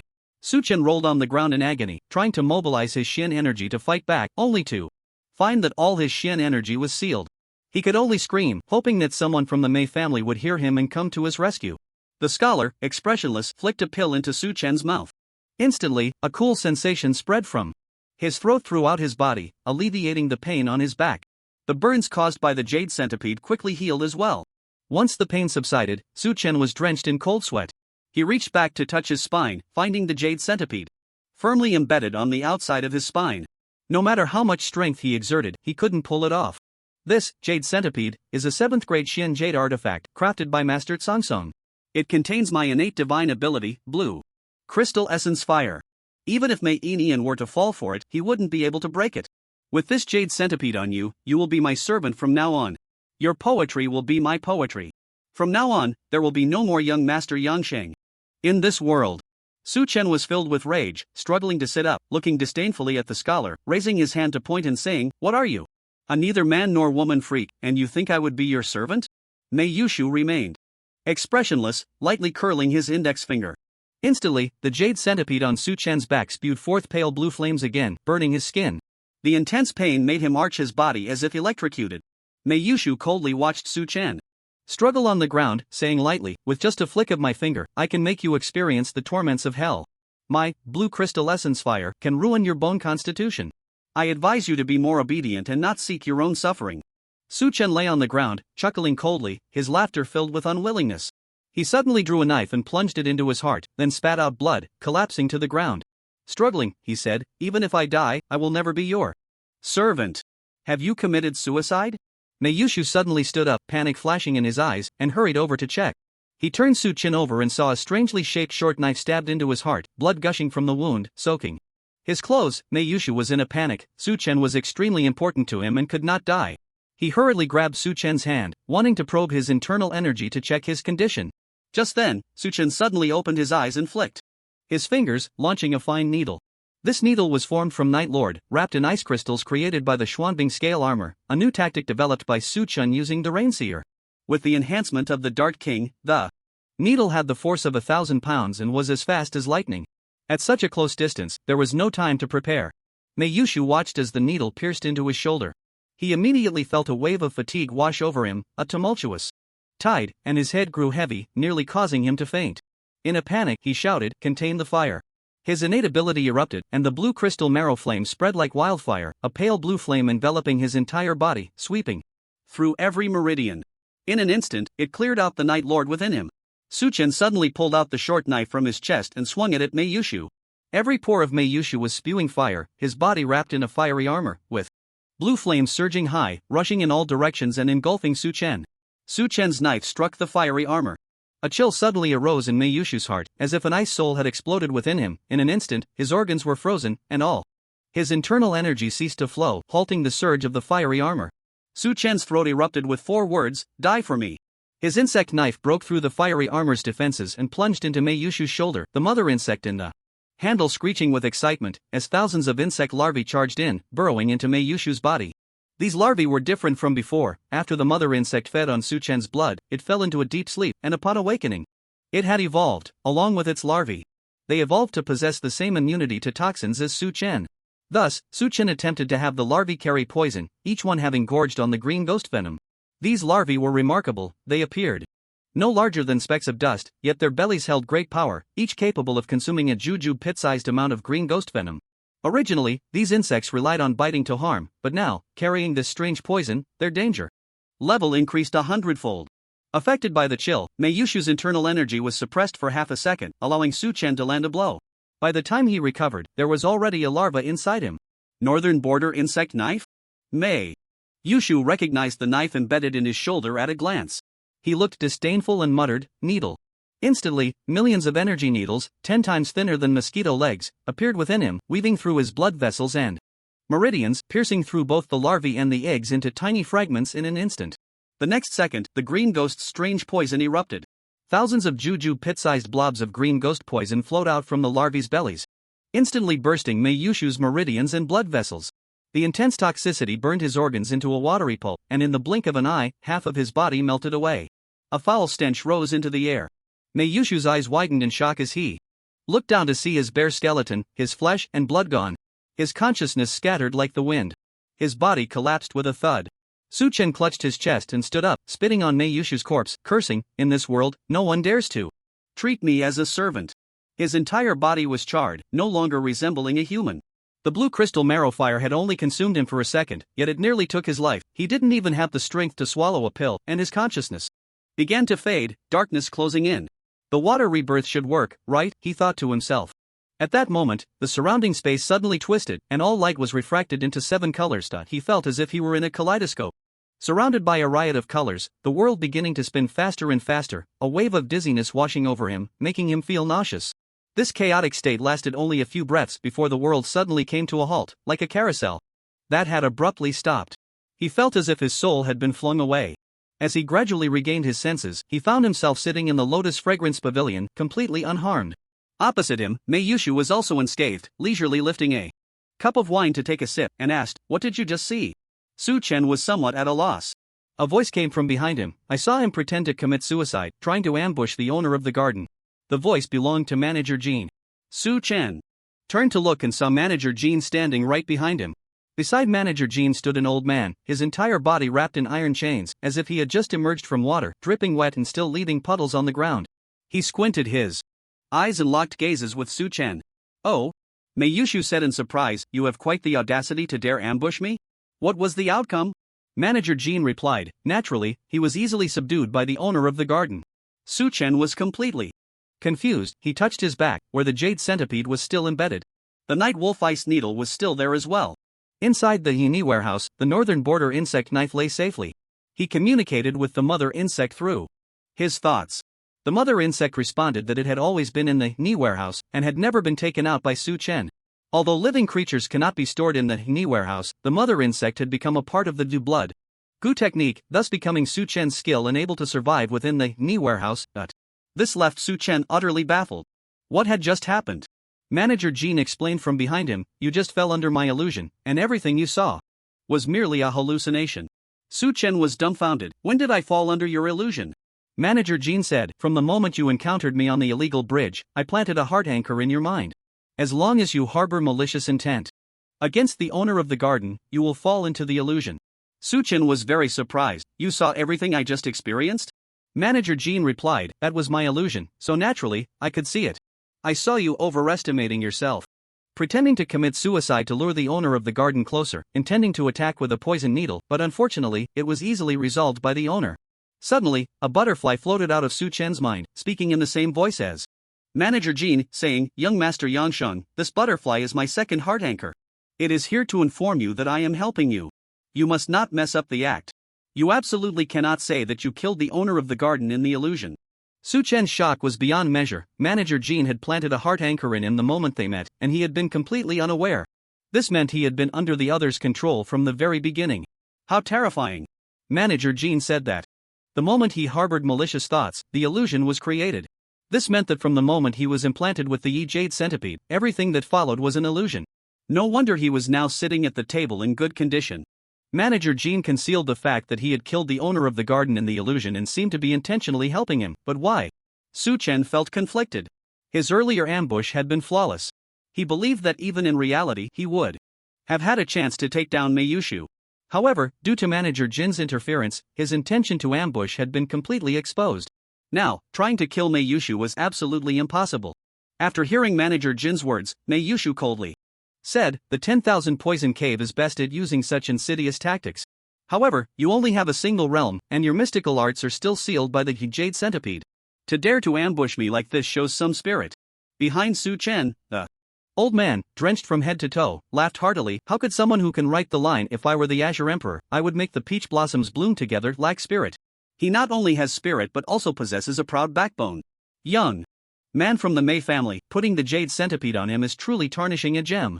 How can a poet write poetry while wearing shackles? Are you teaching me how to do things?" Mayushu's face suddenly turned cold, casting a sinister glance at the old man. The old man, equally proud, raised his head and said, "What I, Jai Jinyan, say is golden advice.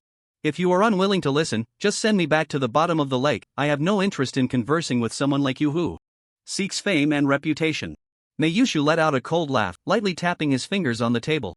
Suddenly, a blue light erupted behind the old man, as if struck by lightning. His body stiffened abruptly, then he screamed and fell to the ground, rolling in agony, a terrifying sight. Su Chen then noticed that there was also a jade centipede on the old man's back.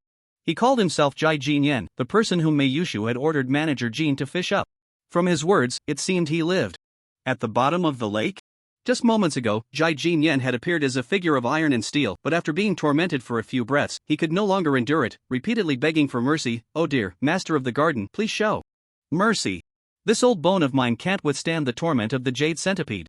If you don't stop, I fear I might meet my end." Mayushu looked up at the sky, his gaze filled with determination, and said, "As long as I can see her once more, to sit and talk with her, what harm is there in being someone who seeks fame and reputation? Jai Jinyan cried out in despair, the master of the garden is truly a lovesick fool, I greatly admire you. If it were any other woman, even a stubborn rock would be moved by your infatuation. But your beloved is truly extraordinary, to win her over, you must balance strength and gentleness. While being infatuated and compassionate, you must also possess the spirit to pierce the heavens. You wish to borrow the spirit of young Master Yansheng to achieve your goals, that is a clever plan. But you must never bind it. If the spirit is diminished, the poetry is lost. This is golden advice. Upon hearing this, Mei Yushu frowned slightly. He beckoned with his finger, halting the torment of the jade centipede on Jai Jinyan. He then flicked out a pill for him. Jai Jinyan took the pill and swallowed it, feeling the medicinal power heal his wounds. He looked as if he had survived a disaster, crawling to the edge of the table, gasping for breath. Seeing Suchen staring at him in astonishment, he explained, young master, a true man can bend and stretch, although I begged for mercy just now, it was for your sake, maintaining my heroic essence. Right?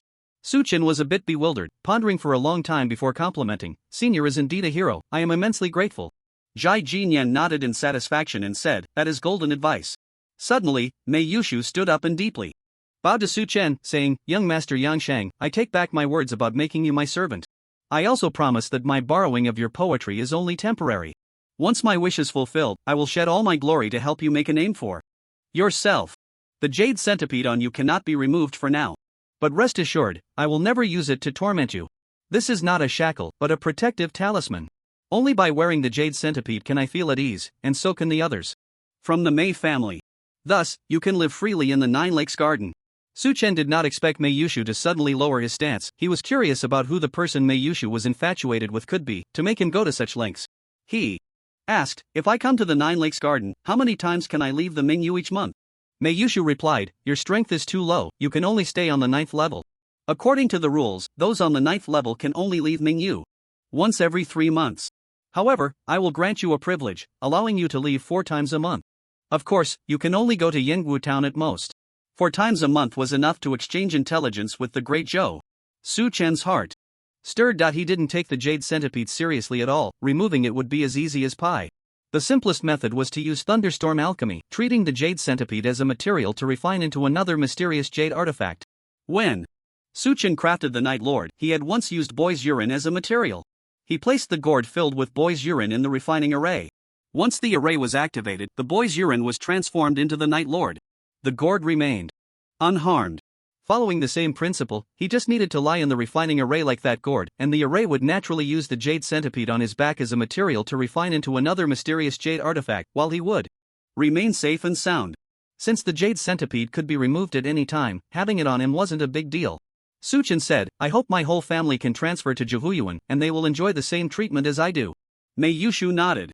That's only natural, but the premise is that you need to help me secure a seat in the Tian class. Su Chen nodded, using Mei as the poem, right? Bring me the writing tools, I'll write it for you now. He had many poems about plum blossoms in his mind. Mei Yushu sent Jean the shopkeeper to fetch the writing tools, while she took a wooden strip from her sleeve and handed it to Su Chen, saying, what you need to write isn't a poem, but a lyric. A lyric?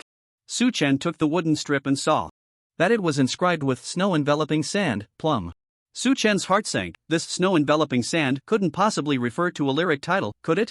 This lyric title didn't exist in his past life. This lyric title was set by the ruler of the Nikhang Kingdom. All participants must use this lyric title. Seeing his face turn pale, Mei Yushu asked, what's wrong? Is there a problem? Su Chen thought for a moment and awkwardly said, I'm afraid I can't write this lyric today. Mei Yushu frowned slightly and asked, why not? Su Chen scratched his head and said, my master, when he was young, fell deeply in love with a talented woman from the Red Chamber, but he was troubled by love and ended up badly hurt. Therefore, he has a strong aversion to lyrics and doesn't allow me to write them. So, I haven't learned this lyric title. You'll have to wait until I learn it before I can help you write. Mei Yushu's focus was entirely on Wei Qianshan's romantic affairs, sighing, I didn't expect that the old senior Wei is also a lovesick person. How could a sentimental woman from the Red Chamber capture his heart? Jai Jinyan interjected, young master, poetry and lyrics are interconnected. This lyric title, Snow-Enveloping Sand, is very simple, I can teach you right now. With your literary talent, you'll master it quickly. Su Chen looked over in disbelief, thinking to himself, thank you, but you really know how to rush someone. He asked, who are you? What does this have to do with you? Of course, it has something to do with me. Zhai Jinyan leaned on the stone bench, raised his chin, and said proudly, my poetry and lyric skills may not be top-notch, but I'm very good at critique. I once received the title Golden Words from the ruler of the Nikhang Kingdom and served as a judge for 3 sessions of the Poetry King competition. I can tell at a glance whether your poetry can be rated as Tian class. Su-chan was slightly surprised. No wonder Mei Yushu lowered her stance and took the initiative to be friendly after hearing Zhai Jinyan's words. It turned out this person had quite a background. So, you are a person of some standing, how come you are staying with the Mei family? Could it be that you also came in through marriage? Zhai Jinyan's expression of pride grew even stronger. 10 years ago, I tricked the Mei family's foreign affairs elder, Mei Ile, into giving me the formula for the 5 Sons revitalizing pill, made it public, and drove down the price of this pill, allowing men everywhere to indulge in pleasure. As a result, the Mei family imprisoned me in the lake's dungeon and made me into fertilizer. In simple terms, Zhai Jinyan had tricked a formula for a virility pill, made it public, causing the price to plummet. The Mei family was furious and imprisoned him at the bottom of the lake. Su-chen was curious and asked, is there a cage at the bottom of the lake? Yes, the sinners captured by the Mei family are all locked at the bottom of the lake. Zhai Jinyan pointed to the countless needle marks on his shoulder and said, the Mei family is ruthless. They locked me up, inserted tubes into my body, and extracted the mysterious energy within me as nourishment for their medicinal materials. They even gave us a derogatory name, calling us medicine fertilizer, which is simply an insult to culture. Mei Yushu blared at him and scolded, say less of what shouldn't be said. Zhai Jinyan immediately fell silent. Manager Jean sent over some writing materials.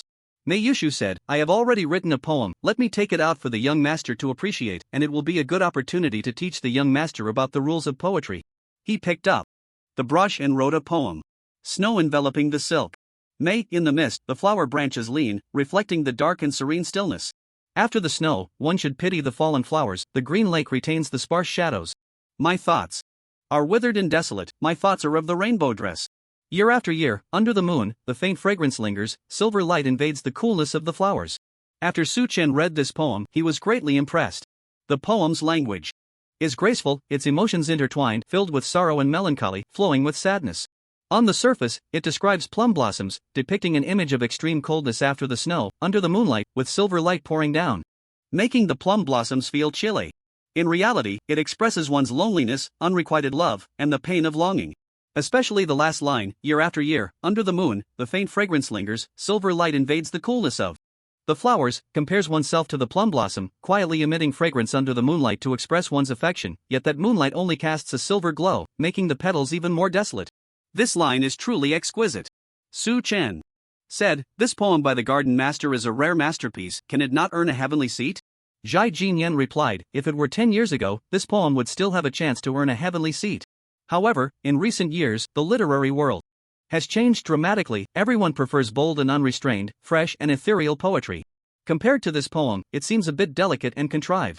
This remark was somewhat unpalatable, and Zhai Jinyan cautiously glanced at Mei Yushu, seeing that the other party was not angry. He added, the poem is indeed a good poem, just born at the wrong time. This is my golden advice. Su-chen asked, aren't you locked at the bottom of the lake? How do you know what is popular now? Zhai Jinyan said, although I am locked at the bottom of the lake, every year, the 100 poems list and 100 lyrics list are sent to me by the garden master. The 100 poems list and 100 lyrics list are also presided over by the ruler of the Rainbow Dress Kingdom, collecting poems and lyrics created by scholars throughout the year, inviting many famous experts to evaluate and rank them, compiling the top 100 into a book. They are published and released at the end of the Poetry King competition. Their popularity is comparable to the scorching sun in summer. If a scholar or gentleman's table or bedside lacks these 2 books, it is absolutely tasteless to eat and restless to sleep. Mei Yushu remained expressionless and calmly said, I know my weaknesses all too well. The poem written by young master Yang Shang, if I were the Azure Emperor in the future, I would repay the peach blossoms with a place to bloom, has a bold and unrestrained style, unstoppable. Such poetry can be recognized by the world. Zhai Jinyan said, indeed, young master Yang Shang's chrysanthemum has lofty aspirations, looking down on the world, with a heart to pursue the deer, it is a poem of emperors. No contemporary newcomer can compare. I dare say, this poem has a chance to rank in the top 10 of the 100 poems list. Top 10? Su-chen thought, this poem Chrysanthemum in the previous life was called a poem that crossed the threshold of feudal literati. It is a poem of rebellion. Extremely rare. In Su-chen's view, it would not be surprising if it ranked first. However, the level of poetry in this world is not inferior to that of the previous life. Jai Jinyan shook his head and said, there are only a few hundred strong individuals in the world, and those who dare to dominate a region like Wei Qianchang and establish their own mountain are truly rare. These rare individuals, the disciples they teach, have insights and ideals far beyond ordinary literature. Among the younger generation, those who possess the ambition to pursue the world and can integrate it into poetry, I have only seen young Master Yang Shang. This is golden advice. This flattery is well crafted, but unfortunately misses the mark. One is a drug slave, the other a drug dealer, and their situation is quite awkward. To boast about conquering the world here seems a bit ridiculous. Mei Yushu said, you might as well explain the rules of the poem. Jai Jinyan then elaborated on the rules of snowbound silk in great detail. In fact, after Su Chen saw the snowbound silk, written by Mei Yushu, a poem of the same meter had already formed in his mind. Once Jai Jinyan clarified the rules, he could confirm that the snowbound silk title was exactly the same as the Bakshuansi from his previous life. Speaking of Bakshuansi, Ode to Plum, the few poems from his past life were all astonishingly brilliant. To bring one out to compete for a seat would be like using a sledgehammer to crack a nut. Su Chen pondered for a long time before saying, if I can help the garden master secure the number 1 seat, what reward would the garden master be willing to give me? Number 1 seat? Mei Yushu was slightly taken aback and said, I only seek to obtain a numbered seat, the specific number doesn't matter. However, if you can secure the number 1 seat, I will grant you the position of garden master's assistant. Su Chen asked, what powers does this position hold? It is the same position as manager Jean, essentially my right-hand man. You will be responsible for supervising the drug slaves in the garden. You can freely move between the 9 levels of the garden and have the right to meet me directly. Of course, given your strength, you can only supervise the drug slaves on the lower 3 levels at most. Upon hearing this, Su Chen's eyes lit up. This was equivalent to being one person below 10,000. With this identity, he could roam freely. In Yuan. He cheerfully replied, all right. Then it's settled. Jai Jinyan coughed twice and said, young Master Yang, the competition for the seating order is not limited to just the younger generation. There are many well-known scholars, and even some old literati who have immersed themselves in poetry for a lifetime. Their experiences and the poems they write are not only exquisitely clever but also contain profound truths. Competing with them is truly difficult. There are only 10 number 1 seats in total. It would be good enough for us to secure the 10th. Moreover, you have just started learning to write poetry.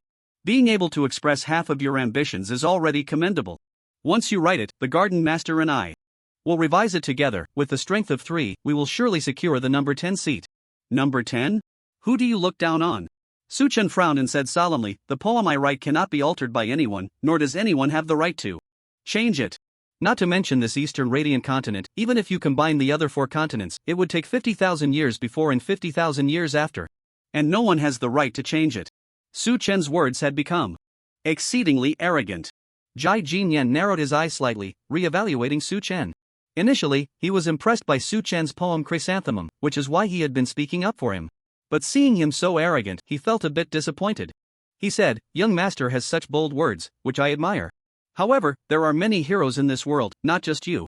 Being overly rigid can lead to breakage, and being overly full can lead to loss. This is sound advice. Su Chen replied, summer. Insects cannot speak of ice. Let's take a look at the poem I wrote. He unfurled the paper roll, dipped his brush in ink, and with a flourish, wrote a poem. Snowbound silk. Plum, the wind and rain send spring back, flying snow welcomes springs. Arrival. Already, the cliffs are 100 zhang of ice, yet there are still beautiful branches. Beauty does not compete for spring, only reports the arrival of spring. When the mountain flowers bloom profusely, she laughs among the crowd. Once the poem was completed, Su Chen tossed down his brush. With arms crossed and chin slightly raised, he presented himself as if inviting others to appreciate it. Mei Yushu turned the paper roll around, and Jai Jinyan leaned in to take a look. The two murmured softly, reading the poem aloud. As they read, both were stunned. Mei Yushu, who usually had a poker face and rarely smiled, looked as if struck by lightning after reading this poem, his eyes wide and brows furrowed, unable to utter a single word. Jai Jinyan's chest rose and fell, his lips trembled incessantly, repeating the words over and over, as if a duck was stuck in his throat, only able to utter good, 3 words. His brain instinctively critiqued the poem, but he was too shocked, and his mouth simply couldn't keep up. The first half of the poem described a plum blossom standing proudly on the edge of a cliff, facing the wind, frost, rain, and snow. That spirit of confronting adversity, majestic and unyielding, resilient and steadfast, pierced the clouds like a sharp sword. The latter half, with phrases like not contending for spring, spring comes to report, mountain flowers in full bloom, and laughing among the clusters, shifted the emotion abruptly, exchanging one person's suffering for the sweetness of many. Then, having accomplished his task, he brushed off his clothes and concealed his merit in fame. Hidden from the world, he smiled at the competition of 100 flowers. Such a carefree sentiment profoundly shook the soul. The first half, resisting heaven and earth, carried an indomitable spirit. The latter half, blessing the world, held a heart of tolerance. This poem could contend with heaven and earth yet willingly blend into the crowd. Such a realm, returning to simplicity, seeing through the mundane, yet embracing all things, is undoubtedly the Tao realm. The so-called Tao realm is the understanding of the heavenly way. Suchen saw that the two were silent and took the initiative to ask, "How is my poem?" Meiyushu's tightly furrowed brows gradually relaxed, her eyes sparkling like stars, and she gritted her teeth, saying, unparalleled in ancient and modern times, no one can match it. Jai Jinyan's face turned red, trembling with excitement, and said, this poem contends with heaven and earth yet humbly yields to others. Once this poem is out, if others come to compare, they will already be at a disadvantage. Young master, your talent is extraordinary. I am deeply impressed. Suchen asked, can it get the number 10 in the heavenly ranking? Jai Jinyan replied, this poem is the champion's work, the top of this year's 100 poems list, it belongs to no one else. Don't say number 10, even. Number 1 is within reach. Suchen asked again, can those great literary masters and old scholars not compare? They cannot. This poem itself is the Tao realm, already standing undefeated. Even if another Tao realm poem emerges, it will still lose in this spirit of non-contention. It is absolutely impossible to compare with it. Suchen asked in a sarcastic tone, is there anything that needs to be revised in this poem? I would like to hear your golden advice. Jai Jinyan looked terrified, young master, you flatter me. This poem, indeed as you said, if you add up the 5 continents, the first 5,000 years and the latter 5,000 years, no one can revise it, nor does anyone have the qualification to do so. I previously underestimated you, and I am truly ashamed. He knew Suchen was asking these questions to mock him. His old face flushed red. Turning to Meiyushu, he said, Garden Master, I truly have no face to see anyone, please send me back to the bottom of the lake. Meiyushu pointed to the lake, go by yourself, and lock the gate down there. Jai Jinyan nodded, stood up, and without saying goodbye, with a splash, jumped into the lake, leaving only a layer of ripples. Suchen was left speechless. Using this poem to vie for a seat is truly a waste of talent. However, I have no other choice but to put you in a difficult position. This poem was indeed too well written, and Meiyushu felt a bit embarrassed. If you have any other requests, feel free to mention them. I will do my best to satisfy you. Suchen was not polite, and after careful consideration, he asked for 9 rare poisonous herbs. Meiyushu was puzzled and asked, what do you want these herbs for? I want to make a batch of secret poison from the 10,000 poison cave for self-defense. When asking the Mei family for herbs, one must not ask for them randomly, it must be justifiable. Therefore, the 9 herbs he requested were all poisonous. Meiyushu had no doubts and nodded, saying, all right, I will personally go to the herb hall to help you collect them later. As for your poem, I will temporarily claim it as my own. Once I fulfill my wish, I will help you restore its name. The evaluation of the seating will take some time, you can go back and wait. Once the results are out, I will summon you again. He instructed manager Jin, you take young master Yangsheng back. Jin Zhangui led Suchen away from Yixiang Pavilion, walking down the mountain. Suchen looked at the scenery along the way and asked, don't we need to wear masks anymore? Jin Zhangui's expression was calm. Young master, soon you will become the garden master. You can come and go freely between the 9 lakes, just like me. I'm taking you to familiarize yourself with the route in advance. Do you think I can obtain the number 1 in the Tian category? If you can make Jai Jinyan feel ashamed to show his face, then if you can't get the number 1 in the Tian category, it can only be said that the ruler of the Nikhang kingdom is blind. Along the way, Jin Zhangui introduced him to the conditions of the 9 lakes, as if he were handing over a job. Suchen kept a certain distance from him, not daring to make eye contact. The other party's illusion made his scalp tingle just thinking about it. Previously, the other party had helped him conceal the truth within the illusion, and he now had many questions. Why are you helping me? Jin Zhangui replied. Candidly, a son-in-law helping another son-in-law, is there a need for a reason? Suchen was taken aback, you are also a son-in-law? Which level are you at? My life is just a little better than yours. My wife is from the Golden Hall, and after I married into the Mei family, I faced some disdain but did not suffer. However, my wife has long since passed away. Jin Zhangui had a look of melancholy and asked back, young master, that pharmacy was stolen by you, right? Suddenly bringing this up, Suchen was jolted awake, thinking to himself, I can't still be in the illusion, can I? He asked, this wouldn't be my third heart anchor, would it? Jean Zhangui shook his head. Heart anchors are not so easily planted. If you don't believe me, just take a clear heart pill. This kind of pill can help you resist illusions. The clear heart pill is one of the 8 treasure pills, and Su Chen had some on him. However, he felt it unnecessary to take it. If he was already in an illusion, taking the clear heart pill would surely be an illusion as well. Su Zhengfan was troubled by not grasping the essentials of the cross-heart anchor technique, deliberately ignoring the other party's question, and asked, "How did you plant the heart anchor?" on me? Jean Zhangui looked at him, and he quickly lowered his head. Inquiring about others' techniques is a great taboo. I cannot disclose it. You should first tell me, was the theft of the pharmacy done by you? Su Chen was indignant. How could that be? I'm just at the first realm. If you're going to accuse someone, at least find a reliable target. Jean Zhanggu shook his head and said, "You were sealed by the Jade Centipede, yet you could still ambush and kill the Garden Master at the second transformation realm. Such an abnormality would raise suspicions in anyone. Believe it or not, as long as I tell the truth and the illusion to the Mei family, you will be immediately captured and tortured." Su Chen was defiant. "You said it yourself, that's an illusion. Everything in the illusion is illusory. How can it be taken seriously? My illusion is built on facts. Everything you do in the illusion is based on your self-awareness. And everything the Garden Master does is based on my understanding of him. Therefore, even if it is an illusion, it still has 7 parts of reality. The strength you possess is at least at the first transformation realm." This deduction was spot on, and Su Chen broke out in a cold sweat. However, he still maintained a calm facade and argued, 7 parts real means there are 3 parts false. I just happen to be that 3 parts false. Jean Zhangui realized he couldn't extract any more information from Su Chen and changed the subject. "Young master, you pretended to draw the Garden Master close, and at that time, you stabbed the knife into your own heart. How did you dare to do that?" The reason Su Chen dared to stab the knife into his heart was because of his newly acquired skill, Dirty Shift. This skill allowed his internal organs to automatically shift to avoid fatal damage when threatened. Inquiring about others' secret techniques is a great taboo. Su Chen repeated Jean Zhangui's refusal. He said, "But I'm not as petty as you. The insect larvae inside the northern border's insect knife have healing abilities. For the larvae, humans are hosts. If they kill the host, they cannot survive either. So they will heal the host's injuries, lurking within the host, waiting for the right moment to act." Su Chen's words were half true and half false. The goo worms could indeed heal knife wounds, but the purpose was not to protect the host. Rather, it was to prevent blood from splattering. The tiny larvae were all hidden within the blood. After the knife was drawn, the splattering blood would carry the larvae out of the body. Especially in the case of a major arterial bleed, the larvae would have no chance to swim throughout the body via the blood. Therefore, after hundreds of years of cultivation by the goo master, these worms had evolved the ability to heal wounds. This ability was not strong, it only healed the outermost layer of skin. Manager Jean asked again, "Is the 10,000 poison cave also proficient in goo techniques?" Su Chen shook his head. "This knife isn't mine, someone used it to ambush me earlier.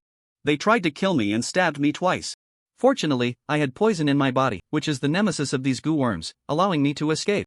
It is said that the person who made this knife has at least reached the transformation realm. I don't know what trouble will come next." Manager Jean frowned slightly. "You are very important to the Garden Master now, you cannot afford to have any accidents. If you need help, feel free to find me at the Poetry Tea House." Su Chen nodded in thanks. The two walked down the mountain, and when they passed the Green Cicada Lake on the 6th level, Su Chen took a few more glances. The surface of Green Cicada Lake was densely covered with aquatic medicinal herbs, lush and thick, completely obscuring the lake's surface. Anything happening in the lake would be invisible to those on the shore. The underground river beneath Green Cicada Lake was connected to the Mulberry Gardens cave. If he could trigger rebirth in water, he could be reborn in this lake and then travel through the underground river to the Mulberry Garden. This was an excellent escape route. Su Chen decided to come here more often for reconnaissance. The two arrived at the lower 3 levels and went directly to the black market. Manager Jean sent him there and prepared to return. Su Chen felt reluctant and teased, "Manager Jean, you are not being generous." "Manager." Jean found it puzzling. "What do you mean, young master? I've already told you the secret of the northern border worm blade, can't you tell me the secret of the heart anchor?" Su Chen was very eager to know the trick behind illusion-type skills. The cross-heart anchor technique was crucial for him. Manager Jean was at a loss for words. "So that's what you're concerned about. How about this, if you can answer a question of mine, I'll tell you the secret of the heart anchor." "What question? Can you guess who Mr. M.O. is?" "Who is Mr. M.O.?" This way of asking was quite strange. Su Chen countered, "Isn't he the medicine slave?" Manager Jean shook his head and said meaningfully, "I once saw a Buddhist saying that the highest realm of life is To see mountains as mountains and water as water. In fact, I think that sometimes, mountains are also water, and water is also mountains. Su Chen fell into deep thought. After meeting the garden master, he had begun to suspect Mr. Mo's identity. However, the conclusion was somewhat shocking, and he dared not be certain. Now, after hearing Manager Jin's words, he gradually understood and tentatively replied, Mr. Mo is the garden master, and the garden master is Mr. Mo? A look of surprise appeared in Manager Jin's eyes as he smiled. How did you figure that out? Su Chen said, Mr. Mo used a method of firing teacups with flames in the tea house. That blue flame is very similar to the blue crystal fire used by the garden master. At that time, Manager Jin, after you saw that flame, you immediately seemed to change into a different person. You threatened us not to spread the matter of the poetry contest. You even closed the poetry tea house. This series of unusual actions indicates that you only realized at that moment that Mr. Mo is the garden master. Manager Jin stroked his beard and nodded. Su Chen continued, the poem Chrysanthemum written by Mr. Mo and the lyrics Plum Blossom written by the garden master share a similar artistic conception and emotional resonance. They seem to be from the same hand. Furthermore, the medicine slaves on the lower 3 levels reported Mr. Mo, and the Mei family's response was that there was no such person, telling us not to investigate this matter. This indicates that Mr. Mo's identity is very special enough that the Mei family wants the medicine slaves to forget him. Moreover, I have personally witnessed the garden master change his appearance, transforming from a woman into a man. Therefore, in conclusion, the garden master and Mr. Mo are the same person.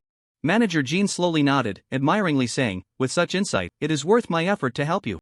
Su Chen asked in surprise, why does the garden master disguise himself as Mr. Mo? And why do you want to help me? Don't talk about how we are both useless sons-in-law. The life the garden master yearns for is one accompanied by wine, renowned through poetry, romantic and carefree, unrestrained. However, he is burdened by many shackles and cannot become such a person. That is why he pretends to be Mr. Mo, to experience life. The reason I help you is that I hope one day you can repay my kindness. Help the garden master break free from his shackles and truly become Mr. Mo. Su Chen was confused. He is the garden master, and I am a medicine servant. What right do I have to help him? Manager Jin spoke with a tone of melancholy, saying, the garden master is a pitiful person, far more so than you or I. The entire Mei family is his shackle. Young master, your ambitions are lofty. If you truly have a day of being the Azure Emperor, I hope you can take him away from the Mei family. The wording made one's imagination run wild. Taking someone away, it sounded almost like a bride snatching. Su Chen's curiosity was piqued, and he kept asking questions. However, Manager Jin remained tight-lipped, unwilling to elaborate. Young master does not need to think too much. Just keep your heart steady, take one step at a time, and strive to reach the Golden Hall. It was another riddle, sounding like a fortune-teller's words. Su Chen felt quite frustrated and made a verbal promise. All right then, when the time comes, I will help him for your sake. You can tell me the secret of the heart anchor now, right? Manager Jin said, the so-called heart anchor is the trigger switch for illusions. It can be an action, a word, an object, or a thought. The method of planting a heart anchor emphasizes comprehensive suppression. Specifically, it means that identity, status, and realm of mystical arts, as well as mental fortitude, must all be higher than the opponent's. Only under such circumstances can there be a chance to plant a heart anchor. Identity and status, as well as the realm of mystical arts, are difficult to change.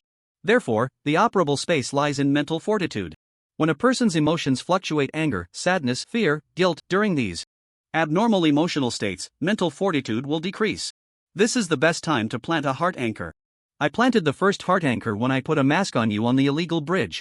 At that time, you were in a state of panic and confusion, lacking mental fortitude, which is why I was able to plant the heart anchor. The second heart anchor was planted while you were tormented by the jade centipede. When a person is in extreme pain, their mental fortitude greatly decreases. So, when you need to deal with someone skilled in illusions, what you can do is maintain emotional stability. This requires cultivating the heart. A person with a firm will and calm demeanor will hardly be affected by illusions. These are the secrets of the heart anchor. Su Chen slowly nodded, committing these elements to memory. He asked, the heart anchor won't last forever, right? Manager Jin shook his head. The heart anchor is a one-time thing. After triggering the illusion, it will disappear. The so-called anchor does not trigger illusions, but it seems that heart anchors are permanent. Planting 10 heart anchors will permanently make one a servant. Su Chen decided to thoroughly study this skill after returning. Manager Jin handed him a bottle of blue pill, saying, this is the blue crystal fire healing pill, which can treat burns and suppress fire erosion. You should take one healing pill every morning, and your mystical energy will circulate to restore normalcy. Once you finish, come. Find me for more. The so-called erosion refers to the aftereffects left after suffering severe injuries from extreme punishment, causing damage to bodily functions, immense pain, and long-term torment, similar to a chronic illness. Extreme punishment is a mutated form of 12 types of power: gold, wood, water, fire, earth, wind, thunder, ice, sound, light, dark, illusion, cultivated to perfection. Blue crystal mucus fire is one of the extreme punishments of fire. After being burned by it, fire erosion will remain in the body, invading the spinal cord and sealing the flow of xuanqi. When the jade centipede burned on Su Chen's back, it sealed his xuanqi, but as soon as the flames disappeared, his xuanqi immediately recovered. Fire erosion had no effect on him. Su Chen deduced that fire erosion was likely resisted by toxic immunity. Erosion also has another name, called shackling poison. Having erosion in the body is equivalent to having a shackle. Only the person who placed this shackle on you can remove it. With the name shackling poison, it's no wonder it can be countered by toxic immunity. When an otherworldly bone user advances through the first, second, and third transformations, and into the unlawful realm, they will gain innate supernatural powers. Among them, the most feared supernatural power is extreme punishment. There is a saying, better to meet the ghost of death than to provoke the master of extreme punishment, meaning it is better to encounter a death-seeking ghost than to offend someone who wields the power of extreme punishment. Because once injured by extreme punishment, if erosion occurs in the body, it is like a festering wound, making life worse than death. Mei Yushu looks down on the family head, largely because his supernatural power, blue crystal mucus fire, is a form of extreme punishment. Toxic immunity can immunize against erosion, meaning that detoxifying agents can eliminate the erosion in his body. For Su Chen, this is a divine card. There are far too many top experts tormented by erosion. For example, the second on the unlawful rankings, Prince Jiang. Back in the day, the Thunder Emperor battled Prince Jiang, leaving thunder erosion in his body. After the 12 demon kings caused chaos at Thunder God Mountain, the Thunder Emperor voluntarily offered to help Prince Jiang remove the thunder erosion. However, Prince Jiang, proud and arrogant, refused the Thunder Emperor's kindness. Thus, he endured the thunder erosion for decades. Whenever it rains, the pain brought by the erosion doubles. The sea of 10,000 beasts would echo with continuous wails. If anyone in the world could remove thunder erosion, the sea of 10,000 beasts would spare no expense to invite that person, treating them as a guest of honor. How to profit from detoxifying agents can be slowly figured out later. Su Chen accepted the blue crystal healing fire pill, bid farewell to manager Jean, and headed to Bafang Kaifang to meet Xiaoying. It was just around the time of the high hour, 9 p.m.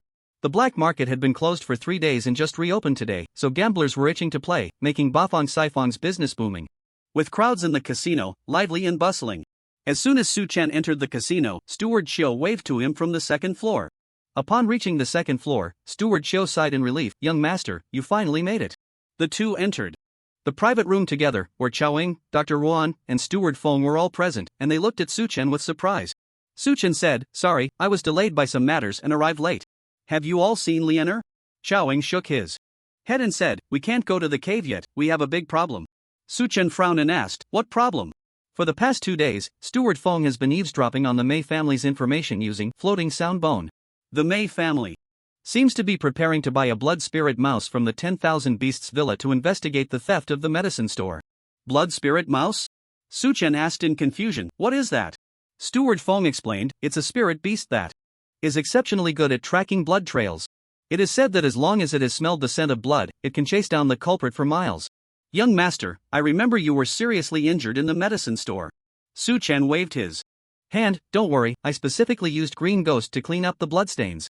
Moreover, I burned the entire medicine store. The Mei family will definitely not find my blood." Steward Feng said, "The Mei family found the bloodstains from that 9-colored spirit whiskers he show Wu." 9-colored spirit whiskers he show Wu? Su Chen slapped his forehead, remembering that when he tried to catch that he show Wu, it bit him. Su Chen asked, "Was that he show Wu captured by the Mei family?" "Manager." Feng smiled bitterly and nodded, "Yes.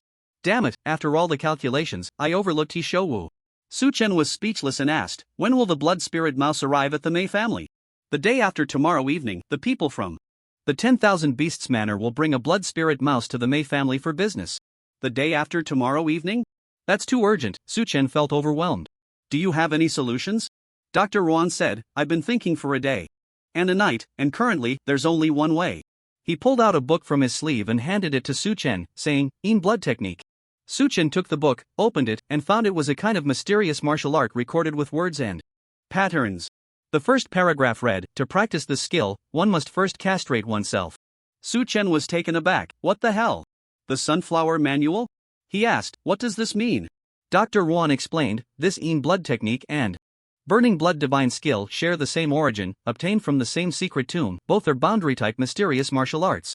The Yin blood technique can transform a person's blood into Yin water, turning it into an extremely Yin bloodline. The specific effects are unclear, but it should be very powerful.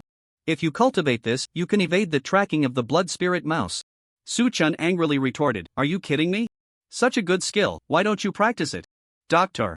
Yuan replied, to practice this skill, one has to castrate oneself. Su Chen rolled his eyes, you know that, huh? Dr. Yuan dared not speak. Chowing earnestly advised, young master, this is just a temporary measure. You practice this skill first. To avoid disaster. Then ask Liana for help. With her longevity bone, your vital part can grow back. Upon hearing this, Su Chen was furious, pointing at Chao Ying's nose and scolding, a bunch of useless people, can't help with anything, just come up with rotten ideas. I tell you, I'd rather die than castrate myself. He flicked his sleeve and turned to leave. Young master, calm down. Dr. Yuan hurried to stop him. But Su Chen slapped him in the face, sending him flying out of the second floor window, crashing onto the arena of the Xianxi Cug. Su Chen stormed off, and no one dared to stop him. Chowing slapped his thigh and sighed, we were wrong, such a rotten idea should never have been mentioned. Manager Chiu crossed his arms and said, I knew it would be like this. If it were me, I'd rather die, this is a man's dignity. Yin blood technique? What kind of nonsense martial art is that? Who the hell created it? He looked around for the Yin blood technique book but found, it was gone. Su Chen walked out of Ba Fan Lai Kai, putting the Yin blood technique into his knee pouch, striding towards Qinghua Garden. The only solution now was to contact the Great Zhou, asking them to intercept the people from the 10,000 Beasts Manor and eliminate the blood spirit mouse. But how to explain it to Great Zhou was a dilemma. The Mei family had lifted the house arrest order on the medicine slaves. Starting tomorrow, the medicine slaves could go to Yingwu town. Su Chen planned to find Hui Yuan to arrange for him to connect with Great Zhou. Arriving at the illegal bridge of Qinghua Garden, two people were guarding the bridgehead. One was thin, wearing a coarse short shirt. The other was stout, dressed in a shiny blue robe. Both were in their 30s. Upon seeing Su Chen, the thin one asked, are you young Master Yangsheng? Su Chen replied, yes, who are you? The thin one said, we are under Ma Kuan, the guard of the 7th floor of Kaiji Garden. And we are here on the guard's orders to invite you to a banquet at Ziyun Tower in the West Market tomorrow at the hour of the rooster. Su Chen frowned slightly and replied, I don't know him, why would he invite me to a banquet? The thin one had an arrogant look on his face and said, our guard is currently the only one in the lower 3 floors who has reached the first transformation realm. He invites you to the banquet as a courtesy. You just need to come. The only one in the first transformation realm? Su Chen remembered Hui Yuan mentioning this. After the Mei family assessed the lower 3 floors, they found a total of 6 medicine slaves in the first transformation realm. Among them, 5 were required to immediately advance. To the 6th floor, there was only one person left, and he was far too old, already 93 years old, so he was allowed to stay on the lower 3 levels. Could it be this Ma Kuan? Su Chen felt quite displeased. This skinny man seemed to want to look at him through his nostrils, not taking him seriously at all. If this had happened yesterday, he might have given the other party some face. After all, burdened by the theft case in the medicine store, he was restrained and unwilling to stir up trouble. But today was different. He had the owner of Juhuyuan backing him. Even if you, Ma Kuan, had reached the transformation realm, you were still just a medicine slave, and you were already in your twilight years. What do you have to be arrogant about? He waved his hand and replied, which old fossil is trying to show off in front of me? If Ma Kuan wants to see me, let him come and invite me personally. Sending some shrimp soldiers and crab generals is just embarrassing. Bold. The skinny man immediately turned red with anger, pointing at Su Chen's nose and scolding, you're a thing that doesn't know how to appreciate kindness, thinking you're the young master of the 10,000 poison cave? Let me tell you, we've investigated your situation thoroughly. Your master Wei Qianchang is dead, you didn't help the Mei family summon the thunder, and you even got beaten up by Elder Mei Shan. With your kind of trash, even if we kill you on this illegal bridge, no one will stand up for you. Su Chen's expression darkened, oh? You want to kill me? Then don't just stand there, let's see who's stronger on this bridge. Hearing this, the skinny man turned and walked onto the bridge, reaching the center, and said ominously, you're really a frog at the bottom of a well, unaware of the vastness of the sky. Let me tell you, we are both in the second fusion realm. You're merely in the first fusion realm, daring to step onto the bridge means you're dead. Su Chen found it amusing. This skinny man was so arrogant, thinking he was a master of the small perfection realm, but he didn't expect he was only in the second fusion realm. Feeling somewhat impatient, he stepped onto the suspension bridge, lightly brushed off his clothes, and softly uttered a word, down. The skinny man's eyes widened immediately, and he fell straight down. Only the fat man remained standing, staring wide-eyed, completely baffled. Su Chen had just used a new technique he created with the help of the Rain Seer skill, Ghost Claw Night Lord. The principle was simple. Using the Ghost Claw skill, he launched the Night Lord's ice needle from 10 meters away, firing it from the enemy's blind spot to poison them. The Night Lord's ice needle was extremely small, launched from a blind spot, and concealed by mist, so the skinny man had no idea he had been hit. Once struck by the Night Lord's poison, one would fall. The fat man, seeing the skinny man unexpectedly collapse, was utterly astonished. Turning pale with fear, hurriedly conjuring a shield around himself and stepping back to distance himself from Su Chen. He had been silent until now, but at this moment, he spoke, his voice trembling. Young Master Yanshan, we, the guards of the lair, invite you to a banquet. If you don't have time, it's fine not to go. But you must hand over that insect knife. That insect knife belongs to us, the guards of the lair. Insect knife? Su Chen suddenly realized, so that was the case. He asked, is Ma Koan a gu master from the northern frontier? The fat man nodded. That's right, we, the guards of the lair, have made many gu knives for rent. That knife of yours was rented by Fan Long for 10,000 taels of silver, for a month. But he was killed by you, and the knife ended up in your hands. So, the guards of the lair invite you to the banquet to amicably retrieve the knife. Su Chen sneered, now you know how to be amicable? Why didn't you do that earlier? The fat man swallowed hard and said, the goo worms inside that insect knife were raised by us, the guards of the lair, only he can command them. You can't use it anyway. So, I think it's better to avoid trouble. If you hand over the insect knife now, I'll take it back and report. You're good, I'm good, and everyone will be at peace. Su Chen asked, what if I don't hand it over? The fat man replied, young master, you don't know our guards' methods. These goo masters are ruthless and inhumane. When it comes to torturing people, their methods are endless. You've been targeted by him, that's definitely worse than death. You must have checked the knife and seen the 6-horned goo worm inside it.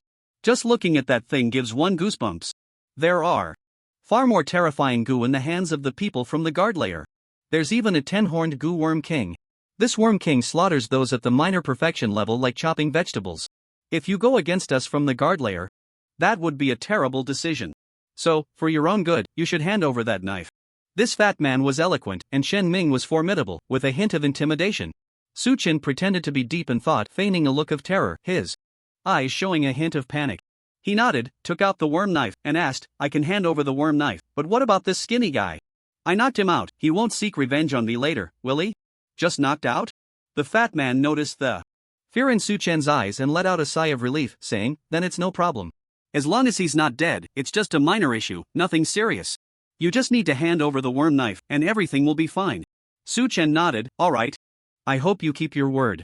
If you dare to settle scores later, I will report you to the Mei family for forming factions in the lower 3 layers with the intent to rebel. The fat man rolled his eyes, thinking that this young master was genuinely scared and was starting to talk nonsense. He replied, rest assured, young master. We from the guard layer don't want to make enemies with you. This matter is very simple, it's just about returning a knife that's useless to you. We won't suffer any loss.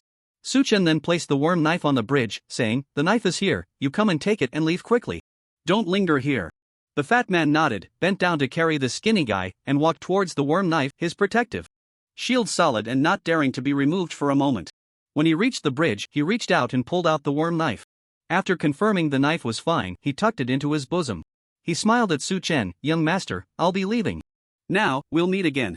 The fat man left the illegal bridge and entered the black market. Su Chen waited until he was a bit farther away, then contacted the mother worm with his mind and quietly followed. A poisonous scheme appeared in his mind. If this plan succeeded, it would help him through the blood spirit rat predicament. The premise was that he had to control the fat man and the skinny guy without anyone knowing and use them for himself. The black market was still bustling, with a dense flow of people. Su Chen hung back, quietly following the fat man. Along the way, he bought a small cart, 2 bags of coarse flour, and a set of rain gear. During his walk, he put on a mask, donned the rain gear, pushed the cart, and disguised himself as a lowly medicine slave coming to the black market to buy food. He kept sensing the fat man's position until the fat man reached a secluded path with no other pedestrians around. He communicated with the mother worm and issued an attack order. The worm knife hidden in the fat man's chest suddenly split open, and the mother worm crawled out, climbing onto his shoulder and biting into his neck. Instantly, a tingling sensation spread throughout his body, and the fat man blacked out. The past few days had been filled with continuous rain, and Su Chen dared not use the thunderstorm alchemy. With no Xuanwu techniques to practice, he spent all his time developing new tactics. He utilized the freezing properties of Xianbing scale armor to create ice needle. Hidden weapons. Among the three strange poisons, the Jin poison and green ghost poison were too potent to carry with ice needles, and once they solidified into ice, their toxicity could not take effect immediately, greatly reducing their power. Only the night wolf could be stored within the hollow structure of the ice needle, thus maintaining its potency. Once the ice needle penetrated the human body, the outer layer of ice crystals melted, and the night wolf merged into the blood, activating its toxicity. Compared to the spider's silk blow darts, the poison of the ice needle Night Lord takes half a second longer to take effect, leaving needle-like wounds on the enemy, making it unsuitable for stealth operations. However, applying the poison is more convenient and can be used in conjunction with the ghost claw. In immediate combat, it has its uses. The only drawback is that the hollow ice needles are extremely difficult to make. Su Chen spent an entire day crafting only 3, all of which stuck to the inside of his wrist. When dealing with the thin man, he used one, and the effect was excellent. Additionally, the Northern Frontier bug knife brought a qualitative leap to his strength. After the mother bug and the larvae evolved together, they developed a constitution immune to toxins and could carry poison. The larvae could only hide the poison in their bellies, and since the hiding environment couldn't isolate the air, they couldn't carry the Night Lord. All the larvae contained were green ghosts. The mother bug has venom sacs in its 2 pincers. The venom it secretes is not very potent. Therefore, after Su Chen removed its own venom, he filled the 2 venom sacs with Green Ghost and Night Lord respectively. After the mother bug bit the fat man, it injected the Night Lord into his body, causing him to faint immediately. Su Chen jogged along, dumping 2 sacks of coarse grain, and stuffed both the fat man and the thin man into the sacks, placing them on the cart. He pushed the cart away from the black market, returning to the Qinghua garden. Su Chen wanted to control the fat man and the thin man. He could have done it right at the illegal bridge, but the reason he took such a long detour was that there were eyes around the illegal bridge. Some scouts were watching him. The black market had just opened today. How did the news of him being beaten by Mei Shan reach Ma Kuan's ears? Clearly, someone informed Ma Kuan as soon as the black market opened, prompting him to come collect the debts. The fat man and the thin man were sent to invite Su Chen, and logically, they shouldn't have acted arrogantly or antagonized him. However, the thin man wanted to attack Su Chen at the illegal bridge, which was illogical. The only explanation is that he was influenced by some other factors, most likely receiving benefits from someone to act on their behalf. Who would want to oppose Su Chen? Without a second thought, it must be the families of Fan Long, Fan Hong, and Liang Shu. They were playing the game of using a knife to kill. Now, this group of people was definitely waiting nearby the illegal bridge, eagerly anticipating the outcome. This aligns with the saying, if you don't remove the roots, the grass will grow back with the spring breeze. Keeping them alive would always lead to trouble. Su Chen was not a soft-hearted person. He decided to take the time to eliminate these nuisances. Either he would kill them or turn them into his slaves. He pushed the cart, circling a few times near the bridgehead, and indeed encountered the families of Liang Shu and Fan Hong. A few of them were sneaking around, using a special Xian Jade artifact to observe the movements at the bridgehead. Su Chen was currently disguised, wearing a mask and a raincoat, so no one recognized his identity. He swallowed his anger and moved away from the bridgehead. The reason for being so cautious was all for future plans. Taking advantage of the mist, he headed to Hui Yuan's home and knocked on the door. Hui Yuan personally opened the door. He was currently facing financial difficulties, and his servants had all been dismissed.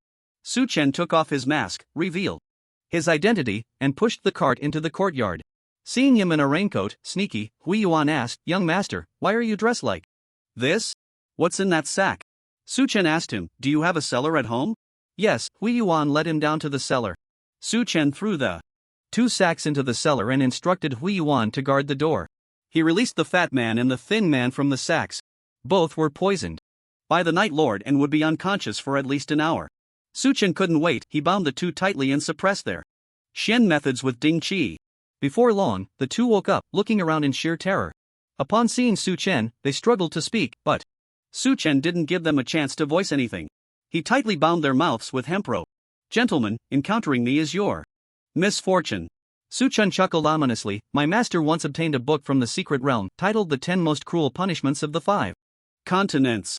Among them, the most brutal punishment is called Jumping Red Man. Have you heard of it?" The pupils of the 2 involuntarily trembled, filled with inexplicable horror, and they shook their heads frantically. Su Chen shook his head and explained, the so-called jumping red man involves burying a person in the ground, leaving only their head exposed. Then, a cross-shaped incision is made on the top of the person's head with a knife. Mercury is poured into the wound. This mercury is heavy and highly toxic, capable of peeling the skin off the flesh. With mercury poured into the wound, the pain and itching become unbearable, causing the person to struggle continuously. During the struggle, the mercury spreads throughout the body. Gradually, the skin all over the body is peeled off by the mercury. The person then jumps out of the ground, slippery and smooth. Why is it slippery? When the person emerges, their skin remains in the soil. A person without skin is naturally slippery, bright red, bouncing and jumping, wailing in misery. This is called jumping red man. The two understood what jumping red man was and were terrified to the core. As Su Chen spoke, he raised his hands to form a cross, trying to plant a psychological anchor within the two. This neurotic behavior only amplified their fear, making them feel Su Chen was somewhat deranged. Su Chen said, I've always wanted to find someone to try this out. Today, you two have fallen into my hands, which is just the opportunity one need. Which of you will be the red man? The three-layered individuals, who were already spineless, were so frightened by Su Chen's intimidation that they lost control, their psychological defenses collapsing in an instant. Su Chen then heard two crisp sounds of crack, crack, coming from the fat man and the thin man, as if something had been locked away. The fat man's and thin man's gazes instantly became vacant, staring blankly at the ground for a while, then their expressions gradually cleared, finally becoming submissive, gazing at Su Chen like two loyal dogs squatting on the ground, looking up at their master. Su Chen observed this change with keen interest. He grabbed the thin man's arm and infused a stream of mysterious energy into his body for inspection. He discovered that within the thin man's heart, there were 10 anchor-shaped phantoms, lined up in a row, faint and elusive, like reflections in a mirror, appearing and disappearing. Is this the psychological anchor? Su Chen was very pleased. He untied the rope binding the thin man. The thin man immediately prostrated himself on the ground, pressing his forehead against Su Chen's shoe, humbly saying, I am Wang Tao, willing to serve you as my master for all eternity, never to betray. Su Chen thought, I wonder if this is true, I must test him. He took out a plant called breaking heart grass and threw it on the ground, saying, this is breaking heart grass. If you eat it, within the time it takes to burn a stick of incense, your intestines will break into 7 pieces, and you will bleed to death. Your previous disrespect towards me will be punished by eating this grass. Upon hearing his command, the thin man did not hesitate, grabbing the breaking heart grass from the ground and stuffing it into his mouth, even swallowing it whole. Su Chen was left dumbfounded. Now this is what a loyal servant looks like, not questioning the master's orders, not even fearing death. He quickly had the thin man drink a bowl of antidote to remove the poison of the breaking heart grass. Earlier, to wake them from the Night King's stupor, he had already given them the antidote. The antidote's effect was very short, lasting only a few minutes. After clearing all the toxins from the body, its efficacy would disappear. After that, he checked the fat man and found that there were also 10 psychological anchors in the fat man's heart. After testing, he too obeyed Su Chen's commands. Su Chen felt elated, he finally had usable subordinates. He asked, did you cause me trouble on the illegal bridge at the instigation of the Fan Long family? The thin man replied truthfully, I received 100 taels of silver from them. They wanted me to take your head. 100 taels? They really underestimate me. Su Chen asked again, did Ma Kuan invite me to the banquet just for the insect knife? The thin man replied, mainly, I want to find out the truth behind the disappearance of the mother bug. Ma Kuan said that no one on the 9th level can kill the 6-bearded gooworm, yet he has lost contact with the mother bug. He fears that high-ranking members of the Mei family might intervene, so he wants to ask the young master for clarification. Su Chen nodded slowly and asked for more information about Ma Kuan, his strategies in his mind continuously refining. Su Chen originally planned to have these two contact the Great Zhou, but they had already used up their opportunity to go out this month. Therefore, Su Chen had no choice but to call Yuan down to the cellar, allowing the fat man and the thin man to control him. They used the same method to intimidate him and planted 10 heart anchors on him. Yuan was already familiar with Su Chen, and after the heart anchors were planted, he became servile, hunched over, and wore a fawning expression, like a clever servant. Su Chen instructed him to go to Yingwu town tomorrow to connect with the Great Zhou. Yuan had already obtained the pass for going out. He could set off early tomorrow morning. After that, Su Chen had the fat man and the thin man hide in a sack, letting Yuan push them away from King Weiwen towards the black market. The fat man and the thin man returned to Caiji Garden and, following Su Chen's orders, reported back to Ma Kuan. Su Chen had already planted the divine pattern in their hands, gaining their vision. Ma Kuan looked withered, aged, with a head of wild, unkempt hair that fell haphazardly. He sat in a large armchair, his eyes tightly closed, as if he were already dead. A shadow of a spider suddenly crawled across his face, fleetingly adding an eerie touch. The fat man and the thin man stood in front of him for a long time until Ma Kuan finally opened his eyes. His gaze was sharp as a knife, and when he looked over, his demeanor changed dramatically. He transformed from a state of despair to one of vitality, appearing many years younger. His voice was hollow and hoarse, like the voice of an abyss, slowly asking, "Have you seen young master? Young Shang?" The fat man and the thin man replied in unison, "We have seen him. He agreed to go to Ziyun Tower for a banquet tomorrow at the hour of the rooster." "Did you ask him about the worm knife?" "We asked. He said he would bring the worm knife to the banquet tomorrow. From what he implied, it seems he wants to negotiate." Ma Kuan's expression remained unchanged as he closed his eyes again and said, "I understand. You may leave." In the cellar, Su Chen stood up and slowly stretched his muscles. This Ma Kuan doesn't seem easy to deal with. "I need to call for outside help." He pondered for a moment, his gaze gradually clearing, and he muttered to himself, "In this way, I have already laid out 2 strategies. Whichever one succeeds will help me get through the blood spirit rat crisis." He took out the Yin blood technique from his knee compartment and read it carefully. According to the book, the first step of cultivation is to castrate oneself. The second step allows one's blood to turn into Yin water, transforming the person into an Yin person. Thus, one can evade the tracking of the blood spirit rat. Learning the Yin blood technique is the third strategy, a last resort. Su Chen would never resort to this unless absolutely necessary. After Hui Yuan returned from the black market, Su Chen explained some precautions for connecting with the great Zhou gave him the 5th grade Xian Jade artifact for Symbol's golden armor holy bracelet to sell in Yangwu town. This bracelet was won during a poetry contest with Mr. Mo, and the Xian Qi within it is scarce, usable for only 10 breaths at most. Su Chen had already obtained the refining array for this bracelet through Thunderstorm Alchemy. As long as he had Xian Jade and silver Xian Grass, he could refine it. Therefore, he wanted to sell the bracelet for money, as he was currently short on funds. The medicinal materials in his knee compartment were worth a lot, but they were all stolen goods, and he couldn't sell them. When Su Chen returned home, it was already midnight. Zhang and Mei Sikhan had gone to bed. Mei Sivan was still waiting for him. The two had been sleeping in the same bed these past few days. Although they had not engaged in marital relations, they were already inseparable. Mei Sivan helped him wash up, and they lay in bed, embracing each other through the blanket. Su Chen kissed her forehead and said, "In a few days, we will be able to move to Jiuhu Garden to live." Mei Sinuan exclaimed in surprise, "You found Mr. Mo?" Su Chen nodded. The guard was right, the opportunity to enter Jiuhuyuan lies with Mr. Mo. Mei Si Nuan rolled her eyes and said, "So once we enter Jiuhuyuan, can we go play in Yanwu town?" "That's right, by then, we can go out for 4 days every month." 4 days? Mei Sinuan's eyes sparkled with excitement as she cupped Su Chen's face and kissed him on the lips, exclaiming, "That's great! I want to bask in the sun." There's an outdoor bath in Yanwu town where you can bathe while soaking up the sun. It's especially comfortable. For the drug slaves, being able to bask in the sun was a tremendous enjoyment. Su Chen felt a pang of sadness, pinching Mei Sinuan's nose and saying, "Don't worry, we'll leave the Mei family soon. By then, the sea will be wide for fish to leap, and the sky will be high for birds to fly. I'll take you to see all the beautiful sights in this world and enjoy all its splendor." Mei Sinuan's heart melted, her eyes dreamy as she pouted and gently stroked Su Chen's cheek, asking coyly, "Husband, when will you be able to master your skills?" The next morning, Hui Yuan went to the inspection point at the West Market with a receipt. Su Chen had already finished his breakfast. He locked himself in the cellar, using the divine pattern to observe Hui Yuan's movements. After being grounded for 3 days, many people were heading out to Yanwu town today. Hui Yuan obediently stood in line waiting for inspection. The Mei family was very thorough in checking the drug slaves going out. They not only asked what they were going to do in Yanwu town but also conducted body searches. After waiting for about the time it takes to burn a stick of incense, it was Hui Yuan's turn. 2 people searched him at the same time, and one of the clerks responsible for recording asked, "What are you going to Yanwu town for?"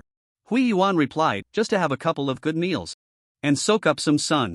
The clerk found the 4 symbols golden armor sacred bracelet in his arms and, feeling the surging mysterious energy within the bracelet, was instantly dumbfounded, exclaiming, This is a 5th grade Xian Jade magical artifact?" Hui Yuan honestly replied, "Yes." The clerk was astonished. "How do you have something like this?" "This isn't mine, it was given to young Master Yang Shang. By Mr. Mo. Young Master Yang Shang is grounded and can't leave Mingyu, so he asked me to take this." Before he could finish, the clerk's expression changed drastically, and trembling, he stammered, "Mr. M.O.?" Then, in a panic, he threw the bracelet back to Yuan as if it were a hot potato. The other attendant also jumped back a few steps, distancing himself from Yuan like a startled bird. Yuan was completely confused, holding the bracelet and asking in astonishment, what happened?" The clerk retreated to a distance of 10 feet, looking wary, and ordered Yuan, "Put that bracelet away, quickly." Yuan tucked the bracelet into his bosom. The clerk asked again, "Repeat. Where did this bracelet come from?" Yuan replied, "This was given to young Master Yang Shang by Mr. M.O. Young Master Yang Shang is grounded and can't leave Mingyu, so he asked me to sell this bracelet in Yangwu town for money." Su Chen had instructed him not to mention that it was won in a poetry contest, only to say it was a gift. The clerk asked again, "Why did Mr. M.O. give this bracelet to young Master Yang Shang?" Yuan looked troubled and replied, "The gold manager of the poetry tea shop instructed me not to say. But if you really want to know, I can tell you." The clerk quickly waved his hand, No, you mustn't say, I don't want to know." He pointed to the crowd that had already finished inspection and said, "Alright, your inspection is over, go wait in the Kuan team." Yuan was left in a fog, walking towards the Kuan team in a daze. Su Chen, using the divine pattern, took in everything that had just happened, puzzled, wondering what was going on. Could there be something fishy about this bracelet?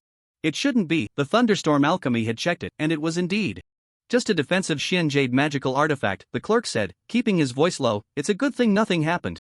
I heard that the one from the Lotus Fragrance Pavilion in Zhou, really likes to hide the blue crystal fire in the Xian Jade artifacts to harm people.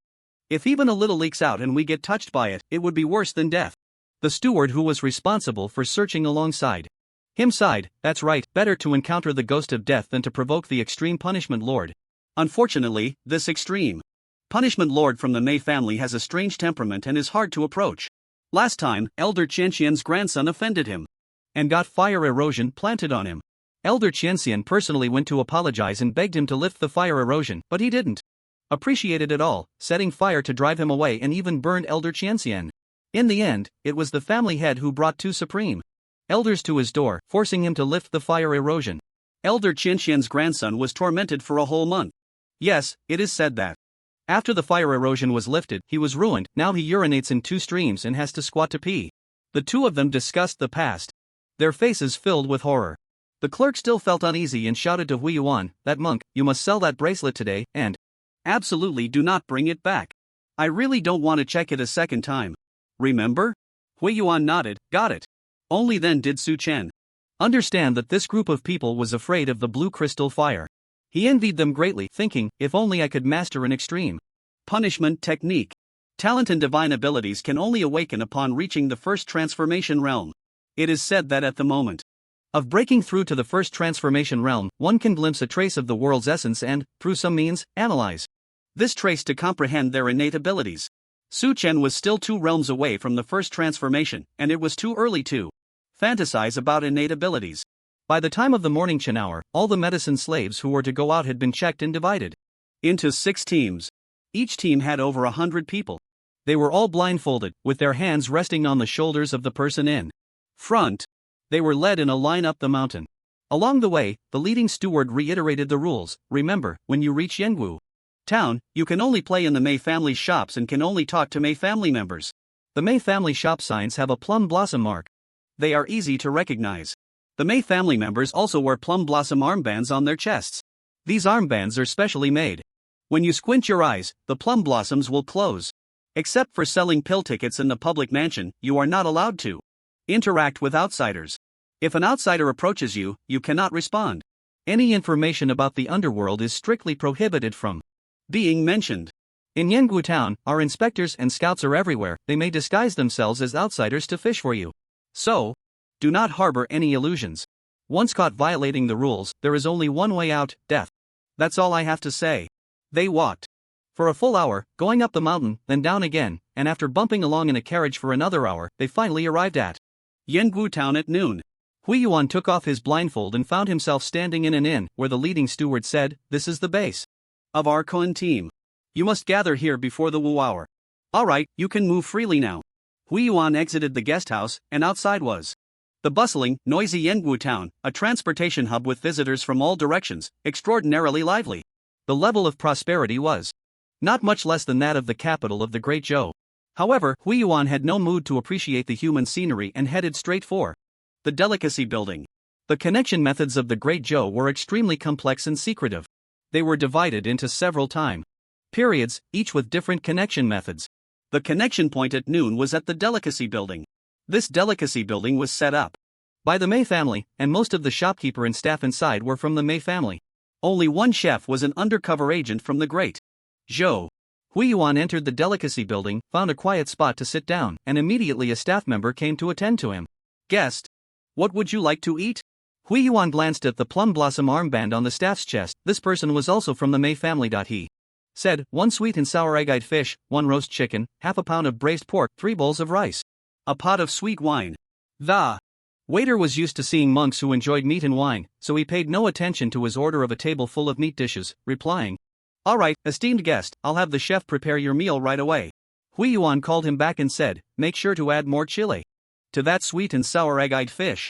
"Chili?" the waiter laughed. "Is this your first time eating this kind of fish, esteemed guest? The specialty of this fish is its sweet, sour, and fragrant flavor. It doesn't need chili." Yuan replied, "You don't understand, we medicine slaves can't see the sun down below, and the humidity is quite heavy. If we don't eat something spicy, our bodies can't handle it. Don't worry about the taste, just tell the chef to add more chili." The waiter curled his lip. "Fine, I understand. Just be careful with your words. Don't let the term medicine slave slip out, it's against the rules." "This time, I'll pretend I didn't hear it." Yuan nodded anxiously, repeatedly thanking him. The waiter returned to the kitchen, reported the order, and reminded, "Make sure to add more chili to that sweet and sour egg-eyed fish." A chef with many scars on his face changed his expression slightly and asked, "What kind of chili goes with this fish?" The waiter replied, "Why do you need to know so much? Just add it as I said." Yuan sat quietly in the shop, observing discreetly. There were at least 5 people in the shop with armbands, all from the Mei family. As a medicine slave, he also had a mark, with a gourd-shaped armband on his chest. Therefore, everyone in the shop recognized him as a medicine slave and occasionally glanced at him. Yuan felt extremely nervous. The task Su Chen had assigned him exceeded his understanding. He truly couldn't imagine who young Master Yang Shang was coordinating with. Could it be the remnants of the 10,000 Poisons Cave? Before last night, he would have called them remnants, but now he had become Su Chen's loyal servant, and he was also one of the 10,000 Poisons Cave people. Loyalty was born out of thin air, filling his heart in a very short time, as brief as the snapping of a guitar string, irreversible. So when Su Chen told him that the 1,000 ants and 10,000 spiders did not exist, he felt no resentment at all. His heart was filled with gratitude, and he sincerely prostrated himself on the ground, kissing the surface of Su Chen's shoes. To serve his master was, in itself, an extremely happy thing. As more people entered the shop, mostly merchants from all over, the Mei family's elixirs were popular throughout the eastern Yao Divine continent, and to get the lowest prices, one had to come to Yangwu town.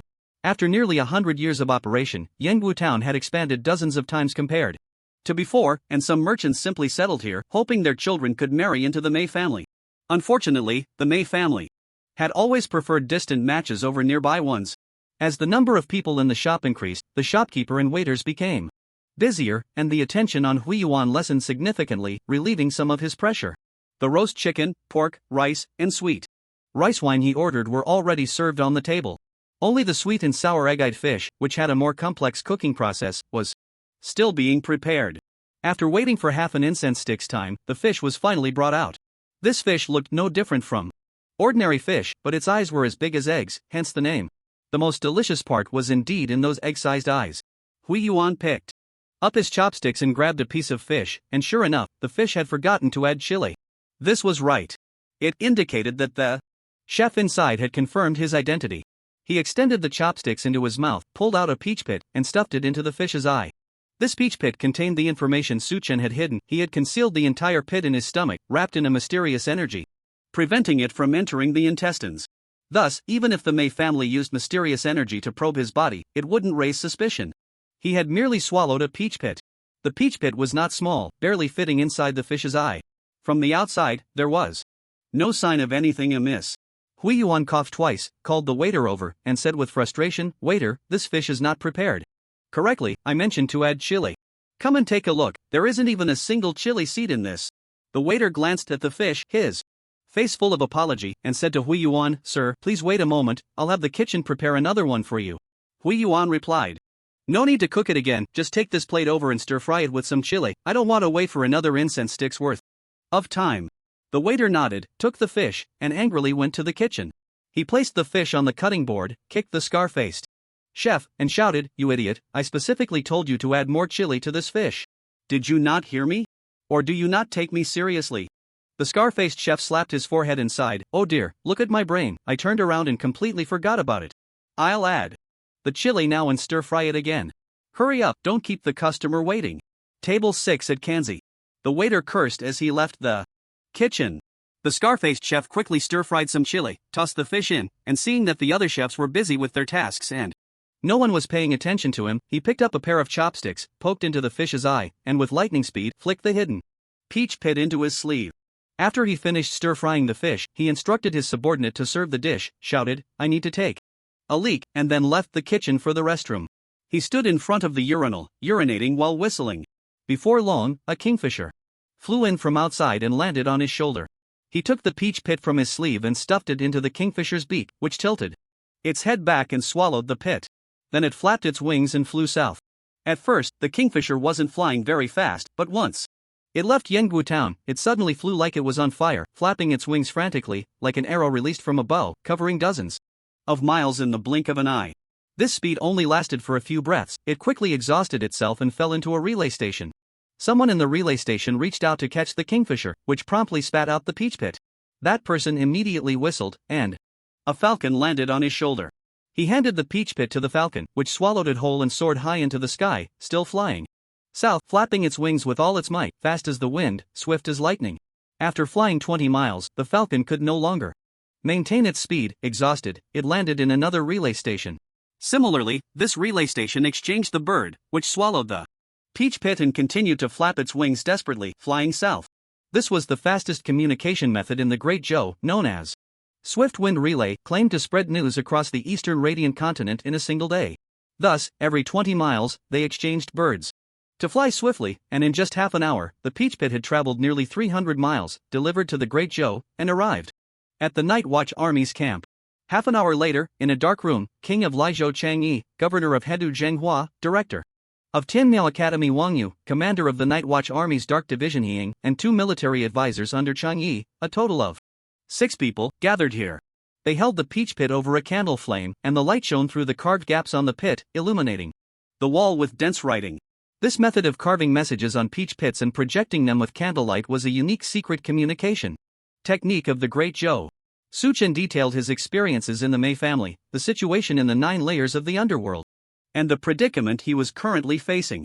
After everyone read the information on the peach pit, they were all extremely shocked. King of Laizhou Changyi was the mastermind behind Su Chen's undercover mission in the Mei family. In his 60s, with eyes like lightning and a hawk-like nose, he exuded a heroic aura. He stroked his beard and was the first to speak, filled with satisfaction, saying, "This is truly unexpected, Su Chen is still alive." Ying couldn't hide his excitement and said, "I told you, this kid is exceptionally clever and very good at reading people. He won't die so easily." One of the military advisors sighed, "He may be alive, but unfortunately, this piece on the board has already gone bad." In the depths of the abyss of the 9 layers of darkness, it was unexpected that the Mei family would establish such a dehumanizing order, treating their own kin as slaves. Su Chen was merely at a single realm, and in this abyss of the 9 layers of darkness, he was powerless. "The game was poorly played by us," said Zheng Hua, the governor of Hedufu. "We couldn't keep the news of Wei Qian's death a secret, which led to Su Chen ending up in such a predicament. The fact that he managed to send us information about the Mei family's situation is already a significant achievement. We have been trying to infiltrate the Mei family for 15 years, and this is the first time someone has obtained internal intelligence.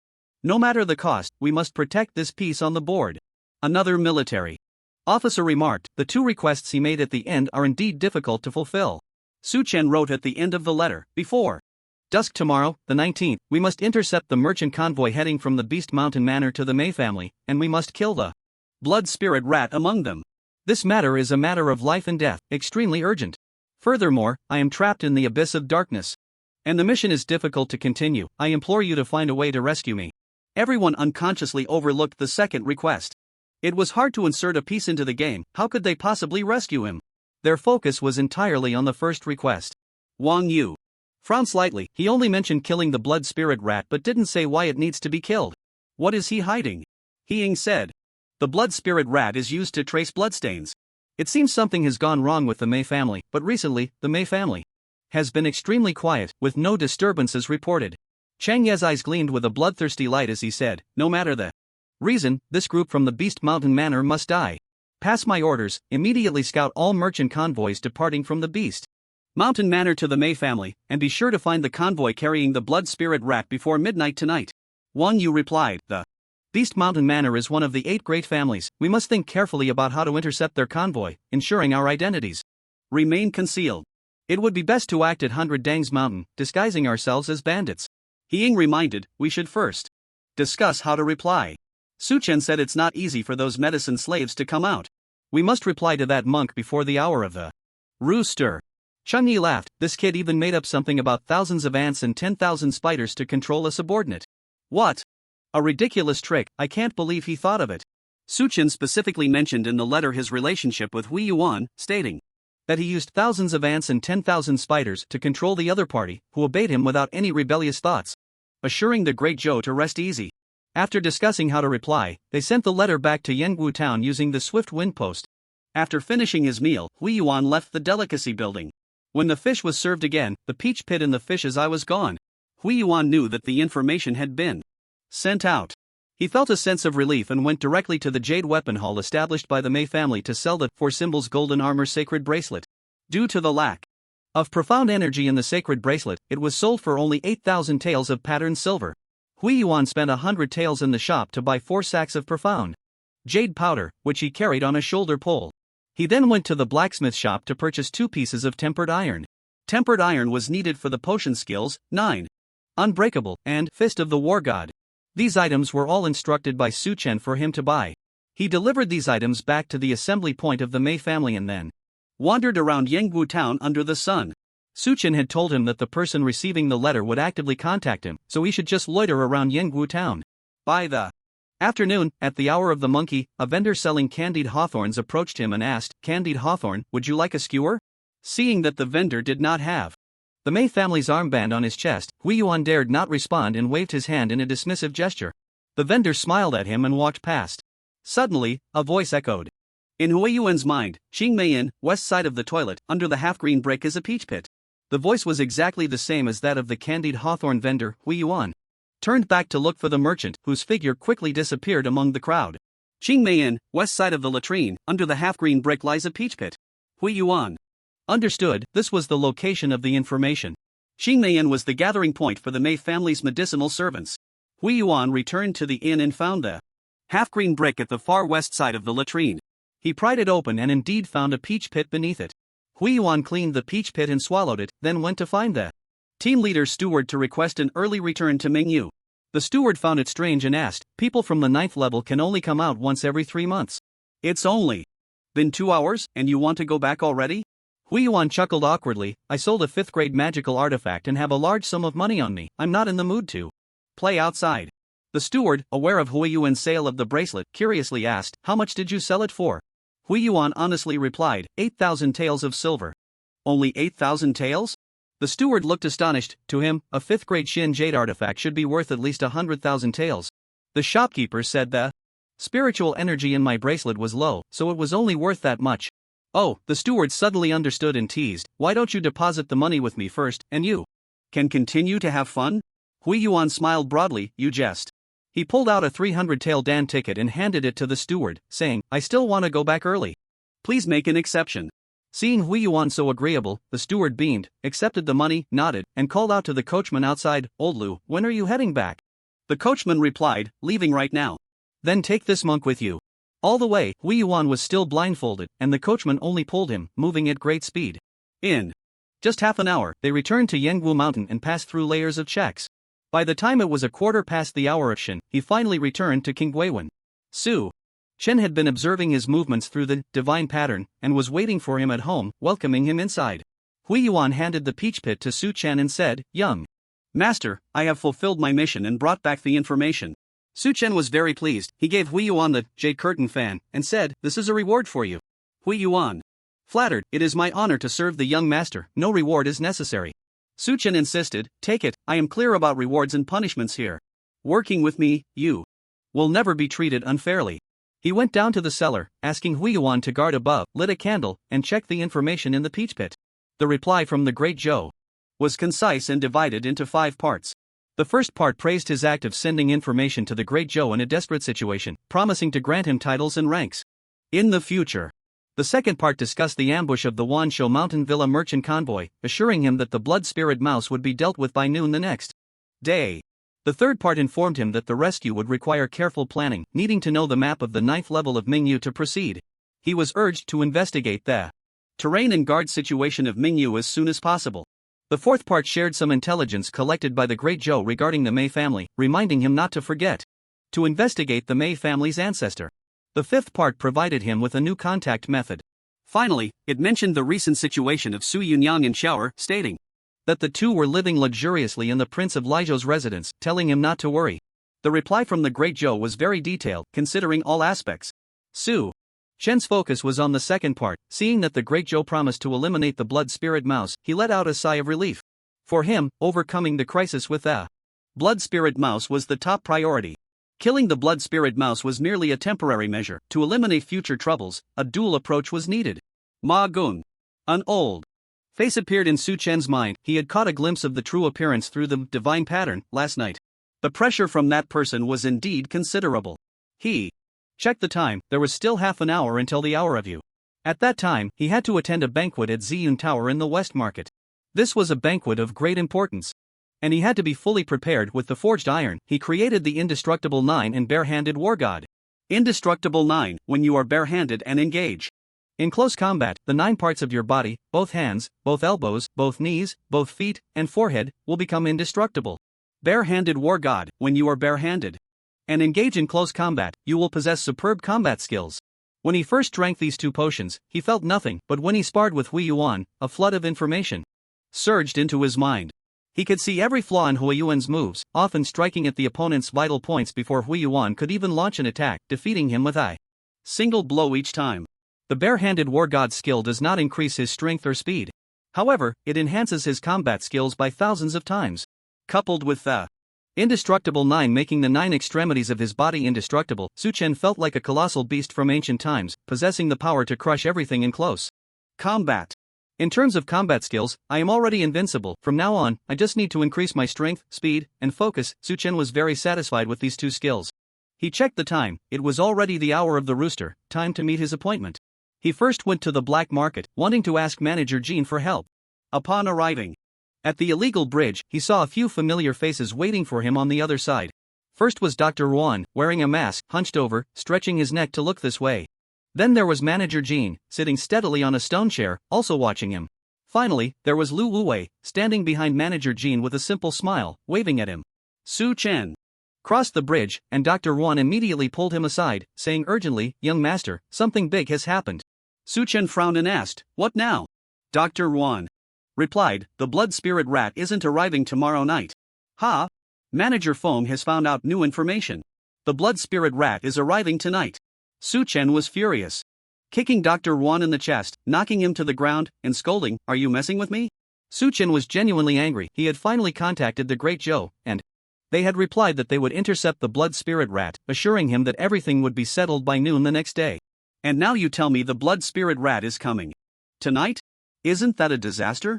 What exactly is going on? Why has it changed to tonight? It is said that the rain from a couple of days ago caused the water levels in Baidang Mountain to rise sharply, so the merchant convoy is coming by boat, a day faster than before. Dr. Yuan got up from the ground, timidly saying, "Young master, the situation is urgent. The only thing to do now is to practice the Yin blood technique. If you start now, there's still time." This guy thinks about making Su Chen castrate himself every day. Su Chen kicked him down again, cursing, "I'll practice your grandpa. You better disappear from my sight right now, or I'll twist your head off." Seeing Su Chen furious, Dr. Yuan was terrified and scurried away. If the blood spirit rat doesn't die, I can only use the second plan. Su Chen's eyes flickered with a sinister light as he suppressed his anger and turned to manager Jean. To avoid falling under an illusion again, he swallowed a clear heart pill before daring to greet him. Manager Jean asked, "What's the matter? Why are you so angry?" Su Chen forced a smile and said, "I've run into some trouble and need your help, senior." What trouble? Su Chen replied, as I mentioned before, the owner of the northern border insect blade has found me and invited me to a banquet. I'm afraid he might be a threat to me. Manager Jean nodded, so how do you want me to help you? Su Chen said, we agreed to meet at Ziyun Tower in the West Market. If you have time, Manager Jean, it would be great if you could come to Ziyun Tower and help me establish some authority. When? We need to go now. I came to the black market specifically to invite you. Manager Jean frowned slightly and said, the West Market is controlled by the Mei family, no one dares to act in the market. However, the Gu technique of the northern border is quite insidious, and one must be cautious. My identity is not suitable for mingling with the drug slaves, so let's do this. I won't accompany you. I'll have some tea in the hall of Ziyun Tower, and if you encounter danger, just call for help loudly, and I will naturally come to your aid. Su Chen nodded, that works. The shopkeeper Jean took out a package and handed it to him, saying, the 9 types of medicinal materials you wanted have been gathered by the garden master. Su Chen opened the package and took a look. There were 3 of each type of medicinal material. This was indeed generous, and he thanked him repeatedly. The shopkeeper Jean called Lu Wuwei over and said, since you haven't entered Juhuyuan yet, we need someone to relay messages between us. I see that you are familiar with Lu Wuwei, so I've decided he should take on this role. What do you think? Su Chen glanced at Lu Wuwei, who smiled obsequiously at him. Su Chen replied, no problem. Let it be him. The shopkeeper Jean said, then we'll meet at Ziyun Tower. One cannot go directly from the black market to the West Market, one must return to the garden area first and then head to the West Market. After all, the shopkeeper Jean is also a son-in-law and needs to avoid suspicion. He cannot enter any garden area as freely as those high-ranking members of the Mei family. He also has to return to Juhuyuan first before heading to the West Market. The shopkeeper Jean and Lu Wuwei left together, and Su Chen returned to Qingweiwen before heading to the West Market. The West Market is established in the middle of the terraced fields on the 7th level of the Mingyu, with a special path leading to the market. The area of the West Market is 5 times that of the Black Market, equivalent to the size of 5 football fields. It accommodates the material circulation and living supplies for 200,000 drug slaves on the lower 3 levels. Under the strict control of the Mei family, any form of fighting is prohibited here, and there are no illegal bridges. Anyone can shop here safely and securely bring their items back to the garden area. In the West Market, there are very few people wearing masks, and the expressions of the passers-by are relatively relaxed. The members of the law enforcement team responsible for supervising the lower 3 levels of the Mei family live in the market. You can see many faces that are usually not seen. Not long after Su Chen entered the West Market, the thin man found him, saying that the banquet was ready. Ma Koan had instructed him to come and fetch him. The 2 of them headed to Ziyun Tower together, where the banquet was set up in a private room on the 2nd floor. In the hall on the 1st floor, the shopkeeper Jean was leisurely sitting, and the shopkeeper of the store was personally pouring tea for him. Su Chen gave him a glance, and the shopkeeper Jean winked back at him in response. With the shopkeeper Jean present, Su Chen felt more confident. Following the thin man upstairs, they entered the private room. Inside the room, there was a huge round table, laden with food and drink. 6 people were seated around the round table. Ma Koan sat in the center, his eyes tightly closed, looking dejected, as if he had already fallen asleep. The other 5, all in their 30s, turned to look at Su Chen as he entered. These were unfamiliar faces, Su Chen had never seen them before. He was slightly surprised. What a grand setup. The thin man seemed to have just noticed this situation as well, panic flashing in his eyes, and said, all the garden masters are here? This is young Master Yangsheng. He introduced Su Chen. These are all the garden masters from our Saiji garden on the 7th level. Su Chen nodded, cupped his hands, and said, greetings to you all. However, no one responded. Ma Koan kept his eyes closed, pretending to sleep. The other 5 held their tea, sipping leisurely, exchanging glances with one another, their lips curling into ambiguous smiles. It was as if Su Chen was an insignificant character, unworthy of their conversation. It was clear they intended to put him in his place. Su Chen found this quite contemptible. It was all childish tricks, meaningless. He shrugged lazily and asked, which one is Ma Koan? You've invited your uncle here, yet you're pretending to be a grandson, too scared to speak? As soon as these words were spoken, the 5 were taken aback, their faces filled with rage, and they all began to scold him. How dare you? Is the name of a layer guardian something you can call out directly? Just a mere person at the 1st realm dares to speak so arrogantly, truly unaware of the consequences. The nearest master of the garden too. Su Chen was a man with a yin-yang face, a large black spot on one side of his face. He pointed at Su Chen's nose and cursed, you little bastard, with your filthy mouth, what a lack of upbringing. Are you some beast born of a mother but raised without one? Su Chen had been an orphan in his past life and hated it when others insulted his background. He was instantly furious and swung his hand to slap the yin-yang face. The yin-yang face didn't expect Su Chen to dare to strike and in surprise, instinctively tilted his head back to dodge. However, Su Chen reacted even faster, his shoulder sinking as he extended his arm forward by 2 inches. The slap landed solidly on the back of the yin-yang face's head. Smack! The yin-yang face felt as if Su Chen's slap weighed 1,000 pounds, his head crashing uncontrollably onto the table. With a loud thud, the table was smashed, creating a large hole, and all the food on it was sent flying, splattering down on the heads of the 5 people, drenching them in soup and meat, a chaotic mess of colors. Looking at the yin-yang face again, his head was buried in the table, and he was completely unconscious, a huge handprint on the back of his head, purple and swollen, soaked in blood. The other 4 stared in shock, all standing up with expressions of horror. Su Chen coldly said, "I'll ask again, which grandson is Ma Kuan?" Ma Kuan, who had been sleeping, finally opened his eyes. The face he revealed was vastly different from what Su Chen had glimpsed through the divine pattern. At that moment, Ma Kuan looked drowsy and kind, like a broad-minded, benevolent sage, exuding an approachable aura. He said apologetically, "I'm old and dozed off after sitting for a while. I neglected the young master, I hope you can forgive me." He turned to a bald garden master beside him and said, "Master Lu, go call someone to set up another banquet." Su Chen waved his hand, pulled up a stool, and said, "No need, I'm not lacking this meal. Let's talk business." Ma Kuan glanced at the yin-yang face still stuck in the dining table and said, "Let's save him first. If someone dies in the West Market, we won't be able to explain it to the Mei family." The garden masters helped the yin-yang face up. When he was lying on the table, everyone thought he had just fainted, but when they helped him up, they realized he was bleeding from all 7 orifices, breathing more out than in, and was close to death. They hurriedly fed him various life-saving pills, and after much effort, managed to save his life. The garden masters were all filled with trepidation, unable to gauge Su Chen's depth. How could a person at the first realm possibly beat someone at the small perfection realm into such a state? Su Chen's slap had achieved such an effect only after the enhancements of the Fist of the Red Hand, 9 Unbreakable, and Mysterious Ice Scale armor skills. Moreover, when he struck the back of the yin-yang face's head, his middle and ring fingers instantly curled inward, striking the 2 Jade Pillow acupoints on the opponent's head with a nail-like technique. The Jade Pillow acupoint is one of the death points, so with that one strike, it nearly cost the yin-yang face his life. This was the superb combat skill brought by the Fist of the Red Hand. Seeing that the yin-yang face's life was saved, Ma Kuan still wore a warm expression and said, as expected of the young master of the 10,000 Poison Cave, "Your methods are far beyond what we ordinary people can compare to. After being locked up in the underworld for so long, it's inevitable to have a limited view and underestimate the heroes of the world. The young master has taught me a lesson." Su Chen had been worried about the blood spirit mouse and didn't want to waste more time. He took out the insect knife from his pocket and stuck it on the table, saying, "Let's get straight to the point. If you want to take this knife, bring out 30,000 taels of patterned silver." Ma Kuan didn't expect Su Chen to be so straightforward. He stared at the insect knife on the table for a while and asked, "Did you kill the mother insect inside?" Su Chen disassembled the knife handle, pinched out the 6-tentacled mother insect, and placed it on the table.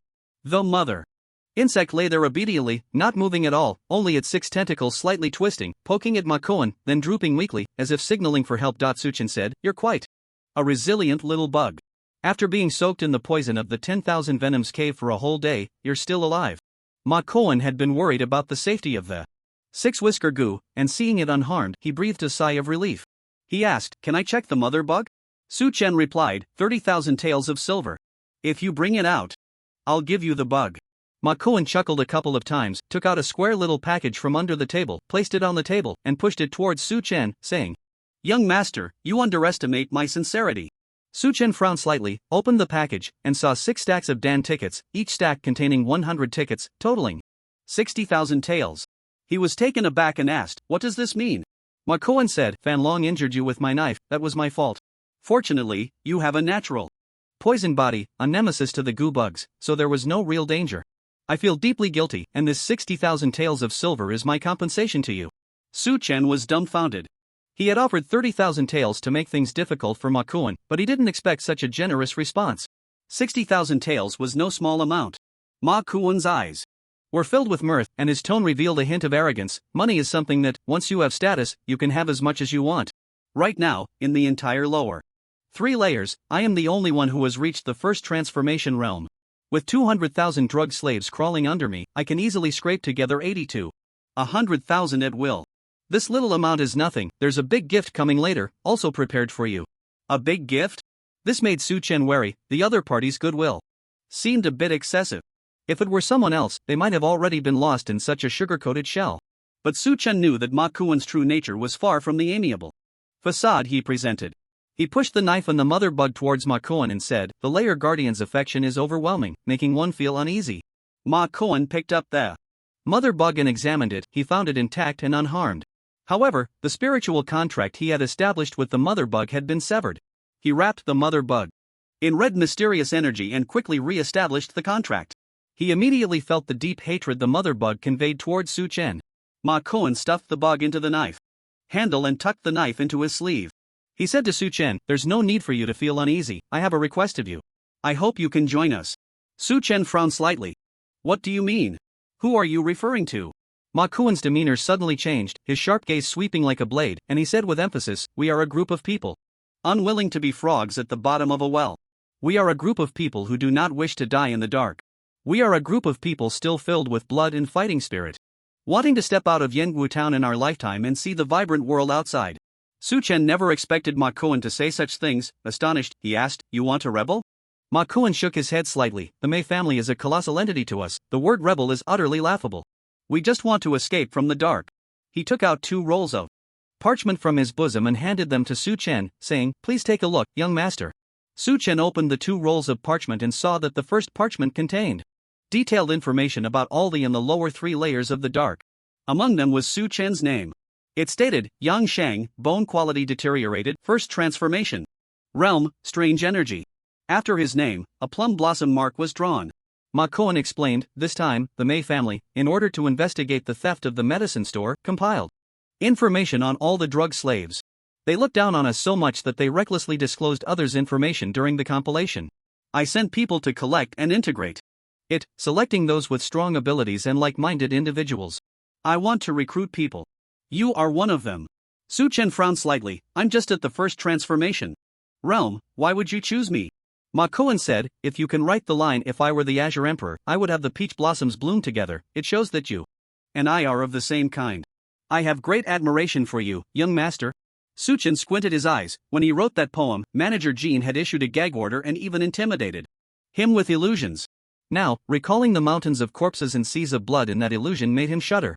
Who had the audacity to reveal this poem to Ma Kuan? This indirectly indicated that Ma Kuan's influence in the lower tiers was immense, and the loyalty of his subordinates was also very high. Ma Kuan said, "You should take a look at the second scroll of parchment." Su Chen unfolded the second scroll of sheepskin, and to his surprise, it was a map. Mountains, lakes, terraced fields, abysses, various complex markings were laid out. The more Su Chen looked at that mountain, the more familiar it seemed. Upon seeing the terraced fields and the abyss, he couldn't help but gasp, asking, "This can't be the topographical map of Yangwu Mountain, can it?" Ma Kuan smiled and said, "Not just Yangwu Mountain, but also the 9 layers of Mingyu and Yangwu Town. I've thoroughly investigated the guard situations at every intersection, and they are detailed in this map." Su Chen exclaimed, "Did you draw this map?" Ma Kuan nodded. Su Chen was astonished. The Mei family has strict control over the drug slaves. Anyone leaving their designated area must be blindfolded. Moreover, the various districts are all closed off. How did you manage to draw this map? Ma Kuan was very proud, stroking his beard and laughing. "Humans are dead, but insects are alive. My 10-haired goo worms give me thousands of eyes. It took me 10 years to send the insect larvae to every corner of the Mei family. Then I spent another 10 years drawing this map. After that, I spent another 10 years figuring out the guard situation of the Mei family. With this map in hand, as long as we have enough manpower, we have a chance to escape the Mei family." Su Chen examined the map carefully. He found everything on it, except for the Golden Hall. He asked, "Why is there no Golden Hall?" Ma Kuan replied, "The Golden Hall houses the Supreme Elder, who can patrol the mountains with spiritual awareness. If the insect larvae enter the Golden Hall, they will be discovered. Therefore, I cannot investigate the Golden Hall." Su Chen asked again, "Have you ever seen the Mei family's ancestor, Mei Qingtian?" Ma Kuan was slightly surprised, not understanding why Su Chen would ask such a question. He answered, "The Mei family's ancestor hasn't shown his face for decades. It's not something I can pry into." "You have too many questions, young master. If you want to know more information, why not join us first?" Su Chen took a deep breath. He felt very passive. Logically, these two sheepskin scrolls should have been shown to him only after he joined them. Ma Koan had given them to him in advance, which was deliberately providing him with leverage, contrary to common sense. Suchen asked, "It can't be that simple, right?" I just nod, "And that means I've joined you?" Ma Koan smiled, "You are a wise person." He pulled out a pill from his bosom and tossed it to Suchen. Suchen caught it and looked at it. The pill was dark and looked like a sheep dung. Pellet. Ma Koan said, "You must eat this pill to become one of us." What is this? Ma Koan did not hide anything and said, "This pill contains a special goo worm, a secret technique from my northern frontier. Once you swallow this pill, the goo worm will parasitize in your brain, influencing your thoughts, making you obedient to me, and ensuring you will never harbor rebellious thoughts." Suchen chuckled. Indeed, this old fox was showing his true colors, boldly stating such things, clearly not taking Suchen seriously. You can't be joking with me, right? If I eat this pill, won't I become your slave?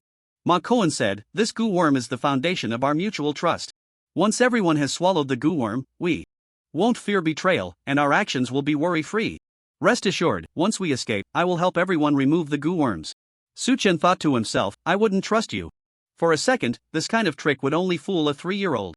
He asked, "What if I refuse?" Ma Koan straightened his body, squinted his eyes, and with a gloomy expression said, "From the moment you entered this room, there has been no way back. You must agree, whether you want to or not. I advise you to obediently take the pill, or I will be forced to take action." Suchen laughed heartily, mocking, "Ma Koan, you are too arrogant. This is the West Market, right under the eyes of the Mei family. Do you dare to act? Do you believe that if I shout, the Mei family will come to catch you immediately?" Ma Koan extended a finger and tapped the table twice, saying, "Young master, look at what is beneath your feet." Suchen looked down and saw that the floor was crawling with countless white bugs, piled up like waves, as if he were standing in a sea of insects. He looked up in shock, only to find that the surroundings had completely changed. This was no longer Ziyun Tower. Instead, he stood in an unknown space. He was in a vast expanse, with a gray sky above, devoid of clouds. Beneath his feet was a desert made of white bugs, with undulating hills of insects stretching endlessly. The only color in this world was the red lacquered peach wood round table, around which Ma Koan and 5 other masters sat, looking at him with unfriendly expressions. "This is my innate ability, boundless insect domain. In this realm, no matter what happens, those outside will be unaware. Even if you scream your lungs out, no one will hear you." Ma Koan took out an incense stick and placed it on the table, saying, "There are 2 rules in this world." He lit the incense and continued, "The first rule is that once the insect domain is activated, it will last for the duration of this incense stick. Once it burns out, the domain will automatically dissolve. Of course, if you can kill me, you can escape the insect domain early. The second rule is that at the moment the incense ash burns out, only those who stand firm can leave. Those who fall or die will be forever buried in the insect domain." Suchen furrowed his brows, astonished by this bizarre innate ability that could create its own realm. This situation was beyond his expectations. If he had fallen into this insect domain unprepared, he would surely face a life or death situation. Fortunately, he was always one to plan before acting, knowing this was a trap, and had come prepared with a hidden ace to help him escape. So he did not panic, but instead focused on thinking and improving his plan. "This realm is under my control.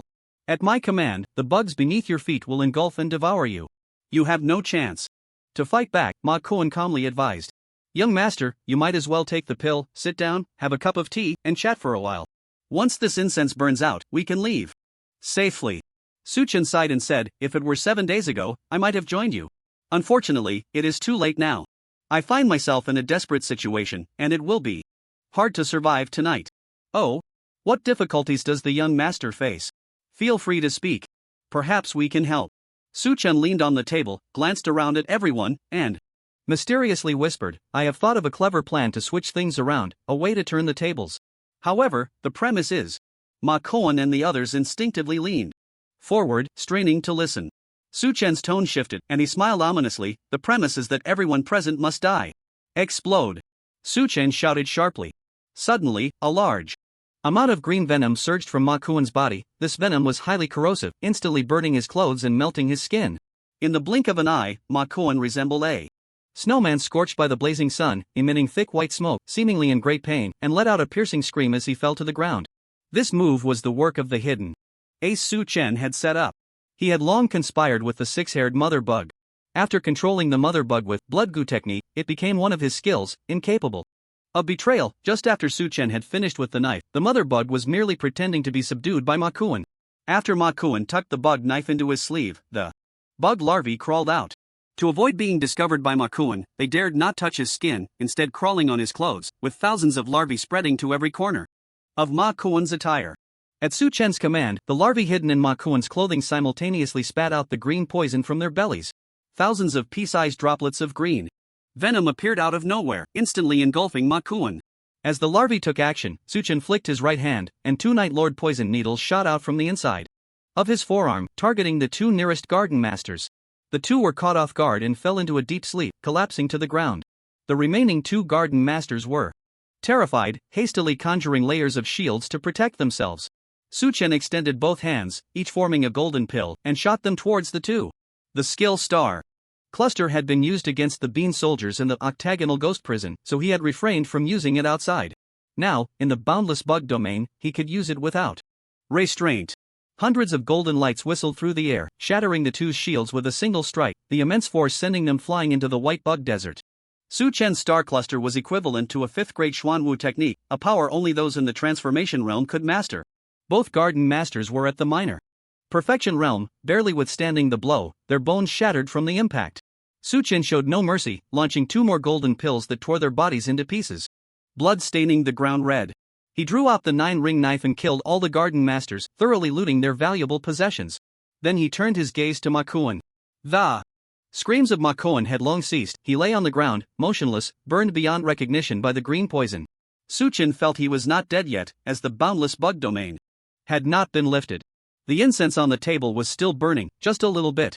Su Chen dared not approach. The power wielded by someone in the transformation realm was too strange. After he killed Zhang Luan in the pharmacy, the latter was still able to summon the octagonal ghost prison to imprison him. As a Gu master from the northern frontier, Ma Kuan's methods were even more unpredictable. He stood at a distance, condensing several golden pills and shooting them at Ma Kuan's body. Hundreds of golden lights struck Ma Kuan, leaving him riddled with holes, the tremendous force tearing his corpse apart. Su Chen was astonished to discover that Ma Kuan's body was merely a shell, like a cicada shedding its skin. He broke out in a cold sweat. Golden cicada shedding its shell? He warily looked around. The desert made of white bugs was eerily quiet. The only sound was the rustling of bugs crawling. Ma Kuan said he could control these bugs. If he were still alive, why wouldn't he command them to attack me? Su Chen found it strange, but he was at a loss for what to do in this situation, remaining cautiously vigilant. He used Ghost Claw to pull Ma Kuan's sleeve bag over.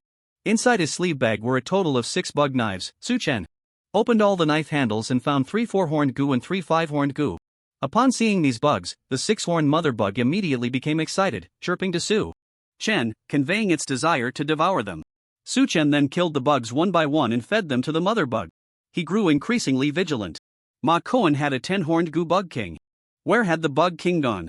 Tense and anxious, a quarter of an hour passed without anything happening, and the incense finally burned out. The bug domain began to destabilize, ripples forming at the edges of the world. After the mother bug finished eating the 6 bugs, it crawled onto his shoulder, chirping twice to inform him that it had restored contact with the external bug larvae.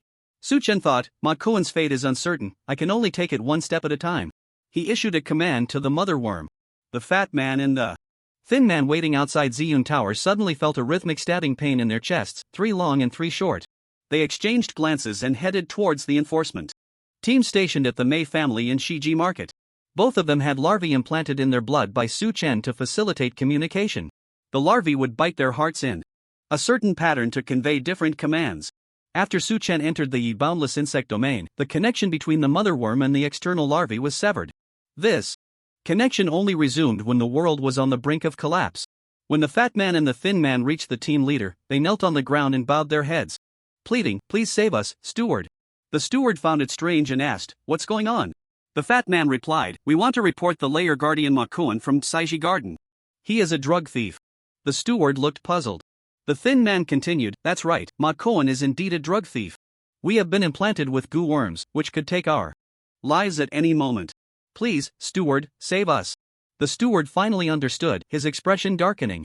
He snapped his fingers, unleashing 2 beams of purple light that enveloped the 2 men in purple orbs, instructing his subordinates, "Take them away."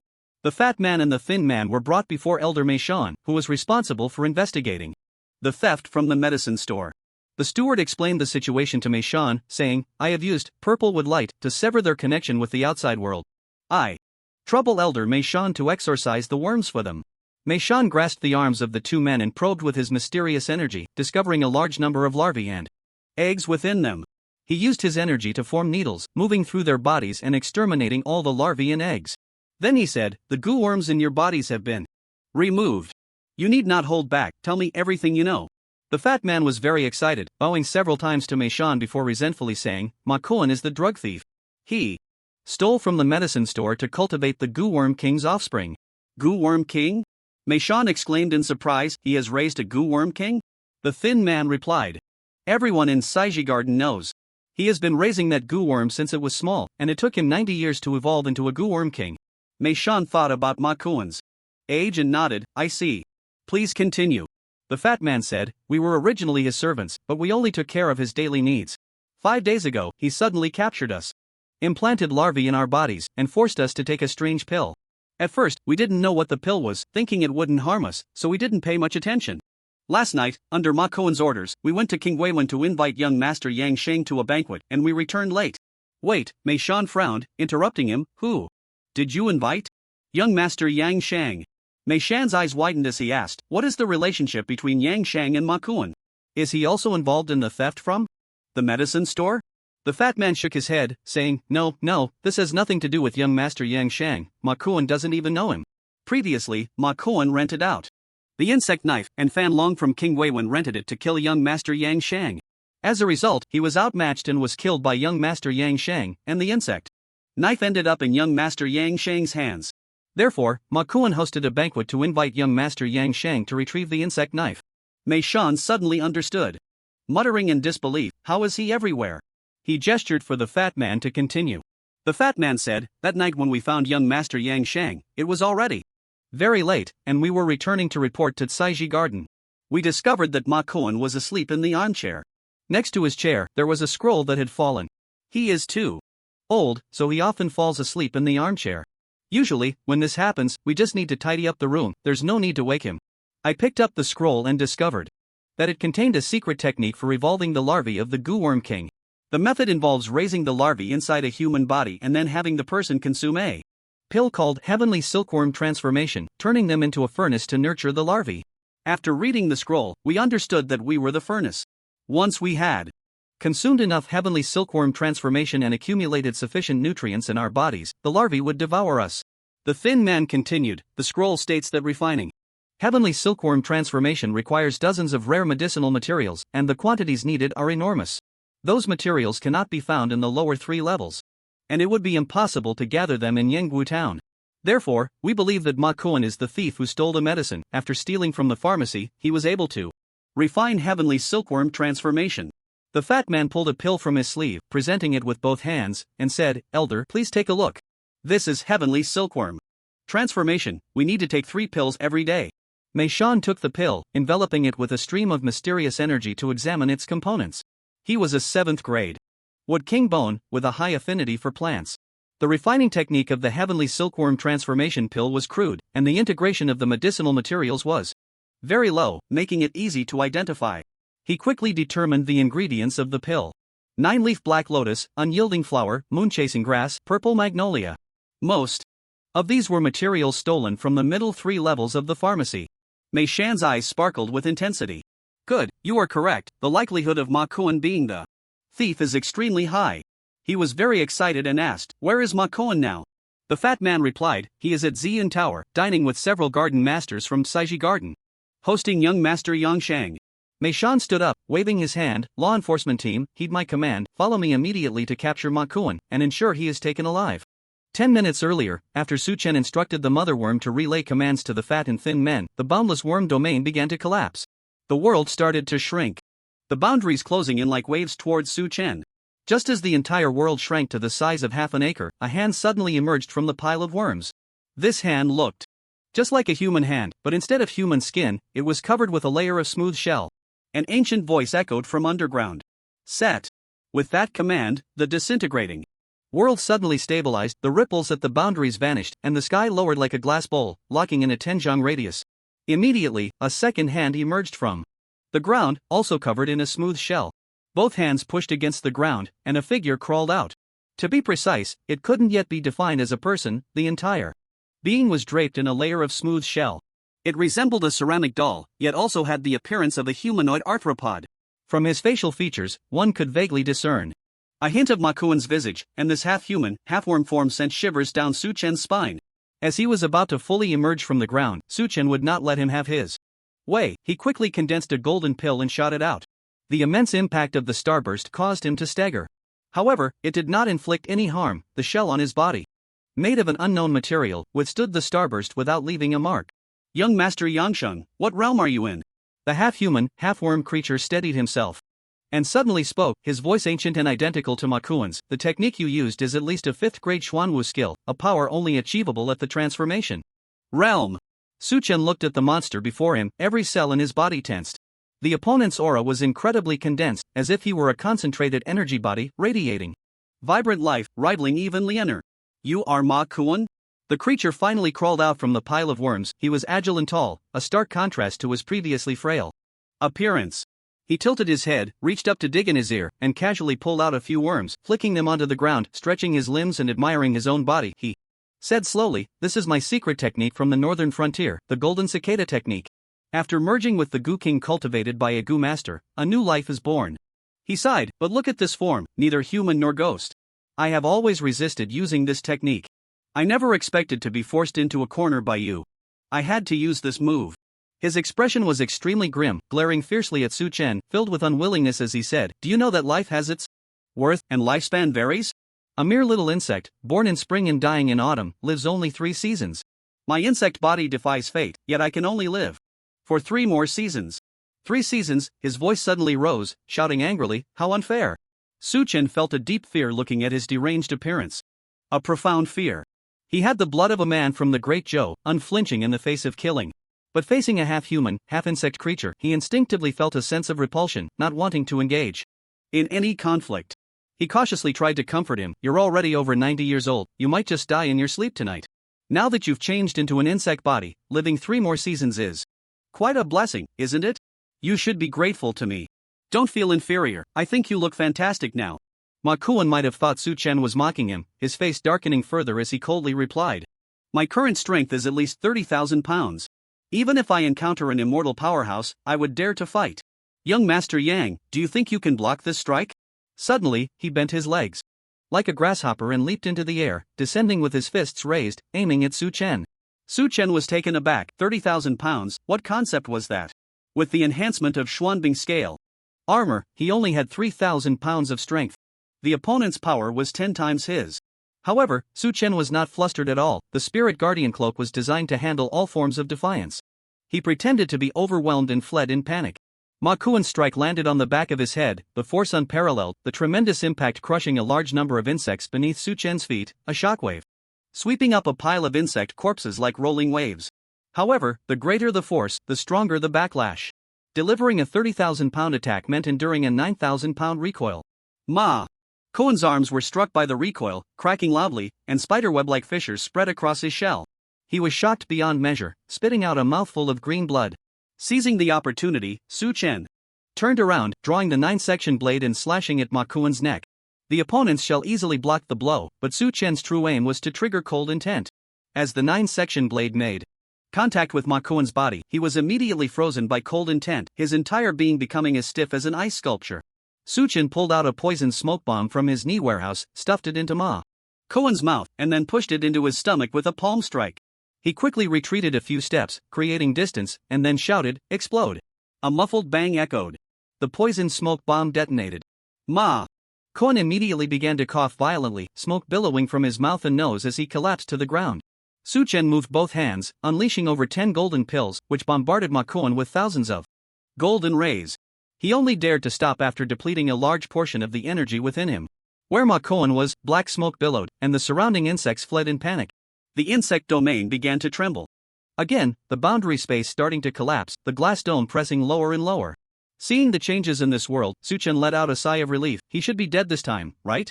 Swallowing a poison smoke bomb and then being bombarded like that, even the head of the Mei family would die. However, an unexpected event occurred once again. A low, rumbling roar emerged from the smoke. I am unwilling. Thousand insect sword formation. Thousands of red insects flew out from the smoke, like sharp swords, shooting towards Su Chen. At the same time, the white insect desert beneath his feet began to surge. Those white insects pounced on him as if they had gone mad, opening their mouths to bite. Aren't they dead? Su Chen was taken aback. These must be tardigrades. He condensed several purple pills using Ding Qi and struck them to the ground, the immense pressure causing millions of white insects to fall dead. Meanwhile, he wielded the nine-ring blade to fend off the red flying insects that resembled flying swords. To his shock, the red flying insects were as sharp as divine weapons. His nine-ring blade was instantly riddled with holes and shattered after just a few blocks. Without the nine-ring blade, he attempted to use the thousand-hand spirit finger to intercept these insects. However, the technique used by Ma Kuan was an insect-controlling art, rendering the spirit finger ineffective. His arms were pierced with numerous holes, blood flowing freely. At a critical moment, the mother insect on his shoulder let out a roar, akin to a baby's cry. Upon hearing the mother insect's call, the red insects immediately turned tail and fled in panic, as if they had encountered a natural enemy. Su Chen glanced at his shoulder and saw that the mother insect had grown 2 more tentacles, transforming into an 8-tentacle goo. The mother insect had just swallowed a few goo insects and was still evolving, helping Su Chen through the crisis. Before immediately falling into a deep sleep, Su Chen opened the knee warehouse and tossed the mother insect inside. In that brief moment of distraction, Ma Kuan, with his body riddled with wounds, lunged at Su Chen from the smoke, tightly embracing him from behind. Ma Kuan was on the brink of death, bleeding profusely, his strength gradually fading, yet his limbs were like shackles, firmly locking Su Chen's hands and legs. Ma Kuan snarled viciously. Young Master Yangsheng, let us die together in the insect domain. Su Chen struggled desperately, but his strength was utterly insignificant compared to Ma Kuan's. The tide of insects surged back towards him, crashing over him like waves. Ma Kuan laughed maniacally. The second rule of the boundless insect domain is that when the world disappears, only those who stand can leave the insect domain. Those who fall or die will be forever buried within it. You shall accompany me in death. Su Chen struggled to rise, but Ma Kuan had him locked too tightly. He couldn't muster any strength. As the tide of insects was about to engulf him, suddenly, a massive burst of pale blue flames erupted from his back. The flames were extremely hot, instantly evaporating the surrounding tide of insects, and Ma Kuan, who was pressed against his back, was the first to be engulfed by the flames. He screamed as he broke free from Su Chen, desperately trying to pat out the flames on his body. The flames were blue crystal essence fire. Those insects had bitten the jade centipede on Su Chen's back. This mysterious jade artifact had a triggering mechanism that released blue crystal essence fire for self-defense whenever someone attempted to destroy it. In this way, it inadvertently helped Su Chen. He quickly scrambled to his feet. At that moment, the boundless insect domain vanished, and Su Chen and Ma Kuan returned to the private room of Ziyun Tower. Su Chen looked around the environment, letting out a sigh of relief. He had finally returned. A roar came from behind him. He turned to see that Ma Kuan was still alive, engulfed in flames, lunging at him with claws bared. Just then, a booming voice came from the doorway, it seems. The voice was enchanting and captivating, sending chills down Su Chen's spine. Having previously consumed a clear heart pill, he was unaffected, but Ma Kuan involuntarily turned towards the sound. At that glance, it was as if he had been struck by a paralysis spell, his body frozen, unable to move. At the door stood a man in a golden-purple robe, stout and rotund, with a full beard. It was Manager Jean. He had been waiting downstairs, and after a few cups of tea with no movement from above, he grew concerned for Su Chen's safety and went up to check, only to find the room empty, with only a table of overturned food and drink left behind. In a moment of confusion, a ripple suddenly appeared in the air, the space twisted for a moment, and 2 figures were abruptly expelled. One was Su Chen, while the other was a monster with disheveled hair. He immediately took action, using illusion magic to control the monster. The next second, Ma Kuan's body crashed to the ground.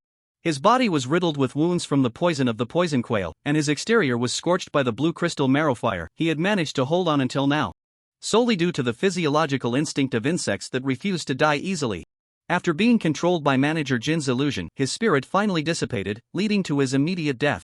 Su Chen glanced at Manager Jin and feigned annoyance, saying, "Why did you kill him?"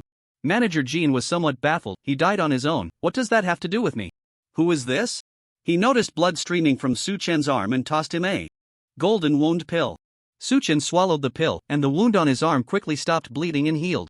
At that moment, Mei Shan happened to arrive upstairs with the law enforcement team to capture Ma Kuan, and a group of people recklessly burst into the room. As soon as they entered, they were stunned by the high temperature inside. Mei Shan saw the remnants still burning on the floor and noticed that the flames were a pale blue color. immediately exclaiming, "Blue crystal marrow fire?" Upon hearing this name, everyone was so frightened that they turned and ran, and even Mei-shan couldn't help but step back out of the room. Manager Jean took out a blue crystal healing fire pill from his pocket, crushed it, and sprinkled it over the remnants, quickly extinguishing the flames. He cupped his hands in salute to Mei-shan and said, "Elder Mei-shan, it's been a while." Mei-shan was somewhat surprised to see Manager Jean and returned the salute, asking, "Brother Jean, what is going on here?" Manager Jean pointed at Su Chen and said, "Let him explain. I'm just as confused." Mei-shan, anxious to catch the thief of the medicine, looked around but couldn't find Makuan's figure, asking, "Where is Makuan?" Su Chen pointed at the remnants on the ground and said, "This is Makuan, he is already dead." Mei-shan was greatly taken aback. "This is Makuan?" The remnants on the ground were no longer recognizable as human. Su Chen looked innocent and said, "The situation is a bit complicated, I'm a bit confused myself." Mei-shan glared angrily, "Speak. Honestly, what exactly happened?" "Here's the thing, Makuan is a gu master from the northern border, he rents out insect blades for profit. A few days ago, Fan Long rented an insect blade from him. He has a grudge against me and wanted to kill me with the insect blade, but I ended up killing him instead, and the insect blade came into my possession." Mei-shan had already learned about this from the fat man, and seeing that Su Chen's account matched, he nodded slowly. Su Chen continued, "Makuan wanted to get the insect blade back, so he held a banquet to invite me. Who would have thought that this guy was plotting a rebellion and wanted to recruit me?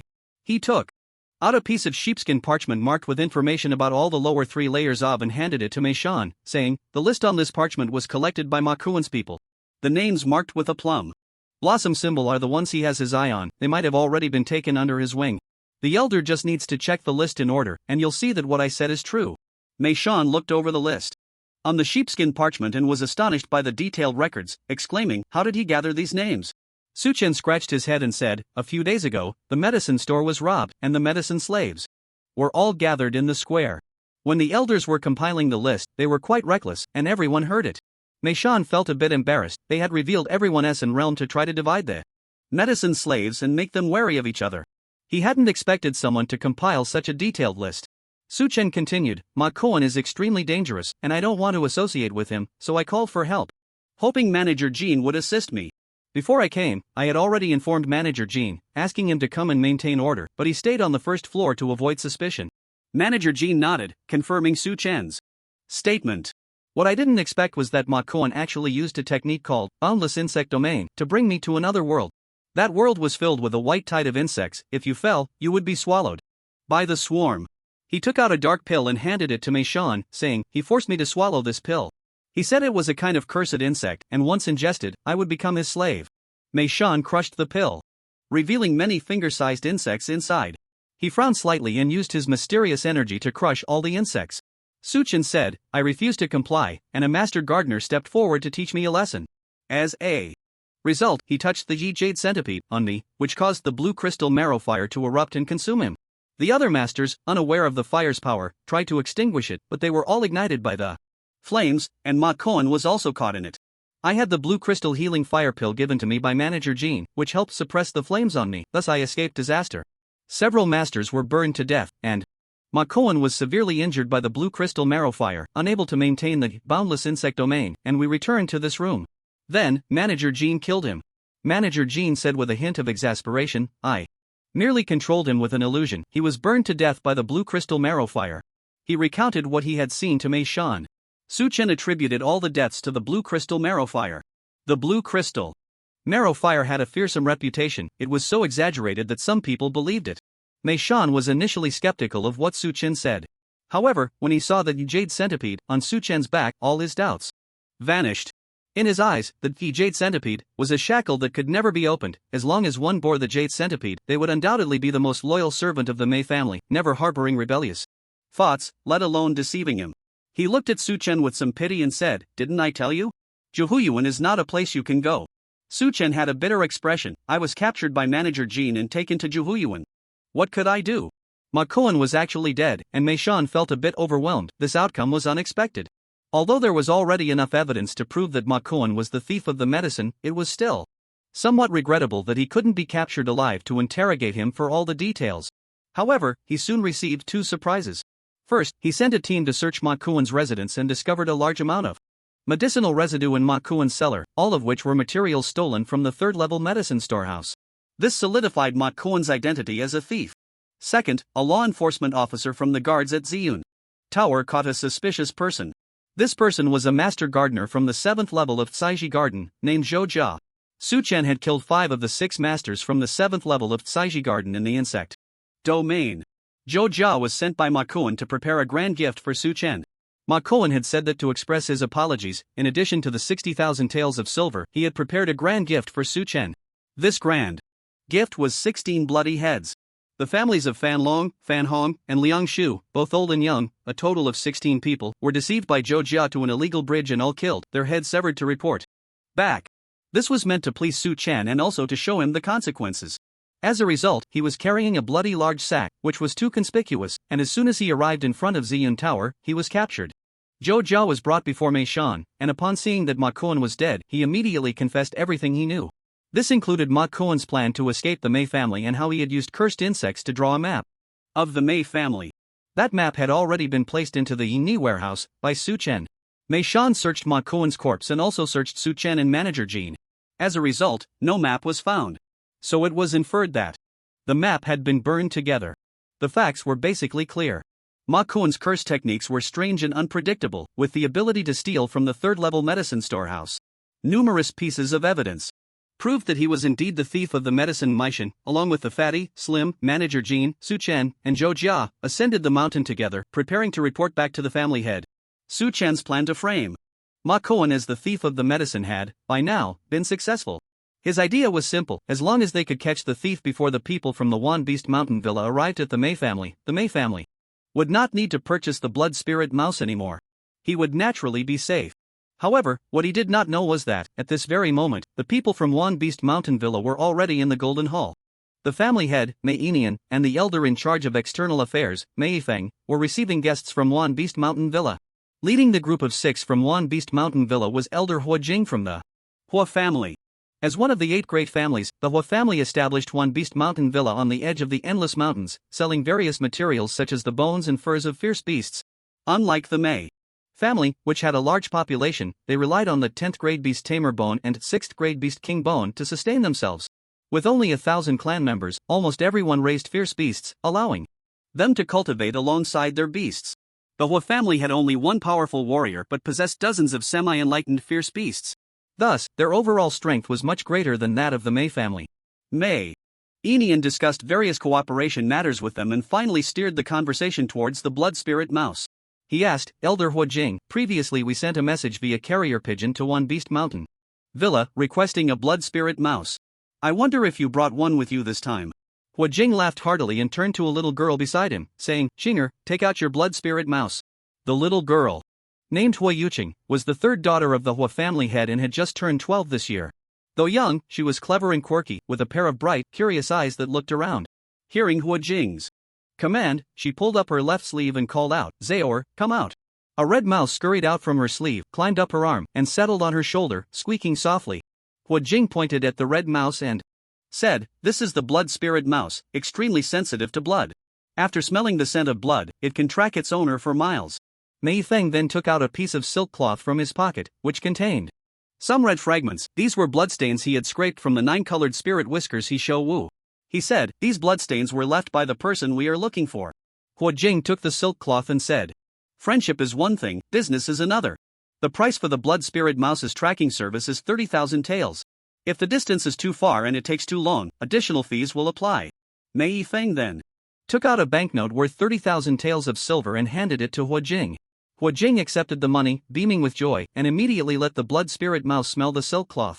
After sniffing it, the mouse became excited and chattered away. Hua Yuqing patted the blood spirit mouse's head to calm it down and said to everyone, Zaor says that the owner of this blood is just below the Shanin, not far from us. Mei Enian and Mei Yifeng exchanged glances, feeling a weight lift from their hearts. The thief of the medicine was indeed a member of the Mei family, and Shanin referred to Mingyu. Hua Jing laughed, I've been to the Mei family more than 10 times but have never visited the back mountain. It seems I have a chance to see it today. Mingyu was the foundation of the Mei family, never shown to outsiders in 100 years, and today would be no exception. Mei Enian said, The back mountain is the resting place of our Mei family's ancestors, and outsiders are prohibited from entering. Please stay here and rest for a while. Elder Yifeng and I will take the blood spirit mouse there.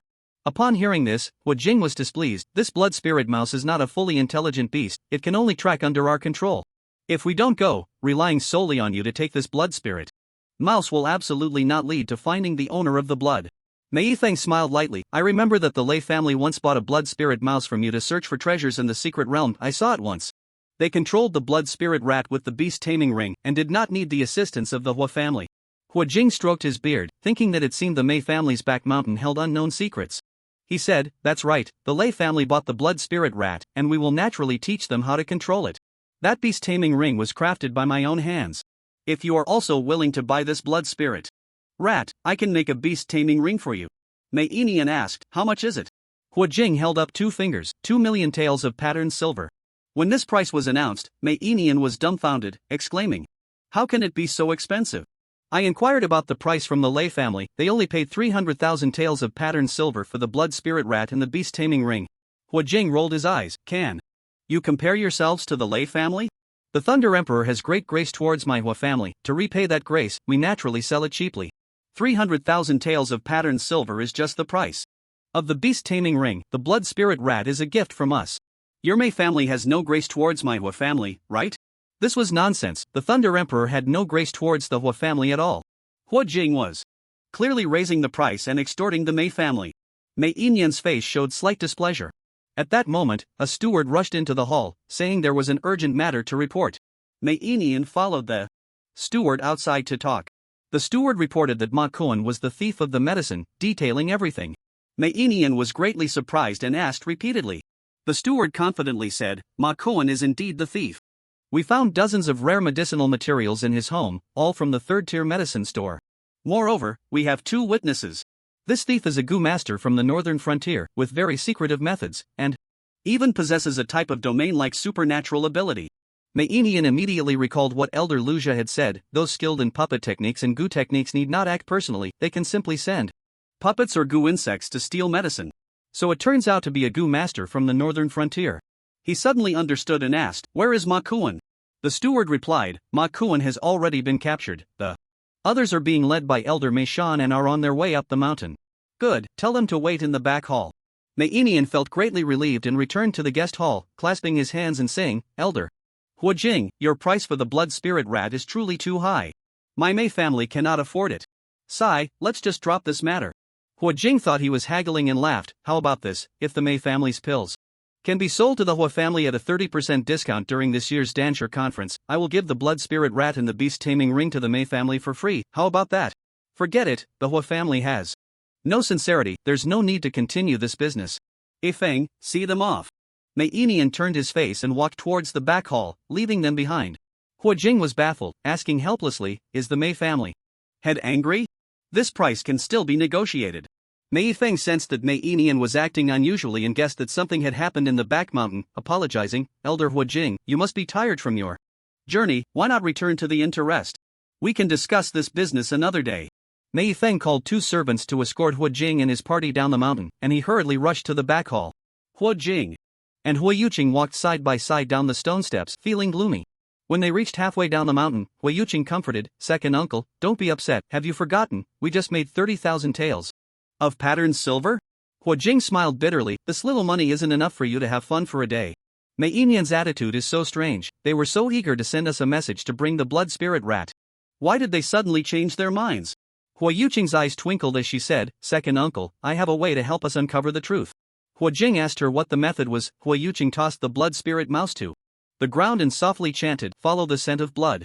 The blood spirit mouse immediately darted out, racing towards the golden hall with lightning speed, disappearing in the blink of an eye. Hua Yuqing chased after the blood spirit mouse, shouting, oh no, the blood spirit mouse is out of control, quick, chase it. Hua Jing instantly understood her meaning and shouted, the blood spirit mouse has escaped, hurry up and pursue. He turned around and followed closely behind Hua Yuqing, chasing after the blood spirit mouse. In the golden hall, in the conference chamber, Mei Shan was explaining the specifics of Ma Kuan to Mei Yinian. Mei Yinian looked at Su Chen standing in the hall, feeling quite speechless. When he demoted Su Chen to the 9th level, he thought he would never see him again in this lifetime. Who would have thought that in just half a month, they had already met twice? Like Mei Shan, he was initially skeptical of Su Chen, but when he saw the Jade centipede on Su Chen's back, all his doubts vanished, and he even felt a bit of sympathy for him. Mei Yushu had once said that the Jade Centipede was both a shackle and a talisman. Su Chen sensed the change in the Mei family's attitude. The Jade Centipede allowed them to trust him, which was extremely beneficial for him. Just as he was feeling relieved, a sudden commotion erupted outside the hall. A blood-red mouse, unknown from where it had emerged, ran straight towards Su Chen, squeaking incessantly as it circled around him. Su Chen looked down at the mouse, startled. A blood-red mouse? Could this be the blood spirit mouse? In an instant, all the hairs on his body stood on end. Numerous thoughts surged in his mind. Wasn't it said that the people from the 10,000 Beasts Villa would only arrive tonight? Why are they here now? Why is this thing circling around me? Could it really be the blood spirit mouse? Has the Mei family already met with the people from the 10,000 Beasts Villa? Oh. No, this is bad. Mei Enian and the others frowned at this scene. Mei Feng exclaimed in surprise, how did the blood spirit mouse get here? Upon hearing his words, Su Chen's mind raced, and he lifted his left foot to stomp on the mouse. The blood spirit mouse reacted extremely quickly, darting away like lightning to avoid him.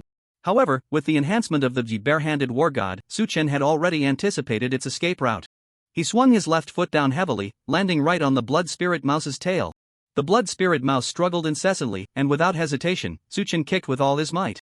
With a squeak, the mouse let out a tragic cry as its skull shattered, brain matter splattering on the ground, blood staining the grand hall. Su Chen's strike was too fierce, and before anyone could react, he had killed the blood spirit mouse. At that moment, two figures rushed into the grand hall. The first was a young girl, Hua Yuqing, followed closely by Hua Jing. These two had ulterior motives, releasing the blood spirit mouse to track the scent of blood, hoping to uncover the secrets of the Mei family's back mountain under the pretense of chasing the mouse. They hadn't expected the blood spirit mouse to head straight for the Golden Hall. They had followed it all the way, encountering several Mei family servants who tried to stop them, but all were subdued by Hua Jing. As a third transformation realm expert, no one could stop him except for the Supreme Elder. As a result, the two easily broke into the Golden Hall. Hua Yuqing happened to witness Su Chen kicking the blood spirit mouse to death. She was immediately filled with sorrow, calling out Zaor, and ran tearfully towards the corpse of the mouse. The body lay at Su Chen's feet, its tail still under his foot, and Hua Yuqing squatted beside him, cradling the blood spirit mouse's corpse and weeping. Mei Enian, seeing these two recklessly intrude into the Golden Hall, was furious and shouted, Hua Jing, what do you mean by this? Is the Mei family's Golden Hall a place you can just barge into? Hua Jing looked embarrassed, about to explain, when Hua Yuqing cried out, you thief, I'll kill you. Watch my tiger roar poem. Suddenly, a brilliant golden light condensed in the little girl's hand, and a phantom of a fierce tiger gathered around her. She struck a palm towards Su Chen's heart. Awu! A roar of the fierce tiger echoed, and a tremendous pressure swept across the Golden Hall, causing everyone's clothes to flutter uncontrollably. It was hard to imagine that a mere 12-year-old girl could unleash such a powerful strike. Su Chen was also taken aback. This little girl was clearly cunning. When she ran towards the corpse of the blood spirit mouse, she looked as pitiful as a little lamb. But the moment she closed the distance with Su Chen, her momentum shifted dramatically, transforming her into a ferocious beast. The swift and close-range attack left Su Chen no time to think. His body reacted instinctively.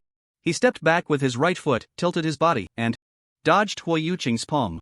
Immediately, he grasped her wrist, executing a move called Right Embrace of the Sparrow's Tail, straightening her arm, followed by a diamond hammer, pulling her palm and striking it against her abdomen. Instantly, a golden light tiger leaped out from her fist, burrowing into her belly, shattering her internal organs, and shot out from her back, disappearing only after running outside the hall. A huge hole appeared on Hua Yuqing's abdomen, and she stared wide-eyed in shock, completely unable to comprehend what had just happened. As soon as Su Chen made his move, it was a series of continuous strikes that he couldn't stop. A hook punch landed on her chin, shattering her jawbone. Then, he curved two fingers into a leopard's head and jabbed it into her heart, shattering her heart meridians, followed by a knife-hand strike to her throat. With a crack, her neck snapped as well. Hua Yuqing flew backward, crashing to the ground, rolling twice, face down, lying motionless in a pool of blood. Everyone was dumbfounded. Hua Jing shouted, "Qinger," and rushed over.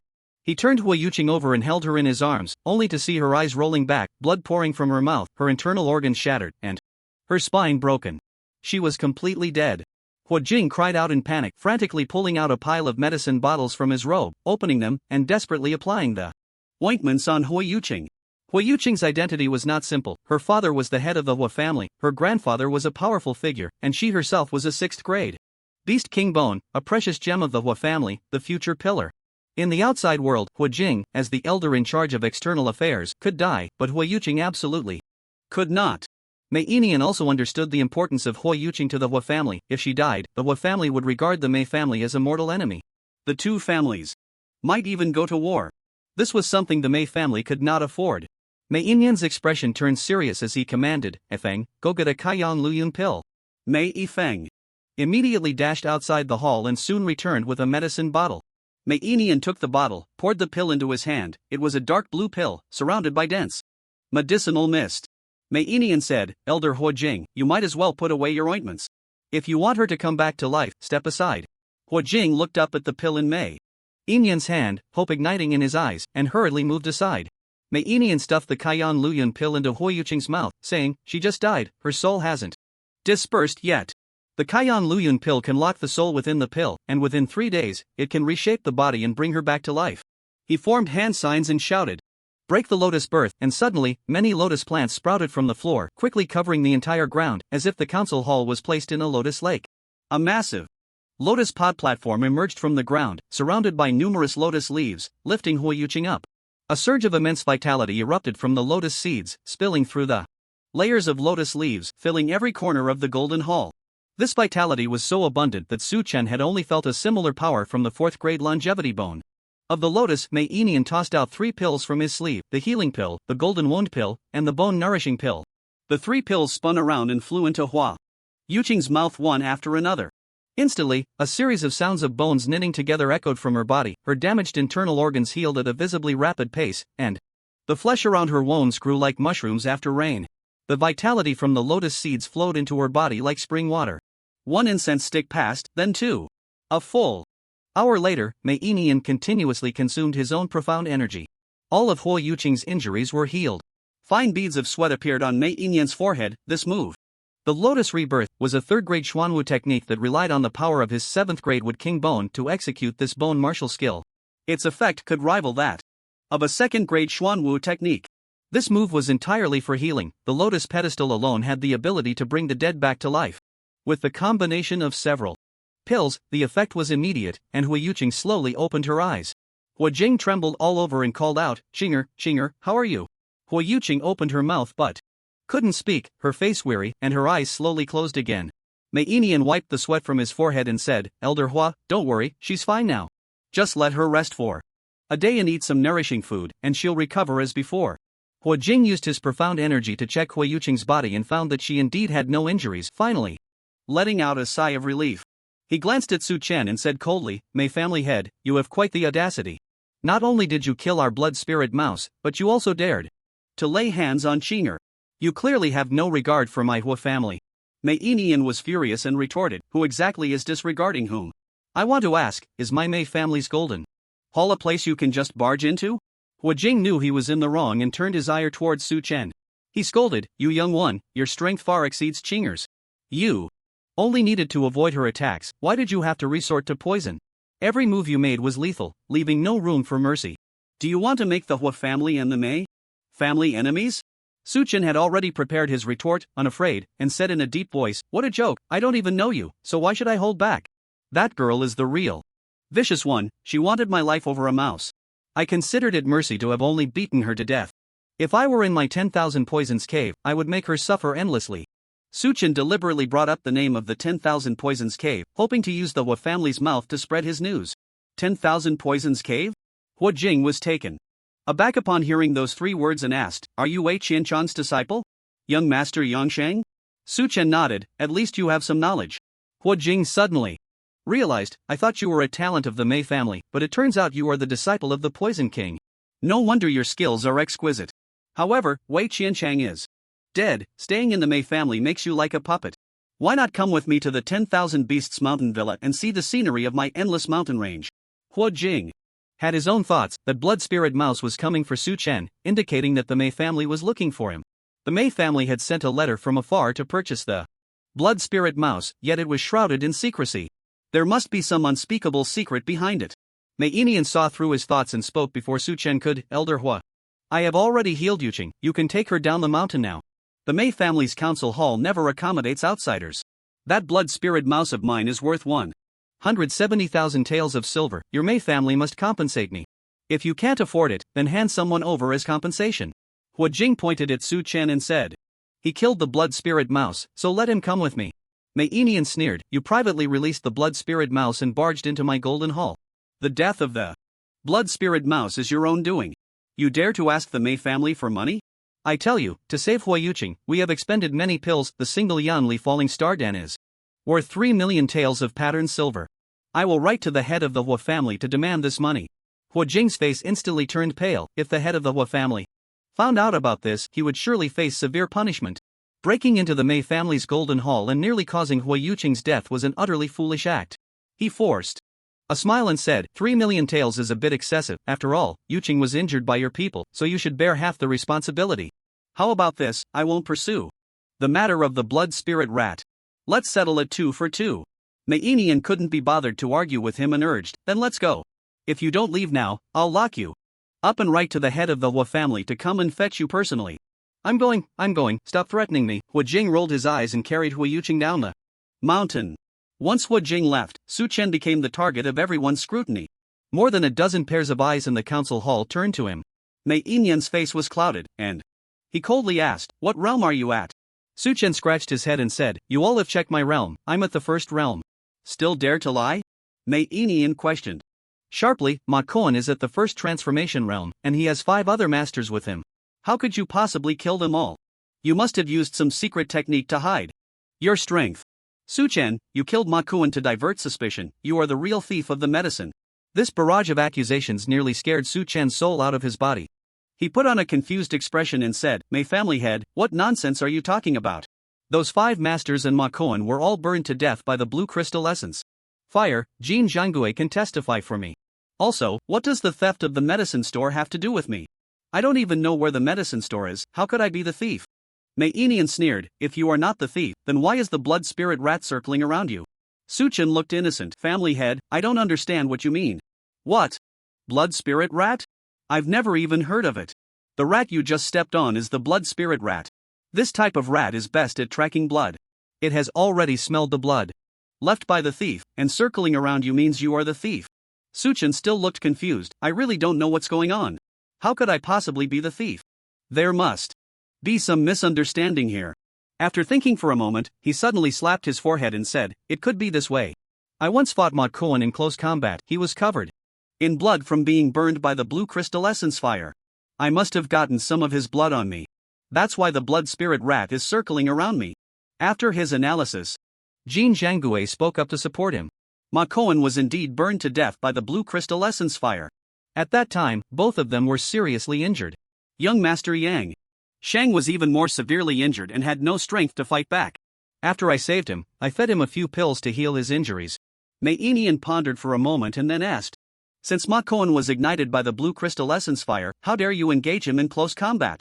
I have the blue crystal healing fire dan, which can suppress the blue crystal essence fire.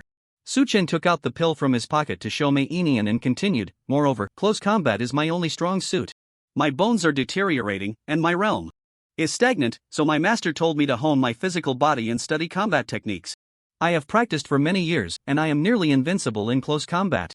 Coupled with the hidden weapons and poison techniques from the 10,000 Poison Cave, I still have some combat power.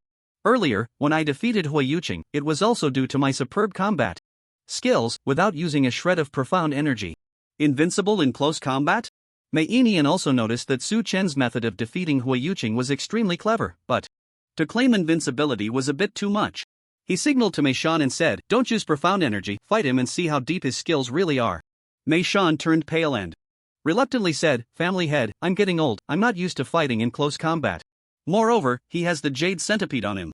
If the blue crystal essence fire inside it is unleashed, my old bones won't be able to withstand it. The Mei family's fear of the blue crystal essence fire ran deep. Mei Enian knew it was unreasonable to ask Mei Shan and Su Chen to fight, so he looked around at everyone and finally fixed his gaze on Zhou Jia. He raised his hand and pointed, saying, you fight him, and you are not allowed to use Xuanqi. If you win, you live. If you lose, you die. Zhou Jia, a comrade of Ma Kuan, initially thought he was doomed, but unexpectedly found a chance to survive, instantly overwhelmed with gratitude. At 37 years old, he had been stuck at the minor perfection realm for a decade. In the depths of darkness, battles were unending, and he had experienced hundreds of fights, big and small. In his view, Su Chen was too young. No matter how skilled he was, he couldn't possibly have more experience than him. The only concern was the jade centipede that Mei Shan mentioned. He didn't know what the jade centipede and blue crystallescence fire were, but that didn't matter to him. Losing meant death, he had no choice but to win. He clasped his fists towards Su Chen and said, "Young Master Yang, I'm sorry." Su Chen arrogantly tucked his left hand behind his back, squatted in a horse stance, spread his right hand, and made a signature move of Huang Fei Hong, saying, "I only need one hand to fight you." Mei Yinyan's intentions were clear to Su Chen. Asking Zhou Jia to fight was to investigate whether he had won against Hua Yuqing solely with physical strength or if there were other tricks involved. Su Chen had to win this battle, and he had to win it beautifully. Previously, he had been patient and concealed his strength to appear weak to the enemy. Now, with the jade centipede on him, as long as he passed this crisis, the Mei family would trust him more in the future. Therefore, he could show a bit of his edge and demonstrate his value. "Stop dawdling, let's get started."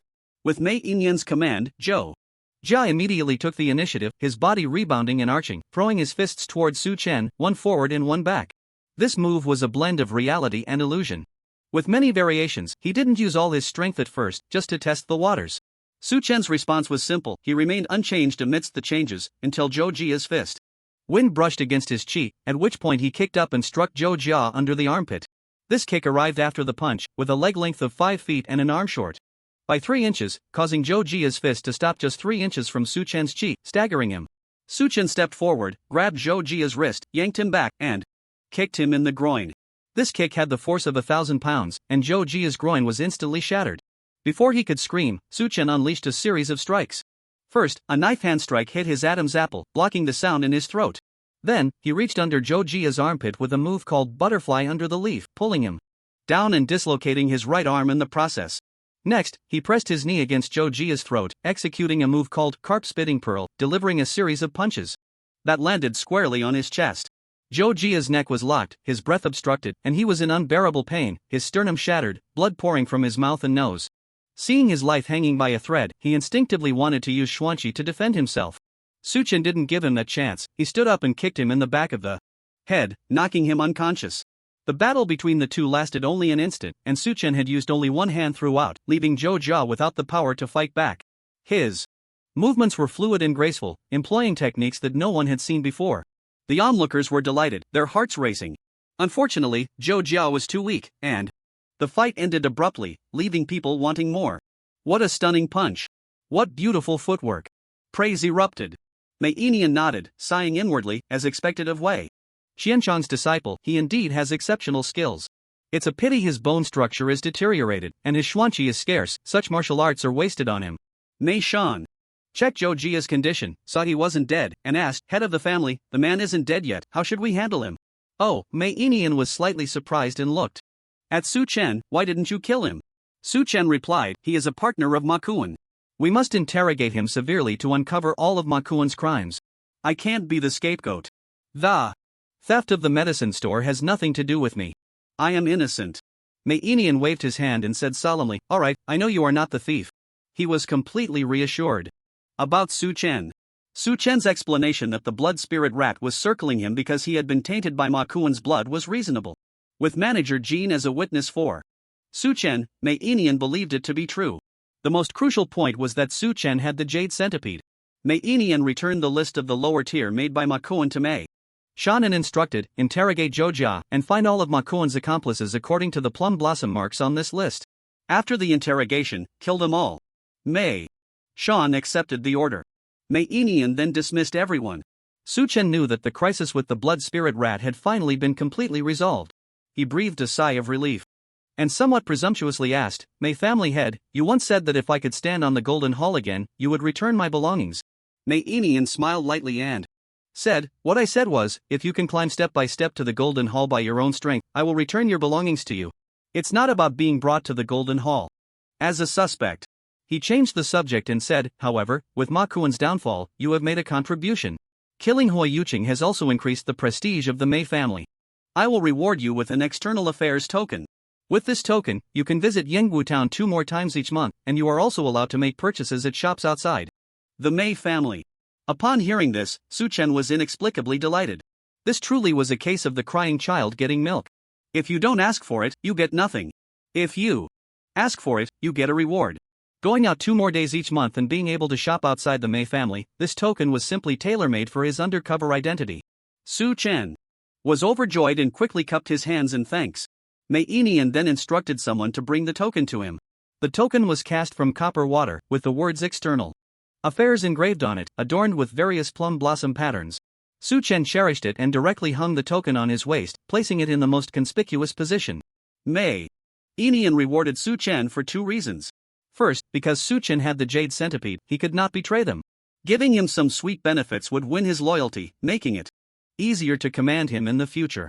Second, because the thief had been dealt with, his plan of selling misery to raise prices could finally be carried out with peace of mind. The Mei family would profit by millions of taels of silver, and he was in a good mood, naturally generous with rewards. Seeing Su Chen hang the token at his waist, showing it off, he couldn't help but chuckle and said, "In the future, when you work under Mei Yushu, you must do your best. If you achieve merit, there will be rewards."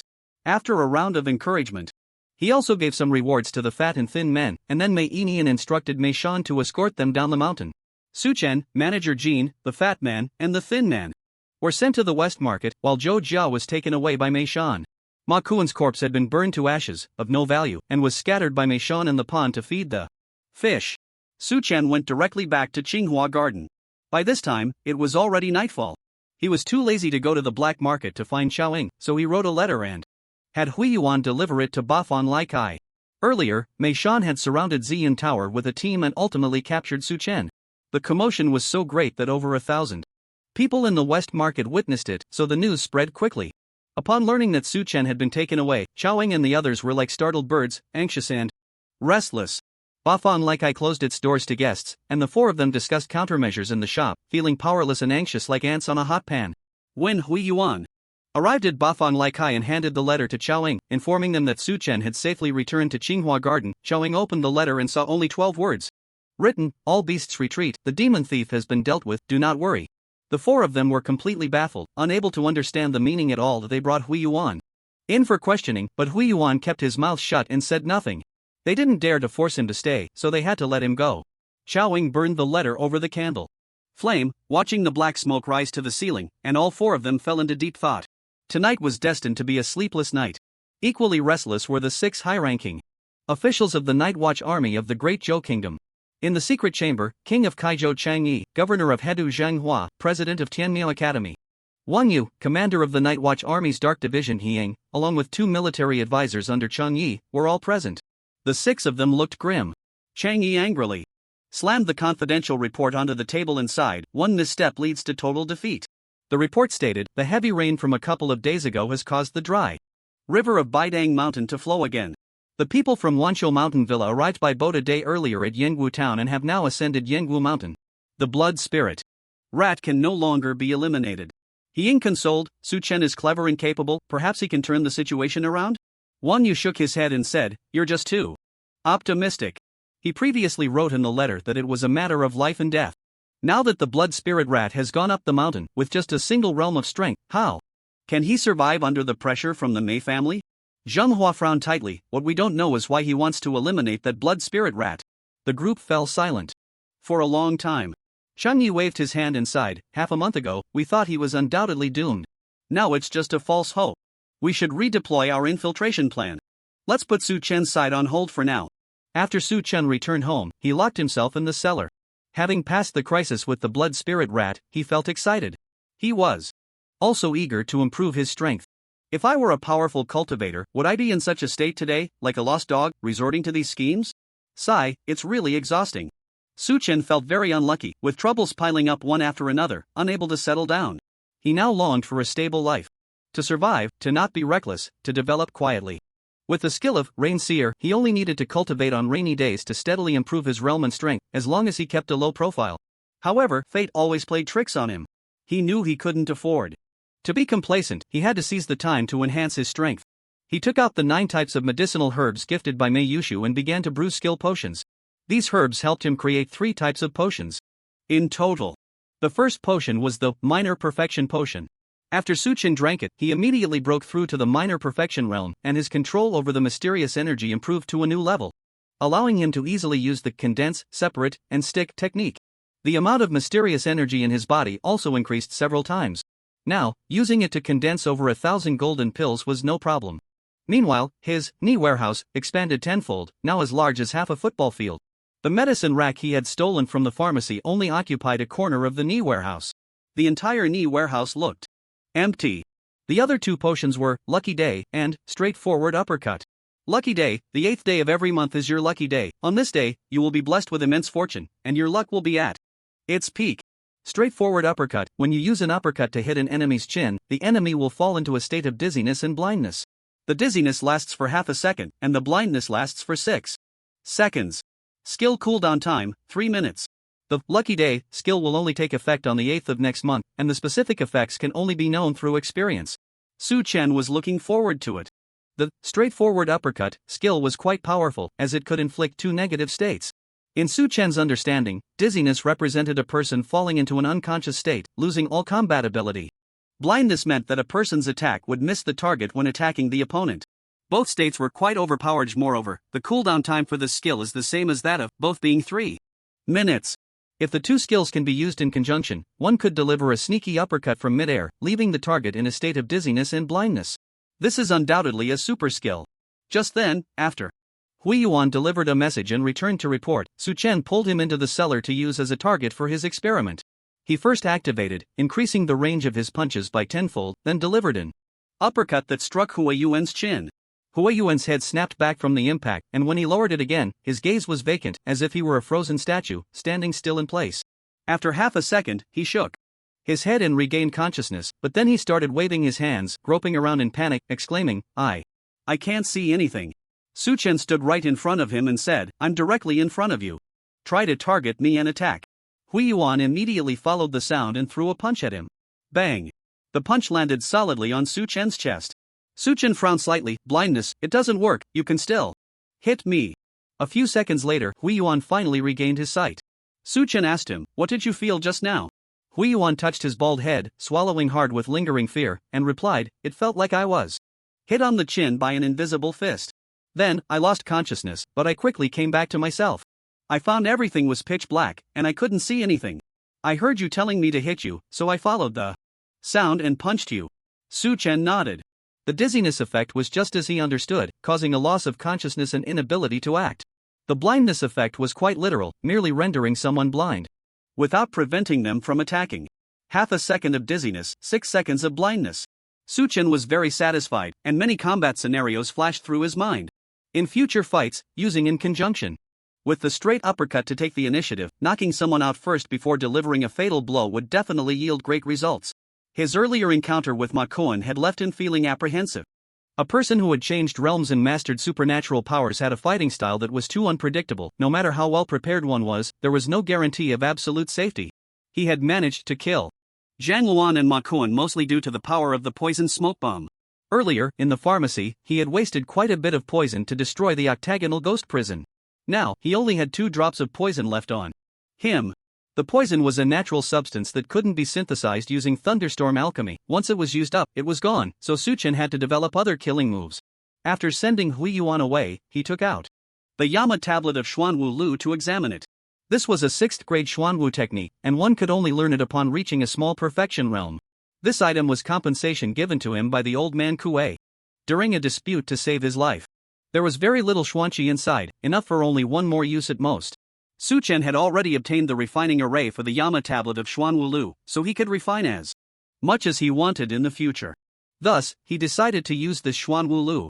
Instantly, a scene appeared in his mind. A humanoid phantom woven from golden light held a penetrating bone nail in its mouth, then took a deep breath, condensing dozens of cauldrons of energy in its mouth, intricately wrapping around the penetrating bone nail. Finally, it puffed its cheeks and spat out the penetrating bone nail. The nail, surrounded by purple light, shot out and struck a golden figure. The Xuanqi on the penetrating bone nail dispersed into dozens of streams, flowing through the golden figure's meridians, quickly wandering to every corner of its body. These dozens of streams of cauldron energy possess suppressive power. The Xuanqi within the golden figure could not withstand this force and could only let it turn its internal organs into mush. After just one demonstration, the Xuanqi in the Xuanwu Lu was completely consumed, and the Xian Jade shattered. What a vicious move, Su Chen exclaimed in admiration, truly deserving of the title Yama's post. He closed his eyes to digest the principles within, but the technique of entwining the cauldron's energy around the bone-piercing nails was far too complex. He couldn't grasp it after just one look. He had no choice but to wait for a rainy day to recreate. The Yamas post Xuanwu Lu, relying on the Rainseeker to practice this technique. Back then, the Mang Star Group, an 8th grade Xuanwu technique, was redeveloped by the Rainseeker, and combined with the Dark King, its power was elevated by 3 grades, reaching the strength of a 5th grade Xuanwu technique. If the Yama's post could also be redeveloped, who knows what level of power it could achieve. Su Chen was very much looking forward to it. His mind had been tense for a long time, and he was now extremely fatigued. He returned to his bedroom and fell asleep immediately, soon snoring loudly. While he slept soundly, he was unaware that many people around the world were unable to sleep because of him. It wasn't just Chaoying and the others, nor was it only the high-ranking officials of the Great Zhou Kingdom. Far away in the capital of the Nizhang Kingdom, and even in the North Julu continent, there were those who, because of Su Chen, were either troubled and confused or overly excited and restless. In the capital of the Nizhang Kingdom, Luiying City, the sky turned dark. On the bustling streets, a series of firefly lamps lit up, colorful and beautiful. In Luiying City, the use of insect lamps was prohibited because the monarch claimed that the buzzing of fireflies would ruin the poetic atmosphere. Therefore, the entire Luiying City only used fish lamps for illumination. Firefly lamps were extremely expensive, at least 3 fireflies were needed in one lamp to achieve adequate lighting. Each firefly was worth 20 taels of silver, and a lamp with its shade cost 65 taels of silver. Fireflies had a short lifespan, living only 2 seasons, and their feed was not cheap. With the entire city lit by firefly lamps, the annual expenditure for lighting exceeded millions of taels of silver. Initially, many ministers opposed this regulation, advising the monarch to practice frugality to cultivate virtue. However, the Nizhang monarch remained unmoved and insisted on enforcing this decree. Unexpectedly, a few years later, Luiying City earned the nickname Northwest Never Sleeps, a paradise on earth, further enhanced by the Nizhang monarch's reputation as a master of poetry. This place became a haven for scholars and poets, with a steady stream of visitors, and the income of the city's residents multiplied, making it easy for them to maintain a firefly lamp. The citizens took pride in living in Luiying City and supported the Nizhang monarch even more. A golden-winged phoenix carriage, pulled by 2 fine horses, wove through the neon lights, surrounded by 2 teams of guards. When the citizens encountered this carriage, they all stood by the roadside, pressing their right hands to their chests in salute. Everyone knew that this carriage belonged to the Nizhang monarch's most beloved little princess, Ying Luo. The golden-winged phoenix carriage traveled outside the city, along the mountain road for 10 miles, finally stopping in front of an inn. A young maid, around 14 or 15 years old, jumped down first, her long black hair tied into 2 double-looped buns with a green ribbon. She had delicate features, wearing a pleated long dress that shimmered like moonlight, and her bright, watery eyes were full of spirit. Upon seeing the inn sign, she exclaimed in surprise, "Oh dear, what a shabby place! Princess, this is Liumayan, how simple it is." No, your golden body cannot stay in such a place." The carriage's curtain was drawn open, revealing a figure veiled in frost-colored gauze, hinting at an exquisite beauty. She glanced at the inn and said in a clear voice, like a lark's song, "Xiao Chui, I see you're being fussy again. Am I someone who is spoiled and pampered? The gentleman is over 70 and can still rest here, why can't I stay? Hurry inside and inform him, he will surely be happy to know I have arrived." Xiao Chui had no choice but to pout and enter the inn. After observing the decor inside, she sighed with worry, "Though Xiao Chui is a servant, I've never lived in such a poor place in my life." After a brief announcement, Xiao Chui soon led an elderly man with white hair out of the inn. The old man had a kind face, dressed in a loose scholar's robe, his hair neatly combed. He had a leg ailment and walked with a limp, supported by 2 young boys at his side. Princess Ying Luo saw the old man come to greet her in person and hurriedly got down from the phoenix carriage. Dressed in a red gown adorned with gold ornaments, her 3,000 strands of hair were casually tied up, with the rest cascading down by her neck. A small purple gemstone hung from her forehead by a gold chain, perfectly complementing her red attire. Her face was veiled with a sheer frost gauze, and a hollow flying phoenix gold hairpin was inserted into her bun, producing a tinkling sound as she moved gracefully. Taking a few steps forward, she supported the old man and said, "Sir, your legs are not well, how could you come out? Do you think I would put on airs in front of you?" The old man smiled and replied, "I know you have filial piety, but as a princess, you cannot neglect etiquette. Although my legs are not well, walking this short distance is still manageable." After exchanging pleasantries, they entered the inn, went to a guest room, poured tea, and took their seats. Only then did Ying Luo remove the frost gauze from her face, revealing her stunning beauty. Her ink-black eyes shimmered with a faint mist, and her cherry-like lips curled into a soft smile as the gentle spring breeze brushed against her flowing sleeves, reflecting the beauty of the river and flowers. If one were to speak of national beauty, it would not be enough to captivate the world. Yet, she possessed an ethereal grace. There was a hint of inexplicable sorrow in her brows and eyes. Indeed, she was elegant and refined, naturally beautiful. At 17, Princess Luo was the most beloved daughter of the ruler of the Nikhang kingdom, born to his favored consort, Jasmine. Having grown up surrounded by poetry, she naturally exuded a scholarly charm. She was known as the most beautiful woman in the northern region. Sipping a cup of tea, she playfully chided, "Sir, why didn't you inform me when you came to the Nikhang kingdom? If it weren't for my father telling me, I wouldn't have known that my teacher has been living on the outskirts of the city for 3 days." The old man smiled wryly and said, "I came this time to accompany you to Yinggu town for the Dan poetry competition. You know, it's about 1,000 miles from the northern region to Yinggu town, and my old bones can't handle the bumps. So, I wanted to ride in your golden-winged phoenix carriage." The golden-winged phoenix carriage was a masterpiece of a master craftsman, embedded with many mysterious jade artifacts that not only protected the passengers but also provided exceptional stability, allowing for a smooth ride on any road. Luo's face lit up with joy. "That's wonderful. Just in time, we are short of an authoritative judge for this Dan poetry competition. If you are present, it will surely stabilize the situation." The old man pondered for a long time, his expression turning awkward as he said somewhat bitterly, "This time, I actually want to participate." Luo was taken aback. "No way. Sir, you are the leader of the literary world in the northern region, with countless students. What will happen to them if you participate?" There was an unspoken rule in the Poetry King competition that those who had long been famous and had won the title of Poetry King could not compete again, leaving opportunities for the younger generation. This old man was named Zhao Lang, who had already gained fame as a great literary figure by the age of 40. Now, he was a towering figure in the literary world. Even the ruler of the Nikhang kingdom would have to show him respect as a disciple. 20 years ago, he won the title of Poetry King in the first competition. Moreover, in the annual 100 Poems and 100 Lyrics lists, Zhao Lang's works often ranked in the top 10. His poetic skills had reached an extraordinary level, with few able to match him. If he participated in the Dan poetry competition at Yangguo Mountain, the championship would likely be his without a doubt. Zhao Lang's face flushed, and he sighed, explaining, "Luo, you know, more than a month ago, the red moon descended, and my grandson was born. The Zhao family finally has an heir." Luo smiled and said, "And he is a 5th grade spiritual child. Just a few days ago, my father mentioned it and asked me to prepare a grand gift for the 100-day banquet." "The emperor is thoughtful," Zhao Lang said gratefully, then added, "but unfortunately, I am too old and in poor health. I fear I won't be able to see my grandson grow up. So, I want to prepare a grand gift for him. This time, the Dan poetry competition has set up rewards for the seating order, and whoever gets the number 1 spot can receive a pair of Tai Su Tong Xin Dan. I want to win this elixir for my grandson to help him reach the small perfection realm as soon as possible." The Tai Su heart connecting pill is divided into 2 pills of yin and yang, allowing the 2 individuals who consume it to share their thoughts. At this moment, when imparting techniques, it has the effect of enlightenment. The Mei family once gifted a pair of Tai Su heart connecting pills to the 3rd prince of the Dayan dynasty. When the 3rd prince was 6 years old, he took the pills. Within a day, he advanced from the first realm to the minor perfection realm. After that, he diligently cultivated for 5 years and, at 11, reached the first transformation realm. At 17, he advanced to the 2nd transformation realm. Now, at 22, he has already touched the threshold of the 3rd transformation realm.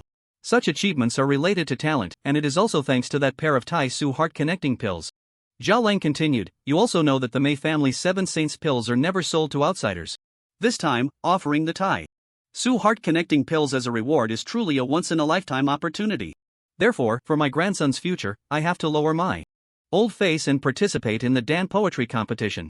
However, I will only compete for the seating order. Once I obtain the Tai Su heart connecting pills, I will immediately withdraw from the competition. I will not contend for the title of poetry champion."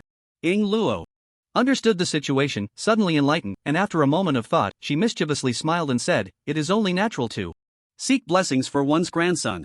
Competing only for the seating order is not a big deal. However, you must promise me one request." Zhao Lang asked her what the request was. Luo tapped her head, looking pained, and said, "My father is busy with state affairs and has entrusted me with the task of evaluating this year's 100 poems and 100 words lists. I am worried and troubled by this, unable to enjoy food or sleep peacefully. You must help me by evaluating these poems and words." Zhao Lang nodded, stroking his beard and smiling. To be able to evaluate the poems of the world is indeed a fortunate thing in life. I agree to help you. Ing Luo was overjoyed and asked. Since you have decided to obtain the number 1 seat, you must have already written the poem for the seating order, right? Zhao Lang laughed. Nothing can be hidden from you, it is indeed already written. Please evaluate it for me.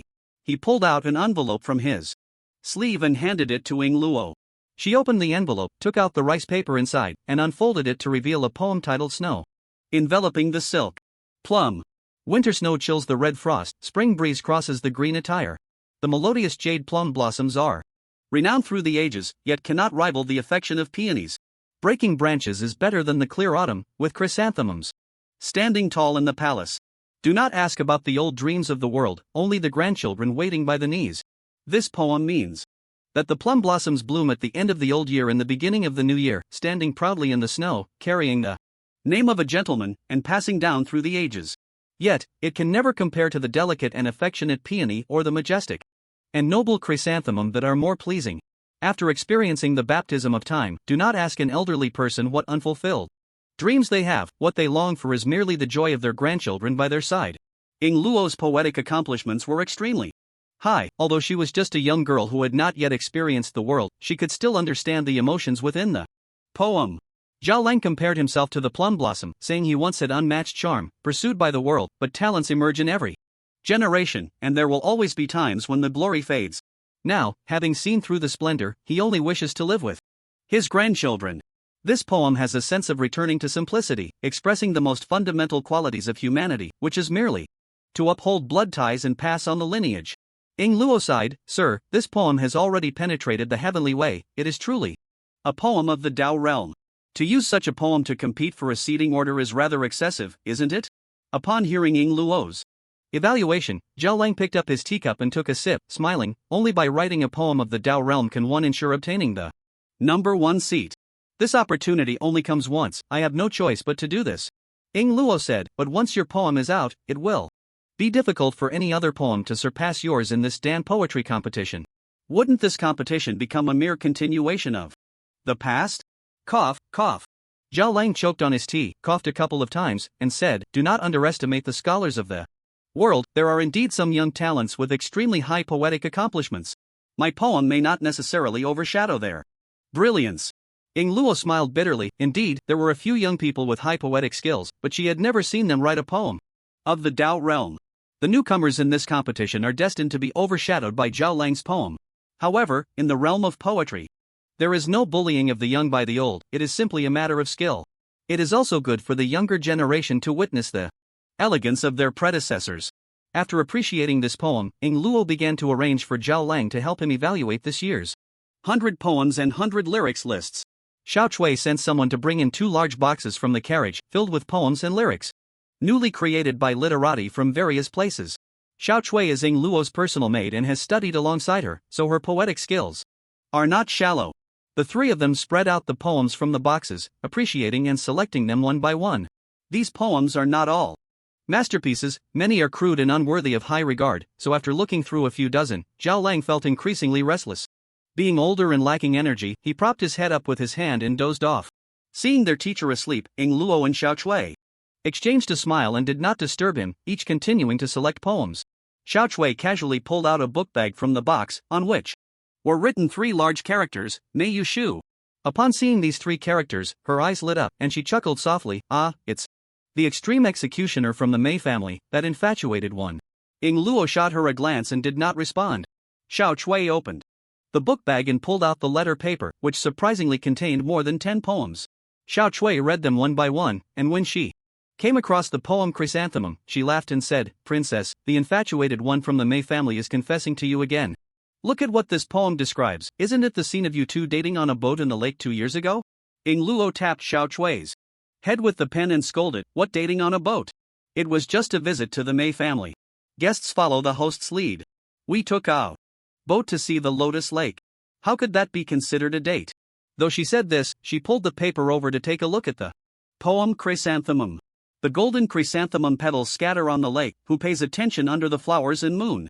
A love that reflects the water's color against the mountains, yet alas, the swallow departs, leaving the grass and trees withered.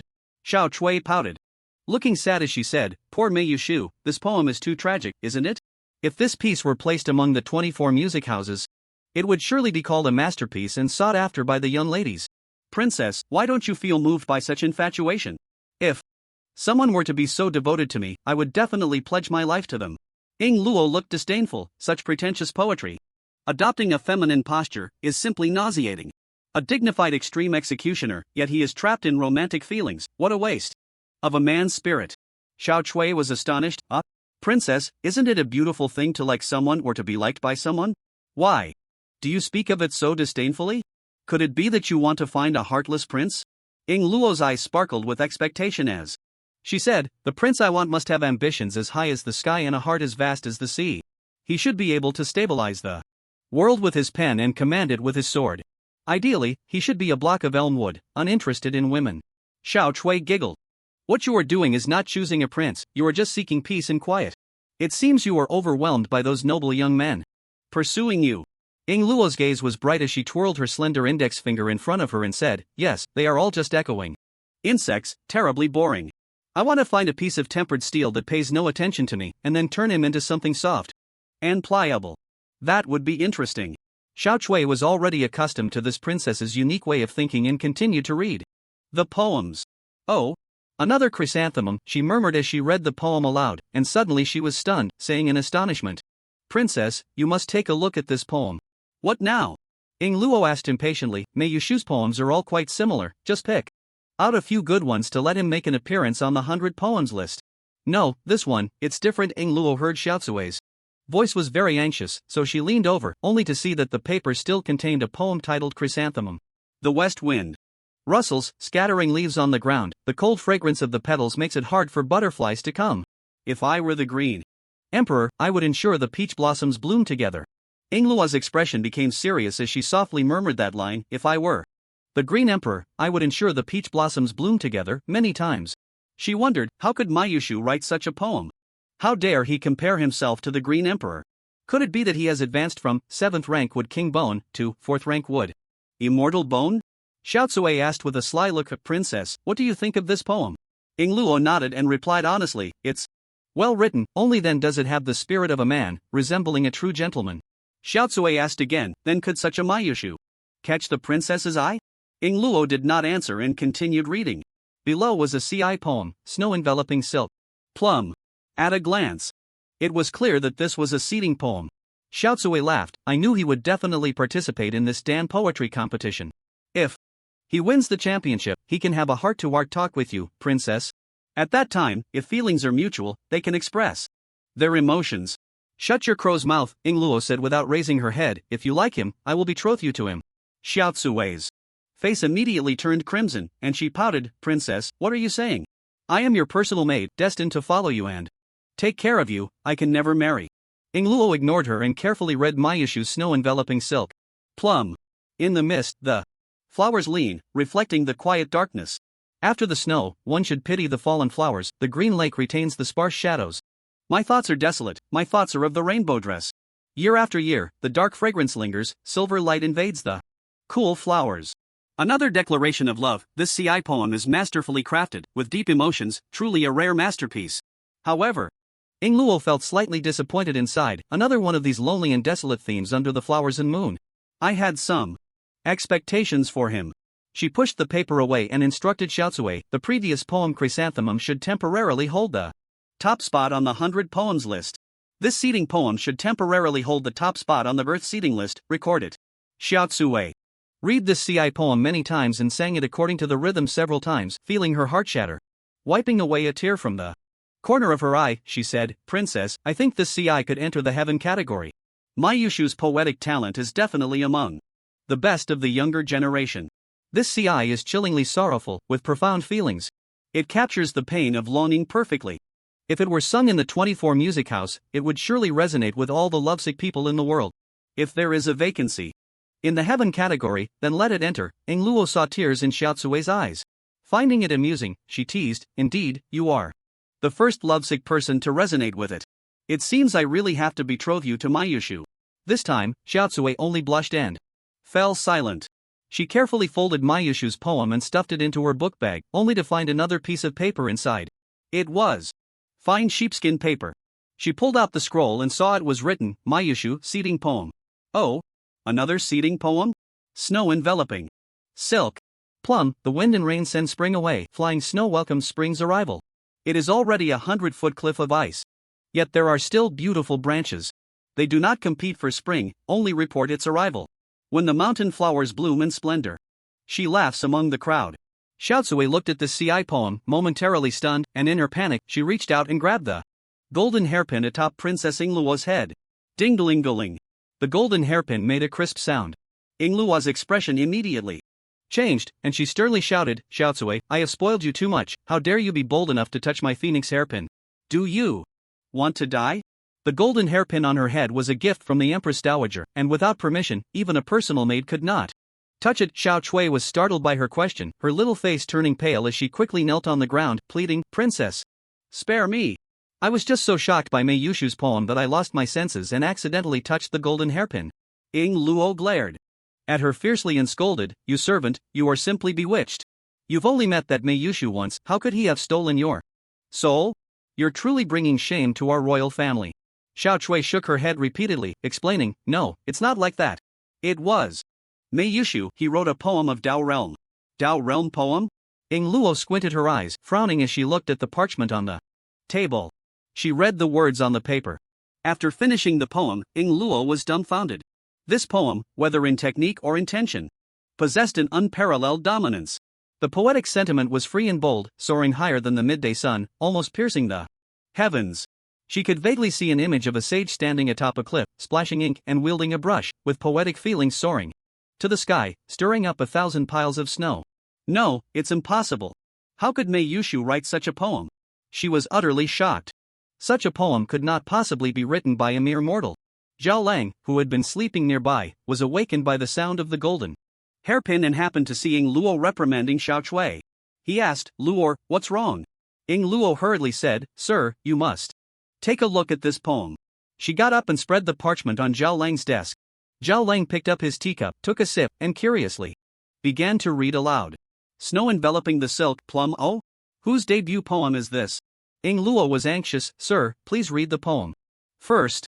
The wind and rain send spring away, flying snow welcomes spring's arrival. The cliff is already 100 zhang of ice, yet there are still beautiful branches. They do not compete for spring, only report its arrival. When the mountain flowers bloom in splendor, she laughs among the crowd. After finishing the poem, Zhao Lang felt as if he had been thrown into an ice pit, his whole body frozen, with only his hands trembling uncontrollably. The teacup in his hand shattered on the ground with a loud crash. Zhao Lang was so stimulated by this poem that his blood surged, nearly giving him a heart attack. It took him a long time to regain his composure, his eyes filled with shock. He had thought that the Dao Realm poem he wrote was enough to claim the top spot, but after reading this poem, he realized he was merely a frog at the bottom of a well. This poem before him was not just a return to simplicity, it had reached the realm of unity between heaven and man. His voice trembled, filled with admiration. Whose work is this? Mei Yushu, that extreme punishment lord from the Mei family. Zhao Lang squinted slightly, surprised. I have read the poetry of that extreme punishment lord before. It was all about romantic themes and youthful emotions. When did he acquire such grandeur? Yingluo tilted her head. I find it strange too. She showed Zhao Lang some of Mei Yushu's earlier poems. As Zhao Lang read, he praised, this young man has a high level of poetic achievement. If it were 10 years ago, he would have had the strength to win the top poetry prize. But now, with the drastic changes in the literary world, his poetic style is not appealing, which has caused him to fall behind. Oh? 2 poems titled Chrysanthemum? If I were the Azure Emperor, I would have the peach blossoms bloom together. Hiss, could this extreme punishment lord have been promoted to 4th grade? Would immortal bone? Otherwise, how could he have such ambition to compare himself to the Azure Emperor? It was well known that the Mei family's extraordinary bones could be promoted through the consumption of elixirs. Yingluo said, I also think this is a possibility. However, the Mei family hasn't produced a 4th grade bone in nearly 100 years. If this extreme punishment lord has been promoted to 4th grade bone, he should announce it to the world to showcase the Mei family's prestige. Why is there no news at all? Zhao Lang frowned and thought, pondering, to write 2 poems on the same theme with vastly different artistic conceptions is illogical. The latter 2 poems, Chrysanthemum has the potential of a hidden dragon, while Plum possesses the demeanor of a sage. The person who can write These two poems must have the ambition to look down upon the world. Among the 8 great families, aside from the Lei family, no other family could nurture such a disposition. Hime family ranks at the bottom among the 8 great families, so it's even less likely they could cultivate such talent. Ing Luo said, "Sir, do you doubt that these last 2 poems were not written by Mei Yushu?" Zhao Lang nodded, looking puzzled, but how could someone who can write such poetry be willing to let Mei Yushu plagiarize? Ing Luo thought of someone. Do you still remember Jai Jinyan? He is imprisoned in the Mei family. Could it be he who wrote them? Impossible, Jai Jinyan lacks such literary skill and ambition. Then who could it be? Zhao Lang fell into deep thought, his face troubled, shaking his head. I don't know. Looking across the entire Danyao Shenzhou, I can't find anyone who could write this poem. This evaluation was quite high. Xiao Chui knelt on the ground, listening to their discussion, feeling indignant for Mei Yushu, and said somewhat aggrieved, "Princess. Sir. I think Mei Yushu, as a top-ranking official, must have the spirit to look down upon the world. The 2 poems he wrote about love were merely to confess to the princess. At the same time, he wrote 2 poems to express his ambitions. I don't think this is contradictory." Zhao Lang felt this possibility was slim, yet still nodded, filled with hope. Xiao Chui is right. Speaking ill of others behind their backs goes against the way of a gentleman. Since Mei Yushu wrote this poem for the gathering, he must participate in the Dan poetry competition. At that time, we'll see if he's a mule or a horse, we'll know the truth on paper. Ing Luo saw the competitive spirit in Zhao Lang's eyes and smiled wryly. "Sir, don't forget, you promised me you would only participate in the seating competition, not to compete in poetry."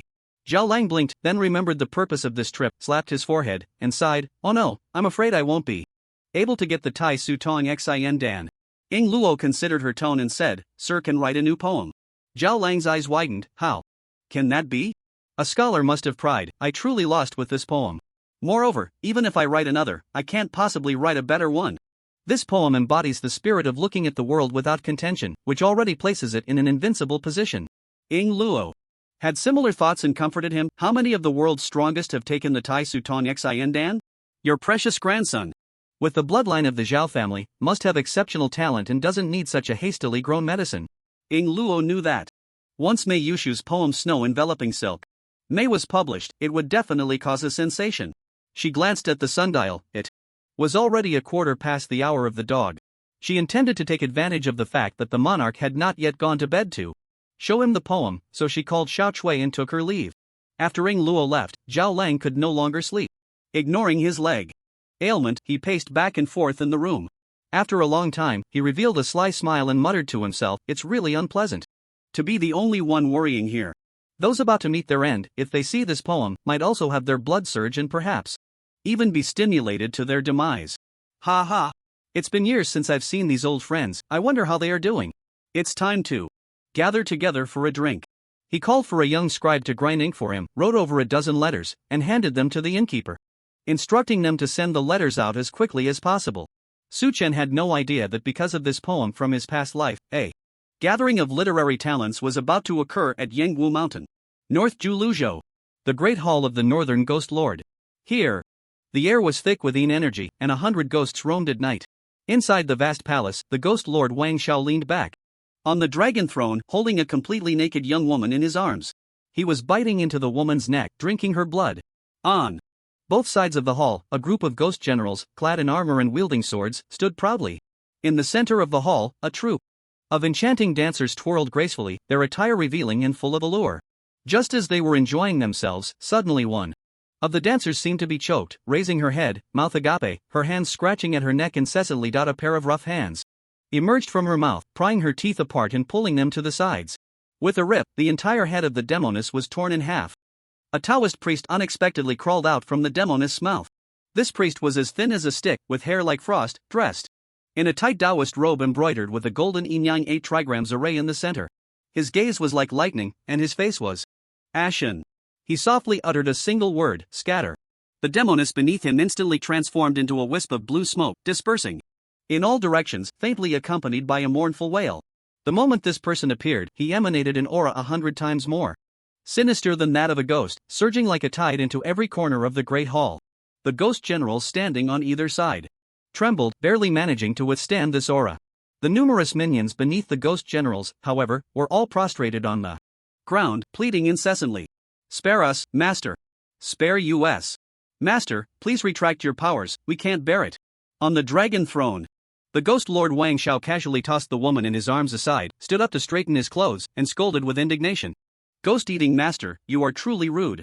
Every time you come to my hall, you make such an exaggerated entrance. Are you out of your mind? Was that door open just for you?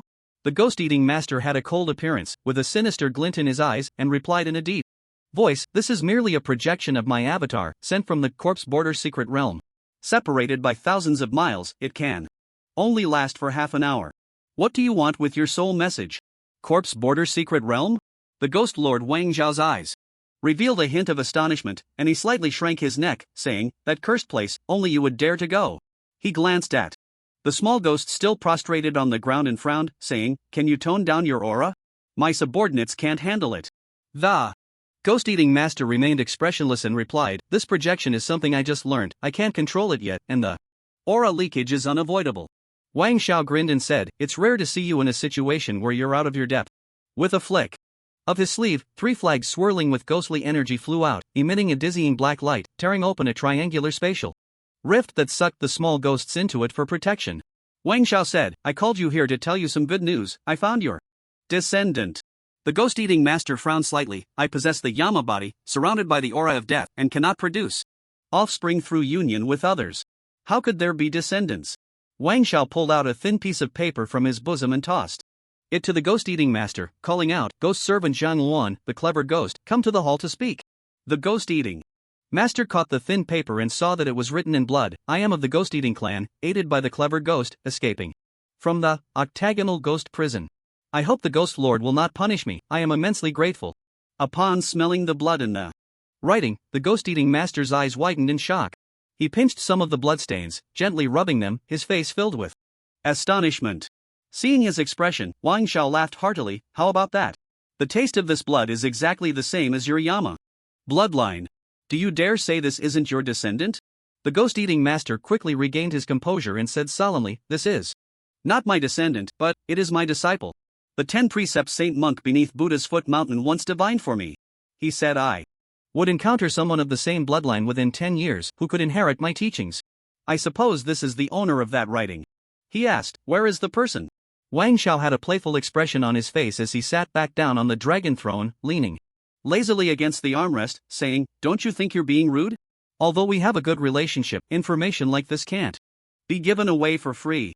The ghost-eating master nonchalantly replied, I'll give you a 10,000 souls drum. Wang Zhao's eyes lit up with joy, clapping his hands, and the 3 flags flew outside the hall, pulling in the kneeling ghost servant Yuan and the clever ghost. He tossed it to the ground and commanded, you two, come and tell the food ghost master where the owner of this handwriting is. How did you encounter him? The 2 little ghosts crouched on the ground, trembling, not daring to lift their heads.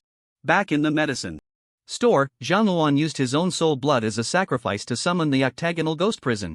His flesh was devoured by 8 little ghosts, and his soul was captured in the northern ghost lord's palace, destined to be a ghost servant forever, unable to reincarnate.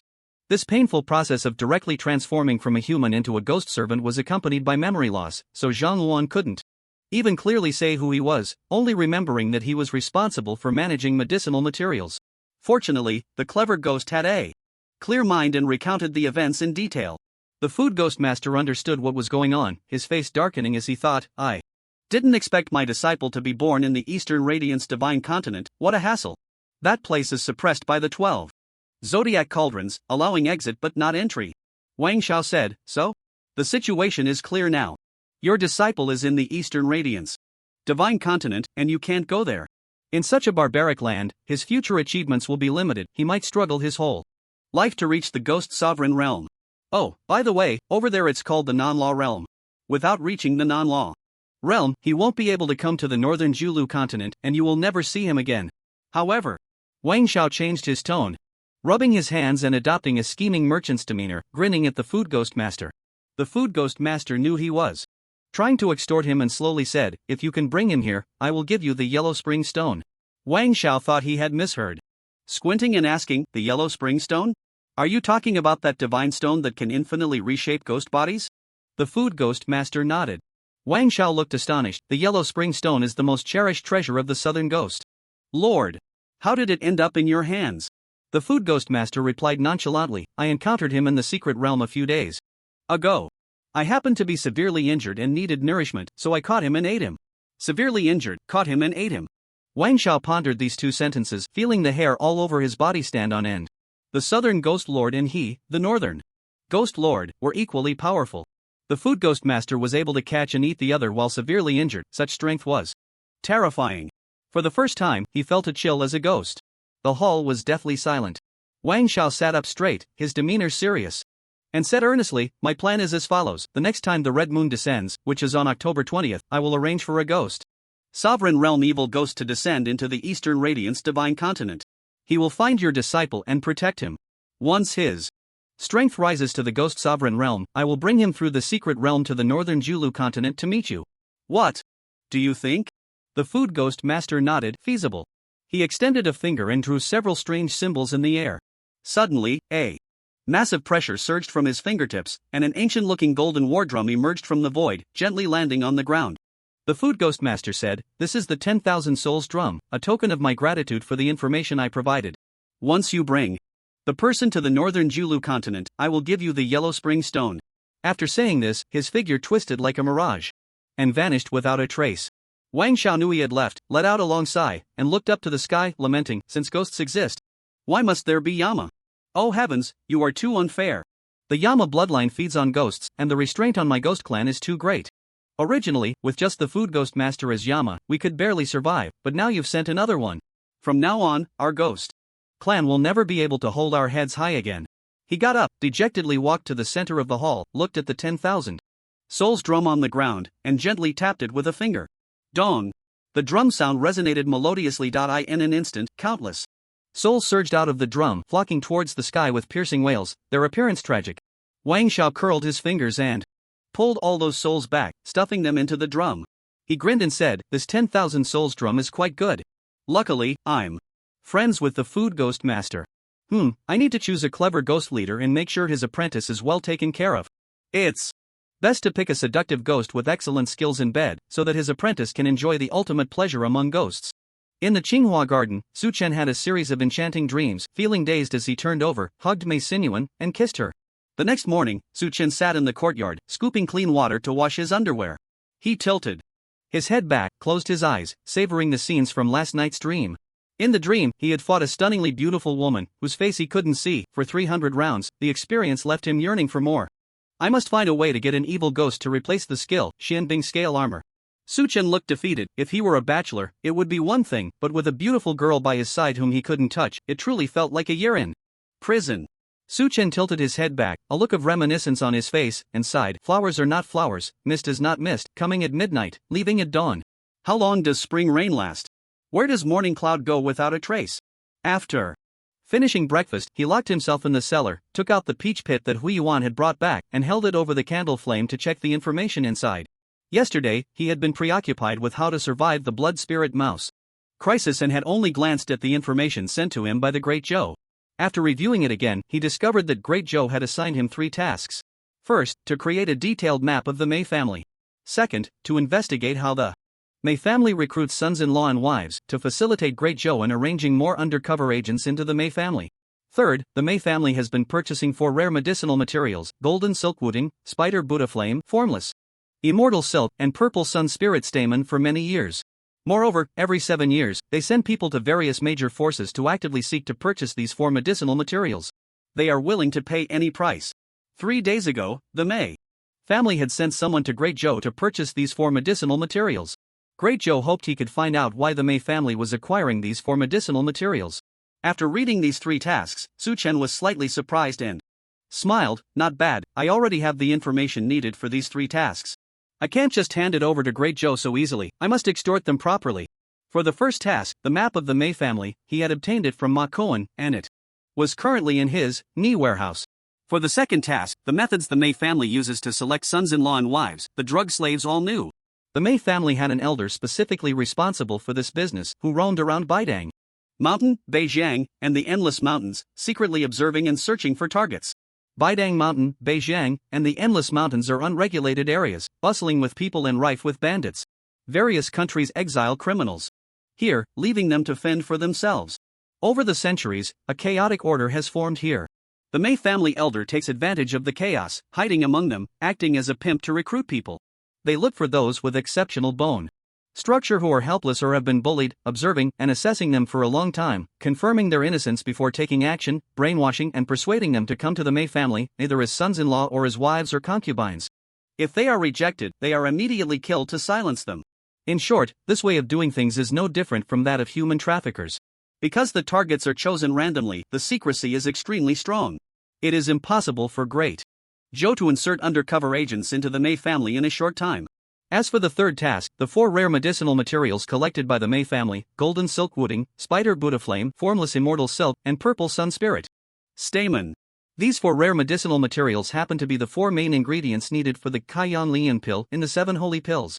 Each one is as rare as the 9-colored spirit beard Hishowu. The Mei family was actively soliciting high prices to purchase these 4 types of medicinal herbs, which indicated their urgent need to refine a batch of Kaiyan Lian Dan. This was quite strange.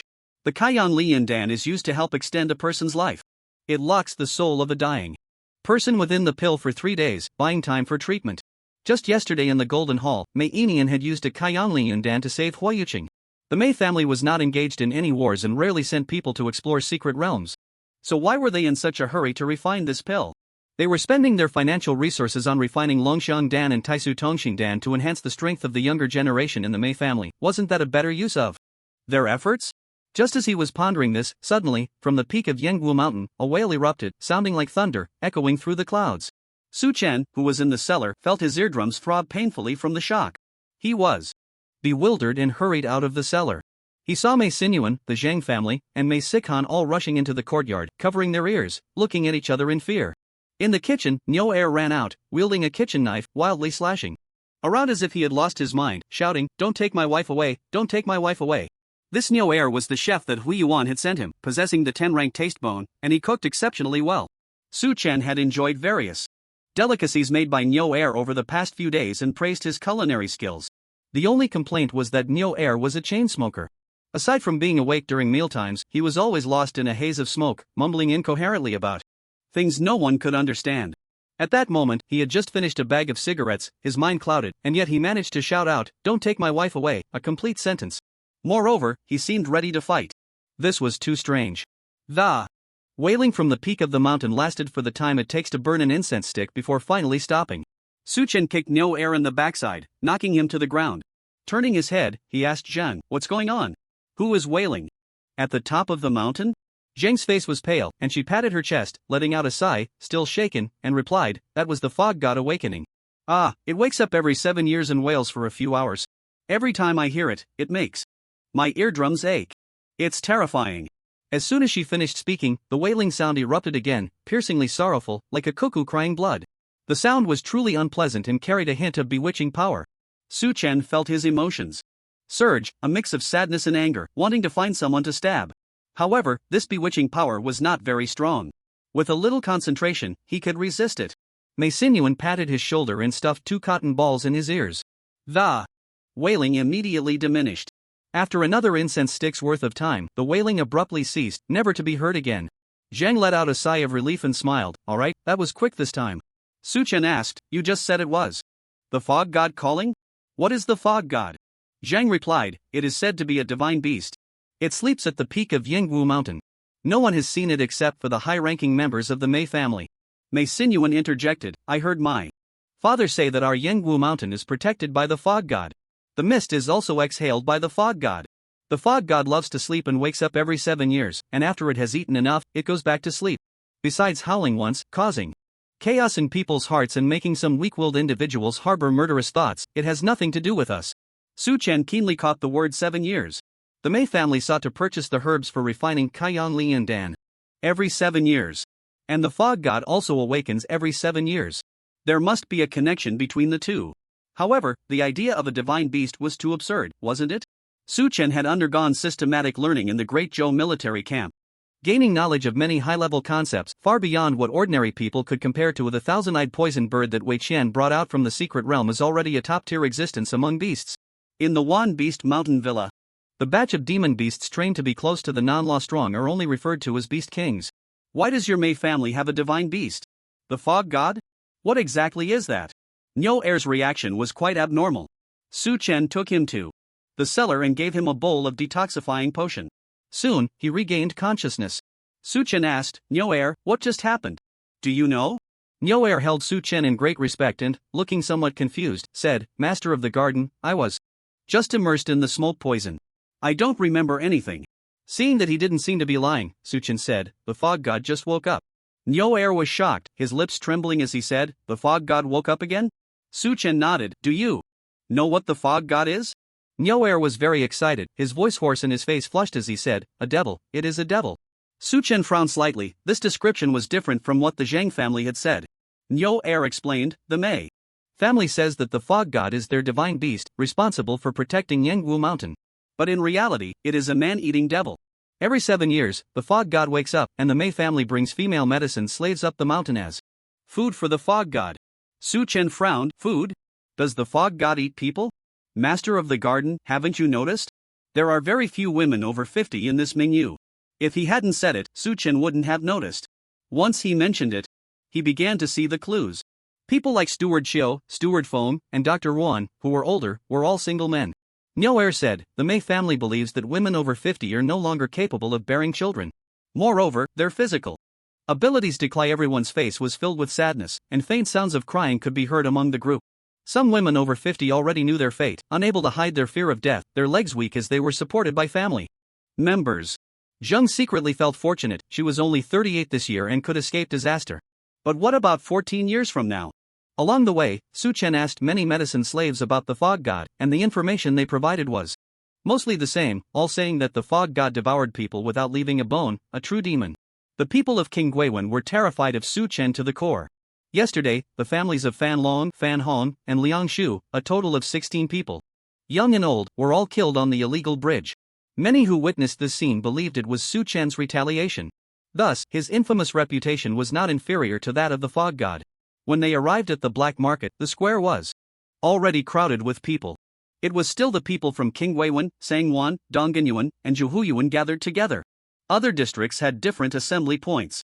Dozens of elders and stewards from the Mei family were already waiting at the front of the line. Elder Mei Shan led the group, first counting the number of people, then said, Today, I have called you here to announce 2 matters. The first matter, the theft case of the medicine store has been solved.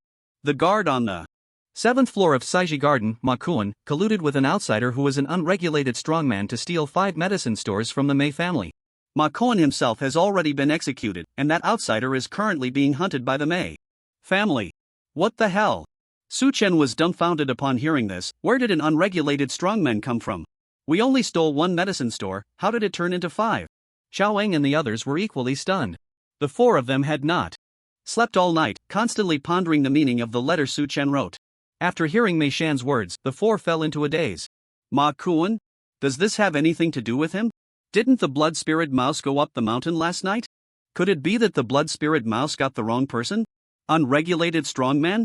Stealing 5 medicine stores? What on earth is going on? Mei Shan continued. Ma Kuan is plotting rebellion. I advise the medicine slaves involved in this matter to turn themselves in voluntarily. We will deal leniently, and your families will not be harmed. Otherwise, once caught by the law enforcement team, I guarantee to wipe out his entire family. He coughed twice and continued, the second matter, the fog god has awakened, and you should have all heard about it. It is now time to select the sacrifices. Later, those whose names are called will come forward to receive their rewards. Instantly, the cries in the medicine slave ranks were deafening. In front of each district stood a steward who began calling names. The women whose names were called left the line to go forward and receive their rewards. The rewards included 1 pound of pork, 1 pound of beef, 1 grass carp, 20 taels of silver, and 3 bone-nourishing pills. Mei Shan shouted, Stop crying. Take your rewards and go home for a good meal. Tomorrow you will go up the mountain to become the fog god's sacrifice. Do not be afraid, the fog god is very kind, and you will not suffer a bit of pain. To become the fog god's sacrifice is an honor, your descendants will be blessed by the fog god. Such words, reminiscent of a charlatan, comforted many, and the cries diminished significantly. Su Chen quietly counted the number of people, just in these 4 districts on the lower 3 levels, nearly 500 would become sacrifices. The fog god certainly had a big appetite. He pondered finding a sacrifice to plant a divine pattern and take a glimpse of the true form of the fog god. Just then, an unexpected name was called out by the steward in front, King Weiwen, Zhang Lingfang. Su Chen was slightly taken aback. This name seemed to be Zhang's real name. He turned to look and saw Zhang staring wide-eyed, looking completely bewildered. The steward in front, seeing no one respond, called out again, Zhang Lingfeng. The widow of Mei Yuliang, Zhang Lingfeng. Zhang's face instantly turned pale, shaking her head repeatedly. She replied loudly, Is there a mistake? I'm only 38, far from 50.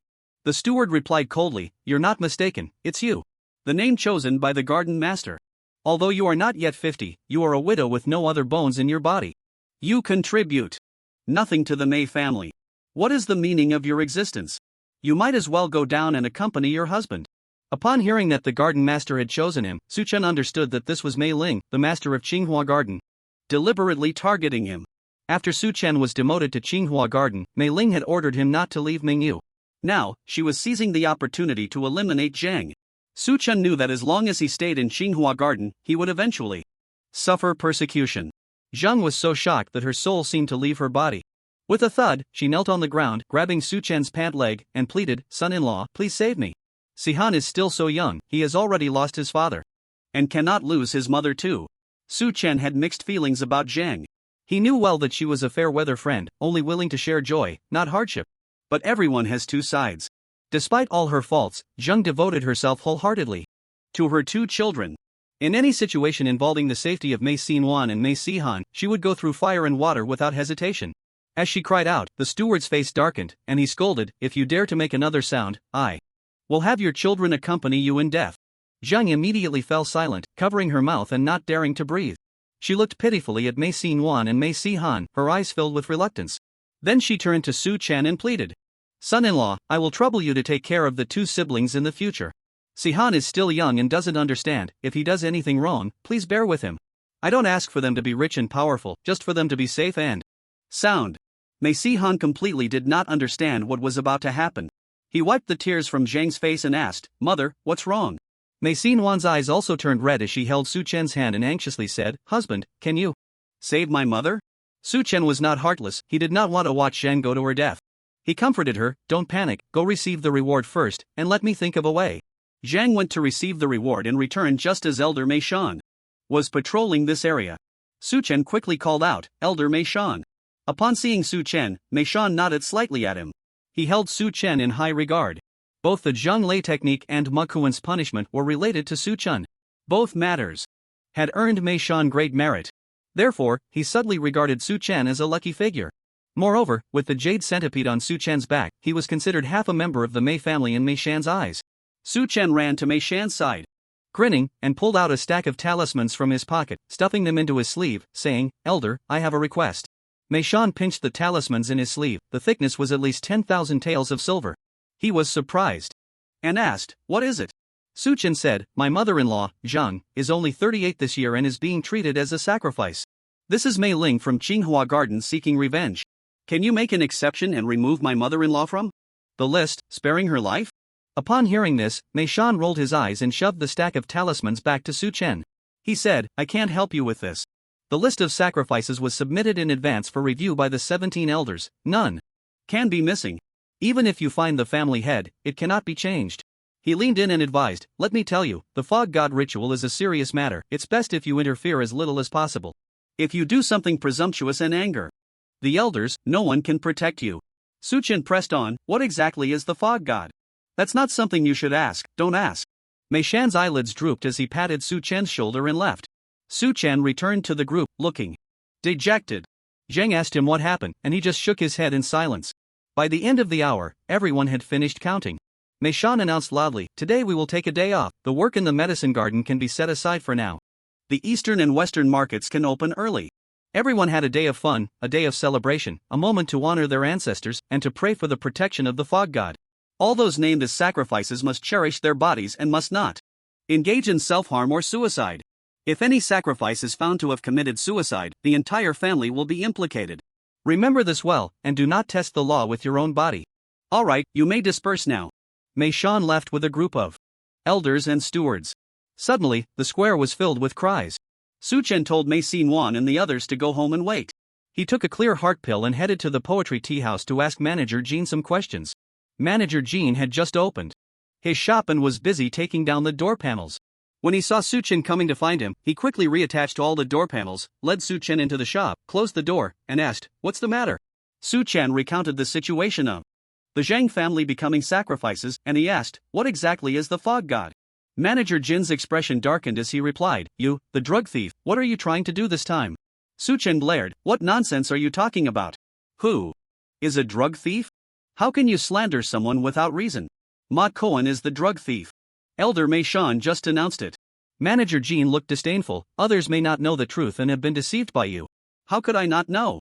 The 9 types of herbs you asked the garden owner for are either from the upper 3 levels of the pharmacy or the lower 3 levels, but there are none from the middle 3 levels. This indicates that you already have all the herbs from the middle 3 levels. I initially thought it was a coincidence. But seeing Ma Koan die at your hands and then inexplicably become a drug thief, I knew this was definitely a scheme you set up." Suchen broke out in a cold sweat. Manager Jin's insight was truly too strong. He could only stubbornly deny it. "Manager Jin, stop with these slanderous words, it's harmful to our relationship.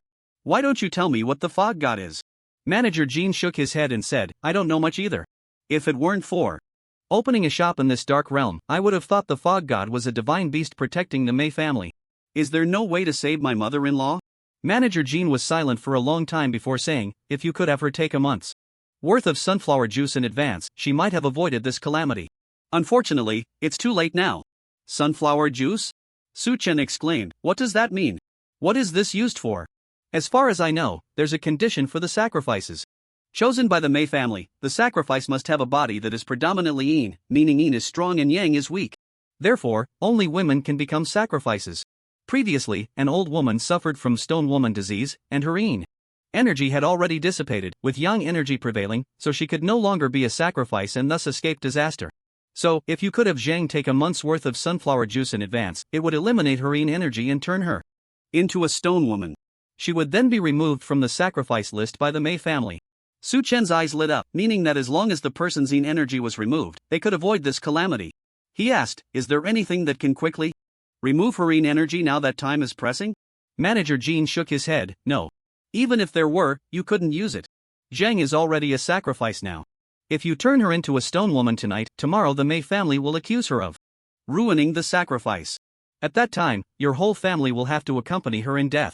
Manager Jin, like Mei Shan, advised, "You should give up on this idea, it's fate, and you can't escape it. You should think about how to arrange her funeral." Instead, he brewed a pot of tea and filled Suchen's cup. However, Suchen had no mind to drink tea. Just then, a rumble of thunder came from outside, and a gust of wind blew through, with large raindrops falling from the sky, hitting the ground with a patter. Suchen's thoughts became sharp.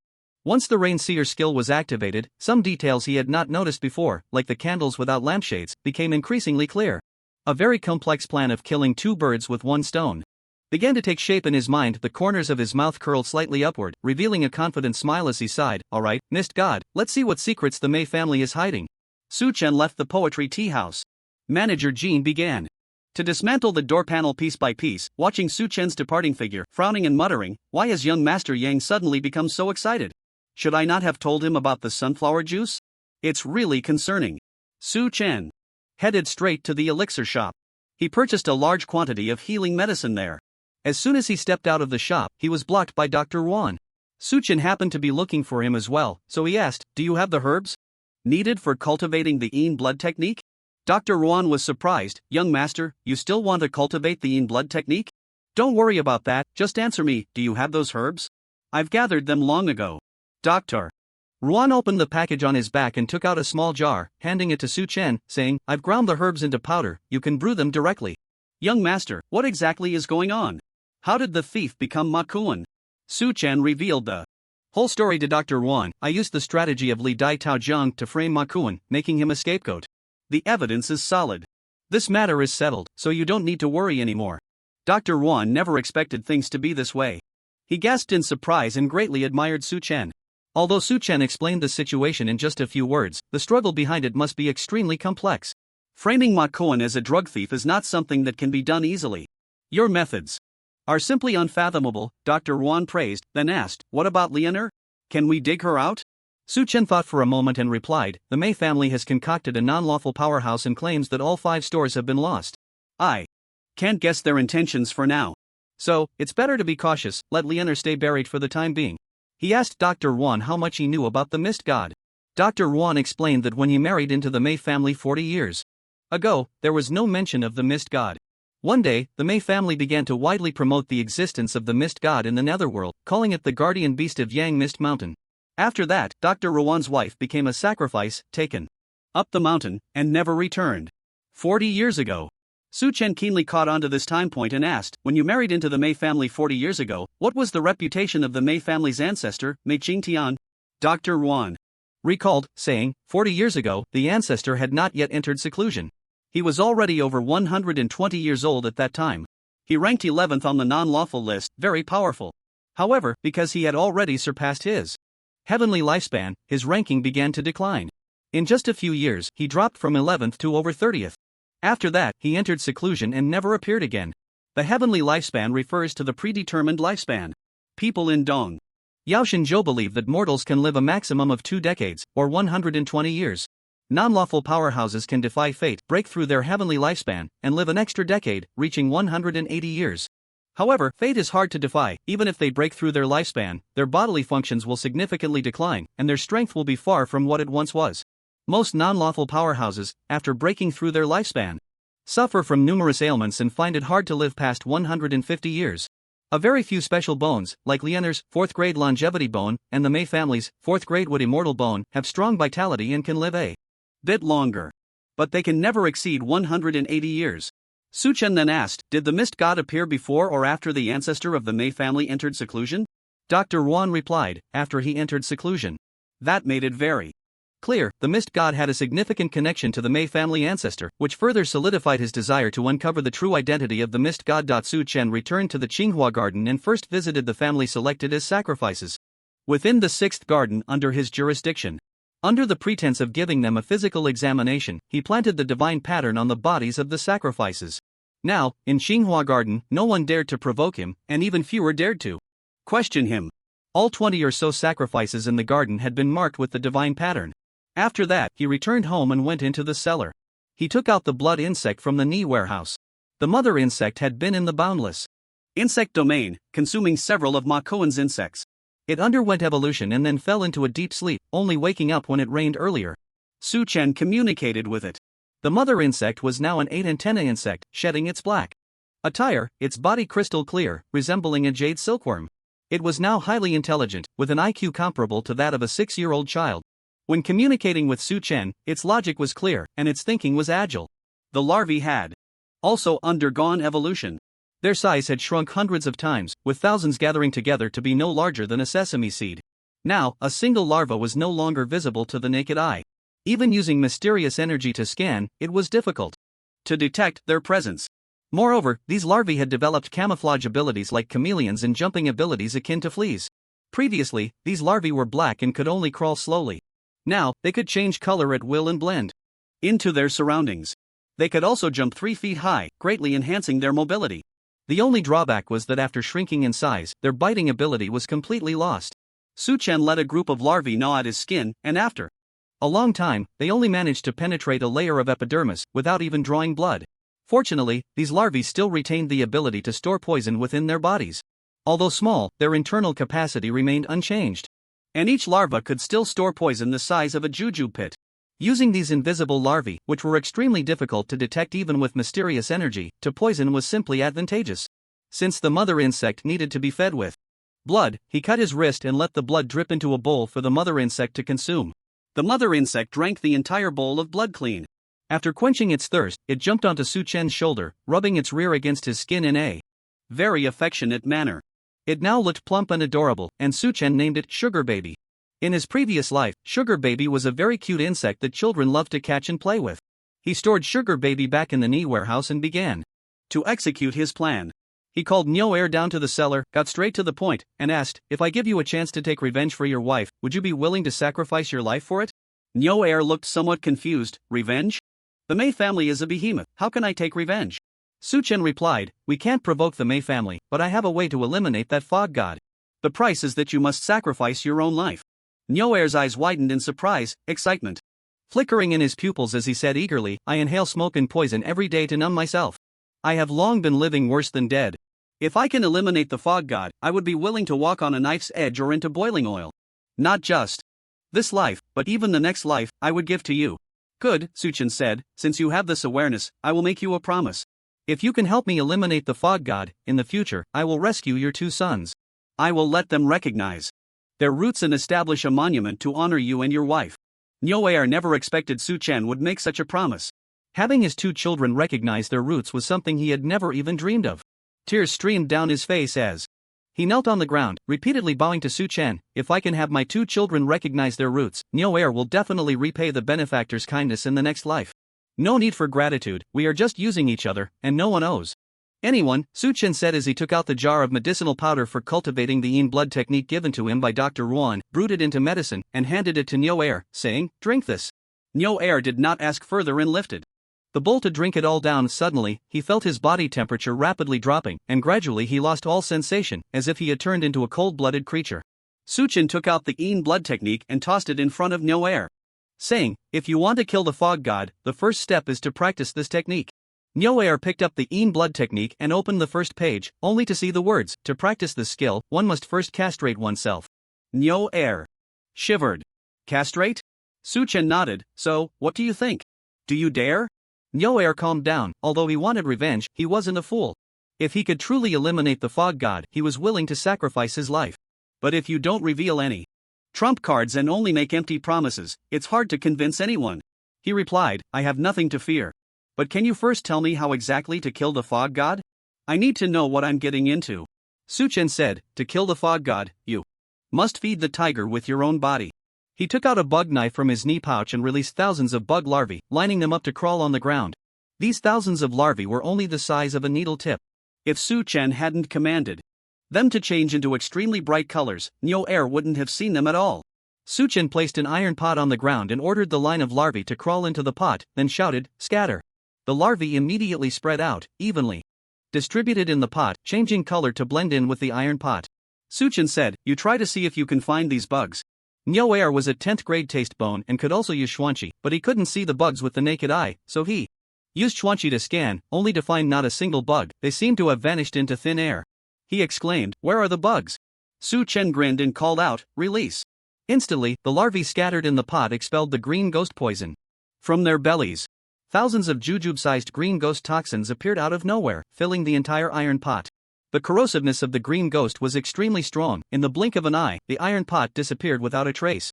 Chen called out again, "Gather." The larvae in the pot drank the excess green ghost poison back into their bellies, bouncing and returning to the bug knife. Some toxic residue splattered on the ground, corroding the bluestone slabs into bowl-sized pits. Nyoer watched in astonishment. Suchen said, "This poison is the signature green ghost of the 10,000 poison cave, ranked 19th on the list of strange poisons. My master ruled the world with this poison. These toxins are hidden within those bugs. Just think, if I were to inject these bugs into your bloodstream and send you up the mountain as a sacrifice for the fog god, what would happen to it?" Nyoer recalled the image of the iron pot melting and imagined the scene of these bugs exploding inside a person, feeling a chill run down his spine. No matter how powerful the fog god was, if it consumed a pot of green ghost, it would surely be dead or severely injured. He asked, "But I'm not a sacrifice. How would you send me up the mountain?" Suchen pointed to the Yin blood technique in his hand and said, "If you practice this technique, you will become a body of pure Yin.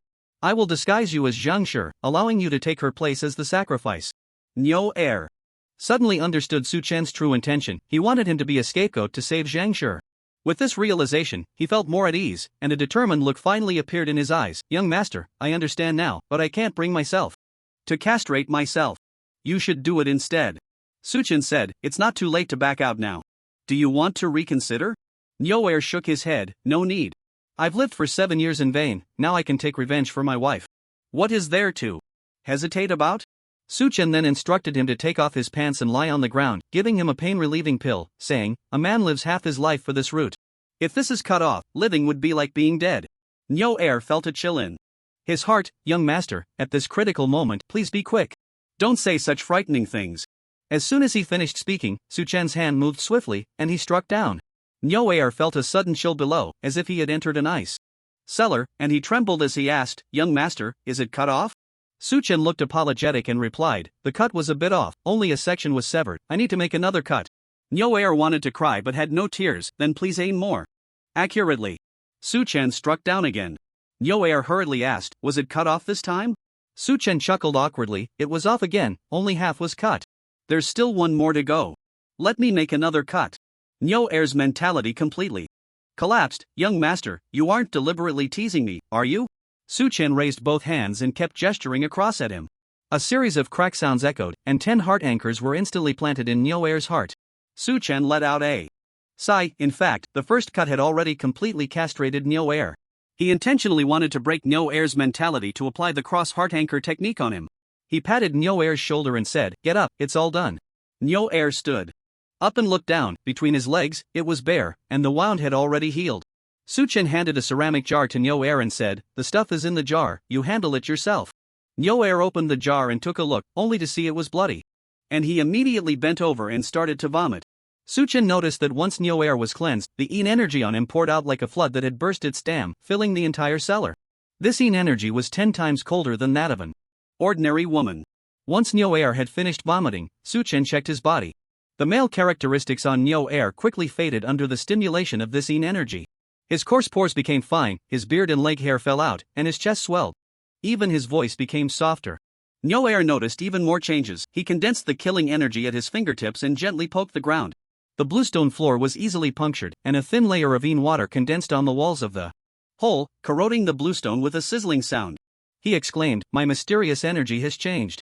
The Yin blood technique records that it can make a person's blood contain Yin energy, affecting the surrounding mist to form Yin water. Yin water is an extreme state of water. Although it is not recorded in the book, there is no doubt that it is a form of extreme punishment. The extreme punishment lords of Dongyao Shenzhou all comprehended after advancing to the first transformation realm, gaining insights into the heavenly way by chance. This is related to each person's mentality, comprehension, and luck. It is extremely rare, 1 in 10,000. The fact that the Yin blood technique can so easily turn someone into an extreme punishment lord is truly exaggerated. The Yin blood technique and burning blood divine skill were left behind by people from the other 4 continents in the secret realm and were picked up by the people of Dongyao Shenzhou. These mysterious martial arts are referred to as type mysterious martial arts, meaning they can be cultivated regardless of the realm. It feels somewhat similar to the internal martial arts techniques in the martial arts novels of the previous life. Clearly, the cultivation systems of the other 4 continents are completely different from that of Dongyao Shenzhou. Su-chen became increasingly curious about this world. Nyo Air touched his chin and asked, Master, I do seem to have become a bit like a woman. However, my appearance is vastly different from that of the Zhang family. How should I dress to deceive them? Su-chen said, to fool the Mei family's inspection, mere disguise won't do, it must be more thorough. I have a technique called skin change technique that can make you and Zhang family exchange appearances. Skin change technique? Just hearing the name gave Nyo Air goosebumps. Su-chen said, you should first practice the Yin blood technique here. The book contains methods to conceal Yin energy. Your current Yin energy is too heavy. It must be restrained a bit. Su-chen emerged from the cellar and called Mei Yuan to boil 2 pots of water to wash Nyo Air. He also summoned Zheng Shi to speak. I have a way to save you. However, you will have to change your face from now on. Su-chen carefully explained his plan to Zheng Shi. Zheng Shi was very surprised. Face-changing technique? What is that? Su-chen replied, it means you will take on Nyo Air's appearance, while Nyo Air will take on yours. Zheng Shi couldn't believe it. How is that possible? Su-chen did not elaborate further and said solemnly, once you change to Nyo Air's face, you will have to live as Nyo Air in the realm of the dead. To ensure that the Mei family is kept in the dark, only you, I, and Xinhuan can know about this. Sihan is too young and might reveal something, so we cannot tell him for now. Zheng Shi thought for a moment and said, as long as I can survive, anything is fine. Changing my face is not a big deal. But if Nyo Air takes on my appearance, does that mean he will have to die in my place? Su-chen looked at her with a scrutinizing gaze and asked, what? If you feel guilty, you can choose to die yourself. Zheng Shi quickly shook her head. No, I will definitely set up a memorial for Nyo Air in the future, praying for him every day, hoping he can reincarnate soon and become a wealthy person in his next life. Su-chen sneered inwardly. Zheng Shi, in her quest for self-preservation, could abandon all sense of propriety, ethics, and morals. Her character was worlds apart from Nyo Air's. If Nyo Air did not also wish for death, Su-chen would never sacrifice his life to save Zheng Shi. Mei Yuan finished boiling the water, and Su-chen brought it to Nyo Air, instructing him to wash his body. After he was clean, Su-chen took Nyo Air out of the cellar into the side room, where he changed Nyo Air into Zheng Shi's dress. Nyo Air was thin, similar in build to Zhang Shi, though his frame was slightly larger. The dress looked a bit awkward on him. Su Chen asked Mei Xin to style Niu Er's hair into a bun identical to Zhang Shi's and to put on some cheap jewelry.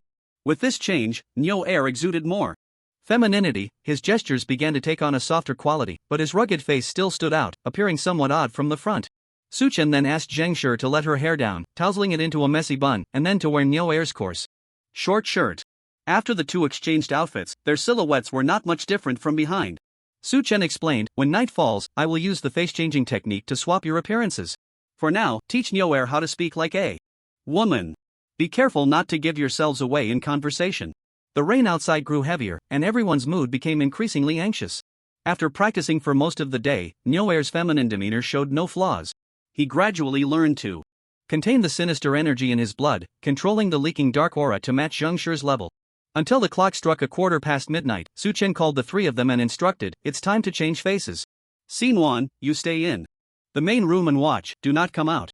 If something unexpected happens and the Mei family comes to investigate, put all the blame on me.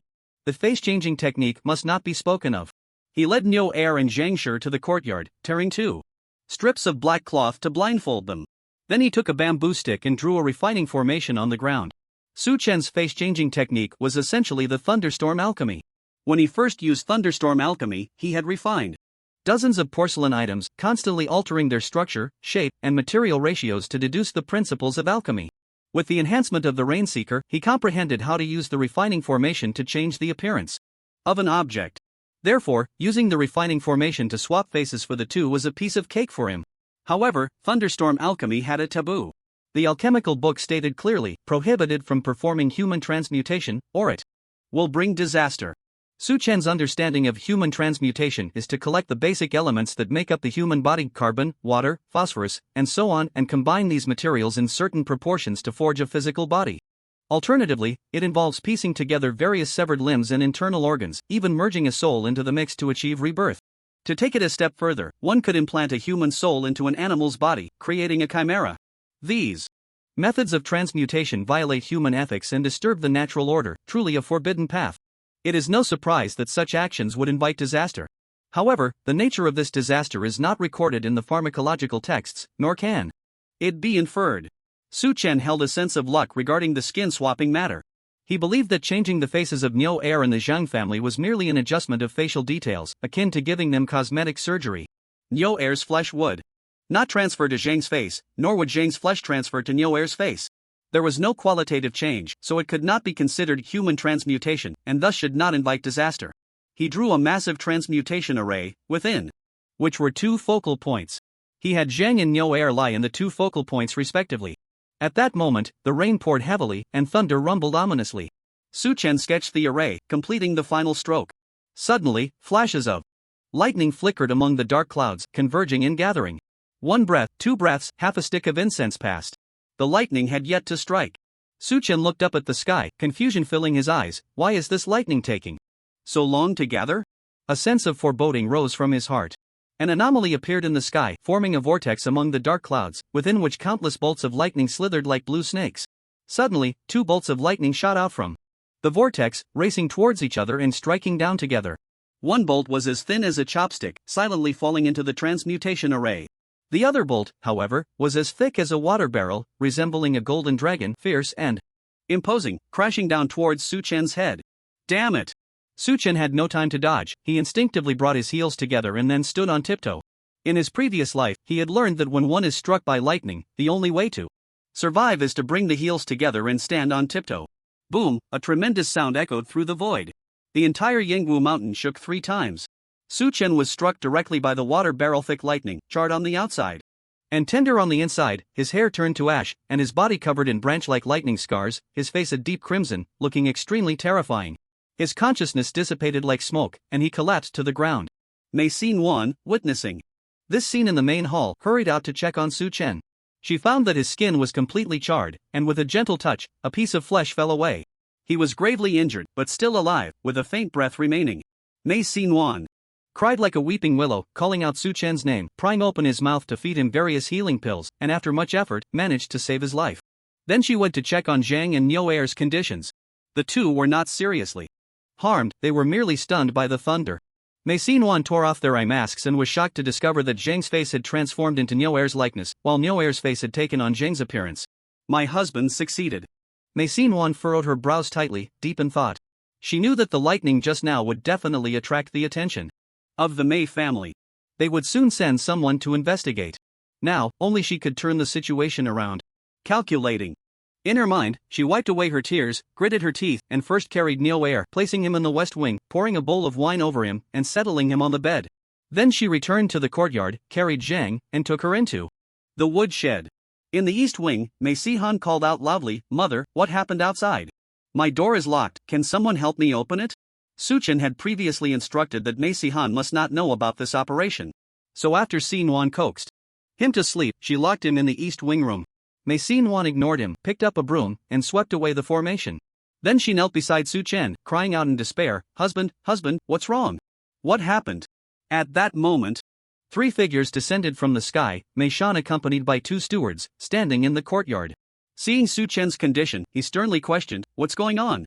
Su Chen had previously instructed that if any accidents occurred, all responsibility should fall on him. Mei Xin sobbed in response, "I don't know. I was sleeping when I suddenly heard a loud noise, so I came out to check. I found my husband lying here, and it looked like he had been burned." Upon seeing the branch-like patterns on Su Chen's face, Mei Shan realized he had been struck by lightning and thought to himself, "Has this guy used the thunder string technique again? What kind of thunder did he attract this time? It's such a huge commotion."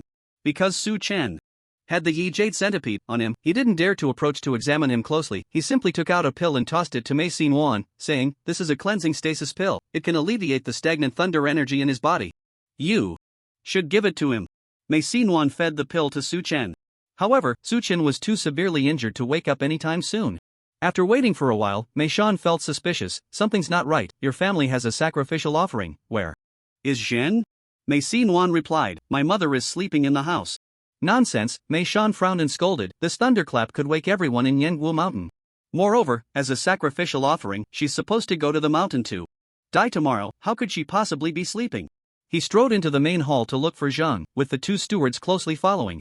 Mei Xin chased after them, shouting, "My mother is in the west wing. She drank to drown her sorrows and got drunk, that's why she hasn't woken up."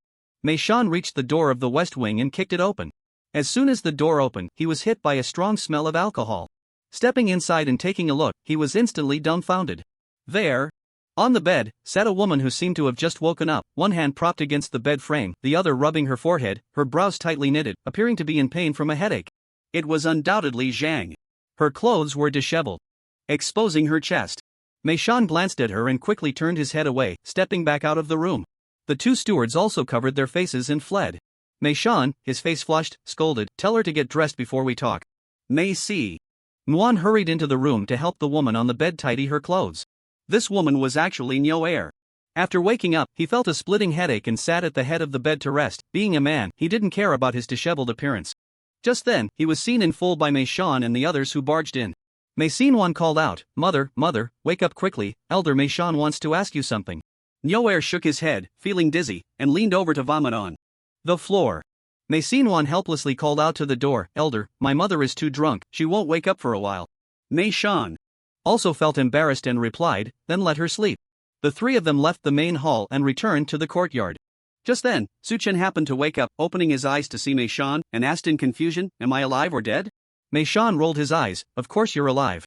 I'm asking you, did you use the thunder string technique?" Su Chen weakly nodded.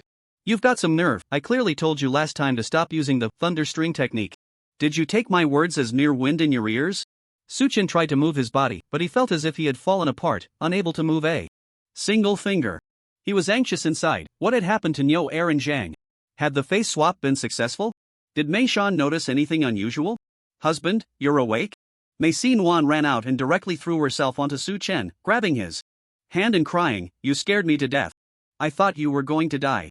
She secretly used her index finger to scratch the words "be at ease" in Su Chen's palm. Su Chen immediately understood that this meant Niuer and the Zhang family were safe, and he let out a sigh of relief. Mei Shan then scolded, "Answer my question, why did you use the thunder technique?" Su Chen had anticipated that the Mei family would come after him when he made his plan. So, he had already thought of a response. Putting on a desolate expression and retorting, "Elder Mei Shan, do you know how painful this fire erosion is?" Meishan squinted his eyes. What does this have to do with your use of the thunder technique? Suchan replied weakly, I heard that the thunder technique can break all techniques. So I wanted to use the power of heavenly thunder to eliminate the Yi-Jade centipede. Oh? You eliminated the Yi-Jade centipede? Meishan was taken aback. He condensed a thread of mysterious energy and, from a distance, flicked it towards Su Chen, wrapping it around his wrist and probing into his body. The result showed that Su Chen's internal organs were damaged, and he was indeed seriously injured. However, the Yi-Jade centipede on his back was completely unharmed. As long as the Jade centipede isn't broken, Meishan sighed in relief and said, the Thunder Emperor can indeed look down upon the world, but the thunder technique can break all techniques is merely a rumor spread by the followers of the Thunder family. You are simply foolish. How can a mortal body withstand heavenly thunder? Even if the thunder technique shattered the Yi-Jade centipede, your life would be over. Su Chen's face was resolute as he gritted his teeth and said, this fire erosion is upon me. Living is worse than dying. If I were to be struck dead by lightning today, it would be a release. Meishan, well aware of the terror of extreme punishment, did not doubt Su Chen's words. He sneered, if you die for a quick end, have you considered what fate your wife would face? Su Chen was slightly taken aback. I have only contributed to the Mei family, not harmed it. Are you really going to lay a hand on Yuan? Meishan stroked his beard and said nonchalantly, past deeds lead to future consequences. You have been arrogant and overbearing. How many enemies have you provoked in this dark abyss? The one who might lay a hand on her may not even be from the Mei family. Su Chen, embodying a dramatic flair, widened his eyes, revealing a hint of regret. Meishan observed his expression and cheerfully comforted him. As the saying goes, it's better to live poorly than to die well. You have the external affairs token granted by the family head. Your future life will be much freer than that of an ordinary medicine slave. Moreover, you have the support of the owner of Yuan behind you. Even I, the elder in charge of internal affairs, would not want to offend you. If you work well for the owner of Yuan, perhaps one day, if you achieve great merit, the owner might happily remove the Yi-Jade centipede. Things are in the hands of people. Why must you adopt a feminine posture and seek death here? Su Chen's eyes gradually sparkled with understanding. His breathing quickened as if he had suddenly awakened, and he gratefully replied, Elder Meishan, you truly deserve to be the head of internal affairs. Listening to your words is better than reading for 10 years. Your words are enlightening, and your kindness is like a rebirth. I am endlessly grateful. This flattery was quite skillful. Meishan savored the phrase, listening to your words is better than reading for 10 years. Feeling extremely comfortable, he stroked his beard and said, I just checked your injuries. You have been injured too many times recently, and the healing medicine you took was excessive. Therefore, the medicinal effects are sluggish. For this injury, do not take more pills. Just rest in bed. You need to lie down for at least half a month. You should think about how to write poetry for the 8 treasure pill. After saying this, Meishan left with 2 attendants. Far from Qinghua Garden, walking up the stone steps, one attendant asked, Elder, aren't you being too lenient with that young master Yangshan? He broke the rules first, and we just let him go like this? Meishan retorted, can you afford to provoke Mei Yushu? The attendant was taken aback and awkwardly laughed. Our extreme punishment lord, no one can afford to provoke him. Meishan said, young master Yang is now under Mei Yushu's command. If you dare to kill him, I wouldn't mind. The steward immediately fell silent. Another steward, trying to ease the atmosphere, said, back when the Zhang family was captured and brought to the mountain, she was stunningly beautiful. Mei Yuliang defeated 3 elders to win her hand in marriage. Who would have thought that beneath the golden exterior there was such disappointment? Her chest is as flat as a man's. It's truly disheartening. Meishan sighed, a widow of our clan, a dying person. Let's not tarnish her reputation any further. What we've seen today should remain between the 3 of us. It would be detrimental to our morals. The 2 stewards nodded in agreement, and the 3 of them went to the Golden Hall to report to the family head. Inside the Golden Hall, Meishan reported to the family head about Su Chen's intention to eliminate the Jade centipede. Mei Enian looked weary. He had been awakened by a thunderclap in the early morning and felt somewhat frustrated. However, he didn't want to make a big deal out of Su Chen's matter. It was something he could leave to Meishan to handle. As the family head, he should be concerned with more important matters. There were no issues with the offerings from the lower 3 tiers, right? Meishan replied, no problems at all. We can head up the mountain first thing tomorrow morning. Mei Enian yawned and waved his hand, go back and rest. Su Chen was helped by Mei Sinuan to the guest room. He lay on the bed, feeling the weak medicinal power within him slowly healing his wounds, but his mood was quite gloomy. He had sustained too many injuries in recent days and taken too many pills, golden wound pills, vitality pills, heart calming pills, blue crystal fire healing pills. He had almost turned into a medicine jar. Just as Meishan had said, the effectiveness of the healing Medicines had greatly diminished, and they were hardly doing anything. To fully recover from his injuries would take at least half a month. Damn it, it's just a change of face, and it can be considered human transmutation? They actually sent down heavenly thunder to strike me. The thought of that lightning, as thick as a barrel, crashing down on him sent shivers down Suchen's spine. Fortunately, I have some basic knowledge of physics and reacted in time to avoid the lightning. Otherwise, I would have had to meet the king of hell today. Hiss. I can never use thunderstorm alchemy on a person again. In the next room, Mei Sikhan was still crying out, locked in the east wing, calling for help to no avail. Earlier, when Meishan came to investigate, he had mentioned the Zhang family, as a sacrifice, will go up the mountain to die tomorrow, which he overheard. He finally understood why the atmosphere at home felt so strange today. He was worried about Zhang's safety, which was why he had been crying out non-stop in the room. Suchen, feeling annoyed, scolded, "Stop shouting.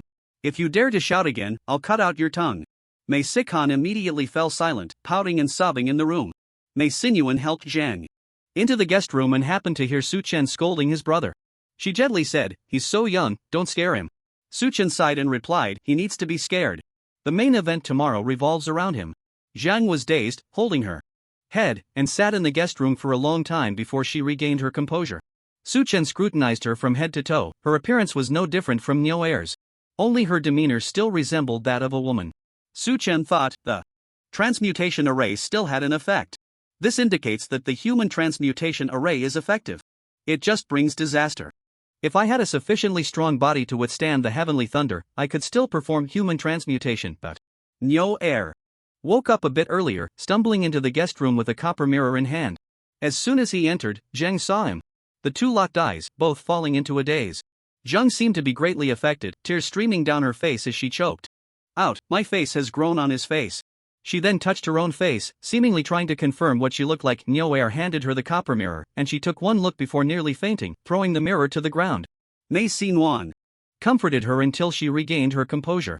Suchen said, "Nyo Air is about to die for you, so kneel down and bow to him a few times." Zhang Shi then knelt on the ground with Mei Sinyuan, bowing 3 times to Nyo Air and expressing many words of gratitude. Suchen began to analyze in detail the possible variables and countermeasures for the next day's ascent. He was too severely injured, and after an hour of talking, he became exhausted and fell into a drowsy sleep. By dawn, a kingfisher flew into the courtyard, bringing the message that the sacrifices were to gather. Since this group was going to their deaths, a rebellion could easily occur, so the Mei family had dispatched stewards to each district. The steward for the 9th level of the Tsinghua garden, named Mei Shang, happened to be one of the 2 stewards who had come with Mei Shan to Suchen's house for inspection last night. Suchen, citing his serious injuries, did not show himself and only asked Mei Sinyuan to take her brother to see Nyo Air off. Zhang Shi hid in the cellar. Mei Sihan had been locked up all night, his tears dried, and he sat by the door, falling asleep. As soon as Mei Sinyuan opened the door, he woke up and asked, "Where's mother?" Mei Sinyuan replied, "She's going up the mountain, come see her one last time." Mei Sihan immediately rushed out of the house. Outside the gate of the Shotsang residence, Nyo Air stood among the sacrifices, wearing a raincoat over his slightly bulkier frame to disguise himself compared to Zhang Shi. Everyone in the procession was in tears, no one cared about his appearance, and no one doubted his identity. The guards maintained order at the front. Steward Mei Shang watched from the side, his gaze sweeping back and forth over Nyo Air. At first, he looked twice at her out of instinct because he had seen Zhang Shi last night. But the more he looked, the more he felt something was off. However, he couldn't pinpoint what exactly was wrong. After thinking it over, he noticed a problem. The other sacrifices all had family members accompanying them, crying out in despair, even having prepared paper money to scatter around the procession. Yet Zhang Shi was unusually quiet, wearing a rain hat, her head down, standing out from the others. Mei Shang's suspicions grew, and he decided to approach for a closer inspection. Just then, Mei Sihan rushed into the crowd and threw himself into Nyo Air's arms, crying out, "Mother, mother, I don't want you to die. Please don't go." Upon seeing this scene, Mei Shang halted in his tracks. The most challenging part of this plan was the acting. Suchen's acting had already reached perfection. Nyo Air and Mei Sinyuan, however, had no experience in performance. Su Chen feared that during the farewell, Nyo Air would show no fear in his eyes, and Mei Sinyuan wouldn't cry convincingly enough, revealing their ruse. Thus, all the crying was placed on Mei Sihan. The reason he had been locked up all night and was only released at this moment was to stage this mother-son farewell scene. Mei Sihan cried sincerely, clinging to Nyo Air's leg, rolling on the ground in despair. Mei Sinyuan hurriedly pulled him away. Nyo Air also squeezed his throat and said, "My son, don't cry. Live well from now on." Without your mother, you still have your sister and brother-in-law, they will take good care of you. Suchen watched this scene through the divine pattern, and couldn't help but wipe away a cold sweat. He thought to himself, Nyoair's acting is so poor, it would be better if he said nothing. Fortunately, Steward Mei Shang no longer had any doubts. After counting the number of people, he led them up the mountain. In the entire lower 3 levels, nearly 3,000 medicine slaves gathered at the West Market and lined up to ascend the mountain. Elder Mei Shan led the way at the front, shouting loudly, "You have spent decades in the netherworld, you have walked this path to the mountain nearly 100 times. But each time, you were blindfolded and have never seen the scenery of Yingwu Mountain. Today, you will be sacrificed. The head of the family has graciously allowed you to ascend the mountain without blindfolds to enjoy the scenery alone." The way. Climbing the mountain without a blindfold was good news for Su Chen. He had already planted divine patterns on more than 20 sacrifices, gaining their vision. Along the way, he observed the conditions surrounding the mountain path. He took out the map of Magong for comparison. The map of Magong was accurate in detail, with all the intersections clearly recorded. Magong had drawn the map based on the vision of the 10-haired gu insect larvae. Su Chen's sugar treasure was only an 8-haired gu at the moment and did not possess the ability to share vision. Progressing slowly, they walked for over an hour before finally reaching the Golden Hall. The structure inside the Golden Hall was not depicted on Magong's map, so Su Chen quickly took out paper and pen to redraw the map. The entire Golden Hall resembled a giant maze, with various side halls, hidden rooms, and winding paths. As Su Chen sketched, he found himself unable to distinguish east from west and had to give up. Mei Shan led a group of people through the Golden Hall and entered a small path paved with blue stones. This path wound down the mountain, and after half an hour of walking, they arrived at the southern side of the mountain, stopping in front of a very secretive cave. 2 people greeted them at the entrance of the cave. One was a young boy, dressed in a light purple silk robe, with a double crane cloud pattern embroidered on his chest. His hands were bound and hidden in his sleeves, and he held a 1,000 silk dust brush under his armpit, squinting his eyes as if pretending to doze off. He was handsome, with gentle brows and eyes, giving a feeling of being bathed in spring breeze. The other was an elderly man in his 60s, dressed in black, with a long whip coiled around his waist. He was tall and dark-skinned, with eyes spaced wider than usual, a flat nose, and thick lips, giving him a dull appearance. This man was actually Su Chen's enemy, the long-absent Mei Ile. Mei Shan first bowed to the 2 and called out, "Lingyi Taishan, Elder Ile, I have brought the sacrifices." The young boy opened his eyes, and a green light flickered within them. He nodded slightly and asked, "How many in total?" The boy's voice was hoarse and aged, as if he were a long-term sick old man, which was in stark contrast to his youthful and serene appearance, giving an odd feeling. Since Mei Shan referred to him as Taishan, it indicated that this boy was the elder of the Mei family. Although he looked young, his actual age was certainly as old as his voice suggested. Su Chen guessed he had taken the beauty pill from the 7 sacred pills to maintain his youthful appearance. Mei Shan replied, 2,800 people. That's enough, Lingyi Taishan said, tossing out 2 bags woven with golden threads from his sleeve. Distribute the pills in these bags to them, 1 for each person, and take them now. Mei Shan then ordered his subordinates to distribute the pills and commanded the medicine slaves to take them. These medicine slaves dared not resist and could only swallow the pills. Nyoair was no exception. After swallowing a pill, he felt a sensation of gold and stone clogging in his stomach, churning violently, rushing straight to his mind. It felt as if a pot of molten iron had been poured into his brain, instantly burning him to numbness, his thoughts dissipating like smoke, and his gaze became vacant. Su Chen was using the divine pattern to spy and immediately noticed this change. The eyes of the more than 20 sacrifices all became blank. Su Chen exclaimed, "What's going on? What kind of pill did they take?" Mei Shan also noticed the changes in the sacrifices and asked, "Lingyi Taishan, what kind of pill is this?" After everyone had taken the pill, Lingyi Taishan finally answered, "This is the living dead pill from the Mao family. After taking it, the 3 souls and 7 spirits will completely disperse, leaving only a trace of residual soul in the mind. Now, these people are already living dead." Living dead. Su Chen felt a chill in his heart upon hearing this. Living dead meant they were like vegetative people, implying that these individuals were mere walking corpses. In an instant, 3,000 lives were lost. The Mei family was truly too cruel. Su Chen couldn't help but feel sorrow for Nyoair. Nyoair had not even seen the appearance of the fog god before dying like this. The Supreme Lingyi commanded again, "Just leave the offerings here, you and your subordinates may depart." Meishan once more cupped his hands in salute and left with his followers. The Supreme Lingyi pulled a bell from his sleeve and gently shook it towards the offerings. Ding-a-ling-a-ling. The offerings seemed enchanted, compelled by the sound of the bell, and took a step forward in unison. The Supreme Lingyi glanced at the bell in his hand, nodded, and murmured, The effects of the living dead pill and The soul-guiding bell are remarkable. With such offerings, they are all quiet now, no longer needing to hear their mournful wails. He turned around, flicked his sleeve, and the door of the cave rose, revealing a passageway. Ilay, come with me.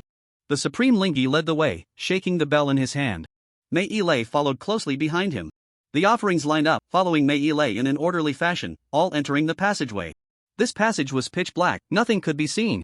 Only the bright eyes of the Supreme Lingi and the bell in his hand glowing with white light. As they moved forward, the offerings walked entirely to the sound of the bell. One ring, one step. It looked as if they were zombies controlled by a corpse. Driver.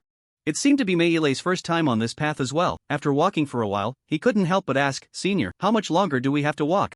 We'll be there soon, Lingi replied softly. Ilay, you are already in the half-understanding realm, just like me, a supreme elder of the Mei family. There's no need to be so formal.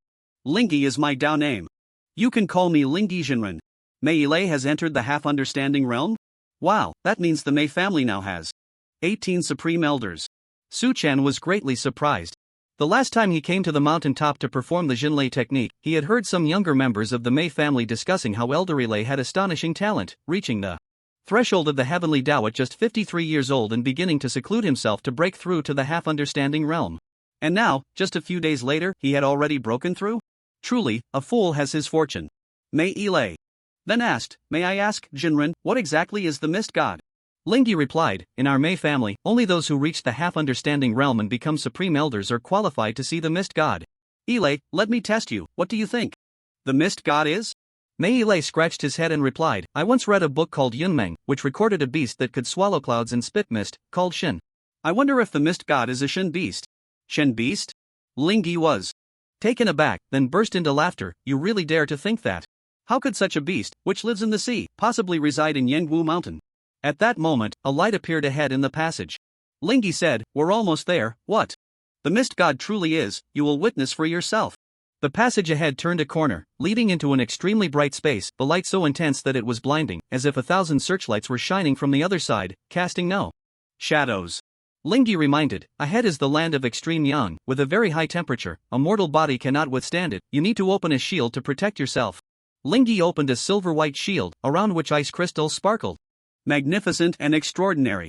Mei Ilay opened a crimson shield, although the light was dim, it was solid and formidable. The medicinal slaves behind them remained motionless, and no one cared about them. They advanced towards the brightest point. The surroundings echoing with beep-beep pop-pop sounds, like firewood sticks cracking in the flames. Su Chen, through Nyoer's eyes, saw the changes happening to the offerings. As soon as they entered this land of extreme yang, white smoke began to rise from everyone's heads. Soon after, their skin started to peel off in large patches. In just a few breaths, everyone seemed as if they had been fried in an oil pot, their skin shedding all over. These were all women, each with long hair. The image of a whole chunk of scalp sliding off the head sent chills down Su Chen's spine. By the time he reached the end of the corridor, he could no longer recognize anyone. Everyone was bloodied, sporting a bald, slick, round head. Their clothes were covered in their own flesh and hair. At the end of the corridor was a cave, roughly 200 square feet in size. Inside the cave, a hexagonal altar was constructed from jade stones.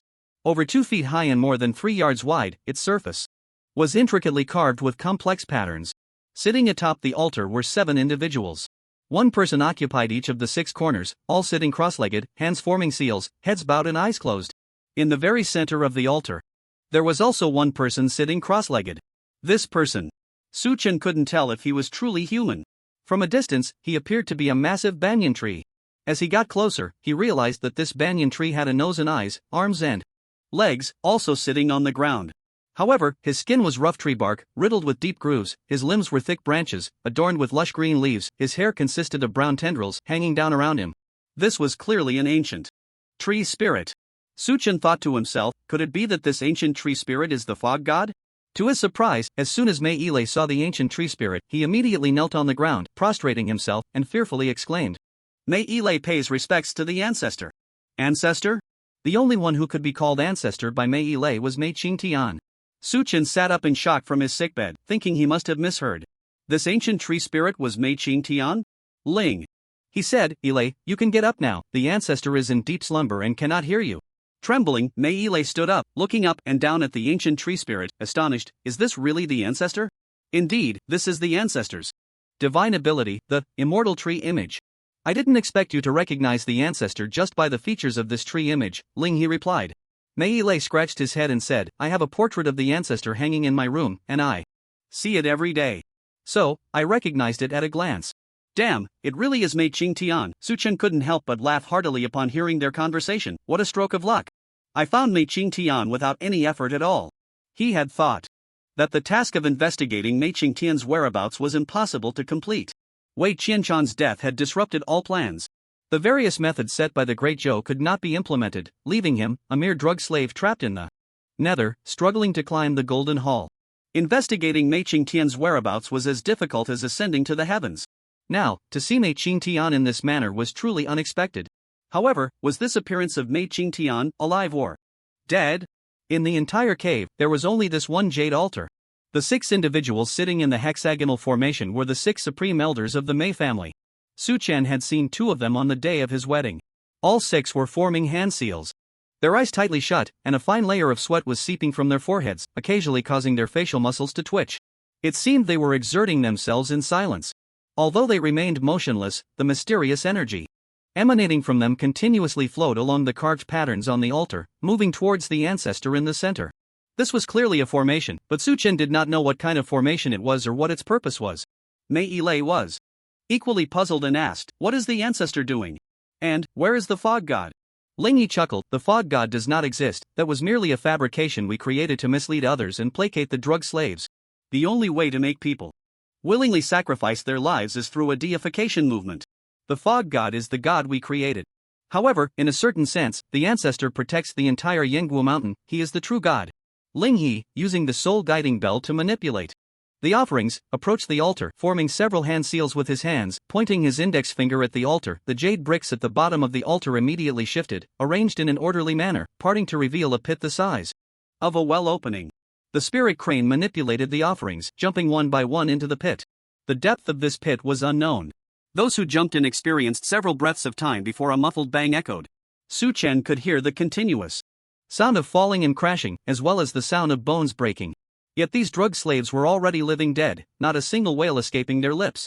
The spirit crane counted, and after 300 people had jumped down, he led the remaining 2,500 drug slaves to sit in several circles around the altar.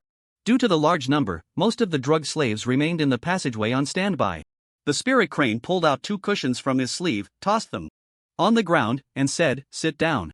While the ancestor has not yet awakened, let me tell you about the greatest secret of the Mei family, known only to those who become supreme elders. Mei Ile sat down on the cushion. The spirit crane began, more than 50 years ago, the ancestor lived beyond his days and began to sense the decline of his body. This decline is irreversible. No matter how many divine abilities he employed or countless secret methods he practiced, he could not stop it. His strength, due to the decline of his body, also began to diminish significantly, dropping from the 11th place on the unregulated ranking to over 30. At that time, the Mei family was in a transitional phase, and it seemed hopeless to cultivate another unregulated powerhouse within 100 years. Our Mei family is known as the alchemist family, the biggest prize in the eyes of all major forces. The wealth we possess far exceeds our strength.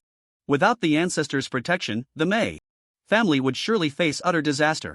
To preserve the foundation of the Mei family, more than 10 supreme elders jointly advised the ancestor to practice the 7 calamities life-draining technique to extend his life. This is a ghostly secret technique, brought back from the secret realm, just like the octagonal ghost prison. The 7 calamities life-draining technique requires the practitioner to endure a ghost calamity of being devoured by 100 ghosts every 7 years. Surviving 7 ghost calamities allows one to extend their life by 2 decades, gaining an additional 120 years of lifespan. Being devoured by 100 ghosts means being gnawed to the point where not even bone fragments remain. Who could survive such a calamity? Fortunately, our Mei family is an alchemist family, with elixirs to assist. The elders devised a method to use the Kaiyan falling star pill to lock the ancestor's soul, helping him to survive the calamity, and then reshape his body to bring him back to life. Thus, the ancestor has safely passed through 6 ghost calamities. 3 months from now, on the 9th day of the 9th month, will be the final ghost calamity. As long as he can survive, the ancestor will be reborn, enjoying an additional 120 years of lifespan. Our Mei family will prosper for another 100 years. Mei Ile listened, dumbfounded, excitement gleaming in his eyes. The temptation of extending life by 120 years was irresistible. He asked, can we all use this method to extend our lives? The spirit crane shook his head, smiling bitterly. It's not that simple. If the ancestor did not possess the power of the immortal tree statue, He would have died during the second ghost calamity. He explained, the Kaiyang falling star pill can indeed lock a person's soul, but it has a side effect. It causes a massive accumulation of yang energy within the body. During the ancestor's first calamity, he only took one Kaiyang falling star pill to lock his soul. The accumulated yang energy was not a concern. During the second calamity, he took 3 pills to lock his soul. The accumulated yang energy began to backfire. For the third calamity, he took 6 pills. For the fourth, 12 pills. For the fifth, 24 pills. The number of pills consumed nearly doubled each time. The large quantity of Kaiyang falling star pills condensed a terrifying amount of yang energy, and just the leaked aura turned this cave into a place of extreme yang. One can imagine how terrifying the yang energy within the ancestor's body is. It was like being in the midst of lava, suffering from the scorching pain. The ancestor, tormented to the point of wishing for death, used the divine ability, immortal tree statue, to transform himself into a banyan tree, abandoning all sensations and falling into a deep sleep. This was how he endured these 42 years. Every time the ghost calamity approached, he had to wake up in advance to prepare for it. The howls of the fog god you hear are the ancestor's mournful cries upon waking. To alleviate the pain, it is necessary to use the blood of the abundant Yin as nourishment for the ancestor to absorb. Therefore, every 7 years, we bring a group of women up the mountain as offerings for the ancestor. Ling He explained the whole situation clearly, saying, this formation is used to help the ancestor absorb the abundant Yin blood. From now on, we will activate the formation every half-month for a sacrifice, until the last ghost calamity arrives on the 9th day of the 9th month. At this moment, an elder on the altar opened his eyes, saw the sacrifices sitting around the altar, and said with slight surprise, this time, the sacrifices are quite calm. We fed them Mao's living dead pills, Ling He explained, then asked, how is it? Is the formation set up? Can we start the sacrifice? It's ready. Today. We will perform the sacrifice in 2 sessions, 300 people each. Ling He nodded, I have already placed 300 people in the blood pit. Let's activate the formation now. The other 5 elders on the altar also opened their eyes, continuously forming seals with their hands, injecting various mysterious energies into the formation. The entire jadestone altar resembled a giant pan flute, emitting a woo sound. A sound of bones cracking came from the blood pit below the altar, as if something was crushing the 300 sacrifices within. A thick scarlet mist rose from beneath the altar, spreading throughout the cave. The immortal tree statue, sitting in the center of the altar, seemed to be invigorated, its branches dancing like spiritual snakes. Especially the thousands of tender tendrils hanging from its head began to grow wildly, sprouting a layer of fine hair like needles. The thousands of tender tendrils with hair like needles passed through the cracks in the jade stone and extended into the blood pit. Hiss, a long inhalation sound came from the immortal tree statue, and it was evident that its chest swelled as if filled with air.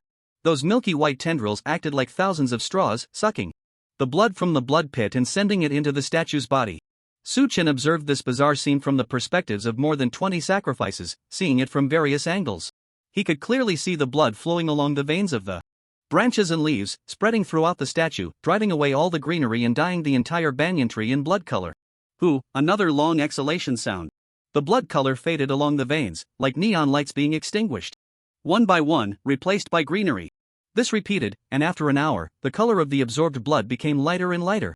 The characteristics of the trees on the immortal tree statue began to gradually diminish, and the rough bark became smoother. Mei Qingtian's brows and eyes also became increasingly clear. Ling He said, this pit of blood has been drained, I will place the next batch of sacrifices. He opened the blood pit again, controlling 300 people to jump into it. This time, half of the more than 20 sacrifices that Su Chen had marked with divine patterns, including Nyoair, jumped into the blood pit.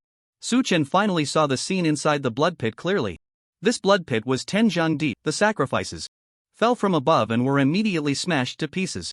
Below was pitch black, nothing could be seen, only the sounds of the surviving sacrifices that did not die from the fall writhing on the ground could be heard.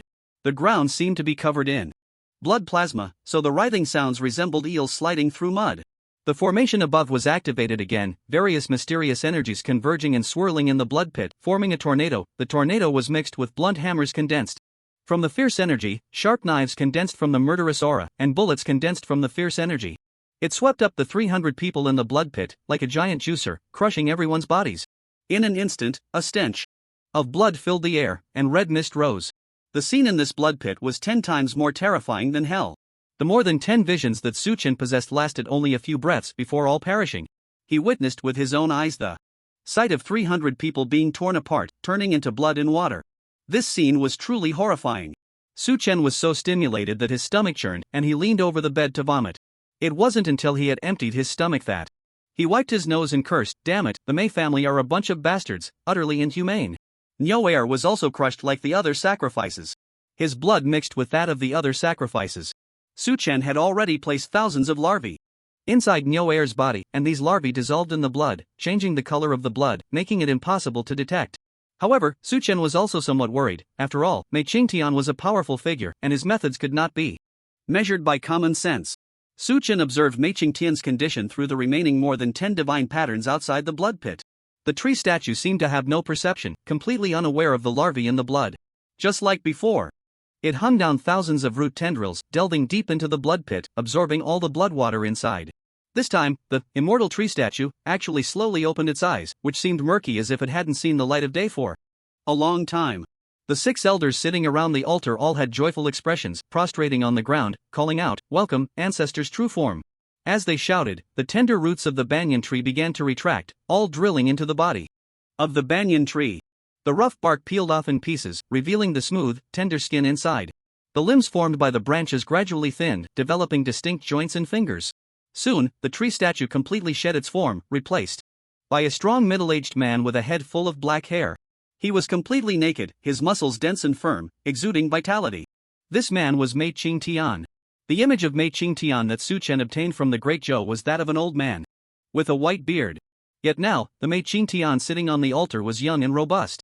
If it weren't for the similarity in their brows and eyes, Su-chen would have been unable to connect the two.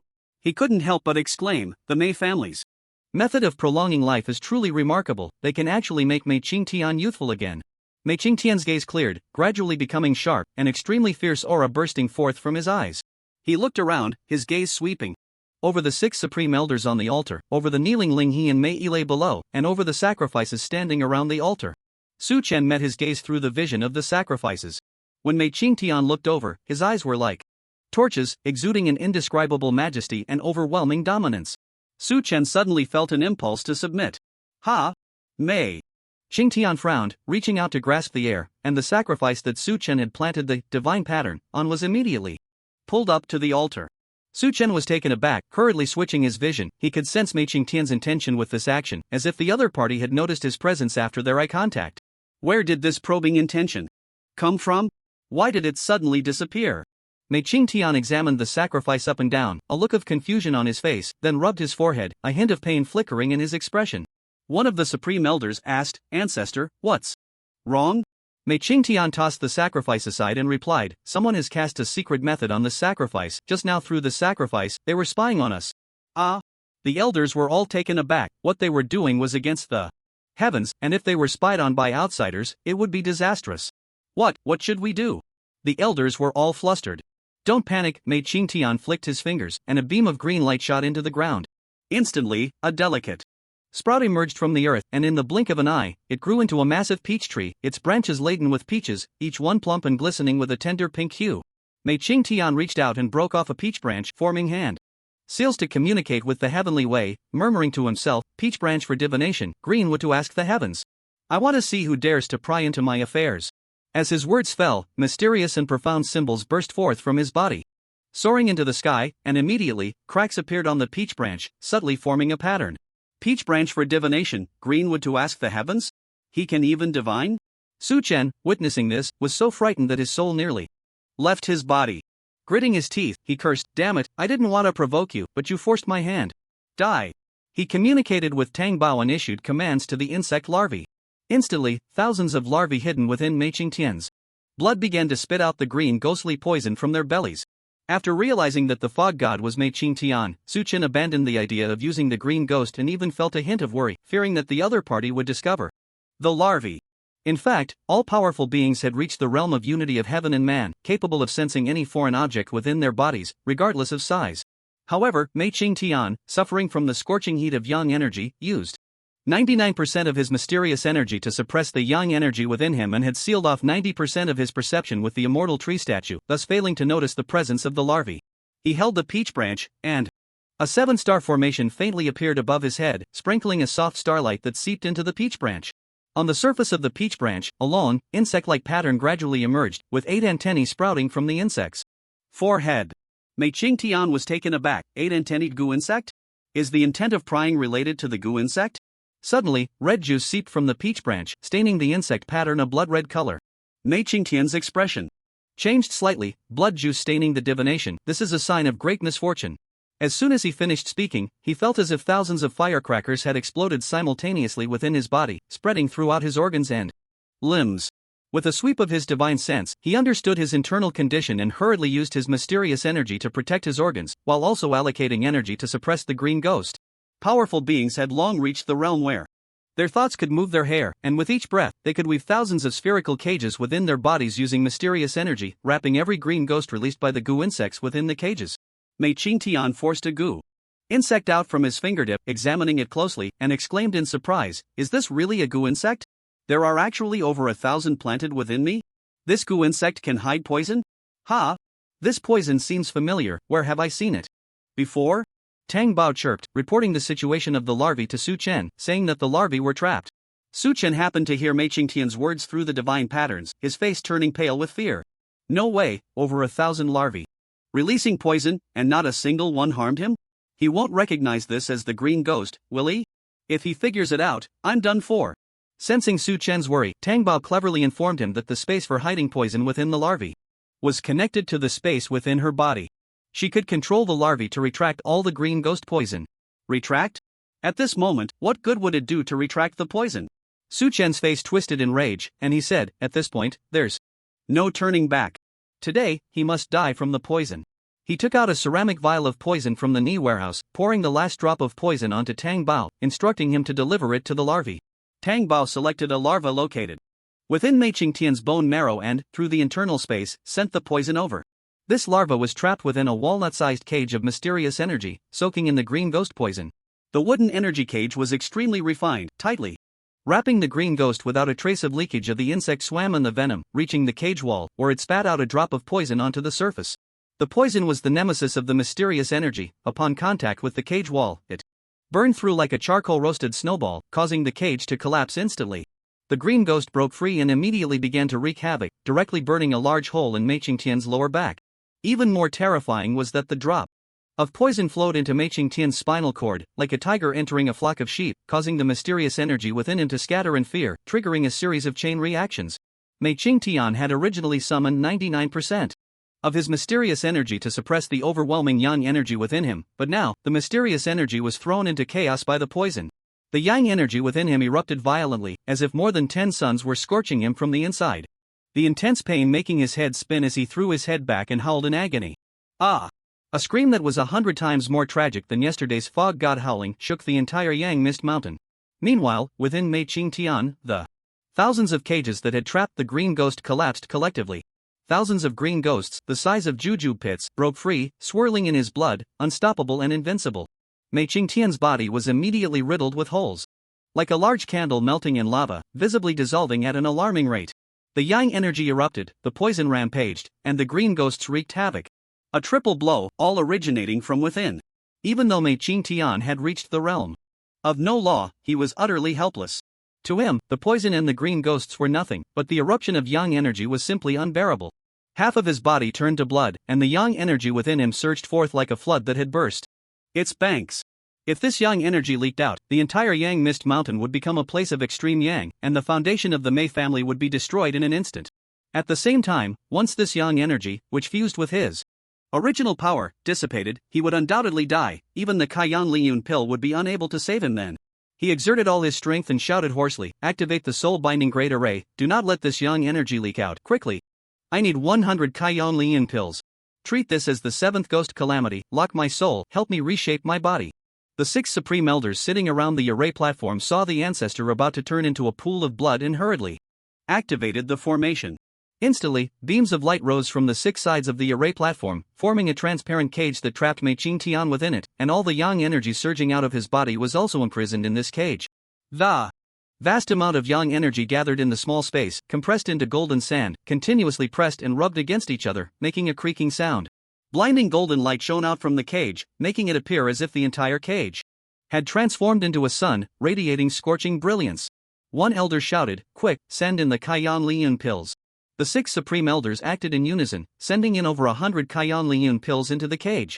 One elder choked. The ancestor's physical body is dead. Quickly gather the yang energy, lock the soul into the pill. They manipulated the formation, connecting heaven and earth, condensing intricate seals that shot into the cage. Occasionally, some seals were squeezed out, falling around the array platform, causing 100 herbs to grow. Various strange flowers and plants grew at a visible speed, only to wither and decay in an instant. Thus, an hour passed, and the 6 elders did not know how many seals they had cast. The withered plants around the array platform had already piled up over 3 feet high. Finally, the golden light in the cage began to dissipate, the golden sand turning into mist, gathering towards the center to form a Kaiyan Liyun pill the size of a goose egg. Mei Qingtian vanished, leaving only the Kaiyan Liyun pill and a peach branch in the cage. The 6 Supreme Elders exhaled in unison, all collapsing to the ground. One elder cried out on the ground, "How could it come to this? How could the ancestors suddenly perish? Could it be that someone was spying on the ancestor? Who could it be? That person can't also be at the unruly realm, right?" Ling He ascended the formation platform and first examined the egg-sized Kaiyan Liyun. Dan. He found that the ancestor's soul was perfectly locked within the pill. He replied, "Don't panic, the ancestor's soul is secured. We can help him revive." An elder sighed, "What good will it do to revive him? We've used up all our Kaiyan Liyun Dawn. In 3 months, it will be the 7th ghost tribulation. The ancestor still won't be able to survive." Sigh. Ling He said, "At least we have 3 months to think of a solution. The 100 Kaiyan Liyun Dawn locking this soul have extremely strong yang energy. They can at least keep the soul preserved for half a year. As long as we revive the ancestor before the 9th day of the 9th month, we will be fine. For now, let him sleep in this pill to spare him from the suffering of extreme yang." He picked up the peach branch to examine it. This is. The pattern on the peach branch had changed again, and a strange bird had appeared above the goo worm. This strange bird was a message left by Mei Qingtian after his physical body was destroyed, communicating with the heavenly path through a strong obsession. The message left by Peach Branch Divination was all in patterns. The strange bird was actually the thousand-eyed poisonous bird, indicating that he was harmed by poison. Unfortunately, the peach branch was too thin to reflect the grand and massive form of the thousand-eyed poisonous bird. Ling He stared at it for a long time but couldn't understand its meaning, exclaiming, "Is this a chick pecking at a worm?" Ling He passed the peach branch to the other 6 Supreme Elders. After they looked it over, they all wore expressions of astonishment, discussing for a long time, only recognizing the worm on the peach branch as the 8-beard goo worm. They had no idea what the chicken represented. The elders were all anxious, their greatest concern now was who the person spying on the ancestor was. If that person spread the news of the Mei family's affairs in this cave, the Mei family would become the public enemy of the world. All major forces would not want to see Mei Qingtian revived and would surely unite to destroy the Mei family. One elder suggested that they immediately help the ancestor reshape his body to revive him, and then use the ancestor's divine powers to capture the spy. Others opposed, saying that they had used 100 Kaiyan Liyun Dawn this time, and the accumulated yang energy after reviving the ancestor would be dozens of times greater than before. The ancestor wouldn't be able to withstand it, he would be burned to death by the yang energy as soon as he came back to life. They must wait until the 9th day of the 9th month, a grading day when the world's yang energy is almost non-existent, to revive him. With differing opinions, they argued endlessly. At that moment, Meile, who had been waiting by the formation platform, spoke up, "Esteemed elders, I think everyone might be overcomplicating things." "Oh?" The others were surprised to hear Meile speak. Ling He asked, "Ile, what are your thoughts?" Meilei's eyes burst forth with 2 beams of golden light, sharp as blades, exuding an imposing aura. As everyone met his gaze, they felt a chill, as if stripped of their clothing, devoid of any sense of security. Meile pointed to his own eyes and said, "When I broke through to the half-understanding realm, I comprehended the divine ability, true eye of pulse recognition, which allows me to see the flow of meridians and the circulation of mystical methods within the human body. When the ancestor's body began to collapse, I used this divine ability to observe his condition. I found that the ancestor's meridians were filled with goo worms, and the poison carried by these goo worms disrupted the flow of mystical methods within the ancestor's body. This led to the yang energy breaching its banks, which is why he perished on the spot." All the Supreme Elders knew that Meile had a low IQ but was exceptionally talented in cultivation. Seeing that he had comprehended a divine ability that could observe a person's meridians and mystical methods, they were all envious. Meile continued, "The theft incident in the pharmacy a few days ago was done by a goo master from the northern frontier in the underworld. Although the goo worms are small, they are extremely strange, possessing a wide array of abilities. I believe the sense of being spied upon that the ancestor felt may not have come from a person, but rather from the goo worms within his body. Ling He seemed to be deep in thought. You reminded me that the thief who stole the medicine intends to rebel. It is said that he used the probing ability of the goo worm to draw the map of Mingyu. The ancestor, Ji, asked the heavens and came up with this drawing, which is quite clear. The one spying on him is an 8-beard goo worm. An elder exclaimed in surprise, how could something as trivial as a goo worm lead to the ancestor's demise? Everyone turned their gaze to Meile, eager to know what else his true eye of pulse recognition had revealed. Meile, rarely given the chance to speak, was quite excited, his eyebrows dancing as he said, what led to the ancestor's demise was the yang energy within him. I saw it clearly. 99% of the ancestor's mysterious energy was used to suppress the yang energy, which was already precarious.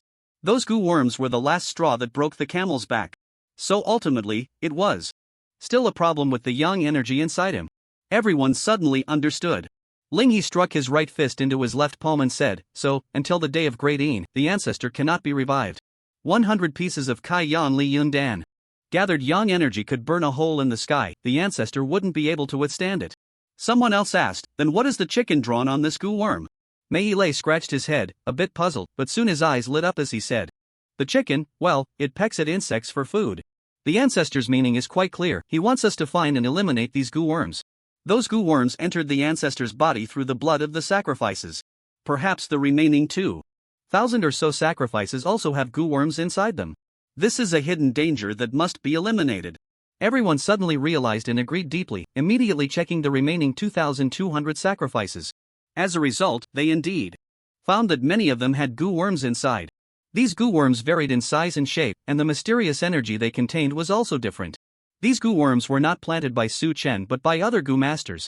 The Mei family's harvesting the autumn wind took place in 3 locations, Northern Frontier, by Dang Mountain, and the Endless Mountain Range. Therefore, many of the medicine slaves in Mingyu came from the Northern Frontier, where there were plenty of people skilled in goo techniques. These goo masters loved to plant goo on those around them, even their closest ones were not spared. Many goo masters unexpectedly died after planting goo on others, and the goo they planted would quietly parasitize within their bodies for years, remaining stable and unnoticed throughout their lives. After the elders found these goo worms, they broke out in a cold sweat. The hidden danger was indeed too great. They became increasingly convinced of Meilei's words and all breathed a sigh of relief. If the probing intent came from the goo worms, then it wasn't a big deal. They just needed to thoroughly investigate the Northern Frontier medicine slaves and find the person who raised the 8-beard goo worms. If they couldn't find them, it would be better to kill wrongly than to let go. They would eliminate all the medicine slaves from the Northern Frontier. The theft of the medicine store, combined with the ancestors' demise, made the elders detest the Northern Frontier goo masters deeply. They secretly decided that this time, a major cleansing must be carried out. On Su Chen's side, his mood was like a roller coaster, rising and falling. He feared that these elders, in a moment of heated impulse, would immediately revive Mei Qingtian, and then he would be doomed. Fortunately, this fool Meile mistakenly took the spy for a goo worm, which helped Su Chen a bit. They agreed to revive Mei Qingtian on the day of Great Een in 3 months. After 3 months, then, there won't be much to fear. I killed a non-compliant one, haha. Su Chen was extremely pleased, lying on the bed and laughing non-stop. Mei Qingtian is among the top tier in Dongyao Shinzhou, to die at my hands, ha ha ha. It's a pity that my reputation cannot spread far. He sighed and lamented, the Mei family really has good means, managing to revive Mei Qingtian time and again, as if they were cheating. But unfortunately for you, you encountered me. Want to revive again? No way. Just wait for the Mei family to be swallowed by Dezhou. Su Chen completely relaxed. Since he arrived in this world, he had never felt as relaxed as he did at this moment. The tasks assigned to him by the Great Zhou, even the ultimate mission, he had completed all of them. Now, he only needed to leisurely think about how to extort some benefits from the Great Zhou. There was no need to worry about Mei Qingtian. As long as he informed the Great Zhou about what happened in the cave, the Great Zhou would surely spare no effort to annihilate the Mei family, leaving no chance for Mei Qingtian to resurrect. After Mei Qingtian's death, the elders of the Supreme Council left one after another, leaving only over 2,000 sacrifices still lingering in the cave. The Mei family treated the burns on these sacrifices' skin and fed them fasting pills to sustain their lives, abandoning them in the cave for future use. The divine patterns could only remain on a person for 3 days, so after 3 days, all the divine patterns on the sacrifices disappeared. Su Chen could no longer glean any information from the cave. The Mei family conducted a thorough purge of the Mingyu, investigating all the goo masters from the northern border. Since records had already been made previously, this purge was very swift. No one among the lower 3 tiers of goo masters had raised the 8 whiskers goo. However, among the middle and upper 3 tiers of Gu masters, more than 10 had raised the 8 Whiskers Gu or even the Gu Insect King. The Mei family captured all these individuals, regardless of guilt or innocence, and subjected them to severe torture, forcing them to reveal the abilities of their Gu insects and whether they had used them to spy on the secrets of the Mei family. In the end, nothing was uncovered. The Mei family then executed all these Gu masters. None of these matters involved Su Chen at all. For the next half-month, Su Chen mostly lay in bed. The damage caused by the lightning strike was simply too severe. Fang Buping came to check on him several times, bluntly stating that the lightning scars on his body could not be removed and would likely remain for a lifetime. Those lightning scars branched out like tree limbs, covering every inch of his skin, even densely packed on his face. This made his appearance even more terrifying. With one eye blinded and his face covered in scars, he would look like a fierce bandit if placed in Baidang Mountain. Su Chen was completely indifferent to his appearance. The skill book contained many skills that could restore him to his former self. Niu Er replaced Zheng Shi after her death, and Zheng Shi transformed into Niu Er's identity. There was no need for any acting, she just had to hold a smoking pipe every day, pretending to be crazy and foolish. She felt very fortunate to be alive, but wearing Niu Er's face every day brought immense psychological pressure, and every time she looked in the mirror, she was in tears. She once asked Su Chen if he could help her change her face back, but Su Chen firmly refused. It was a joke, just thinking about the power of that lightning made him shudder, and he would never take the risk for her face. Initially, Mei Sikhan found it hard to accept the news of Zheng Shi's death and cried for several days. However, after eating several pots of Niu Er's mixed stew, he gradually sensed something was off. Soon, he began to question Mei Sivan. Why does Niu Er's cooking taste just as bad as Mother's? Why does Niu Er's demeanor resemble Mother's a bit?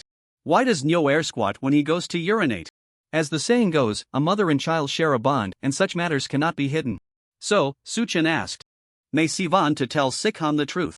He also warned him never to let anyone know that Niu Er was Zheng Shi, especially in front of outsiders, or Zheng Shi should not be referred to as mother. Although Mei Sikhan was young, he was quite clever. He quickly understood the importance of this matter. When he saw Zheng Shi in front of outsiders, he called her Niu Er, just like Su Chen and Mei Sivan did.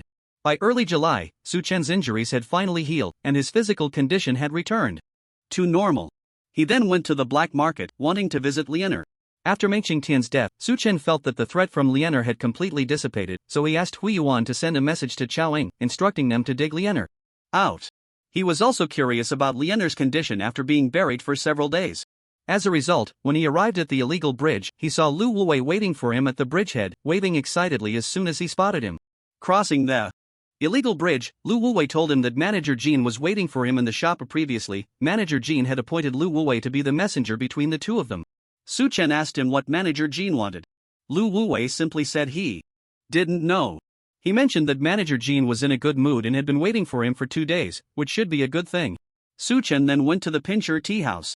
As soon as Manager Jean saw him, he greeted him with a smile, but upon noticing the scar on his face, he was somewhat taken aback. I heard you were injured. How did you end up looking like this? Su Chen forced a smile and said, It's nothing serious, the injury has healed now. What does the manager want with me? Manager Jean replied with a smile, It's not me looking for you, it's the garden master. Come with me. We're going up the mountain now.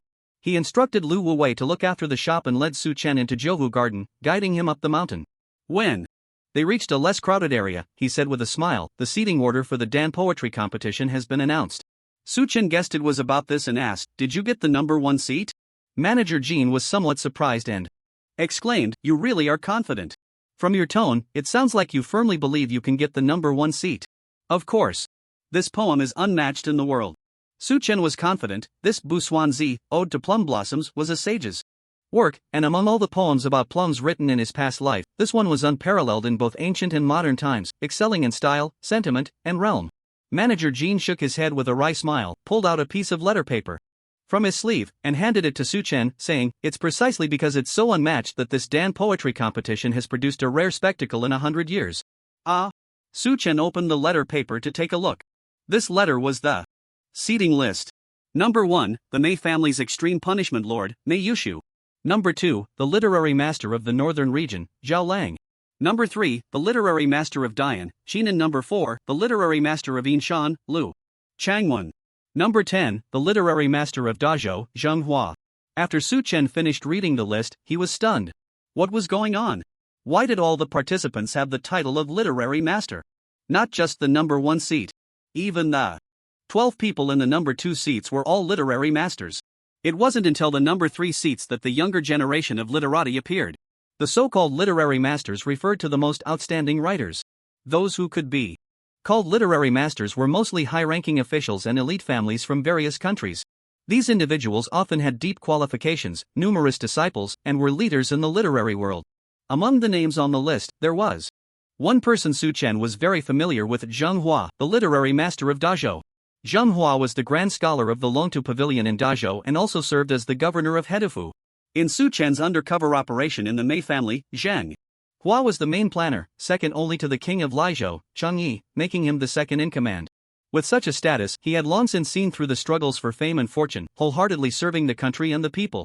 How could he possibly participate in such a competition? Su Chen felt a chill run down his spine. Counting them up, there were a total of 26 literary masters, all of whom were overshadowed by Mei Yushu's name. The 3 characters Mei Yushu shone brightly, and with this list, who in the world wouldn't recognize him? Su Chen exclaimed, "What's going on? Why are all these older generations coming to compete?" "They were all drawn in by your poem," Manager Jean said with a wry smile.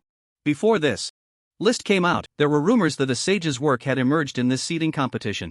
This attracted the attention of literary masters from all over the world, and then this scene unfolded. "You really are impressive, all the literati in the world are being overshadowed by you."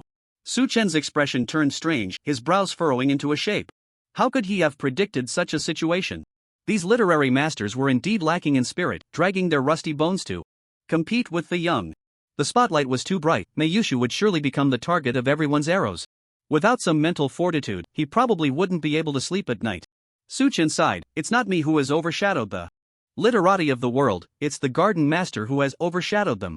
As they continued on their way, Manager Jean said, "The garden master has promised you that once his wishes are fulfilled, he will naturally return all the glory to you. This title will eventually belong to you. So, in the end, it will still be you who tramples all the scholars underfoot." Su Chen curled his lip, dismissing it. He thought to himself, if Mei Yushu were to clear my name, he would become someone who seeks fame and reputation through deceit, someone to be scorned by the world. How could that be possible? He replied, "Well, I don't care for this title either. As long as the owner doesn't kill anyone to silence them afterward, I'll be satisfied." Manager Jean also had his own difficulties. Knowing he couldn't explain clearly, he stopped trying and instead brought up the old matter. "You promised me that if one day you become the esteemed Qing emperor, you would help the owner break free from the Mei family."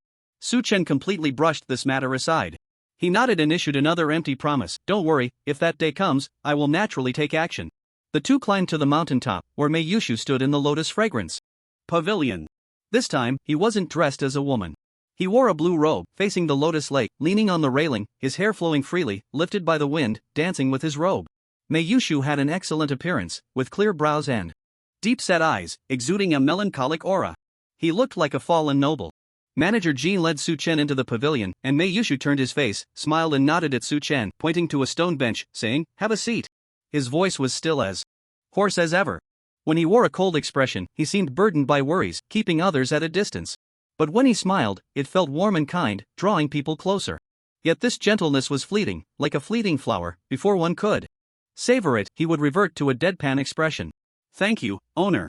Su Chen took a seat, and Mei Yushu looked him up and down, his eyes showing slight astonishment, but he didn't comment on Su Chen's scarred appearance.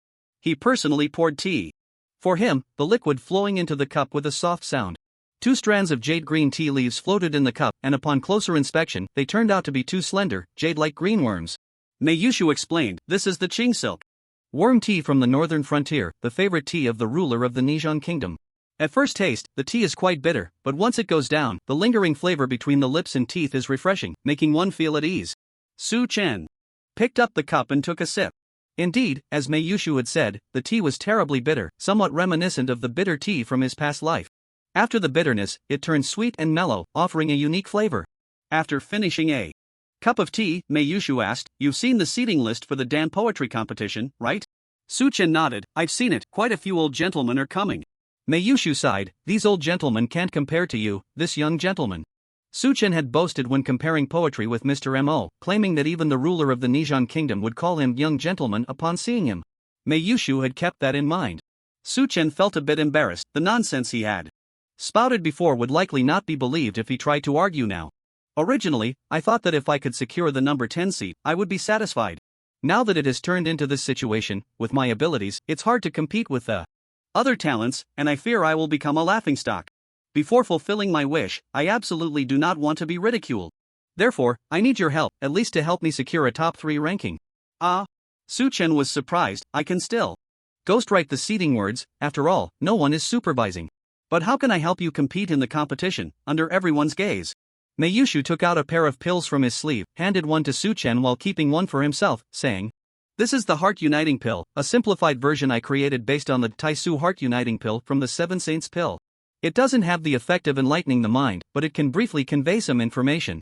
The one in my hand is the Yang Pill, and the one in your hand is the Yin Pill. We will each take one, and I will guide you to experience the effects of the medicine." What the hell? Su-chen was stunned. Could the Taisu Heart Uniting Pill really be made into a simplified version? Who would dare to take such a strange pill? He asked, "Owner, does this pill contain any blue crystal essence fire?" Meiyushu replied briefly, "No." Su-chen was still unwilling to eat.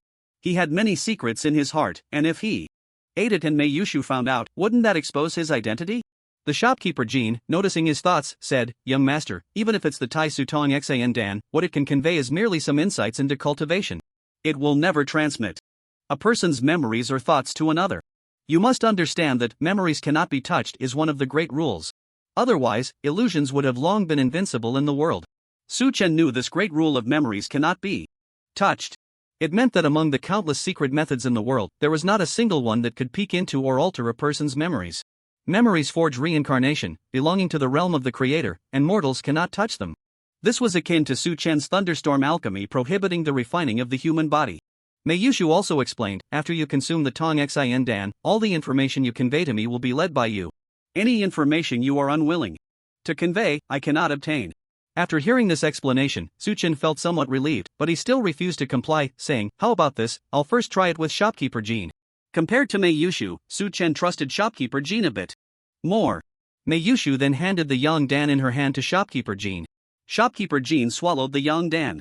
Su-chen took the Yin Dan, and he immediately felt as if he had an extra heart. The two hearts were beating in sync. Thump thump thump. The heartbeat was clearly audible. He knew that the extra heart he felt was shopkeeper Jin's. Now the two of them were in a state of mutual understanding. Meiyushu instructed, "Young master, focus your attention now, and write a character in your mind.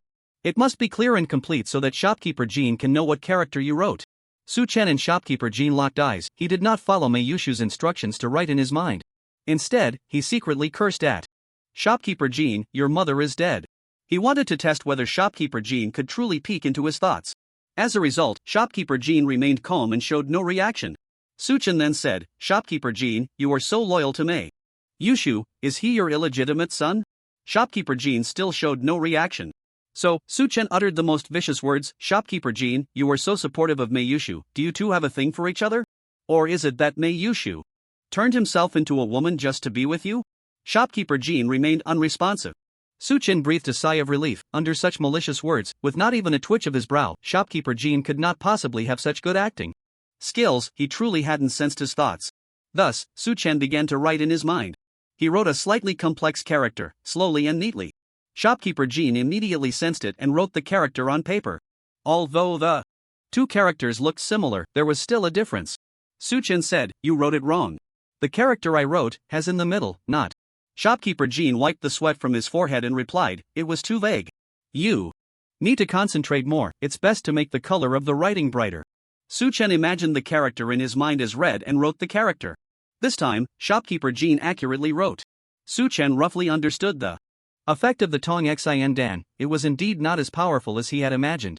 It required a great deal of his energy to convey a single character. Meiyushu explained, "The heart connection of this pill requires the distance between the two to be no more than 3 meters to take effect. Therefore, at the Danshur competition, you will act as my scribe and compete with me. All the poems that need to be written will be penned by you, conveyed to me through the power of the Tong Xin Dan. How about that?" This was too much. To so brazenly steal someone's ability for fame and recognition was simply outrageous. Su-chen never expected that Meiyushu would be so shameless. Seeing that he had not responded for a long time, Meiyushu thought he was unwilling and said, "I know that borrowing your talent to seek fame for myself goes against the way of a gentleman. But I have no other choice. As I said, once I fulfill my wish, I will definitely make the truth public, allowing your name to be known throughout the world." Of course, I will not treat you unfairly. After the matter is accomplished, there will surely be a generous reward. Suchen asked, what exactly is your wish? Can you tell me? Let me help you strategize. Meiyushu looked towards Lianhu, his eyes filled with tenderness, and said, my wish is simply to have a heart-to-heart talk with the one I love, to share sweet nothings.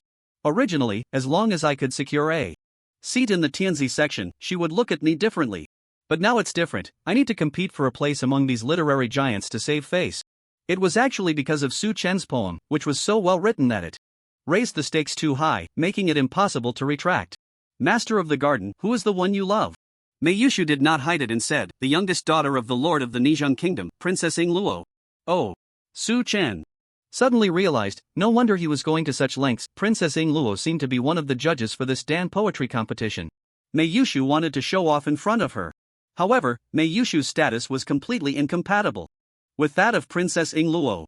Royal princesses, apart from marrying off in defeat or through alliances, would never marry outside their family, only taking in husbands. The Mei family strictly forbids their bloodline from flowing out and does not allow their members to become door-to-door sons-in-law. Therefore, regardless of whether there are feelings between these two, Meiyushu and Princess Ingluo were destined to have no intersection.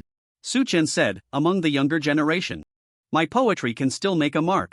But facing that group of old gentlemen, I fear I will be powerless. You underestimate yourself. In my opinion, your poetry is innovative and has a vigor that surpasses those who are past their prime. Securing a top 3 position should be within reach. Meiyushu truly believed that Su Chen's talent was exceptional, his poetry unparalleled. But in reality, the little knowledge Su Chen had might not be useful in the competition. Moreover, Su Chen thought that whether the Dan poetry competition could be held smoothly was uncertain. The competition was scheduled for the first day of September, while Mei Qingtian's resurrection was on the 9th. Once he conveyed Mei Qingtian's information to the Great Zhou, they would undoubtedly take action to destroy the Mei family before Mei Qingtian could be resurrected. The Mei family had no strong figures to hold the fort. To the Great Zhou, they were merely insignificant. Destroying the Mei family would be as easy as pie, and there would hardly be any variables. Therefore, this Dan poetry competition was likely to be cancelled. Since it was going to be cancelled, it would be good to negotiate some benefits. Now, Su Chen said, then I will do my best. But there is one thing I would like to ask the master of the garden for help. Seeing him agree, Meiyushu was overjoyed and immediately asked, what is it? Just say it, I will help in any way I can. Su Chen put on a melancholic expression and said, since I arrived at the Mei family, I have been separated from my Little Zhen. Little Zhen? Su Chen sighed and explained, Little Zhen is my thousand-eyed poison bird. We grew up together, practiced together, shared joys and sorrows. To me, it is not just a mount, but a dear friend. When the news of my master's tragic death in the secret realm reached the Golden Hall, Meinian captured Little Zhen and banished me to the underworld. Since then, we have never met again. My longing for Little Zhen is the same as your longing for Princess Ingluo. This feeling keeps one tossing and turning, unable to sleep through the night, causing my clothes to grow loose and my heart to wither. I am willing to help you participate in the Dan poetry competition because I hope that all lovers in this world can be together. I also hope you can understand my feelings and allow me to reunite with Little Zhen. The poison from the thousand-eyed poison bird was a great weapon for Su Chen. This poison can only be used at will by someone with his invulnerable physique. Killing Mei Qingtian made him realize the terrifying nature of the poison.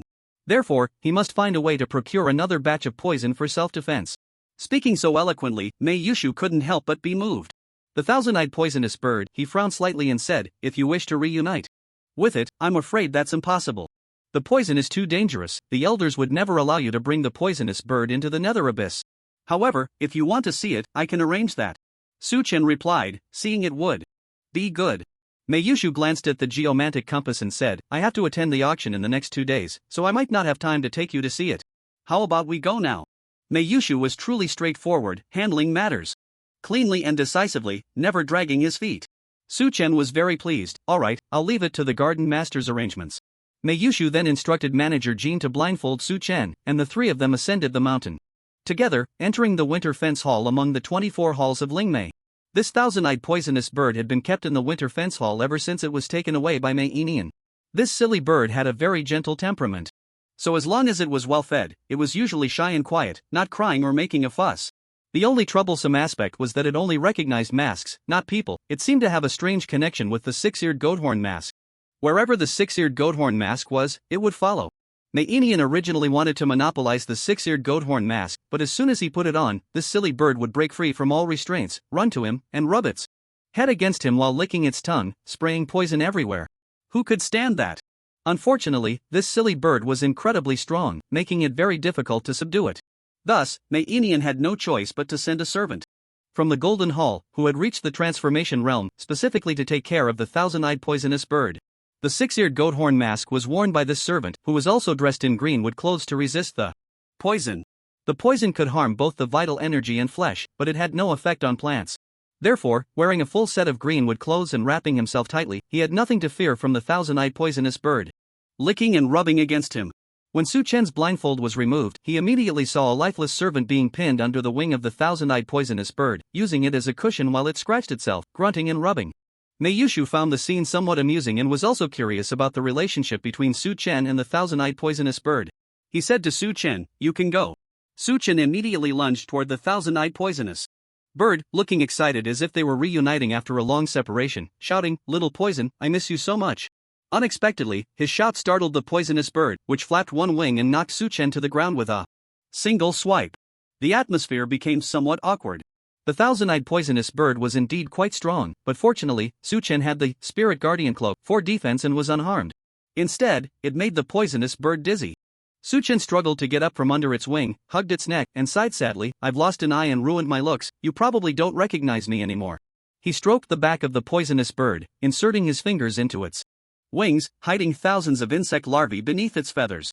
The thousand-eyed poisonous bird was covered in poison, especially at the base of its feathers, where numerous poison sacs were densely packed. The most potent and highest quality poison was contained within these sacs, 100 times more intense than the venom in the bird's mouth. Su Chen's goal was the venom inside these poison sacs. Thousands of insect larvae spread to the base of the feathers, clinging to the poison sacs, sinking their teeth into them, and began to suck the venom. The internal space of these larvae was connected to Tang Bao, so all the venom they absorbed was sent to Tang Bao's belly. Tang Bao, hidden in the knee warehouse, spat the venom into one porcelain bowl after another.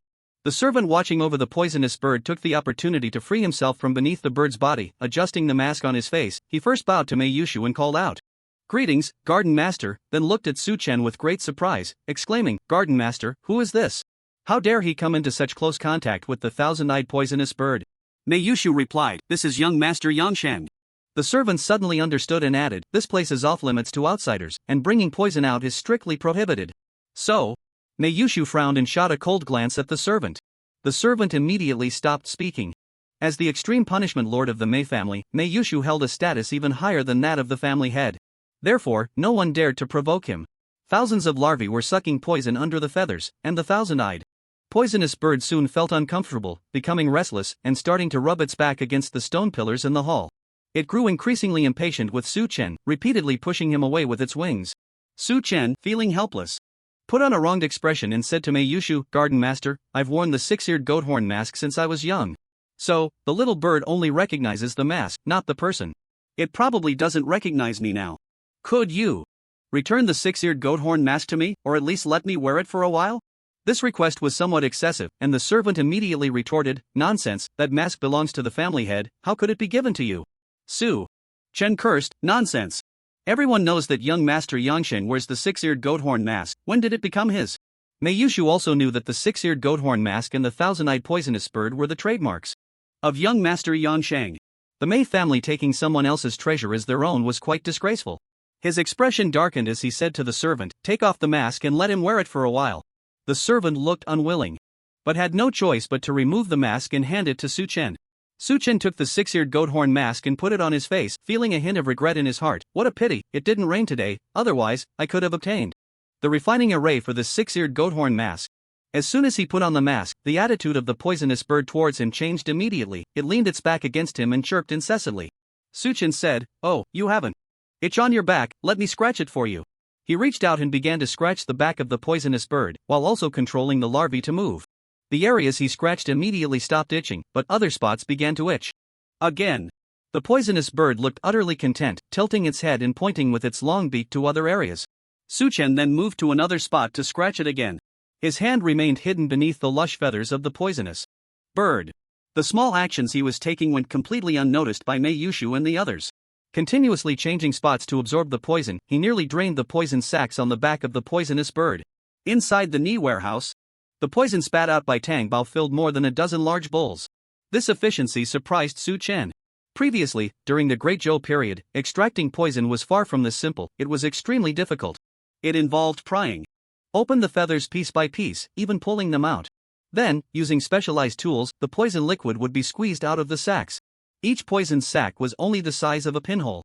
It often took a lot of time to extract just a few drops of poison, and one could easily get burned in the process.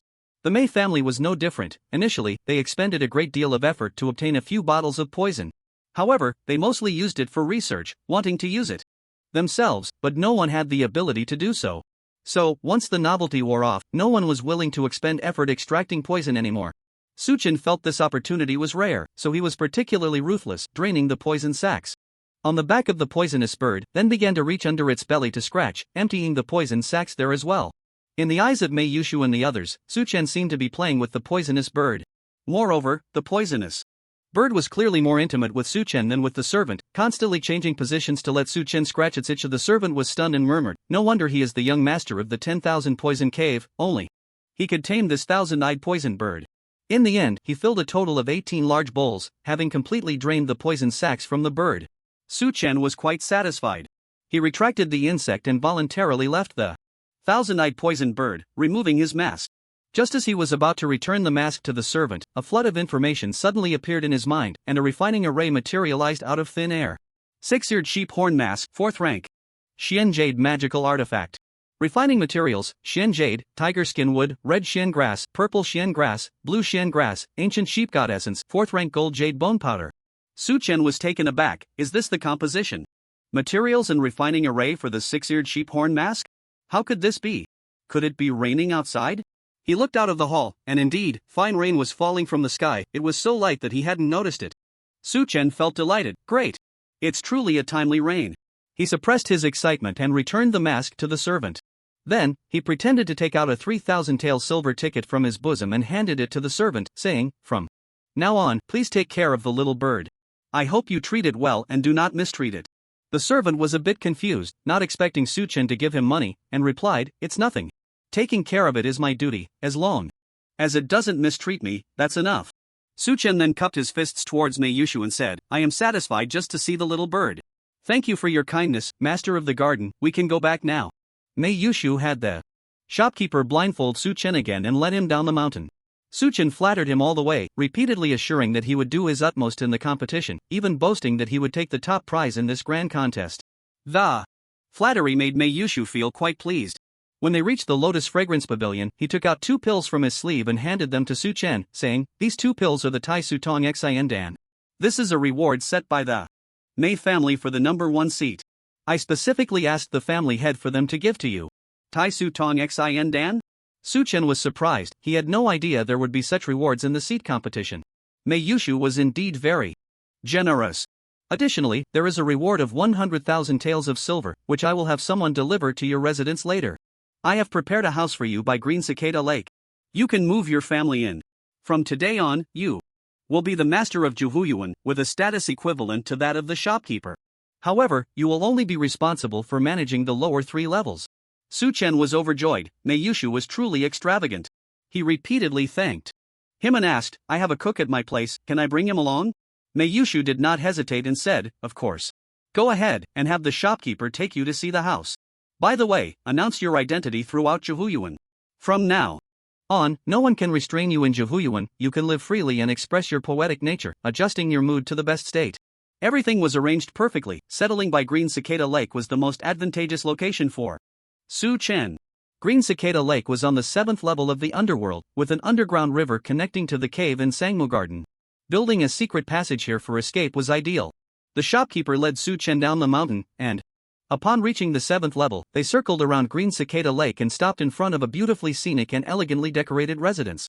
"This is the residence prepared for you by the master of the garden," the shopkeeper pointed to a lotus pentagon pavilion at the lake's edge and said, "In the past, this place was known as the Drunken Land Pavilion. The lake is home to the drunken 3 delicacies, drunken fish, drunken shrimp, and drunken crab, with a wine aroma in the meat, delicious and intoxicating. The previous master of the garden built a residence here and often fished from the pavilion. The fish and shrimp caught were cooked on the spot, enjoyed until intoxicated, and then he would sleep in the residence. Later, the lake was home to the medicinal herb green cicada bamboo, which made the fish and shrimp toxic and no longer edible. This house became vacant. The drug slaves are not qualified to live here. The garden. Owner thinks this place has beautiful scenery, making it one of the most refreshing spots in the lower 3 tiers. Just right, your constitution is immune to all poisons, so all the fish and shrimp in this lake are yours for the taking. Su Chen gazed at green cicada lake, half of which was filled with bamboo, its vibrant green captivating. The bamboo leaned over, reflecting in the water, with leaves dipping down to meet the lake's surface, resembling a half-drawn silk curtain. The other half of the lake was arranged in a grid of rice paddies, staggered and colorful, like a makeup box of palace concubines. The fine rain pattered softly, kissing the lake's surface and creating countless ripples. The scenery was indeed splendid, but Su Chen was completely uninterested, only hoping that Manager Jean would leave soon to give him a chance to be alone. Manager Jean led him into the courtyard, which was impressively built, with 3 entrances and 3 courtyards, 12 rooms in total, twice the size of the garden master's residence he currently lived in. The beams and pillars were intricately designed. The furniture was complete, having only undergone a simple cleaning, giving it a slightly old appearance. Manager Jean showed him around inside and out, handed him the keys, and then left, telling Su Chen to arrange for his family to move in. As soon as he left, Su Chen immediately found the cellar and crawled inside, first checking the poison in the knee storage. A full 18 large bowls, he cleared out the jars and bottles from the medicine cabinet and transferred all the poison from the bowls into porcelain bottles, filling a total of 360 bottles. Calculating, that amounted to 3,600 drops. This quantity made Su Chen extremely happy. When he came to the Mei family, he only had 20 drops of poison, so he had been cautious and didn't dare to squander it. Now, with these 3,600 drops as a foundation, if he encountered something he couldn't defeat, he could directly use the poison. If 1 drop didn't work, then 10 drops, if 10 drops didn't work, then 100 drops. He would keep going until it was crushed. He then took out the Tai Su Tongshin Dan to examine it. These 2 yin-yang pills were of a much higher quality than the pirated Tongshin Dan from Mei Yushu. The 2 pills were surrounded by a mist of elixir, looking incredibly mysterious. The fragrance of the pills was quite unusual, making his mouth water and tempting him to taste the pills. These 2 pills were of little use to Su Chen. The Tai Su Tongshin Dan's enlightening effect could allow a person to quickly comprehend the 3 basic uses of the mysterious method: condense, separate, and adhere, enabling one to advance from a basic realm to a small perfection realm. However, using this pill to break through to a transformation realm was somewhat forced. Breaking through to a transformation realm required an understanding of the heavenly path, which could only be self-realized. Once understood, one would naturally advance; if not understood, relying solely on the Tongshin infusion would always be like scratching the surface, lacking a bit of essence. Therefore, Su Chen decided to give this pill to Mei Yuan. As the saying goes, a good man has 3 helpers. No matter how strong he was, if the people around him were useless, they would eventually drag him down. If he could elevate Mei Yuan to a small perfection realm, giving her a certain level of self-defense capability, Su Chen would find things much easier. Additionally, Su Chen had always had a plan. He wanted to test whether his skill potions would work on others. Previously, he didn't have enough medicinal materials, so he couldn't conduct this experiment. Now, he had plenty of materials in his knee storage, and many potions, such as toxic immunity, thousand-hand spiritual connection, Dart King, etc., could be reformulated. If these potions could be used on others, Su Chen would need to readjust his future development path. He could shape himself into a figure like a godfather, gathering a group of followers, controlling them with cross-art anchor technique, and then teaching according to their talents, granting them compatible potion skills. He could cultivate a large army. Just thinking about it made the future seem promising. Su Chen didn't rush to move. Rarely was there a rainy day. The rain enlightener was in effect, and now was the time of highest comprehension, most suitable for cultivation or experiments, so he couldn't waste time on moving. He left Zhouhu Garden and headed to the black market, then returned to Tsinghua Garden. He decided to first test the efficacy of the skill potions on others. Back at home, he went down to the cellar and began brewing potions, first creating 10 types: knee storage, toxic immunity, arm wrestling champion, thousand-hand spirit finger, Dart King, protection of the great tree, chill, and others. Then, he called Mei Yuan down to the cellar and had her drink all 10 potions. Mei Yuan was quite surprised and pinched her nose, asking him what kind of potion this was. Su Chen deceived her, saying it was a secret concoction from the 10,000 poison cave that could enhance a person's strength. Without thinking much, Mei Yuan drank all 10 bowls of potion, her stomach swelling round and full as she leaned against the stone bench, humming. Su Chen conducted a series of tests to see if these skills were effective. The results were greatly unexpected. He had thought that these skill potions would either be useful or useless. However, the test results showed that out of the 10 potions, 9 were ineffective, but 1 was effective, the toxic immunity potion. Su Chen experimented with poison from the Jin poison, Green Ghost, and Night King, and none of these strange poisons caused any harm to Mei Yuan. He then took out various poisons for Mei Yuan to consume and found that she was completely immune to them. This aligned with the effect of toxic immunity. The other potions, such as Knee Storage, Arm Wrestling Champion, and Dart King, had no effect at all. Su Chen felt greatly puzzled as to why the toxic immunity potion worked while the others did not. He brewed the potions again and called Mei Han down to the cellar, having him drink all 10 potions as well. The result was identical to Mei Yuan's. Only the toxic immunity potion proved effective. Hiss, what is the difference between this potion and the others? Su Chen propped his chin on his hand, lost in thought. Thanks to the blessing of the Rainseer, he quickly discovered the clue. Among these 10 skills, aside from toxic immunity, the other 9 skills had specific conditions. Some had unique triggering mechanisms, some had limited triggering environments, and others had cooldown times. Only the toxic immunity skill was a purely attribute-based skill. The passive skill potion book granted to him by Lawless was created by combining game data with the original powers of this world. 99% of the skills possessed uniqueness. For example, Arm Wrestling Champion. Arm Wrestling Champion, you are the champion of arm wrestling, your strength increases infinitely during arm wrestling. This skill has uniqueness. In one world, it is impossible for 2 people to possess the skill simultaneously, otherwise, when these 2 arm wrestle, there would be no way to determine a winner, leading to a paradox. In a game, this would cause data chaos, even crashing the system.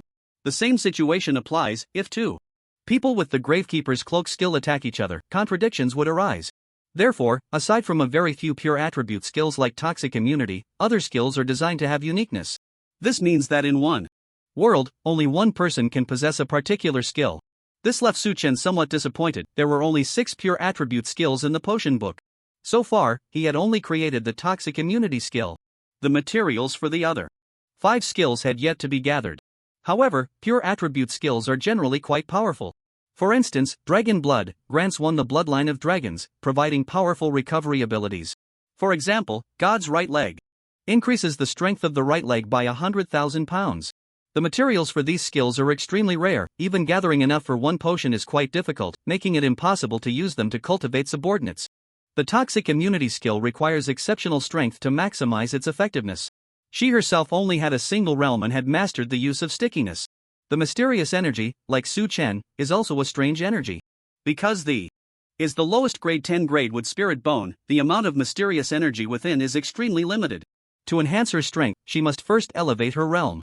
The series of potions in the potion book that helped Su Chen advance, such as 1 potion, 2 combination potion, 3 balance potion, and so on, similarly had no effect on Mei Yuan. Therefore, the only option left was to use the Tai Su Tong Xin Dan to elevate her realm. Su Chen originally intended to use the Tai Su Tong Xin Dan immediately to enlighten her, but the rain outside gradually diminished and eventually stopped. Without the enhancement of the Rainseer, Su Chen felt it was not very safe. Such enlightenment is best done when one's comprehension is high.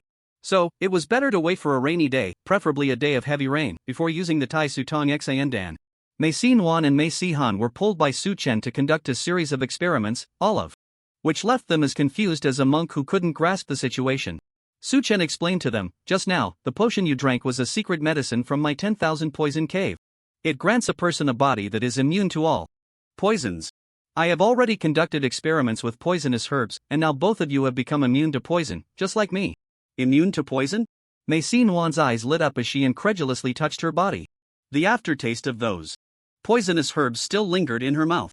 As a medicine slave, she was very familiar with the toxicity of medicinal materials. Those poisonous herbs were something she wouldn't dare to touch in the past. Now, after consuming a large amount, she felt perfectly fine. So, can I, like you, taste all kinds of poisons in the future? Su Chen nodded, took out a bottle of Green Ghost, and handed it to her, saying, this is the signature poison of the 10,000 poison cave, Green Ghost. You can use this poison as a weapon in the future, greatly enhancing your combat power. Another day, I will help you elevate your realm and teach you some techniques for using poison, so you can walk confidently in this lower tier. Mei Yuan had unconditional trust in Su Chen. Hearing him say this, she cheered and was overjoyed. Mei Han, seeing the Green Ghost's potent toxicity, felt a tingle of excitement and asked, brother-in-law, what about me? You're still young. When you come of age, I will give you even more powerful poisons. Su Chen glanced at the time. It was just around the hour of the dog, 7 o'clock in the evening. He originally wanted to use the rainy day to focus on cultivation. Now that the rain had stopped, the task at hand was to move. He smiled and said, "From today on, our family can move to Yuan. The owner of Yuan has prepared a residence for us, right next to the green bamboo lake. It is said that the fish and shrimp in that lake are extremely delicious, but they are poisonous and cannot be eaten by ordinary people. Now that you are both immune to poison, you can eat these toxic creatures." Ah, husband, you succeeded. Mei Si. Yuan knew that Su Chen had always wanted to move to Yuan. It was she who helped Su Chen solve the great riddle of the grass day back then. Su Chen pinched her nose and said indulgently, "Yes, my future status in Yuan will be 1 person below, 10,000 above. No one will dare to bully you anymore." Mei Si Yuan was overjoyed, hugging Su Chen's arm and twisting around, giving him a peck on the cheek. Then she noticed her brother right in front of her, and her face instantly turned crimson with embarrassment. Mei Si Han completely missed the scene. Upon hearing about the fish and shrimp, his mind was flooded with excitement, and he lost the ability to think. After staying at home for these days, eating the mixed dishes cooked by the Zhang family, he felt sickly and lacked any spirit. Hearing Su Chen say, "The fish and shrimp are extremely delicious," his heart had already flown to Yuan. "Brother-in-law, when are we moving to Yuan?" Mei Si Han wiped his mouth and said impatiently. Su Chen laughed heartily, ruffled his hair, and said, "Go call Noir to pack our things, we are moving right now." The three of them exited the cellar together, just as the layer guardian Hobokai came to visit. He inquired, and learned that the owner and managers of the 7th layer of Yuan were currently waiting at the illegal bridge to celebrate Su Chen's housewarming. Hobokai had just found out that Su Chen had moved to Yuan, and he pulled Su Chen aside to talk, exclaiming, "So you really moved to Yuan? The divination I did for you back then was quite accurate, wasn't it? What does that grass sun really mean?" Su Chen smiled and replied, "The grass sun refers to Master Mo. I was able to move to Yuan this time thanks to Master Mo's help."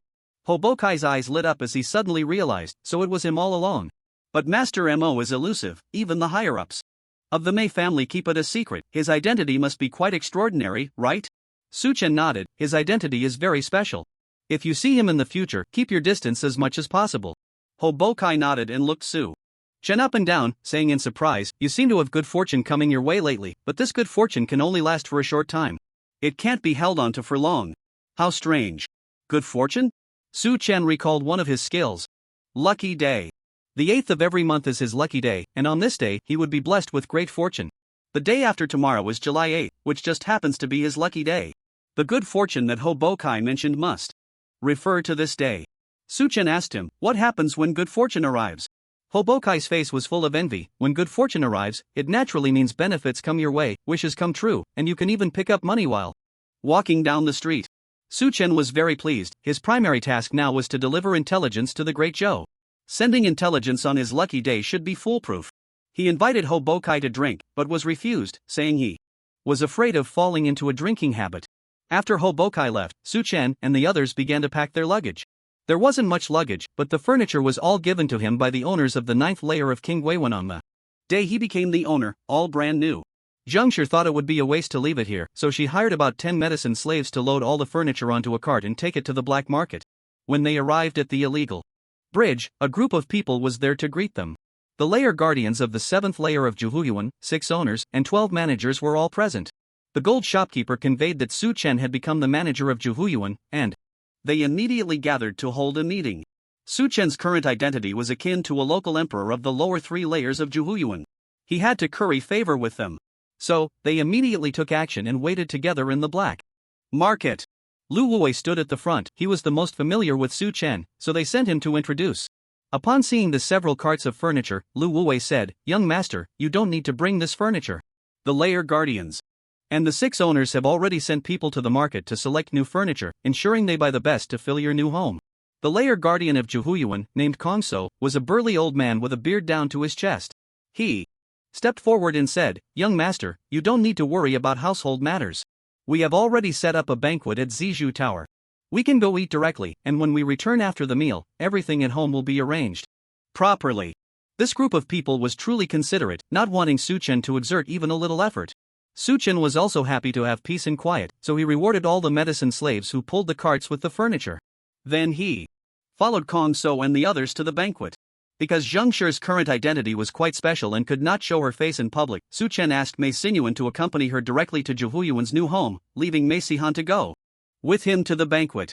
This little foodie had long been looking forward to a good meal, and upon hearing about the banquet, his eyes lit up. The group arrived at Zizhu Tower, where Lu Wuwei introduced Su Chen to the 6 owners. Everyone took their seats, raised their cups, and after 3 rounds of drinks, everyone began to feel a bit tipsy, and the conversation flowed freely. If we talk about the biggest event in the Mei family these days, it still relates to young master. Young Konso wiped the wine from his beard, shrank his neck, and asked mysteriously, "Young master, the question everyone is most interested in is about Elder Wei. Is he really still alive?"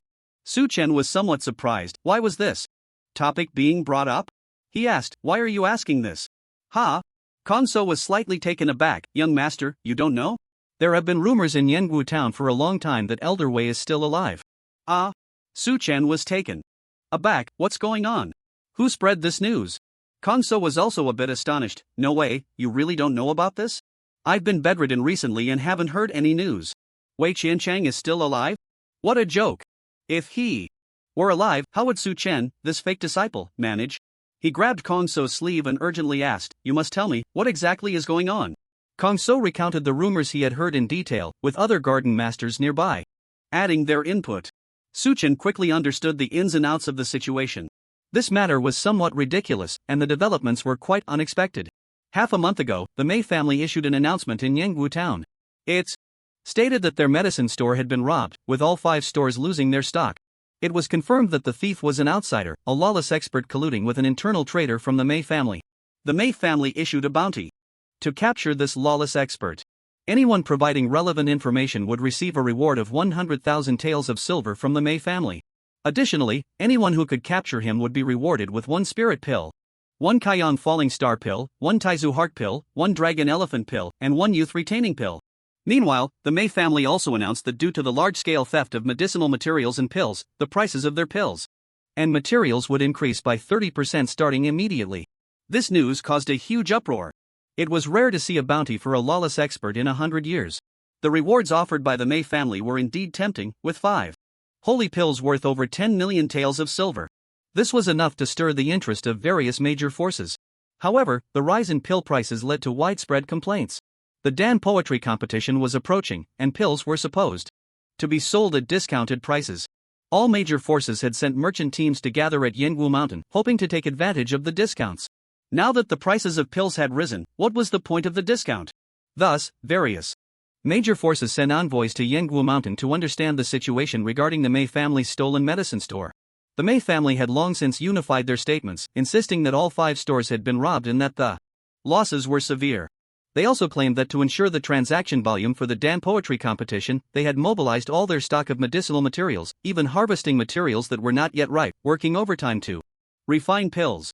This would lead to a severe shortage of pills in the second half of the year, and the quality of the materials would greatly decline. It was a significant blow. The price increase was truly unavoidable.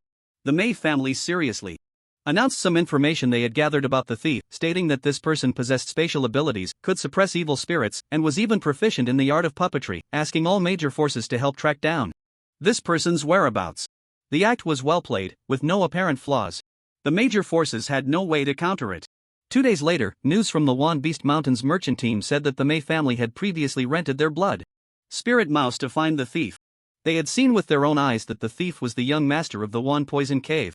Therefore, they suspected that the lawless expert the Mei family was hunting was the Poison King Wei Qianchang. The people from Yuan Beast Mountain were deliberately trying to annoy the Mei family. They spread rumors that the Mei family had been ungrateful, making things difficult for the young master of the sheep clan, taking away all his treasures, and even blinding one of his eyes.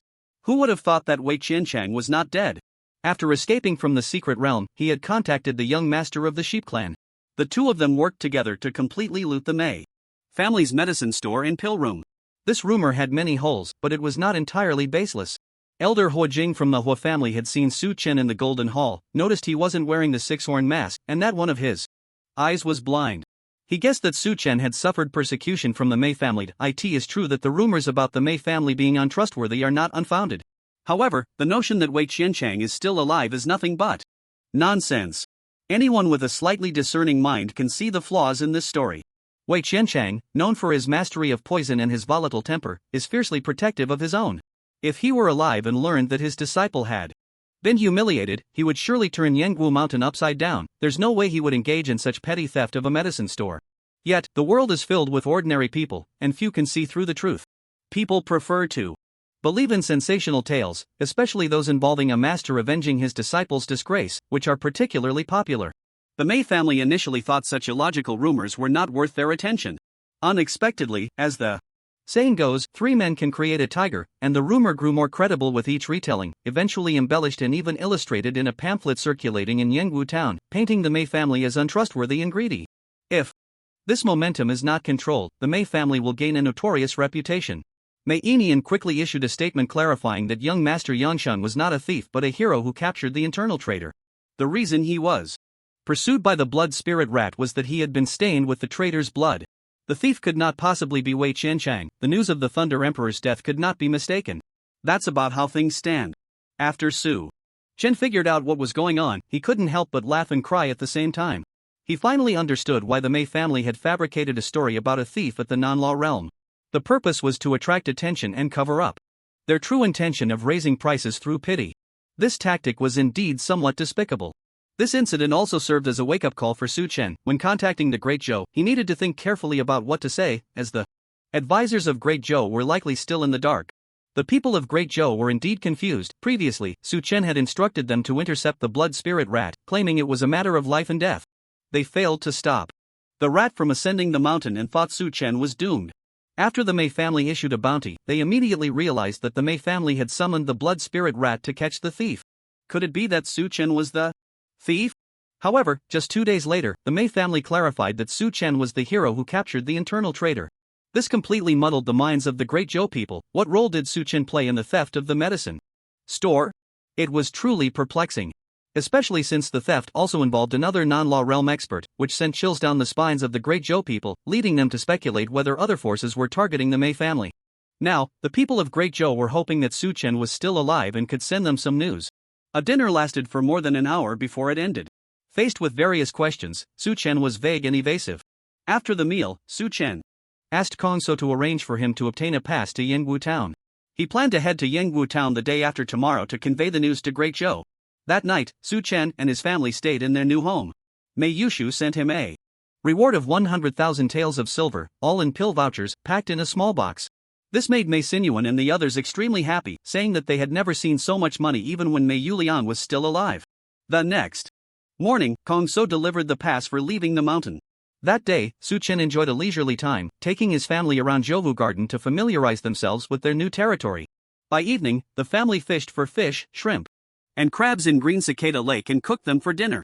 These fish, shrimp, and crabs were special, with dark blue shells, and when caught, they exuded a rich aroma of wine. After cooking, the fragrance of the wine filled the air, making mouths water. However, the green cicada bamboo planted in the lake was toxic, and these fish, shrimp, and crabs contained toxins as well. Su Chen, Mei Xinyuan, and Mei Sihan were all immune to poisons, allowing them to enjoy the delicacies without worry. Zheng Shi could not eat any and could only watch enviously. Unfortunately, with the immunity to toxins, no matter how much they ate, they couldn't get drunk, which took away some of the enjoyment. By midnight, Mei Xinyuan and the others had already gone to sleep. Su Chen paced back and forth in the yard, waiting for the arrival of dawn. The fourth quarter of the midnight hour marked the beginning of July 8, a lucky day. Su Chen wanted to experience what effects the skill lucky day would have. However, when the fourth quarter arrived, nothing changed. Su Chen went out for a stroll, but he couldn't pick up money as Ho Bo Kai had said. This left him quite astonished. Has the good fortune of this lucky day really arrived? He stood by the green cicada lake, took out a copper coin, and muttered to himself, if I truly have boundless blessings, let this copper coin be tossed 10 times, all landing heads up. Su Chen flicked the coin into the air, watching it spin before it fell back into his palm. Looking down, he found that the coin was tails. Damn it, what a scam! Su Chen, frustrated, flicked the coin away. The coin bounced on the water's surface more than 10 times before suddenly making a ding sound, as if it had struck something, and then sank into the water. The sound was crisp and pleasant, like a silver bottle shattering, accompanied by the song of a lark. The sound resonated deeply, causing every pore on Su Chen's body to open wide. This sound is quite unusual. His eyes filled with surprise as he leaped into the air, lightly tapping his toes on the grid-like ridges built in the lake, running towards the source of the sound. As he approached, he saw a strange plant growing in a patch of medicinal herbs. From its appearance, it seemed to be an unopened lotus flower, its bud tightly closed in dark red, much more vibrant than an ordinary lotus. Since there Was no moonlight here, he couldn't see it clearly, so Suchin took out a fluorescent ring to illuminate it. As the light from the ring hit the bud, it immediately reflected a mesmerizing halo, as if it were a glass cup filled with red wine, swirling under the light and spilling out a cascade of red threads. What was this bud? It was clearly a ruby. But how could this ruby grow on a water plant? The more Suchen looked, the more shocked he became, his mouth agape nearly dropping to his feet. He recalled a rare treasure, blood moon essence. Blood moon essence is a crystal formed from the grass, trees, and beasts of a 1,000-mile domain, absorbing the red light cast by the red moon over 100 years, and under fortuitous circumstances, condensing together. It often embeds itself in plants, disguising as a flower bud, only occasionally emerging at night to absorb moonlight. It is said that this crystal, after absorbing moonlight for 100 years, can transform into a human form, gaining intelligence and becoming a spirit. Such a treasure requires the right timing, location, and harmony among people to emerge. It is a favored child of heaven and earth, a peerless rarity. The effects of blood moon essence are particularly special. It can resonate with the blood moon. On the day of the spirit descend, if a pregnant woman is placed on the altar and blood moon essence is fed to her, she will receive the blessing of the moon goddess, and the spirit child born will surely be of the highest caliber. What does it mean to be of the highest caliber? It means one can establish a sect or even found a dynasty. Among the current 6 major dynasties, the founding emperors of the Great Zhou, Great Yan, and Yin Mountain were all of the highest caliber, and they all obtained this through blood moon essence. Once this thing comes into the world, it will attract a storm of bloodshed. Su Chen could hardly believe his eyes. Blood moon essence? How could this appear in Green Cicada Lake? Could this be my good fortune? Steady, steady, let's get it first. He trembled all over, using Ghost Claw to reach for the ruby. Nothing unexpected happened. He grasped the blood moon essence in his hand and gently plucked it from the stem. Containing his excitement, he placed the ruby into his knee warehouse, then stumbled back home, rushing down to the cellar. Su Chen took out the ruby. In the darkness, it was dull and hard to notice. But when illuminated by the fluorescent ring, it immediately reflected a dazzling light, casting a layer of red frost over the entire cellar. Su Chen found himself in a red world, marveling at the beauty of the blood moon essence. Beautiful, so beautiful, it's just like the night I first arrived in this world. The moon casts a red glow, dyeing everything the color of blood. Hope what Sai was right, this stroke of good fortune really makes it feel like you can find treasure just by walking. Su Chen had a good understanding of the blood moon essence, as the establishment and rise of the Great Zhou were rooted in it. The first emperor of the Great Zhou was named Chun Longhu, who possessed the first-class heavenly mechanism bone, born to the Tao, able to anticipate the enemy's moves and glimpse the future. It was through this extraordinary bone's ability that he founded the Great Zhou, developed the secret method of bone exchange, and established the Zhou 9 official bone system, laying the foundation for the Great Zhou's empire. The Great Zhou rose rapidly, dominating the southern region within just 300 years, becoming one of the 6 great powers. Chen Longhu's first-class heavenly mechanism bone was obtained when his mother, during childbirth, held a blood moon essence the size of a quail egg in her mouth while praying at the altar. The blood moon essence Su Chen held was not just the size of a quail egg, it was as large as a goose egg, equivalent to more than 10 quail eggs. He couldn't help but doubt whether this was truly blood moon essence. If only it would rain now, I could use thunderstorm alchemy to figure out what this really is. Since good fortune has come my way, I should be able to ask for rain and receive it. He began to pray sincerely, hoping for rain, but after praying for a long time, not a single drop fell. When he stepped out of the cellar, he found that a fierce wind had risen, dispersing the mountain mist and revealing a sky full of stars. The clouds had not gathered, and the wind had risen first. Rain was definitely not going to fall. Su Chen felt quite frustrated. Earlier, he had tossed a coin, praying for 10 heads, but the first toss was tails. It felt as if this good fortune was like a mischievous child, deliberately going against him. He vaguely grasped the characteristics of the lucky day skill. Good fortune does not equate to wishes coming true. In fact, since this is a passive skill, all blessings are also passive. The more you expect and actively seek blessings, the more likely you are to achieve the opposite. The result is that what you fear comes to pass, and what you seek eludes you. So it's best to go with the flow, to have no desires, and give blessings a space to manifest freely. Understanding this, Su Chen felt relieved. He treated it as if he didn't have this skill and continued with whatever he needed to do. To find out whether this ruby was indeed blood moon essence, he could make a potion and test its efficacy. In the skill potion book, there are 3 potions: Bright Moon, Hell Demon Eye, and Moon God Resonance, all requiring blood moon essence as a material. Because blood moon essence is extremely rare, Su Chen had thought these 3 potions could never be made. Among them, the skill, Moon God Resonance, requires a rare ingredient called Heavenly Phenomenon Wood, which is also a priceless treasure. Therefore, this potion cannot be made for now. The other two potions, Bright Moon and Hell Demon Eye, have all the necessary materials and can be made now. Bright Moon, on the night of the full moon, all skill cooldowns are halved. This skill was designed and provided by the reader, VLP 666. As the saying goes, the moon on the 15th is round on the 16th. This world is no different. The night of the 16th of each month is the full moon night. Of course, in some months, there may be slight variations, and sometimes the 15th or 17th is the full moon night. This potion only requires a little bit of blood moon essence powder, so Suchin scraped some essence powder with a knife, added it to the pot, and brewed the potion. He immediately drank the potion. Since tonight was not the full moon night, this skill could not take effect, and Suchin felt no changes. Just looking at the description, this skill was definitely a godly technique. Currently, with few skills, the effect was not obvious. Once he had more skills in the future, combining control skills with the halved cooldown effect might allow him to infinitely control the enemy. Suchin had already thought of several invincible skill combinations in his mind, which he could slowly experiment with later immediately. After, he began to brew the Hell Demon Eye potion. Hell Demon Eye, you will possess a demon eye from hell. Those who make eye contact with the demon eye will fall into an illusion, tormented by the tortures of hell. Duration of the illusion, 1 second. Within the illusion, time can be infinitely extended. Cooldown time for the demon eye, 10 minutes. This potion consumes a considerable amount of moon essence, requiring 1 or 2 taels of essence. Suchen cut a piece the size of a quail egg from the gem to gather enough for 1 tael. After brewing the potion, it condensed into 10 drops, pink and thick like sesame paste. This potion is not meant to be consumed but used as eye drops, to be dripped into the eyes. Suchen hesitated. His left eye was already blind, and he wasn't sure if the eye drops would be effective. If his right eye turned into a demon eye, he would have to wear a mask or sunglasses when going out, as he must avoid making eye contact with others. This skill was entirely passive and could easily harm the innocent. Passive skills have this drawback. There's no way to control them, Suchen sighed, deciding to test it on his left eye first. After all, there was still plenty of blood moon essence, so wasting a bit didn't matter. He poured the potion from the pot into a porcelain bottle, then tilted his head back and dripped the potion into his left eye. His left eyeball was already in a semi-withered state, completely numb, until all 10 drops of the potion were in his eye socket. Suddenly, a sharp pain shot from his left temple, as if a gun had stabbed him. Fierce and overwhelming, the pain exceeded his tolerance.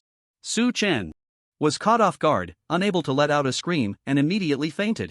It was unclear how long he had been unconscious, but he slowly woke up, feeling an itch on his face. He reached up to scratch it, only to find his hand sticky with blood. His left eye was glued shut with blood, making it impossible to open. What's going on? Why is there so much blood?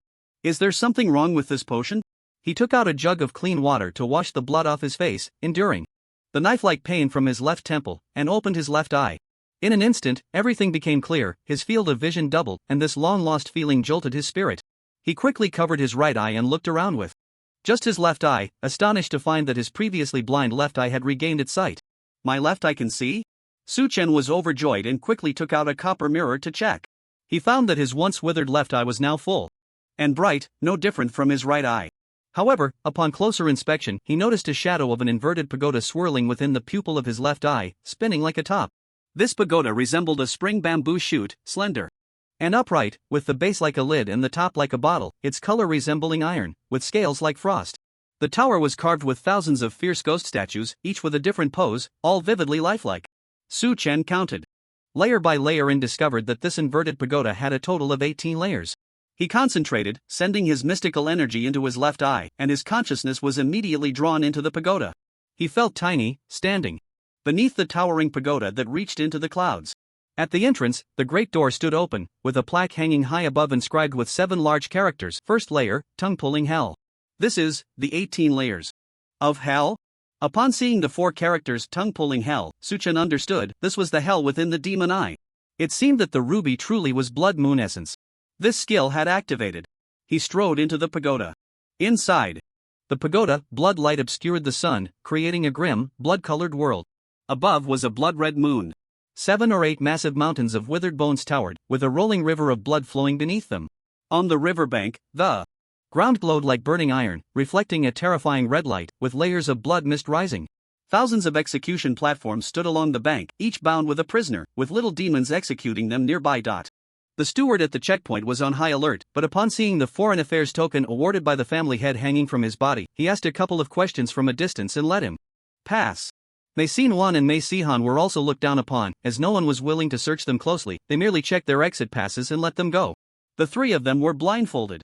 Went up the mountain, then down again, and finally took a carriage towards Yangwu town. The journey was bright and sunny, and the carriage was quiet, with everyone squinting up at the sun, basking in its warmth, each of them humming contentedly. Su Chen had been in the dark for a month, and this was his first time seeing the sun. He felt as if all the stagnant energy in his body had been sun-dried away, and his bones felt as if they had been softened by the warmth. Upon arriving at Yangwu town, dozens of merchant caravans were gathered before the city gate, undergoing inspections. These caravans came from all corners of the world, dressed in various styles, speaking different dialects, and carrying a wide array of goods, each with its own unique characteristics. The city gate of Yangwu town was under reconstruction, expanding from a width that allowed 4 carriages to pass side by side to one that allowed 8. This was all in preparation for the Dan poetry competition. This group of medicine slaves did not need to undergo the usual city entry checks. They were directly taken to the assembly inn in the town. The team leader reiterated the rules and then dismissed everyone. Su Chen wandered around Yangwu town with the Mei siblings. The current Yangwu town was much livelier than it had been half a month ago when Yuan came to deliver a message. The annual Poetry King competition was accompanied by trade exchanges, with merchant caravans from various countries meeting at the venue to discuss business matters. During this time, all the rare treasures from the Eastern Radiance Divine Continent would gather here, flowing into the market and attracting competition from all sides. In the 2 months leading up to the Dan poetry competition, hundreds of auctions would be held in the town, selling rare and exotic items. Renowned figures and wealthy merchants flocked to it. The town was now a mix of people, with experts gathering. To maintain order, the Mei family dispatched 8 senior elders to oversee the 8 directions of Yangwu town, prohibiting all forms of conflict within the city. Should any disputes arise, the Mei family would intervene immediately to mediate, and any party involved must comply with the Mei family's arrangements. Anyone daring to cause trouble during the competition would become a public enemy, hunted down by all.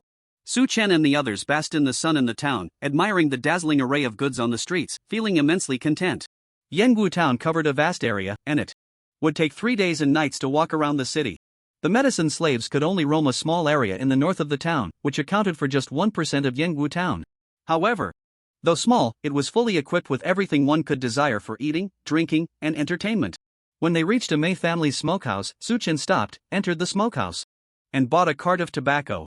After pushing the cart a short distance, he turned back, claiming the tobacco was of substandard quality, and returned the goods. He had hidden the intelligence he needed to relay to the Great Joe within this cart of returned tobacco.